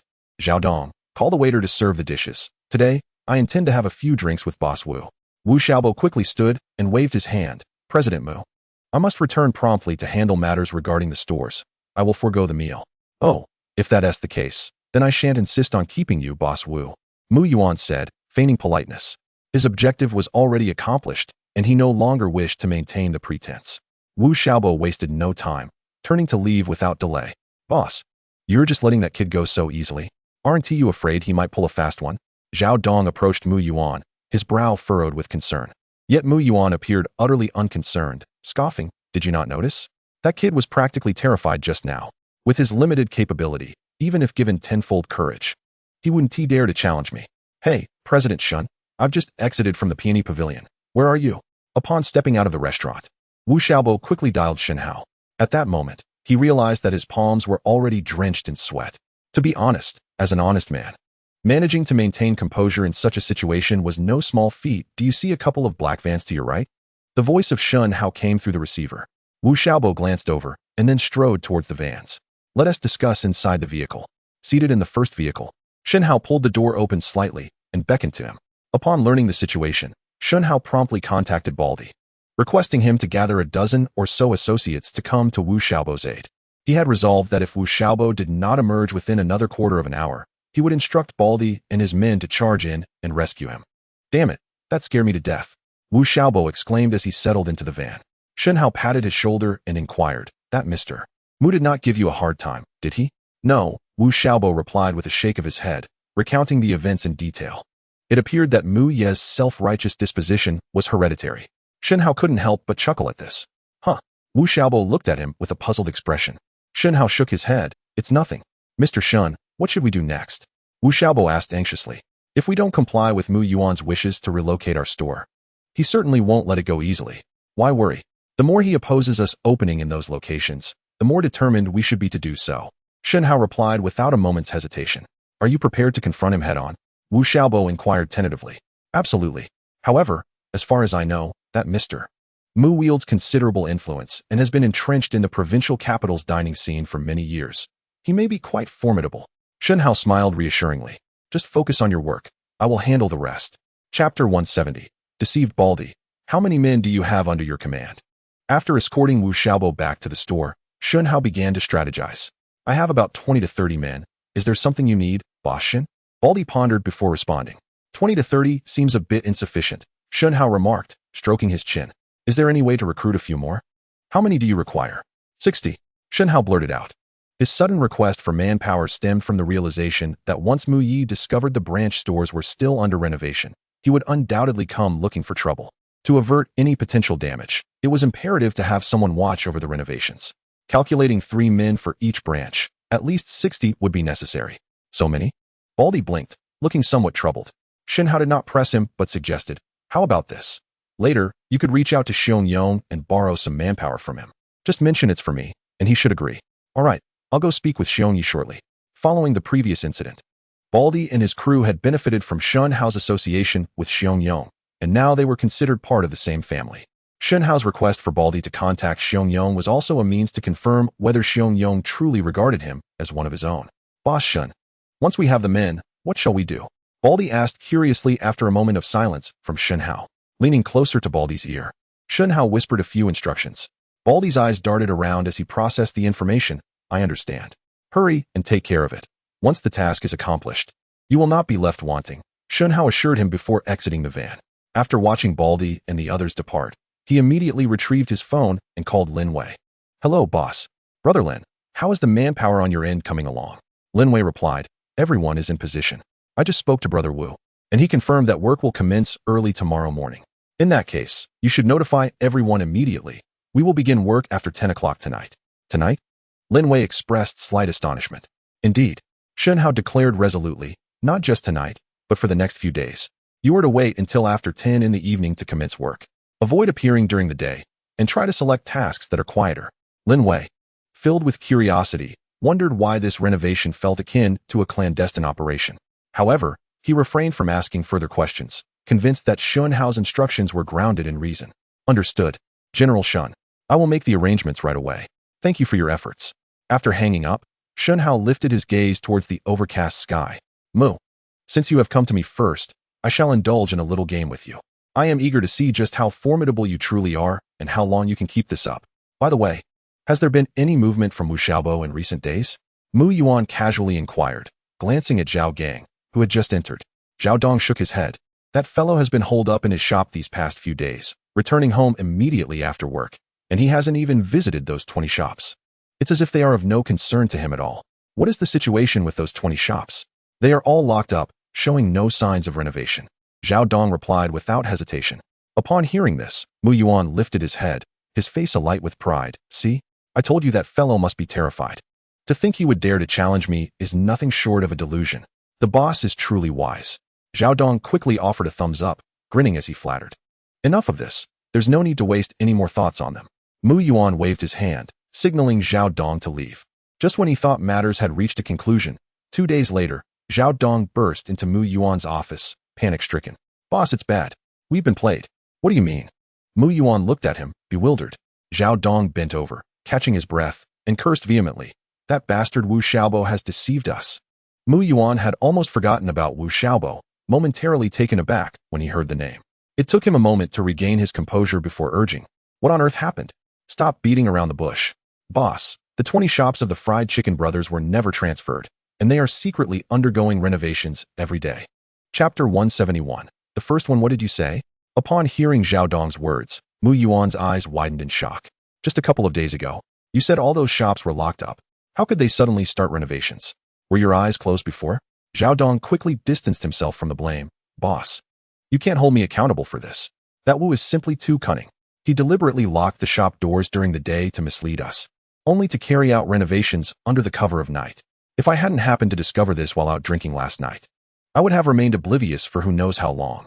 This is outrageous." Mu Yuan's fury ignited, and he shot up from his seat. A couple of days ago, he was feeling quite pleased with himself, believing that Wu Xiaobo had been intimidated by his menacing presence. However, it has become abundantly clear that he was nothing more than a fool, completely oblivious to being played. Damn it, after all these years of navigating through storms, you are the first to dare to toy with me. Wu Xiaobo, let us consider this a settled score. You wish to engage in a game with me? Very well, I shall indulge you, for I am eager to discover just how much you truly possess to act so recklessly. Upon witnessing this, Zhao Dong quickly chimed in, "Boss, this Wu Xiaobo is utterly arrogant. We must teach him a lesson he won't forget. We cannot let him off the hook so easily. How about this? I will take a team to the Fried Chicken Brothers and bring him here, so you can vent your frustrations." Mu Yuan, however, immediately shook his head and replied, That would be unwise. That kid will undoubtedly be on high alert now. Moreover, if we swagger in and seize him, they might call the police, which would only bring us unnecessary trouble. Although Mu Yuan appeared quite bold, he was, in reality, rather timid. The last time he had sent Zhao Dong to fetch Wu Xiaobo was merely a ploy to intimidate him. He had no genuine intentions. Yet, when it came to the potential for actual confrontation, he was reluctant. Indeed, he did not dare to shoulder the responsibility. What do you intend to do then? Zhao Dong inquired tentatively. After a moment of contemplation, Mu Yuan instructed, "You must contact Shandian immediately and ask him to bring more people tonight to visit all of Wu Xiaobo's branches." "Are you planning to vandalize the shops?" Zhao Dong questioned. "Vandalize? Nonsense. We merely need to frighten the workers at the renovation sites. That will suffice to deter them from working for Wu Xiaobo." Mu Yuan replied with an eye roll. Understood, understood. I will arrange it right away," Zhao Dong responded with a chuckle. Having been with Mu Yuan for over a decade, he was well acquainted with his character and could easily surmise that Mu Yuan was apprehensive about causing any real damage to the Fried Chicken Brothers branches, fearing it might escalate the situation and lead to financial repercussions. At precisely 10 o'clock that evening, Lin Wei arrived promptly with the workers to commence the renovation work as usual. "Brother Lin, we've been at this for several nights now, and the lighter tasks are nearly complete. When can we return to working during the day?" One of the workers approached Lin Wei, cautiously offering him a cigarette. Lin Wei accepted it, lighting it as he replied, "The boss hasn't given the word yet. We must wait." "Brother Lin, I've been doing renovations with you for several years now, and this is the first time I've encountered an owner insisting on nighttime work. Is something amiss? Stop speculating. What could possibly go wrong?" Lin Wei waved his hand dismissively, urging him to get back to work. Though he appeared calm on the surface, Lin Wei was also filled with curiosity and unease. Before arriving today, he had called Shen Hao, asking the same question, but had received no clear answer. Just as he was lost in thought, an irate voice erupted from behind. "What are you all doing renovating here at this hour?" Lin Wei jumped in surprise and quickly turned around to see the workers halting their tasks in unison. "Who gave you permission to renovate here at night?" A large group of young thugs swaggered in, led by none other than Lightning, who had previously suffered at the hands of Shen Hao. "It is the property owner's request for us to work at night, and we possess a night construction permit." Lin Wei, an honest man, stammered, visibly intimidated by the imposing presence. As he spoke, he carefully retrieved the permit and presented it to Lightning. "What nonsense is this night construction permit?" Lightning scoffed, not even glancing at the document before swatting it to the ground. As Lin Wei bent down to pick it up, Lightning stepped on it, pinning it beneath his foot. "What are you doing?" Lin Wei exclaimed. "Nothing at all," Lightning retorted arrogantly. "I merely wish to inform you that no one is permitted to renovate here without my consent." "Which organization are you from? Why do we need your approval to renovate?" Lin Wei asked timidly. Lightning burst into laughter. "What organization? Are you an idiot or blind?" The thugs behind him joined in the mockery. Raising his hand for silence, Lightning grabbed Lin Wei by the collar, glaring menacingly. "Listen carefully, regardless of my identity. Your renovation here requires my approval. If you know what is good for you, pack your things and leave immediately. Otherwise, don't blame me for being unkind." The workers in the shop were instantly thrown into a panic, their eyes darting towards Lin Wei for guidance. Swallowing hard, Lin Wei feigned calmness. "This is a society governed by law. I advise you not to act recklessly." "Damn it, I see you're looking for trouble," Lightning shouted angrily, raising his fist to strike. Just then, a voice called out from outside. "Lightning, you have quite the audacity." The voice sounded vaguely familiar. Lightning paused, and as he regained his composure, a group of 4 or 5 individuals strode confidently through the door. They were none other than Baldy and his companions, who had been loitering nearby for days. "Baldy, what brings you here at this hour?" Lightning instinctively frowned at the sight of Baldy, quickly donning a facade of friendliness as he approached with a cigarette. In the past, he would never have regarded Baldy with such deference, let alone act so cordial. However, times had changed. Baldy had recently caught the attention of Xiong Yong and had become his favored confidant. Lightning could no longer afford to disrespect him. "Shouldn't I be the one asking you that, Lightning?"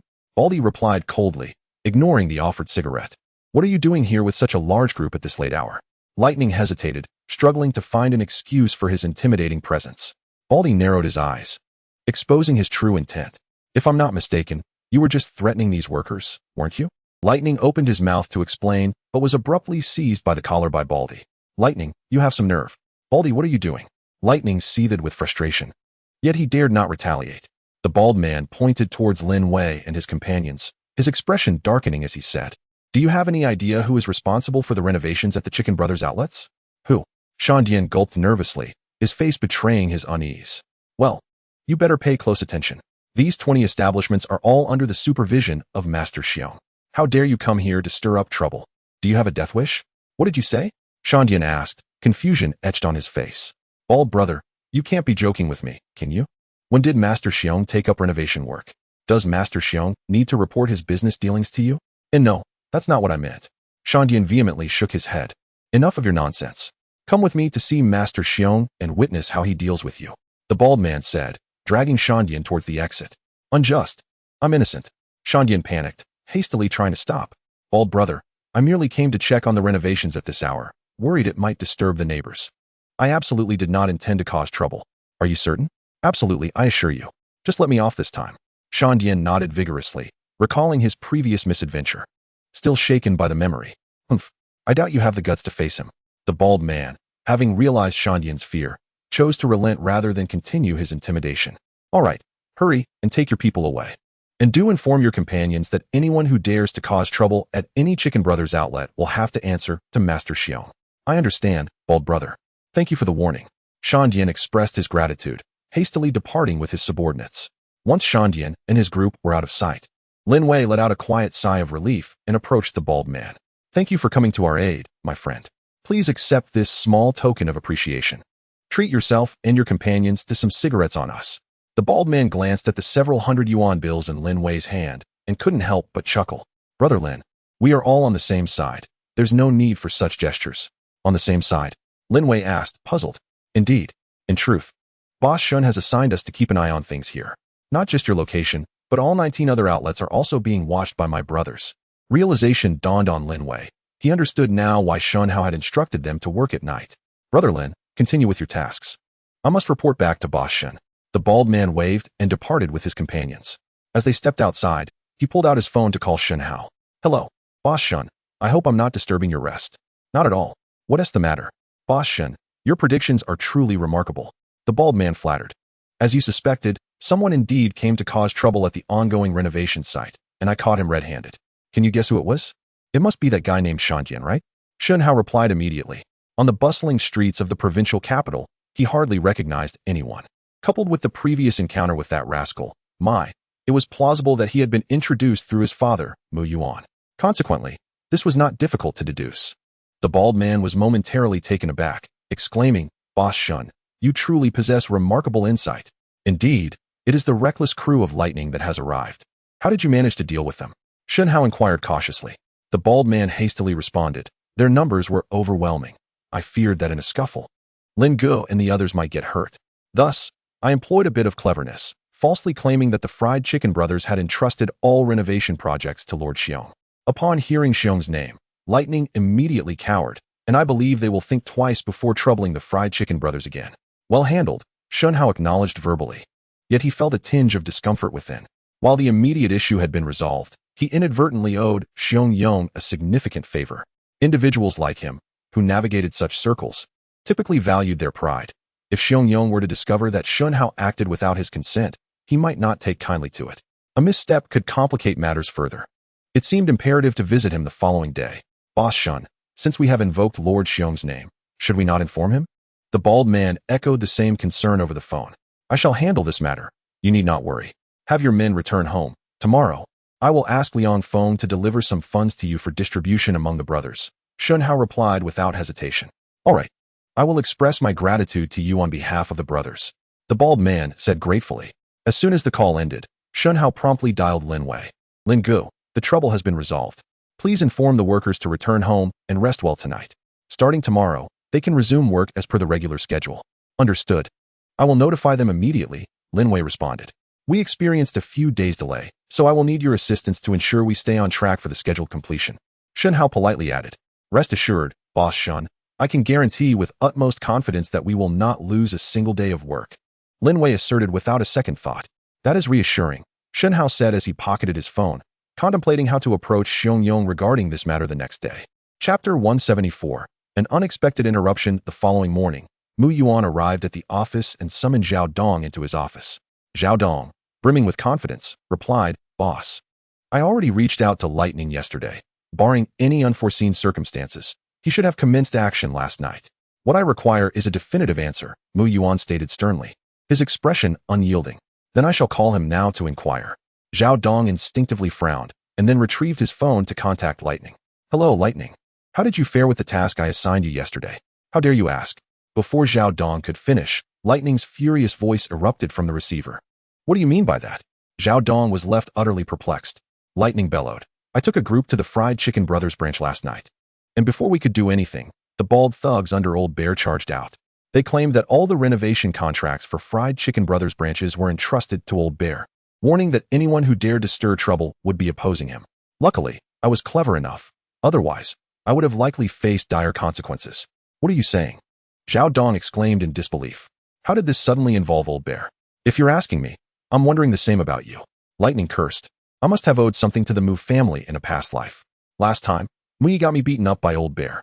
And now his father has come to drag me into trouble again.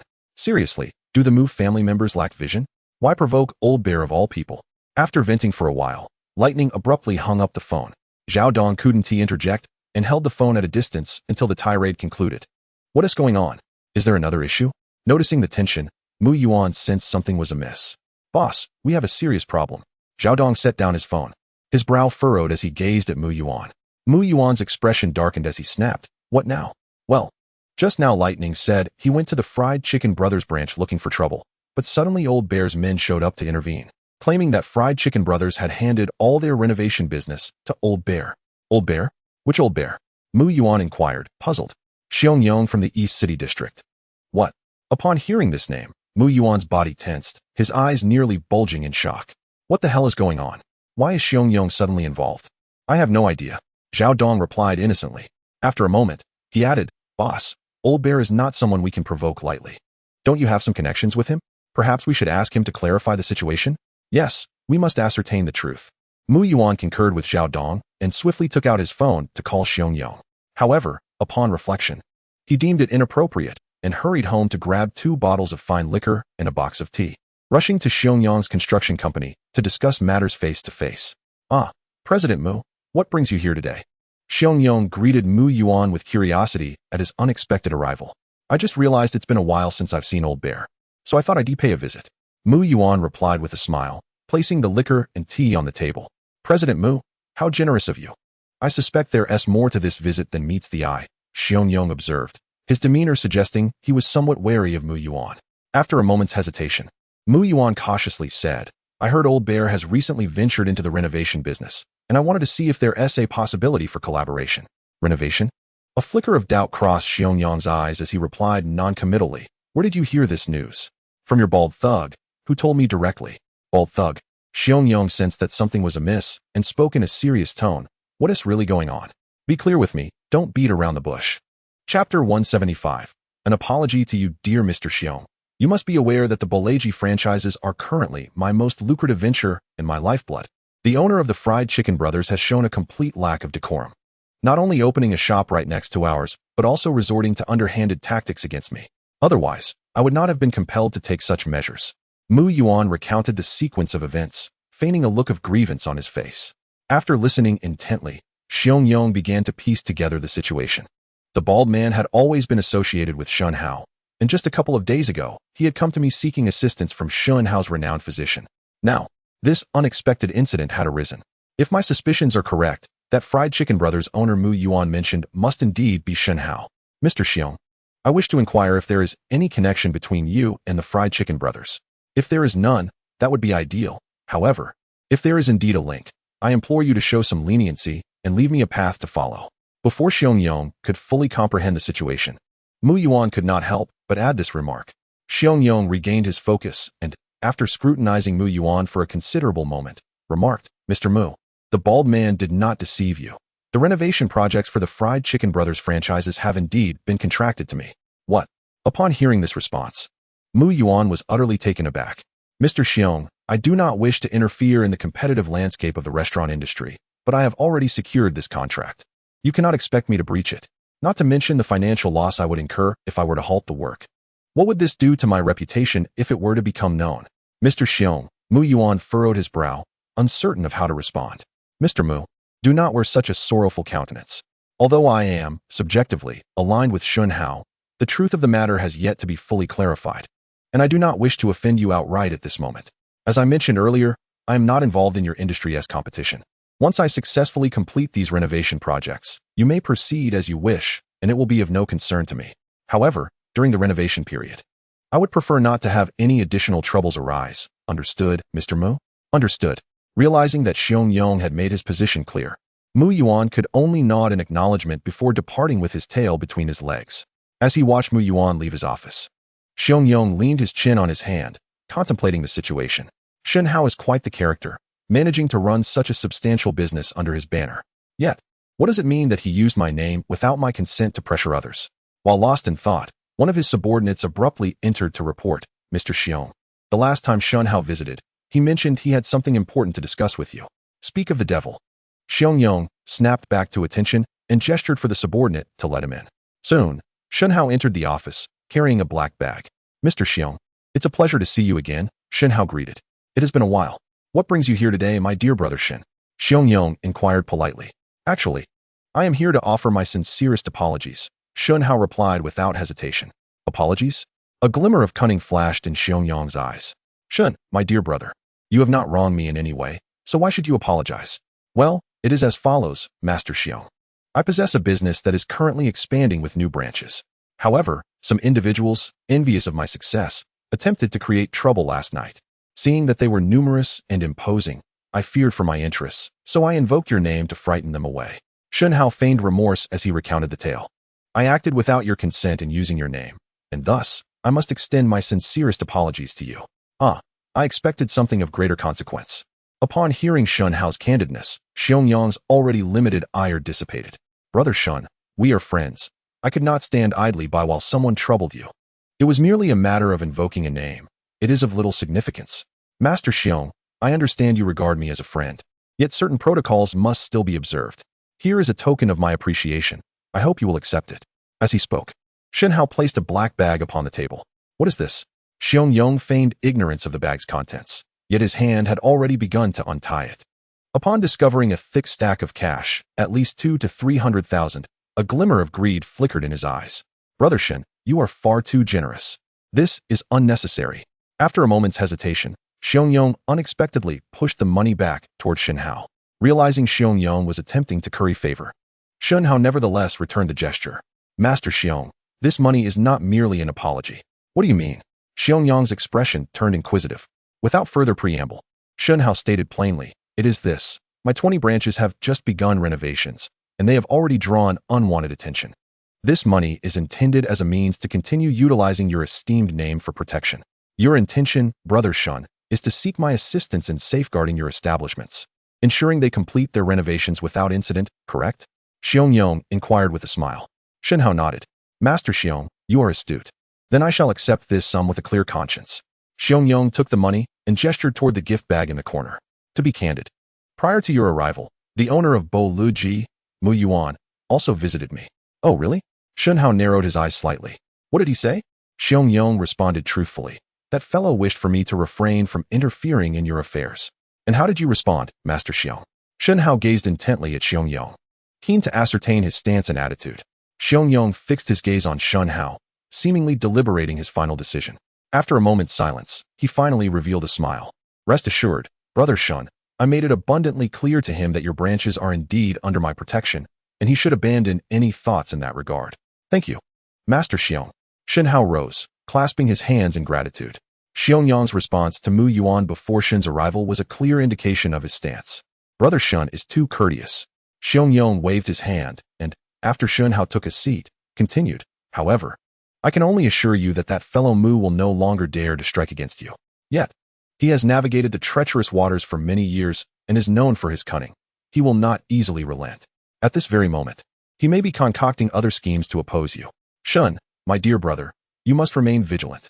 Thank you for the reminder, Xiongyi. If I can't even handle a mere Mu Yuan, I wouldn't have the audacity to venture all the way to the provincial capital. Shen Hao replied with a subtle smile, exuding confidence. Upon hearing this, Xiong burst into hearty laughter. Wonderful. I admire your spirit, Shen. From our first meeting, I sensed your exceptional qualities. And now I am even more convinced that this young man before me will surely achieve great success in the future. Brother Shen, when you rise to prominence. Do not forget your friend. Xiong added with a playful tone. Shen Hao, with utmost sincerity, responded, Xiong Yi. Do you think I could ever be ungrateful and forget the past? Ha ha ha, just joking. Xiong chuckled. Noticing that the conversation had reached a suitable point, Shen Hao revealed his second purpose for visiting. Xiong Yi, there is indeed another matter I wish to discuss with you. Whatever it is, feel free to speak. Xiong encouraged.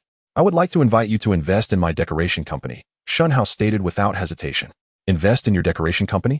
Xiong face displayed a hint of confusion. Precisely, Shen Hao affirmed with a nod. The Brotherhood Decoration Company assisting me with the store renovations is, in fact, also under my ownership. Xiong was momentarily taken aback, then teased with admiration. Brother Shen, it seems you are determined to keep every penny to yourself. However, I appreciate your character and prefer to do business with someone like you, he added. Now, tell me, how much is required for this investment? Instead of responding verbally, Shen Hao directed his gaze toward the black bag he had just handed to Xiong. Are you suggesting that I use this for the investment? Xiong inquired, glancing down at the bag. Exactly, Shen Hao confirmed. If you are willing, I can offer you a 20% stake in Brother Decoration for this 200,000. Upon hearing this, Xiong eyes instinctively darted around, and he half-jokingly remarked, 200,000 for only 20%? Brother Shen, your decoration company must have substantial capital. Though my decoration company did not require much initial investment, its future potential is immense, Shen Hao explained. For instance, my own fried chicken brothers will have countless stores awaiting decoration. Furthermore, all other businesses under my friends and me that involve decoration will be linked to Brother Decoration. Investing at this price is undoubtedly a wise choice. Brother Shen, you truly possess the acumen of a businessman. I, Xiong, cannot compete with your calculations. Xiong waved his hand and pushed the bag back towards Shen Hao for the second time. Regardless, the funds in question were procured by Shen Hao, who had no intention of claiming them. This exchange not only fostered goodwill, but also allowed him to acquire shares in the renovation company without any cost. Why not seize such an opportunity? As for Shen Hao, he would certainly not engage in a losing venture. His decision to enlist Xiong into the renovation company stemmed from the realization that Lin Wei alone could not sustain the business. A second hand was essential. At this juncture, Xiong, possessing both connections and influence, was an excellent candidate. More importantly, Xiong owned a construction company, and according to Xiao Guangtou, he was also thriving in the building materials trade in the provincial capital. Should Shen Hao successfully integrate him into their enterprise, Xiong would undoubtedly prove invaluable when Shen Hao ventured into the real estate sector. Thus, it could be said that they were now genuinely a family, and Shen Hao would rely on Xiong's support for the renovation company. After fastening his belt, Shen Hao stood to bid farewell to Xiong. Brother Shen, are you leaving so soon? Why not stay a while longer? Let me treat you to lunch, Xiong urged. Shen Hao shook his head. Perhaps next time. I have some other matters to attend to today. Meanwhile, feeling frustrated, Mu Yuan returned to the company and summoned Zhao Dong, unleashing a torrent of reprimands to vent his anger. Although Zhao Dong was entirely innocent, he could only endure in silence. Once Mu Yuan had exhausted his fury, he finally spoke. Boss, with Xiong backing them, we may no longer be able to challenge them. Shall we merely watch as they grow stronger and seize our business? To think they would attempt to take food from my table is utterly unacceptable, Mu Yuan shouted vehemently. We must devise alternative strategies. We cannot allow them to succeed. With that, he promptly grabbed his phone and made a call. Hello, Liao Ge, are you available? I have something crucial to discuss. All right, I'll head to your office immediately. After hanging up, Mu Yuan hurriedly left Mu's catering, making his way to a company in South City called Extraordinary World. The person he sought was none other than his partner, Liao Jie, who was also the father of Mu Ye's childhood friend, Liao Fan. What has you in such a rush? Liao Jie asked, pouring a cup of tea for the agitated Mu Yuan. Mu Yuan accepted the cup and sighed deeply. Liao Ge. Someone has intruded upon our domain and is attempting to take our livelihood. What do you mean? Liao Jie inquired, puzzled. Without further ado, Mu Yuan recounted the recent events. Upon hearing this, Liao Jie's expression darkened, and he gritted his teeth. The fried chicken brothers, Wu Xiaobo? How audacious of them to challenge our business. Liao Ge. What should we do now? Xiong's unexpected appearance has completely derailed our plans. Calm down, Liao Jie reassured him. Xiong has stated that he will only handle the renovation. He will not interfere with other matters. Let us bide our time, allowing them to complete the renovations. When the time comes, not only will Xiong have nothing to say, but we can also ensure that Wu suffers a significant loss. Chapter 178 The Calm Before the Storm. Liao, do you have any effective strategies to deal with them? Upon hearing Liao Jie's words, Mu Yi immediately became animated. Liao Jie scoffed, "Mu Yuan, we are both locals, having navigated this place for many years. If we cannot handle a mere young outsider, we would only be the laughingstock of others. Liao, I understand your sentiments, but I truly cannot fathom how to confront him," Mu Yuan said, his brow furrowed. A look of helplessness etched on his face. Liao Jie shook his head. "Enough, do not concern yourself with this matter. Trust me, let them continue with their renovations. When the time is right, I will take action." "Oh, Liao, stop teasing me and tell me your plan," Mu Yuan implored, his eagerness palpable. Observing his urgency, Liao Jie, unable to suppress a smile, leaned in to whisper a few words in his ear. "As expected of my brother Liao, this method is simply brilliant." After hearing the plan, Mu Yuan couldn't help but express his admiration, finally breaking into a relaxed smile. In the ensuing period, tranquility reigned, and no further complications arose. Shen Hao entrusted all matters concerning the fried chicken brothers to Wu Xiaobo, redirecting his focus to Haofeng International. Before long, it was late November. On a particular afternoon, as classes dismissed, Shen Hao had just exited the classroom when Wu Xiaobo's call came through. "President Shen, the renovation of the 20 branches is nearing completion. In no more than 3 days, it will be entirely finished." That quickly? Shen Hao glanced at the calendar, somewhat taken aback. From the start of the renovations to now, it had barely been 20 days, and accounting for the initial few days when they worked at night just to appease Mu Yuan, it was roughly half a month. One must commend the efficiency of Lin Wei and his team. At this rate, should everything proceed smoothly, the fried chicken brothers could fully penetrate the provincial market before the new year, paving the way for potential expansion thereafter. "President Shen, I plan to conduct on-site evaluations at the various branches. If all is well, we will begin installing equipment tomorrow," Wu Xiaobo continued to report. "Good." Shen Hao replied absent-mindedly before inquiring, "By the way, how is the staffing for these branches coming along?" Without hesitation, Wu Xiaobo responded, "Manager Mi from the HR department has already recruited all the necessary personnel. They are all seasoned workers from Dagongmin and Grandpas with ample experience.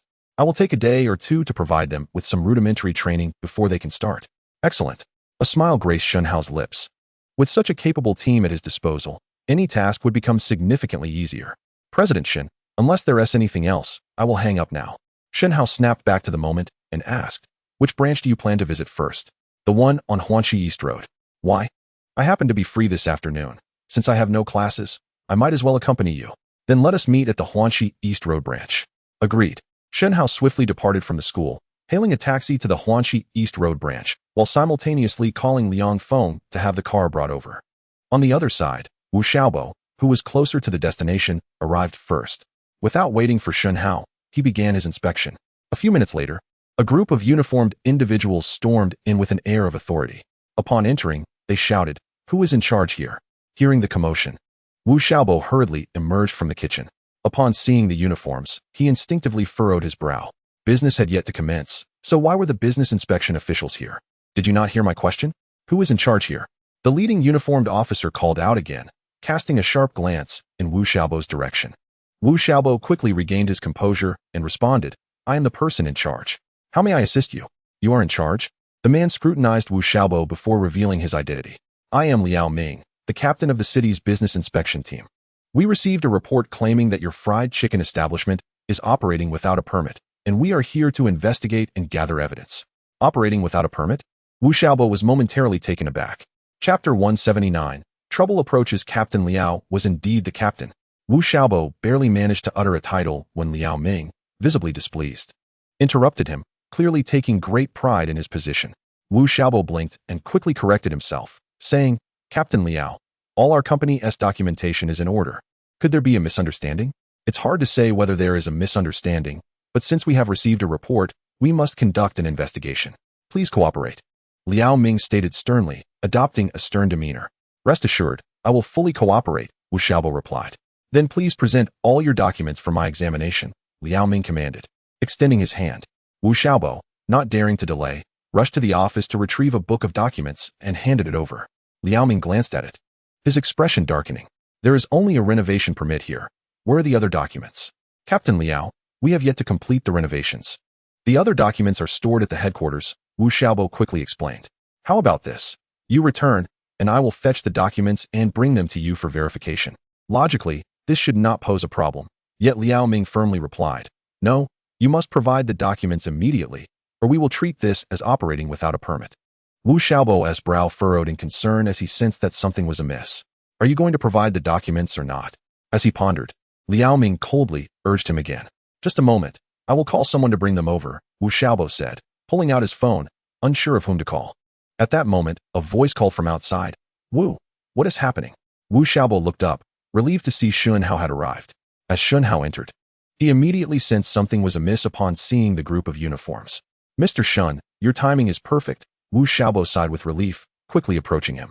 This is Captain Liao from the business inspection team. He received a report claiming we are operating without a permit and has come to investigate. Operating without a permit?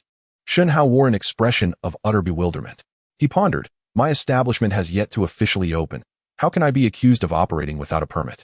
It was evident that someone was stirring trouble again, and the identity of this instigator was all too clear. Liao was it? Regaining his composure, Shen Hao approached Liao Ming. And who might you be? He inquired. Liao Ming's countenance darkened, evidently displeased with the address. This is our company's general manager, Mr. Shen, Wu Xiaobo hastily introduced. I don't care what your title is. Hurry up and present your documents for inspection. Don't waste our time, Liao Ming urged, his impatience palpable. You wish to inspect the documents? Very well, Shen Hao replied succinctly, immediately dialing Liang Feng to redirect him back to Haofeng International to retrieve all pertinent documents related to the Fried Chicken Brothers. Moments later, Liang Feng finally rushed in, breathless. Shen Hao, I've brought the materials, he announced. Shen Hao took the file bag from Liang Feng and handed it over to Liao Ming. All the documents are right here. Feel free to examine them. Liao Ming emptied the bag, meticulously scrutinizing each document, only to instinctively furrow his brow. Well, Liao, do our documents appear to be in order? Shen Hao inquired with a smile. Can we now prove our innocence? Liao Ming, lost in thought, rolled his eyes in contemplation, leaving Shen Hao increasingly convinced that this matter was far from straightforward. Sure enough, just half a minute later, Liao Ming, with a serious demeanor, declared, your documents are indeed comprehensive, but I cannot ascertain their authenticity. Captain Liao, what do you mean by that? You aren't suggesting we forged these documents, are you? Wu Xiaobo asked hastily. That possibility cannot be dismissed, Liao Ming replied.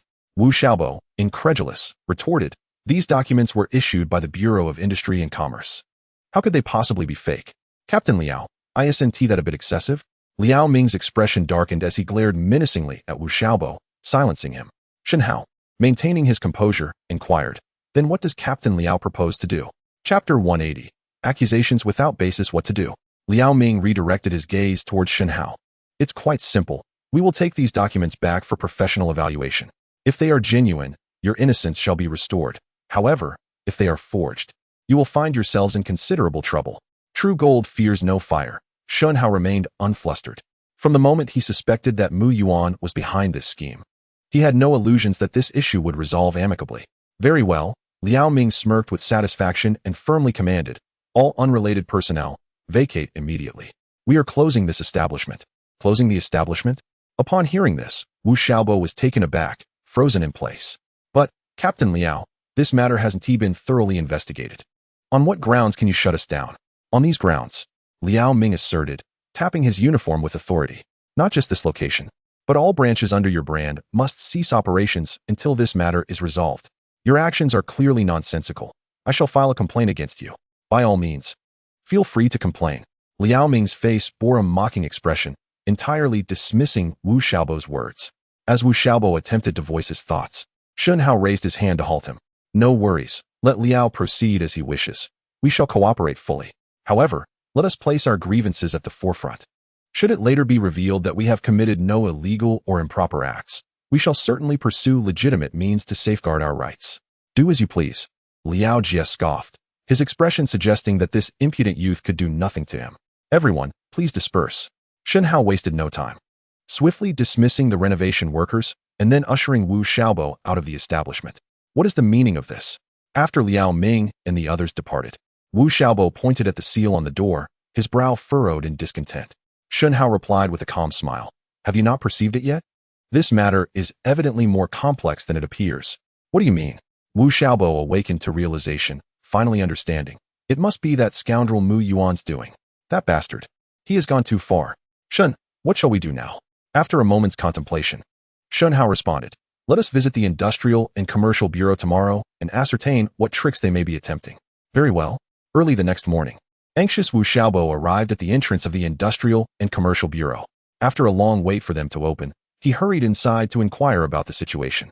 The staff at the window, after searching the computer, looked at Wu Xiaobo with a hint of disdain. Is it the Fried Chicken Brothers? Indeed. Upon our verification, all of your company's documents are counterfeit. What did you say? Wu Xiaobo's eyes widened in disbelief. Those documents could not possibly be fake. Surely, you must be mistaken. Before the staff could respond, a familiar voice rang out from behind. Mistaken? Are you questioning our professional standards, or are you belittling our enforcement capabilities? Wu Xiaobo turned swiftly to find Liao Ming, the one who had come to stir trouble the previous day, striding towards him with confidence. Captain Liao, I do not doubt your abilities, but those documents are indeed legitimate and compliant. They cannot possibly be counterfeit. Humph. They have already been verified. Do you still dare to argue here? Liao Ming sneered, declaring, forging business documents is a serious crime. I suggest you return home to enjoy your meals while awaiting your imprisonment. Impossible. This cannot be. You must be scheming. Wu Xiaobo, now frantic, pointed accusingly at Liao Ming. How dare you publicly slander this captain? Do you wish to add to your charges? Liao Ming rebuked fiercely. Observing this, several uniformed personnel rushed forward to seize Wu Xiaobo, forcibly ejecting him from the bureau. Hey, Shen, we are in serious trouble. Anxiously, Wu Xiaobo hastily pulled out his phone to call Shen Hao. What is it, Wu? Do not panic, speak slowly. Though Shen Hao had anticipated that matters would not proceed smoothly, Wu Xiaobo's evident distress inevitably sparked concern within him. Indeed, Mr. Shen, I have just arrived at the Bureau of Industry and Commerce and discovered troubling news regarding Chapter 181. Seeking help from Yuan Fong. Falsifying documents? After Wu Xiaobo recounted the unfolding events, Shen Hao felt as though his worldview had been irrevocably altered. Mr. Shen, what should we do now? If this accusation holds, our fried chicken enterprise will be utterly ruined. Wu Xiaobo lamented. Shen Hao pondered for a moment, attempting to reassure him. Brother Wu, do not concern yourself with this matter for the time being. I will devise a solution post-haste. Meanwhile, take this opportunity to conduct training for the new employees. Very well. Wu Xiaobo conceded, feeling helpless and placing his trust in Shen Hao. Shen Hao, not one to remain idle, promptly reached out to Yuan Fong, a contact he had not spoken to in some time. Ah, what prompts you to call me today? Yuan Fong queried with a hint of sarcasm, evidently displeased. Shen Hao, understanding the undertone, quickly responded with a jovial tone. Brother Yuan, it's not that I have neglected to visit. I have simply been swamped with work lately. Enough of this charade. Just tell me what you need. Yuan Fong replied with unyielding straightforwardness, clearly well acquainted with Shen Hao's tendencies. Indeed, you understand me well, Brother Yuan. Shen Hao responded eagerly. He then transitioned to the crux of the matter. I wish to inquire about an individual. Do you know Liao Jie, the captain of the Industrial Enforcement Team? I have heard of him, but do not know him personally, Yuan Fong replied without hesitation. Why the sudden interest in this fellow? Has he caused you some trouble? Indeed, Shen Hao admitted, deciding against keeping secrets as he recounted the ordeal. If my assumptions are correct, it is Mu Yuan, the owner of Mu's Catering, who has instigated this against me. Mu's Catering? Yuan Fong paused, then spoke with certainty. Your deduction is likely accurate. What do you mean by that? Shen Hao inquired. To my knowledge, Mu's Catering has a shareholder named Liao Jie, who happens to be the cousin of Liao Ming. What do you think? Upon hearing Yuan Fong's response, Shen Hao's brow furrowed in concern. He had initially contemplated resolving the matter with a monetary gesture towards Liao Ming, hoping to avert disaster. However, now that he was aware of the connection between Liao Ming and Mu's Catering, it was evident that a financial solution was implausible. Brother Yuan, this matter is quite complex. Your extensive network might provide a means to assist me in resolving it, Shen Hao implored after a moment of contemplation. Yuan Fong replied coldly. You rascal, you only think of me when you have a problem, yet when all is well, I am invisible to you, am I? Brother Yuan, how can you say such a thing? That truly hurts our friendship. Shen Hao quickly interjected, attempting to lighten the mood. As I mentioned earlier, I have genuinely been unable to spare the time. Perhaps once this matter is settled, I shall host a banquet at Jubin Lu, and we shall drink until we are both inebriated. That is your promise. Do not think you can appease me with a couple of bottles of erguo and some cold cuts. Yuan Fong warned. Rest assured, that will not happen. Shen Hao chuckled in agreement. Without further ado, Yuan Fong stated, All right, leave this matter to me. Await my news. Thank you, Brother Yuan. Shen Hao exhaled in relief. It was fortunate to have encountered someone as enigmatic as Yuan Fong. Otherwise, he would have been at a loss on how to navigate this predicament. Indeed, the name Liao Jie sounds somewhat familiar, Shen Hao pondered, suddenly slapping his forehead with realization. Liao Jia is none other than Liao Fan's father. Well then, it seems I'm in quite the predicament. Just wait, I shall take you all down in one fell swoop.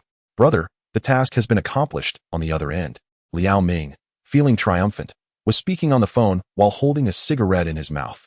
Based on the manner of address, the person on the line was likely Liao Jia. I have confiscated all their identification, and now they insist it is forged. I shall later ensure that this accusation is solidified. By then, not only will they be unable to continue their business, but they might even find themselves behind bars for several years. Upon hearing this, a triumphant laugh echoed from Liao Jia's side. Excellent. Once this matter is completely resolved, rest assured, brother, you shall not be neglected. Why would you say such things, brother? Just then, a sudden knocking at the door interrupted Liao Ming. I must put this aside for now. Someone is looking for me. He hung up the phone and called out arrogantly, come in. Chapter 182. You're talking nonsense, bang. As soon as Liao Ming's words fell, the office door was forcefully pushed open, and a stern-looking middle-aged man strode in. Upon seeing this individual, Liao Ming immediately stood up, donning a fawning smile. Director, what brings you here? The newcomer was none other than Li Wenjie, the director of the Industrial and Commercial Bureau. Director, please have a seat. Noticing Li Wenjie's grim expression, Liao Ming hurriedly offered his chair and prepared a cup of hot tea. However, Li Wenjie neither sat down nor accepted the tea, instead fixing a piercing gaze on Liao Ming. Feeling increasingly uneasy under Li Wenjie's scrutiny, Liao Ming timidly inquired, Director, what seems to be the matter? Has someone offended you? You. Li Wenjie finally spoke, delivering a heavy accusation. Me? Liao Ming appeared bewildered, eventually chuckling nervously. Director, surely you jest. How could I ever dare to offend you? Smack. Li Wenjie slammed his hand on the table, jabbing a finger at Liao Ming's nose as he reprimanded. You dare not? Your audacity is greater than the heavens. What is it that you would not dare? Director, I'm completely lost. What exactly have I done? The more Liao Ming listened, the more confused he became, struggling to grasp how he had provoked Li Wenjie. Are you not aware of your own actions? Li Wenjie asked coldly. You were the one who led a team to seal off the Fried Chicken Brothers establishment, weren't you? Fried Chicken Brothers? Liao Ming was momentarily taken aback, then instinctively nodded. He never anticipated that this entire situation stemmed from that incident. Director, it is true that I led a team to seal their shop. Is there something wrong with that? I ask you, why did you seal their shop? Because I received a report alleging they were operating without a license. Upon investigation, I discovered that their documentation was indeed forged. Thus, sealing their establishment was the only course of action. Li Wenjie narrowed his eyes and asked sternly, Are you certain that their documents were forged? Absolutely. I shall ask you once more. Are you certain? Certainty and determination. Liao Ming, pressed by questions, exclaimed, Director, how many times must I answer you before you believe me? Surely, after all these years, you don't think I would be confused about such trivial matters. Witnessing his demeanor, Li Wenjie couldn't help but shake his head and chuckle derisively. Liao Ming, when it comes to the art of brazen falsehoods, you would undoubtedly rank first. How could I possibly be lying? The Chicken Brothers documents are indeed forged. Liao Ming's words were cut short as Li Wenjie erupted in anger, spitting words that splattered across Liao Ming's face. Listen well, Liao, the documents for the Chicken Brothers were personally processed by me. How dare you claim they are fake? Does that imply I, as the director, am also a fraud? What? The documents were personally handled by him?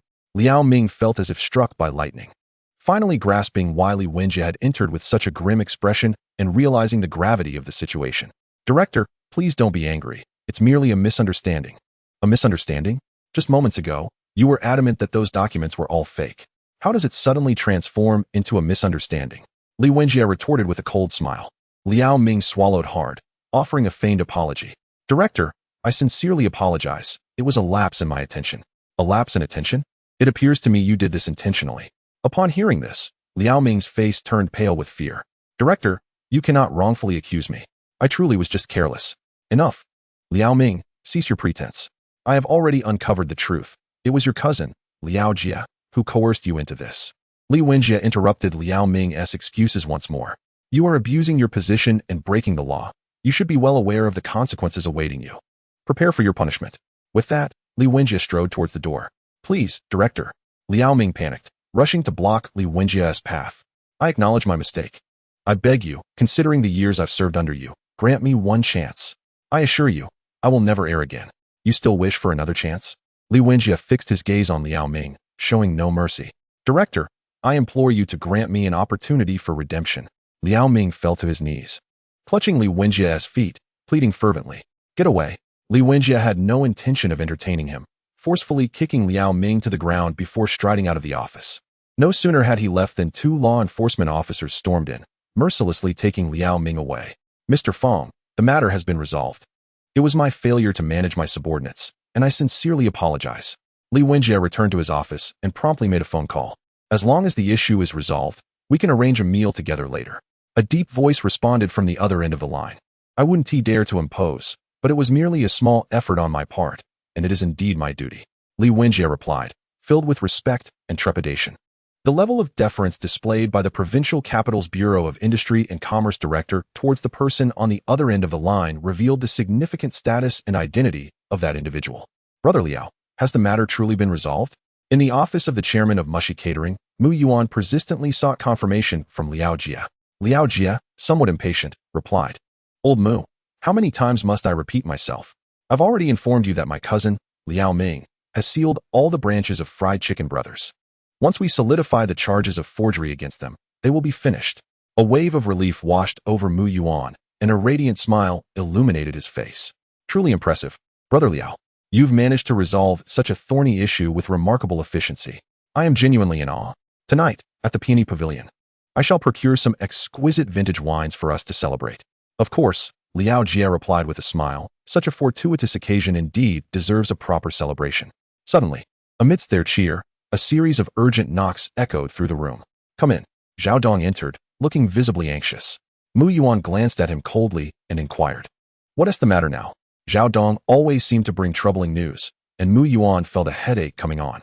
Boss, there has been a situation, Zhao Dong said, his brow furrowed. Upon hearing this, Mu Yuan's expression darkened, and he cursed. I knew that your presence would herald misfortune. What has happened now? Boss. Just now the managers from the Baileji branches all called to say that the Fried Chicken Brothers locations have reopened, Zhao Dong reported timidly. What did you say? Mu Yuan's eyes widened in shock. Liao Jie, equally astonished, asked, Zhao Dong, are you sure you didn't miss here? Their establishments were all sealed. Mr. Liao, I wouldn't mistake something of such significance, Zhao Dong replied, looking crestfallen. If you don't believe me, feel free to call and verify. Mu Yuan immediately took out his phone and called each manager at Baileji to confirm, receiving the same unsettling news Zhao Dong had just conveyed. What on earth is happening? Is this true? He pressed urgently. Nodding gravely, Mu Yuan affirmed, Indeed, their establishments are all operating again. Could they really have the audacity to tear down the seals placed by the Bureau of Industry and Commerce? Liao Jie murmured, failing to recognize any fault on their side. Brother Liao, they did not open the doors on their own accord, Mu Yuan lamented, his face stricken with despair. It was the deputy director of the Bureau of Industry and Commerce who personally led the team to remove the seals and allow them to reopen. What did you just say? Liao Jie was taken aback. My brother clearly stated that the matter was resolved. How could this occur? Brother Liao, you must contact Liao Dage immediately to ascertain the situation. Liao Jie, not daring to hesitate, quickly dialed Liao Ming, but after several attempts, there was no answer. What on earth is he doing? Liao Jie exclaimed, furrowing his brow in frustration as he attempted to reach Liao Ming's subordinates. Upon learning the truth from them, his complexion turned ashen, resembling that of a corpse. Witnessing his reaction, Mu Yuan felt a surge of anxiety akin to ants on a hot pan. Brother Liao, what is going on? Old Mu, there has been a grave incident, a serious one. Liao Jie finally regained his composure after a moment, speaking in a trembling voice. Chapter 184. It can only be this way. What has happened? Mu Yuan nervously inquired, swallowing hard. My brother's subordinate mentioned that somehow this matter has reached Director Li Wenjie. Unfortunately, all the credentials of the Fried Chicken Brothers were personally overseen by Director Li. Now not only has the situation been exposed, but my brother has also been taken in for investigation. Boom. Before he could finish, Mu Yuan felt as if struck by lightning, collapsing heavily onto the chair, his mind buzzing. How could this happen? Seeing his distress, Liao Jie, who had maintained a calm demeanor until now, was utterly flustered. Old Mu, stop your lamentations. I've been managing this from the beginning. If that scoundrel Liao Ming hadn't betrayed me, I would have been truly finished. Brother Liao, you're resourceful. Please think of a solution quickly. Mu Yuan grasped Liao Jie's hand, pleading earnestly. Furrowing his brow, Liao Jie pondered for a moment before replying. Given the current situation, we cannot resort to any underhanded tactics against the Fried Chicken Brothers. Otherwise, we would be the ones suffering. Let us hold off for a while and allow them to reopen their shops. We'll assess the impact on our business. If it's minimal, we'll let it be. If the repercussions are significant, We can devise a plan to deal with them then. Mu Yuan hung his head, letting out a deep sigh. It can only be this way. Mr. Shen, the business administration officials have just come to lift the restrictions on all our stores. Once the issue was resolved, Wu Xiaobo immediately called Shen Hao. That is good. Shen Hao sighed with relief, astonished at the swift resolution. Although he believed Yuan Fong could handle the matter, he hadn't anticipated such efficiency. By the way, Mr. Shen, the deputy director of the business administration also apologized to us, stating that the team leader, surnamed Liao, who was responsible for sealing our stores, has been taken in for investigation due to neglect of duty. That type of person deserves it. Shen Hao replied coldly.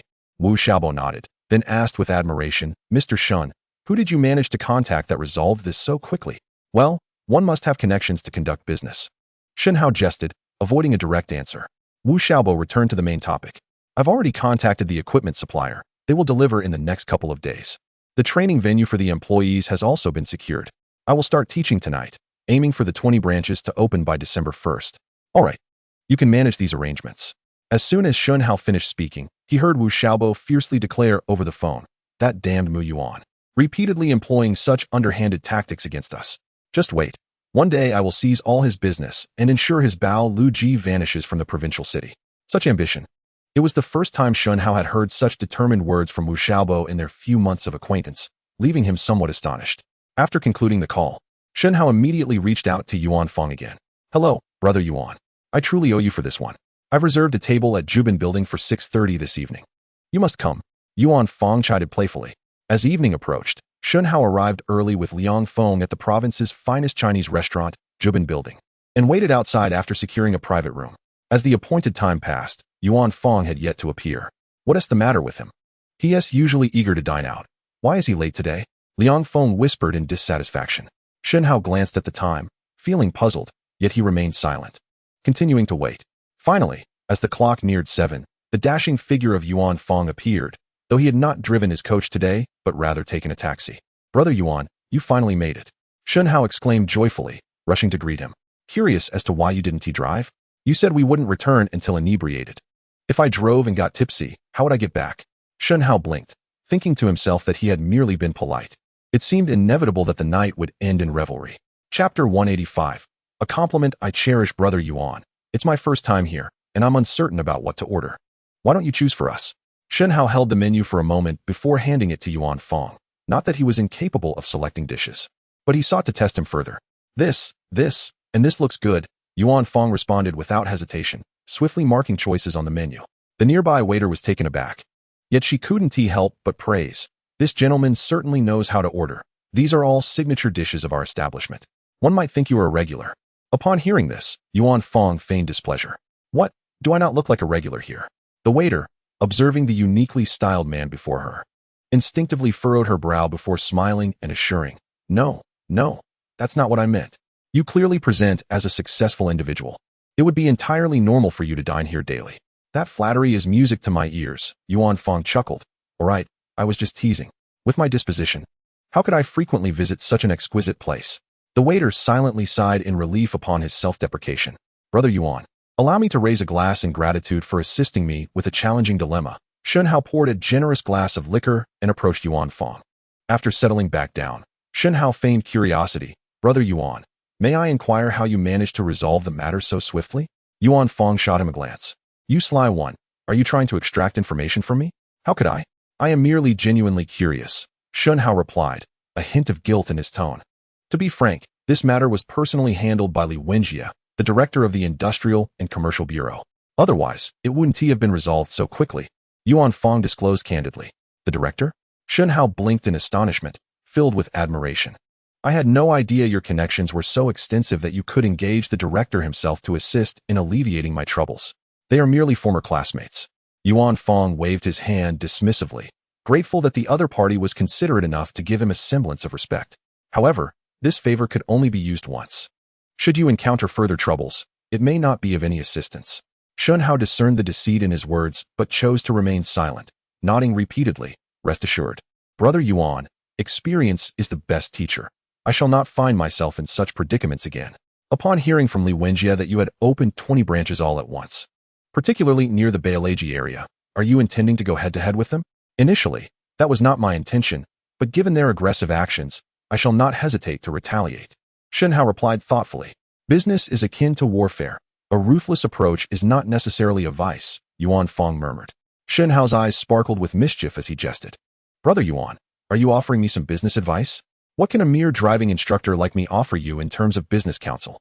Yuan Fong shrugged, self-deprecatingly. Shen Hao smiled in silence. He had encountered many who feigned ignorance, yet Yuan Fong's act was so blatant, so fervently performed, that it was indeed a first for him. However, despite the evident facade, Shen Hao could not unearth any substantial clues to reveal his true identity, which was even more frustrating. After a sumptuous dinner, Shen Hao and Yuan Fong consumed over a bottle of 53-degree white liquor, and by the end, Shen Hao had slumped over the table, motionless. With such a meager tolerance, how dare he claim he would not leave until inebriated? Yuan Fong, nonchalantly picking his teeth, began to mock him with a sense of triumph. I shall take my leave. You can escort him home. Liang Feng, exasperated, watched Yuan Fong exit the private room and pondered how to transport the inebriated Shen Hao back. In the next instant, Shen Hao abruptly sat up, exhaling a long breath of stale air. Shen Hao, you are not actually drunk? Liang Feng was taken aback, his eyes wide with disbelief. Shen Hao quickly covered his mouth. Lower your voice. If he hears you, he might return, and there will be no chance of standing upright on the way home tonight. It turned out he had merely been pretending to be intoxicated. Come, follow me to a place. Before Liang Feng could comprehend, Shen Hao had already pulled him swiftly towards the exit. Where are we hurrying off to? Liang Feng inquired, curiosity etched on his face. To the train station. To pick someone up. Half an hour later, the two arrived at the south station of the provincial city, and after a brief wait, they spotted several familiar figures dragging suitcases from the station. Isn't that? Liang Feng rubbed his eyes in astonishment. Shen Hao remained silent, striding purposefully towards them. Boss. Long time no see, Shen boss. Xiao Hao. The group halted, greeting Shen Hao warmly. Shen Hao beamed. It's been a while, everyone. Standing before him were none other than Shan Liang, Li Ming, and his cousin Su Kong. It turned out that Shen Hao's earlier act of feigning drunkenness was not a ruse, but rather a strategy to maintain clarity while he awaited their arrival at the station. Let us get in the car and discuss further. A group of individuals arrived at the parking lot, frozen in place as Liang Feng extracted the key and unlocked the door of a magnificent Bentley before them. Xiao Hao, is this your car? Su Tsong was the first to regain his composure, his face a mask of astonishment. It's merely for show, Shen Hao replied casually, urging them to hasten and board the vehicle. As the engine roared to life, Dan Liang eagerly began to report on their progress. Boss, after months of diligent effort, our Lingyu network has expanded to 150 branches, capturing nearly 80% of the market share across the province. What? We have opened 150 branches already? Liang Feng's eyes widened in disbelief. He calculated that it had only been 3 months since he and Shen Hao arrived in the provincial capital. Yet the Lingyu network had achieved such remarkable growth. Dan Liang glanced at him but remained silent. Beside him, Li Ming could not contain his pride, exclaiming, if it weren't for some minor setbacks we encountered recently, our branch count would be even higher. That's truly astonishing. Liang Feng swallowed hard, contemplating the impossibility of achieving such success. After a brief pause, Dan Liang continued, Boss, currently, there are only a few rural markets that we haven't penetrated. I plan to delegate these markets to my subordinates while I lead a team to the provincial capital. If all goes as planned, we should be able to expand the number of branches to 200 before the new year, thereby fully seizing the provincial market share. This was, in truth, the primary motivation for Dan Liang and Li Ming's sudden arrival in the provincial capital. I had the same intention, Shen Hao spoke slowly. I initially planned to call you in a few days once I finished my tasks, but I didn't expect you to announce your arrival today. What I propose is to merge our company's operations and relocate our headquarters to the provincial capital, incorporating it under the banner of Haofeng International. This move would not only enhance the scale and stature of our company, but also facilitate our efforts to penetrate markets in other provinces in the future. Unbeknownst to them, Shen Hao understood that the advantages of this merger would significantly favor Haofeng International over Lingyu Network. As an investment firm encompassing various sectors, Haofeng International had a substantial demand for capital, yet Shen Hao's current financial resources were quite limited. After allocating funds for the opening of new branches for the Fried Chicken Brothers, he was left with less than 5 million in cash, making it challenging to explore further opportunities with Su Xiangbei and others. However, integrating Lingyu Network into Haofeng International would allow them to publicly claim it as a product of their enterprise, enhancing their visibility and stature in the investment community while also granting them access to Lingyu Network's liquidity. In the worst-case scenario, They could utilize Lingyun network to secure a bank loan. If they could sustain themselves until the demolition of Guangming village in early next year, Haofeng International would be revitalized. Boss, the Haofeng International you mentioned is the new investment company you've established, right? Dan Liang inquired cautiously. Indeed, Shen Hao nodded, steering the conversation back to his earlier proposal. What do you think of my suggestion? Chapter 187. The grand opening of branches. I believe there are no issues with this plan. It will undoubtedly yield substantial benefits for both Lingyun Network and your investment company. After a moment of contemplation, Shan Liang expressed his agreement with Shen Hao's proposal. Very well. For the next few days, do not rush into any tasks. Allow Liang Feng to take you on a tour around. And once my 20 branches open in a few days, we shall meticulously strategize this matter. 20 branches? The occupants of the vehicle cast puzzled glances at Shen Hao. Scratching his head, Shen Hao replied, Did I not mention this to you all? No, they chorused, shaking their heads in unison. All right then. It is as follows. Not long ago, I collaborated with Wu Xiaobo, whom I encountered at a restaurant during my last visit home, to establish a self-branded Western fast food chain. Shen Hao succinctly recounted the story of Brother Fried Chicken. Who would have thought? Boss, you have only been in the provincial capital for a few months and have already accomplished so much. Shan Liang exclaimed, giving a thumbs up. Li Wei and Su Tsong gazed at Shen Hao with admiration, revering him almost as a deity. It is not such a grand affair, Shen Hao humbly replied. Since we have broached this topic, Liang Feng, alter your route and take everyone to our store for a taste. Understood. Liang Feng, who had not savored Brother Fried Chicken's offerings for days, beamed at Shen Hao's suggestion. Xiao Hao, you have concluded your discussions. What about me? Su Tsong, who had remained silent until now, suddenly interjected with a question. The reason Su Tsong was present was that Shen Hao, upon learning that Shan Liang and the others were coming to the provincial capital, had specifically instructed that he be included in their company. Cousin, I have already arranged everything regarding your management studies. You may spend a few days with Liang Feng and the others first. There is no rush. Shen Hao responded without hesitation. Well, all right then. Su Tsong nodded in agreement. Since the last National Day, when Shen Hao had mentioned the idea of opening a chain supermarket, Su Tsong had been eagerly anticipating this moment, filled with excitement, yet somewhat anxious about his ability to grasp the concepts. After indulging in a meal at Brother Fried Chicken, the clock struck midnight. Considering that Shan Liang and the others had traveled a considerable distance by train to reach the provincial capital, Shen Hao decided against visiting other places, instructing Liang Feng to take them to the hotel where they had previously stayed. He also advised Liang Feng to ensure that everyone enjoyed all the amenities the hotel had to offer. As for himself, with an early class scheduled for 8 o'clock the following morning, he could only lament his lack of fortune to partake in such indulgences. Time swiftly progressed to December 1st. The news of Brother Fried Chicken's simultaneous opening of 20 branches spread through the city like wildfire, attracting considerable attention. Wow, Brother Fried Chicken is expanding at an astonishing rate. Indeed, I recall they opened their first store just last month. Who would have thought they would launch branches so soon, and in such numbers? Did you not witness the booming business at their initial location? If I were in their shoes, I would hasten to open branches and scale up. While that logic stands, opening 20 branches at once requires a monumental investment. This owner's capabilities should not be underestimated. On the streets, a group of passers-by gathered, engaged in spirited discussions filled with admiration and contemplation. As he spoke, a middle-aged man clad in a tailored suit abruptly approached, exuding an air of nonchalance. You all seem to misunderstand, he remarked. He doesn't need to spend his own money to open a store. How could that be? Opening a shop surely requires financial investment. Do not attempt to deceive us. The suited gentleman chuckled lightly, a hint of disdain in his tone. To my knowledge, the Chicken Brothers sold over 10,000 membership cards last month.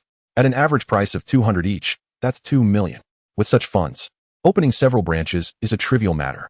The crowd fell silent, taken aback, uncertain of the veracity of his claims. At that moment, a voice from the throng interjected. It seems this gentleman is quite well informed about the Chicken Brothers, even possessing insider knowledge. The suited man turned to see 2 plainly dressed young men. The one in front appeared genteel, while the one behind him, with an innocent expression, was gnawing on a large chicken leg freshly purchased from the Chicken Brothers. It was none other than Shen Hao and Liang Feng. Chapter 188. Help me dig up someone. I was merely curious and inquired a bit. The suited man replied nonchalantly after scrutinizing Shen Hao for a moment. Shen Hao stepped closer, whispering, was it truly just curiosity? In reality, Shen Hao had been observing this man for some time, discreetly trailing him. For a solid 2 hours, the suited man had visited every branch of the Chicken Brothers. and whenever he overheard discussions related to the establishment, he would interject with comments. With such dedication, claiming mere curiosity was evidently a ruse. What else could it be? After a casual remark, the suited man began to walk away, seemingly uninterested in further conversation.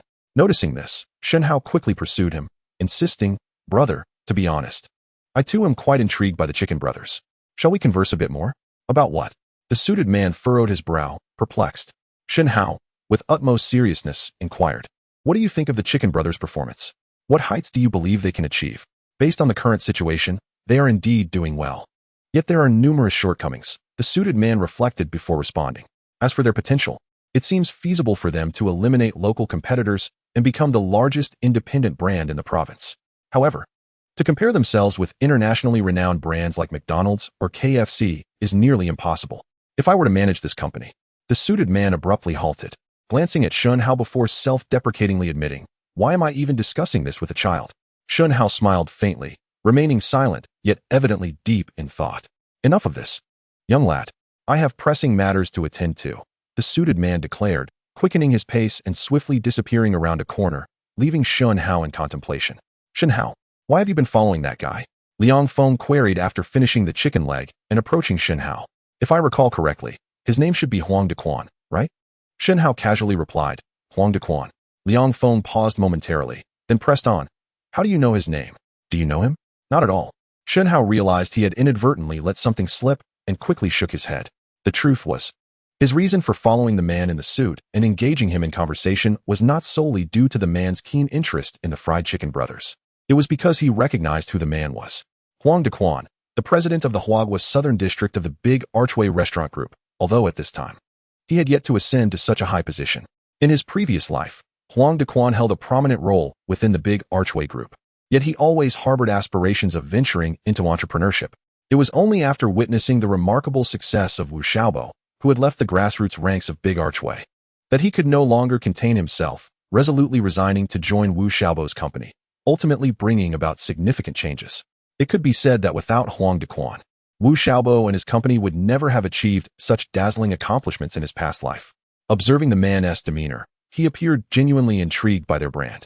Perhaps this was an opportune moment to recruit him, allowing him to once again collaborate with Wu Xiaobo, potentially creating a remarkable synergy.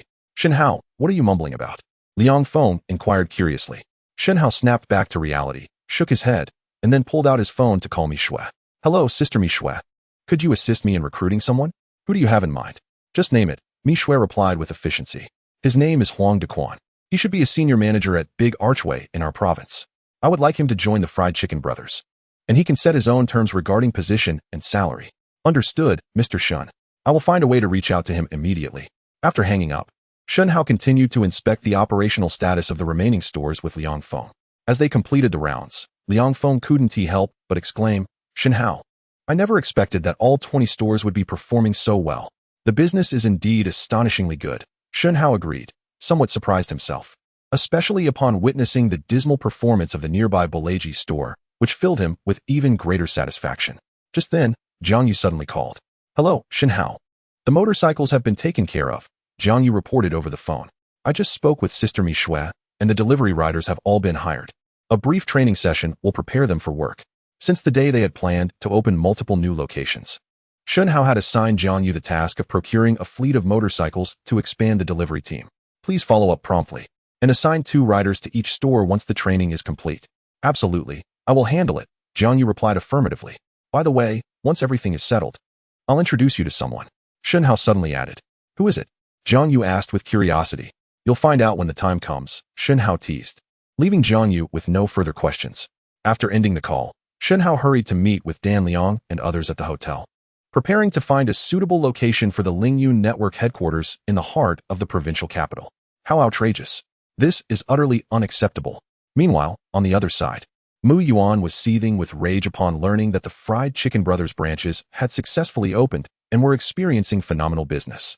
Certainly, what infuriated him even more was that ever since the opening of the Fried Chicken Brothers branches, the business of his own dozens of Bo Lu Ji outlets had begun to plummet dramatically. In less than half a day, the place was nearly devoid of customers. "Boss, what are we to do now? If this continues, we might be out of business." Zhao Dong, filled with anxiety, inquired. "Always asking questions. When will you offer me some constructive suggestions? Mu Yuan, increasingly exasperated, berated him and, unable to contain his frustration, struck Zhao Dong's head a few times. Ouch, boss. Hitting me won't help. Zhao Dong cried out, cradling his head in despair. Just as he was about to escape this place of contention, Liao Jie suddenly pushed the door open and entered. Why the commotion, old Mo? Liao Gu, you're just in time. Think of a solution quickly, or we won't be able to continue our business. Mu Yuan, feeling wronged, stepped forward to Liao Jie. Liao Jie understood the gravity of the situation but displayed no signs of worry. Instead, a smile crept onto his face. Seeing this, Mu Yuan grew more anxious. Liao Gu, this is urgent. How can you still be smiling? Liao Jie waved his hand dismissively and teased. I find it amusing how flustered you are over something so trivial. Trivial? Brother, this pertains to the very survival of our Bo Luji. Mu Yuan retorted, his brow furrowed. Let me be honest with you. The reason I'm not concerned is that I've already devised a plan. Not wishing to keep him in suspense any longer, Liao Jie continued. What? You already have a solution? Mu Yuan was taken aback. Liao Gu, why didn't you mention this sooner? I've been fretting for nothing. Liao Jie shrugged. You never gave me the chance. With a grin, Mu Yuan finally smiled. Liao Gu, please share your idea. I just took a discreet look at the Fried Chicken Brothers. Their success is simply due to their recent opening and substantial discounts. Liao Jie explained earnestly. If we lower our prices even further, customers will naturally return to us.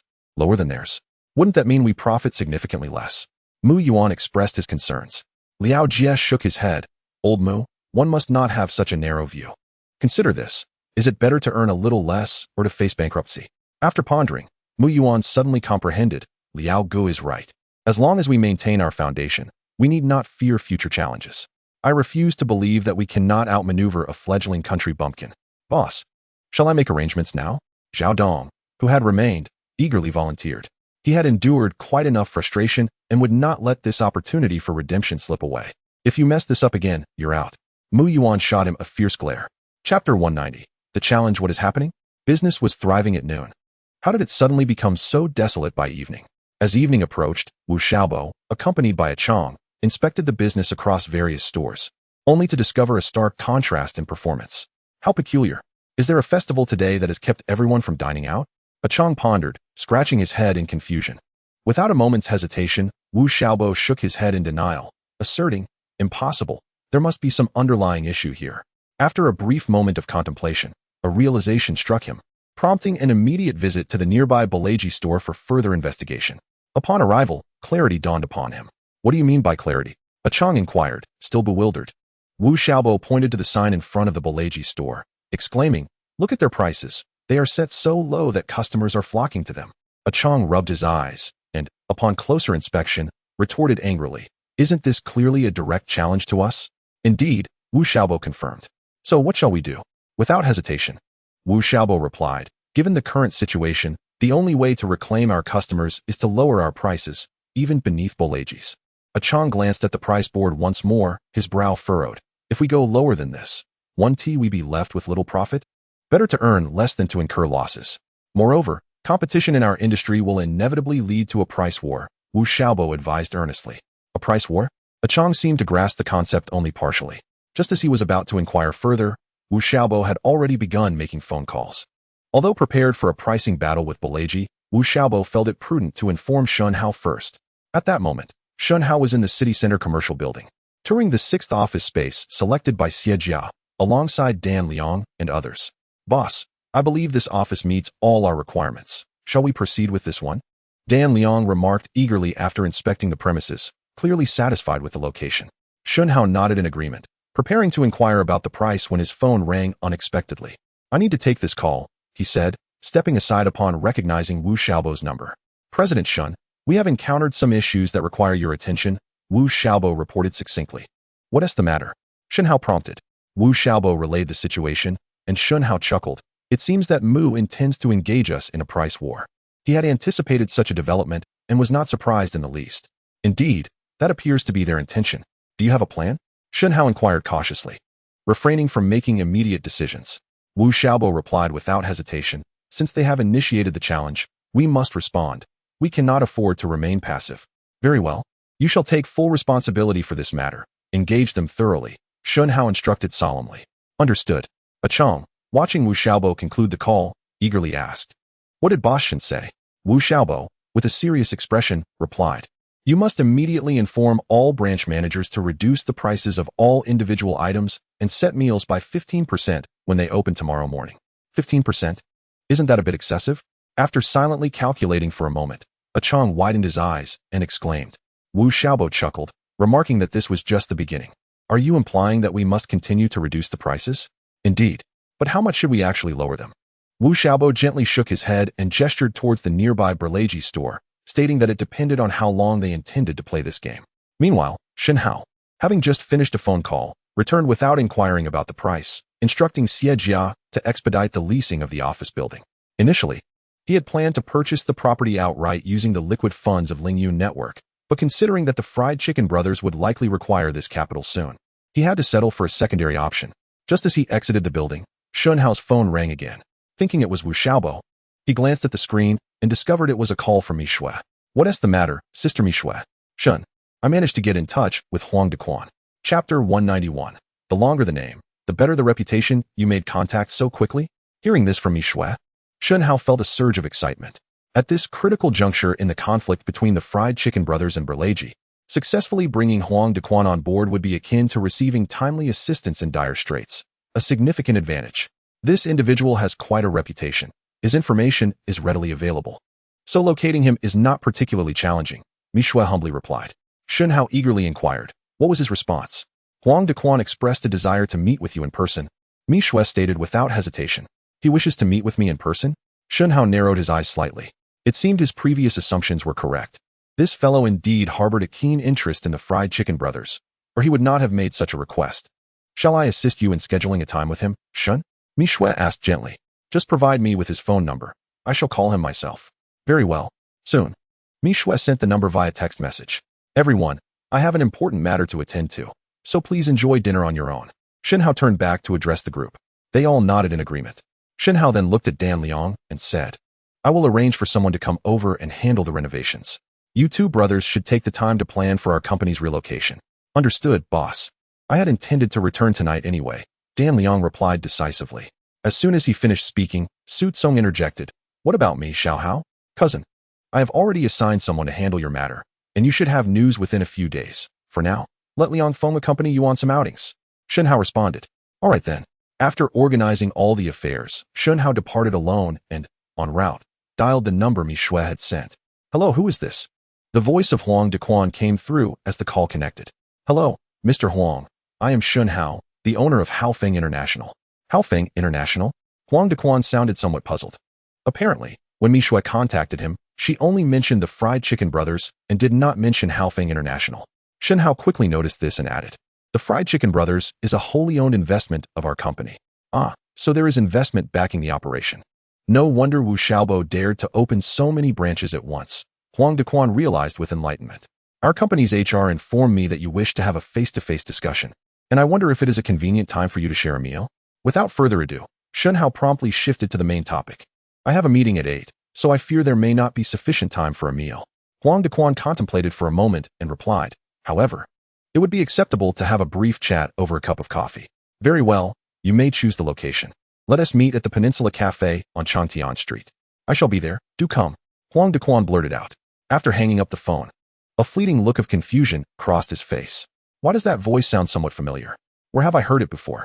Shen Hao was less than 3 kilometers away from the cafe, and with a smooth journey and minimal waiting at traffic lights, he arrived at the destination in approximately 10 minutes. Upon entering, he immediately spotted Huang Dequan seated in a prominent position by the window, seemingly lost in thought. Shen Hao paused to adjust his attire slightly before striding towards him. Huang Dequan, upon noticing Shen Hao approaching, instinctively furrowed his brow. Realizing that this was the same young man who had been pursuing him with questions earlier, Shen Hao approached him directly and courteously greeted, Mr. Huang. It is a pleasure to see you again. That voice.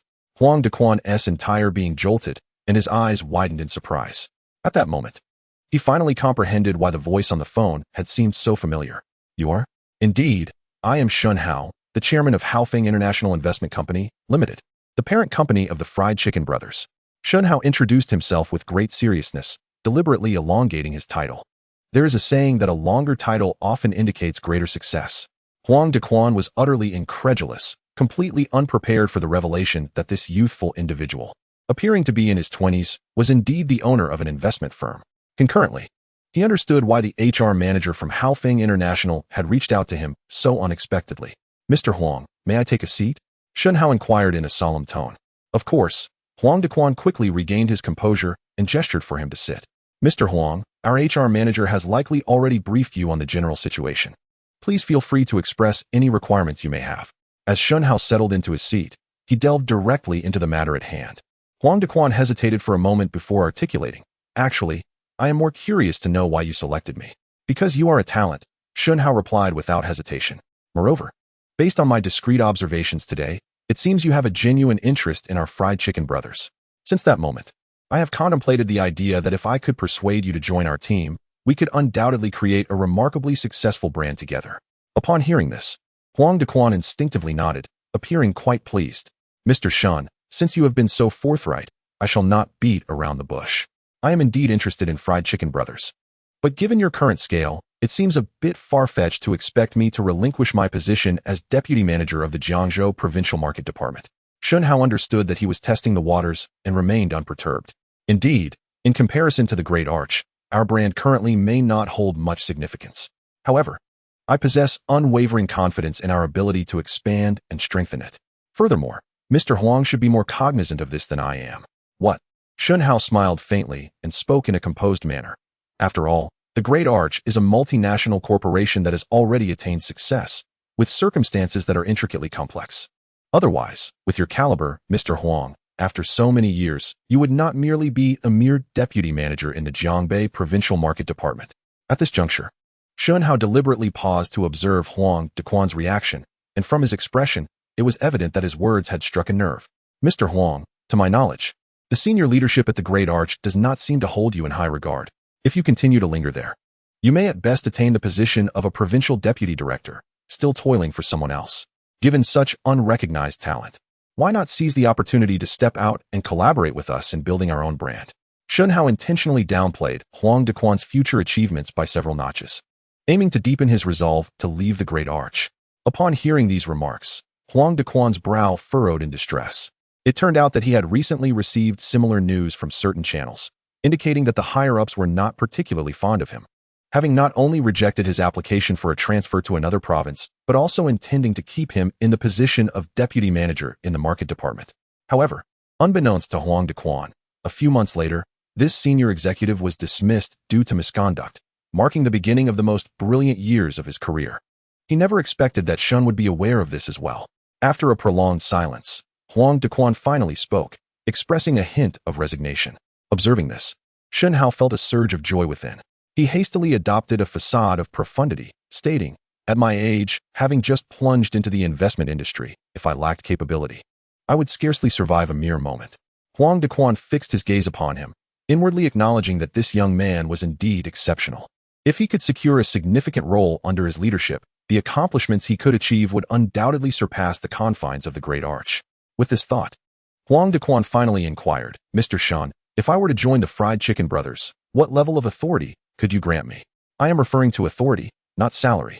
Without hesitation, Shen Hao replied, "Whatever level of authority you desire, I shall bestow upon you."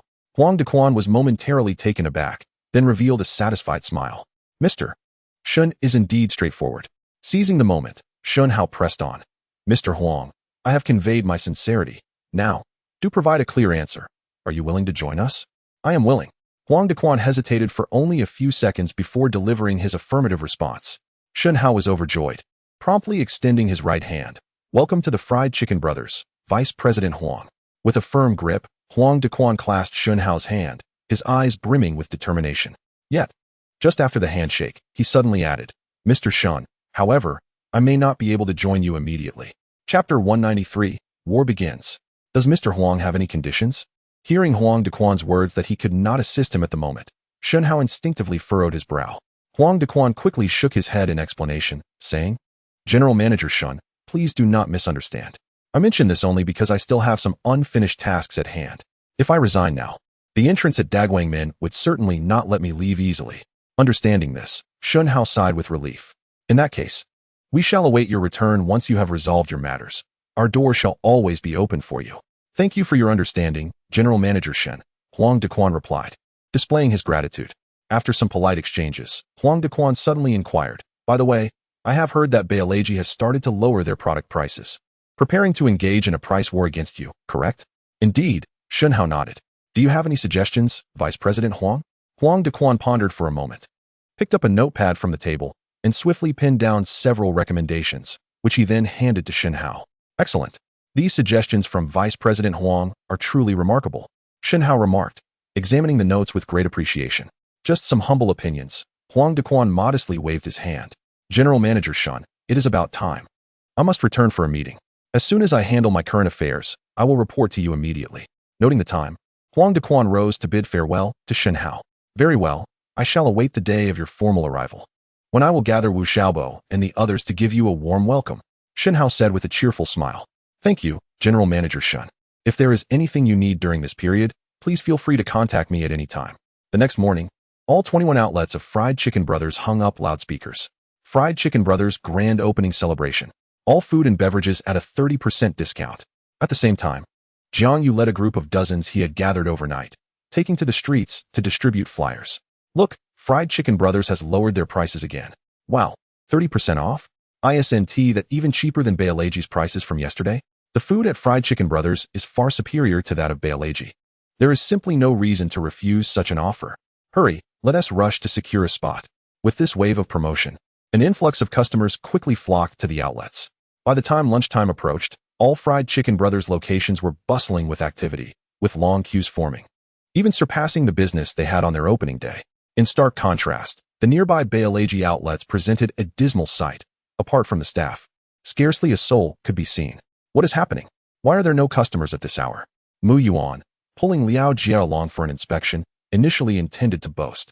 However, upon stepping into the first store, he was rendered speechless. Boss, I do not know what is going on. We were overwhelmed with customers yesterday, and suddenly today, there is no one, the store manager reported, his face filled with confusion.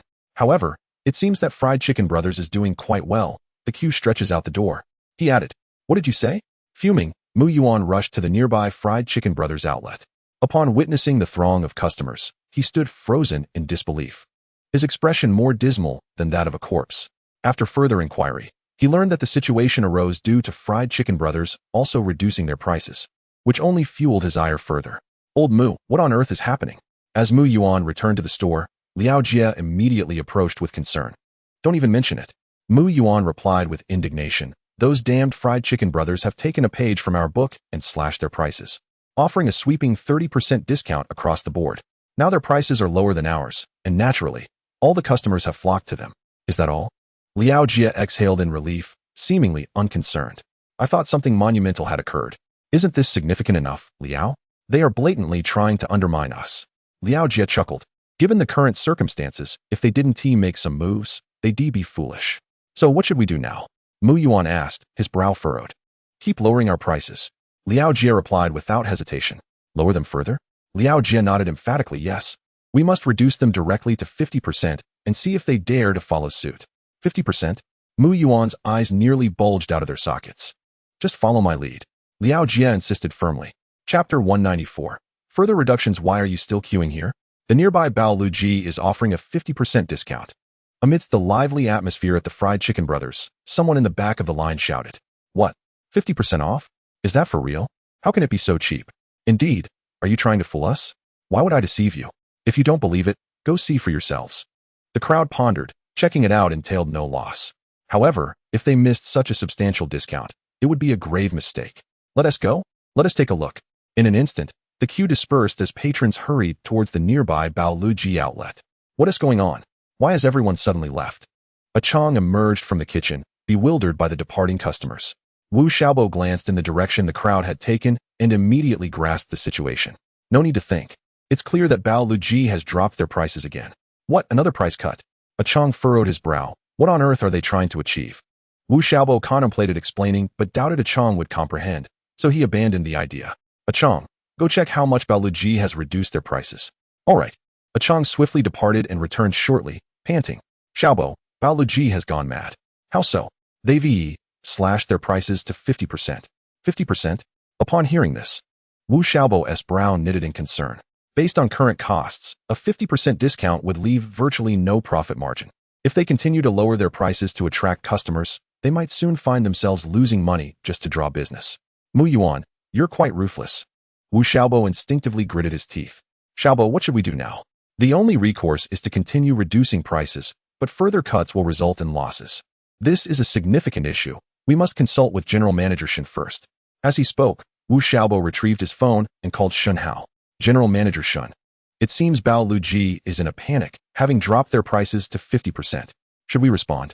Of course, we must respond. Shen Hao replied without a moment's hesitation. However, if the prices continue to decline, we may incur losses. No worries. Even a slight reduction will not result in substantial losses. We shall merely engage in this contest. Shen Hao's resolve remained unwavering. All right, I understand. With Shen Hao's consent, Wu Xiaobo felt unburdened, yet he did not rush to take action. Instead, he waited until the following day to announce a discount of 40. This move instantly reclaimed their clientele. On the other hand, Mu Yuan's response was sluggish. It was not until evening that they realized something was amiss. Consequently, they hurried to consult Liao Jie for a strategy. Old Mu, how many times must I reiterate this principle? Liao Jie exclaimed, his expression one of exasperation. Given the current situation, whenever the chicken brothers lower their prices, we must follow suit. Otherwise, we shall face defeat on both fronts.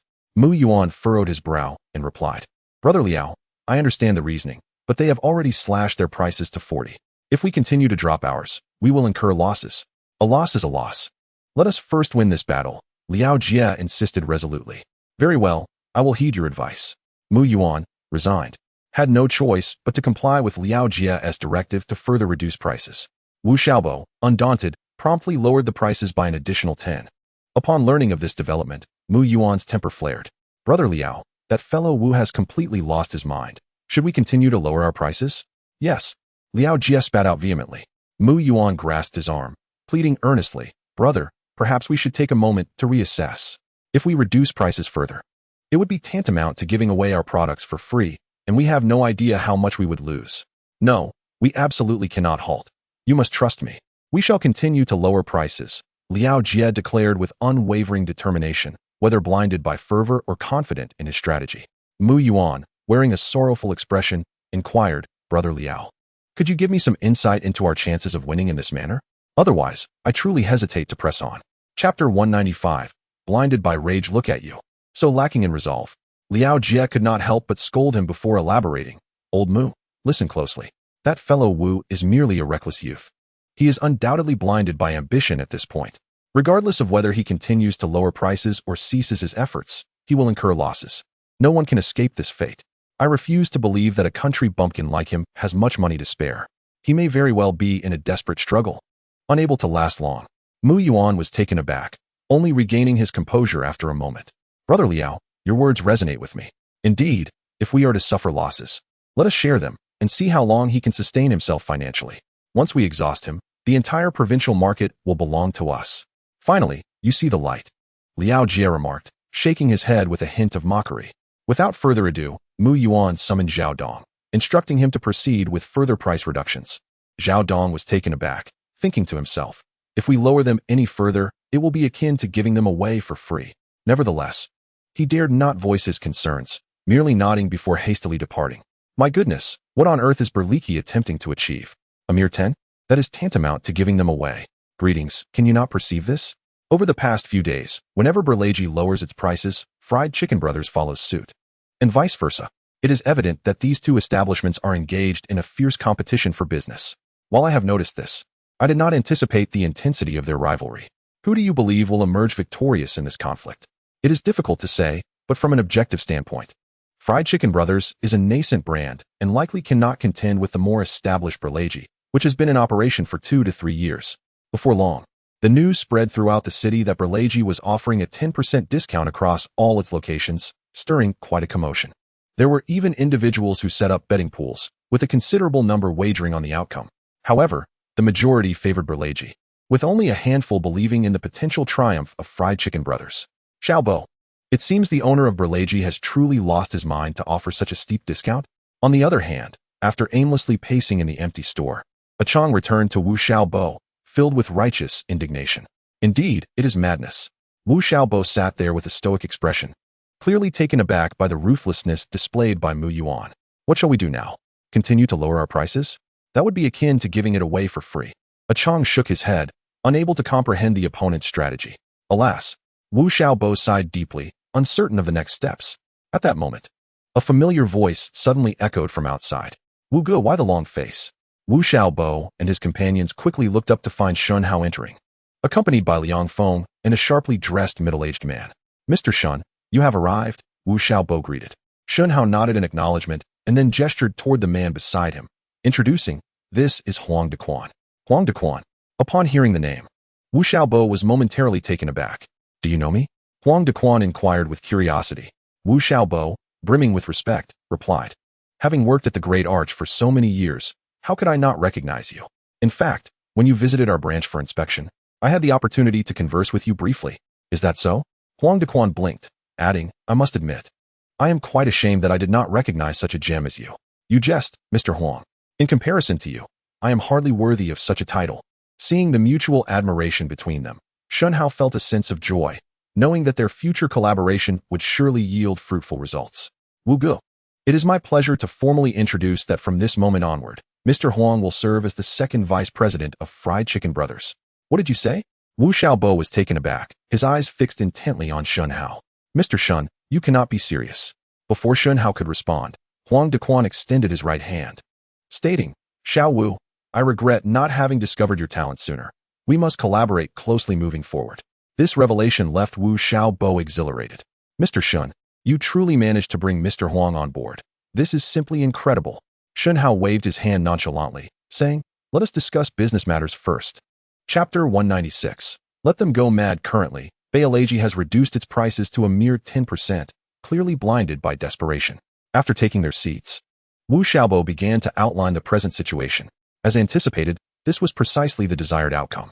The newly joined Huang Dequan smirked with satisfaction, revealing that this was one of the suggestions he had previously imparted to Shen Hao.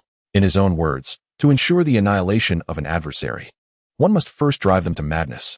The more pressure they exert on Baileji and Mu Yuan, the greater the odds of victory for the Fried Chicken Brothers. Wu Xiaobo glanced at him, and, after a moment of hesitation, inquired, General Huang, what do you believe our next course of action should be? Remain idle. Huang Dequan replied without a second thought. Are you suggesting we do nothing and continue the stalemate? Wu Xiaobo furrowed his brow upon seeing Huang Dequan nod, a flicker of concern crossing his face. But taking such action could lead to significant losses for us. It could very well be a case of wounding 1,000 of the enemy while inflicting 800 on ourselves. Huang Dequan shook his head. Mr. Wu, you are mistaken on this point. I have made a rough calculation.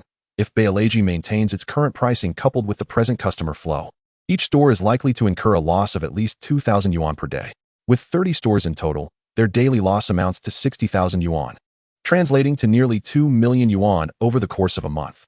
On our end, since we are already experiencing a downturn, we might as well lie low entirely and halt any incoming supplies.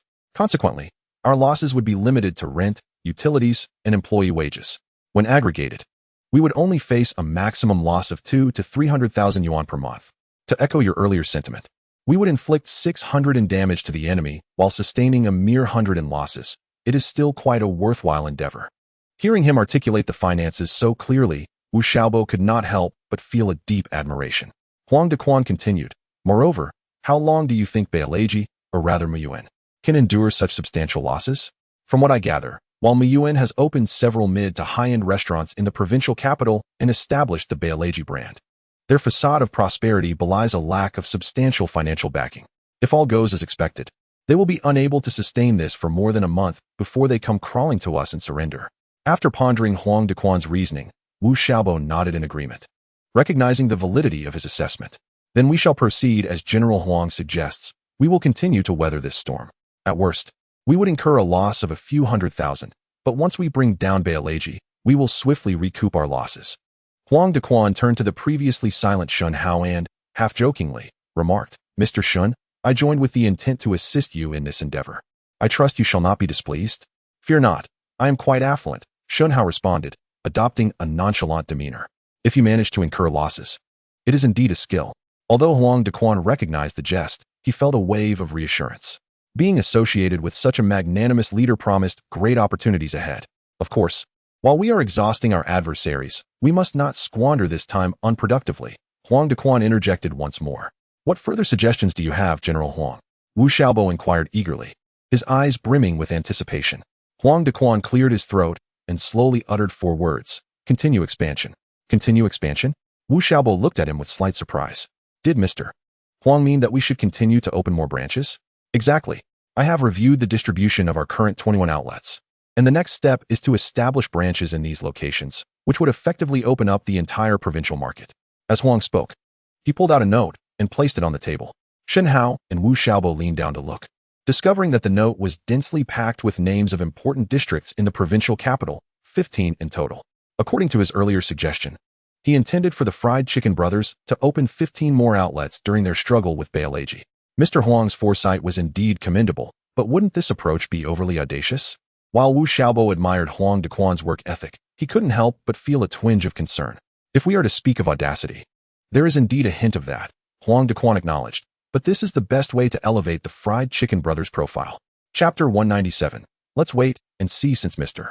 Huang's analysis was so thorough, let us proceed according to your plan. After a thorough weighing of the pros and cons through deep discussion, Wu Xiaobo ultimately set aside his concerns and resolved to move forward boldly. Rest assured, Mr. Wu, I, Huang Dequan, can pledge my commitment. Should this endeavor fail, I alone will bear the consequences, Huang Dequan declared, thumping his chest. Upon hearing this, Wu Xiaobo quickly shook his head. Mr. Huang, please do not misunderstand. That is not my intention.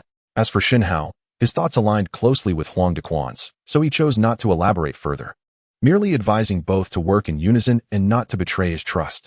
After the meeting concluded, the Fried Chicken Brothers announced that they would not be lowering their prices any further.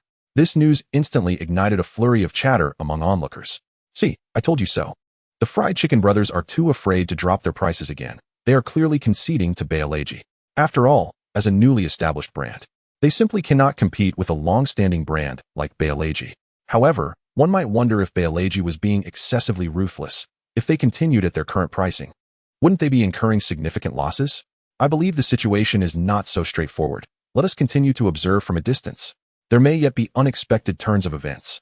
Meanwhile, on the other side, Mu Yuan, who had been keeping a close watch on the Fried Chicken Brothers, quickly learned of this news. Huh, Wu, aren't you quite the hotshot? Weren't you determined to battle me to the end? Why the sudden retreat? Filled with excitement, Mu Yuan sprang from his chair, muttering to himself, his face alight with triumph. Just as he was pondering this, someone entered his office without knocking. It was none other than Liao Jia. So old Mu, I told you they wouldn't dare to continue the fight, didn't I? Liao Jia wore a sinister smile, appearing even more pleased than Mu Yuan. Indeed, Brother Liao, your foresight is remarkable, Mu Yuan exclaimed as he rushed over to him. After an insincere compliment, he tentatively inquired, Liao Gu, how long do you think they can last in this situation? Liao Jia slightly lowered his head, counting on his fingers, lost in thought about something unknown. Almost a minute later, he regained his composure and confidently declared, just wait, Lao Mu. With their meager resources, they can last at most 10 days to half a month. And then that lad surnamed Wu will have no choice but to come crawling to us, begging for our assistance to clean up his mess. Really? Mu Yuan's eyes sparkled with excitement. If that were true, wouldn't we have the upper hand? Absolutely. The more Mu Yuan pondered, the more elated he became, envisioning the scene of Wu Xiaobo tearfully pleading with him to acquire the Chicken Brothers. Shen Hao, are you ready to be my loyal servant? The next morning, as Shen Hao entered the classroom, Mu Yi swaggered over and proclaimed, have you prepared to serve me, young master? Jiang Yu, witnessing this, immediately stood up for Shen Hao, retorting, Mu, have you overindulged in garlic? Why such a foul mouth early in the morning, spouting nonsense? Nonsense? Mu Yi scoffed. What? Are some people unable to take a loss and wish to play tricks? Just as Jiang Yu was about to retaliate, Shen Hao gestured for him to stop. I, Shen Hao, am always a man of my word and would never forget our previous wager. However, with the Chicken Brothers 20-plus stores thriving, it seems I have not lost yet. Mu Yi's laughter grew more derisive. That shabby brand stores are deserted. Can you truly call that thriving? Humph. Since you remain obstinate, I shall indulge you a little longer. It won't be long before they close down for good. All right, let us wait and see, Shen Hao replied, regarding him as a fool. But I advise you to brace yourself for the harsh reality when the time comes. Ha, you are merely a stubborn duck. Just as Mu Yi departed, Lin Mingxi approached. Shen Hao, may I have a moment to chat? You two carry on. Upon seeing Lin Mingxi, Jiang Yu, who had intended to voice a complaint, quickly laughed and left. Casting a meaningful glance at Shen Hao, Shen Hao rolled his eyes in response and left the classroom with Lin Mingxi, finding a secluded corner to pause. What do you wish to discuss? Before Lin Mingxi could speak, Shen Hao interjected, hold on, let me guess. You want to ask about the chicken brothers, right? Lin Mingxi nodded gracefully. Shen Hao, half-jokingly, remarked, Miss Lin, have you descended from the heavens? Why the sudden interest in our mundane affairs? Upon hearing this, Lin Mingxi instinctively frowned, clearly displeased with such remarks. Noticing her reaction, Shen Hao quickly amended, I was merely jesting. Please do not take offense. Lin Mingxi, unfazed, adjusted her demeanor and remarked, the price war between your fried chicken brothers and Baileji has certainly stirred quite a commotion lately. I have heard that Baileji has slashed their prices to a mere 10%. Is that true? Indeed, Shen Hao replied succinctly. A hint of perplexity crossed Lin Mingxi's face. At such a low price, aren't they bound to incur losses? Certainly, and substantial ones at that. Isn't business primarily about profit? Isn't their approach akin to wounding 8 enemies while inflicting 1,000 upon themselves? What purpose does it serve? Lin Mingxi questioned. Shen Hao, with a serious demeanor, responded. The marketplace resembles a battlefield. When competitors reach this level of contention, a fight to the death is inevitable. The methods employed and their significance are only understood by those involved. As Lin Mingxi observed Shen Hao, she increasingly felt that he bore little resemblance to her peers. Rather, he seemed like someone who had navigated the tumultuous waters of commerce for years. And how do you plan to respond moving forward? It appears there is little room left for further price reductions, she ventured tentatively after a pause. Lowering prices is no longer feasible. Moreover, this price war was initially a strategy to lure the opponent into a trap. The goal has been achieved, and there is no need to prolong it, he explained. Lure the opponent into a trap? Upon hearing Shen Hao's words, Lin Mingxi pondered deeply. Are you implying, precisely? Shen Hao interjected, acknowledging her insight with a firm nod. To bring about the downfall of an adversary, one must first drive them to madness. Baileji has now become a cornered, frenzied dog. We merely need to observe as they exhaust themselves. Your cunning and tactics are reminiscent of an old fox. Lin Mingxi teased with a smile. Fortunate for you. Facing an opponent like you, Baileji is indeed rather unfortunate. Shen Hao shrugged, responding, that may be an exaggeration. It is merely that their tactics are inept, allowing me to seize an opportunity. However, since Miss Lin is so intrigued by this matter, you may continue to watch. I assure you, the outcome will not disappoint you. Very well, I shall eagerly await the result. Lin Mingxi emphasized, her eyes brimming with anticipation. Shen Hao, what did Lin Mingxi want with you? Just as Shen Hao settled back into his seat, Jiang Yu, with a curious expression, inquired. Nothing much, Shen Hao replied. Really? Jiang Yu pressed. Indeed, nothing at all. Shen Hao responded with a hint of exasperation. He wished there were something more, but circumstances did not permit it. Seeing that Shen Hao was resolute, Jiang Yu dropped the subject for a moment before suddenly asking, by the way, didn't you mention wanting to introduce me to someone last time? Shen Hao smacked his forehead in realization. Had you not mentioned it, I might have forgotten. This afternoon, I have no classes, so I will take you right after school. All right, Jiang Yu nodded, unable to contain his curiosity. Who exactly are you taking me to see? You will find out when we arrive, Shen Hao teased. Jiang Yu racked his brain, struggling to guess the identity of the person. At long last, when class ended, he eagerly pulled Shen Hao along, urging him to hasten. Shen Hao led him to the men's clothing store where they had previously shopped. Here we are. Step inside and see for yourself who is present. This place. Jiang Yu, skeptical, took a step toward the store. As he crossed the threshold, the scene before him left him utterly speechless. Chapter 199. Who dares to bully my sister young lady?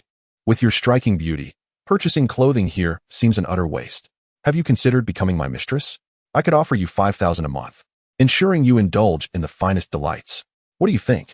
Within the confines of the boutique, a portly, ostentatiously dressed middle-aged man, exuding the air of a nouveau riche, was making lewd advances towards a young sales assistant. The unfortunate target of his harassment was none other than Jiang Yu's cousin, Jiang Xiaoyan. Mr. Liu, please refrain from such behavior, Jiang Xiaoyan implored, visibly frightened as she attempted to distance herself from the man she referred to as Mr. Liu. Unyielding, Mr. Liu seized her arm, pulling her closer to himself. The store manager and other sales assistants, witnessing this disgraceful scene, did not intervene. Instead, they wore sinister smirks, eagerly anticipating the unfolding drama. Let go of me, Jiang Xiaoyan cried out, managing to break free from Mr. Liu's grasp. He stumbled back, losing his balance and crashing to the ground. Stunned and at a loss, Jiang Xiaoyan stood frozen in place, her heart racing. Damn you, how dare you push me? Just wait and see how I deal with you. Mr. Lu fumed, crawling back to his feet and swinging a furious slap towards Jiang Xiaoyan's face. Stop. Recognizing the escalating situation, Jiang Yu rushed forward, using his arm to block the man's blow. Xiao Yu? Jiang Xiaoyan looked up, astonished to see her long-lost cousin standing before her, wondering how he had appeared so suddenly. Sister, are you all right? Jiang Yu asked with genuine concern etched across his face. Before Jiang Xiaoyan could respond, Mr. Lu bellowed. Who is this brat daring to meddle in my affairs? Do you wish to meet your demise? Come at me, you fat bully. If you dare to mistreat my sister, I'll show you what I can do. Jiang Yu declared boldly, rolling up his sleeves. Had Jiang Xiaoyan not been tugging at him, he might have truly engaged in a confrontation. Though Jiang Xiaoyan was technically Jiang Yu's cousin, due to the early demise of her parents, she had been raised in his household, making their bond akin to that of siblings. Kid, you're quite arrogant. Mr. Lu, clearly intimidated by Jiang Yu's assertiveness, took a step back, shouting in defiance. What on earth is happening here, Mr. Lu? Why the sudden outburst? The store manager approached, her heels clicking as she strutted towards them. Pointing an accusing finger at the siblings, Mr. Lu seethed. Your employee pushed me. Not only did she refuse to apologize, but she also sent this brat to threaten me. You tell me how to resolve this. What? The store manager, who had witnessed the entire episode, feigned ignorance. After soothing Mr. Lu momentarily, her gaze shifted sharply towards Jiang Xiaoyan and Jiang Yu.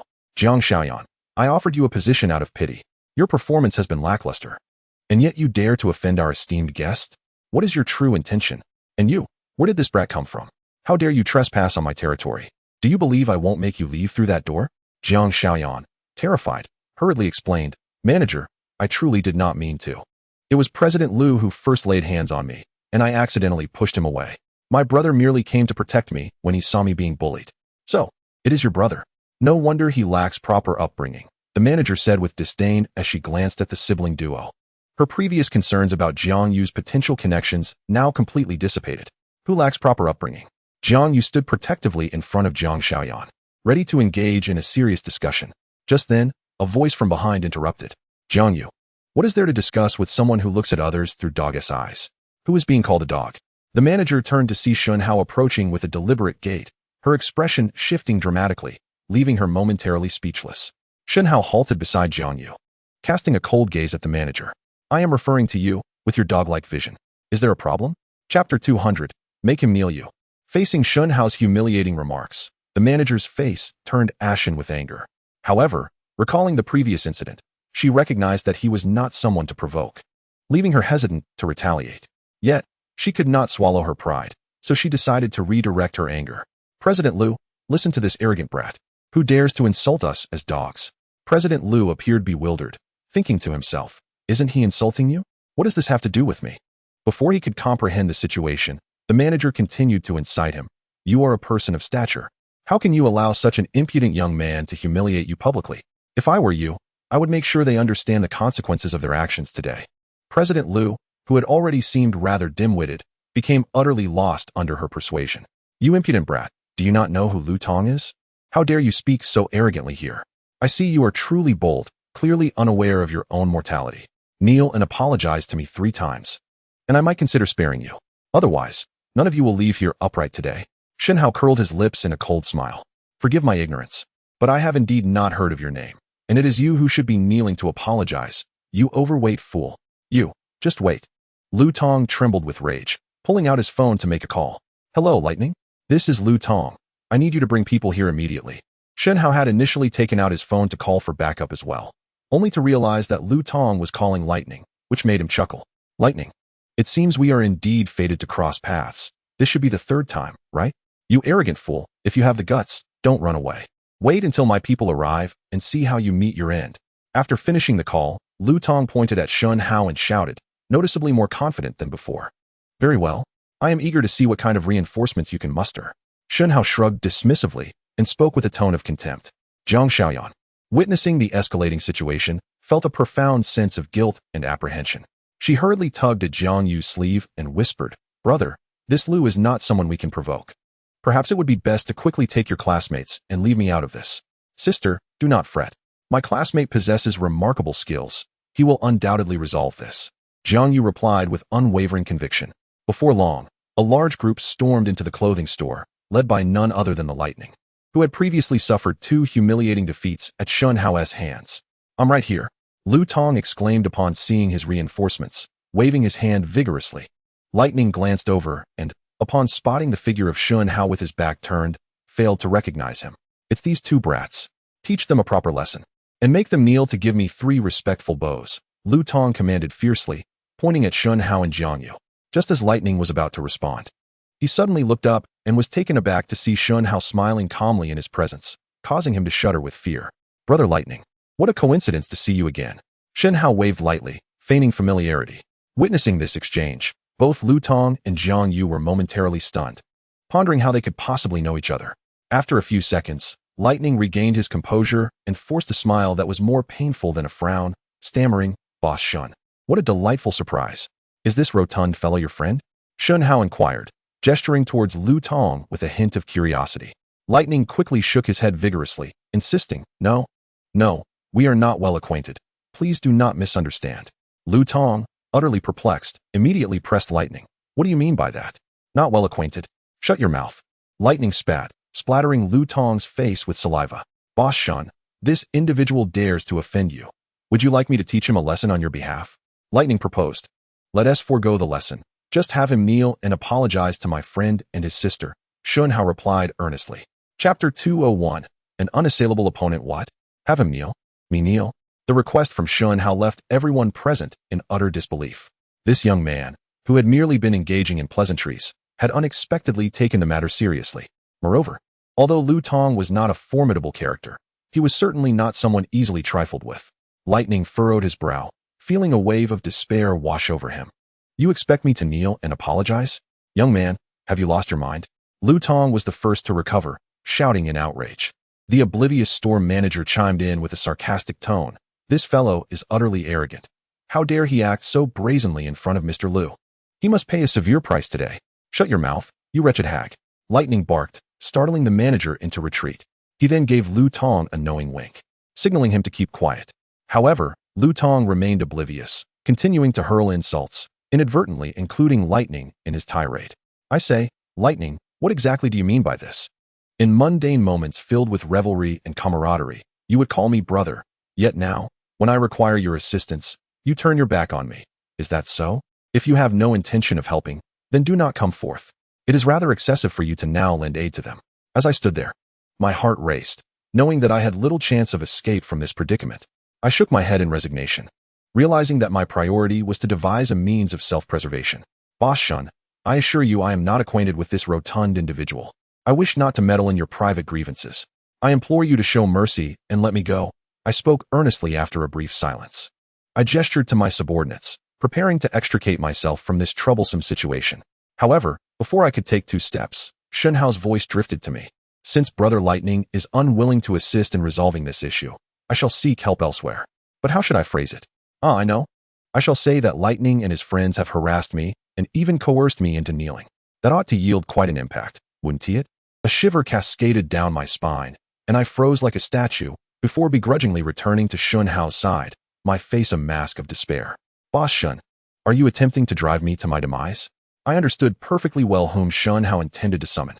If he were to follow through with his previous statement, even if I managed to escape this mall today, my fate would be sealed by nightfall. Why would I wish to bring about your demise? I merely seek your assistance." Shen Hao replied with a mischievous grin. My heart sank, contemplating the severity of my predicament. Glancing back and forth between Shen Hao and Lu Tong, I ultimately resolved to submit to Shen Hao's demands. After all, to offend Lu Tong merely meant one less friend, but to cross Shen Hao would yield far graver consequences. "That rotund fool, did you not hear what Boss Shen said? Kneel and apologize to his friend, and we can consider this matter settled." Lu Tong stood in stunned silence, momentarily bewildered by my outburst. It took him a moment to regain his composure before he erupted in furious rebuke. "Lightning, you ingrate. How dare you speak to me in such a manner? Enough of your rambling."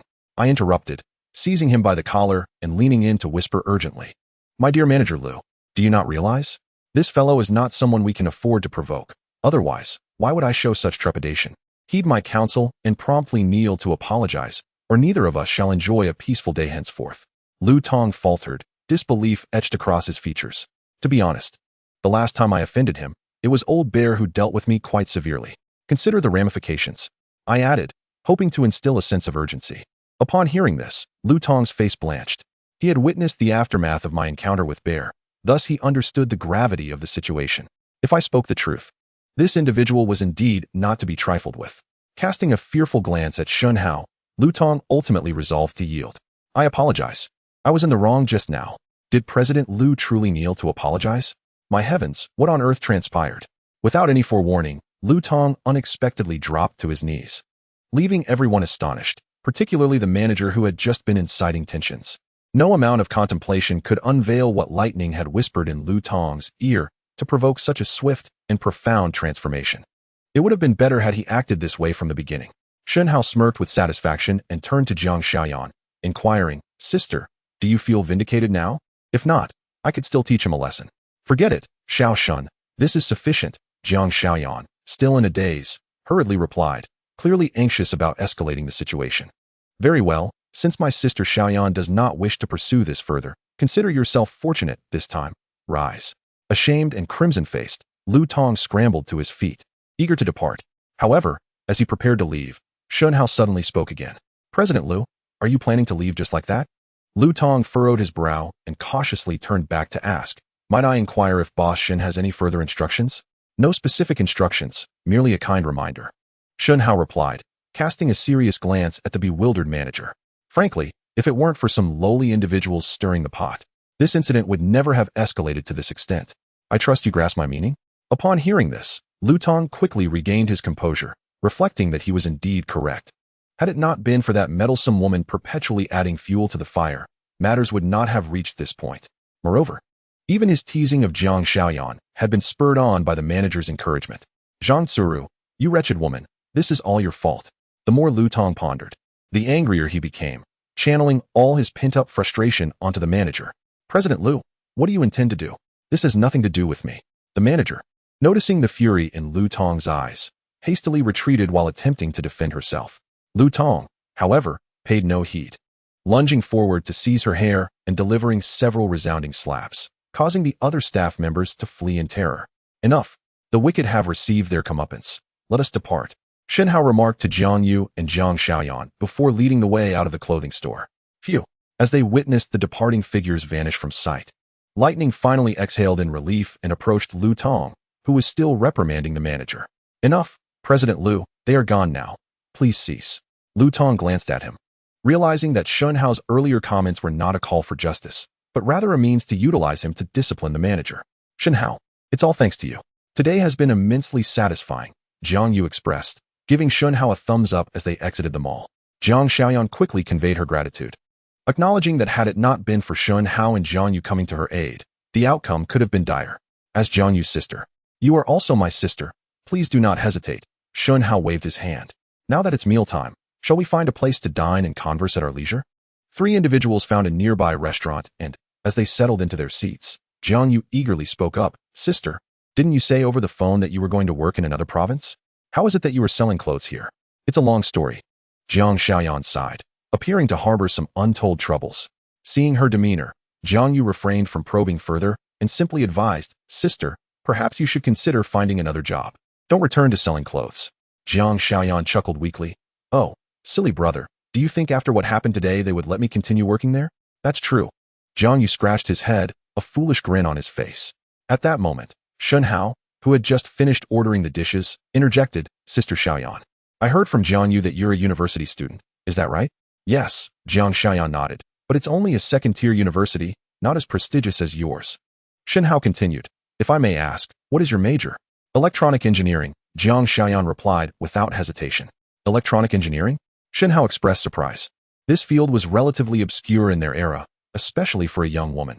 He truly did not expect that. "What prompted your sudden interest in this?"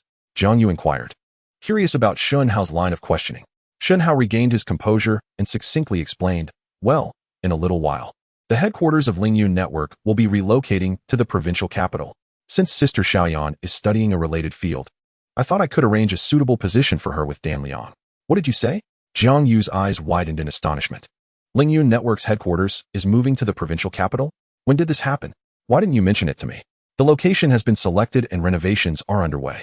I intended to take you there on the opening day," Shen Hao replied. "You really keep things under wraps. Every time I turn around, you pull off something monumental.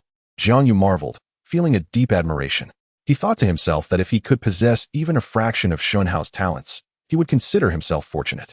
At that moment, Jiang Xiaoyan interjected, "What are you two discussing?" Jiang Yu quickly turned to her, smiling broadly, "Sister. Shen Hao said he wants to arrange a job for you." "What? I can't accept that. Sister, please don't be too polite with me. Jiang Yu already owes me enough favors. One more won't make a difference." Shen Hao playfully chimed in. Yes, sister, please don't hesitate. I'll owe you for this one." Jiang Yu nodded vigorously. Hearing their words, Jiang Xiaoyan finally acquiesced and bowed to Shen Hao, saying, "Thank you, Xiao Shun. You just stood up for me. And now you're offering me a job. I truly don't know how to express my gratitude." Shen Hao, noticing her emotional response, quickly stood up and waved his hands. "Sister, didn't we just agree not to be formal? Please sit down." With tears glistening in her eyes, Jiang Xiaoyan looked at Shen Hao and said, "I feel incredibly lucky that Jiang Yu has a friend like you." During the meal, Jiang Yu enthusiastically recounted Shen Hao's remarkable achievements, leaving Jiang Xiaoyan in awe, unable to believe that a 19-year-old could have such an extraordinary life experience.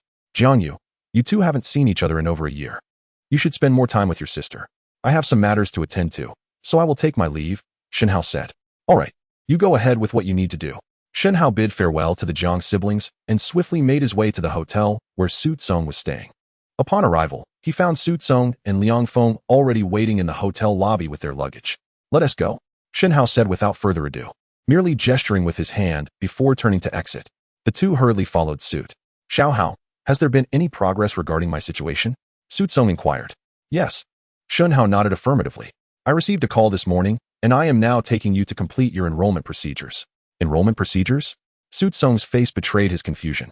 "There is a private training institution in the southern part of the city, reportedly established by a large chain supermarket specifically for the training of mid to senior level management. I have leveraged my connections to secure a spot for you," Shen Hao explained solemnly. Upon hearing this, Su Tsong's expression shifted to one of trepidation. "But those who can enter such a training institution must be quite capable individuals. Am I really up to it?" Shen Hao encouraged him by patting his shoulder. "Cousin, I am confident that you are no less capable than anyone else there. You must have faith in yourself." "All right." Su Tsong nodded, then continued to inquire. "How long will I need to study there?" "That depends on how quickly you can learn. It would be ideal if you could graduate before the new year." Shen Hao replied with a smile. "Okay, I will certainly put in the effort." Half an hour later, the trio arrived at their destination.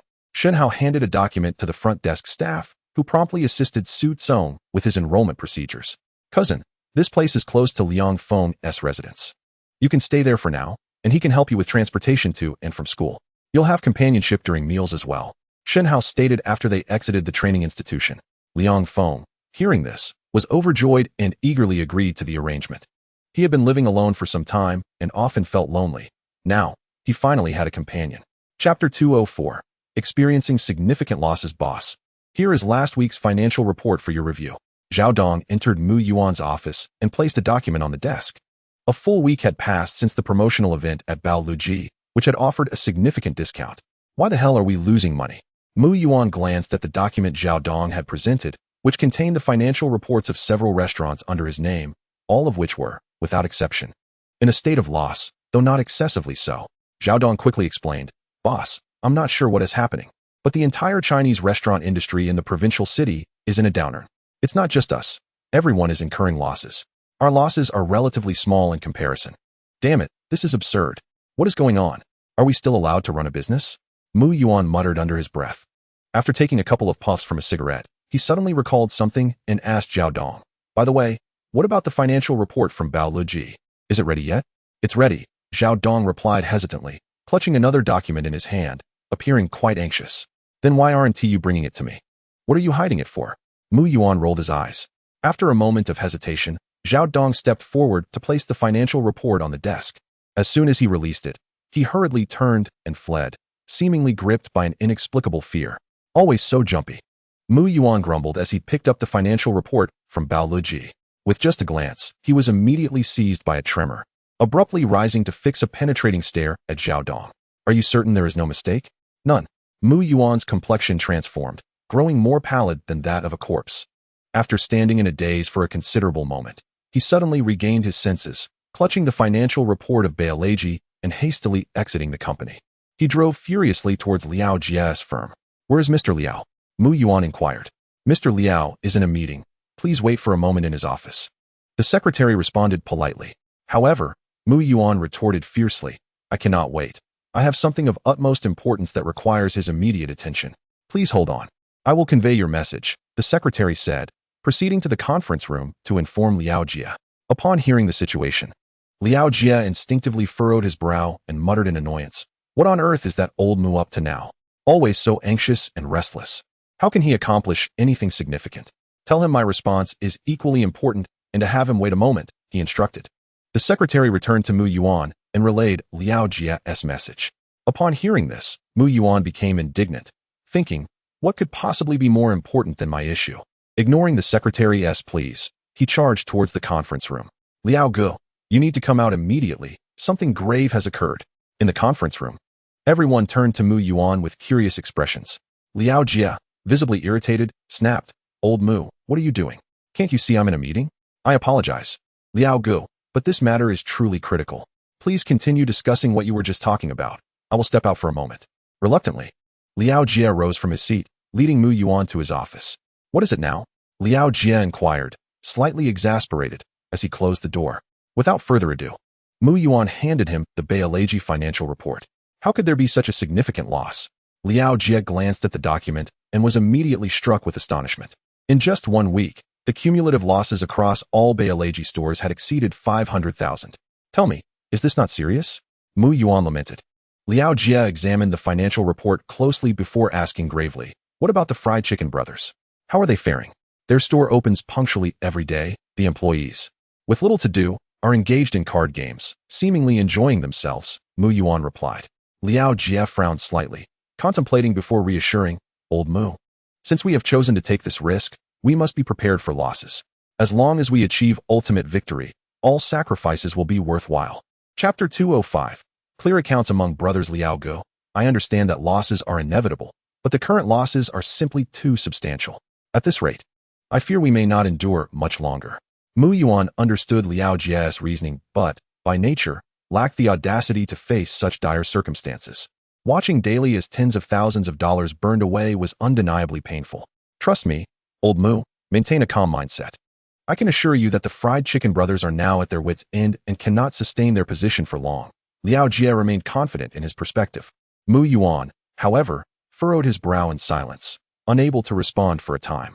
Upon witnessing the situation, Liao Jia earnestly provided a thorough analysis. After a heartfelt persuasion, Mu Yuan finally eased his mind and reignited his fighting spirit. All right, since that is the case, let us continue to persevere. However, could we possibly lower the daily distribution ratio for the stores, perhaps implement a limited sale? This way, we could mitigate our losses, he suggested. Absolutely not. Under no circumstances. Liao Jia swiftly dismissed Mu Yuan's proposal. Think carefully. If we were to do that, wouldn't people outside perceive us as weak and unable to compete? Such an action would not only tarnish our reputation, but could also lead to a disastrous defeat in this battle. Is it truly that severe? Mu Yuan asked, taken aback. Of course it is. Dismissing his earlier thought, Mu Yuan hesitantly spoke up. Brother Liao, my current funds are rather insufficient. If this continues, I fear I may not even have enough to purchase inventory. Ah, Old Mu, what kind of relationship do we share? Am I not aware of your financial standing? Liao Jia said, patting his shoulder. To be honest, I am currently facing some difficulties myself.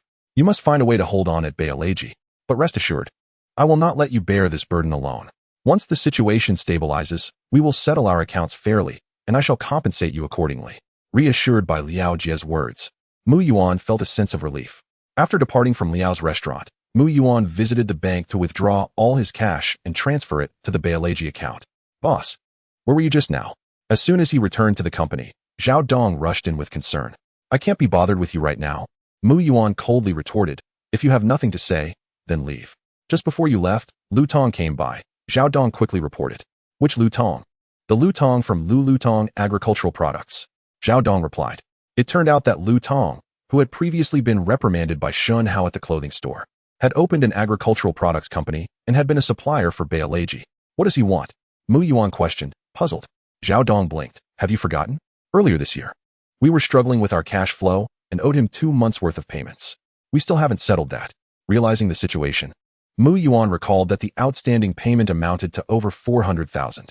To avoid defaulting, He had even stopped sourcing from Lu Tong, opting to purchase from another supplier instead to prevent being cornered. Damn it, what terrible timing. I'm in the midst of a fierce battle with the Fried Chicken Brothers. And he dares to come here demanding payment? Tell him we currently have no funds and ask him to return later. Zhao Dong nodded, preparing to call Lu Tong when a sudden knock echoed through the office. Who is it? Mu Yuan snapped, his mood darkening. The person outside did not respond, but pushed the door open and entered. Upon closer inspection, Mu Yuan realized it was none other than Lu Tong himself. Didn't he leave? Why is he suddenly back? Zhao Dong appeared utterly bewildered. Originally, Lu Tong had not departed. Instead, he lingered outside the Mu family's restaurant, waiting for Mu Yuan's return, intending to catch him red-handed.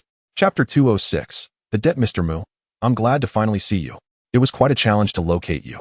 Lu Tong exclaimed as he suddenly intruded, his face etched with an expression of exasperation. Mu Yuan was momentarily taken aback before regaining his composure, forcing a smile as he replied, Ah, it's you, Mr. Lu. Your unexpected appearance truly startled me. May I inquire about your visit today? What brings you here? What brings me here? Lu Tong's expression darkened, inwardly cursing. How can you feign ignorance, Mr. Mu? Surely, you must know my purpose for being here. However, in these times, those who owe money are often treated like lords. Despite his inner fury, he dared not express it, fearing it would make the retrieval of his funds even more difficult. Mr. Mu, I simply thought it has been a long time since we last met, so I came to pay a visit. Moreover, I wanted to ask when you might settle the outstanding payment for the goods I supplied. Outstanding payment? What payment? Mu Yuan feigned ignorance in response. This exchange infuriated Lu Tong, who quickly produced the invoice from his pocket and raised his voice. In the first half of the year, your company procured materials from me, claiming you were experiencing a temporary cash flow issue. You still owe me 400,000 for the goods. I thought, as friends who have collaborated for quite some time, I could afford to be lenient, but now nearly 6 months have passed, and I have yet to see any payment. Is that so? Zhao Dong, did you know about this? Mu Yuan asked, casting a glance at Zhao Dong, attempting to feign genuine ignorance. Zhao Dong's expression turned dark, silently cursing Mu Yuan's lack of integrity for shifting the blame back onto him. Having grown weary of always being the scapegoat, he nodded emphatically, Boss. This is indeed true. You personally signed the invoice. Have you forgotten? Hearing this, Mu Yuan's face darkened with fury. I asked you to cover for me, and you dare throw the blame back at me? Mr. Mu, regardless of whether you were aware, the invoices are right here. I kindly urge you to settle this payment promptly. Lu Tong, seeing through their ruse, interjected directly, realizing he could no longer maintain his pretense. Mu Yuan approached Lu Tong with a forced smile. Mr. Lu, I genuinely wish I could settle this, but business has been quite sluggish recently, and our company's finances are nearly depleted. I truly cannot manage it at this moment. Sluggish business? Yet I have heard that your Burger King has been bustling to the brim, so much so that it's hard to get a table. Lu Tong challenged. Oh, don't even mention it. Just thinking about it irritates me. Mu Yuan sighed, recounting his misfortunes in hopes of eliciting sympathy. Lu Tong, however, was solely focused on retrieving his funds and had no interest in Mu Yuan's woes. Without a moment's hesitation, he declared, Mr. Mu, I believe your words to be sincere, but this payment cannot be delayed any longer. To speak candidly, ever since your collaboration was halted, our company's business has plummeted dramatically. We have scarcely made any profit over the past 6 months. I have come today to request this sum of money solely to pay our employees. Witnessing his pitiful state, Mu Yuan displayed no sign of sympathy. Instead, he adopted a displeased demeanor and retorted, All right, Mr. Lu, you have certainly reaped substantial benefits during your time with our company, so spare me the act of pity. It is merely 400,000. I shall provide it when I can. But even if you plead here today, my response remains unchanged. No, Mu Yuan, are you not blatantly acting like a rogue? Lu Tong's voice trembled with indignation. If that is how you choose to interpret it, then so be it. Mu Yuan replied shamelessly, his gaze implying, I am indeed being unreasonable. What will you do about it? Lu Tong fixed his stare on Mu Yuan, momentarily at a loss for words. After a lengthy pause, he turned away in frustration, leaving with a heavy threat. Mu, I shall grant you one last month. Should the money not be returned by then, we shall meet in court. What audacity to threaten me. Mu Yuan refrained from responding immediately, only to vent his anger once Lu Tong had departed. Zhao Dong, wishing to voice his thoughts, ultimately remained silent, shaking his head in disappointment. In his view, Mu Yuan was systematically paving his own path to ruin. Chapter 207. Not worth mentioning, I have heard that 2 Western fast food brands in the city have recently engaged in a fierce rivalry. causing quite a stir. Are you aware of this? At the dining table of the prominent Lin family, Lin Mingxi's father, Lin Jinting, suddenly brought it up. Western fast food? You must be referring to the Golden Arches and Old Grandpa, right? Lin's mother exchanged a puzzled glance with Xiang Yuqing. Haven't those two always been in competition? What is so surprising about that? I am not speaking of them. Lin Jinting shook his head. Not them. Xiang Yuqing grew increasingly confused. Unable to fathom who else in the Western fast food sector could capture her husband's attention apart from these two international giants. At that moment, Lin Mingxi slowly interjected. Dad, you must be referring to the conflict between the local brands Brother Fried Chicken and Burger King, right? Yes, exactly those two. Lin Zhenting eagerly nodded. Mengxi, it appears you are somewhat knowledgeable about this matter. Why not share your insights? After a brief hesitation, Lin Mingxi began. As far as I know, Brother Fried Chicken is a newly established brand that has astonishingly opened 21 stores within just over a month, garnering unprecedented popularity and, in a remarkably short time frame, has nearly siphoned off Burger King's clientele. Naturally, Burger King could not remain passive in the face of this challenge, thus resorting to price reductions in an attempt to reclaim market share. However, they clearly underestimated the meteoric rise of Brother Fried Chicken. Recently, the two brands engaged in a fierce price war that lasted several days, culminating in Burger King slashing prices to 1/10 of their original cost, driven by fierce desperation. Mengxi, how do you understand such matters so well? Did your mother not tell you to focus on more serious pursuits? Before Lin Mingxi could finish her story, Xiang Yuqing suddenly interjected, appearing somewhat displeased. Lin Mingxi furrowed her brows and fell silent. However, Lin Jinting earnestly defended his daughter, saying, Yuqing, your comments are rather misplaced. Have you forgotten that Mengxi is studying economic management?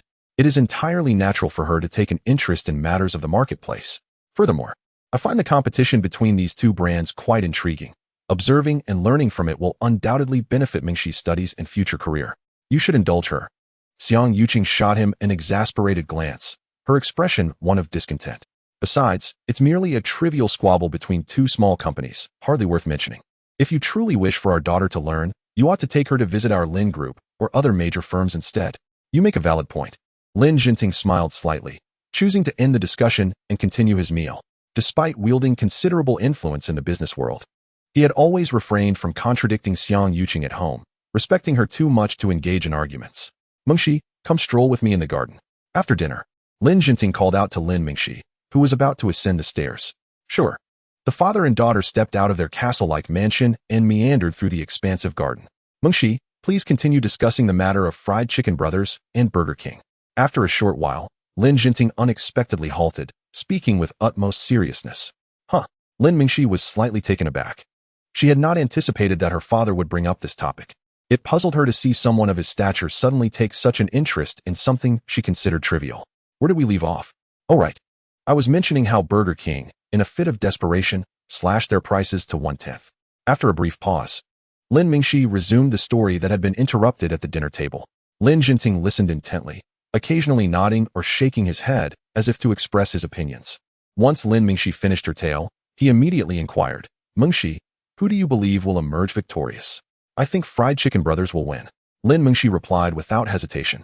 Lin Jinting smiled faintly and then asked, why do you believe Fried Chicken Brothers will prevail? I don't know, it's just a gut feeling. Lin Mingxi gently shook her head. Is it truly just an intuition? Lin Jinting squinted, his gaze penetrating. Chapter 208. A bet alright, I'll be honest with you. The founder of Fried Chicken Brothers is actually a classmate of mine. Under her father's piercing gaze, Lin Mingxi felt a twinge of guilt, but ultimately revealed the truth. Oh, is that so? No wonder you're so well informed about this matter, Lin Jinting remarked, slightly surprised. I just didn't expect such an impressive individual to emerge from your class. Compared to your father, what does that amount to? Lin Mingxi playfully flattered him with a smile. When your father was your age, he was still a street vendor. Times have certainly changed. Could you share some details about your classmate with me? Lin Jinting inquired enthusiastically. Lin Mingxi hesitated for a moment, her voice tinged with shyness as she spoke. In truth, I am not very familiar with him. We merely exchange pleasantries as classmates. His name is Shen Hao, a lad who often claims to be a poor boy from the countryside, yet he creates quite a stir with his actions. It's rather intriguing. After hearing his daughter's introduction of Shen Hao, Lin Jinting murmured softly, a hint of admiration subtly lacing his words. Dad, you asked me who I think will win. What about you? Lin Mingxi suddenly inquired. Lin Jinting pondered for a moment before responding. Based on what I know so far, Biology appears to hold the upper hand in various aspects. Provided its management is astute, the odds of victory seem more favorable for them. However, your classmate Shen Hao is not to be underestimated, so the outcome remains uncertain. Oh, come on, Dad. Just tell me plainly who you believe will win. Lin Mingxi urged, her impatience evident. In my view, Biology is likely to triumph, Lin Jinting concluded after careful consideration. Lin Mingxi frowned slightly, persisting, well, I still believe that the fried chicken brothers should win. Noticing something in her demeanor, Lin Jinting smiled gently and proposed, since my precious daughter holds your classmate in such high regard, why not make a wager? A wager on what? If the fried chicken brothers win, I will unconditionally grant you one request. How does that sound? Lin Jinting replied without hesitation. Really? You will agree to anything I ask? Lin Mingxi exclaimed, her eyes wide with excitement as she gazed at Lin Jinting. Lin Jinting nodded with conviction. Of course. When have I ever gone back on my word? All right. I accept your wager, Lin Mingxi said, elated, while silently praying. Shen Hao, you must win. Meanwhile, within the Haofeng International office, Shen Hao, who was diligently listening to CEO Su Xiangbei's report, suddenly sneezed several times without warning. Su Xiangbei paused, concerned. Mr. Shen, do you have a cold? It's nothing. Please continue. Shen Hao waved his hand dismissively, though inwardly he mused whether some girl was thinking of him. Su Xiangbei resumed his report. I have just outlined the recent developments. Overall, each department has identified a few projects of interest, although none are particularly promising or significant. The only one worthy of further examination might be the game project received by the network department a couple of days ago. What kind of game? Is it an online game or a mobile game? Shen Hao blurted out, momentarily forgetting that this era had not yet seen the advent of smartphones. Hence the mention of mobile games. As expected, Su Xiangbei looked at him with a puzzled expression. What mobile game? It's nothing. I meant to ask what type of game it is, Shen Hao quickly clarified. Oh, I'm not entirely sure. Perhaps I should have Zhao Tsong come and explain it to you in detail? All right. As Su Xiangbei prepared to leave, he suddenly turned back with a serious expression and said, by the way, Mr. Shen, there is one more thing. What is it? Shen Hao felt a flicker of unease as he sensed something amiss in Su Xiangbei's demeanor, as if he anticipated what was to be said. Hearing from General Huang of the catering department, I understand that you intend to open 15 more branches of Fried Chicken Brothers? Indeed. Shen Hao dared not conceal the truth. Su Xiangbei furrowed his brow and spoke in a solemn tone. Mr. Shen, to be frank, I find this approach somewhat perplexing. However, I am aware that you must have your reasons for such a decision. Just as Shen Hao was about to elaborate, Su Xiangbei interrupted him directly. I am not suggesting that you alter this strategy. I merely wish to remind you that the company's funds have been nearly entirely allocated to the Fried Chicken Brothers project. By the time these 15 branches are established, it is likely that our financial resources will be depleted. How will such a sizable company continue to operate then? Moreover, as an investment firm, it is paramount that we maintain liquidity. Having no funds on the balance sheet is simply untenable. Mr. Su, I understand your concerns, and I appreciate your hard work in taking on the role of Chief Financial Officer during this time. Shen Hao quickly rose to reassure him with a smile.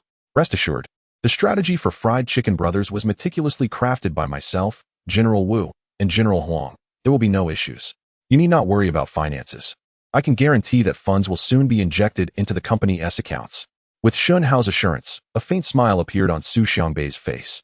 Though he still asked with utmost seriousness, how soon is soon? By next month at the latest, several million will be circulating in the company's accounts. By February or March of next year, I can assure you that our liquid assets will not fall below 9 figures. Shen Hao declared with unwavering conviction. 9 figures? Su Xiangbei's eyes widened instinctively. If such a substantial influx of funds were to materialize, Haofeng International could ascend to become one of the top investment firms in the province, thus allowing for greater operational flexibility. Very well, I shall await that day. Su Xiangbei suppressed his burgeoning joy and feigned seriousness, adding, but let me be frank. If I do not see the money by then, do not blame me if I decide to walk away. Rest assured. Shen Hao patted his chest confidently. Quickly, summon Zhao Tsong for me. Su Xiangbei said no more and turned to leave the office. Before long, Zhao Tsong, the manager of the network department, knocked and entered. General Shen, you called for me?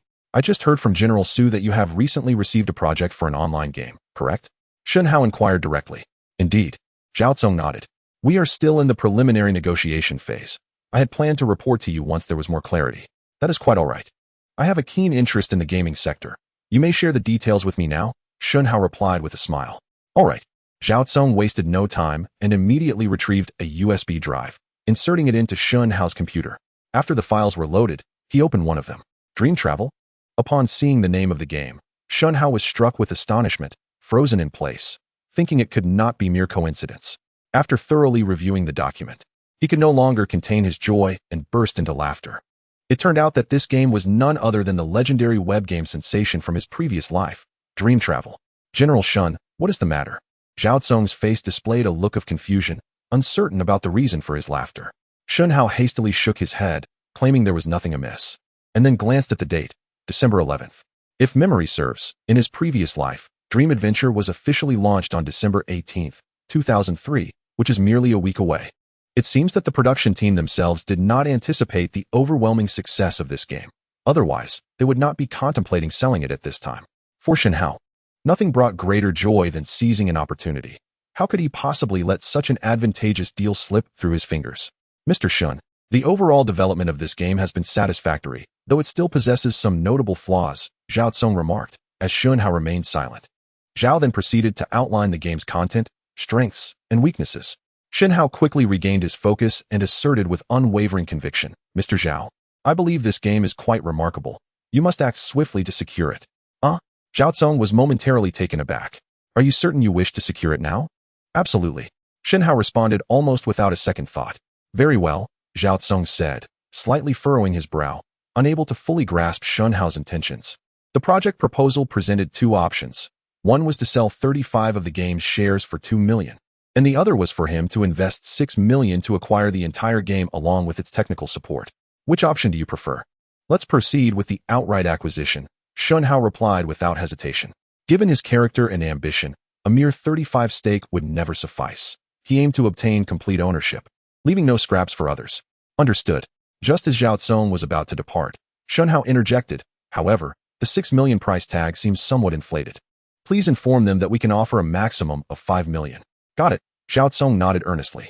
I will contact them as soon as I return, engaging in further discussions to secure the game at the price you suggested. Thank you for your efforts, Shen Hao replied appreciatively. Of course. After Zhao Tsong left, Shen Hao leaned back in his chair, an involuntary smirk of satisfaction curling at the corners of his mouth. He could hardly believe his fortune. Such a splendid project had unexpectedly presented itself to him. If memory serves correctly, when this game was launched, it garnered an exceptional response and set a series of records for simultaneous online users, should he succeed in acquiring it. Leveraging the over 100 internet cafes under Lingyun network for a robust promotional campaign would undoubtedly yield even greater results. The more he contemplated, the more joy he felt, ultimately bursting into hearty laughter. What has you so amused, Mr. Shen? At that moment, someone unexpectedly entered the office. Shen Hao turned to see Huang Dequan entering with a document in hand. He quickly subdued his laughter, adopting a serious demeanor as he replied, nothing much. I just came across a joke online that I found rather amusing. Huang Dequan, wearing a look of disbelief, chose not to pursue the matter further. Instead, he approached and placed the document on the desk. The site selections for the 15 branches have been completed. Please sign this document so I can request funding from the finance department. Shen Hao merely cast a fleeting glance before shaking his head, stating, in the future, such matters should be directly addressed with General Manager Su. There is no need to approach me. Understood, Huang Dequan replied succinctly, promptly retrieving the documents and turning to depart. Truly, he was a man of decisive action. Shen Hao blinked, pondering to himself that this individual seemed to possess no interests beyond work. However, having such an employee was undoubtedly advantageous for him as an employer. Mr. Shun, it's me, Zhao Kong. The following morning, Shen Hao was roused from his slumber by a phone call, and upon hearing Zhao Tsong's voice, he was instantly invigorated, springing upright in bed. What is it? General Manager Zhao?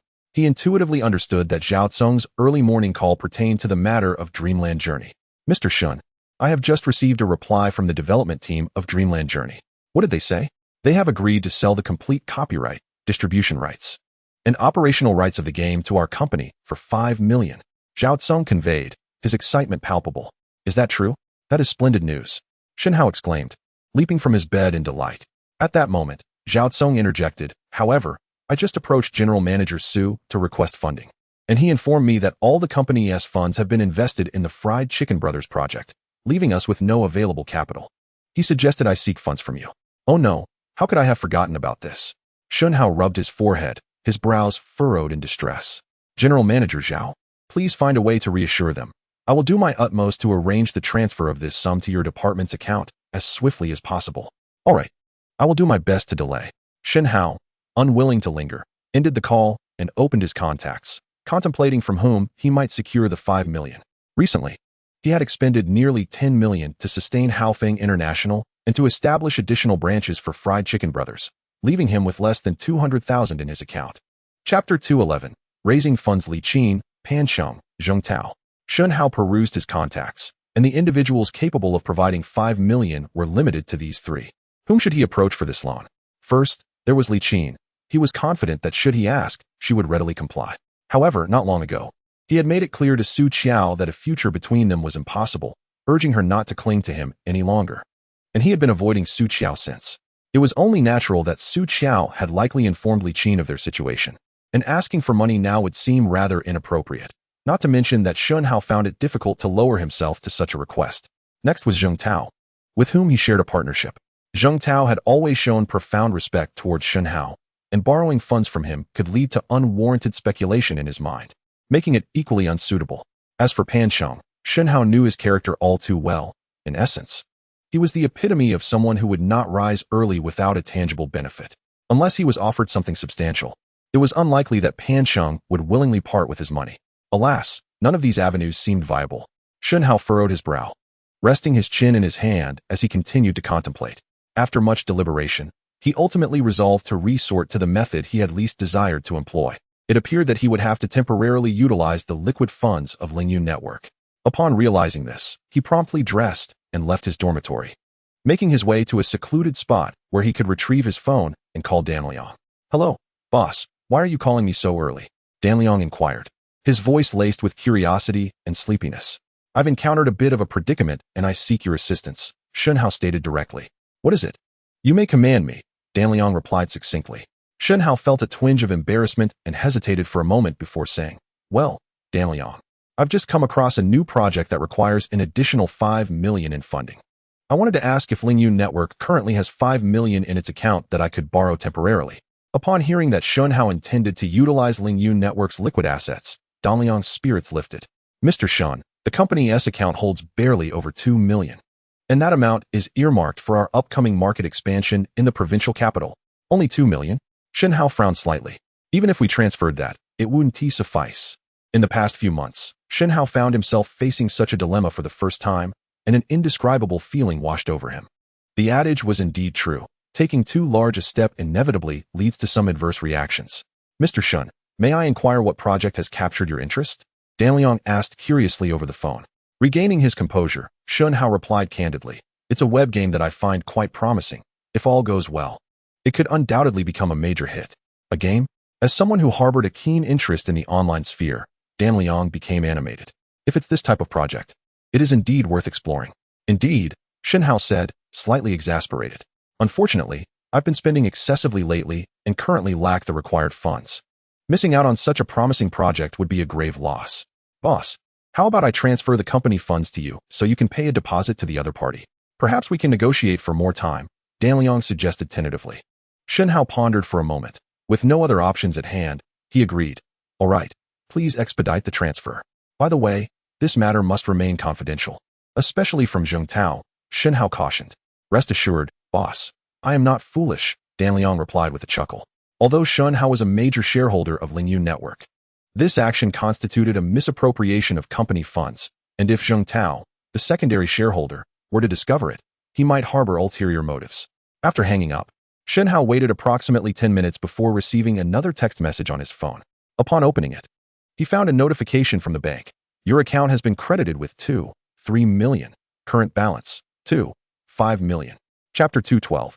How could I forget him? This figure was indeed auspicious. Observing the bank balance, Shen Hao couldn't help but raise an eyebrow, self-deprecatingly muttering to himself. At that moment, Dan Liang called again. "Boss, I've transferred the money. Have you received it?" "I have," Shen Hao teased. "Did you peek at my bank balance before sending it?" "Huh." Dan Liang was baffled, unable to comprehend Shen Hao's meaning. "It's nothing, just a jest." "Oh." With an expression of utmost seriousness, Shan Liang earnestly cautioned, "Boss, our company's account now holds only a mere few tens of thousands. You must urgently devise a strategy to replenish these funds. Otherwise, I fear it won't remain concealed for long, and there are additional financial needs looming ahead.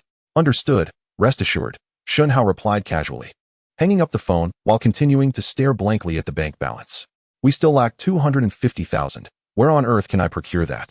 In truth, he had no intention of following Shan Liang's suggestion to pay a portion of the deposit to the other party while stalling for time to seek alternatives. Such an approach might lead the counterpart to perceive him as lacking in capability, thereby altering their stance. Moreover, he had just pledged with great conviction to Zhao Tsong over the phone that he would secure the 5 million funding in the shortest time possible. If he were to renege on that promise, how would Zhao Tsong regard him as a leader? What to do? Where could he possibly acquire the necessary funds? Alone amidst the biting wind, Shen Hao stood, leaves cascading down from above, enveloping him in a sense of solitude. He had anticipated a smooth journey ahead. Yet the challenges had arisen so abruptly, and he never imagined he would find himself distressed over a sum exceeding 200,000. Certainly, for an ordinary individual, this amount would be astronomical, but Shen Hao had long transcended the bounds of ordinariness. Hello, Liang Feng, how much money do you have left? After some contemplation, Shen Hao suddenly recalled the reserve funds he had previously deposited into Liang Feng's account, which he believed were still intact, and promptly dialed his number. Liang Feng, who had just risen to escort Su Tsong to a training institution, felt a surge of anxiety upon receiving Shen Hao's call so early regarding this matter. I spent 100,000 when I first arrived in the provincial capital for hotel expenses, but I haven't reviewed your account. Just tell me how much remains. I need it urgently. The funds are insufficient. Shen Hao interjected as Liang Feng detailed his expenditures one by one. Liang Feng exhaled quietly. Although he hadn't frivolously spent any money, given that he had been in the provincial capital for several months, he truly wouldn't know how to account for his expenses if Shen Hao decided to scrutinize the records. Hold on, let me check. After approximately half a minute, Liang Feng's voice returned through the receiver. I just checked.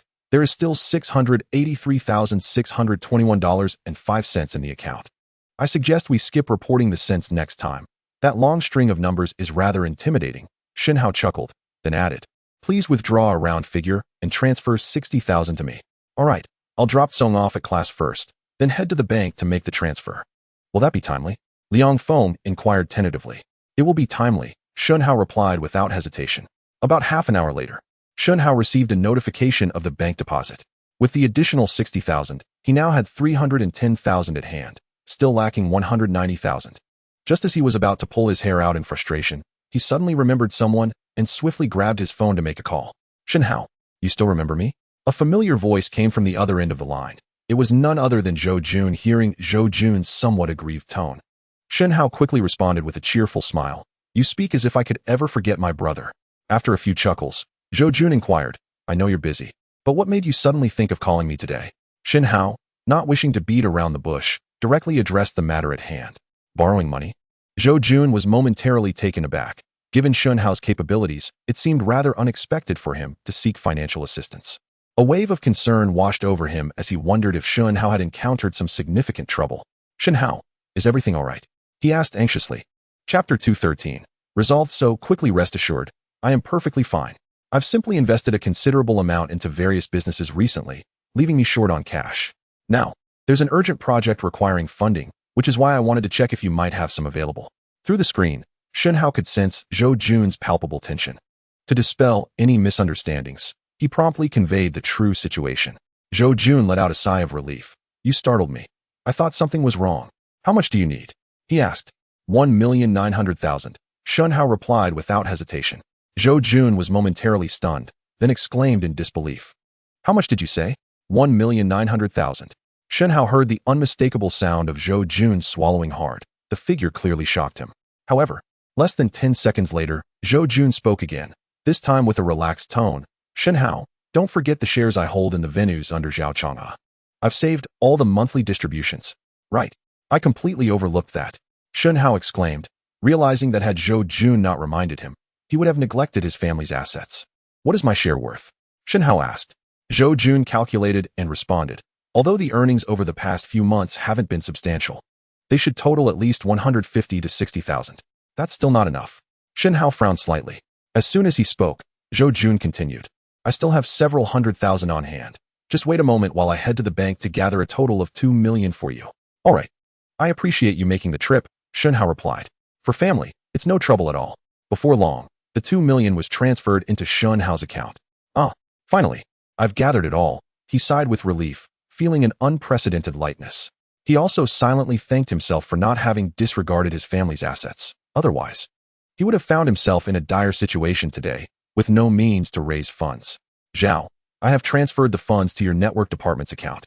You can proceed with the next steps promptly. Shen Hao called Zhao Tsong after taking care of the banking affairs. So soon? Zhao Tsong responded, astonished. As a senior leader at Haofeng International, he was well aware of the significant expenses Shen Hao had incurred on the Fried Chicken Brothers project. Under such circumstances, securing 5 million so quickly spoke volumes about his capabilities. With a sense of urgency, Shen Hao remarked, "Isn't this my usual style?" Zhao Tsong, half-jokingly, retorted, "Having such a capable and powerful boss like you is indeed quite a challenge." Without further ado, he promptly ended the call and proceeded to the company's legal department, urging them to expedite the contract preparation. After nearly 3 hours of relentless revisions, the contract was finally completed. Excellent. Zhao Tsong meticulously scrutinized the contract, a satisfied smile gracing his lips. 20 minutes later, he and his team hastened towards the development company of Dream Journey. In truth, this place hardly qualified as a company. At best, it was a small studio nestled within a budget office building. "Hello, I am Zhao Tsong, the manager of Haofeng International's network department." "Hello, Mr. Zhao. You must be here to see our boss," the youthful receptionist politely inquired. "Indeed, I am looking for Mr. Liu." The receptionist, clearly aware of the situation, promptly gestured for him to follow, leading Zhao Tsong and his team into the modest office, stopping before the only office door. Throughout the journey, Zhao Tsong observed closely, discovering that the entire company comprised fewer than 15 individuals, all in their early 20s. If Shen Hao were present, he would undoubtedly marvel at how such a young team could develop a game as exceptional as Dream Journey in such a dismal environment. Chapter 214. Are you mistaken? Hello, I am Gong Qingjun, the head of the Dream Journey development team. Just as the receptionist was about to knock on the office door, a man of average height, wearing thick black-rimmed glasses, approached from the office area and politely greeted Zhao Kong. "Greetings. I am Zhao Kong." Zhao Tsong nodded in acknowledgement. "May I ask for your guidance? Are you here to invest in our game?" Gong Qingjun asked timidly, his eyes brimming with anticipation. Indeed, Zhao Tsong did not conceal his intentions, to be precise. "Our company is here to acquire Dream Journey." "What did you say? Acquire?" Gong Qingjun's eyes widened in astonishment, clearly taken aback by the revelation. "Mr. Zhao, are you sure there hasn't been a misunderstanding?" It appeared that the company's owner had not informed the staff of the impending sale of Dream Journey, only mentioning that he would seek investments to support their ongoing development work. "How could I be mistaken?" Zhao Tsong began to respond, when suddenly the office door swung open with a loud creak. A somewhat haggard middle-aged man strode out, exclaiming, "You must be Mr. Zhao. Please, come into my office to discuss." This man was none other than Zhang Xian, the true owner of the company. "Very well." Zhao Tsong halted, leading his team into the office. "Brother Zhang, wait a moment." Just as Zhang Xian was about to step forward, Gong Qingjun rushed up and grasped him tightly. Turning around with a stern expression, Zhang Xian inquired, "What do you want, Gong Qingjun?" "Brother Zhang, that Mr. Zhao just said he is here to acquire us." "What is going on?" Gong Qingjun questioned sternly. "What do you mean by that?" "It is quite literal, isn't it?" Zhang Xian replied nonchalantly. Upon hearing this, Gong Qingjun's expression soured considerably, and his tone grew increasingly severe. "No, Brother Zhang. Did you not previously assure us that you would never sell Dream Odyssey? What does this mean? Are you the boss, or am I? Must I justify my actions to you?" Zhang Xian retorted fiercely. "Zhang Xian, how could you? We have always placed our trust in you. How can you betray us like this?" Gong Qingjun, now flustered, spoke with a quivering voice. "Get away. Do not hinder my work." Zhang Xian forcefully shoved Gong Qingjun's hand away and strode into the office, slamming the door behind him.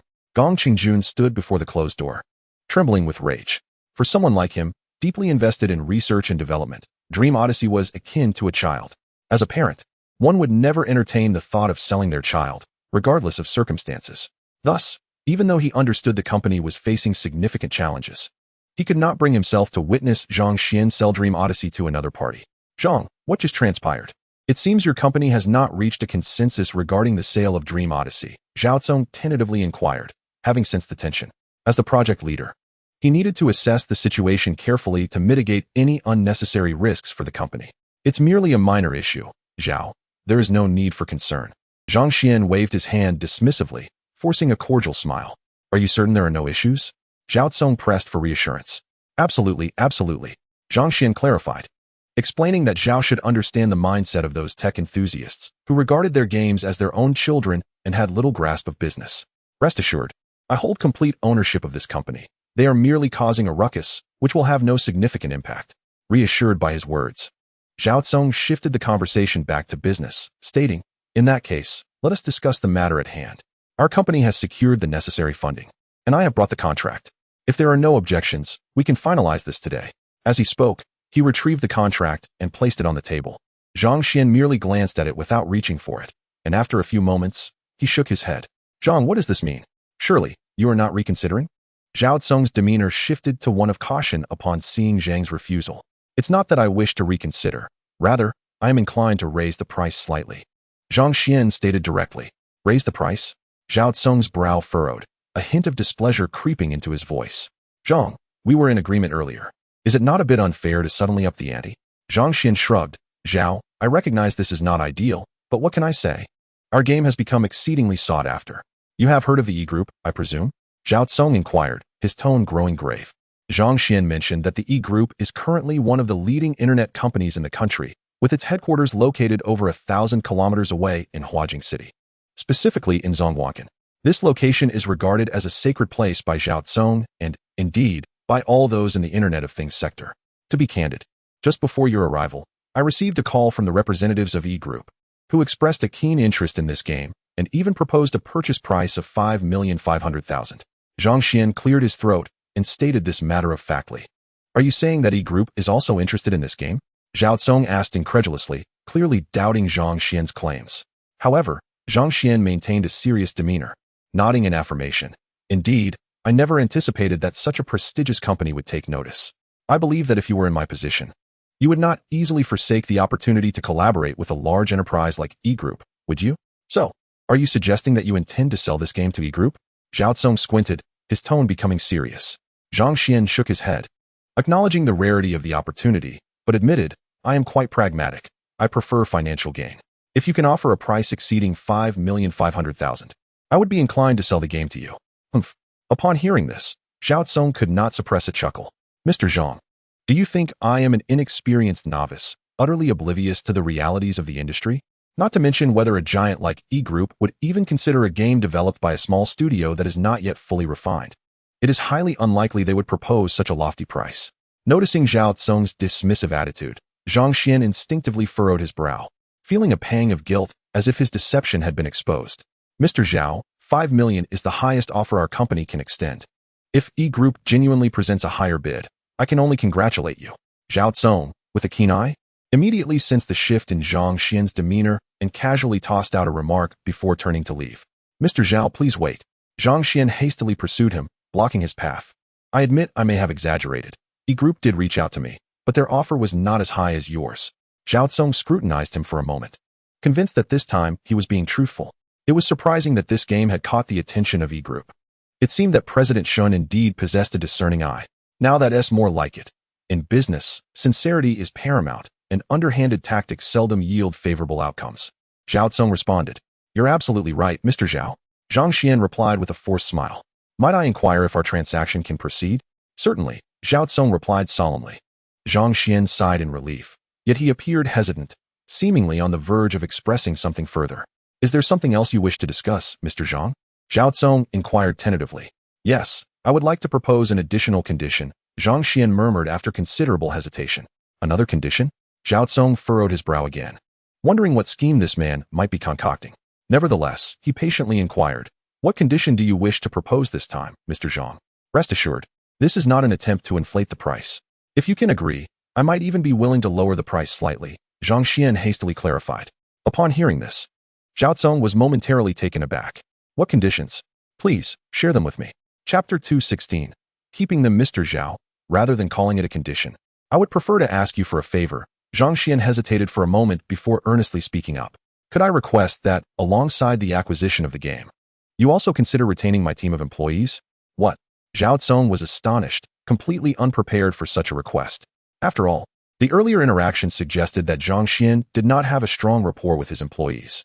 This led Zhao Tsung to initially perceive him as a heartless employer indifferent to the welfare of his staff. Mr. Zhao, Is it possible for you to accept my company's employees during the acquisition? Zhang Xian reiterated his plea, his tone growing increasingly sincere. Mr. Zhang, this does not fall within the parameters we previously discussed, Zhao Tsong replied with a serious expression, yet he was genuinely curious about the sudden emergence of this request. Had he misjudged the situation? I understand, Zhang Xian nodded, his voice steady. If you agree to this condition, I can reduce the price by 20%. A reduction of 20%? That would mean saving $1 million. Zhao Tsong was taken aback, yet maintained his serious demeanor, stating, we are not financially constrained. I am aware that your company possesses the strength to overlook such a minor sum, but my team is exceptionally talented. Furthermore, they are the very architects of Dreamland Journey. Entrusting the continuation and subsequent operations of the game to them would undoubtedly yield superior results. You certainly would not regret it. Zhang Xian earnestly presented a cost-benefit analysis, resembling a father paving the way for his child. Mr. Zhang, your points are indeed valid. But how can you be so certain that our company cannot assemble an even better team? Zhao Tsong replied with a serious countenance. Zhang Xian sighed, a hint of helplessness crossing his face. Mr. Zhao, I implore you, this is the sole condition I ask. I am willing to further reduce the price. Zhao Tsong was perplexed. Mr. Zhang, I fail to comprehend why this condition is so vital to you. Mr. Zhao, did you perceive my earlier conversation with Xiao Gong and think of me as a miser who disregards his employees? Zhang Xian chuckled self-deprecatingly. Zhao Tsong instinctively nodded. Yet he began to sense that there might be undisclosed reasons behind Zhang Xian's insistence. It was merely a facade I chose to portray, Zhang Xian clarified. A facade? Zhao Tsong inquired. Indeed. Zhao Tsong nodded emphatically. These young individuals have been under my guidance. Some even joined me before completing their university education. They have toiled endlessly for years, never enjoying a single day of respite, yet they bear no grievances. I have long regarded them as my own children. How could I possibly disregard their well-being? At this juncture, Zhang Xian paused to gaze at Zhao Tsong, and his expression seemed genuine. However, Zhao Tsong remained puzzled. If that were the case, why had Zhang Xian deliberately chosen to appear callous and covertly sell Dreamland Journey without informing his employees? To be frank with you, Mr. Zhao. Zhang Xian seemed to have discerned the gravity of the situation from Zhao Tsong's gaze, prompting him to forego any further prevarication. I am gravely ill, he stated candidly. Otherwise, I would not be so eager to sell the game despite the unanimous disapproval of others. What do you mean? Zhao Tsong exclaimed, his eyes widening in astonishment, clearly taken aback by the revelation. So, your haste to sell the game is to gather funds for your medical treatment? He tentatively inquired. Certainly not, Zhang Xian replied without a moment's hesitation, shaking his head. The doctor has informed me that I may only have 2 months left to live. There is no need to squander money. My sole reason for hastily selling the game is to do something meaningful for these children one last time. They are so innocent, consumed entirely by the game, and once I am gone, their naivety may lead to their exploitation. So, you wish to convert the game into funds while you still have the chance to spare them from future deceit, correct? Zhao Tsong ventured. Precisely, Zhang Xian affirmed with a solemn nod. However, I have suddenly come to realize that I may have been mistaken. Why do you say that? Chapter 217. The truth. You must have observed the look in Xiao Gong's eyes just now, right? Zhang Xian paused, contemplating. For individuals like them, forcibly severing their connection to the game they have developed may be even more terrifying than a lack of financial resources. Zhao Tsong nodded slightly, agreeing with his assessment. Mr. Zhao, I have conveyed all that I needed to say. Do you still refuse to grant them an opportunity? Zhang Xian raised his head, gazing earnestly at Zhao Kong. Zhao Tsong furrowed his brow, hesitating for a considerable time before responding. Mr. Zhang, I genuinely wish to assist, but this matter is not solely within my purview. He continued. Let me report this to the boss and see what he thinks. Thank you for your efforts, Mr. Zhao. Without further ado, Zhao Tsong exited the office and found a secluded spot to call Shen Hao. Mr. Zhao, has the matter been resolved? Shen Hao inquired eagerly as soon as the call connected. Not yet, Zhao Tsong replied, his voice tinged with a hint of unease. There has been a development. What kind of development? Shen Hao pressed. Well, Zhao Tsong lowered his voice and recounted the situation in brief. Shen Hao listened intently, his surprise palpable as he reflected on the unexpected narrative that lay beneath the surface. Who would have thought such a story was hidden behind it all? Zhao Tsong lamented. Initially, I doubted Mr. Zhang's character, but now I feel quite ashamed. He then cautiously asked, how do you think we should proceed? Without hesitation, Shen Hao replied. The ability to develop a game like Dream Voyage is a testament to their competence. Moreover, Mr. Zhang's assertions hold merit. Retaining them would be advantageous for our future operations of the game. So, you are in agreement then? Zhao Tsong pressed, his tone more assertive. Indeed, Shen Hao replied solemnly. Inform Mr. Zhang that we are willing to accept his terms and ensure that the agreed compensation will not be diminished in any way. Understood, Zhao Tsong said, hanging up the phone and exhaling a sigh of relief, feeling an unprecedented sense of ease. He had never considered himself a good person, nor did he care to be a mere do-gooder. Yet this time, he felt an overwhelming sense of pride for having acted as a good person. After a brief moment of reflection, Zhao Tsong prepared to return to the office to share this delightful news with Zhang Xian. However, as he turned around, he was startled to find Gong Changjun standing beside him, gazing at him intently. When did you arrive? Zhao Tsong inquired timidly, taken aback. Gong Changjun did not respond. Instead, he solemnly countered, were the things you said on the phone just now true? Zhao Tsong instinctively nodded before replying. I believe you should ask General Manager Zhang directly. Gong Changjun paused for a moment before dashing towards Zhang Xian's office. What do you want now? Zhang Xian immediately adopted a harsh demeanor upon Gong Changjun's abrupt entrance, coldly questioning him. Why have you kept such a significant matter from us? Gong Changjun asked, visibly agitated. Zhang Xian retorted sharply. I have stated before that I am the boss. I am free to make decisions as I please without needing to report to you. That is not what I meant. Gong Changjun raised his voice, his eyes beginning to glisten with unshed tears. Zhang Xian instinctively furrowed his brow, realizing that the situation might have been exposed. That's a private matter of mine. There is no need to inform you. Nonsense. Gong Changjun became increasingly emotional. Zhang Xian, you claimed we were family. You fell seriously ill and did not tell us, yet you act like the villain here. Do you truly consider us family? Zhang Xian felt a tumult of emotions, unsure of how to respond. At that moment, Zhao Tsong stepped into the room. I haven't finished my conversation with General Zhao. You should leave for now. We will discuss this later. No, we must clarify this now. If you don't leave, do you believe I want to confront you? Zhang Xian barked fiercely, followed by a fit of heavy coughing. Seeing this, Gong Changjun dared not continue to oppose him and reluctantly exited the office. Chapter 218. My illness is beyond cure. I apologize, General Zhang. I was not attentive while on the phone with our boss, and it was overheard, Zhao Tsong said, closing the door and expressing his regrets. It's fine. They should know now, Zhang Xian replied, shaking his head, then eagerly asked, what did your boss say? He is willing to accept the terms you proposed, retaining this team, and the price remains unchanged, Zhao Tsong responded without hesitation. Really?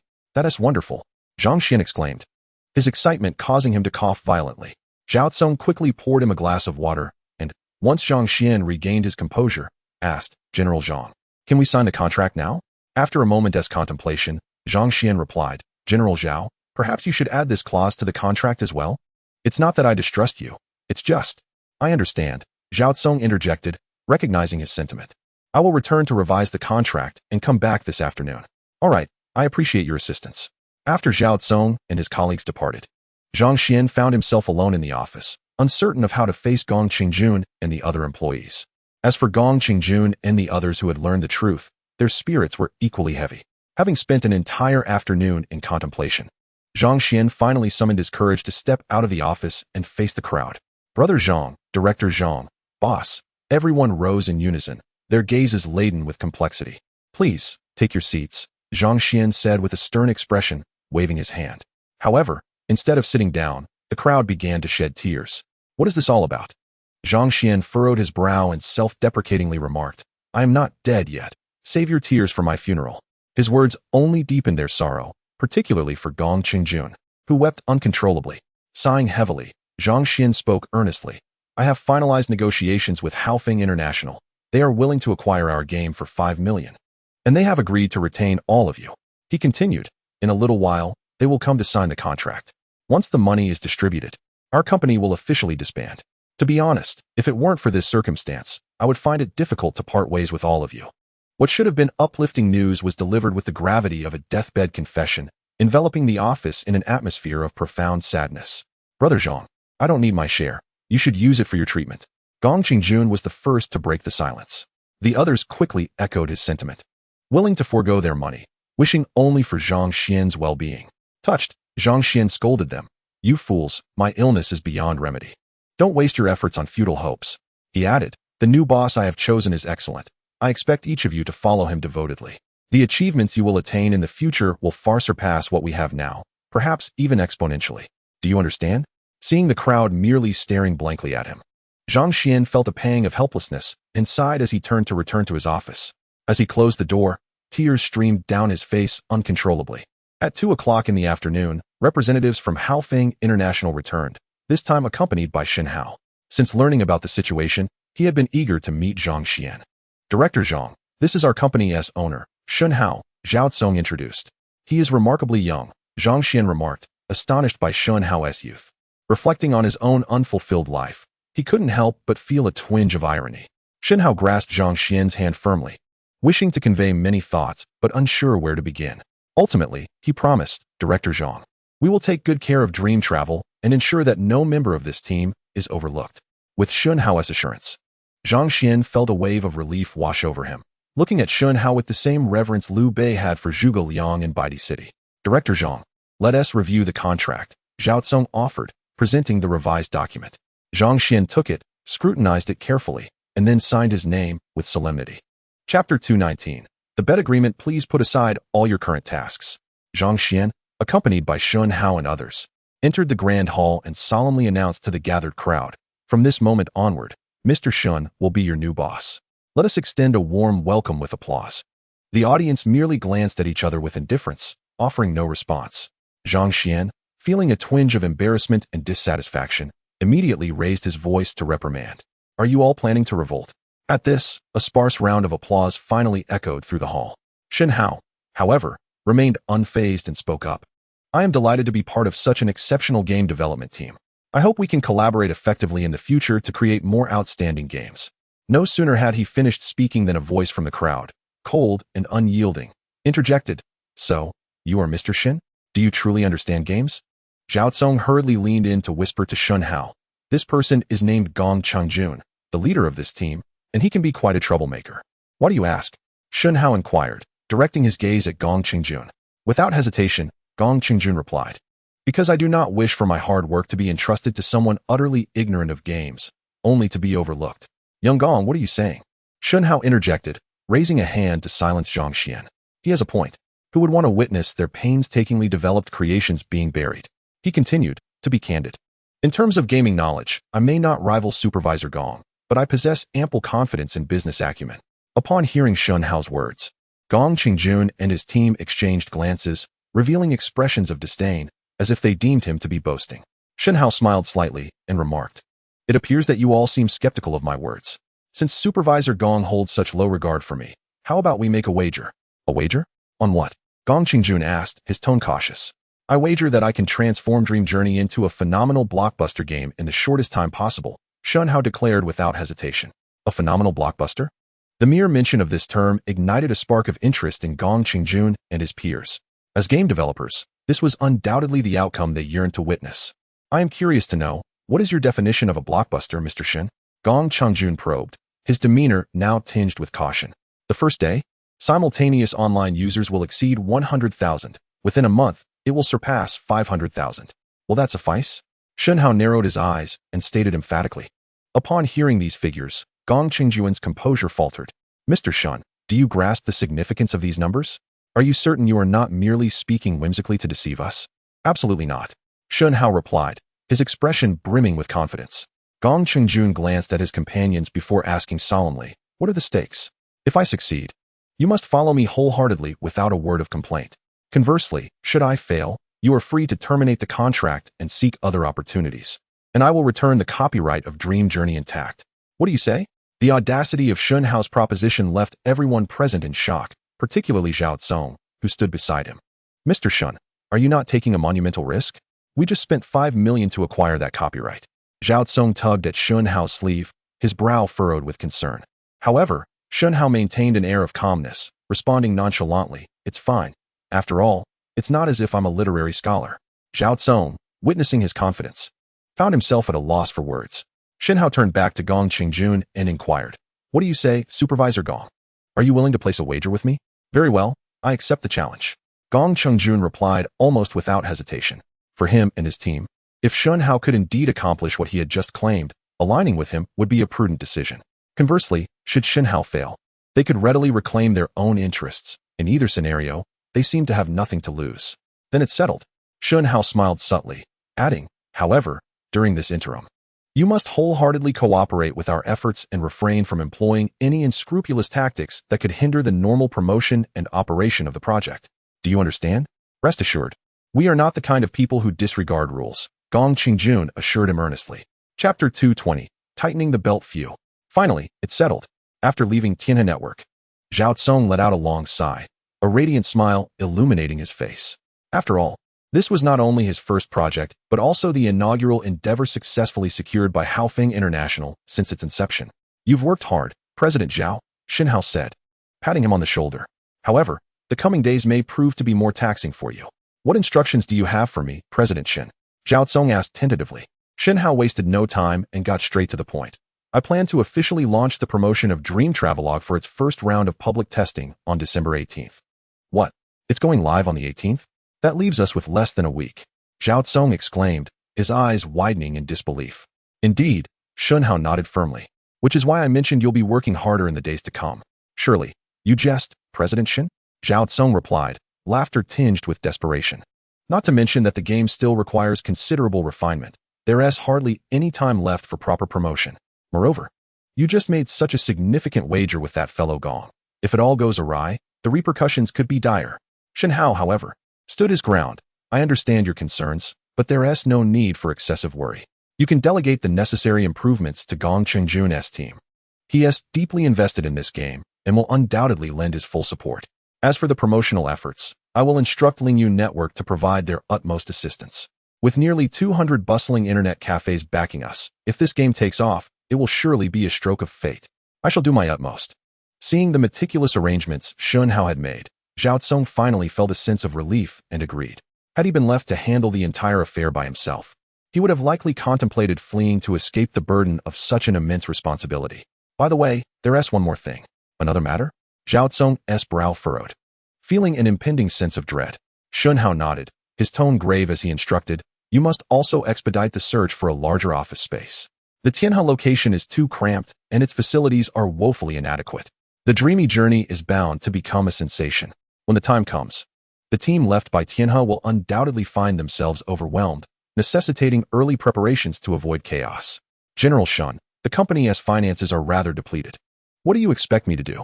Zhao Tsong exclaimed, feigning poverty as he dug into his pockets. Didn't I transfer 5,100,000 to you this morning? After spending 5 million, we still have 100,000 left. Shen Hao replied cheerfully. What can 100,000 accomplish? Zhao Tsong furrowed his brows, asking with a hint of grievance. Shen Hao chuckled, saying, we are in a special period. We must tighten our belts for now, but things will soon improve. All right then, I'll do my utmost to make the best out of the limited resources. Zhao Tsong sighed, never imagining that his first project would present such a predicament. I truly did not misjudge your abilities, Shen Hao complimented, giving him a thumbs up. Zhao Tsong rolled his eyes, filled with resentment, and hurried back to the office to devise the next plan. Hey, Dan Liang, we managed to secure that game. After escorting Zhao Tsong and his team to their vehicle, Shen Hao immediately called Dan Liang. So soon? Dan Liang was taken aback, then exclaimed excitedly, congratulations, boss. You've acquired another golden egg. While it remains uncertain whether it is indeed a golden egg, I am in urgent need of your assistance. Shen Hao responded solemnly. What do you need me to do? Just say the word. Without further ado, Shen Hao shared his plan to promote the game through Lingyu Network. That is a splendid idea. With our over 100 branches as a foundation, simultaneous online and offline promotion will surely yield splendid results. Time is of the essence. I'll send you some game posters shortly. Please help me promote them quickly. No problem. Chapter 221. The 18th arrives Jiangyu. Please help me take a leave of absence. As December 18th, the official launch date of Dreamy Journey, approached, Shen Hao arose early, donning the suit that had cost him over 10,000 yet had seen little wear. Before stepping out, he approached Jiangyu's bedside and reminded him, what are you doing up so early? Dressed like that, are you preparing for a blind date? Jiangyu, just waking up, rubbed his eyes and was taken aback by Shen Hao's neatly dressed appearance, sitting up in bed. Date my foot. Shen Hao rolled his eyes, impressed by Jiangyu's imagination. However, there is indeed something very important today. What is it? Jiangyu asked, curiosity etched on his face. Having spent months together, he had never seen Shen Hao so earnest, not even during the grand opening of the 20 branches of Fried Chicken Brothers. I'll tell you later. Shen Hao replied without elaborating, reminding him once more to help him take leave before swiftly departing. In truth, he had considered asking Jiangyu to help promote Dreamy Journey. much like the previous promotion for Fried Chicken Brothers.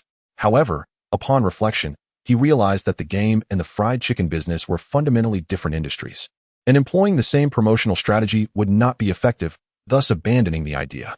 The wind today is particularly fierce, and coupled with the biting cold of winter, Shen Hao feels as though his face is being sliced by a knife as he walks down the street. Yet, deep within, his heart burns with fervor. Heaven grant me favor.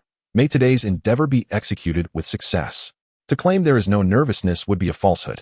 Despite having weathered many storms along this journey, the stakes are high with a gambling agreement in play.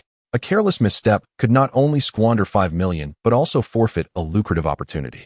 More critically, it could lead Zhao Zong and his talented team to perceive Shen Hao as an impractical egotist, which might incite doubt or even lead them to abandon the project entirely, jeopardizing the future development of Haofeng International. Master, Guangyuan Street, Chongwang Building. After a considerable wait, Shen Hao finally hailed a taxi and quickly settled in, articulating his destination. The location he was headed to was in the southern suburbs of the provincial city, quite distant and exacerbated by peak traffic. It took a full hour to arrive. Was this truly a building? Upon disembarking, Shen Hao stared at the dilapidated 7-story office structure before him, momentarily taken aback and lost in thought. Just then, a familiar figure briskly emerged from the building. Mr. Shen. The newcomer was none other than Zhao Zong, who had arrived ahead of him. Shen Hao snapped back to reality, expressing mild dissatisfaction. Mr. Zhao, is this really where you decided to establish Gong Qingjun and his new studio? It's not only in a remote location, but also in such disrepair. Isn't that a bit unreasonable? Zhao Zong furrowed his brow, looking somewhat aggrieved. Mr. Shen, I only have a remaining budget of 100,000, and I must reserve part of it for the game's promotional efforts. What more do you expect from me? Moreover, for a game studio, such a prime location would be wasteful. As long as the equipment and internet are up to standard, isn't that sufficient? Feeling somewhat guilty and recognizing the validity of Zhao Zong's points, Shen Hao refrained from further comment. Let us go, Mr. Shen. Gong Qingjun and his team are already waiting upstairs. Zhao Zong gestured invitingly. The two entered the building and ascended to the 3rd floor. Upon exiting the elevator, they were greeted by a gleaming golden sign on the wall proclaiming Tianxin Technology Company, Limited.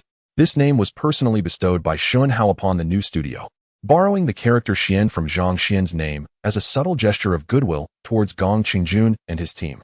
This entire floor, over 500 square meters, costs less than 5,000 a month. Quite a bargain, isn't it? Zhao Zong remarked cautiously. Shen Hao blinked. If that was the case, he would retract his previous comments about the location being remote and the appearance being shabby, and sincerely apologize for them. Zhao Zong shrugged, displaying a look of disdain. Mr. Shen, I thought you might be planning to bolt at the last moment. As Shen Hao entered the company, Gong Qingjun immediately stood up, delivering his remark with a hint of mockery. Bolting at the last moment? Apologies, but that term has never graced my vocabulary, Shen Hao replied with a slight smile. His demeanor relaxed and composed.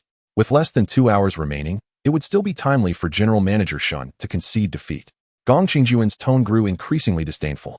Rather than wasting time with idle threats, it would be more prudent for Supervisor Gong to diligently prepare, lest an overwhelming influx of online users crash the server, which would undoubtedly reflect poorly on him. Shen Hao casually remarked as he ushered Zhao Zong into the office. Let us all remain focused and conduct a thorough review once more. Today must not falter.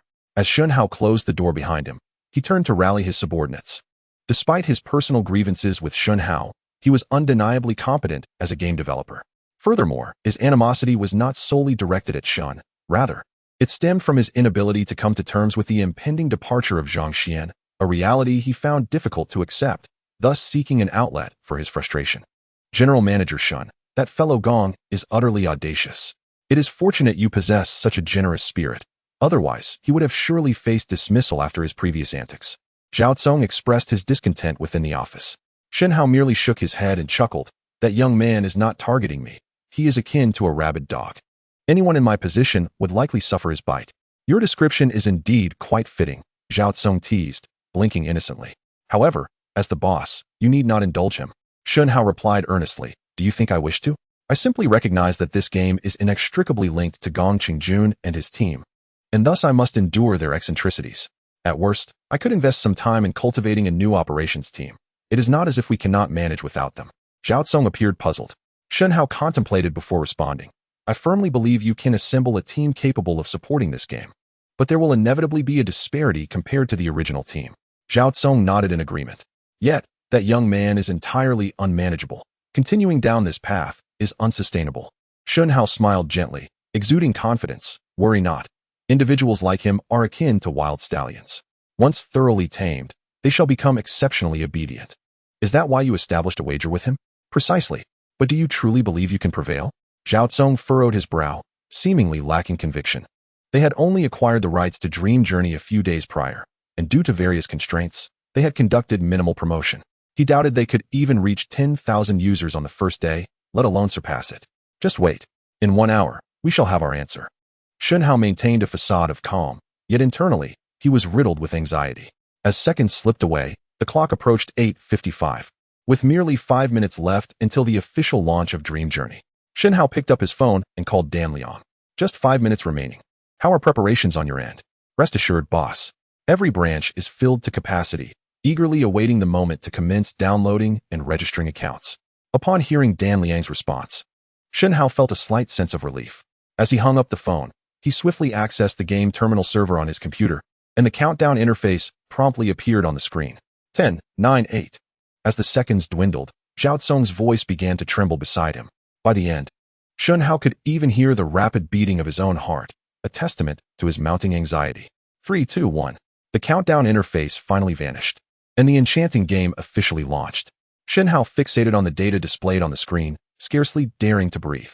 Chapter 223. Unexpected developments. How is it, Mr. Shen?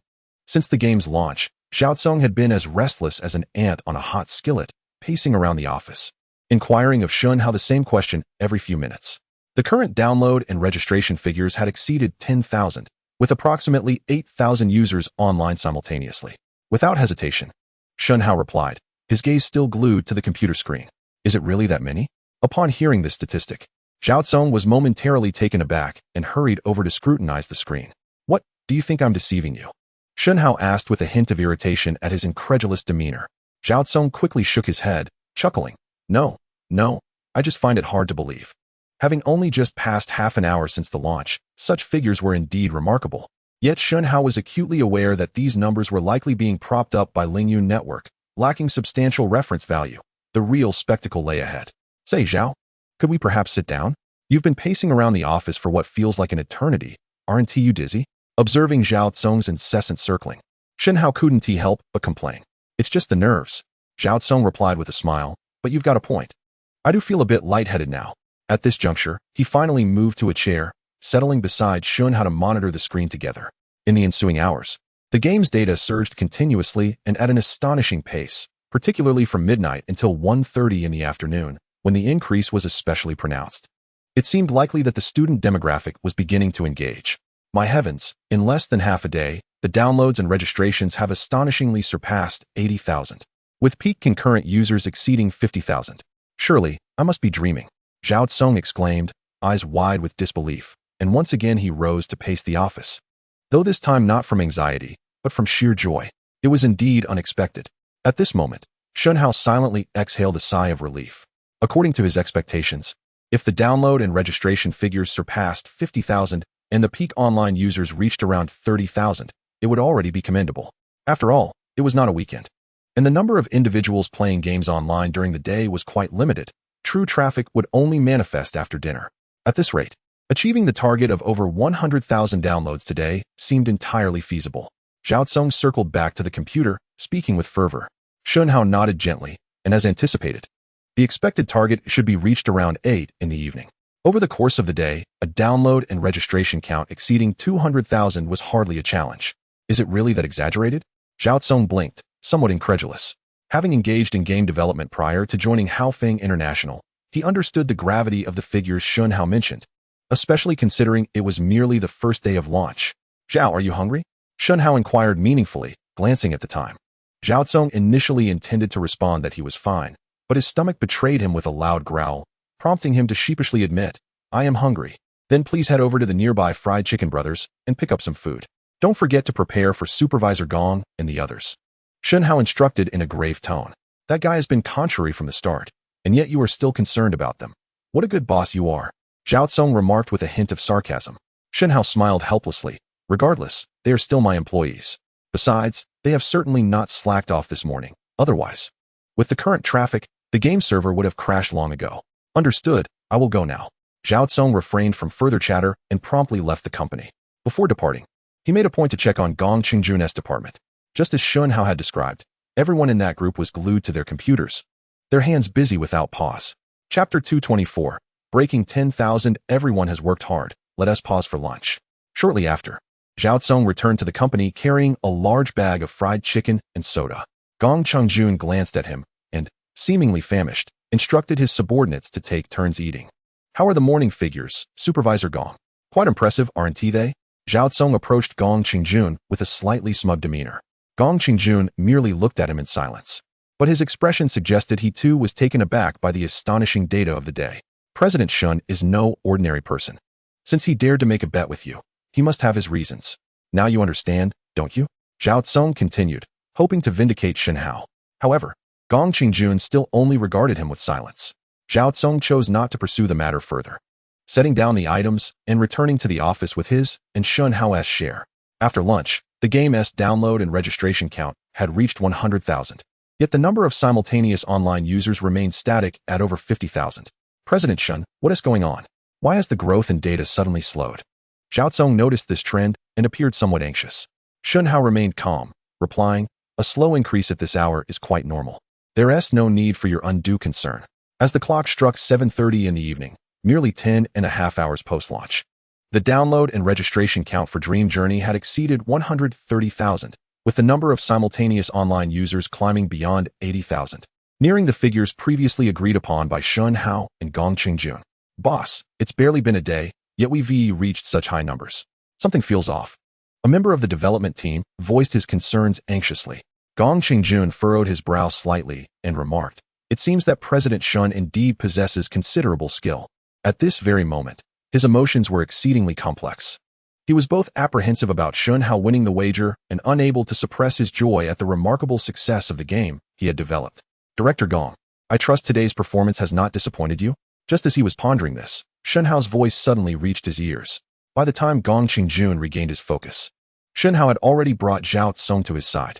The current data indeed appeared impressive, but it still fell short of their agreed expectations.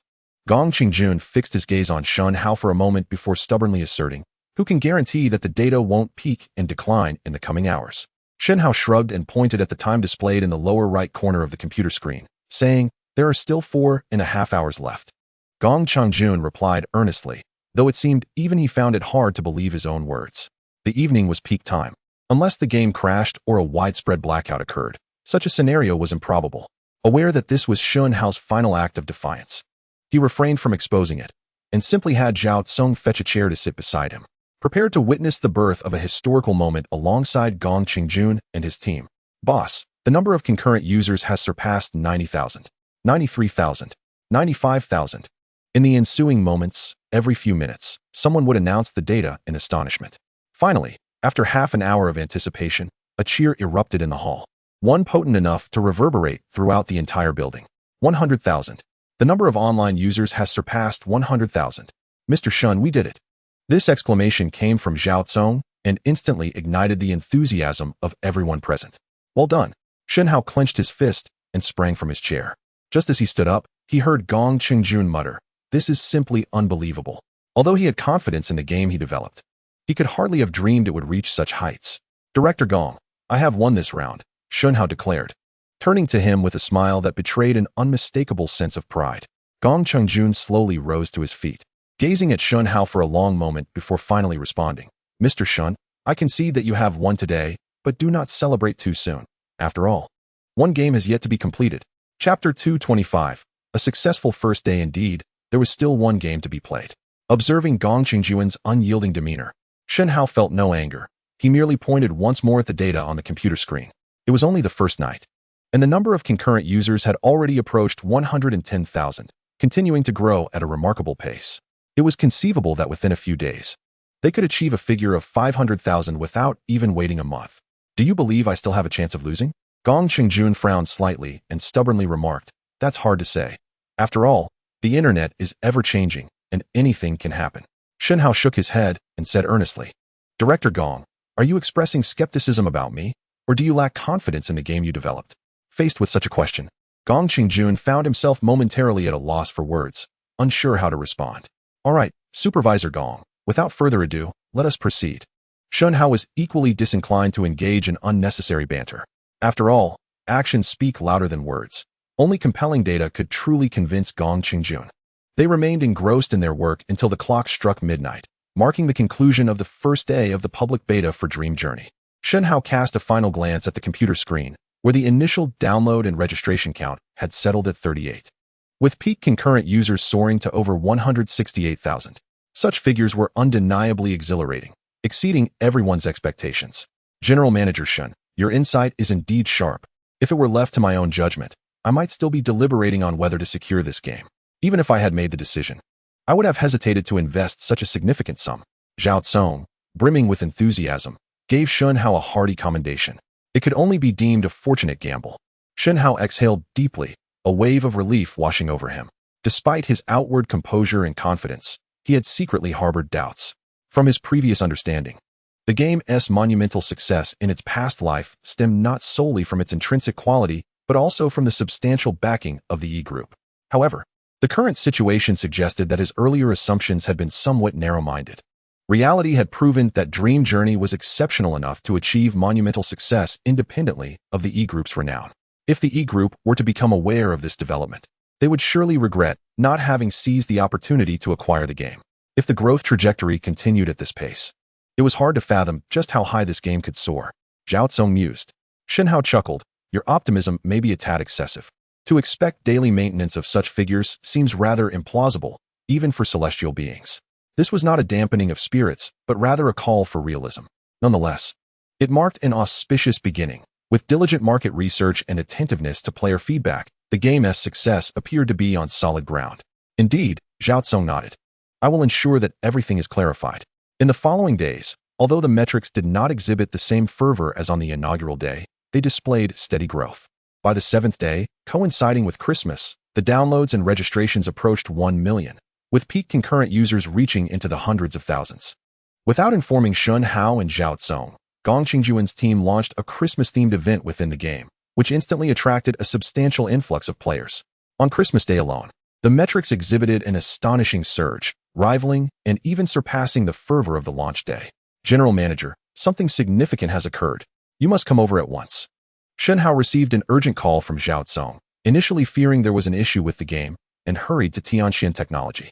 Upon entering, he found the entire office rejoicing, as if some momentous good fortune had befallen them. What was happening? Shen Hao's expression turned puzzled, just as he was about to inquire. Zhao Tsong suddenly appeared and pulled him into the office. Zhao, what on earth has transpired? Shen Hao gazed at him in perplexity. Zhao Tsong offered no response, but instead guided him to the office desk, pointing towards the computer screen. As Shen Hao focused his gaze, he was instantly struck with astonishment, rendered momentarily speechless. Chapter 226. You have lost. Is this for real? Shen Hao stared at the computer for what felt like an eternity before regaining his composure. His expression one of disbelief. It turned out that, bolstered by the Christmas event, the downloads for Dream Journey had skyrocketed to over 120,000, with the online user count reaching an astonishing 53,000. Mr. Shen, when I first saw the numbers, I was equally taken aback. Upon inquiry, I discovered that Gong Qingjun and his team had secretly organized a Christmas event, leading to this remarkable surge, Zhao Tsong remarked with a grin. Gong Qingjun? Shen Hao inquired, a hint of confusion in his tone. Isn't that fellow hoping for my defeat? Why the sudden support?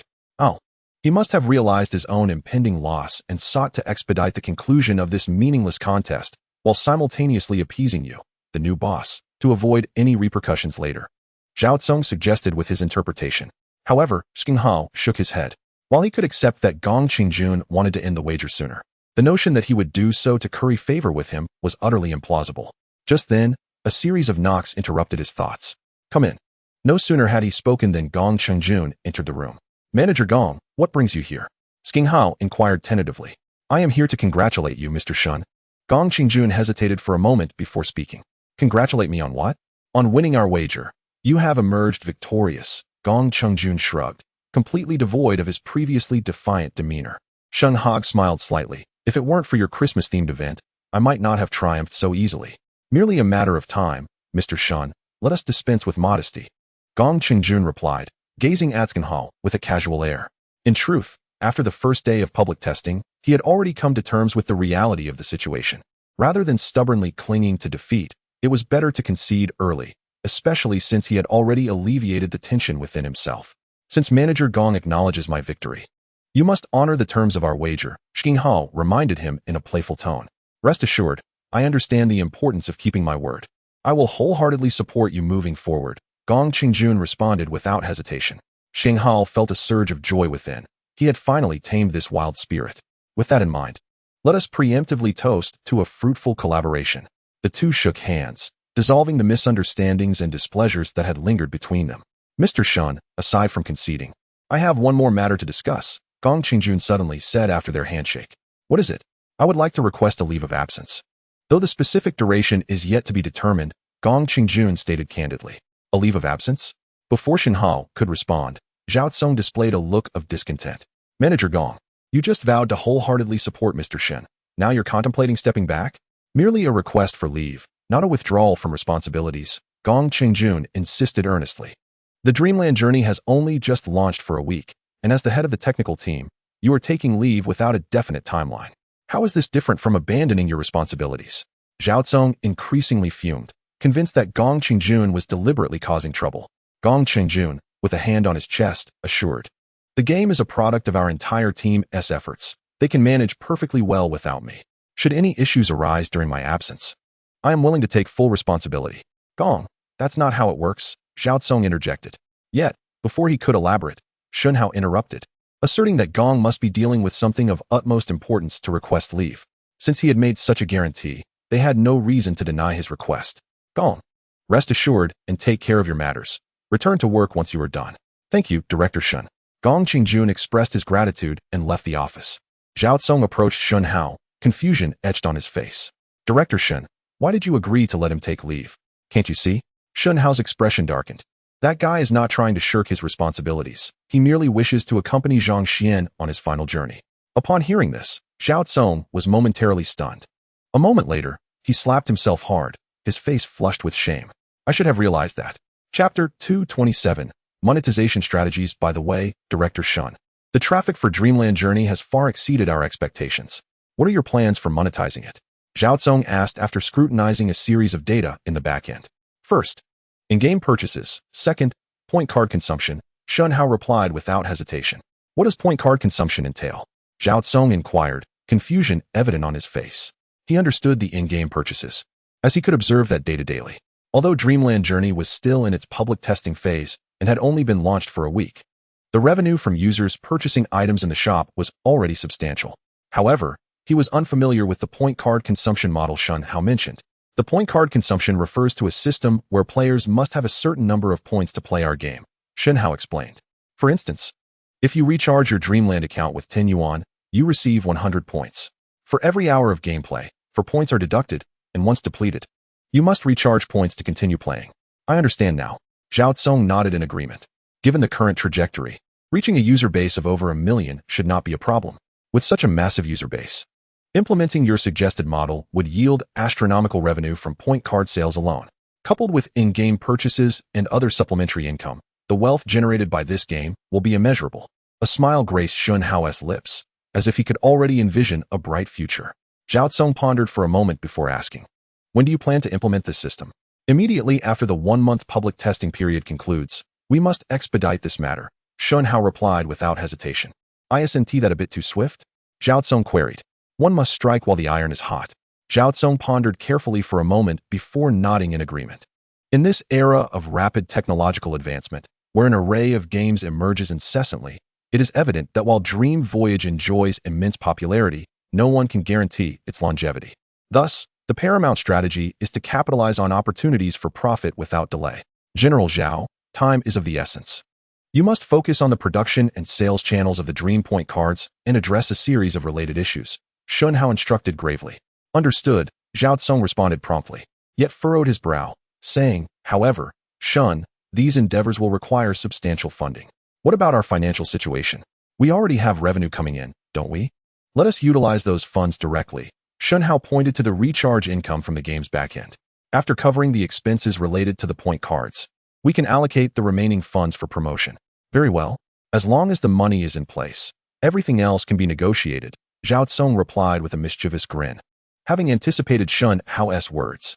As the month drew to a close, the renovation of Lingyun Network's new headquarters was successfully completed after nearly a month of work. The moment Shen Hao received the news from Lin Wei, he promptly shared this delightful update with Dan Liang. Is it truly finished so soon?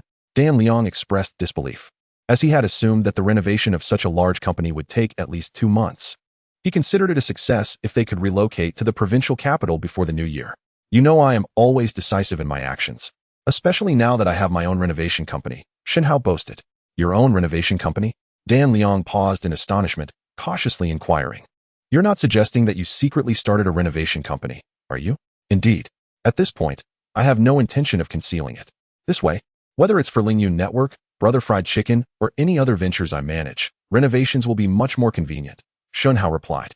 Boss, it seems you are not merely seeking convenience. Rather, you intend to keep all the profits for yourself, Dan Liang remarked astutely.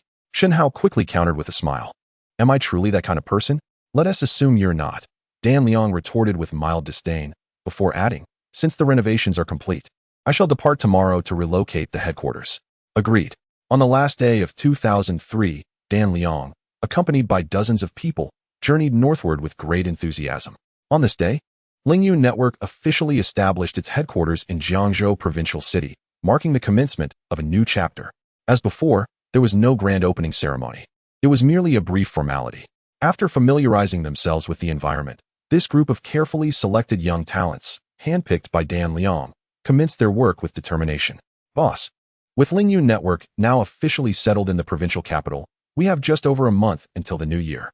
I must seize this opportunity to develop the remaining market and strive to ensure that our Lingyun Internet Café is visible throughout the province before the festivities. Regarding the funds that were transferred from my end, inside the office, after exchanging pleasantries, Dan Liang finally broached the subject of finances. Shen Hao quickly interjected with a cheerful demeanor, General Dan, discussing money on such a joyous occasion would be rather disheartening. Observing his lifeless expression, Dan Liang was acutely aware that the funds would not be recovered anytime soon. Fortunately, he had merely mentioned it without any intention of pressuring Shen Hao. Mr. Shen, have you not yet managed to retrieve your funds? After a moment of silence, Dan Liang inquired with concern. Shen Hao shook his head, indicating that the matter remained unresolved for the time being, though he believed a solution would soon present itself. Your recent circumstances seem rather dire. Might you share the details? Dan Liang probed tentatively. Shen Hao had always considered Dan Liang an ally, feeling no need for concealment, and thus recounted the recent developments concerning the Fried Chicken brothers. So, you intend to linger in this state, waiting for the adversary to concede? Dan Liang blinked, seemingly puzzled by such a strategy. Shen Hao refrained from responding directly, instead smiling as he remarked, I have a premonition that the party from Beileji will soon falter. Once they collapse, the era of the Fried Chicken brothers will commence. Dan Liang withheld his judgment and proceeded to ask, what about the fantasy travelogue? Having invested so much in acquiring the rights and exerting effort in promotion, what progress has been made? If you inquire about that, the developments have indeed been significant. Shen Hao could not help but display a hint of pride. Since the public beta launch on the 18th, less than half a month had passed, yet downloads and registered users had already surpassed 1.5 million. So many? Dan Liang exclaimed in disbelief. What about the online user count? On average, there are 400,000 to 500,000 daily active users, with peak online numbers exceeding 700,000. Impressive, isn't it? Shen Hao replied. Dan Liang swallowed hard, exclaiming, incredible, simply astounding. However, he noted, after all, it is a game. The real challenge lies in converting users into revenue, does it not? We have already begun strategizing. Following the conclusion of the public beta in mid-next month, we will transition to a regular operational model. Shen Hao succinctly outlined his vision. Dan Liang, taking this matter seriously, expressed his full support and added, by the way, boss, I heard from the head of the Internet Café that some users reported uncertainty about how to download your game onto their home computers. I reckon this issue might be quite common. Perhaps you could launch a download package. Not only would it attract a new wave of users, but it would also create an additional revenue stream. A download package? Indeed, how did I not think of that? Shen Hao exclaimed, suddenly recalling that in a previous life, the E-Group had employed a similar tactic. He himself had once spent $12 on an authentic download disc for Fantasy Travelogue. Mr. Shen, you've proposed such an excellent idea. I cannot allow you to go unrewarded. Let us share the profits. Henceforth, Lingyun Network will have exclusive rights to the fantasy travelogue discs and point cards. Dan Liang suppressed an eye roll. Otherwise, were you planning to grant this agency right to someone else? Isn't it more appealing this way? Shen Hao replied bashfully. Dan Liang feigned dissatisfaction, his mind already calculating the potential revenue increase from this new venture. Mr. Shen, someone is looking for you outside. They go by the surname Jiang. The telephone on Dan Liang's desk suddenly rang. Shen Hao listened attentively and promptly nodded, saying, "Please let them in." Chapter 229, Your arrangement please, come inside. Before long, the receptionist escorted two individuals to the office door, none other than Jiang Yu and his cousin, Jiang Xiaoyan. "Do make yourselves comfortable," Shen Hao said, rising to greet them, and then introduced Jiang Yu. "This is my roommate, Jiang Yu, whom you have met before, and this is his cousin, Jiang Xiaoyan." "Hello." Dan Liang also stood up and greeted them politely. "Sister, this is the general manager Dan, the esteemed leader of Lingyun Network, and also a capable aide to Shen Hao." Jiang Yu introduced, his gaze towards Dan Liang filled with admiration. "Hello, General Manager Dan," Jiang Xiaoyan said, her tone slightly timid. Dan Liang waved his hand, smiling. "Friends of Shen always remain friends of mine. There is no need for such formality. I believe it is better to maintain a degree of formality," Shen Hao interjected suddenly, contradicting his statement. "What do you mean?" Dan Liang asked, bewildered, wondering how this contrasted with the Shen Hao he knew. Without further ado, Shen Hao stated directly, "General Manager Dan, the reason I invited Sister Xiaoyan today is to discuss arranging a job for her here." "A job arrangement?" "Indeed. Soon Sister Xiaoyan will be one of your subordinates, so it is wise to keep a semblance of formality," Shen Hao proclaimed earnestly. Only then did Dan Liang comprehend, forcing a smile as he replied, "All right, since Shen has said so, how could I possibly refuse? I will call the HR department right away to inquire about suitable positions for Miss Jiang." His expression hinted at reluctance, likely thinking Shen Hao was exercising privilege by pushing some inconsequential person onto him. Shen Hao, discerning his thoughts, leaned closer and reassured him, "Rest assured, General Manager Dan. Sister Xiaoyan is a university student majoring in computer science. Otherwise, I would not have arranged her to be under your purview." "Really?" Dan Liang's eyes sparkled with interest, and upon seeing Shen Hao nod, his demeanor brightened considerably, revealing a genuine smile. "By the way, General Manager Dan, tomorrow is New Year's Day. How about I invite Wu Xiaobo and the others for dinner tonight? We can enjoy a few drinks and welcome the arrival of 2004 together." After arranging a job for Jiang Xiaoyan, Shen Hao prepared to leave with the sibling duo, but suddenly recalled a question for Dan Liang before departing. "You may handle it as you see fit," Dan Liang readily agreed. Shen Hao shook his head, stating earnestly, "No, this matter should be arranged by you." As he spoke, he rummaged through his pocket, feigning a look of financial embarrassment. "All right, I will take care of it." Dan Liang grasped the implication and humorously remarked, "I never imagined I would witness you in such a state during my lifetime." "Oh," Shen Hao pretended to sigh, then returned to the topic at hand. "Let us say 7 o'clock tonight. I will call Jubin Building to reserve a table, and you just remember to settle the bill." "Not a problem. Boss, here is the financial report for December. Please have a look." In the office of the chairman of the Mu's Catering Company, Zhao Dong cautiously handed a document to Mu Yuan. Although Mu Yuan had an inkling of its contents, he could not resist taking a glance. However, upon doing so, he was instantly jolted into an upright position, as if electrified. After a few moments, he dejectedly sank back into his seat, remaining motionless like a petrified statue. "Boss, are you all right?" Zhao Dong cautiously inquired, sensing something was amiss. In response, Mu Yuan snapped back to reality, bellowing in anger. "Why don't you try losing nearly 2 million in a month and see if you're fine?" Zhao Dong furrowed his brow, lamenting to himself about his own impulsiveness in expressing concern for Mu Yuan. Now, he had become a target for the latter's frustrations. "What a useless disaster.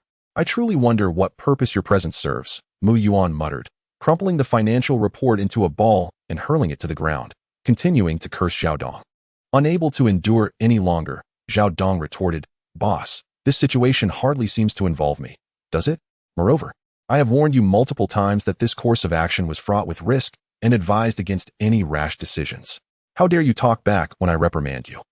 Mu Yuan, accustomed to Zhao Dong's submissiveness, was taken aback by the latter's audacity to speak up in his moment of fury.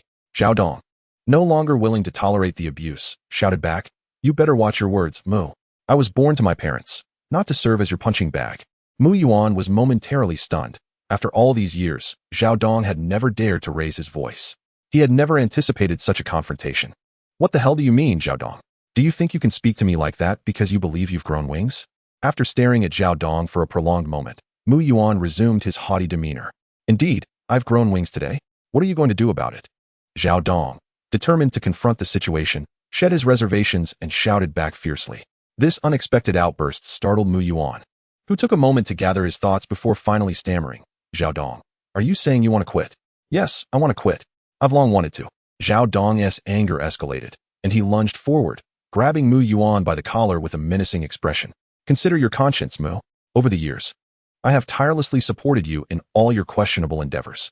Your current position owes at least half of its success to my efforts. Yet, how have you treated me? Not only have you offered no rewards, but you also shift all your problems onto me. Am I merely here to absorb your frustrations? Upon hearing these words, a look of guilt crossed Mu Yuan's face, whether due to a sudden pang of conscience or a fear that Zhao Dong might act out in anger. Ultimately, he attempted to placate him, saying, Zhao Dong, please calm down. We can sit down and discuss this rationally. Discuss what? Zhao Dong retorted vehemently, spitting words that splattered across Mu Yuan's face. The individual surnamed Mu felt that there was nothing further to discuss between him and Zhao Dong. After a cathartic outburst, Zhao Dong forcefully shoved Mu Yuan aside, carelessly discarding his work badge on the ground before turning away in anger. As he reached the door, he suddenly turned back and said, Mu Yuan, considering our years of friendship, I'll offer you one last piece of advice. Pull back now before that fellow surnamed Liao leads you astray. If you wait too long, you might end up losing everything, even your undergarments. Mu Yuan paused, staring at Zhao Dong's departing figure, and a sudden realization struck him. Was it possible that Liao Jie had been deceiving me from the very beginning, exploiting my trust? With this thought, he hurriedly pulled out his phone to call Liao Jie. What's up, old Mo? Is the Chicken Brothers venture collapsing? Liao Jie inquired. Mu Yuan furrowed his brow, responding solemnly, Liao Gu, the Chicken Brothers are doing fine. But I'm on the brink of collapse. After a brief silence, Liao Jie's voice returned. No worries, they won't hold out much longer. Just put in a little more effort. Victory is within reach. Put in more effort? How on earth am I supposed to do that? Mu Yuan couldn't help but chuckle bitterly. I've already lost nearly 2 million. All my funds have been invested. Perhaps it's best to cut my losses. Liao Jie, upon hearing this, became irate, scolding Mu Yuan sharply. Old Mu, are you out of your mind? You've come this far. How can you just give up? That would be tantamount to handing victory to them on a silver platter. Liao Gu, I wish I could persevere, but the cost is simply too high. Besides, I've been shouldering this burden alone for some time now. Shouldn't you contribute some funds instead of merely speaking? Mu Yuan protested, feeling aggrieved. What do you mean by that? Are you blaming me? Liao Jie asked coldly. I've made it clear before. I'm just currently short on funds. Once my situation improves, I will settle this debt with you. What are you worried about? Mu Yuan was at a loss for words, and after a moment, he hung up the phone. No, I cannot allow him to manipulate me any longer. After some contemplation, Mu Yuan suddenly grabbed a pen and began writing on a piece of paper, then hurried off to Liao Jie's company, determined to confront him for an explanation. Chapter 231. What have I to fear? Boss, Mu Zong is here. Insisting to see you, reported the secretary as she knocked on the office door while Liao Jie was attending to a client. What is he doing here? Liao Jie's brow furrowed, revealing his displeasure. Tell him I'm out and to go home. The secretary nodded and turned to leave the office, only to find Mu Yuan standing there, his face contorted in anger. Didn't your boss instruct you to tell me he is not here? Mu Yuan interjected. The secretary was momentarily taken aback, instinctively nodding in response. It felt as if she was indeed affirming that Liao Jie was absent, an utterly absurd notion. Humph, does he truly consider me a fool? Mu Yuan's anger flared, and he attempted to storm into the office. Mu Zong, he really isn't here, the secretary exclaimed, hastily trying to block his path. Step aside. Mu Yuan forcefully pushed her away and then kicked open Liao Jie's office door with a resounding bang. Inside, both Liao Jie and his guest were startled by the sudden noise. Just as Liao Jie was about to unleash a torrent of curses, he looked up to see Mu Yuan's furious expression and instantly lost his temper. Old Mu, what on earth are you doing? Nothing much. Just wanted to have a serious discussion with you. Brother Liao, Mu Yuan replied coldly, adding a teasing remark. Wait, aren't you supposed to be unavailable? Liao Jie furrowed his brows, rising to his feet as he attempted to placate him. Old Mu, I have a guest here. If there is something urgent, how about we discuss it over dinner tonight? Mu Yuan glanced at the guest, recognizing his importance to Liao Jie, and immediately shook his head in refusal. No, this matter is crucial and must be addressed now. Liao Jie was at a loss for how to handle the situation and could only cast an apologetic look towards his guest. Mr. Liu, I sincerely apologize. My brother here is rather impatient. Would you mind leaving for now? I'll host a dinner at Tianxianglu tonight to make amends. It's no problem. Please, carry on, Liao Zong. The guest readily agreed, rising to leave. However, Mu Yuan positioned himself at the doorway, blocking the exit, and fixed his gaze on Liao Jie. Brother Liao, shouldn't such an important matter involve your guest as well? What exactly do you intend to do, Mu Yuan? Liao Jie panicked, rushing towards him to pull him outside. Brother Liao, I truly have no other options, otherwise, I wouldn't resort to this. Mu Yuan clung tightly to the doorframe, his tone laced with sorrow. I do not wish to embarrass you. Just settle the amount you owe me, and I will leave at once. Liao Jie sighed, Old Mu. I genuinely have no money right now. If I did, would I need to come to you? If you truly lack funds, then sign this, Mu Yuan said, pulling a piece of paper from his pocket and handing it to Liao Jie. What is this? Liao Jie unfolded the paper, his expression darkening. Old Mu, are you out of your mind? You want me to sign an IOU? After all these years of friendship, do you really think I would turn my back on you? If it were the past, I would not have worried, but now, I genuinely fear, Mu Yuan replied gravely. Moreover, dear brothers must settle accounts clearly. A saying you often espouse. Damn it, are you trying to apply what I taught you? Liao Jie bit his lip, his displeasure evident. Brother Liao, I'm not forcing you to pay. I just need this IOU signed, and I will leave immediately. Impossible. Liao Jie had never intended to acknowledge this debt. There was no way he would sign an IOU that could be used against him. Are you certain you want to sign? Absolutely not. Very well. Then I shall recount how you deceived me and reneged on your debts to Mr. Liu inside. Mu Yuan said resolutely, ready to take the plunge. Do you dare? Liao Jie glared furiously, grabbing Mu Yuan. Mu Yuan sneered. At this point, what do I have to fear?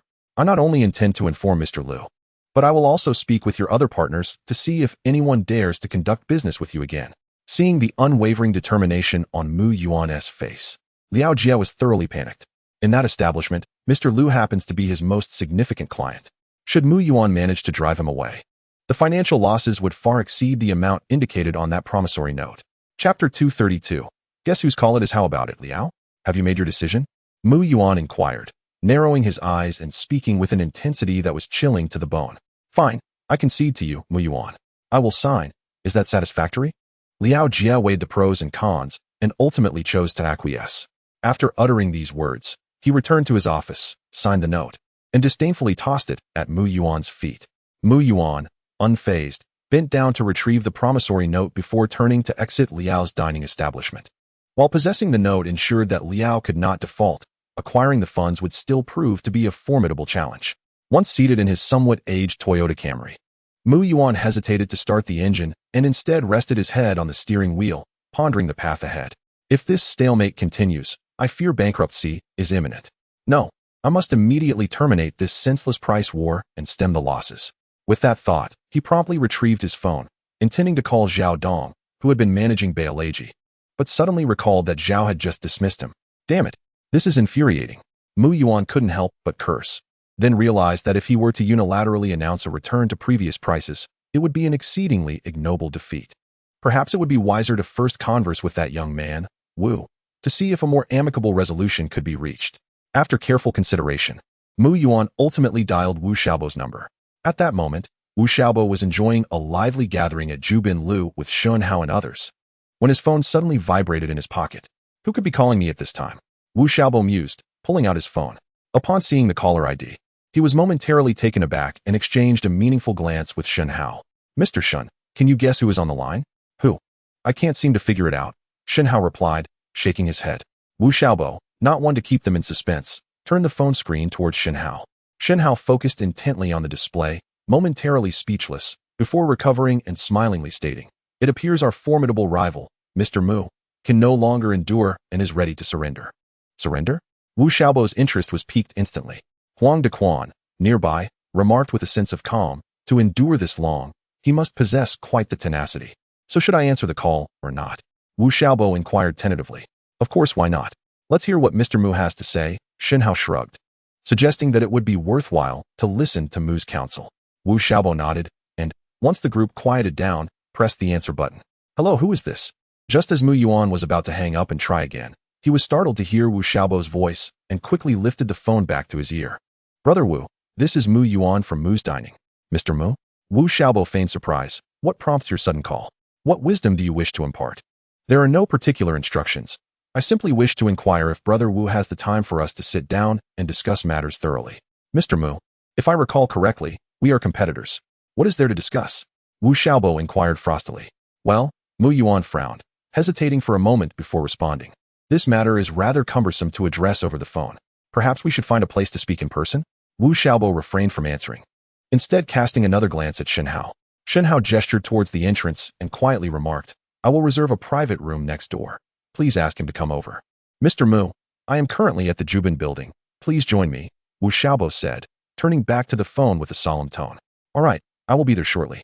As Wu Xiaobo ended the call, Shen Hao immediately rose, lazily stating, let us proceed to welcome Mr. Mu. After rebooking a private room and waiting in silence for nearly 20 minutes, Mu Yuan finally arrived. Upon entering, he nodded at Wu Xiaobo, then scrutinized Shen Hao and Huang Dequan, seated on either side, with a watchful gaze. Mr. Mu, allow me to introduce my partner, Vice President Huang, Wu Xiaobo began, standing to point at Huang Dequan. Once Mu Yuan acknowledged him, Wu Xiaobo promptly turned to Shen Hao, respectfully introducing, this is Mr. Shen, my boss, and the true leader of our fried chicken brothers. What did you say?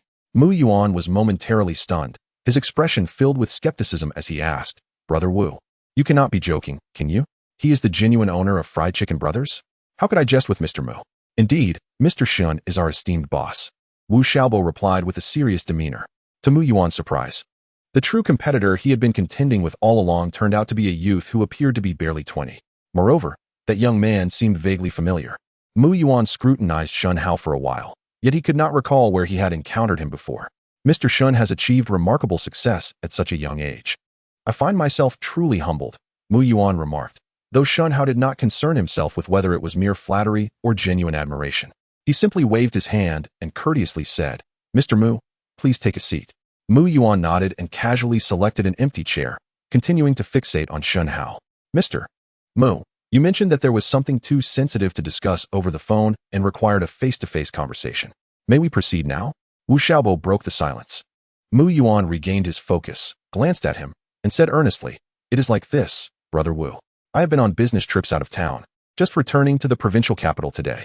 To my astonishment, upon my return, I learned that someone had secretly initiated such an intense price war against you without my knowledge. According to Mu Yuan's account, he was completely oblivious to the price war, attributing all actions to Zhao Dong, the head of Baileji, who had acted without his consent. Upon discovering this matter, he was filled with rage and immediately dismissed Zhao Dong, the culprit behind it all.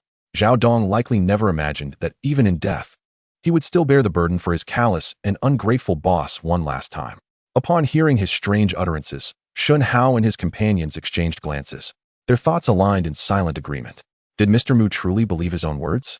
It appears that President Mu had a knack for providing himself with a way out. After a brief moment, Shen Hao was the first to speak, quietly inquiring. Mu Yuan's face flushed with embarrassment as he retorted passionately. What do you mean by that, Mr. Shen? Do you imply that I was lying? Shen Hao remained noncommittal, merely asking him to clarify the intent behind the story he had just recounted. Mu Yuan, feeling somewhat perturbed by the disruption of his plans, instinctively frowned, internally cursing. He thought that this young man seemed rather tenacious, and perhaps he needed to assert himself to intimidate him.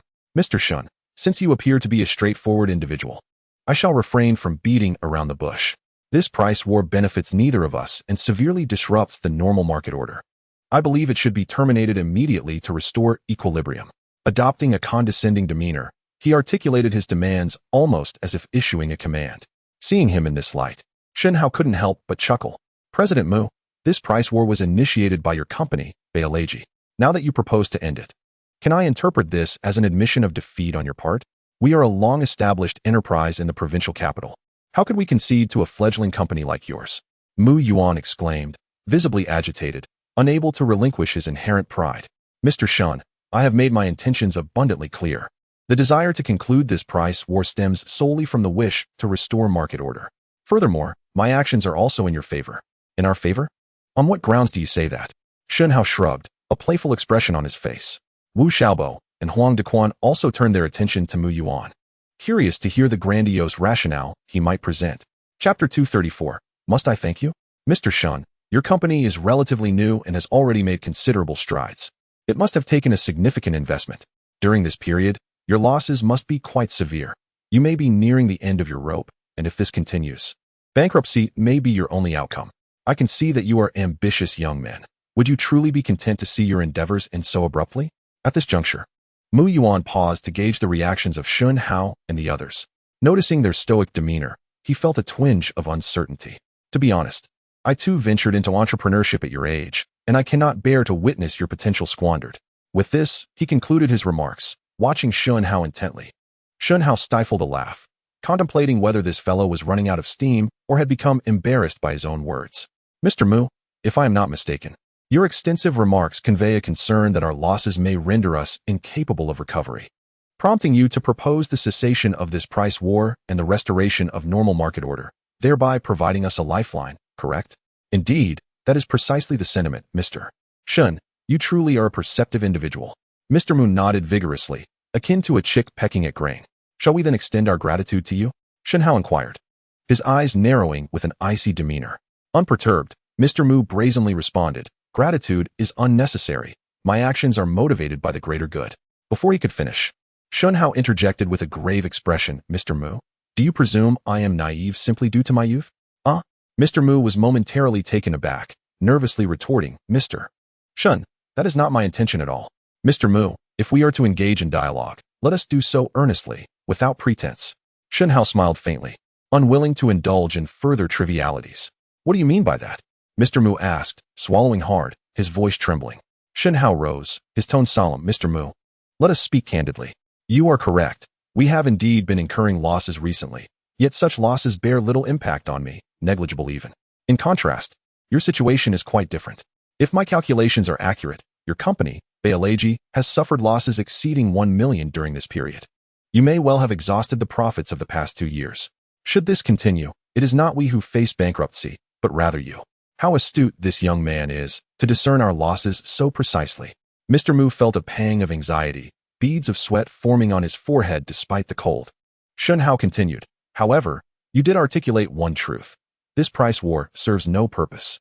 If you desire to conclude it, that is indeed feasible. Upon hearing this, Mr. Mu hastily interjected, since you, Mr. Shen, share this perspective, let us promptly conclude this farce. Shen Hao shook his head, his tone unwavering. First, allow me to finish. It is imperative that you adjust your attitude. Conceding must be done with grace. If you continue to adopt a defiant posture, we shall prolong this standoff, and I am curious to see how much longer you can endure. Hearing this, Mr. Mu furrowed his brow, reluctantly admitting, I concede. I indeed sought your assistance because I can no longer persist.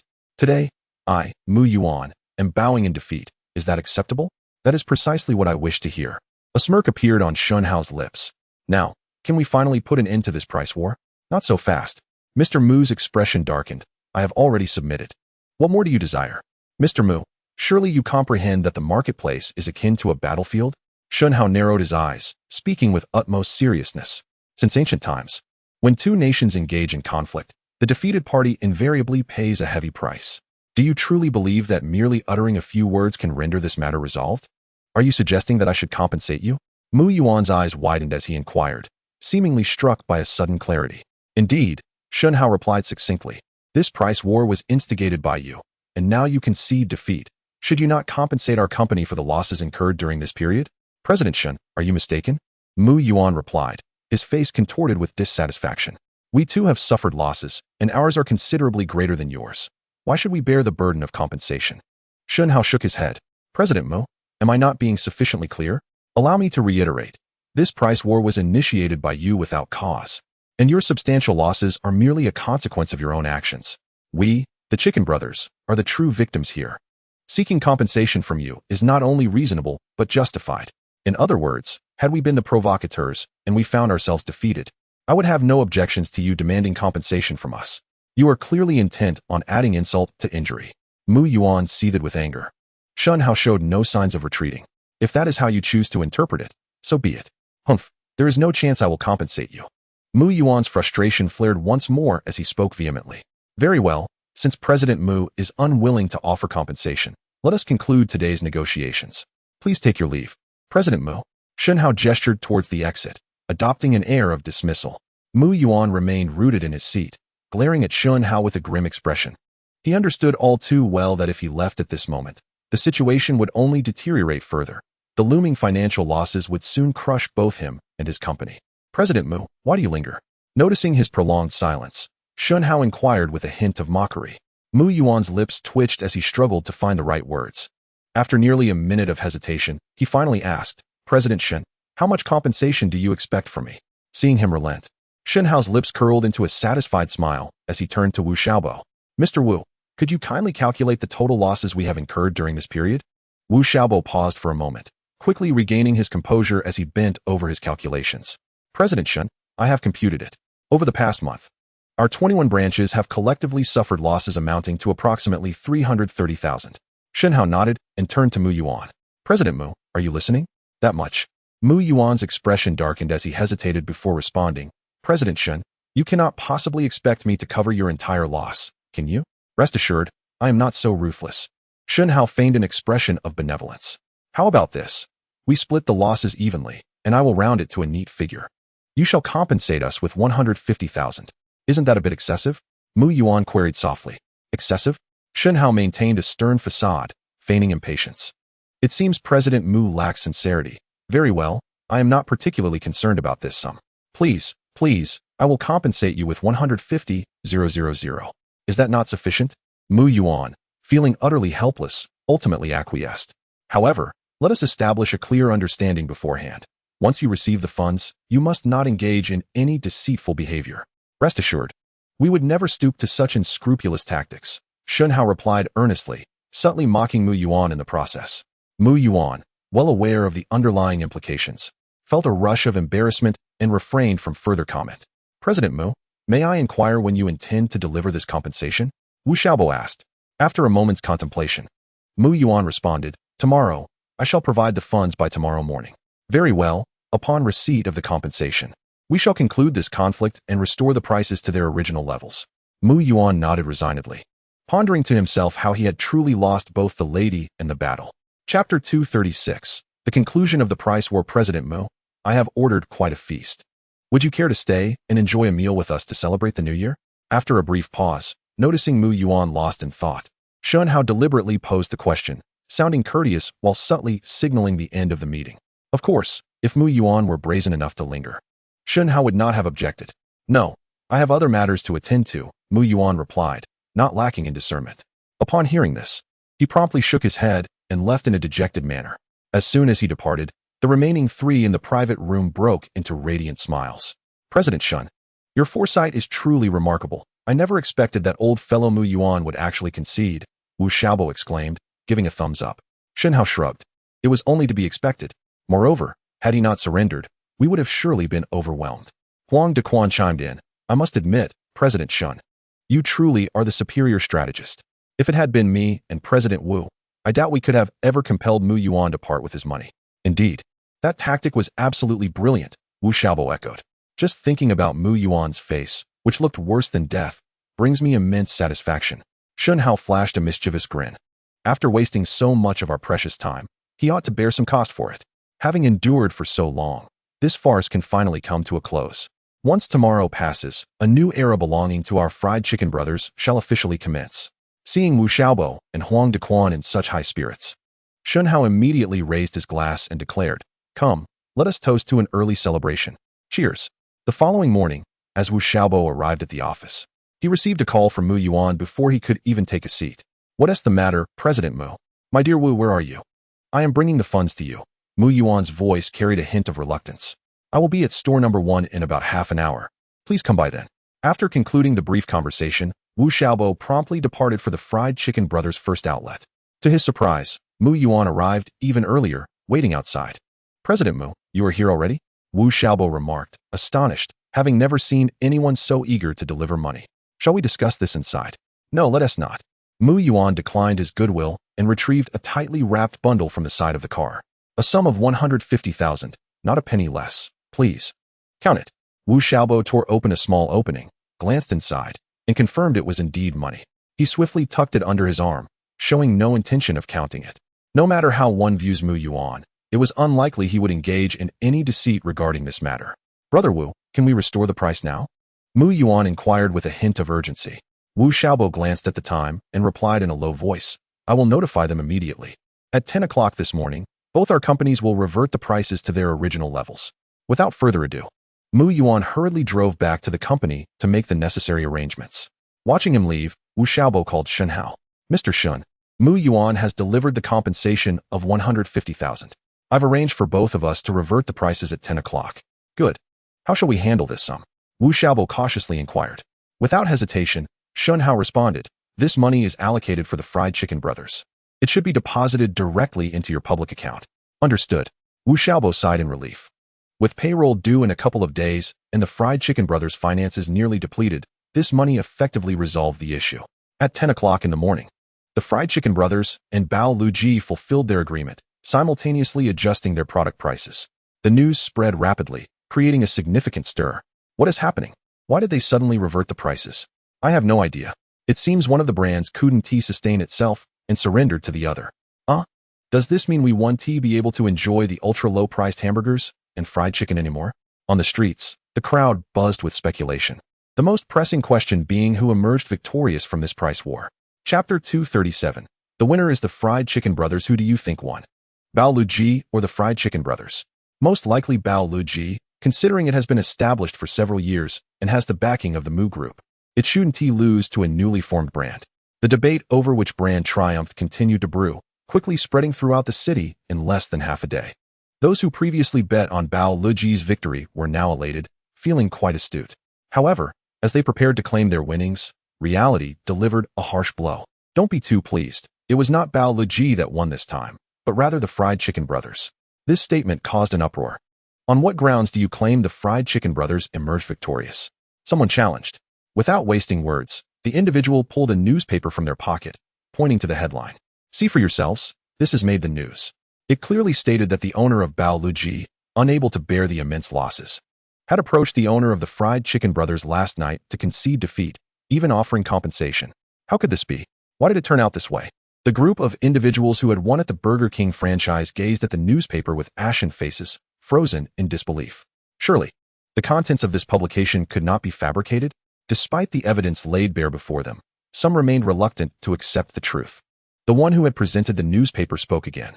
If you do not believe, you may visit the branches of both establishments yourselves. Ever since the prices normalized, the business of the Fried Chicken Brothers has surged, while Burger King's has dwindled to a mere whisper. Reflect on this. If Burger King had triumphed, could such a scenario possibly exist?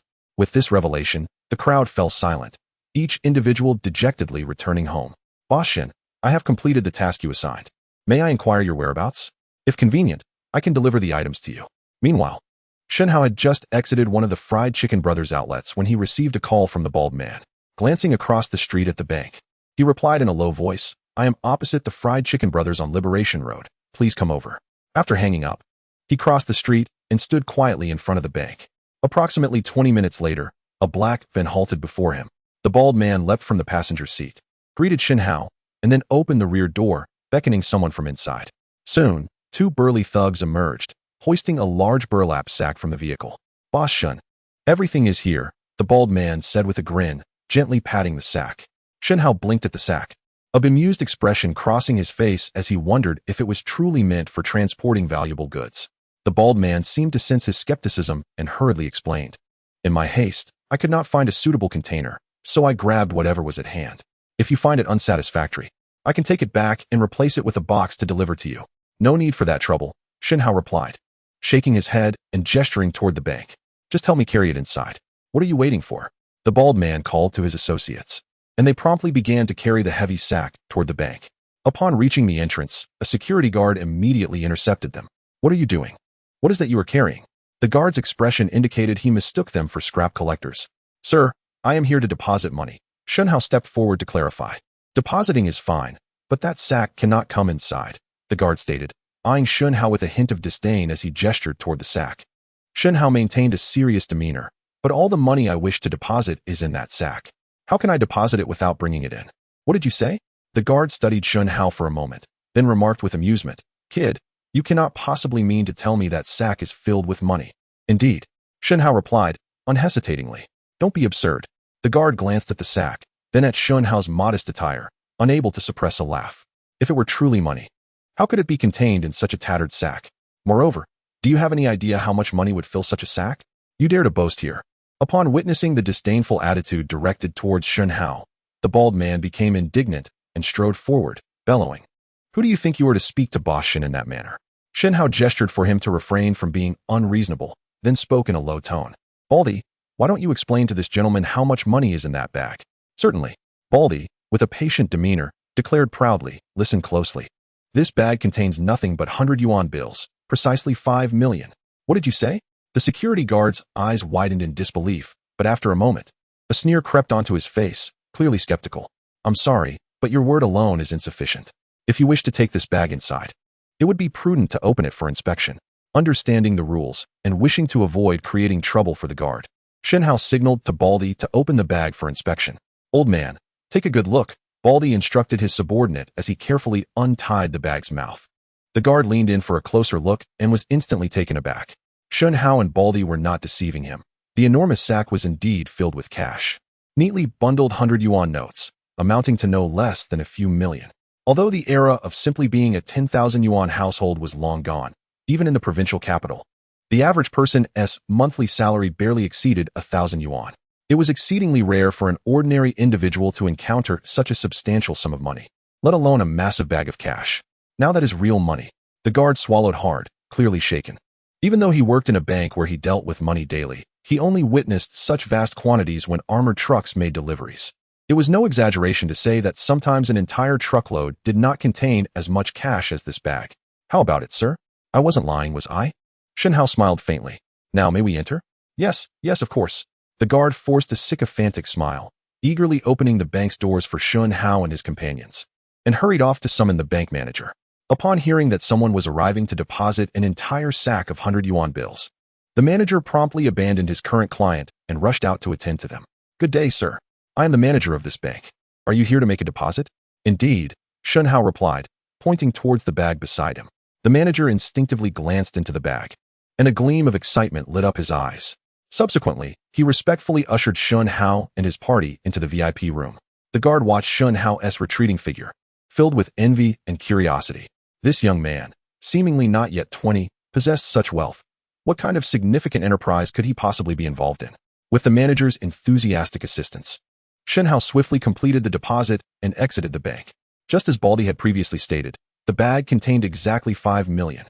Shen Hao deposited 4.95 million into his account, retaining 50,000 yuan, which he handed to Baldy as he stepped out of the bank. "Boss Shen, what is this for?" Baldy asked, taken aback and hesitant to accept. Shen Hao directly pressed the money into his hand, solemnly stating, "I have never been one to let others work for me without compensation. This is rightfully yours, take it." Earlier, upon learning that many had placed bets on the rivalry between the Chicken Brothers and Baileji, Shen Hao had unhesitatingly handed over all the remaining funds at his disposal to the bald man, entrusting him to place a wager on the Chicken Brothers' victory. The substantial bag of cash he had just handed over consisted of 1/3 of the principal, while the remaining 2/3 represented the winnings. "Thank you, Boss Shen. I shall graciously accept," the bald man replied, his heart brimming with joy. Earning such a sum for merely running errands was something he would never have dared to dream of in the past. Chapter 239. Disheartened Mu Yuan. "Hello, Manager Dan. I have transferred the 2.3 million back to Ling Yun Network's account." "Hello, General Su. I have just sent 2 million to Haofeng International's company account." "Hello, Zhou Jun. Please provide me with a bank account number so I can transfer back the 300,000 I borrowed from you previously." After the departure of the bald man and his associates, Shen Hao visited the bank once more to repay the debts incurred from acquiring Dream Voyage. In the blink of an eye, the recently acquired 4.95 million had dwindled to a mere fraction. Truly, money flows like water. Exiting the bank, Shen Hao could not help but sigh. Half a year had passed since his rebirth, and reflecting on the journey thus far, it had been relatively smooth. Yet he remained far from achieving his own set goals. The road ahead is long and arduous. In the coming year of 2004, he must quicken his pace and strive to keep moving forward. Meanwhile, at Mu's catering, Mu Yuan sat alone in his office, lost in thought, oblivious to his own musings. Knock, knock, knock. A series of knocks interrupted his contemplation. "Come in," Mu Yuan responded, his voice slightly hoarse. The door opened to reveal his cousin, Mu Fong, who had just been appointed the head of Baileji, succeeding Zhao Dong. Mu Fong appeared somewhat flustered, as if something troubling had transpired. "What is it?" Mu Yuan inquired coldly, casting a glance at him. After a moment of hesitation, Mu Fong reported, "Manager Mu, after the price adjustment yesterday, the business of all our branches has plummeted. The entire day's revenue barely reached 2,000. Mu Yuan instinctively furrowed his brow. He could surmise this situation without Mu Fong's input. After a brief silence, he pressed on, unwilling to lose hope. What about the Chicken Brothers? They are experiencing tremendous success. Each branch is bustling with customers, and they can hardly keep up," Mu Fong cautiously replied, wary of inciting Mu Yuan's ire. Surprisingly, Mu Yuan remained remarkably calm, sitting like still water, before finally exhaling a heavy sigh. "I understand. You may leave." This state of affairs did not stem from Mu Yuan's newfound acceptance, but rather a sense of helplessness. At this moment, he was devoid of ambition, his mind a muddled mess, unable to conceive any viable strategies to reverse the current downturn. The only thing one can do is to console oneself. For a good death is not as preferable as a wretched life. At the very least, I no longer have to suffer the losses I once faced daily. By the way, General Mu, there is something else. Just as Mu Fong turned to leave, he suddenly pivoted back to speak. "What is it?" Mu Fong hesitated, stammering before finally speaking. "The Fried Chicken Brothers have opened another 15 outlets in the past few days. And now they are present on every major thoroughfare bustling with pedestrians in the provincial capital." "What did you say?" Mu Yuan finally exhibited a flicker of emotion, his small eyes widening in disbelief. The price war had only just concluded, and they have already opened so many branches? It seems they have not been idle at all during this time. At that moment, he fully realized his own foolishness and the vast disparity in commercial strategy between himself and those young entrepreneurs of the Fried Chicken Brothers. With this move, they have thoroughly grasped the market in the provincial capital, and it is likely they will systematically drive us out of business. Hearing Mu Yuan's lament, Mu Fong could not help but inquire, "General Mu, what should we do next? We cannot just sit idly by and wait for them to annihilate us, can we? To be honest, I am at a loss for what to do. For now, we will just take it one day at a time, I suppose." Mu Yuan forced a wry smile, his tone heavy with sorrow. Mu Fong looked at him, wanting to say something but unsure of what to utter. Eventually, he let out a deep sigh and turned to leave. "It seems this time, we cannot escape calamity. Oh heavens, why must you treat me thus?" Mu Yuan struck the table forcefully, his voice laden with helplessness, his eyes brimming with reluctance. Chapter 240. Let me share a secret, young Master Mu. What are you daydreaming about? Shen Hao entered the classroom and noticed Mu Yuan sitting in his seat, staring blankly, looking as if he had lost his way, and promptly approached him with a knowing inquiry. It was evident that this lad had learned about the situation at Beileji, and Shen Hao would not miss this opportunity to take a jab. "It's none of your business." Mu Yuan shot a glare at Shen Hao, his voice laced with irritation. Shen Hao's lips curled into a smirk as he earnestly replied, "Come now, we are classmates and even share a dormitory. How can you keep your troubles to yourself when I could share in your joy? You, Shen, don't push your luck." Mu Yuan was fuming, nearly leaping up to confront Shen Hao. The more agitated Mu Yuan became, the more amused Shen Hao felt, since young Master Mu was unwilling to share. "Let me take a wild guess. Oh, I know. Young Master Mu must have learned that your family Beileji lost the price war, and that business has plummeted, which is why you appear so troubled, right?" Mu Yuan was taken aback, a look of confusion crossing his face. "When did you find out that Beileji is our family business?" "Of course, I knew from the very beginning." Shen Hao shrugged, as if to say, "Did you think I was as dim-witted as you, unable to discern such matters?" "Shen Hao, who are you calling dim-witted?" Mu Yuan shouted furiously. Shen Hao waved his hand, urging, "Do not be angry just yet. I have a secret to share that will surely heighten your ire." Ignoring him, Mu Yi turned his head away, yet his curiosity about Shen Hao's secret was palpable. "Listen closely," Shen Hao continued, deliberately articulating each word. "I am, in fact, the founder of the Fried Chicken Brothers." "What did you say?" Mu Yi abruptly turned his head, straining himself to the point of nearly twisting his neck. "Impossible. You must be joking. Although Fried Chicken Brothers may be a lesser-known brand, it is certainly not something someone like you could create." Before Shen Hao could respond, Jiang Yu, who had been observing from the sidelines, rushed over with a smug expression, declaring, "Mu Yi, Shen Hao is not jesting. He truly is the founder of Fried Chicken Brothers. If you do not believe it, you may inquire directly at Fried Chicken Brothers." Boom. Mu Yi felt as if struck by lightning, standing frozen in place, only regaining his senses after a while. "Impossible. Absolutely impossible. You two country bumpkins must be conspiring to deceive me. Believe it or not, it matters little to me." Shen Hao shrugged nonchalantly, having achieved his goal of inciting Mu Ye's fury. Whether Mu Ye accepted this fact was of no concern to him. "Young Master Mu, Beileji has already succumbed in the price war, and now their business is abysmal. It will not be long before they are completely finished. Shouldn't you honor our wager? Honor my word. Not a chance. Baileji has not lost. They will undoubtedly rebound. Mu Yi retorted fiercely, driven by a mix of reluctance and the desire to evade responsibility. Rebound? Shen Hao chuckled derisively. I am quite eager to see what miraculous strategies your family might concoct for a comeback. Let us wait and see. When Baileji is utterly finished, do remember to kneel and call me grandfather 3 times. Shen Hao, do not celebrate too soon. There will come a time for your tears. Mu Yi cursed, sprinting out of the classroom, his mind far from the lesson at hand. Shen Hao, congratulations, he heard Lin Mingxi say, having appeared beside him unbeknownst to him. How do you feel? I trust this outcome did not disappoint you, Shen Hao asked with a grin. Lin Mingxi nodded. Though I am uncertain of how you accomplished this, I must admit, this battle was indeed beautifully fought. More importantly, I never anticipated that you would secure victory in this price war in such a short span of time.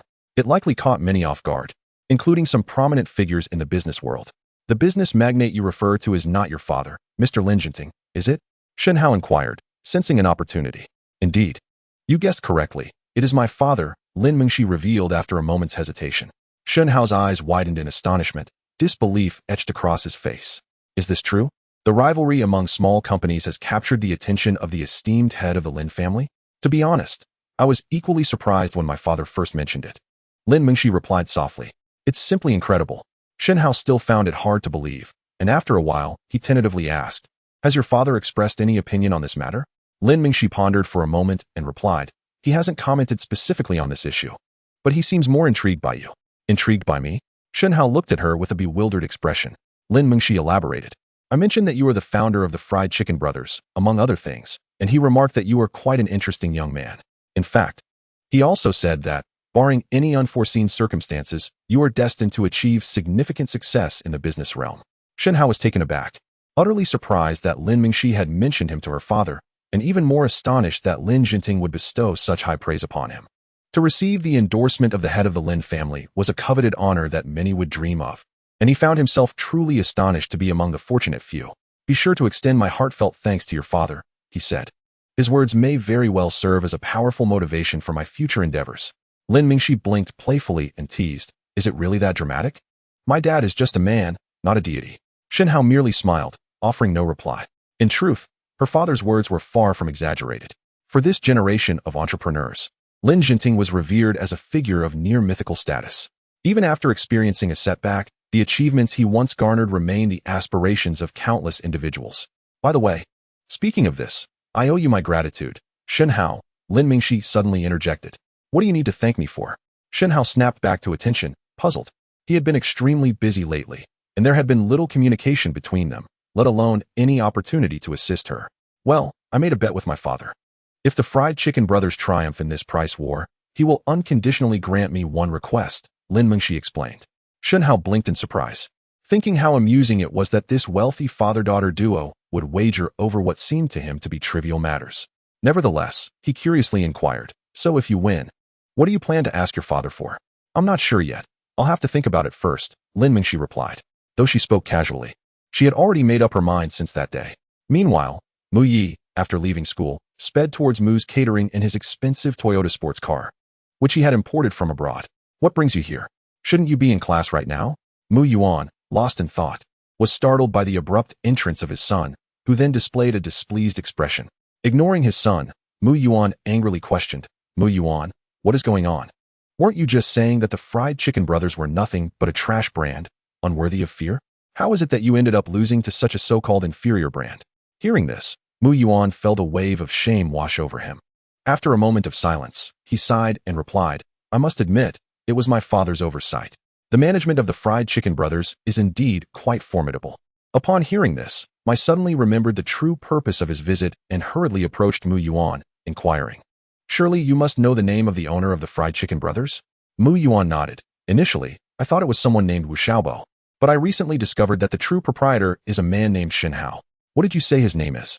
I asked, his eyes widening in disbelief. Shen Hao. No way could it really be him? I exclaimed, astonished. Do you know this Shen Hao? Mu Yuan cautiously probed. Father, describe what this Shen Hao looks like, I urged. After gazing at Mu Yuan for quite some time, he still found it hard to believe that Shen Hao was the owner of the Fried Chicken Brothers. He should be around your age, approximately this tall, Mu Yuan gestured to illustrate Shen Hao's appearance. From your description, it truly seems to be him. At last, I fully accepted the reality that the owner of Fried Chicken Brothers was none other than Shen Hao, a classmate he despised. How could this be? How could that country bumpkin possibly achieve such success? How could our Bailagi possibly be outdone by a brand founded by such a rustic individual? I murmured. His head bowed and emotions surging. Son, you still haven't told me how you know this Shen Hao. Mu Yuan pressed once more. I looked up, his heart heavy with despair. He is in my class and lives in the same dormitory. How could I not know him? What? Mu Yuan exclaimed, shocked. You mean Shen Hao is your roommate? Yes. Surely you jest. I would never joke about such a matter. If you don't believe me, you may verify it yourself. I retorted, exasperated. At this revelation, Mu Yuan finally understood why Shen Hao had seemed familiar the last time they met. I never imagined that I, Mu Yuan, would be entangled with a mere freshman. It's utterly laughable. The more he pondered, the more bewildered he became, until he burst into uncontrollable laughter, as if he had lost his senses. Father, what's wrong? Please don't frighten me. Witnessing his father's sudden transformation, Mai's face filled with alarm as he rushed to offer his concern. After laughing for a while, Mu Yuan finally halted and gazed dreamily at Mai, saying, Son, do you now perceive your father as inept, unable to surpass even your classmates? You're my father. How could I think such a thing? Mai vigorously shook his head in denial. In my eyes, no one surpasses you. Whether he spoke from the heart or merely out of fear of upsetting Mu Yuan was uncertain. Do not attempt to console me. I am aware of my own shortcomings. Mu Yuan replied, downcast. Mai seized his father's arm and shook it gently. Father, do not despair. The matter is not yet resolved. We have not yet lost completely. If you can rally your spirits, we still have a chance to reclaim our position. How can we do that? Mu Yuan's face was etched with despair. For days, my mind has been in turmoil, yet I have failed to devise a solution. Perhaps you could offer a suggestion? Mai suggested tentatively, furrowing his brow as he began to contemplate earnestly. Unbeknownst to them, time had passed, and suddenly, he stood up with a face full of joy, exclaiming, I have a plan, Dad. Tell me, what have you thought of? Upon hearing this, Mu Yuan immediately perked up. Dad, what do you think is the most crucial aspect of running a Western fast food business? Mu Yi teased him with suspense. Of course, it's the customers. Mu Yuan replied without a moment's hesitation. However, Mu Yi shook his head, saying, No, you're mistaken. What else could it be if not the customers? I believe it should be the raw materials. Mu Yi stated earnestly, consider this. Without raw materials, one cannot produce products. Without products, what use is it even if they have an abundance of customers? After pondering this carefully, Mu Yuan suddenly realized, indeed, how did I overlook this point? Therefore, if we find a way to sever the supply chain of the Chicken Brothers, wouldn't they be rendered useless? Mu Yi continued to guide him. Instinctively, Mu Yuan nodded, then shook his head, acknowledging the logic but questioning how they could possibly cut off the raw material supply to the Chicken Brothers. Mu Yi, with a hint of pride, remarked, I recall you mentioned that there are only 3 suppliers of raw materials for Western fast food in the provincial capital. The largest one only caters to major brands like Big Arch and Old Grandpa. The other 2 have been collaborating with us for several years. As long as we present sufficient sincerity, persuading them should not pose much difficulty. Yes, you make a good point. Mu Yuan nodded vigorously, his face finally breaking into a smile. Chapter 243. I promise you, Dad, I won. Inside the Lin family estate, Lin Mingxi returned home from school and eagerly awaited in the parking lot. As Lin Jinting stepped out of the car, she rushed towards him with excitement. Lin Jinting looked at his precious daughter with confusion, seemingly forgetting something. Noticing his reaction, Lin Mingxi quickly feigned a displeased expression and reminded him. About the wager between the Chicken Brothers and Burger King. You haven't forgotten so soon, have you? Truly, those in high positions often forget matters easily. Only then did Lin Jinting snap back to reality, smiling broadly. Oh, that matter.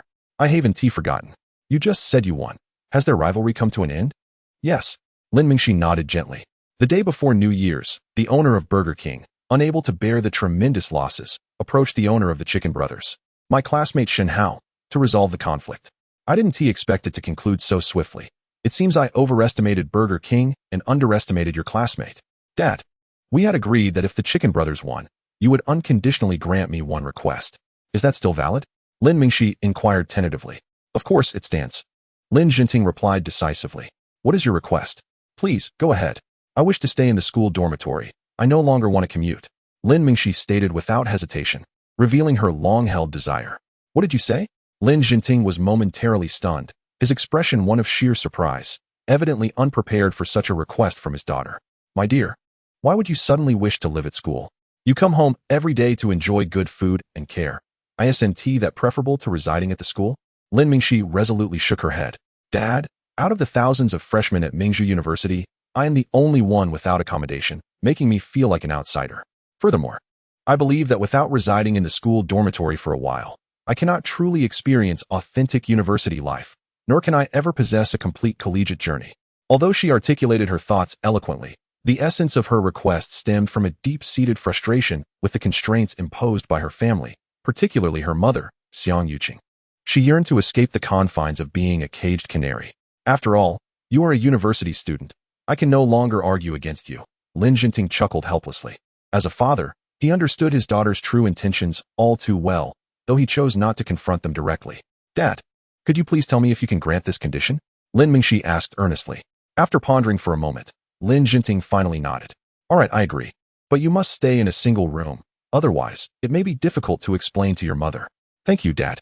Lin Mingxi exclaimed joyously, throwing her arms around her father's neck. Old Lin, have you lost your mind? How could you agree to let our daughter move into school?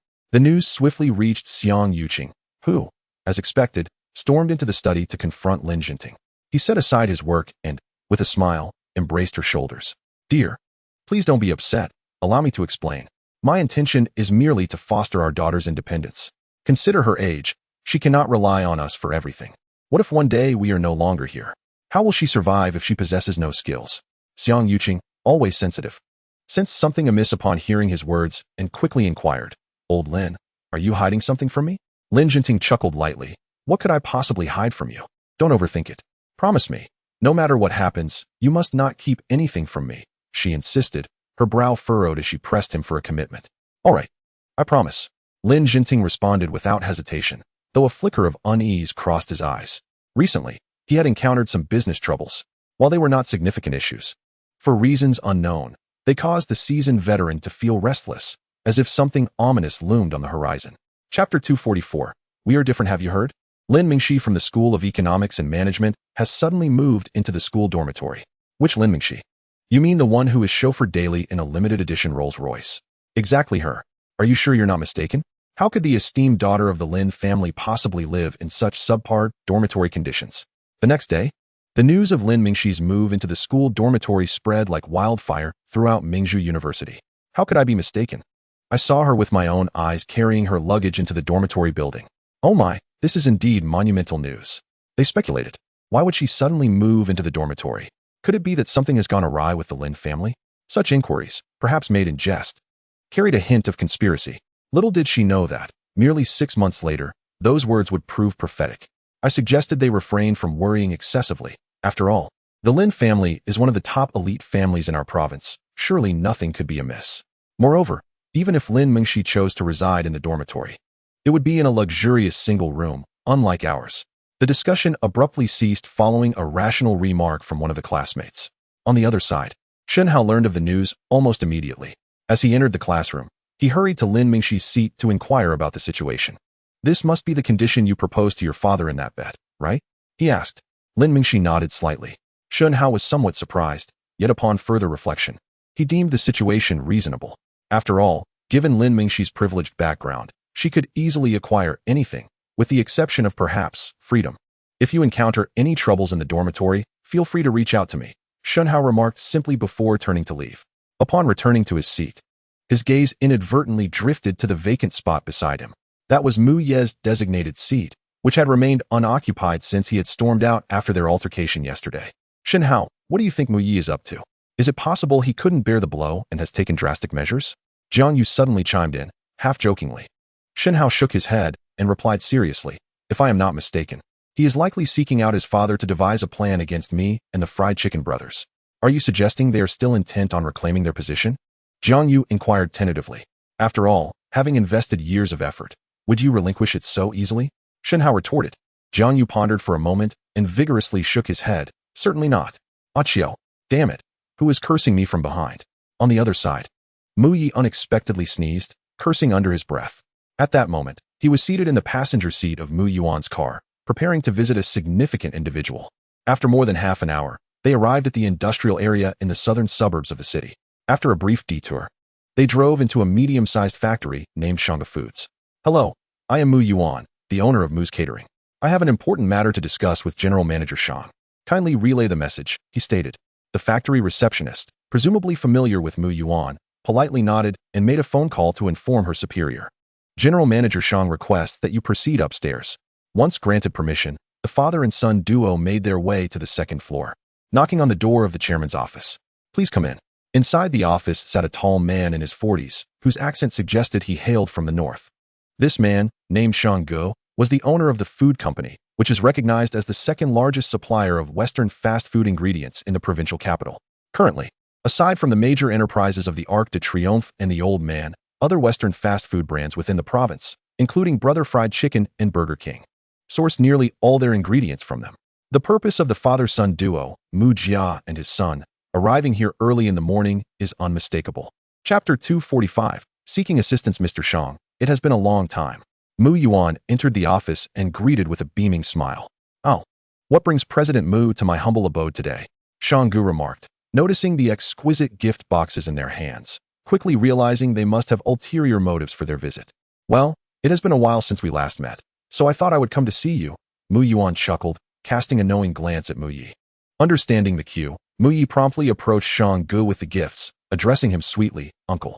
Shang Ge was momentarily taken aback, then regained his composure, exclaiming, "Little Yi has grown so tall. You must be ready for university now, right?" It turned out that Mu Ye's late mother, like Shang Ge, hailed from the north, and they were somewhat related. Thus, Mu Ye's calling him uncle was quite fitting. "Don't just stand there. Come, let's sit and chat." Once seated, Mu Yuan fell silent. His head bowed as he sighed deeply, as if bearing an immense burden. Noticing this, Shang Ge thought, it seems he indeed has something troubling him. Unable to contain his curiosity, he inquired, "President Mu, what troubles you? Why the constant sighing?" Mu Yuan glanced at him, but said nothing, instead letting out an even longer sigh. Shang Ge instinctively frowned and turned his attention to Mu Yi.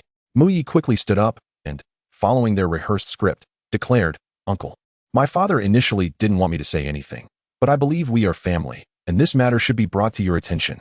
"What matter?" Shang Ge asked, bewildered. Just as Mu Yi was about to speak, Mu Yuan hastily stood up to stop him, saying, "Little Yi, your uncle has his own affairs to attend to. Let's keep our family troubles to ourselves so as not to burden him."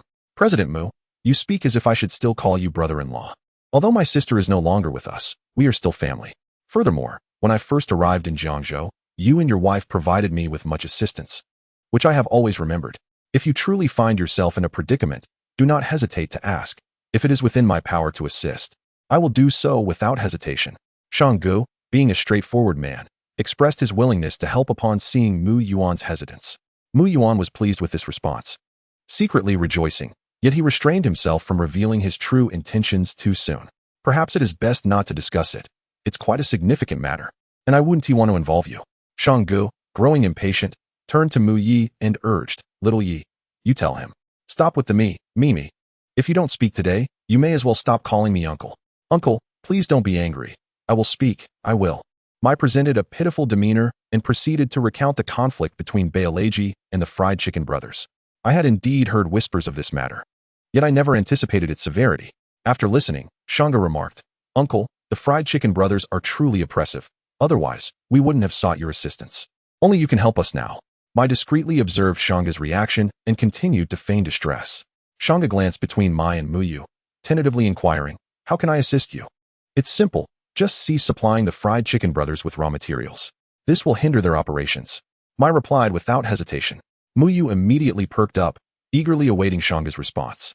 "To stop supplying the Fried Chicken brothers?" Shang Ge appeared troubled. "However, we have a contract. Doing so would constitute a breach, resulting not only in penalties but also in reputational damage, with others saying I conduct business without integrity." Upon hearing this, Mu Yu's expression fell in disappointment, and he scolded Mai while shaking his head. "You fool. I told you not to speak, and yet you insisted, making things difficult for your uncle." Mai retorted defiantly, "I thought uncle would surely help us." Who knew he would respond this way? Chapter 246. Empty promises. How naive of me to think it was still like when my mother was around. They say when a person departs, the warmth fades. And it seems this adage holds true. Mai fixed his gaze on Shang Ge, venting his frustrations. Though he did not mention Shang Ge's name directly, his words were laden with accusations of ingratitude. Shang Ge's brow furrowed, and his face flushed. After a prolonged silence, he interjected, "Enough, Xiaoya. You need not cast aspersions. I, Shanga, am not the person you portray. It's merely a breach penalty. I shall cover it." Upon hearing this, Mai immediately ceased his tirade, while Muyu's eyes sparkled with hope directed at Shanga. "Uncle, does this mean you are willing to help us?" Shanga nodded affirmatively. "Yes, I will help." "Thank you, uncle," Mai exclaimed, elated. Muyu hurriedly added, "Oh, Mr. Shang, we are immensely grateful. With your assistance, we are certain to turn the tide. Rest assured, I, Muyu, am not the kind of person who takes advantage. We shall bear the breach penalty ourselves." Shanga waved his hand dismissively, exuding generosity. "No need for that. Your losses have been considerable enough. It's not a large sum. Consider it a favor from me. How can we accept such generosity?" Muyu feigned modesty, yet inwardly he was overjoyed. For him, avoiding expenses was indeed a boon. There is nothing to feel embarrassed about, Muyu reflected. He then thought it prudent to show some appreciation and continued, "Mr. Shang, the Fried Chicken Brothers have little foundation. With our concerted efforts, I believe we can swiftly bring them down. By that time, the market in the entire provincial capital would be dominated by our Baileji, and our scale would undoubtedly continue to expand, necessitating an ever-increasing supply of raw materials." He spoke at length, intending to convey to Shanggu that as long as they could bring down the Fried Chicken Brothers, it would greatly benefit both their companies, allowing them to earn even more wealth in the future. Surprisingly, despite the absurdity of Mu Yuan's words, Shanggu listened with rapt attention, believing every word, and ultimately shook hands with Mu Yuan, a broad smile on his face. "Mr. Mu, brother-in-law, I will take care of this, and I wish us all the best in our endeavors." Mu Yuan, visibly excited, stood up to express his gratitude to Shanggu earnestly before preparing to leave. "Brother-in-law, since you and Xiao Yi have come all this way, please stay for lunch. I'll have some game brought over to treat you well," Shanggu urged warmly. Mu Yuan quickly shook his head, saying, "Next time, Mr. Shang. I still need to find Lu Tong to discuss matters further. We must completely cut off the Fried Chicken Brothers' supply of raw materials to ensure victory." "Fine, Lu Tong." Shanggu paused briefly, then chuckled, "Brother-in-law, I believe you can save yourself some trouble." "Why do you say that?" Mu Yuan asked, a look of confusion on his face. Shanggu did not keep him in suspense. "Haven't you heard? Lu Tong's factory has been struggling and has already shut down a week ago." "What? Is that true?" Mu Yuan appeared somewhat surprised. "Of course it's true. Would I deceive you?" Shanggu replied with a smug smile. In truth, the closure of Lu Tong's factory was closely tied to their own actions. The scale of Lu Tong Foods was small and had always relied heavily on supplying Baileji for survival. Recently, Mu Yuan had pushed them out in an effort to evade debts, which had caused Lu Tong significant distress. In search of new buyers, Lu Tong had been running around tirelessly, but other merchants were firmly in Shang Ji's grasp and were unwilling to provide him with any opportunities. The only ones willing to source from Lu Tong, the Fried Chicken Brothers, were too preoccupied with battling Baileji to require substantial raw materials. With no options left, Lu Tong ultimately decided to shut down the factory to avoid deeper financial troubles. In an attempt to recover losses, Lu Tong had approached Shanggu the previous day, hoping to sell his equipment, but Shanggu, seizing the opportunity, had driven the price down significantly, resulting in the deal falling through. Chapter 247. A problem arises. What a stroke of luck. Upon hearing the details, Mu Yuan was overjoyed, a radiant smile nearly spilling from his face. To persuade Lu Tong, he had gathered 400,000 the night before, intending to repay Lu Tong today, but the surprise had come so unexpectedly that he felt he had saved that money. "How about it? Are you reassured now?" Shanggu asked with a mischievous grin. Mu Yuan nodded vigorously. "Rest assured, the Fried Chicken Brothers will have a hard time ahead." Beside him, Mu Yi wore a smug expression and murmured softly, "Shen Hao, just wait. Your good days are about to end. Mr. Wu, we have encountered a problem." Meanwhile, Wu Xiaobo was in his office discussing the business plan for 2004 with Huang Dequan when Achong suddenly called with troubling news. "What did you say? How could this happen?" "I don't know. I asked the person in charge over there, but they were vague. You should quickly find out what's going on," Achong urged anxiously. "Understood." Upon concluding the call, Wu Xiaobo's expression turned grim, prompting Huang Dequan to inquire, "What has happened?" Wu Xiaobo explained. "Achong just informed me that Shanga Foods did not supply us with raw materials today, and when I called them, they offered no explanation. I am unsure what is going on." Huang Dequan furrowed his brow. "There must be something amiss. Don't you have Shanga's number? Call them and inquire." "All right." Wu Xiaobo, not daring to delay, swiftly dialed Shanga's number. "Hello, is this Mr. Shang? This is Wu Xiaobo from Fried Chicken Brothers." "Oh, Mr. Wu, what can I do for you?" Wu Xiaobo directly stated, "My subordinate just informed me that you did not deliver raw materials today. I am unsure at which point the issue arose. Indeed, Mr. Wu, our factory has encountered some problems recently, leading to a decline in production capacity, so we are temporarily unable to supply you, Shanga replied with the premeditated excuse. What? Wu Xiaobo was taken aback. When can we expect to return to normal operations? It is hard to say. It could be 10 to 15 days, or even several months. It all depends on when we can resolve the issues at our factory, Shanga responded solemnly. Wu Xiaobo's brow furrowed deeply. No, Mr. Shang, this is unacceptable. Without raw materials, how can we conduct business? Please consider finding a way to expedite the resolution of this issue. Mr. Wu, I have made myself clear. This cannot be resolved swiftly. Perhaps you should look for another supplier? What? You expect me to suddenly change suppliers? Who am I supposed to turn to? Wu Xiaobo's face flushed with frustration, sensing that something was amiss. Mr. Shang, we have a contract in place. Is it reasonable for you to abruptly halt our supply of raw materials? Shanga nonchalantly replied. I am aware of our contract. Rest assured, I will provide you with the appropriate compensation as stipulated. This isn't merely a question of compensation. Before Wu Xiaobo could finish, Shanga interrupted. I apologize, Mr. Wu, but I have other matters to attend to. We will arrange for the compensation to be sent to you shortly. Wu Xiaobo intended to express further thoughts, but the call was abruptly terminated. That scoundrel. I suspect this is deliberate. Wu Xiaobo slammed his phone down on the table in exasperation. Huang Dequan, witnessing this, quickly asked, What did that Mr. Shang say to make you so furious? Wu Xiaobo recounted the gist of their conversation. Huang Dequan instantly understood. No doubt, this was intentional. But why would he do such a thing? We order a substantial amount of goods daily. Is he truly willing to forego such significant profits? Wu Xiaobo was utterly perplexed. Huang Dequan spoke in a low voice. If I were to inform you that Shang Ge shares a profound relationship with Mu Yuan, and is indeed a distant cousin of his wife, would that elucidate his actions for you? Chapter 248. The collapse. What did you say? Upon hearing Huang Dequan's words, Wu Xiaobo abruptly stood up, his composure shattered. He could hardly fathom that there existed such a connection between Mu Yuan and Shang Ge. It was evident, without a doubt, why Shang Ge would suddenly act in such a manner. It seems that old rascal Mu Yuan is still unrepentant, resorting to such malicious tactics against us. Huang Dequan nodded, acknowledging that this was somewhat anticipated. What should we do now, Director Huang? Without raw materials, we cannot possibly open our doors for business, Wu Xiaobo inquired, his voice tinged with anxiety. Calm down, Director Wu. In times of trouble, one must remain composed, Huang Dequan reassured him. After a moment of contemplation, he added, Surely there are other suppliers of raw materials in the city apart from Shang Ge? There are indeed a couple, but the larger one only supplies major brands like De Gongmin and Lao Yiyi.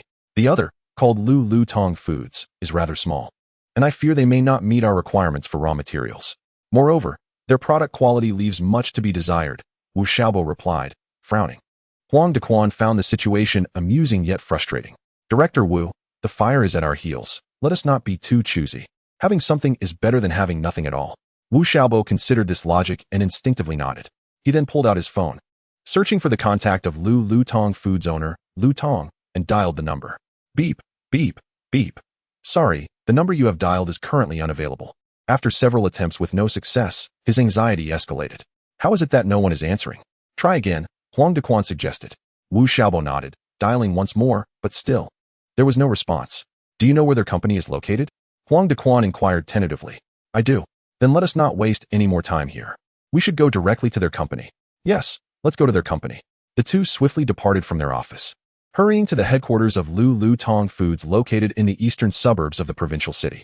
Upon arrival, however, they found the factory gates firmly shut, and the boilers silent, indicating a cessation of operations.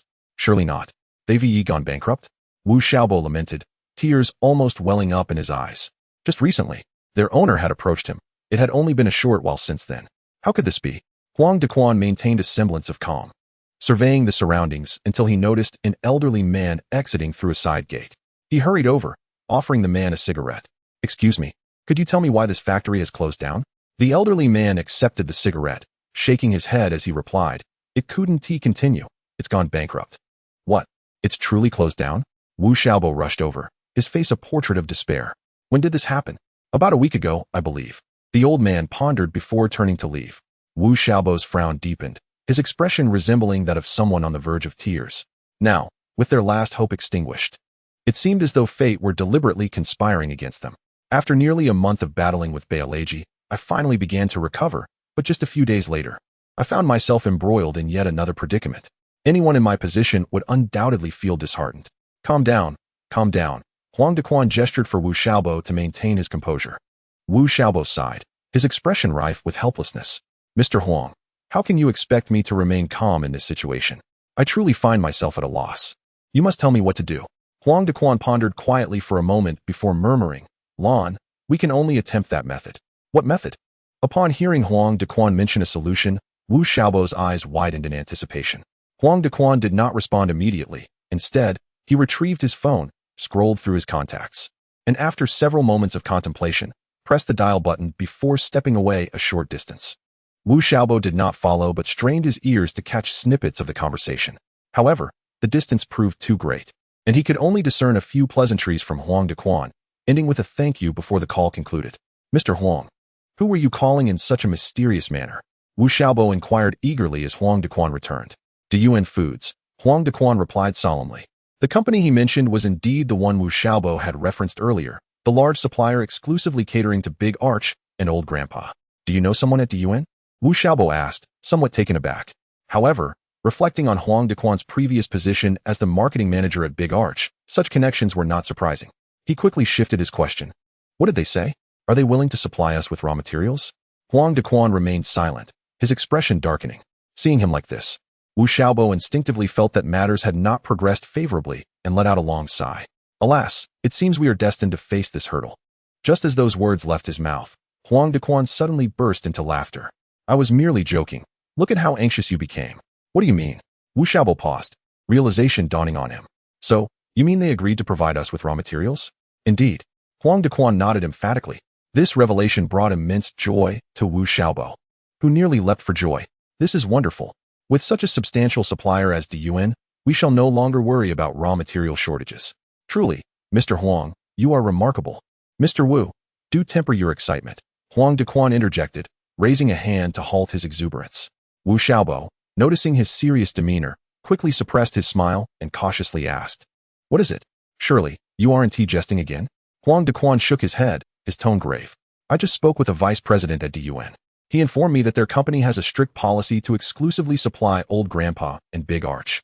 After much persuasion, he reluctantly agreed to discreetly allocate a batch of goods for us. But this will only be a one-time arrangement. If it is discovered, he will have difficulty justifying it. Just one batch? Wu Xiaobo's face fell. What will happen once we exhaust that supply? Let us first address the immediate crisis, Huang Dequan stated. We must return quickly. The raw materials will be delivered shortly. At this point, there seemed to be no other recourse but to proceed as they were. The two hurried to the cold chain warehouse where the Fried Chicken Brothers stored their raw materials. Waiting for approximately 2 hours until a large cold chain truck emblazoned with the Diyuan Foods logo finally made its appearance. Mr. Huang, it's been a while, greeted a man in his 40s, clad in a deep blue uniform, as he jumped down from the passenger seat. This individual, named Zhu Yan, was the very vice president Huang Dequan had previously sought assistance from over the phone. It has indeed been some time, Mr. Zhu, Huang Dequan responded, shaking Zhu Yan's hand. We must expedite the unloading. This truck cannot remain stationary for too long, Zhu Yan urged, a hint of urgency in his voice. Huang Dequan nodded and promptly instructed the workers to begin unloading the cargo. Zhu Yan, peering around like a thief, surveyed the surroundings before returning to Huang Dequan. By the way, Mr. Huang, you were doing well at Dagongmen. What prompted your sudden shift to this new company? I had nearly reached the end of my tenure at Dagongmen, and the prospects there appeared bleak. Hence, I thought it prudent to seek a new environment. Huang Dequan replied candidly. Zhu Yan nodded in understanding, expressing discontent. I have heard that the higher-ups at Dagongmen were rather unfair to you. Instead of being overlooked, it is far better to forge your own path. With your capabilities, greater achievements surely await you. Thank you for your kind words. Should I indeed attain success in the future, I shall not forget your generosity today, Mr. Zhu, Huang Dequan said with a smile. Perhaps we may even find opportunities to collaborate more deeply. Zhu Yan waved his hand dismissively. Mr. Huang, you exaggerate. This is a minor matter, and besides, you are paying for it. It's not as if you are receiving it for free. After nearly 2 hours, the truck was finally emptied of its cargo.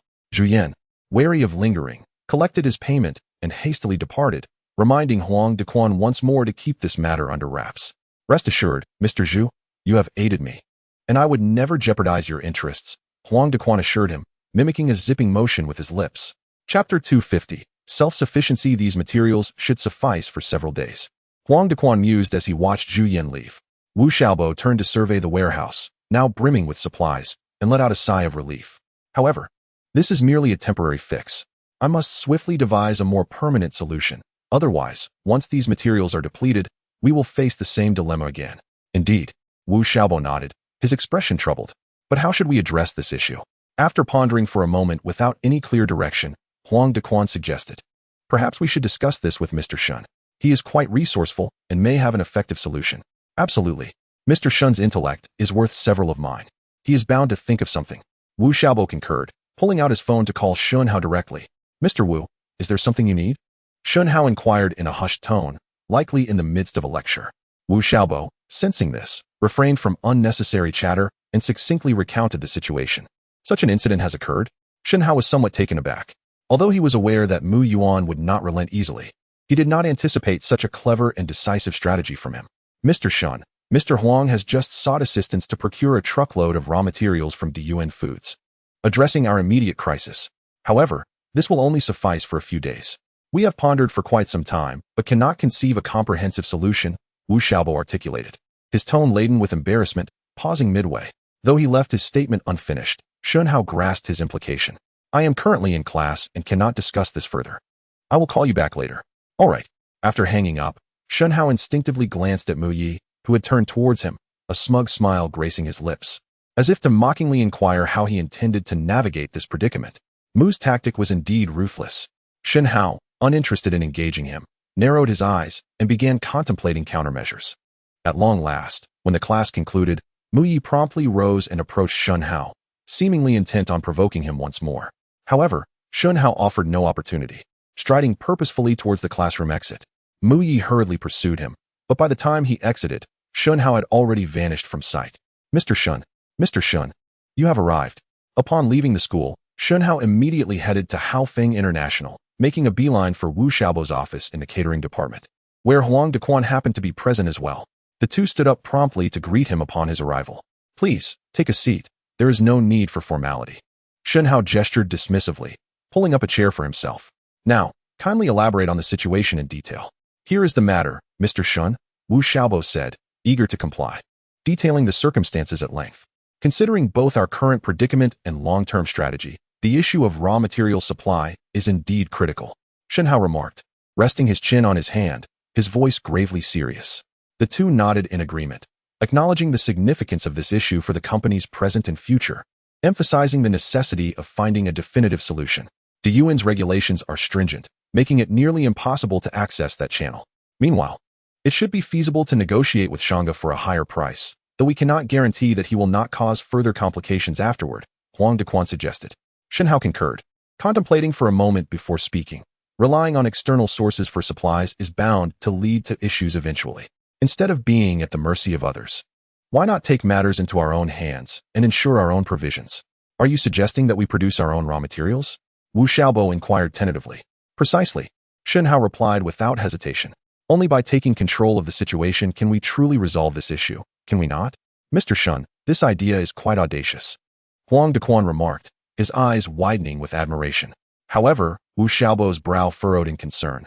The concept is indeed commendable, but we are entirely inexperienced in this area. Implementing it may prove to be quite challenging. Chapter 251. Acquiring one would suffice. This endeavor appears daunting, yet if we truly wish to pursue it, it is not insurmountable. Shen Hao observed Wu Xiaobo's troubled expression and softly remarked, it may seem formidable, but it is not as difficult as it appears. Has General Manager Shen already conceived an effective solution? Wu Xiaobo's eyes sparkled with anticipation. Given his understanding of Shen Hao, he surmised that a viable plan had indeed been formulated. Huang Dequan also inched his chair closer to Shen Hao, his gaze brimming with hope. Shen Hao, not one to keep them in suspense, addressed the matter directly. Establishing a new raw materials processing factory from scratch would not only be time-consuming and labor-intensive, but also quite costly. However, if we were to acquire an existing one, wouldn't that significantly alleviate our burdens? Acquire an existing one? Where would we find such a place? Wu Xiaobo blinked in surprise, momentarily at a loss. Huang Dequan's mind, however, was quicker. He immediately grasped Shen Hao's intent and tentatively inquired, are you referring to that small factory that has ceased operations? Precisely, that one, Shen Hao affirmed. At this revelation, Wu Xiaobo finally understood, exclaiming, "Indeed, the Lu Lutong processing plant has just shut down. If we seize this opportunity to purchase it, we could save a considerable amount of money and thoroughly resolve our raw material supply issues." Wu Xiaobo had finally caught on, and Shen Hao teased him, "It seems you've come around." Wu Xiaobo scratched his head, chuckling awkwardly. At that moment, Huang Dequan raised a new concern. "But won't the scale of that factory be too small? We are bound to open more branches in the future. Relying solely on this one raw materials factory might lead to shortages down the line." Shen Hao nodded in agreement with his assessment and elaborated. "Acquiring this factory is merely a means to address our immediate challenges. To fully resolve our future raw material supply needs, we will indeed need to establish a larger facility. Moreover, we cannot delay. It is best to act swiftly while the opportunity presents itself." So General Manager Shen has already contemplated this aspect. "It seems I was overly concerned," Huang Dequan remarked with a smile, his eyes reflecting admiration for Shen Hao. Were it not for his experience working under Shen, he would find it hard to believe that a young man of barely 20 could possess such foresight and meticulousness in business. "Since everyone concurs with my plan, let us expedite our actions," Shen Hao proclaimed, turning towards Wu Xiaobo. "Wu, please reach out to the owner of that factory and arrange a meeting to discuss the acquisition." "Understood." Wu Xiaobo promptly took out his phone and dialed Lu Tong's number again. However, for reasons unknown, as had happened previously, his calls went unanswered.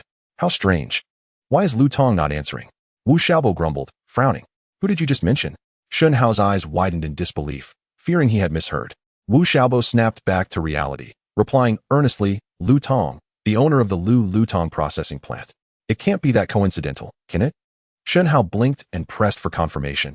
"Is this Lu Tong a plump man in his 40s with a prominent mole on the left side of his mouth?" "Indeed.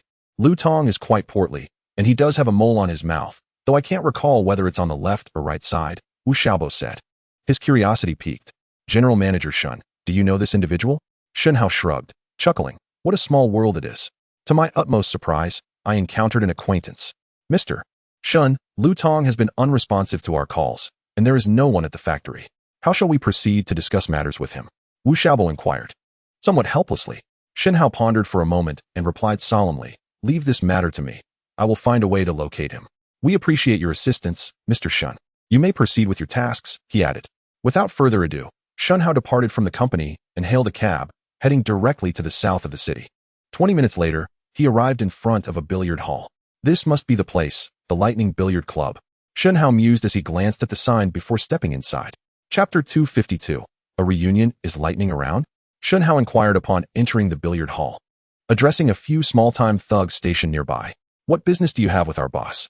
One of the thugs stood up, eyeing Shen Hao with suspicion. Internally, he thought, "This guy seems familiar, but I can't quite place him. Please inform your leader that Shen Hao from Juzhou University is seeking him," Shen Hao stated in a firm tone. "Shen Hao?"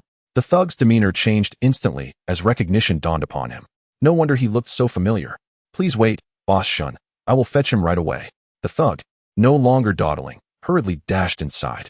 Before long, Lightning appeared, sprinting towards Shen Hao, his face etched with anxiety. "Do not be alarmed. I merely wish to inquire about a few matters," Shen Hao said, suppressing a smile at Lightning's demeanor. Lightning exhaled in relief, adopting a sycophantic posture, and earnestly declared, "Whatever it is that Boss Shen wishes to know, I assure you that I, Lightning, will divulge everything within my knowledge." "That rotund fellow named Lu Tong should be quite familiar to you, correct?" Shen Hao casually inquired. "Lu Tong?" Lightning paused momentarily, then vigorously shook his head. "Boss Shen, I assure you, I am not well acquainted with him. We only share a minor connection, as I previously mentioned." He likely assumed that Shen Hao had not forgotten their last entanglement and had come to settle scores. To avoid any further misunderstanding, Shen Hao cut to the chase. "I need to speak with Lu Tong in person, so I would like to know where I might find him. Or perhaps you could tell me where he resides. Rest assured, I would never let someone work for nothing. If you can guide me to Lu Tong, I will ensure that you are adequately compensated." With that, he produced a small stack of 100 yuan bills from his pocket, displaying an air of generosity. "Your only desire is to locate Lu Tong?" Lightning swallowed hard, and upon seeing Shen Hao nod, he finally relaxed and resumed his eager smile. "That chap used to frequent this place with women, but he hasn't been around for over half a month. While I am unaware of his other haunts, I have been to his residence once and should be able to find it again." "Then lead me to his home," Shen Hao replied succinctly. The Lightning paused for a moment, hesitating to refuse, and then respectfully led Shen Hao away from the billiard table. After a winding journey, they arrived at a residential complex a few blocks away. If memory served him right, Lu Tong should reside on the 11th floor of this building, with the apartment number appearing to be 1108. Lightning pointed towards the building, seemingly not intending to accompany Shen Hao upstairs. Shen Hao surmised that the lad was likely concerned he had come to confront Lu Tong, fearing he might stir up trouble for himself. Thus, he did not insist on his company and took out a small stack of cash previously displayed. I appreciate your help, but this is merely a trivial matter. I cannot accept your money. Lightning fervently shook his head, secretly thinking that as long as Shen Hao did not seek him out again, he would be content. Were it anyone else, Shen Hao might have directly pressed the money into their hands, but with someone like Lightning, he couldn't be bothered to be polite. After placing the cash back into his pocket, he stepped into the building before him. Taking the elevator to the 11th floor, he turned a corner, and the door marked 1108 came into view. Shen Hao adjusted his attire and gently knocked on the door. Who is it? Soon, the door opened, revealing a slightly irritable voice. The person who opened the door was none other than Lu Tong, the food business owner who had previously crossed paths with Shen Hao at the clothing store. Upon seeing Shen Hao standing outside, Lu Tong was momentarily taken aback, and his expression gradually darkened. Mr. Lu, we meet again, Shen Hao said, forcing a radiant smile and greeting him warmly. Lu Tong snapped back to reality and hurriedly pushed the door outward. Shen Hao, having anticipated this, braced his body against the door to prevent it from closing. What do you want? Lu Tong strained with all his might, yet found himself unable to shut the door, his face turning pale with fright. He stepped back 2 paces. His vigilance heightened as he inquired warily. He thought to himself, why has this fellow come to my doorstep again? Could it be that he harbors a grudge and seeks to retaliate? His thoughts were filled with suspicion. Mr. Lu, fear not. I am not here to cause trouble. Shen Hao discerned his apprehensions and sought to simplify matters. What exactly do you want? Lu Tong remained on guard, instinctively grabbing a nearby broom for protection. Shen Hao, bemused, hastily explained, if I truly intended to cause you trouble, I would have 100 ways to do so. Why would I come to your home to create such complications? Besides, I am alone. If it came to a confrontation, I doubt I could overpower you. Lu Tong scrutinized the somewhat slender Shen Hao and then glanced at his own robust frame, weighing the logic in Shen Hao's words. He finally eased up a bit and inquired for the 3rd time about Shen Hao's intentions. I am here to discuss a business proposition, Shen Hao stated directly. A business proposition? Lu Tong's face showed confusion. He thought to himself, I have only met this young man twice, and aside from knowing he has a close relationship with Xiong Yong, I know nothing else about him. I cannot fathom what business we might discuss. Shen Hao, not one to keep him in suspense, immediately asked, Lu Tong Foods is under your ownership, correct? What is the matter? Lu Tong timidly replied, still without a clue. That's correct. Shen Hao smiled, revealing his identity. Allow me to formally introduce myself. My name is Shen Hao, the owner of the Fried Chicken Brothers. Fried Chicken Brothers? Lu Tong was momentarily taken aback. Is that the fast food brand that recently opened dozens of branches all at once? Indeed. A flicker of admiration flashed in Lu Tong's eyes. Despite his youth, Shen Hao had managed to expand his business so remarkably, even causing chaos for the long-established Boleji. This young man was indeed extraordinary.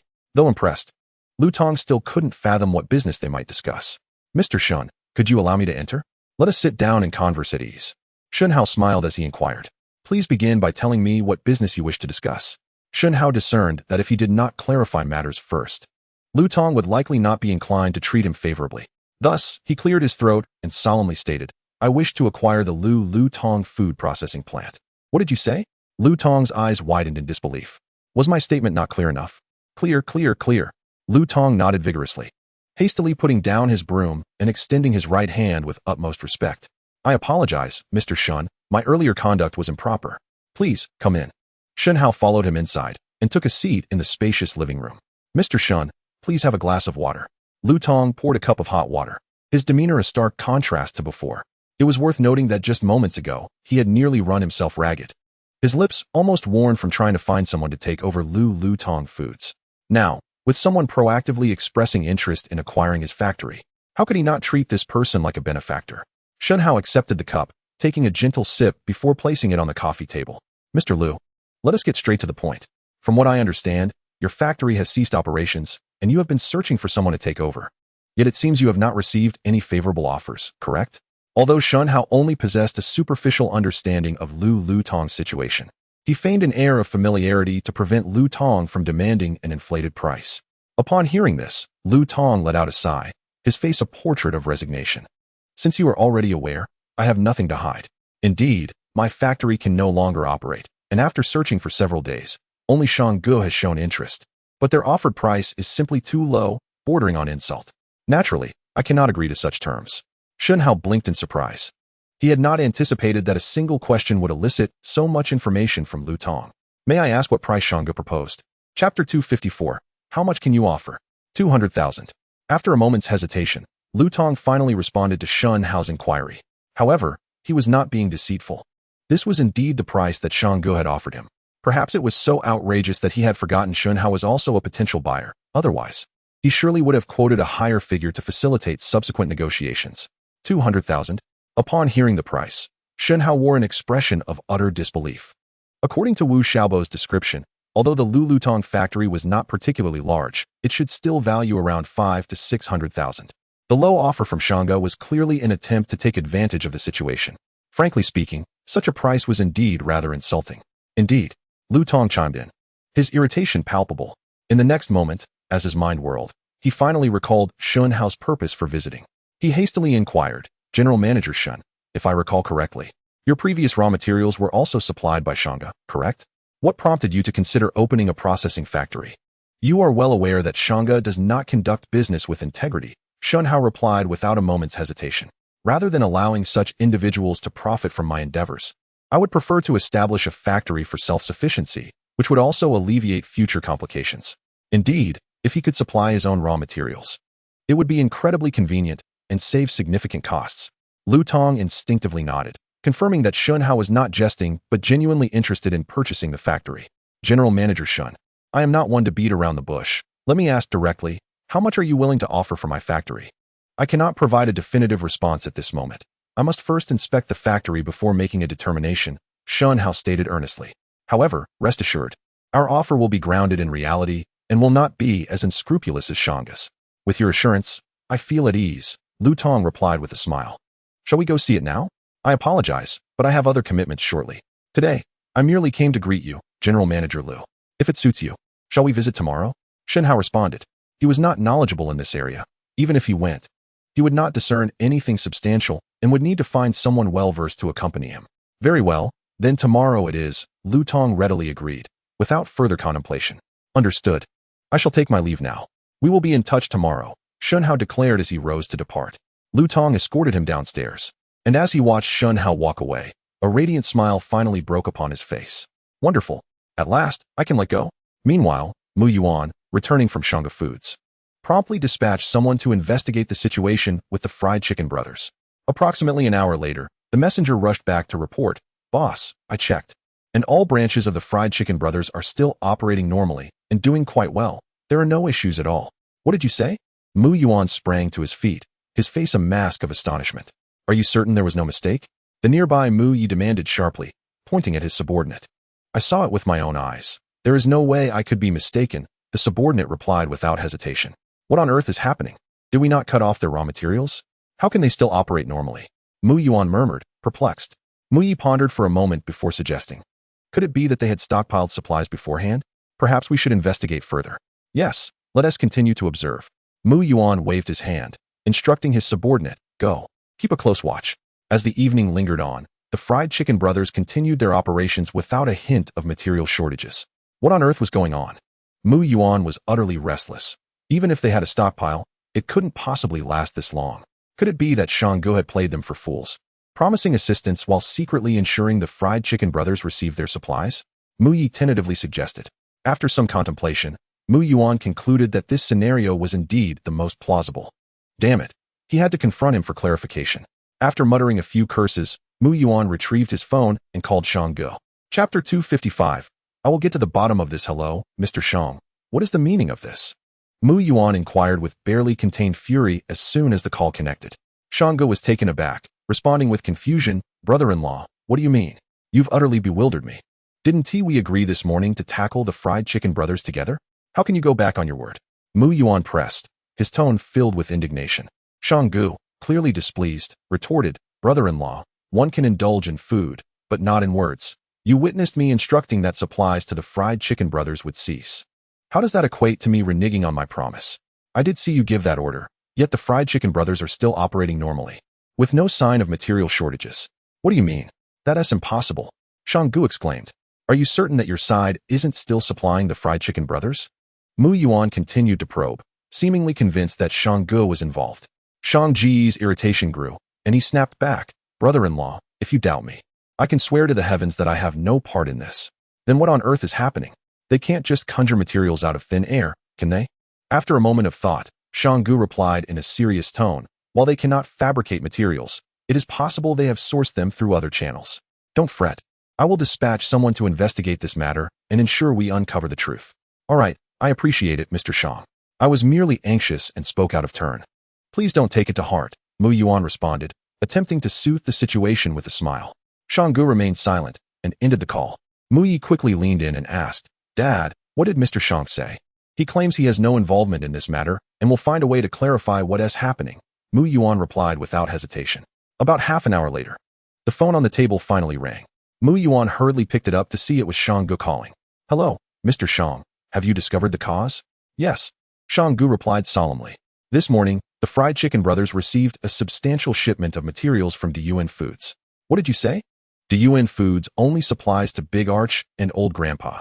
How could they suddenly provide materials to the fried chicken brothers? Mu Yuan exclaimed, his face awash with fear. If the fried chicken brothers had indeed established a connection with Diyuan Foods, the clever strategy that he and his father had devised would be rendered futile.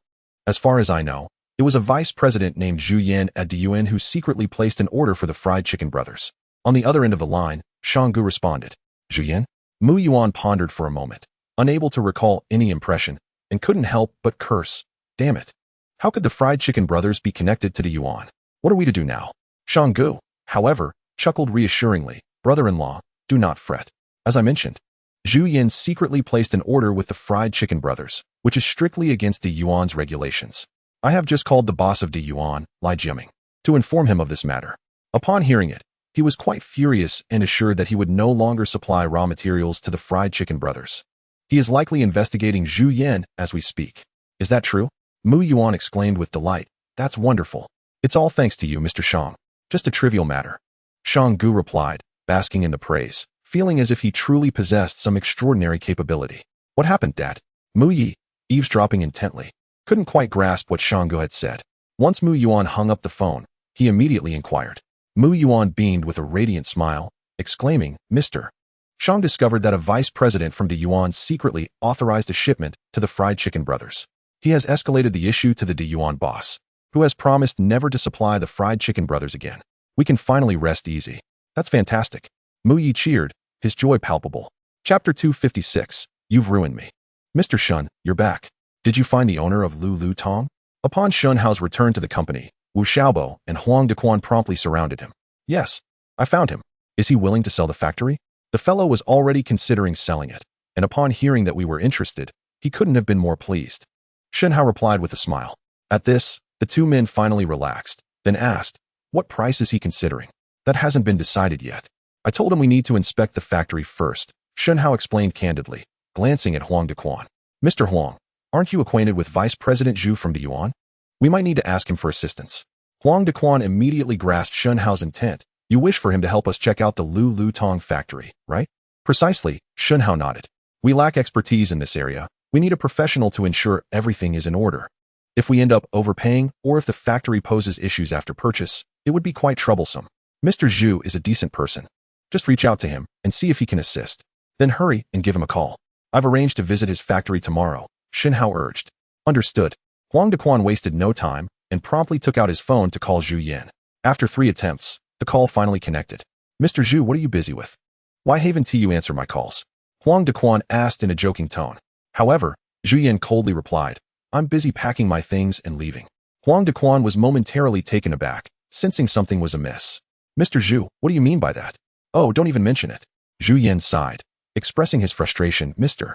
Huang, it seems I have been thoroughly ruined by you. Ruined by me? Huang Dequan was momentarily taken aback, quickly surmising the situation, and asked anxiously, Mr. Zhu, has the matter of you secretly supplying us been exposed? Indeed, Zhu Yan replied without hesitation. I don't know who the scoundrel was that brought this to my boss's attention. I was just summoned and berated for severely undermining the company's regulations and disrupting the market order. I was dismissed on the spot. What? He fired you? Huang Dequan's eyes widened in shock, his face etched with guilt. He never imagined that Zhu Yin would lose his job over this incident. Mr. Zhu, I am truly sorry. I never expected things would escalate to this point. Let's not dwell on it. Huang, Zhu Yin interrupted. It was my own decision to assist you from the beginning. And I never anticipated that the one surnamed Lai would be so ruthless. After all these years of loyalty, he dismisses me over such a trivial matter. It's utterly outrageous. Working under such a boss is hardly worth it. Despite his words, Huang Dequan felt no relief, only deeper discomfort. Zhu Yin, knowing his character, surely did not wish for him to bear too much guilt, hence he deliberately sought to ease the burden. Rest assured, I will ensure your sacrifice is not in vain, Huang Dequan said heavily after a moment of silence, already formulating a plan in his mind.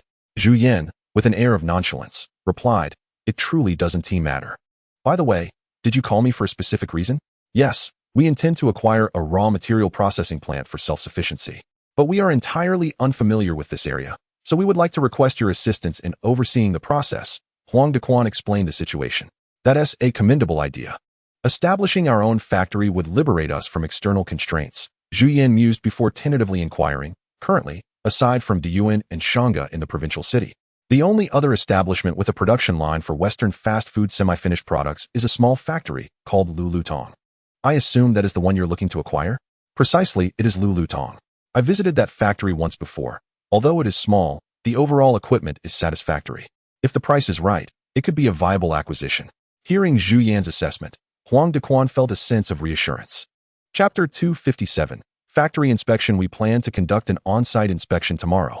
Would it be convenient for you, Mr. Zhu? Huang Dequan inquired tentatively. Zhu Yin chuckled self-deprecatingly. I've just lost my job. How could it possibly be inconvenient? Very well, we shall reconnect tomorrow.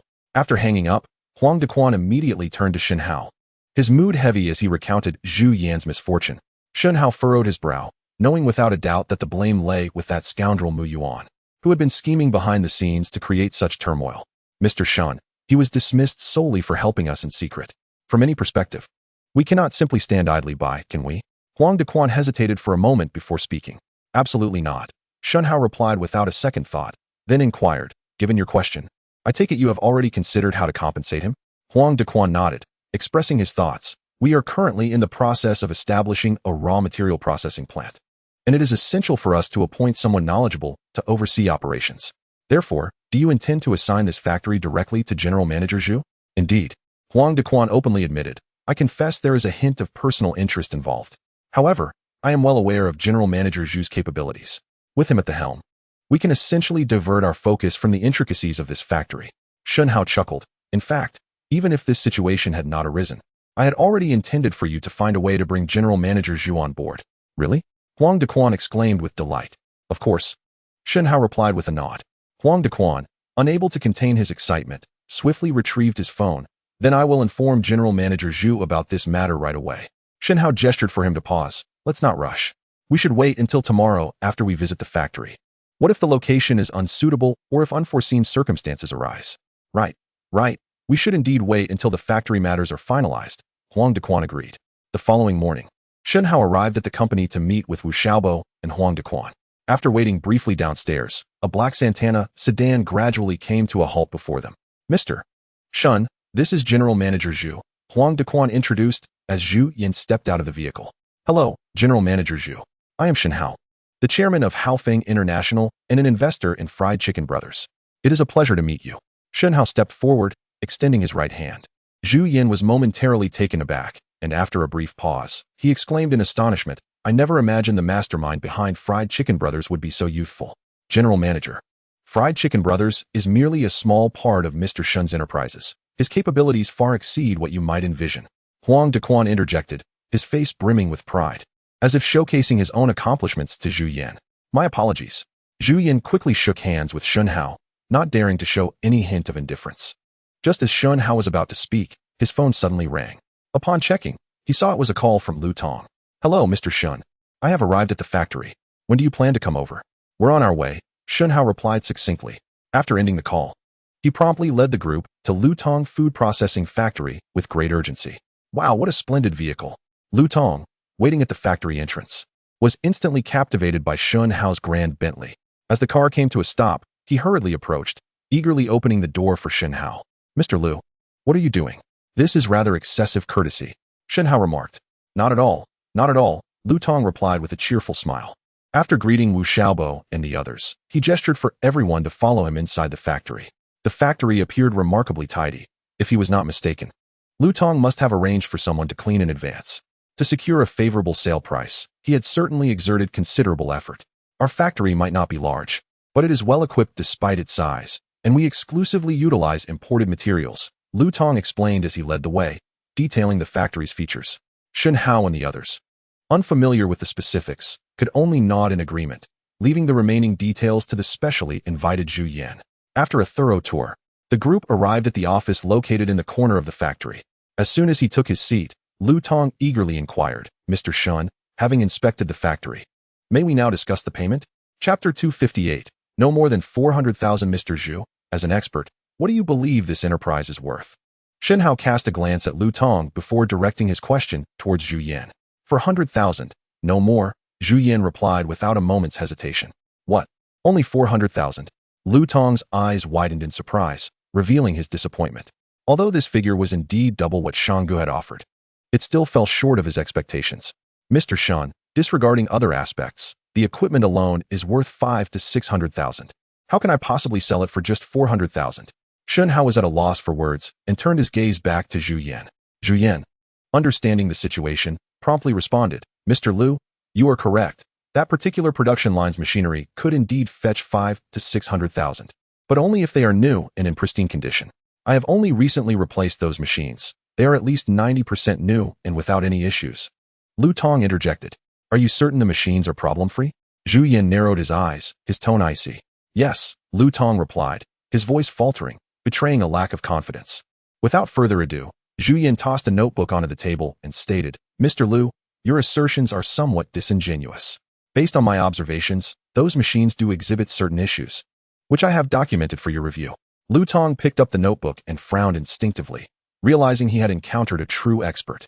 The problems noted were indeed present, albeit minor. Surely they could not warrant such a significant deduction in price. Zhu Yan shook his head, adopting a serious demeanor. "While these may seem like minor issues, they still require repair, do they not? Repairs demand time, which inevitably impacts our workflow. Furthermore, there is no guarantee that once resolved, the machines will function as effectively as before, correct? In business, all facets must be considered and factored into the equation." At a loss for a rebuttal, Lu Tong stammered for a moment before finally conceding, "Fine, for 100,000 it is. However, Mr. Shen, I have one additional request." "What is it?" Shen Hao inquired, his voice steady. Lu Tong wasted no time and stated plainly, "I hope Mr. Shen will consider rehiring the former workers from my factory, allowing them to continue their employment here." Shen Hao was taken aback, not expecting such a request. Lu Tong elaborated, "To be frank, the workers I previously employed have largely followed me from my hometown. I feel a sense of guilt for dismissing them. Rest assured, they are seasoned workers with excellent skills. Hiring them would be far more beneficial than recruiting a new batch." This individual, who had previously displayed arrogance and a lack of reason while at the clothing store, unexpectedly shared a similar quality with Zhang Xian, being genuinely considerate towards his employees. Shen Hao regarded Lu Tong with newfound respect, his perception of him significantly transformed. As Shen Hao remained silent, Lu Tong couldn't help but let out a sigh, a hint of disappointment creeping into his voice. "Of course, this is merely my humble request. If you disagree, consider that I never mentioned it." "Who said I disagreed?" Shen Hao finally spoke, offering a response that took Lu Tong by surprise. Upon hearing this, Lu Tong's excitement surged. "So, does that mean you are willing to retain my workers?" Shen Hao nodded, affirming, "Indeed, not only do I wish to keep your workers, but I also have a position for you." "Me?" Lu Tong exclaimed. "I would like you to stay on as the factory manager and continue overseeing operations. Would you be willing?" Shen Hao stated solemnly. At this proclamation, Lu Tong was momentarily taken aback. Huang Dequan, standing nearby, was equally astonished and quickly pulled Shen Hao aside, a puzzled expression on his face. "Mr. Shen, what does this mean? Wasn't it agreed that Manager Zhu would oversee this factory?" Shen Hao smiled slightly, feigning mystery. Such a talented individual as Manager Zhu should not be confined to a small factory like this. "Rest assured, I have other plans in mind. Manager Zhu will not be neglected." "Are you certain?" Huang Dequan asked with a serious tone. Shen Hao nodded affirmatively. "Absolutely." With this assurance, Huang Dequan felt a sense of relief. "Well then, Lu Tong, Are you willing to assist me? Shen Hao returned to his seat, awaiting Lu Tong's response. After a moment of astonishment, Lu Tong regained his composure, his face alight with joy. With such an opportunity presented by you, Mr. Shen, how could I possibly refuse? Very well, let us agree on this. If you manage the factory well, I shall ensure you are rewarded handsomely.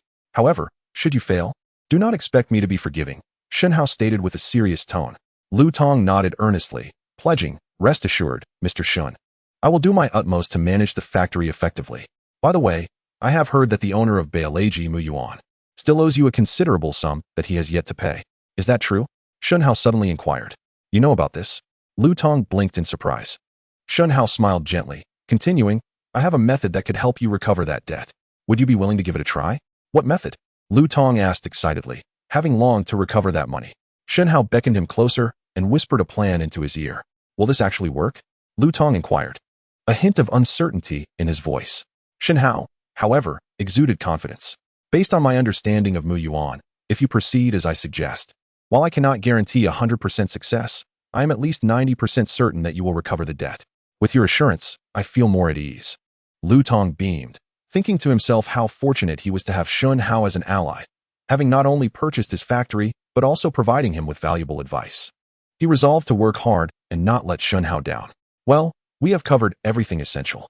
It is time to prepare the contract. We shall finalize this matter this afternoon, Shen Hao declared as he stood up. Mr. Lu. Oh no, I should now refer to you as Manager Lu. Please make haste to contact the workers and ensure that the necessary repairs on the machinery are completed. It would be ideal for the factory to resume normal operations by tomorrow. No problem, I will arrange it immediately. As long as we can finalize the contract today. I assure you the factory will be operational by tomorrow, Lu promised earnestly. Without further ado, Shen Hao led his team away from the Lu Tong factory, returning to Haofeng International. Mr. Shen, Mr. Huang, if there is nothing pressing, I'll take my leave to avoid disrupting your work, Zhu Yan said as he arrived at the company entrance.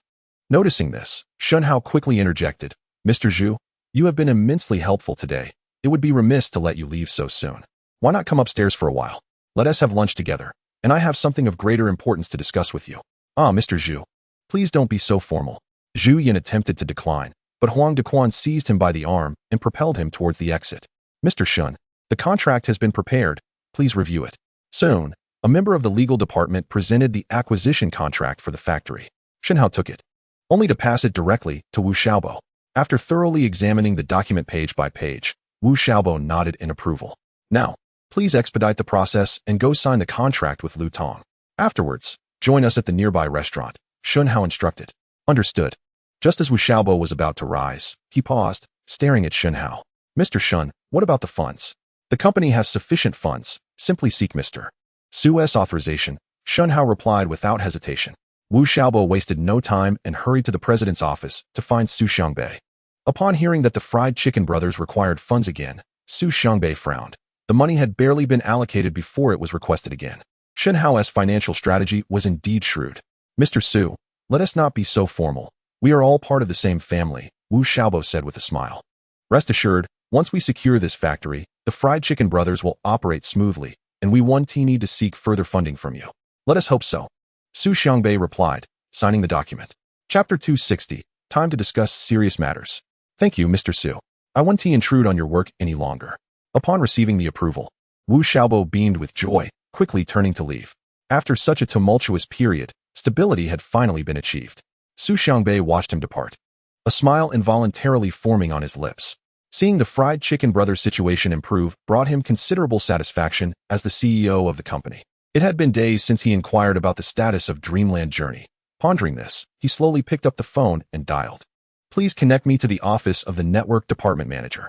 Certainly, please hold. After a moment, Zhao Tsong's voice came through the receiver. Mr. Su, is there something you need? What is the current status of Dreamland Journey? Su Xiangbei asked directly. Oh, I initially planned to report my work to you in the afternoon. But perhaps I should come over now. Very well. Zhao Tsong promptly ended the call and soon entered Su Xiangbei's office. Mr. Su, here is the recent update on Dream Journey. Please take a look. Zhao Tsong placed a document on the desk. Su Xiangbei picked it up and scrutinized it, revealing a look of astonishment. In just over half a month, has the data improved so significantly? According to the information, the download and registration count for Dream Journey has surpassed 2 million, with the peak number of online users exceeding 1 1.5 million, and the daily average online users stabilizing around 700,000.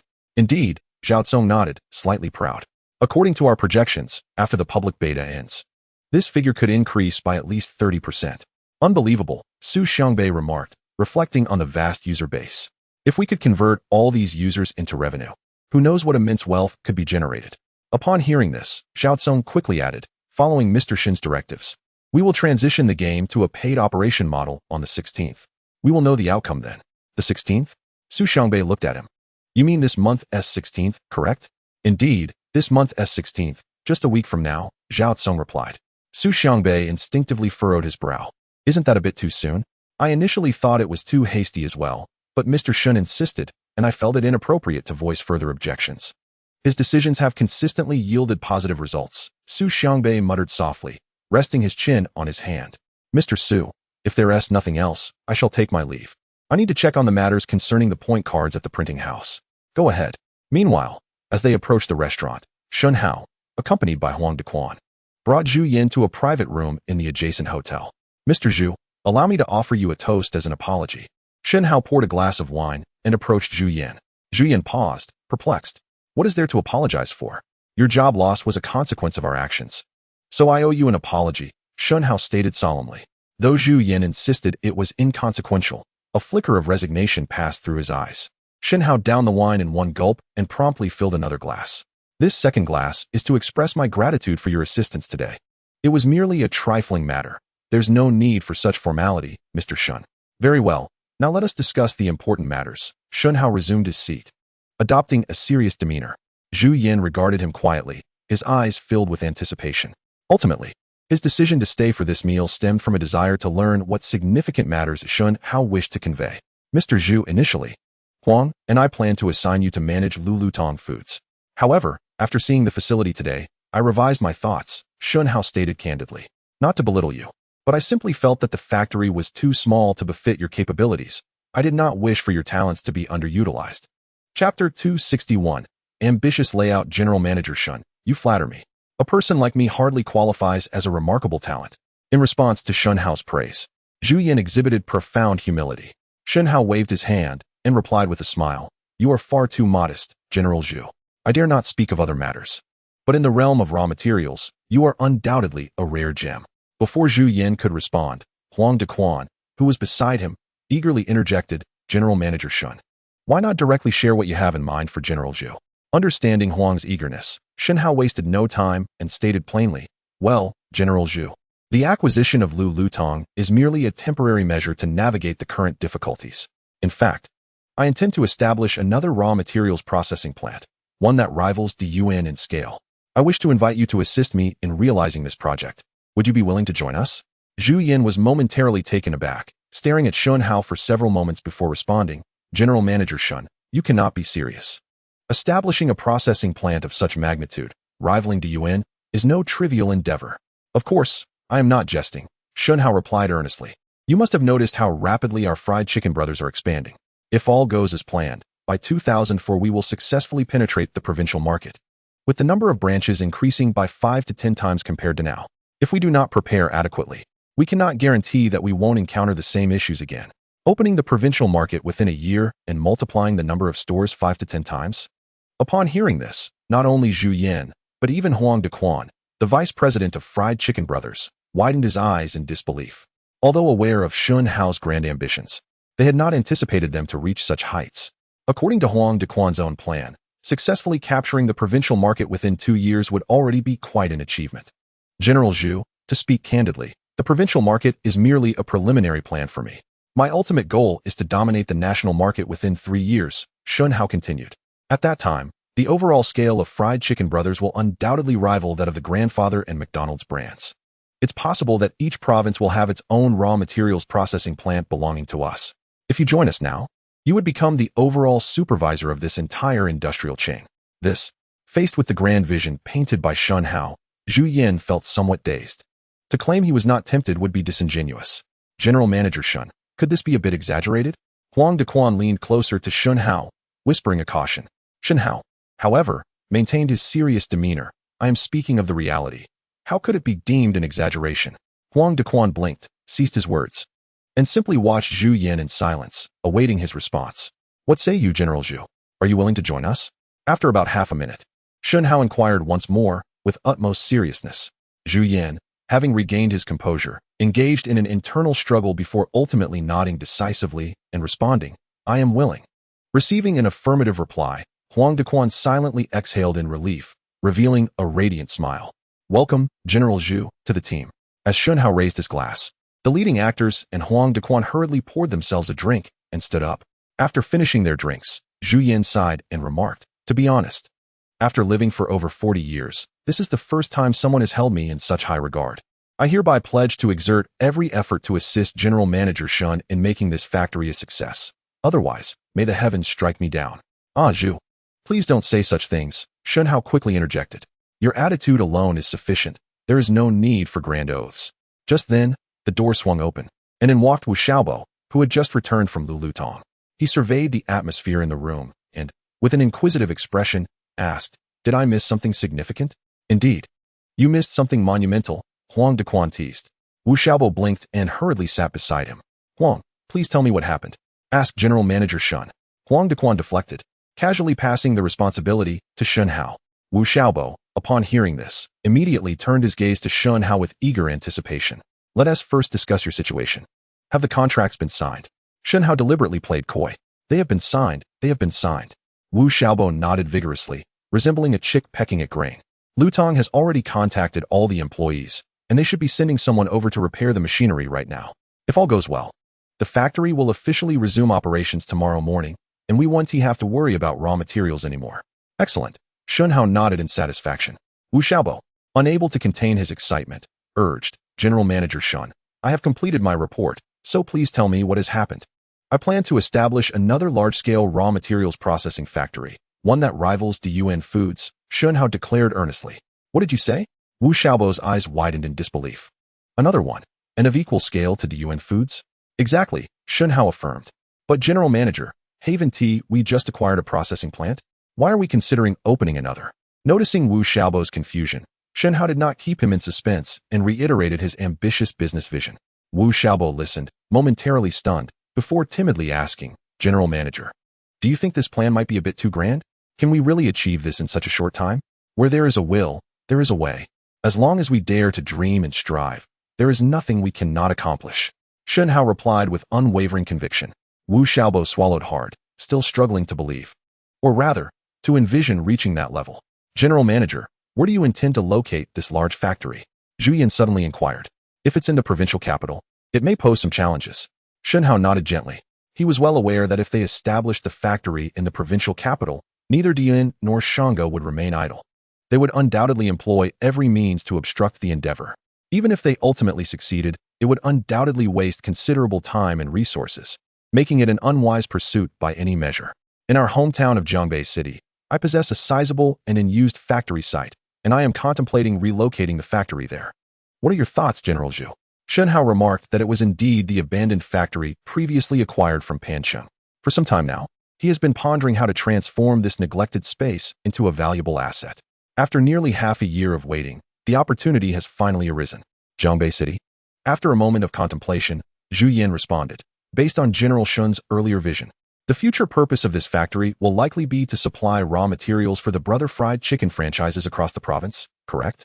Precisely. Establishing it in Zhongbei City is indeed a commendable choice. Zhu Yan analyzed. Zhongbei City is strategically located in the central part of our province, enjoying advantageous geographical conditions. And with an existing factory site at your disposal, it will certainly alleviate many logistical challenges. Moreover, such a substantial factory would not only generate numerous employment opportunities for Zhongbei City, but also stimulate the development of surrounding industries, thereby contributing significantly to the advancement of our hometown. I believe both the local leaders and the citizens of Zhongbei City would be profoundly grateful to General Shen. Shen Hao waved his hand with a smile, saying, General Zhu, your words are too flattering. I am merely a businessman, focused on cost-saving and profit maximization. I dare not expect gratitude from others. Although he spoke thus, his inner thoughts aligned closely with Zhu Yan's perspective. Throughout both his past and present lives, Shen Hao has never been one to forget his roots. Given the opportunity and the means to contribute to his hometown, why not seize it? Additionally, with his parents still residing there, Making a difference for his hometown would undoubtedly bring them pride. Of course, there is an even more significant reason behind Shen Hao's decision. If I recall correctly, Vice Secretary Yi Quan's term is nearing its end. Over the past few years, he has worked diligently and contributed significantly to Jiangbei City. Yet he still lacks something to advance to a higher position. If Shen Hao were to return with such a substantial project under Yi Quan's name, it would be like a timely gift, providing Shen Hao with numerous advantageous conditions. A venture that promises both considerable profit and the potential for a commendable reputation is something that no one, including Shen Hao, could refuse. General Shen, when do you plan to commence this initiative? As he contemplated, Zhu Yan posed another question. The sooner, the better. Shen Hao replied without hesitation. Zhu Yan was momentarily taken aback. General Shen, with the year-end approaching, might this be too hasty? Perhaps we should wait until after the new year to deliberate further? No. This matter cannot be delayed. Shen Hao shook his head, his expression turning serious. Seeing this, Zhu Yan had no choice but to acquiesce. Very well. I shall follow General Shen's lead. I am at your service. Shen Hao pondered for a moment and said, how about this, General Zhu? On the 16th, I have an important matter to attend to. After that day, we shall promptly visit Jiangbei City to inspect the factory site and draft a construction plan. What do you think? Absolutely. Zhu Yan replied eagerly. The following morning, amidst Lu Tong's nearly overnight hustle, the food factory Lu Tong, which had been dormant for nearly half a month, finally resumed operations. Listening to the rumbling of machinery and observing the industriousness of the workers, Lu Tong could not help but exhale deeply, wiping the sweat from his forehead while displaying a contented smile. Everyone must exert themselves. We cannot squander the opportunity presented by our new boss. After encouraging each worker in turn, Lu Tong turned to exit the factory, intending to rest for a while in the office. Before he could reach the office door, a white Hyundai sedan suddenly entered the factory and halted before him. Lu Tong glanced at the license plate and paused, waiting silently. A man in his early 30s emerged from the vehicle, instinctively glancing towards the factory, his face revealing a look of confusion. This individual, named Shang Chao, was the nephew of Shang Ge, who had been overseeing the acquisition of Lu Tong during this period. Mr. Shang, quite early I see. Lu Tong initiated the conversation with a meaningful greeting. Shang Chao snapped back to attention and tentatively inquired, Mr. Lu, I thought your factory was shut down. Why is it suddenly operational again? There's no need for me to report that to you, Lu Tong replied bluntly. Shang Ji's team had caused him considerable trouble recently. Although the acquisition had already been completed, he was no longer willing to endure such indignities. Shang Chao furrowed his brow slightly, thinking to himself that Lu Tong's temper had noticeably grown in the few days since they last met. He wasted no time with pleasantries and straightforwardly stated, Mr. Lu, I came here today for no other reason but to inquire about your considerations. Aside from our company, it's unlikely anyone else in the province would be willing to purchase your factory's machinery. If this drags on, its value will diminish further. At this, Lu Tong could not suppress a laugh. Mr. Shang, did you not see? Our factory has resumed operations. Why would we sell the machinery? Are you certain? Shang Chao narrowed his eyes, his tone turning chilling. Once this opportunity is gone, it may never return. I have made myself very clear. The factory is not for sale, nor is the machinery. Mr. Shang, please take your leave. Lu Tong was not inclined to elaborate further, issuing a clear dismissal. Fine. Shang Chao ground his teeth and returned to his car, inwardly cursing. Lu, let's see how long your little factory can hold out. As Lu Tong watched Shang Chao drive away, he spat on the ground and muttered angrily, what a piece of work. I am no longer a soft target for you to manipulate. Uncle. Shang Chao rushed back to the company, finding Shang Ge, who was inspecting the factory. Upon seeing his return, Shang Ge immediately wore a smile. So, has the rotund Lu agreed? Not at all. Shang Chao hesitated for a moment before shaking his head emphatically. Upon hearing Shang Chao's response, Shang Ji's expression darkened considerably. What is going on? You've made several trips for such a trivial matter and still haven't succeeded? Uncle, I didn't want this to happen either. It was supposed to be a sure thing. I don't know what went wrong, Shang Chao lamented, recounting the series of events with a sense of grievance. Have they resumed production? Shang Ge inquired, his expression betraying a hint of confusion. Shang Chao simply nodded in response, remaining silent. This was indeed peculiar. The market across the province had been nearly devoured by us and Diyuan Foods. Who would the corpulent fellow sell his products to? Pondering this for a moment, a glimmer of cunning flashed in Shang Ji's eyes. It was imperative to uncover the truth behind this situation. Xiao Chao, you must investigate immediately. We need to ascertain who Lu Tong is producing raw materials for. Understood, Shang Chao replied, hastily departing from Shang Ge Foods. If my suspicions hold true, We could be in serious trouble, Shen Hao murmured to himself, a frown creasing his brow. As noon approached, he finally received a call from Shang Chao. What have you discovered? Shen Hao pressed, eager for information. Shang Chao responded, I found out that Lu Tong has recently secured a substantial order from Brother Fried Chicken, which is why he has reopened the factory. Brother Fried Chicken, indeed. Shang Hao seethed. Are you certain there was no mistake? I heard it directly from Lu Tong himself. Given his smug demeanor, it seems unlikely to be false, Shang Chao replied gravely. Very well, I understand. Shang Hao responded curtly before ending the call. It appears that what one fears often comes to pass. I must inform Mu Yuan at once. After a moment of contemplation, he picked up his phone to call Mu Yuan. Hello, Mr. Shang. What brings you to call me so suddenly? Mu Yuan asked cheerfully, evidently unaware of any troubling developments. Shang Ji's tone turned somber. Mr. Mu, have you not heard? Heard what? Lu Tong's factory has resumed operations. Mu Yuan paused, unfazed, and jested. That plump fellow is quite tenacious, isn't he? Does he not fear losing everything, even his undergarments? Mr. Mu, do you know why he has suddenly reopened? Shang Hao said, his voice laden with gravity. Why? Mu Yuan queried, sensing the shift in tone. I dispatched someone to inquire. The reason Lu Tong has resumed operations is that he has just received a significant order. As for who placed the order, I trust you can deduce that for yourself? You mean to say it's Brother Fried Chicken? Mu Yuan asked tentatively. Who else could it possibly be?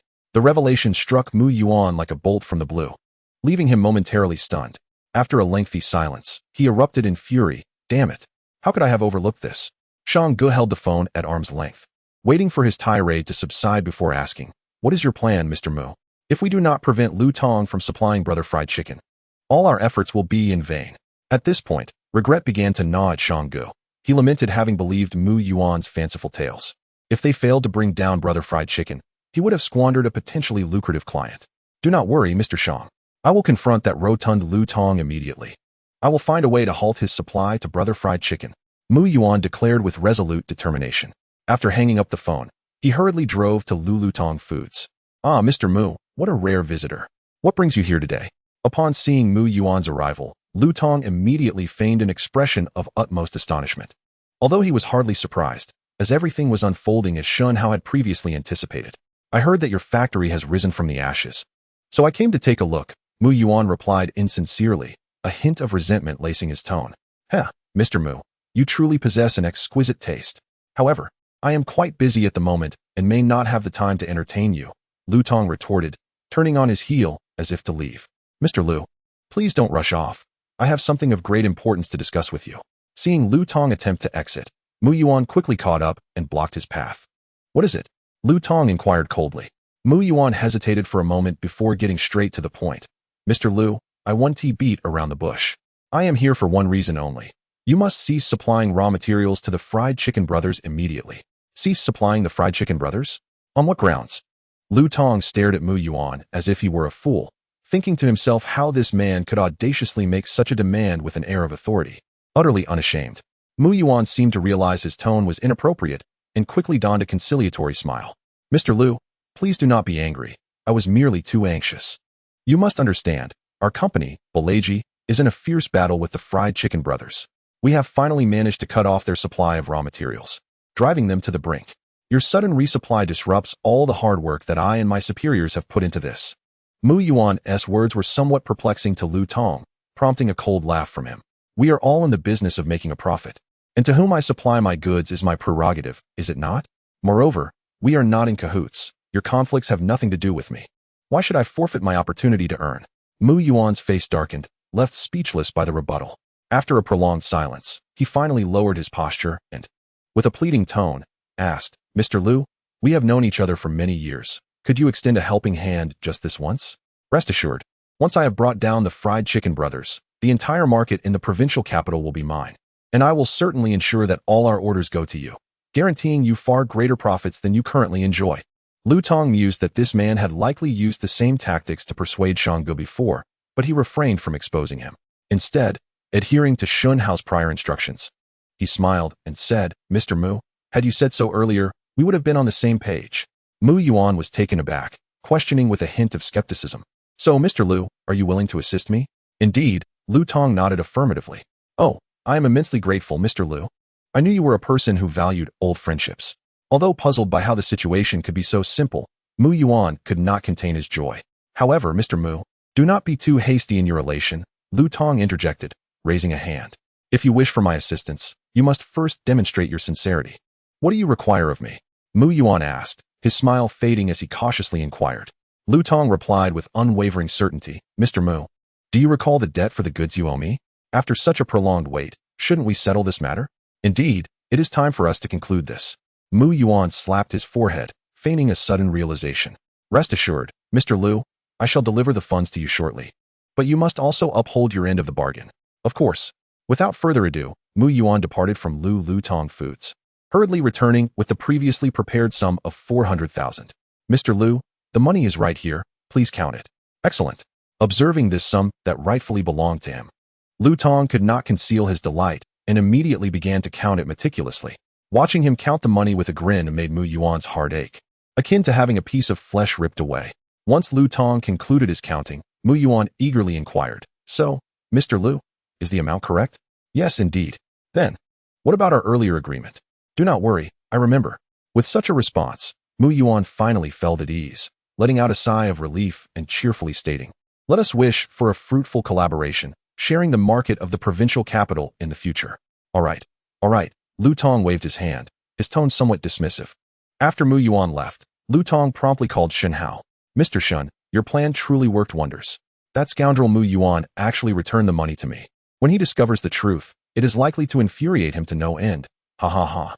Chapter 266. Deceived days later, Mu Yuan, believing everything was settled, drove with Mu Yi to assess the situation, only to find that the Fried Chicken Brothers were still operating normally, and their business was even more thriving than before. In stark contrast, his own Bowl G could only be described as a dismal failure. Dad, what is happening? Didn't you say everything was resolved? Surely the Fried Chicken Brothers would be unable to operate due to a lack of raw materials. Mu Yi asked, visibly agitated. Mu Yuan, bewildered, struggled to articulate his thoughts before finally responding. I had indeed made all the arrangements. Lu Tong personally assured me he would no longer supply the Fried Chicken Brothers. Lu Tong. Mu Yi pondered for a moment before advising. Dad, you haven't been played, have you? What? Mu Yuan's eyes widened in disbelief. That rotund fellow wouldn't dare trick me. In these uncertain times, one can never be too sure. We should swiftly seek clarification. Hearing Mu Ye's words, Mu Yuan felt a surge of anxiety, disregarding further contemplation as he swiftly turned the car around, racing back to Lu Tong Foods. Lu Tong, come out and clarify this matter. Mu Yuan shouted as he approached Lu Tong's office, banging on the door. Mr. Lu, what has you so incensed?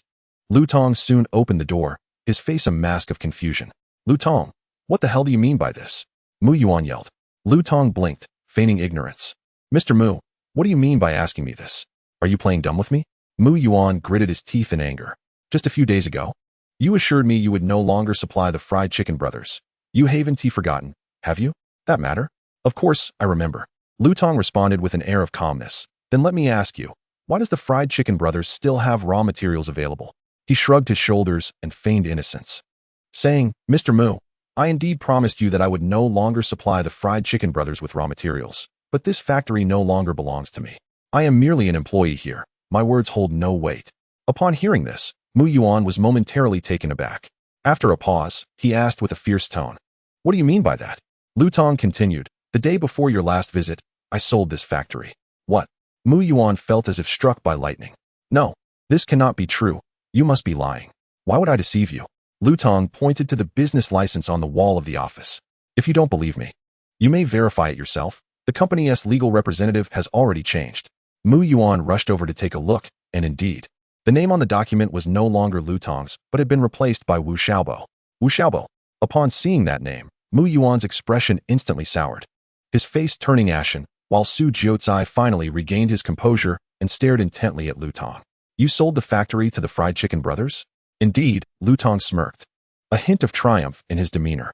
Now they are the owners here. Do you think it's feasible for Mr. Mu to ask them not to supply you? You scoundrel. Mu Yuan charged forward, grabbing Lu Tong by the collar. You clearly bought the factory. Why did you lie to me last time? Lu Tong forcefully pushed him away and retorted with conviction. If I hadn't said that, would you have willingly returned the money to me?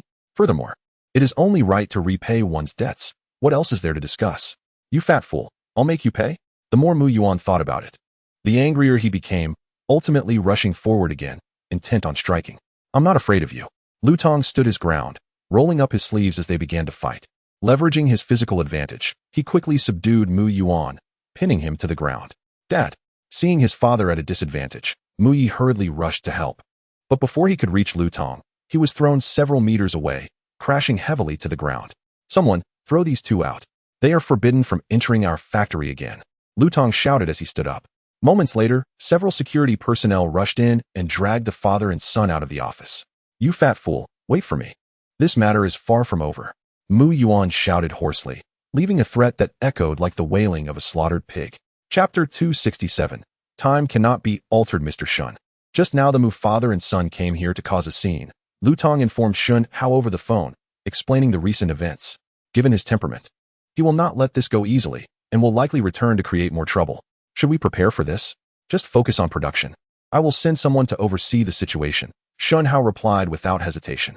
He understood that Mu Yuan would undoubtedly seek retribution, even anticipating the methods he might employ. Understood. Lutong acknowledged. After hanging up, Shen Hao immediately called Baldi to relay the details. Just as he set down the phone, someone knocked at the door. Come in. Zhao Tsung pushed the door open and entered, his expression somewhat grim. What is the matter, General Zhao? Shen Hao sensed that something unfortunate had occurred. General Shen, I just received news regarding Zhang Xian. Zhao Tsung hesitated, a tinge of sorrow evident in his tone. Has he passed away? Shen Hao ventured cautiously. Zhao Tsung remained silent, merely nodding gravely. I didn't expect it to happen so soon. Shen Hao sank heavily into a chair, his heart laden with despair. Today was already the 15th, and tomorrow the much-anticipated dream voyage would officially commence its paid operations. He had intended to invite Zhang Xian to witness this momentous occasion. Yet instead, he was met with such dire news. General Shen, this incident is a significant blow to Tianxian technology. It may severely impact their morale and work performance. Should we consider postponing the launch to prevent any adverse effects? Zhao Tsung suggested tentatively. Shen Hao pondered for a moment. This indeed warranted careful consideration. You must notify them immediately. Tianxian technology will cease operations forthwith, allowing everyone to pay their final respects to Zhang Xian. We shall address other matters later. Understood. Zhao Tsung replied, promptly turning to leave. Manager Gong, please accept my condolences. An hour later, Shen Hao accompanied Zhao Tsung to the funeral home to pay tribute to the suddenly departed Zhang Xian. Since Zhang Xian had no family, his final arrangements were entrusted to Gong Qingjun, who had always regarded him as a brother. Thank you. Though Gong Qingjun's face bore no expression, the profound sorrow within him was palpable. General Shen, wasn't he? It stated that the dream voyage would officially launch its paid operation tomorrow, the 16th? They should be at the company preparing, not here. As Shen Hao finished lighting incense, Gong Qingjun approached him with a serious demeanor. Shen Hao shook his head. I've discussed this with General Zhao. At worst, we can postpone the schedule. There is nothing more important at this moment than allowing everyone to bid farewell to General Zhang. You are mistaken. Gong Qingjun immediately countered. You have invested so much time and money promoting Dream Voyage, achieving this level of success. How can you alter your plans due to such an incident? Furthermore, delaying the launch could lead to significant user attrition. The risks are far too great. Deep down, Shen Hao understood the validity of his words, yet faced with such circumstances, there seemed no alternative. Manager Gong, I appreciate your concern for the company, but I also recognize what General Zhang meant to you all. After a moment of silence, Shen Hao responded, at worst, we will just earn a little less money. We can always invest more time and effort to recover later. Hearing this, Gong Qingjun felt deeply moved, but remained resolute. No, the schedule absolutely cannot be postponed. Shen Hao furrowed his brow, forcing a wry smile. So, you mean to say I should summon everyone back to work at once? General Shen, I understand your dilemma. You and General Zhao should return. I will handle this matter and guarantee that everyone will be back at the company this afternoon. Gong Qingjun did not wish to place Shen Hao in a difficult position, so he took it upon himself to handle the matter. Are you certain there are no issues? You need not feel compelled, Shen Hao inquired in a low voice. Gong Qingjun nodded affirmatively, assuring, it is on me. Shen Hao silently exhaled in relief. And then he and Zhao Tsung departed the funeral home. Unbeknownst to how Gong Qingjun orchestrated it, by that afternoon, everyone had indeed returned to the company to resume work dutifully. Chapter 268. A narrow escape. Boss Shen, there has been an incident at Lulutong. At 2 o'clock in the early hours of the 16th, Shen Hao was jolted awake from his slumber by a series of urgent phone rings. It was Baldi calling. What has transpired? Shen Hao asked, glancing at the clock, maintaining a semblance of calm. Baldy replied. A group of suspicious youths attempted to infiltrate the factory by scaling the wall, but my men apprehended them on the spot. Did they disclose who sent them and their intentions? Initially, they were quite obstinate, but after a thorough interrogation, they eventually confessed. They were sent by someone named Mu Yuan to sabotage the machinery. Mu Yuan proved to be quite the troublemaker. Fortunately, preparations had been made in advance, or the consequences could have been dire. Shen Hao pondered this revelation, realizing that to conclusively resolve this feud, the only viable solution was to ensure Mu Yuan's total downfall. Boss, how should we handle these individuals? Baldy inquired, breaking Shen Hao's train of thought. Take them to the police station and let the authorities deal with it. Shen Hao responded thoughtfully. Baldy acknowledged with a simple understood and promptly ended the call. At 5 o'clock that morning, several police officers knocked on the door of Mu Yuan's residence. You are suspected of involvement in a case of deliberate sabotage of factory facilities. Please accompany us. Realizing the gravity of the situation, Mu Yuan hastily shouted to awaken his son, Mu Yi. Dad, what is happening? Mu Yuan stepped out from the back room, only to be taken aback at the sight of police officers placing handcuffs on his father. Son, quickly call the company's legal counsel and have him find a way to extricate me, Mu Yuan urged, his voice strained, before the officers escorted him away. Mu Yuan, the youngsters have already implicated you. Why not confess your wrongdoing? Officer, I assure you, I have no connection to this matter. Someone must have deliberately set them up against me. At the police station, Mu Yuan vehemently maintained his innocence during the interrogation. After nearly 2 hours had passed, Mu Yi finally arrived in a rush, accompanied by the legal advisor for Mu's catering. Lacking concrete evidence, the police had no choice but to follow protocol and release him. Dad, are you all right? Mu Yi rushed forward. Concern etched across his face as he saw Mu Yuan emerge from the police station. I'm fine, Mu Yuan replied with a shake of his head, visibly shaken. I never anticipated they would be so well prepared. Thankfully, no evidence was left behind. Otherwise, this could have ended disastrously. What shall we do next? Mu Yi whispered, clearly still unwilling to surrender to despair. Mu Yuan pondered for a moment before shaking his head, saying, if such an event were to occur, the Fried Chicken Brothers would undoubtedly exercise increased caution, and the police would likely keep a close watch on us. For now, it is best to refrain from taking any action. Refrain from taking action? Mu Yi furrowed his brow, questioning whether they should simply stand by and watch them live in comfort. Son, do not rush, Mu Yuan explained as he leaned closer. Allow them to lower their guard first. When the time is right, we can launch a surprise attack. It might yield even better results. There was merit in his reasoning. Mu Yi considered it carefully and ultimately agreed with Mu Yuan's perspective.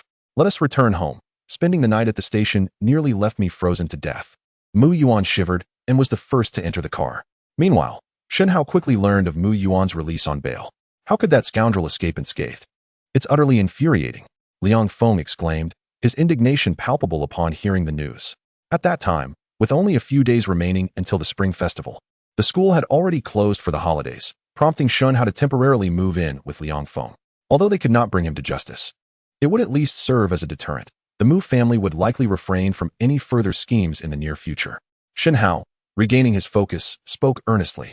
Such individuals, who spend each day plotting harm against others, will eventually face retribution, Liang Feng declared vehemently. Shen Hao nodded in agreement, glancing at the time before rising. Let us be on our way. Chapter 269. It should not be at 7:30 in the morning. Shen Hao departed home with Liang Feng, spending 20 minutes for breakfast nearby before swiftly heading to Tianxian Technology in the suburbs. Mr. Shen, you have arrived. Zhao Tsong greeted him at the company entrance, his expression betraying a hint of anxiety. Why are you lingering at the door? Let us go inside, Shen Hao urged, pulling him along. As they passed through the office hall, Shen Hao instinctively halted. In the corner sat a familiar figure, Gong Qingjun, who had been on leave for several days. What brings you here? Shen Hao wondered, leaving Zhao Tsong and Liang Feng behind as he hurried over. Supervisor Gong, why are you? Before Shen Hao could finish his inquiry, Gong Qingjun interjected, on such an important day, how could I, as the team leader, not be present? You are quite dedicated, Shen Hao remarked, blinking in surprise before continuing. You have returned. What about President Zhang? He was cremated early this morning, and his ashes are temporarily stored at the funeral home, Gong Qingjun replied without hesitation. However, once this busy period concludes, I will need to take another extended leave. Brother Zhang instructed me to bring his ashes back to his hometown to be buried with his family. Very well. Shen Hao found himself at a loss for words, merely nodding in acknowledgement. Mr. Shen, we have less than 2 hours remaining. We must expedite our final server checks. Perhaps you should return to your office? With Gong Qingjuan's dismissal, Shen Hao chose not to linger and promptly led Zhao Tsong and Liang Feng to the office. Time swiftly approached 10 o'clock in the morning, and the servers for the game Dream Journey concluded their maintenance, restarting with an advertisement promoting the point card system. Initially, it seemed there would be no issues. However, an hour after the relaunch, the number of users logged into the game was a mere 3,000, a situation that could only be described as stagnant. Why were there so few players? Could it be a failure? Observing this predicament, Zhao Tsong felt a wave of anxiety wash over him, his body seemingly oblivious to the frigid winter air. Although Shen Hao also felt a pang of worry, he maintained a facade of calmness and reassured Zhao Tsong. Don't be anxious, Zhao. We halted the service for 2 days. Many players probably haven't realized we're back online yet. As time passed, the morning slipped away. Checking the data on the computer, the online player count remained in the hundreds, failing to even reach 1,000, and many of those online logged off shortly after. This was not right. Shen Hao could no longer suppress his frown. Based on his memories from a previous life, Dream Journey thrived after transitioning to a paid model. Shen, it's been the entire morning. Surely those who needed to wake up have done so by now. Why is the player count still so low? Zhao Tsong approached again, his urgency palpable. Shen Hao glanced at him, uncertain how to respond. After a moment of contemplation, he retrieved his phone and called Dan Liang. Hello, Dan. Has there been any promotional activity for our game today from Lingyu Network? Indeed, they are putting in considerable effort. Dan Liang replied without hesitation. Why do you ask? Shen Hao, not withholding information, conveyed the situation on his end. Upon hearing this, Dan Liang sounded perplexed. That shouldn't be the case. I just inquired in the group about the conditions at each branch, and they all reported that nearly everyone in the internet cafes is playing Dream Journey, and a substantial number of point cards have been sold. How could the online count be so low? What? Shen Hao's eyes widened, realizing that there might indeed be an issue with their data. It's highly probable. You should check it immediately, Dan Liang stated firmly. Shen Hao promptly ended the call, rising abruptly and heading towards the office exit. Shen, where are you going? Zhao Tsong hurriedly followed. Upon reaching the lobby, Shen Hao scanned the room. Everyone appeared relaxed, particularly Gong Qingjun, who wore a broad smile, seemingly oblivious to any problems. As if celebrating a joyous occasion. It seemed that the issue truly lay within his computer's data. Shen Hao muttered quietly to himself, feeling a slight sense of relief, and then swiftly made his way toward Gong Qingjun. Shen. Gong Qingjun greeted him warmly. How are the data figures? Shen Hao asked earnestly. Gong Qingjun looked at him with mild confusion. But can't you see the data on your own computer? Leaning closer, Shen Hao lowered his voice and replied. My computer shows that the online count is still below 10,000. I'm not sure if there's a problem, which is why I came to inquire. So low? It appears that your computer is indeed experiencing issues. As Gong Qingjun spoke, he rotated his computer screen to face Shen Hao. Shen Hao hurriedly leaned closer to examine it. And upon seeing the displayed figures, his eyes widened in astonishment. This discrepancy exceeds tenfold. According to the computer, the current online user count for Dream Journey had surpassed 120,000. There must be a transmission error causing a data synchronization issue. Allow me to assist you. Gong Qingjun stated candidly. Very well. The two proceeded towards the office, encountering Zhao Tsong and Liang Feng along the way. What is going on? Zhao Tsong inquired, halting abruptly. Our computer is malfunctioning, Shen Hao replied. Zhao Tsong pressed further, asking, what is the actual data? Let us head back first. You will find out shortly, Shen Hao teased. Continuing towards the office. After some adjustments, the data on the office computer finally returned to normal. All set. Just as Gong Qingjun exited, Zhao Tsong eagerly approached the screen. Upon seeing the number of online users exceed 130,000 and continue to rise rapidly, he stood frozen in disbelief. My heavens! How could there be such a vast difference? What a false alarm indeed. At that moment, a radiant smile illuminated his face. Shen Hao, what does this data signify? Liang Feng, lacking comprehension, tentatively asked. Shen Hao flashed him a smile and replied earnestly. This represents the simultaneous online users, which have now reached over 130,000. Given this trend, surpassing 500,000 by the end of today should be quite feasible. So, you mean to say that 500,000 people are playing this game simultaneously? Liang Feng inquired further. Precisely. Liang Feng blinked in astonishment. If memory serves, our county's population is roughly 500,000, which means nearly the entire county is engaged in this game. It is utterly astonishing. What is more, this figure is merely a precursor. In the future, it could soar to several million. Shen Hao stated with a hint of pride. Then, how much profit can be generated from this? Shen Hao pondered before responding. Let us not consider other factors for now. If we focus solely on microtransactions, Assuming 50,000 players engage daily, each averaging 5 hours of playtime at 4 cents per hour, do the math yourself. For cents per hour, 5 hours per person. Totaling 500,000 players, Liang Feng began to calculate earnestly on his fingers. By the end, his eyes nearly popped out. 1 million a day? Did I calculate that correctly? Shen Hao patted his shoulder, affirming, "You are spot on. Be confident. This is merely a conservative estimate. The future earnings will be significantly greater." Gulp. Liang Feng instinctively swallowed hard, unable to fathom that a single game could generate such immense wealth. Time swiftly passed, and before midnight, the number of online players had surged to 550,000, surpassing Shen Hao's previous assertions. Shen Hao, having left the office he had occupied for an entire day, stepped into the hall and retrieved the champagne he had prepared in advance, ready to celebrate this momentous occasion that would be etched in memory for a lifetime. Chapter 271. After selling so much at last, it struck midnight. What was the final tally? Awaiting with bated breath, the hour finally arrived. The peak online count reached 650,000. Gong Qingjun stood up, stretched lazily, and responded nonchalantly. It was utterly unexpected that after transitioning to a paid operation, such immense success would follow. Zhao Tsong beamed with joy, recalling the earlier blunder with lingering apprehension. The triumph of Dream Voyage was attributed to the diligent efforts of everyone present. And I wish to express my gratitude to each of you, Shen Hao declared with solemnity as he uncorked the champagne. Following a brief celebration, Shen Hao approached Gong Qingjun, posing the question he was most eager to know. "Supervisor Gong, I would like to inquire about today's in-game recharge volume." For Shen Hao, the number of online users was secondary. The amount of revenue generated was of paramount importance. Upon hearing this, Zhao Tsong eagerly joined in. Without further ado, Gong Qingjun accessed the game server's backend and revealed the specific figures. Liang Feng, seizing the moment, leaned closer to the screen and began to quietly tally the numbers aloud. Hundreds, thousands. My goodness, over 40,000? Let me take a look. Zhao Tsong shoved Liang Feng aside to scrutinize the figures more closely. It was confirmed. Liang Feng had not erred. Indeed, the amount exceeded 40,000. Specifically, it was over 490,000, nearly 500,000.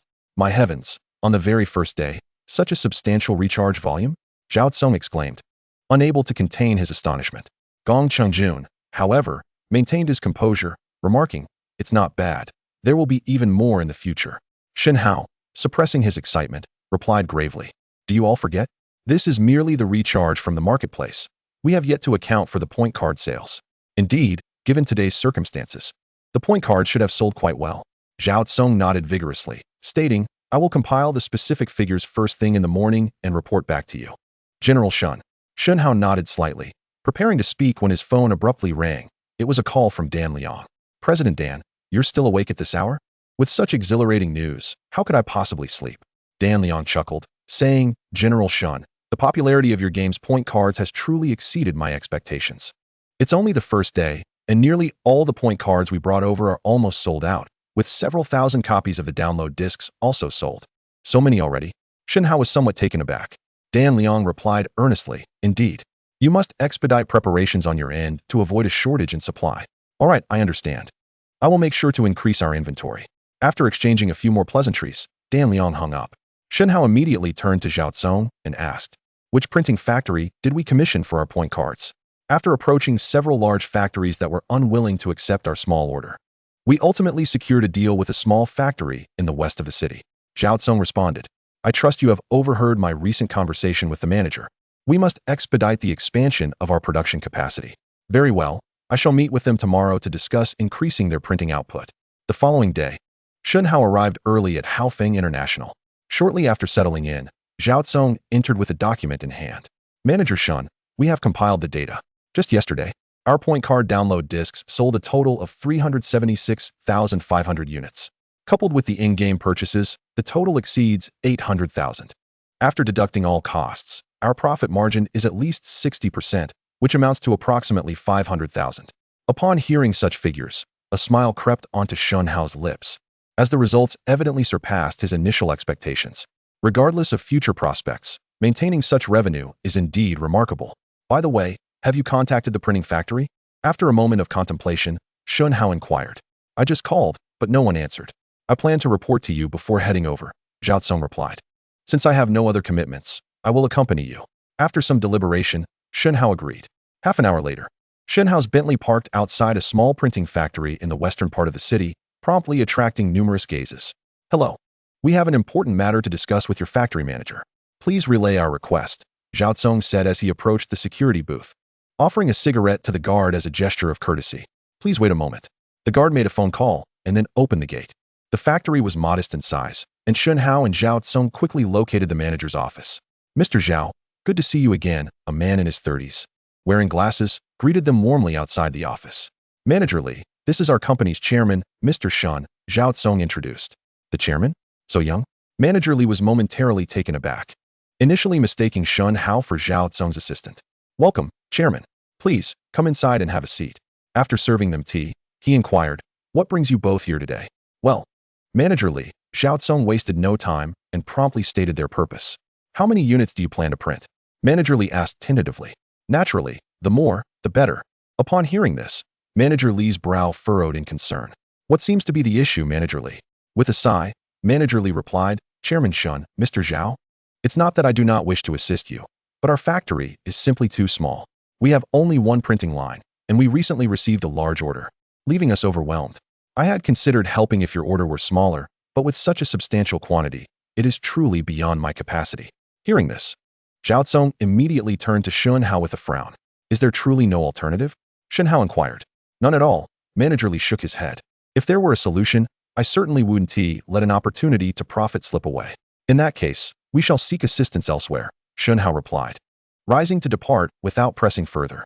Upon arriving at the entrance, Director Li suddenly interjected, by the way, Mr. Shen, you might consider inquiring at the Shen printing factory in the eastern part of the city.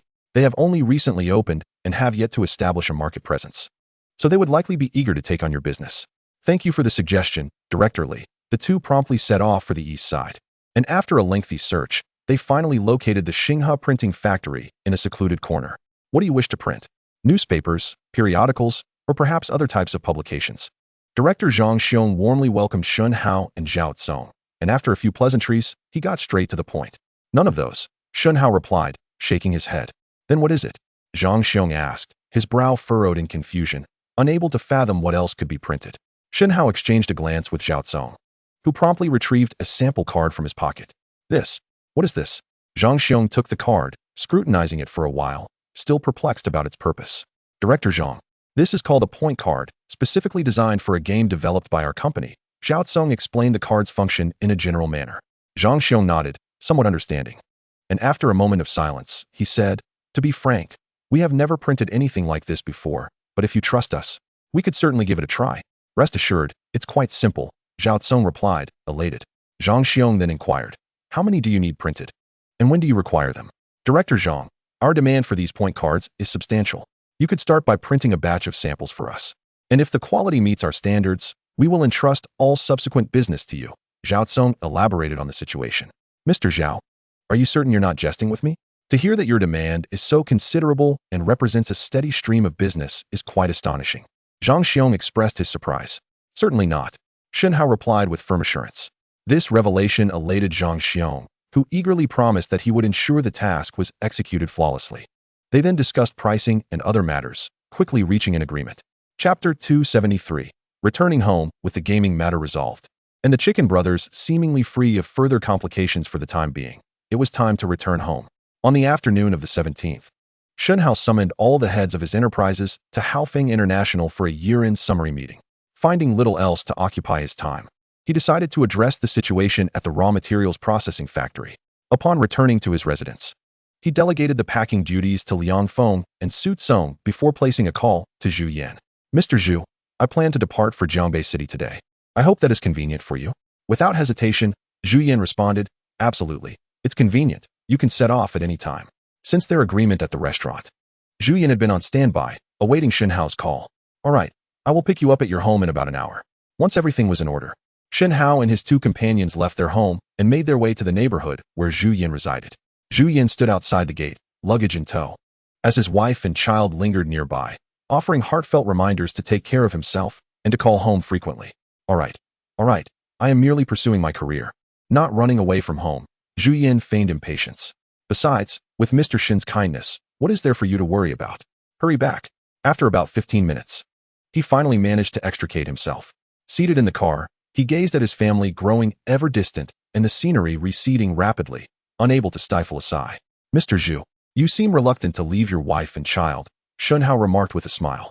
Zhu Yan nodded, admitting, to be honest, after all these years, this is the first time I have set off on a journey without them. Rest assured, Mr. Zhu, the sacrifices made now will be worthwhile in the future. Shen Hao said earnestly. Yes, I believe in Mr. Shen. Zhu Yan replied, once more looking out the window, his eyes filled with anticipation. By 8 o'clock in the evening, after nearly 5 hours of travel, Shen Hao and his party successfully arrived in Zhongbei City. The Bentley, adorned with the provincial capital's license plate, drew countless astonished gazes as it entered the city. Mr. Zhu, it's getting late.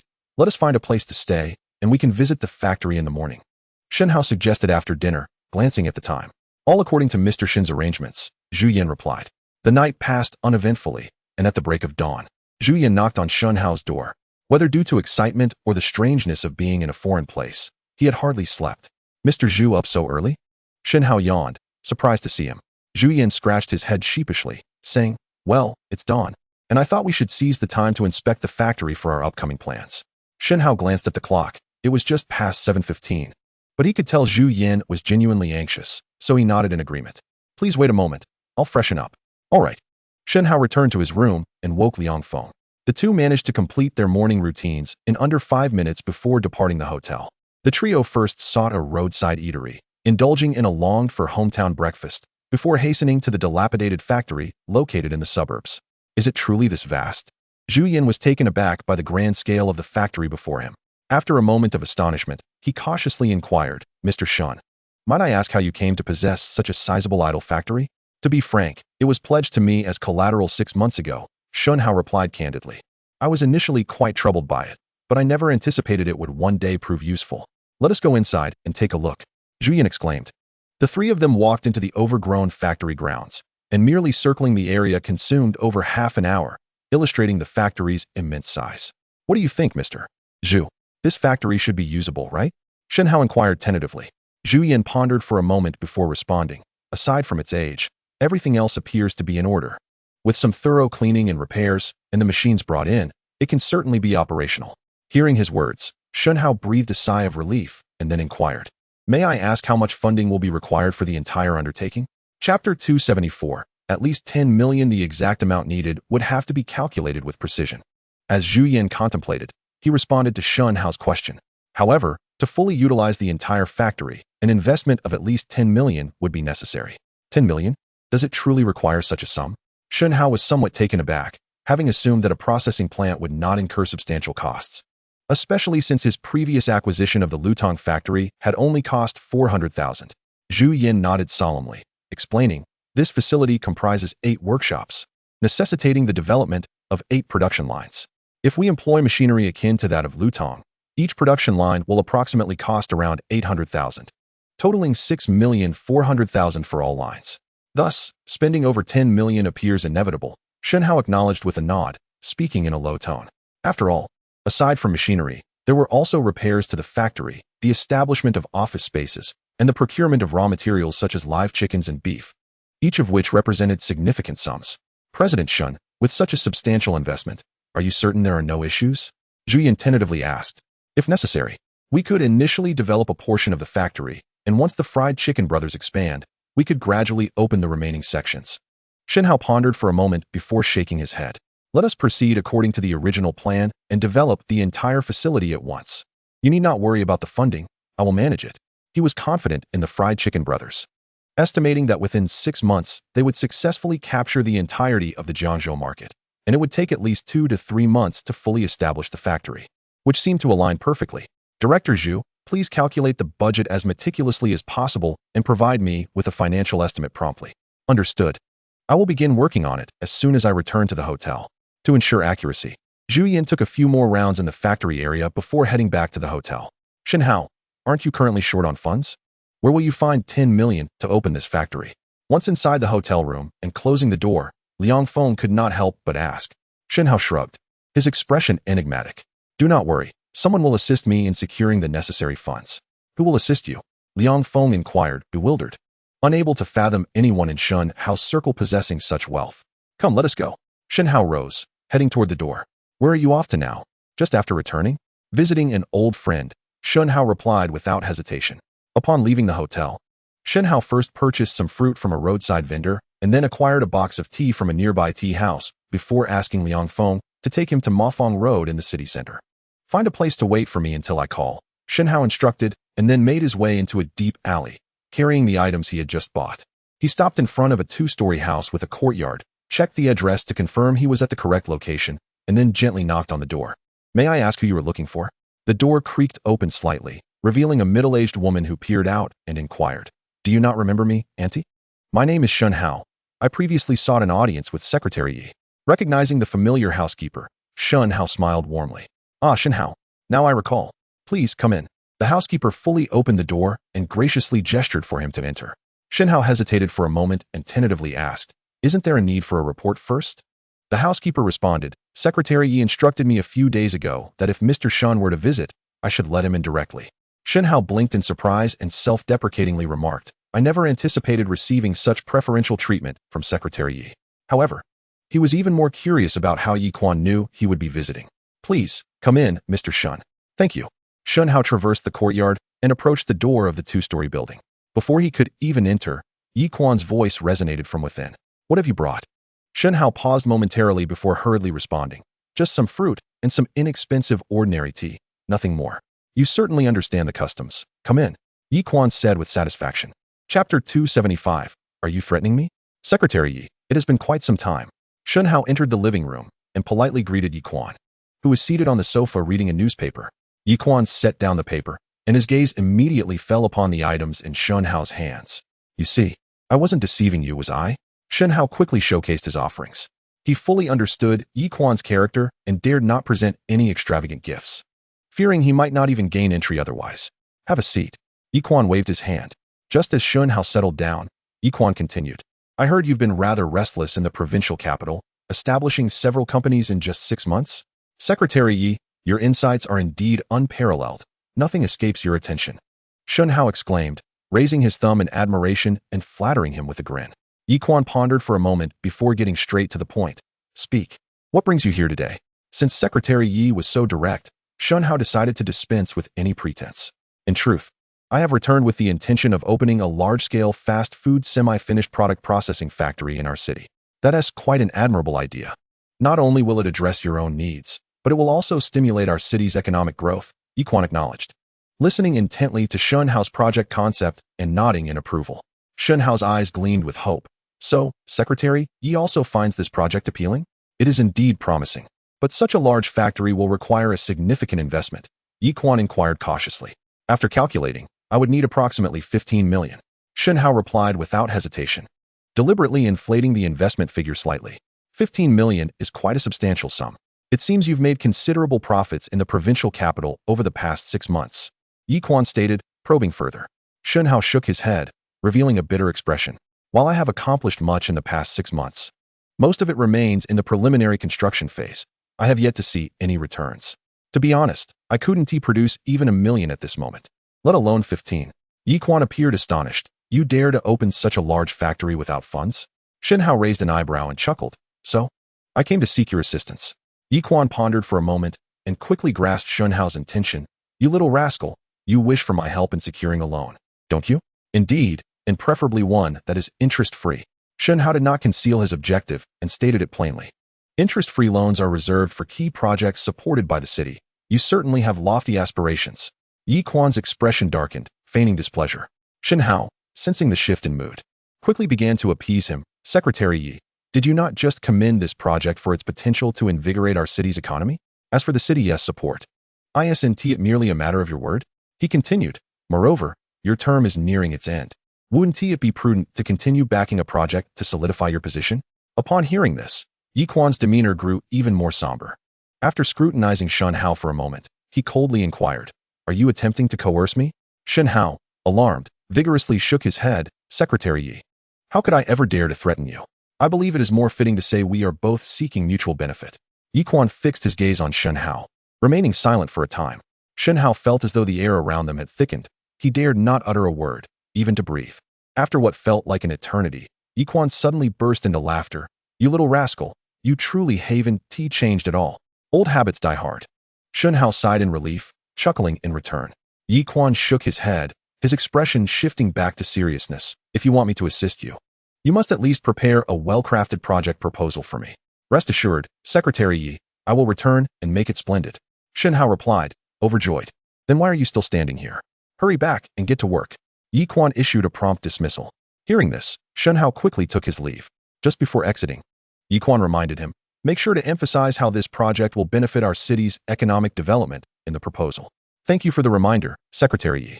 I will make note of it. Chapter 276. Progress must be accelerated. President Zhu, how is everything on your end?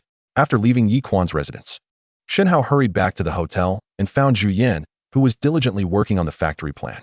Zhu Yan put down his pen, rubbed his tired eyes, and appeared exhausted, as if he had been working since his return. I apologize, President Shen. This is my first time undertaking such a task, so my progress has been somewhat slow. I have completed a chapter. Please take a look. Zhu Yan said as he handed Shen Hao the plan he had spent several hours drafting. Shen Hao accepted it eagerly and examined it thoroughly. It was indeed detailed, yet lacking in substance. President Zhu, this proposal is well written, but the pace is rather sluggish. Zhu Yan nodded. I had many considerations to address at the outset. I will strive to accelerate my pace and aim to have it completed within 3 days.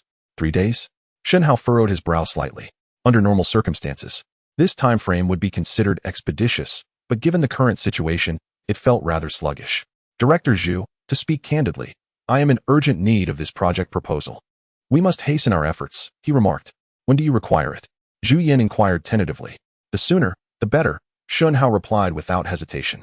Ideally, it should be completed by today. Today? Zhu Yan's eyes widened in disbelief. That seems rather rushed. Regrettably, the circumstances compel us, Shen Hao stated. After a moment of contemplation, Zhu Yan asked, Director Shen, may I inquire why you are suddenly so eager for this proposal? It is due to a tight financial situation. I aim to secure an interest-free loan as a stopgap measure. I recently consulted a well-connected leader to see if I could obtain a quota. They are quite optimistic about our project, but I need to present a project proposal to facilitate their endorsement. Shen Hao candidly explained the situation. That indeed sounds like a viable approach. If we can elevate our factory to a key project within the city, it will undoubtedly yield substantial benefits in various aspects. Zhu Yan replied earnestly, growing even more impressed by Shen Hao. A young man not yet 20, possessing such capability and connections is truly remarkable. You are aware of the specifics. Can it be accomplished? Shen Hao inquired cautiously.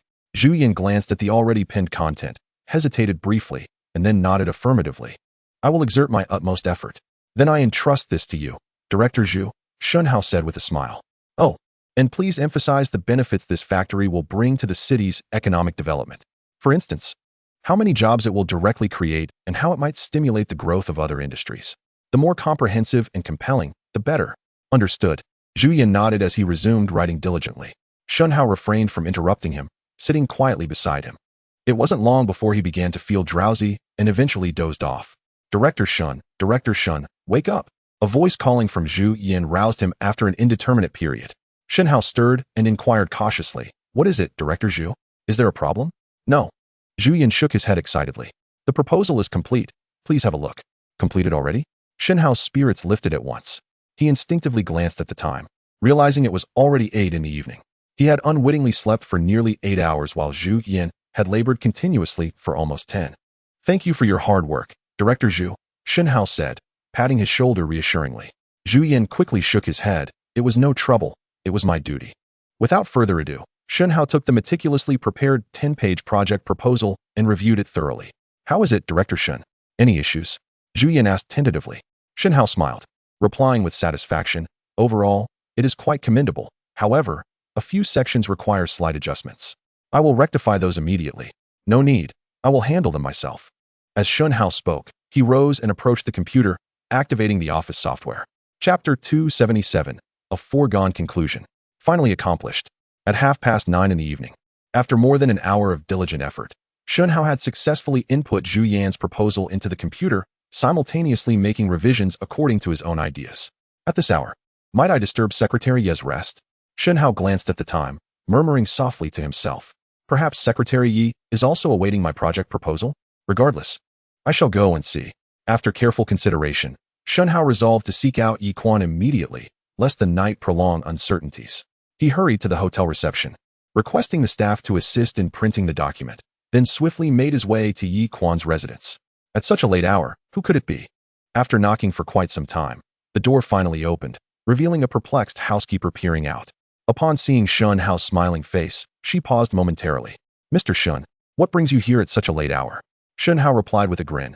"Is Secretary Yi asleep? I have something of great importance to discuss with him." "Please wait a moment. I shall check," the housekeeper responded, closing the door. After about a minute, she reopened it. "Mr. Shen, you may enter." It appeared that Yi Quan had not yet retired, likely waiting for the project proposal as Shen Hao had surmised. "Mr. Shen, Secretary Yi has an important phone call to make first. Please wait here," the housekeeper said, leading Shen Hao to the living room and preparing him a cup of tea. Shen Hao expressed his gratitude and settled in to wait quietly. Just as he lifted the teacup, he heard Yi Quan's voice on the phone from upstairs. Rising, he glanced up, catching sight of Yi Quan in the slightly ajar room across the hall.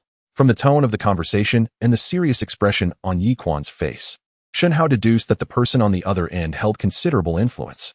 "I understand. I will ensure this matter is addressed promptly." "Yes. I guarantee the task will be completed." Shen Hao listened intently for a while, catching only fragments of Yi Quan's dialogue. Yet he could ascertain that they were discussing a significant issue, and Yi Quan seemed somewhat troubled. Lost in thought, he was brought back to reality as Yi Quan hung up and descended the stairs. "What brings you here at such an hour?" Yi Quan asked. Shen Hao quickly composed himself, responding with feigned humility. "I just completed the project proposal and was eager to present it to you, Secretary Yi." "Hand it over," Yi Quan said, taking a seat and gesturing for him to proceed. Shen Hao promptly placed the proposal on the table. Yi Quan adjusted his glasses and began to review the document meticulously, nodding as he read, occasionally uttering praise under his breath. Observing his reaction, Shen Hao felt a measure of relief. Barring any unforeseen circumstances, this matter appeared to be secure. After several minutes, Yi Quan finally set down the proposal. Shen Hao immediately stood, respectfully inquiring, "What do you think, Secretary Yi? Will this proposal meet approval?" "It is quite well done. I shall submit it tomorrow," Yi Quan replied without hesitation. "And what are the chances of securing approval?" Shen Hao continued to inquire. Yi Quan did not keep it a secret. "As long as I wholeheartedly support you, it is essentially a foregone conclusion." "Is that true? I am immensely grateful to Secretary Yi," Shen Hao exclaimed with delight. However, Yi Quan raised his hand to interrupt him, saying, "However, we must lay the cards on the table. I detest those who engage in deceitful practices. You better fulfill everything stated in the project proposal. Otherwise, do not blame me for turning my back on you and settling scores later. Rest assured, Secretary Yi, everything written here reflects my genuine thoughts, absolutely not fabricated to placate you." Shen Hao hastily assured him with conviction. "It is best to keep it that way," Yi Quan replied solemnly. In truth, regardless of whether Shen Hao could fulfill his promises, he had already made up his mind to assist him in this matter. Firstly, he genuinely valued this ambitious and capable young man before him. Secondly, he was taking a gamble. Just as Shen Hao had surmised, Yi Quan's current situation was precarious, and he urgently needed some remarkable achievements to solidify his position and climb higher. Chapter 278, Gloating. All right. I will bring this project proposal to the municipal government for in-depth discussion tomorrow. If there is nothing else, you may head back now. It is late, and it would not bode well for you to linger here too long." After a moment, Yi Quan issued a dismissal. Shen Hao nodded while rising. But just as he was about to leave, he turned back with a serious expression and asked, "Secretary Yi, I inadvertently overheard part of your phone conversation earlier. May I be so bold as to inquire if you are facing any difficulties? Is there anything I can assist you with?"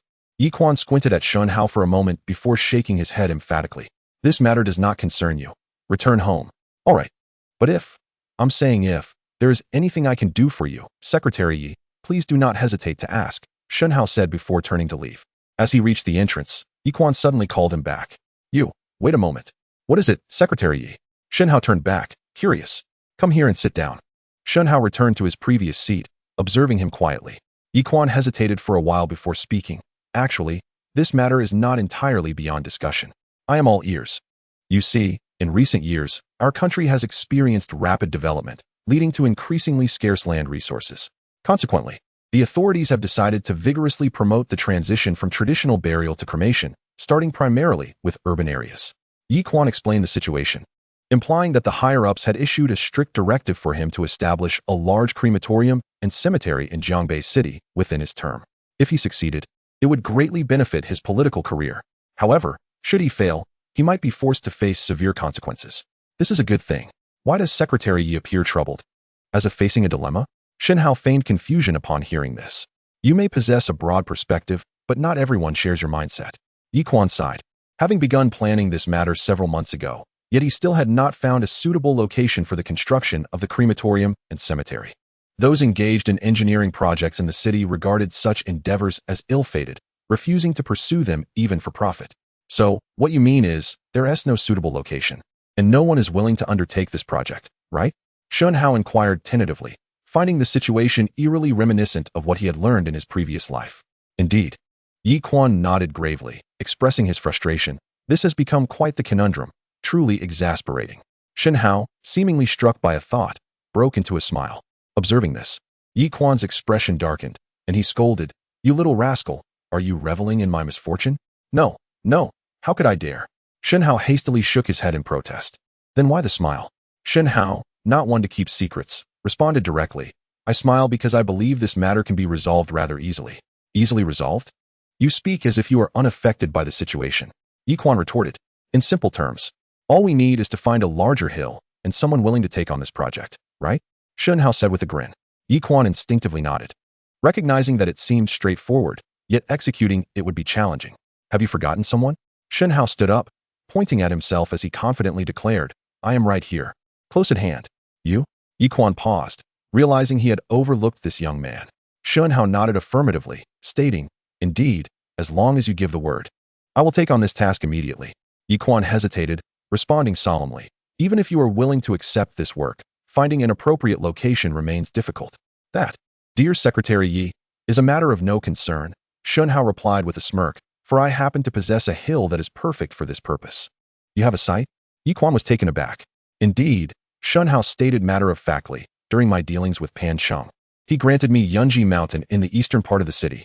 "Are you referring to Yunji Mountain in the east?" Yi Quan sprang to his feet, fixated on Shen Hao with palpable excitement. "Yes, that very one.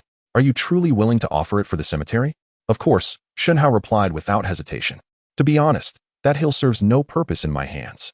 Now it can be put to good use and help you resolve an urgent matter. Why would I not seize this opportunity?" "Ah, splendid. You are indeed a fortuitous blessing, arriving just when I needed assistance." Yi Quan exclaimed joyfully, his mouth stretching into a wide grin. Once Yi Quan finished his exuberant laughter, Shen Hao interjected, "Secretary Yi, I have a small request." "What request?" Yi Quan's smile faded, his demeanor shifting to one of cautious vigilance, as if wary of Shen Hao's intentions. "It is this. Secretary Yi, I can certainly assist you with this cemetery, but I wish to develop and manage it myself," Shen Hao stated resolutely. "Develop and manage it yourself?" Yi Quan was somewhat puzzled, pondering how this young man, known for his pursuit of profit, would find this arrangement favorable. Shen Hao discerned his intentions and promptly elucidated. "This approach simplifies matters and accelerates progress. Moreover, as a businessman, it is only natural for me to seek greater benefits from this endeavor. Surely, Secretary Yi can comprehend this. You, my friend, are essentially wishing to monopolize the gains." Yi Quan responded, a grin spreading across his face after a moment of silence. "One could indeed say so," Shen Hao conceded without reservation. Yi Quan tentatively inquired, however, "Is there truly profit to be gleaned from such endeavors?"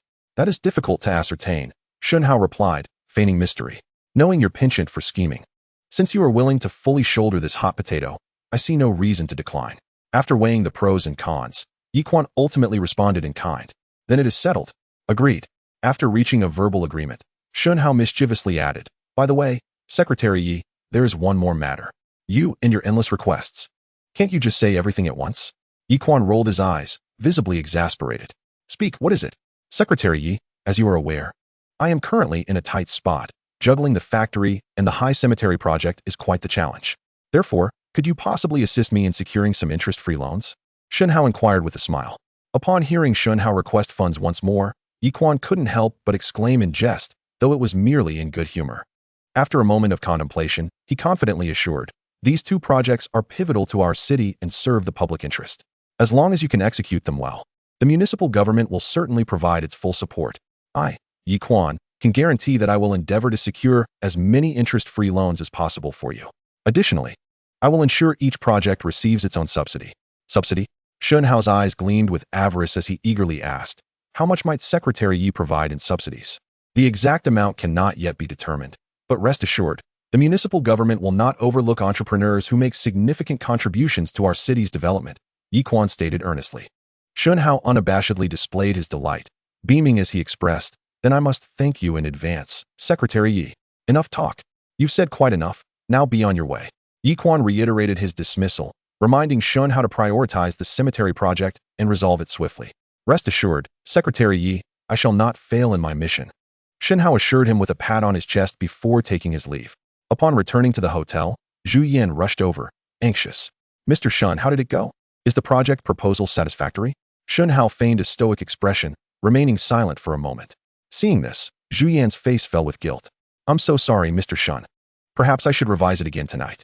At that moment, Shen Hao burst into laughter. "Zhu, I was merely jesting. There's no need to be so tense." Chapter 280. Time to return home for the new year jesting?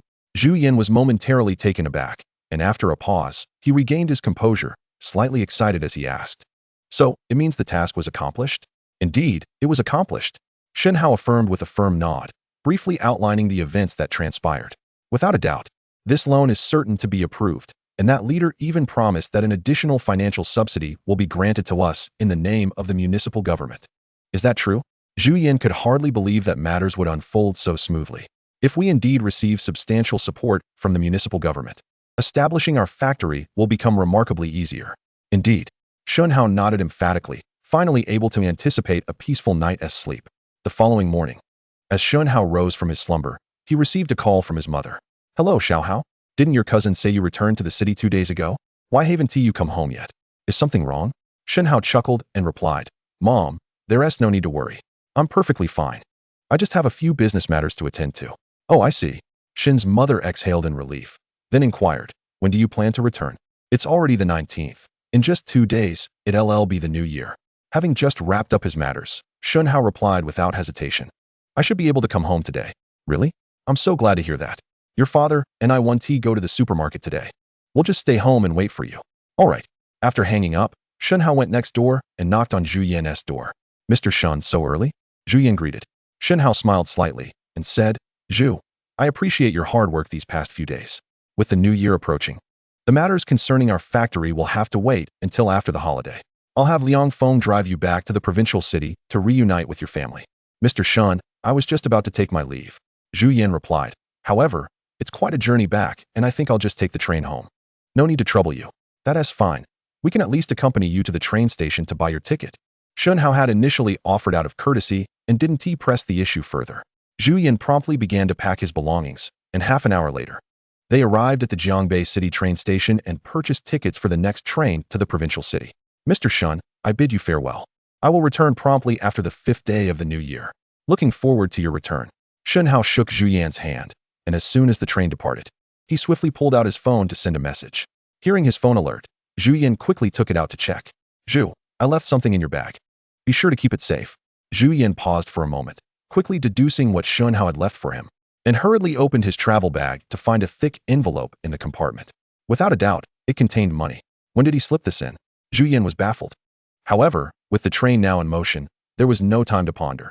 He carefully stashed the envelope away and replied to Shen Hao, "Thank you, Mr. Shen. I shall never let your kindness go unappreciated."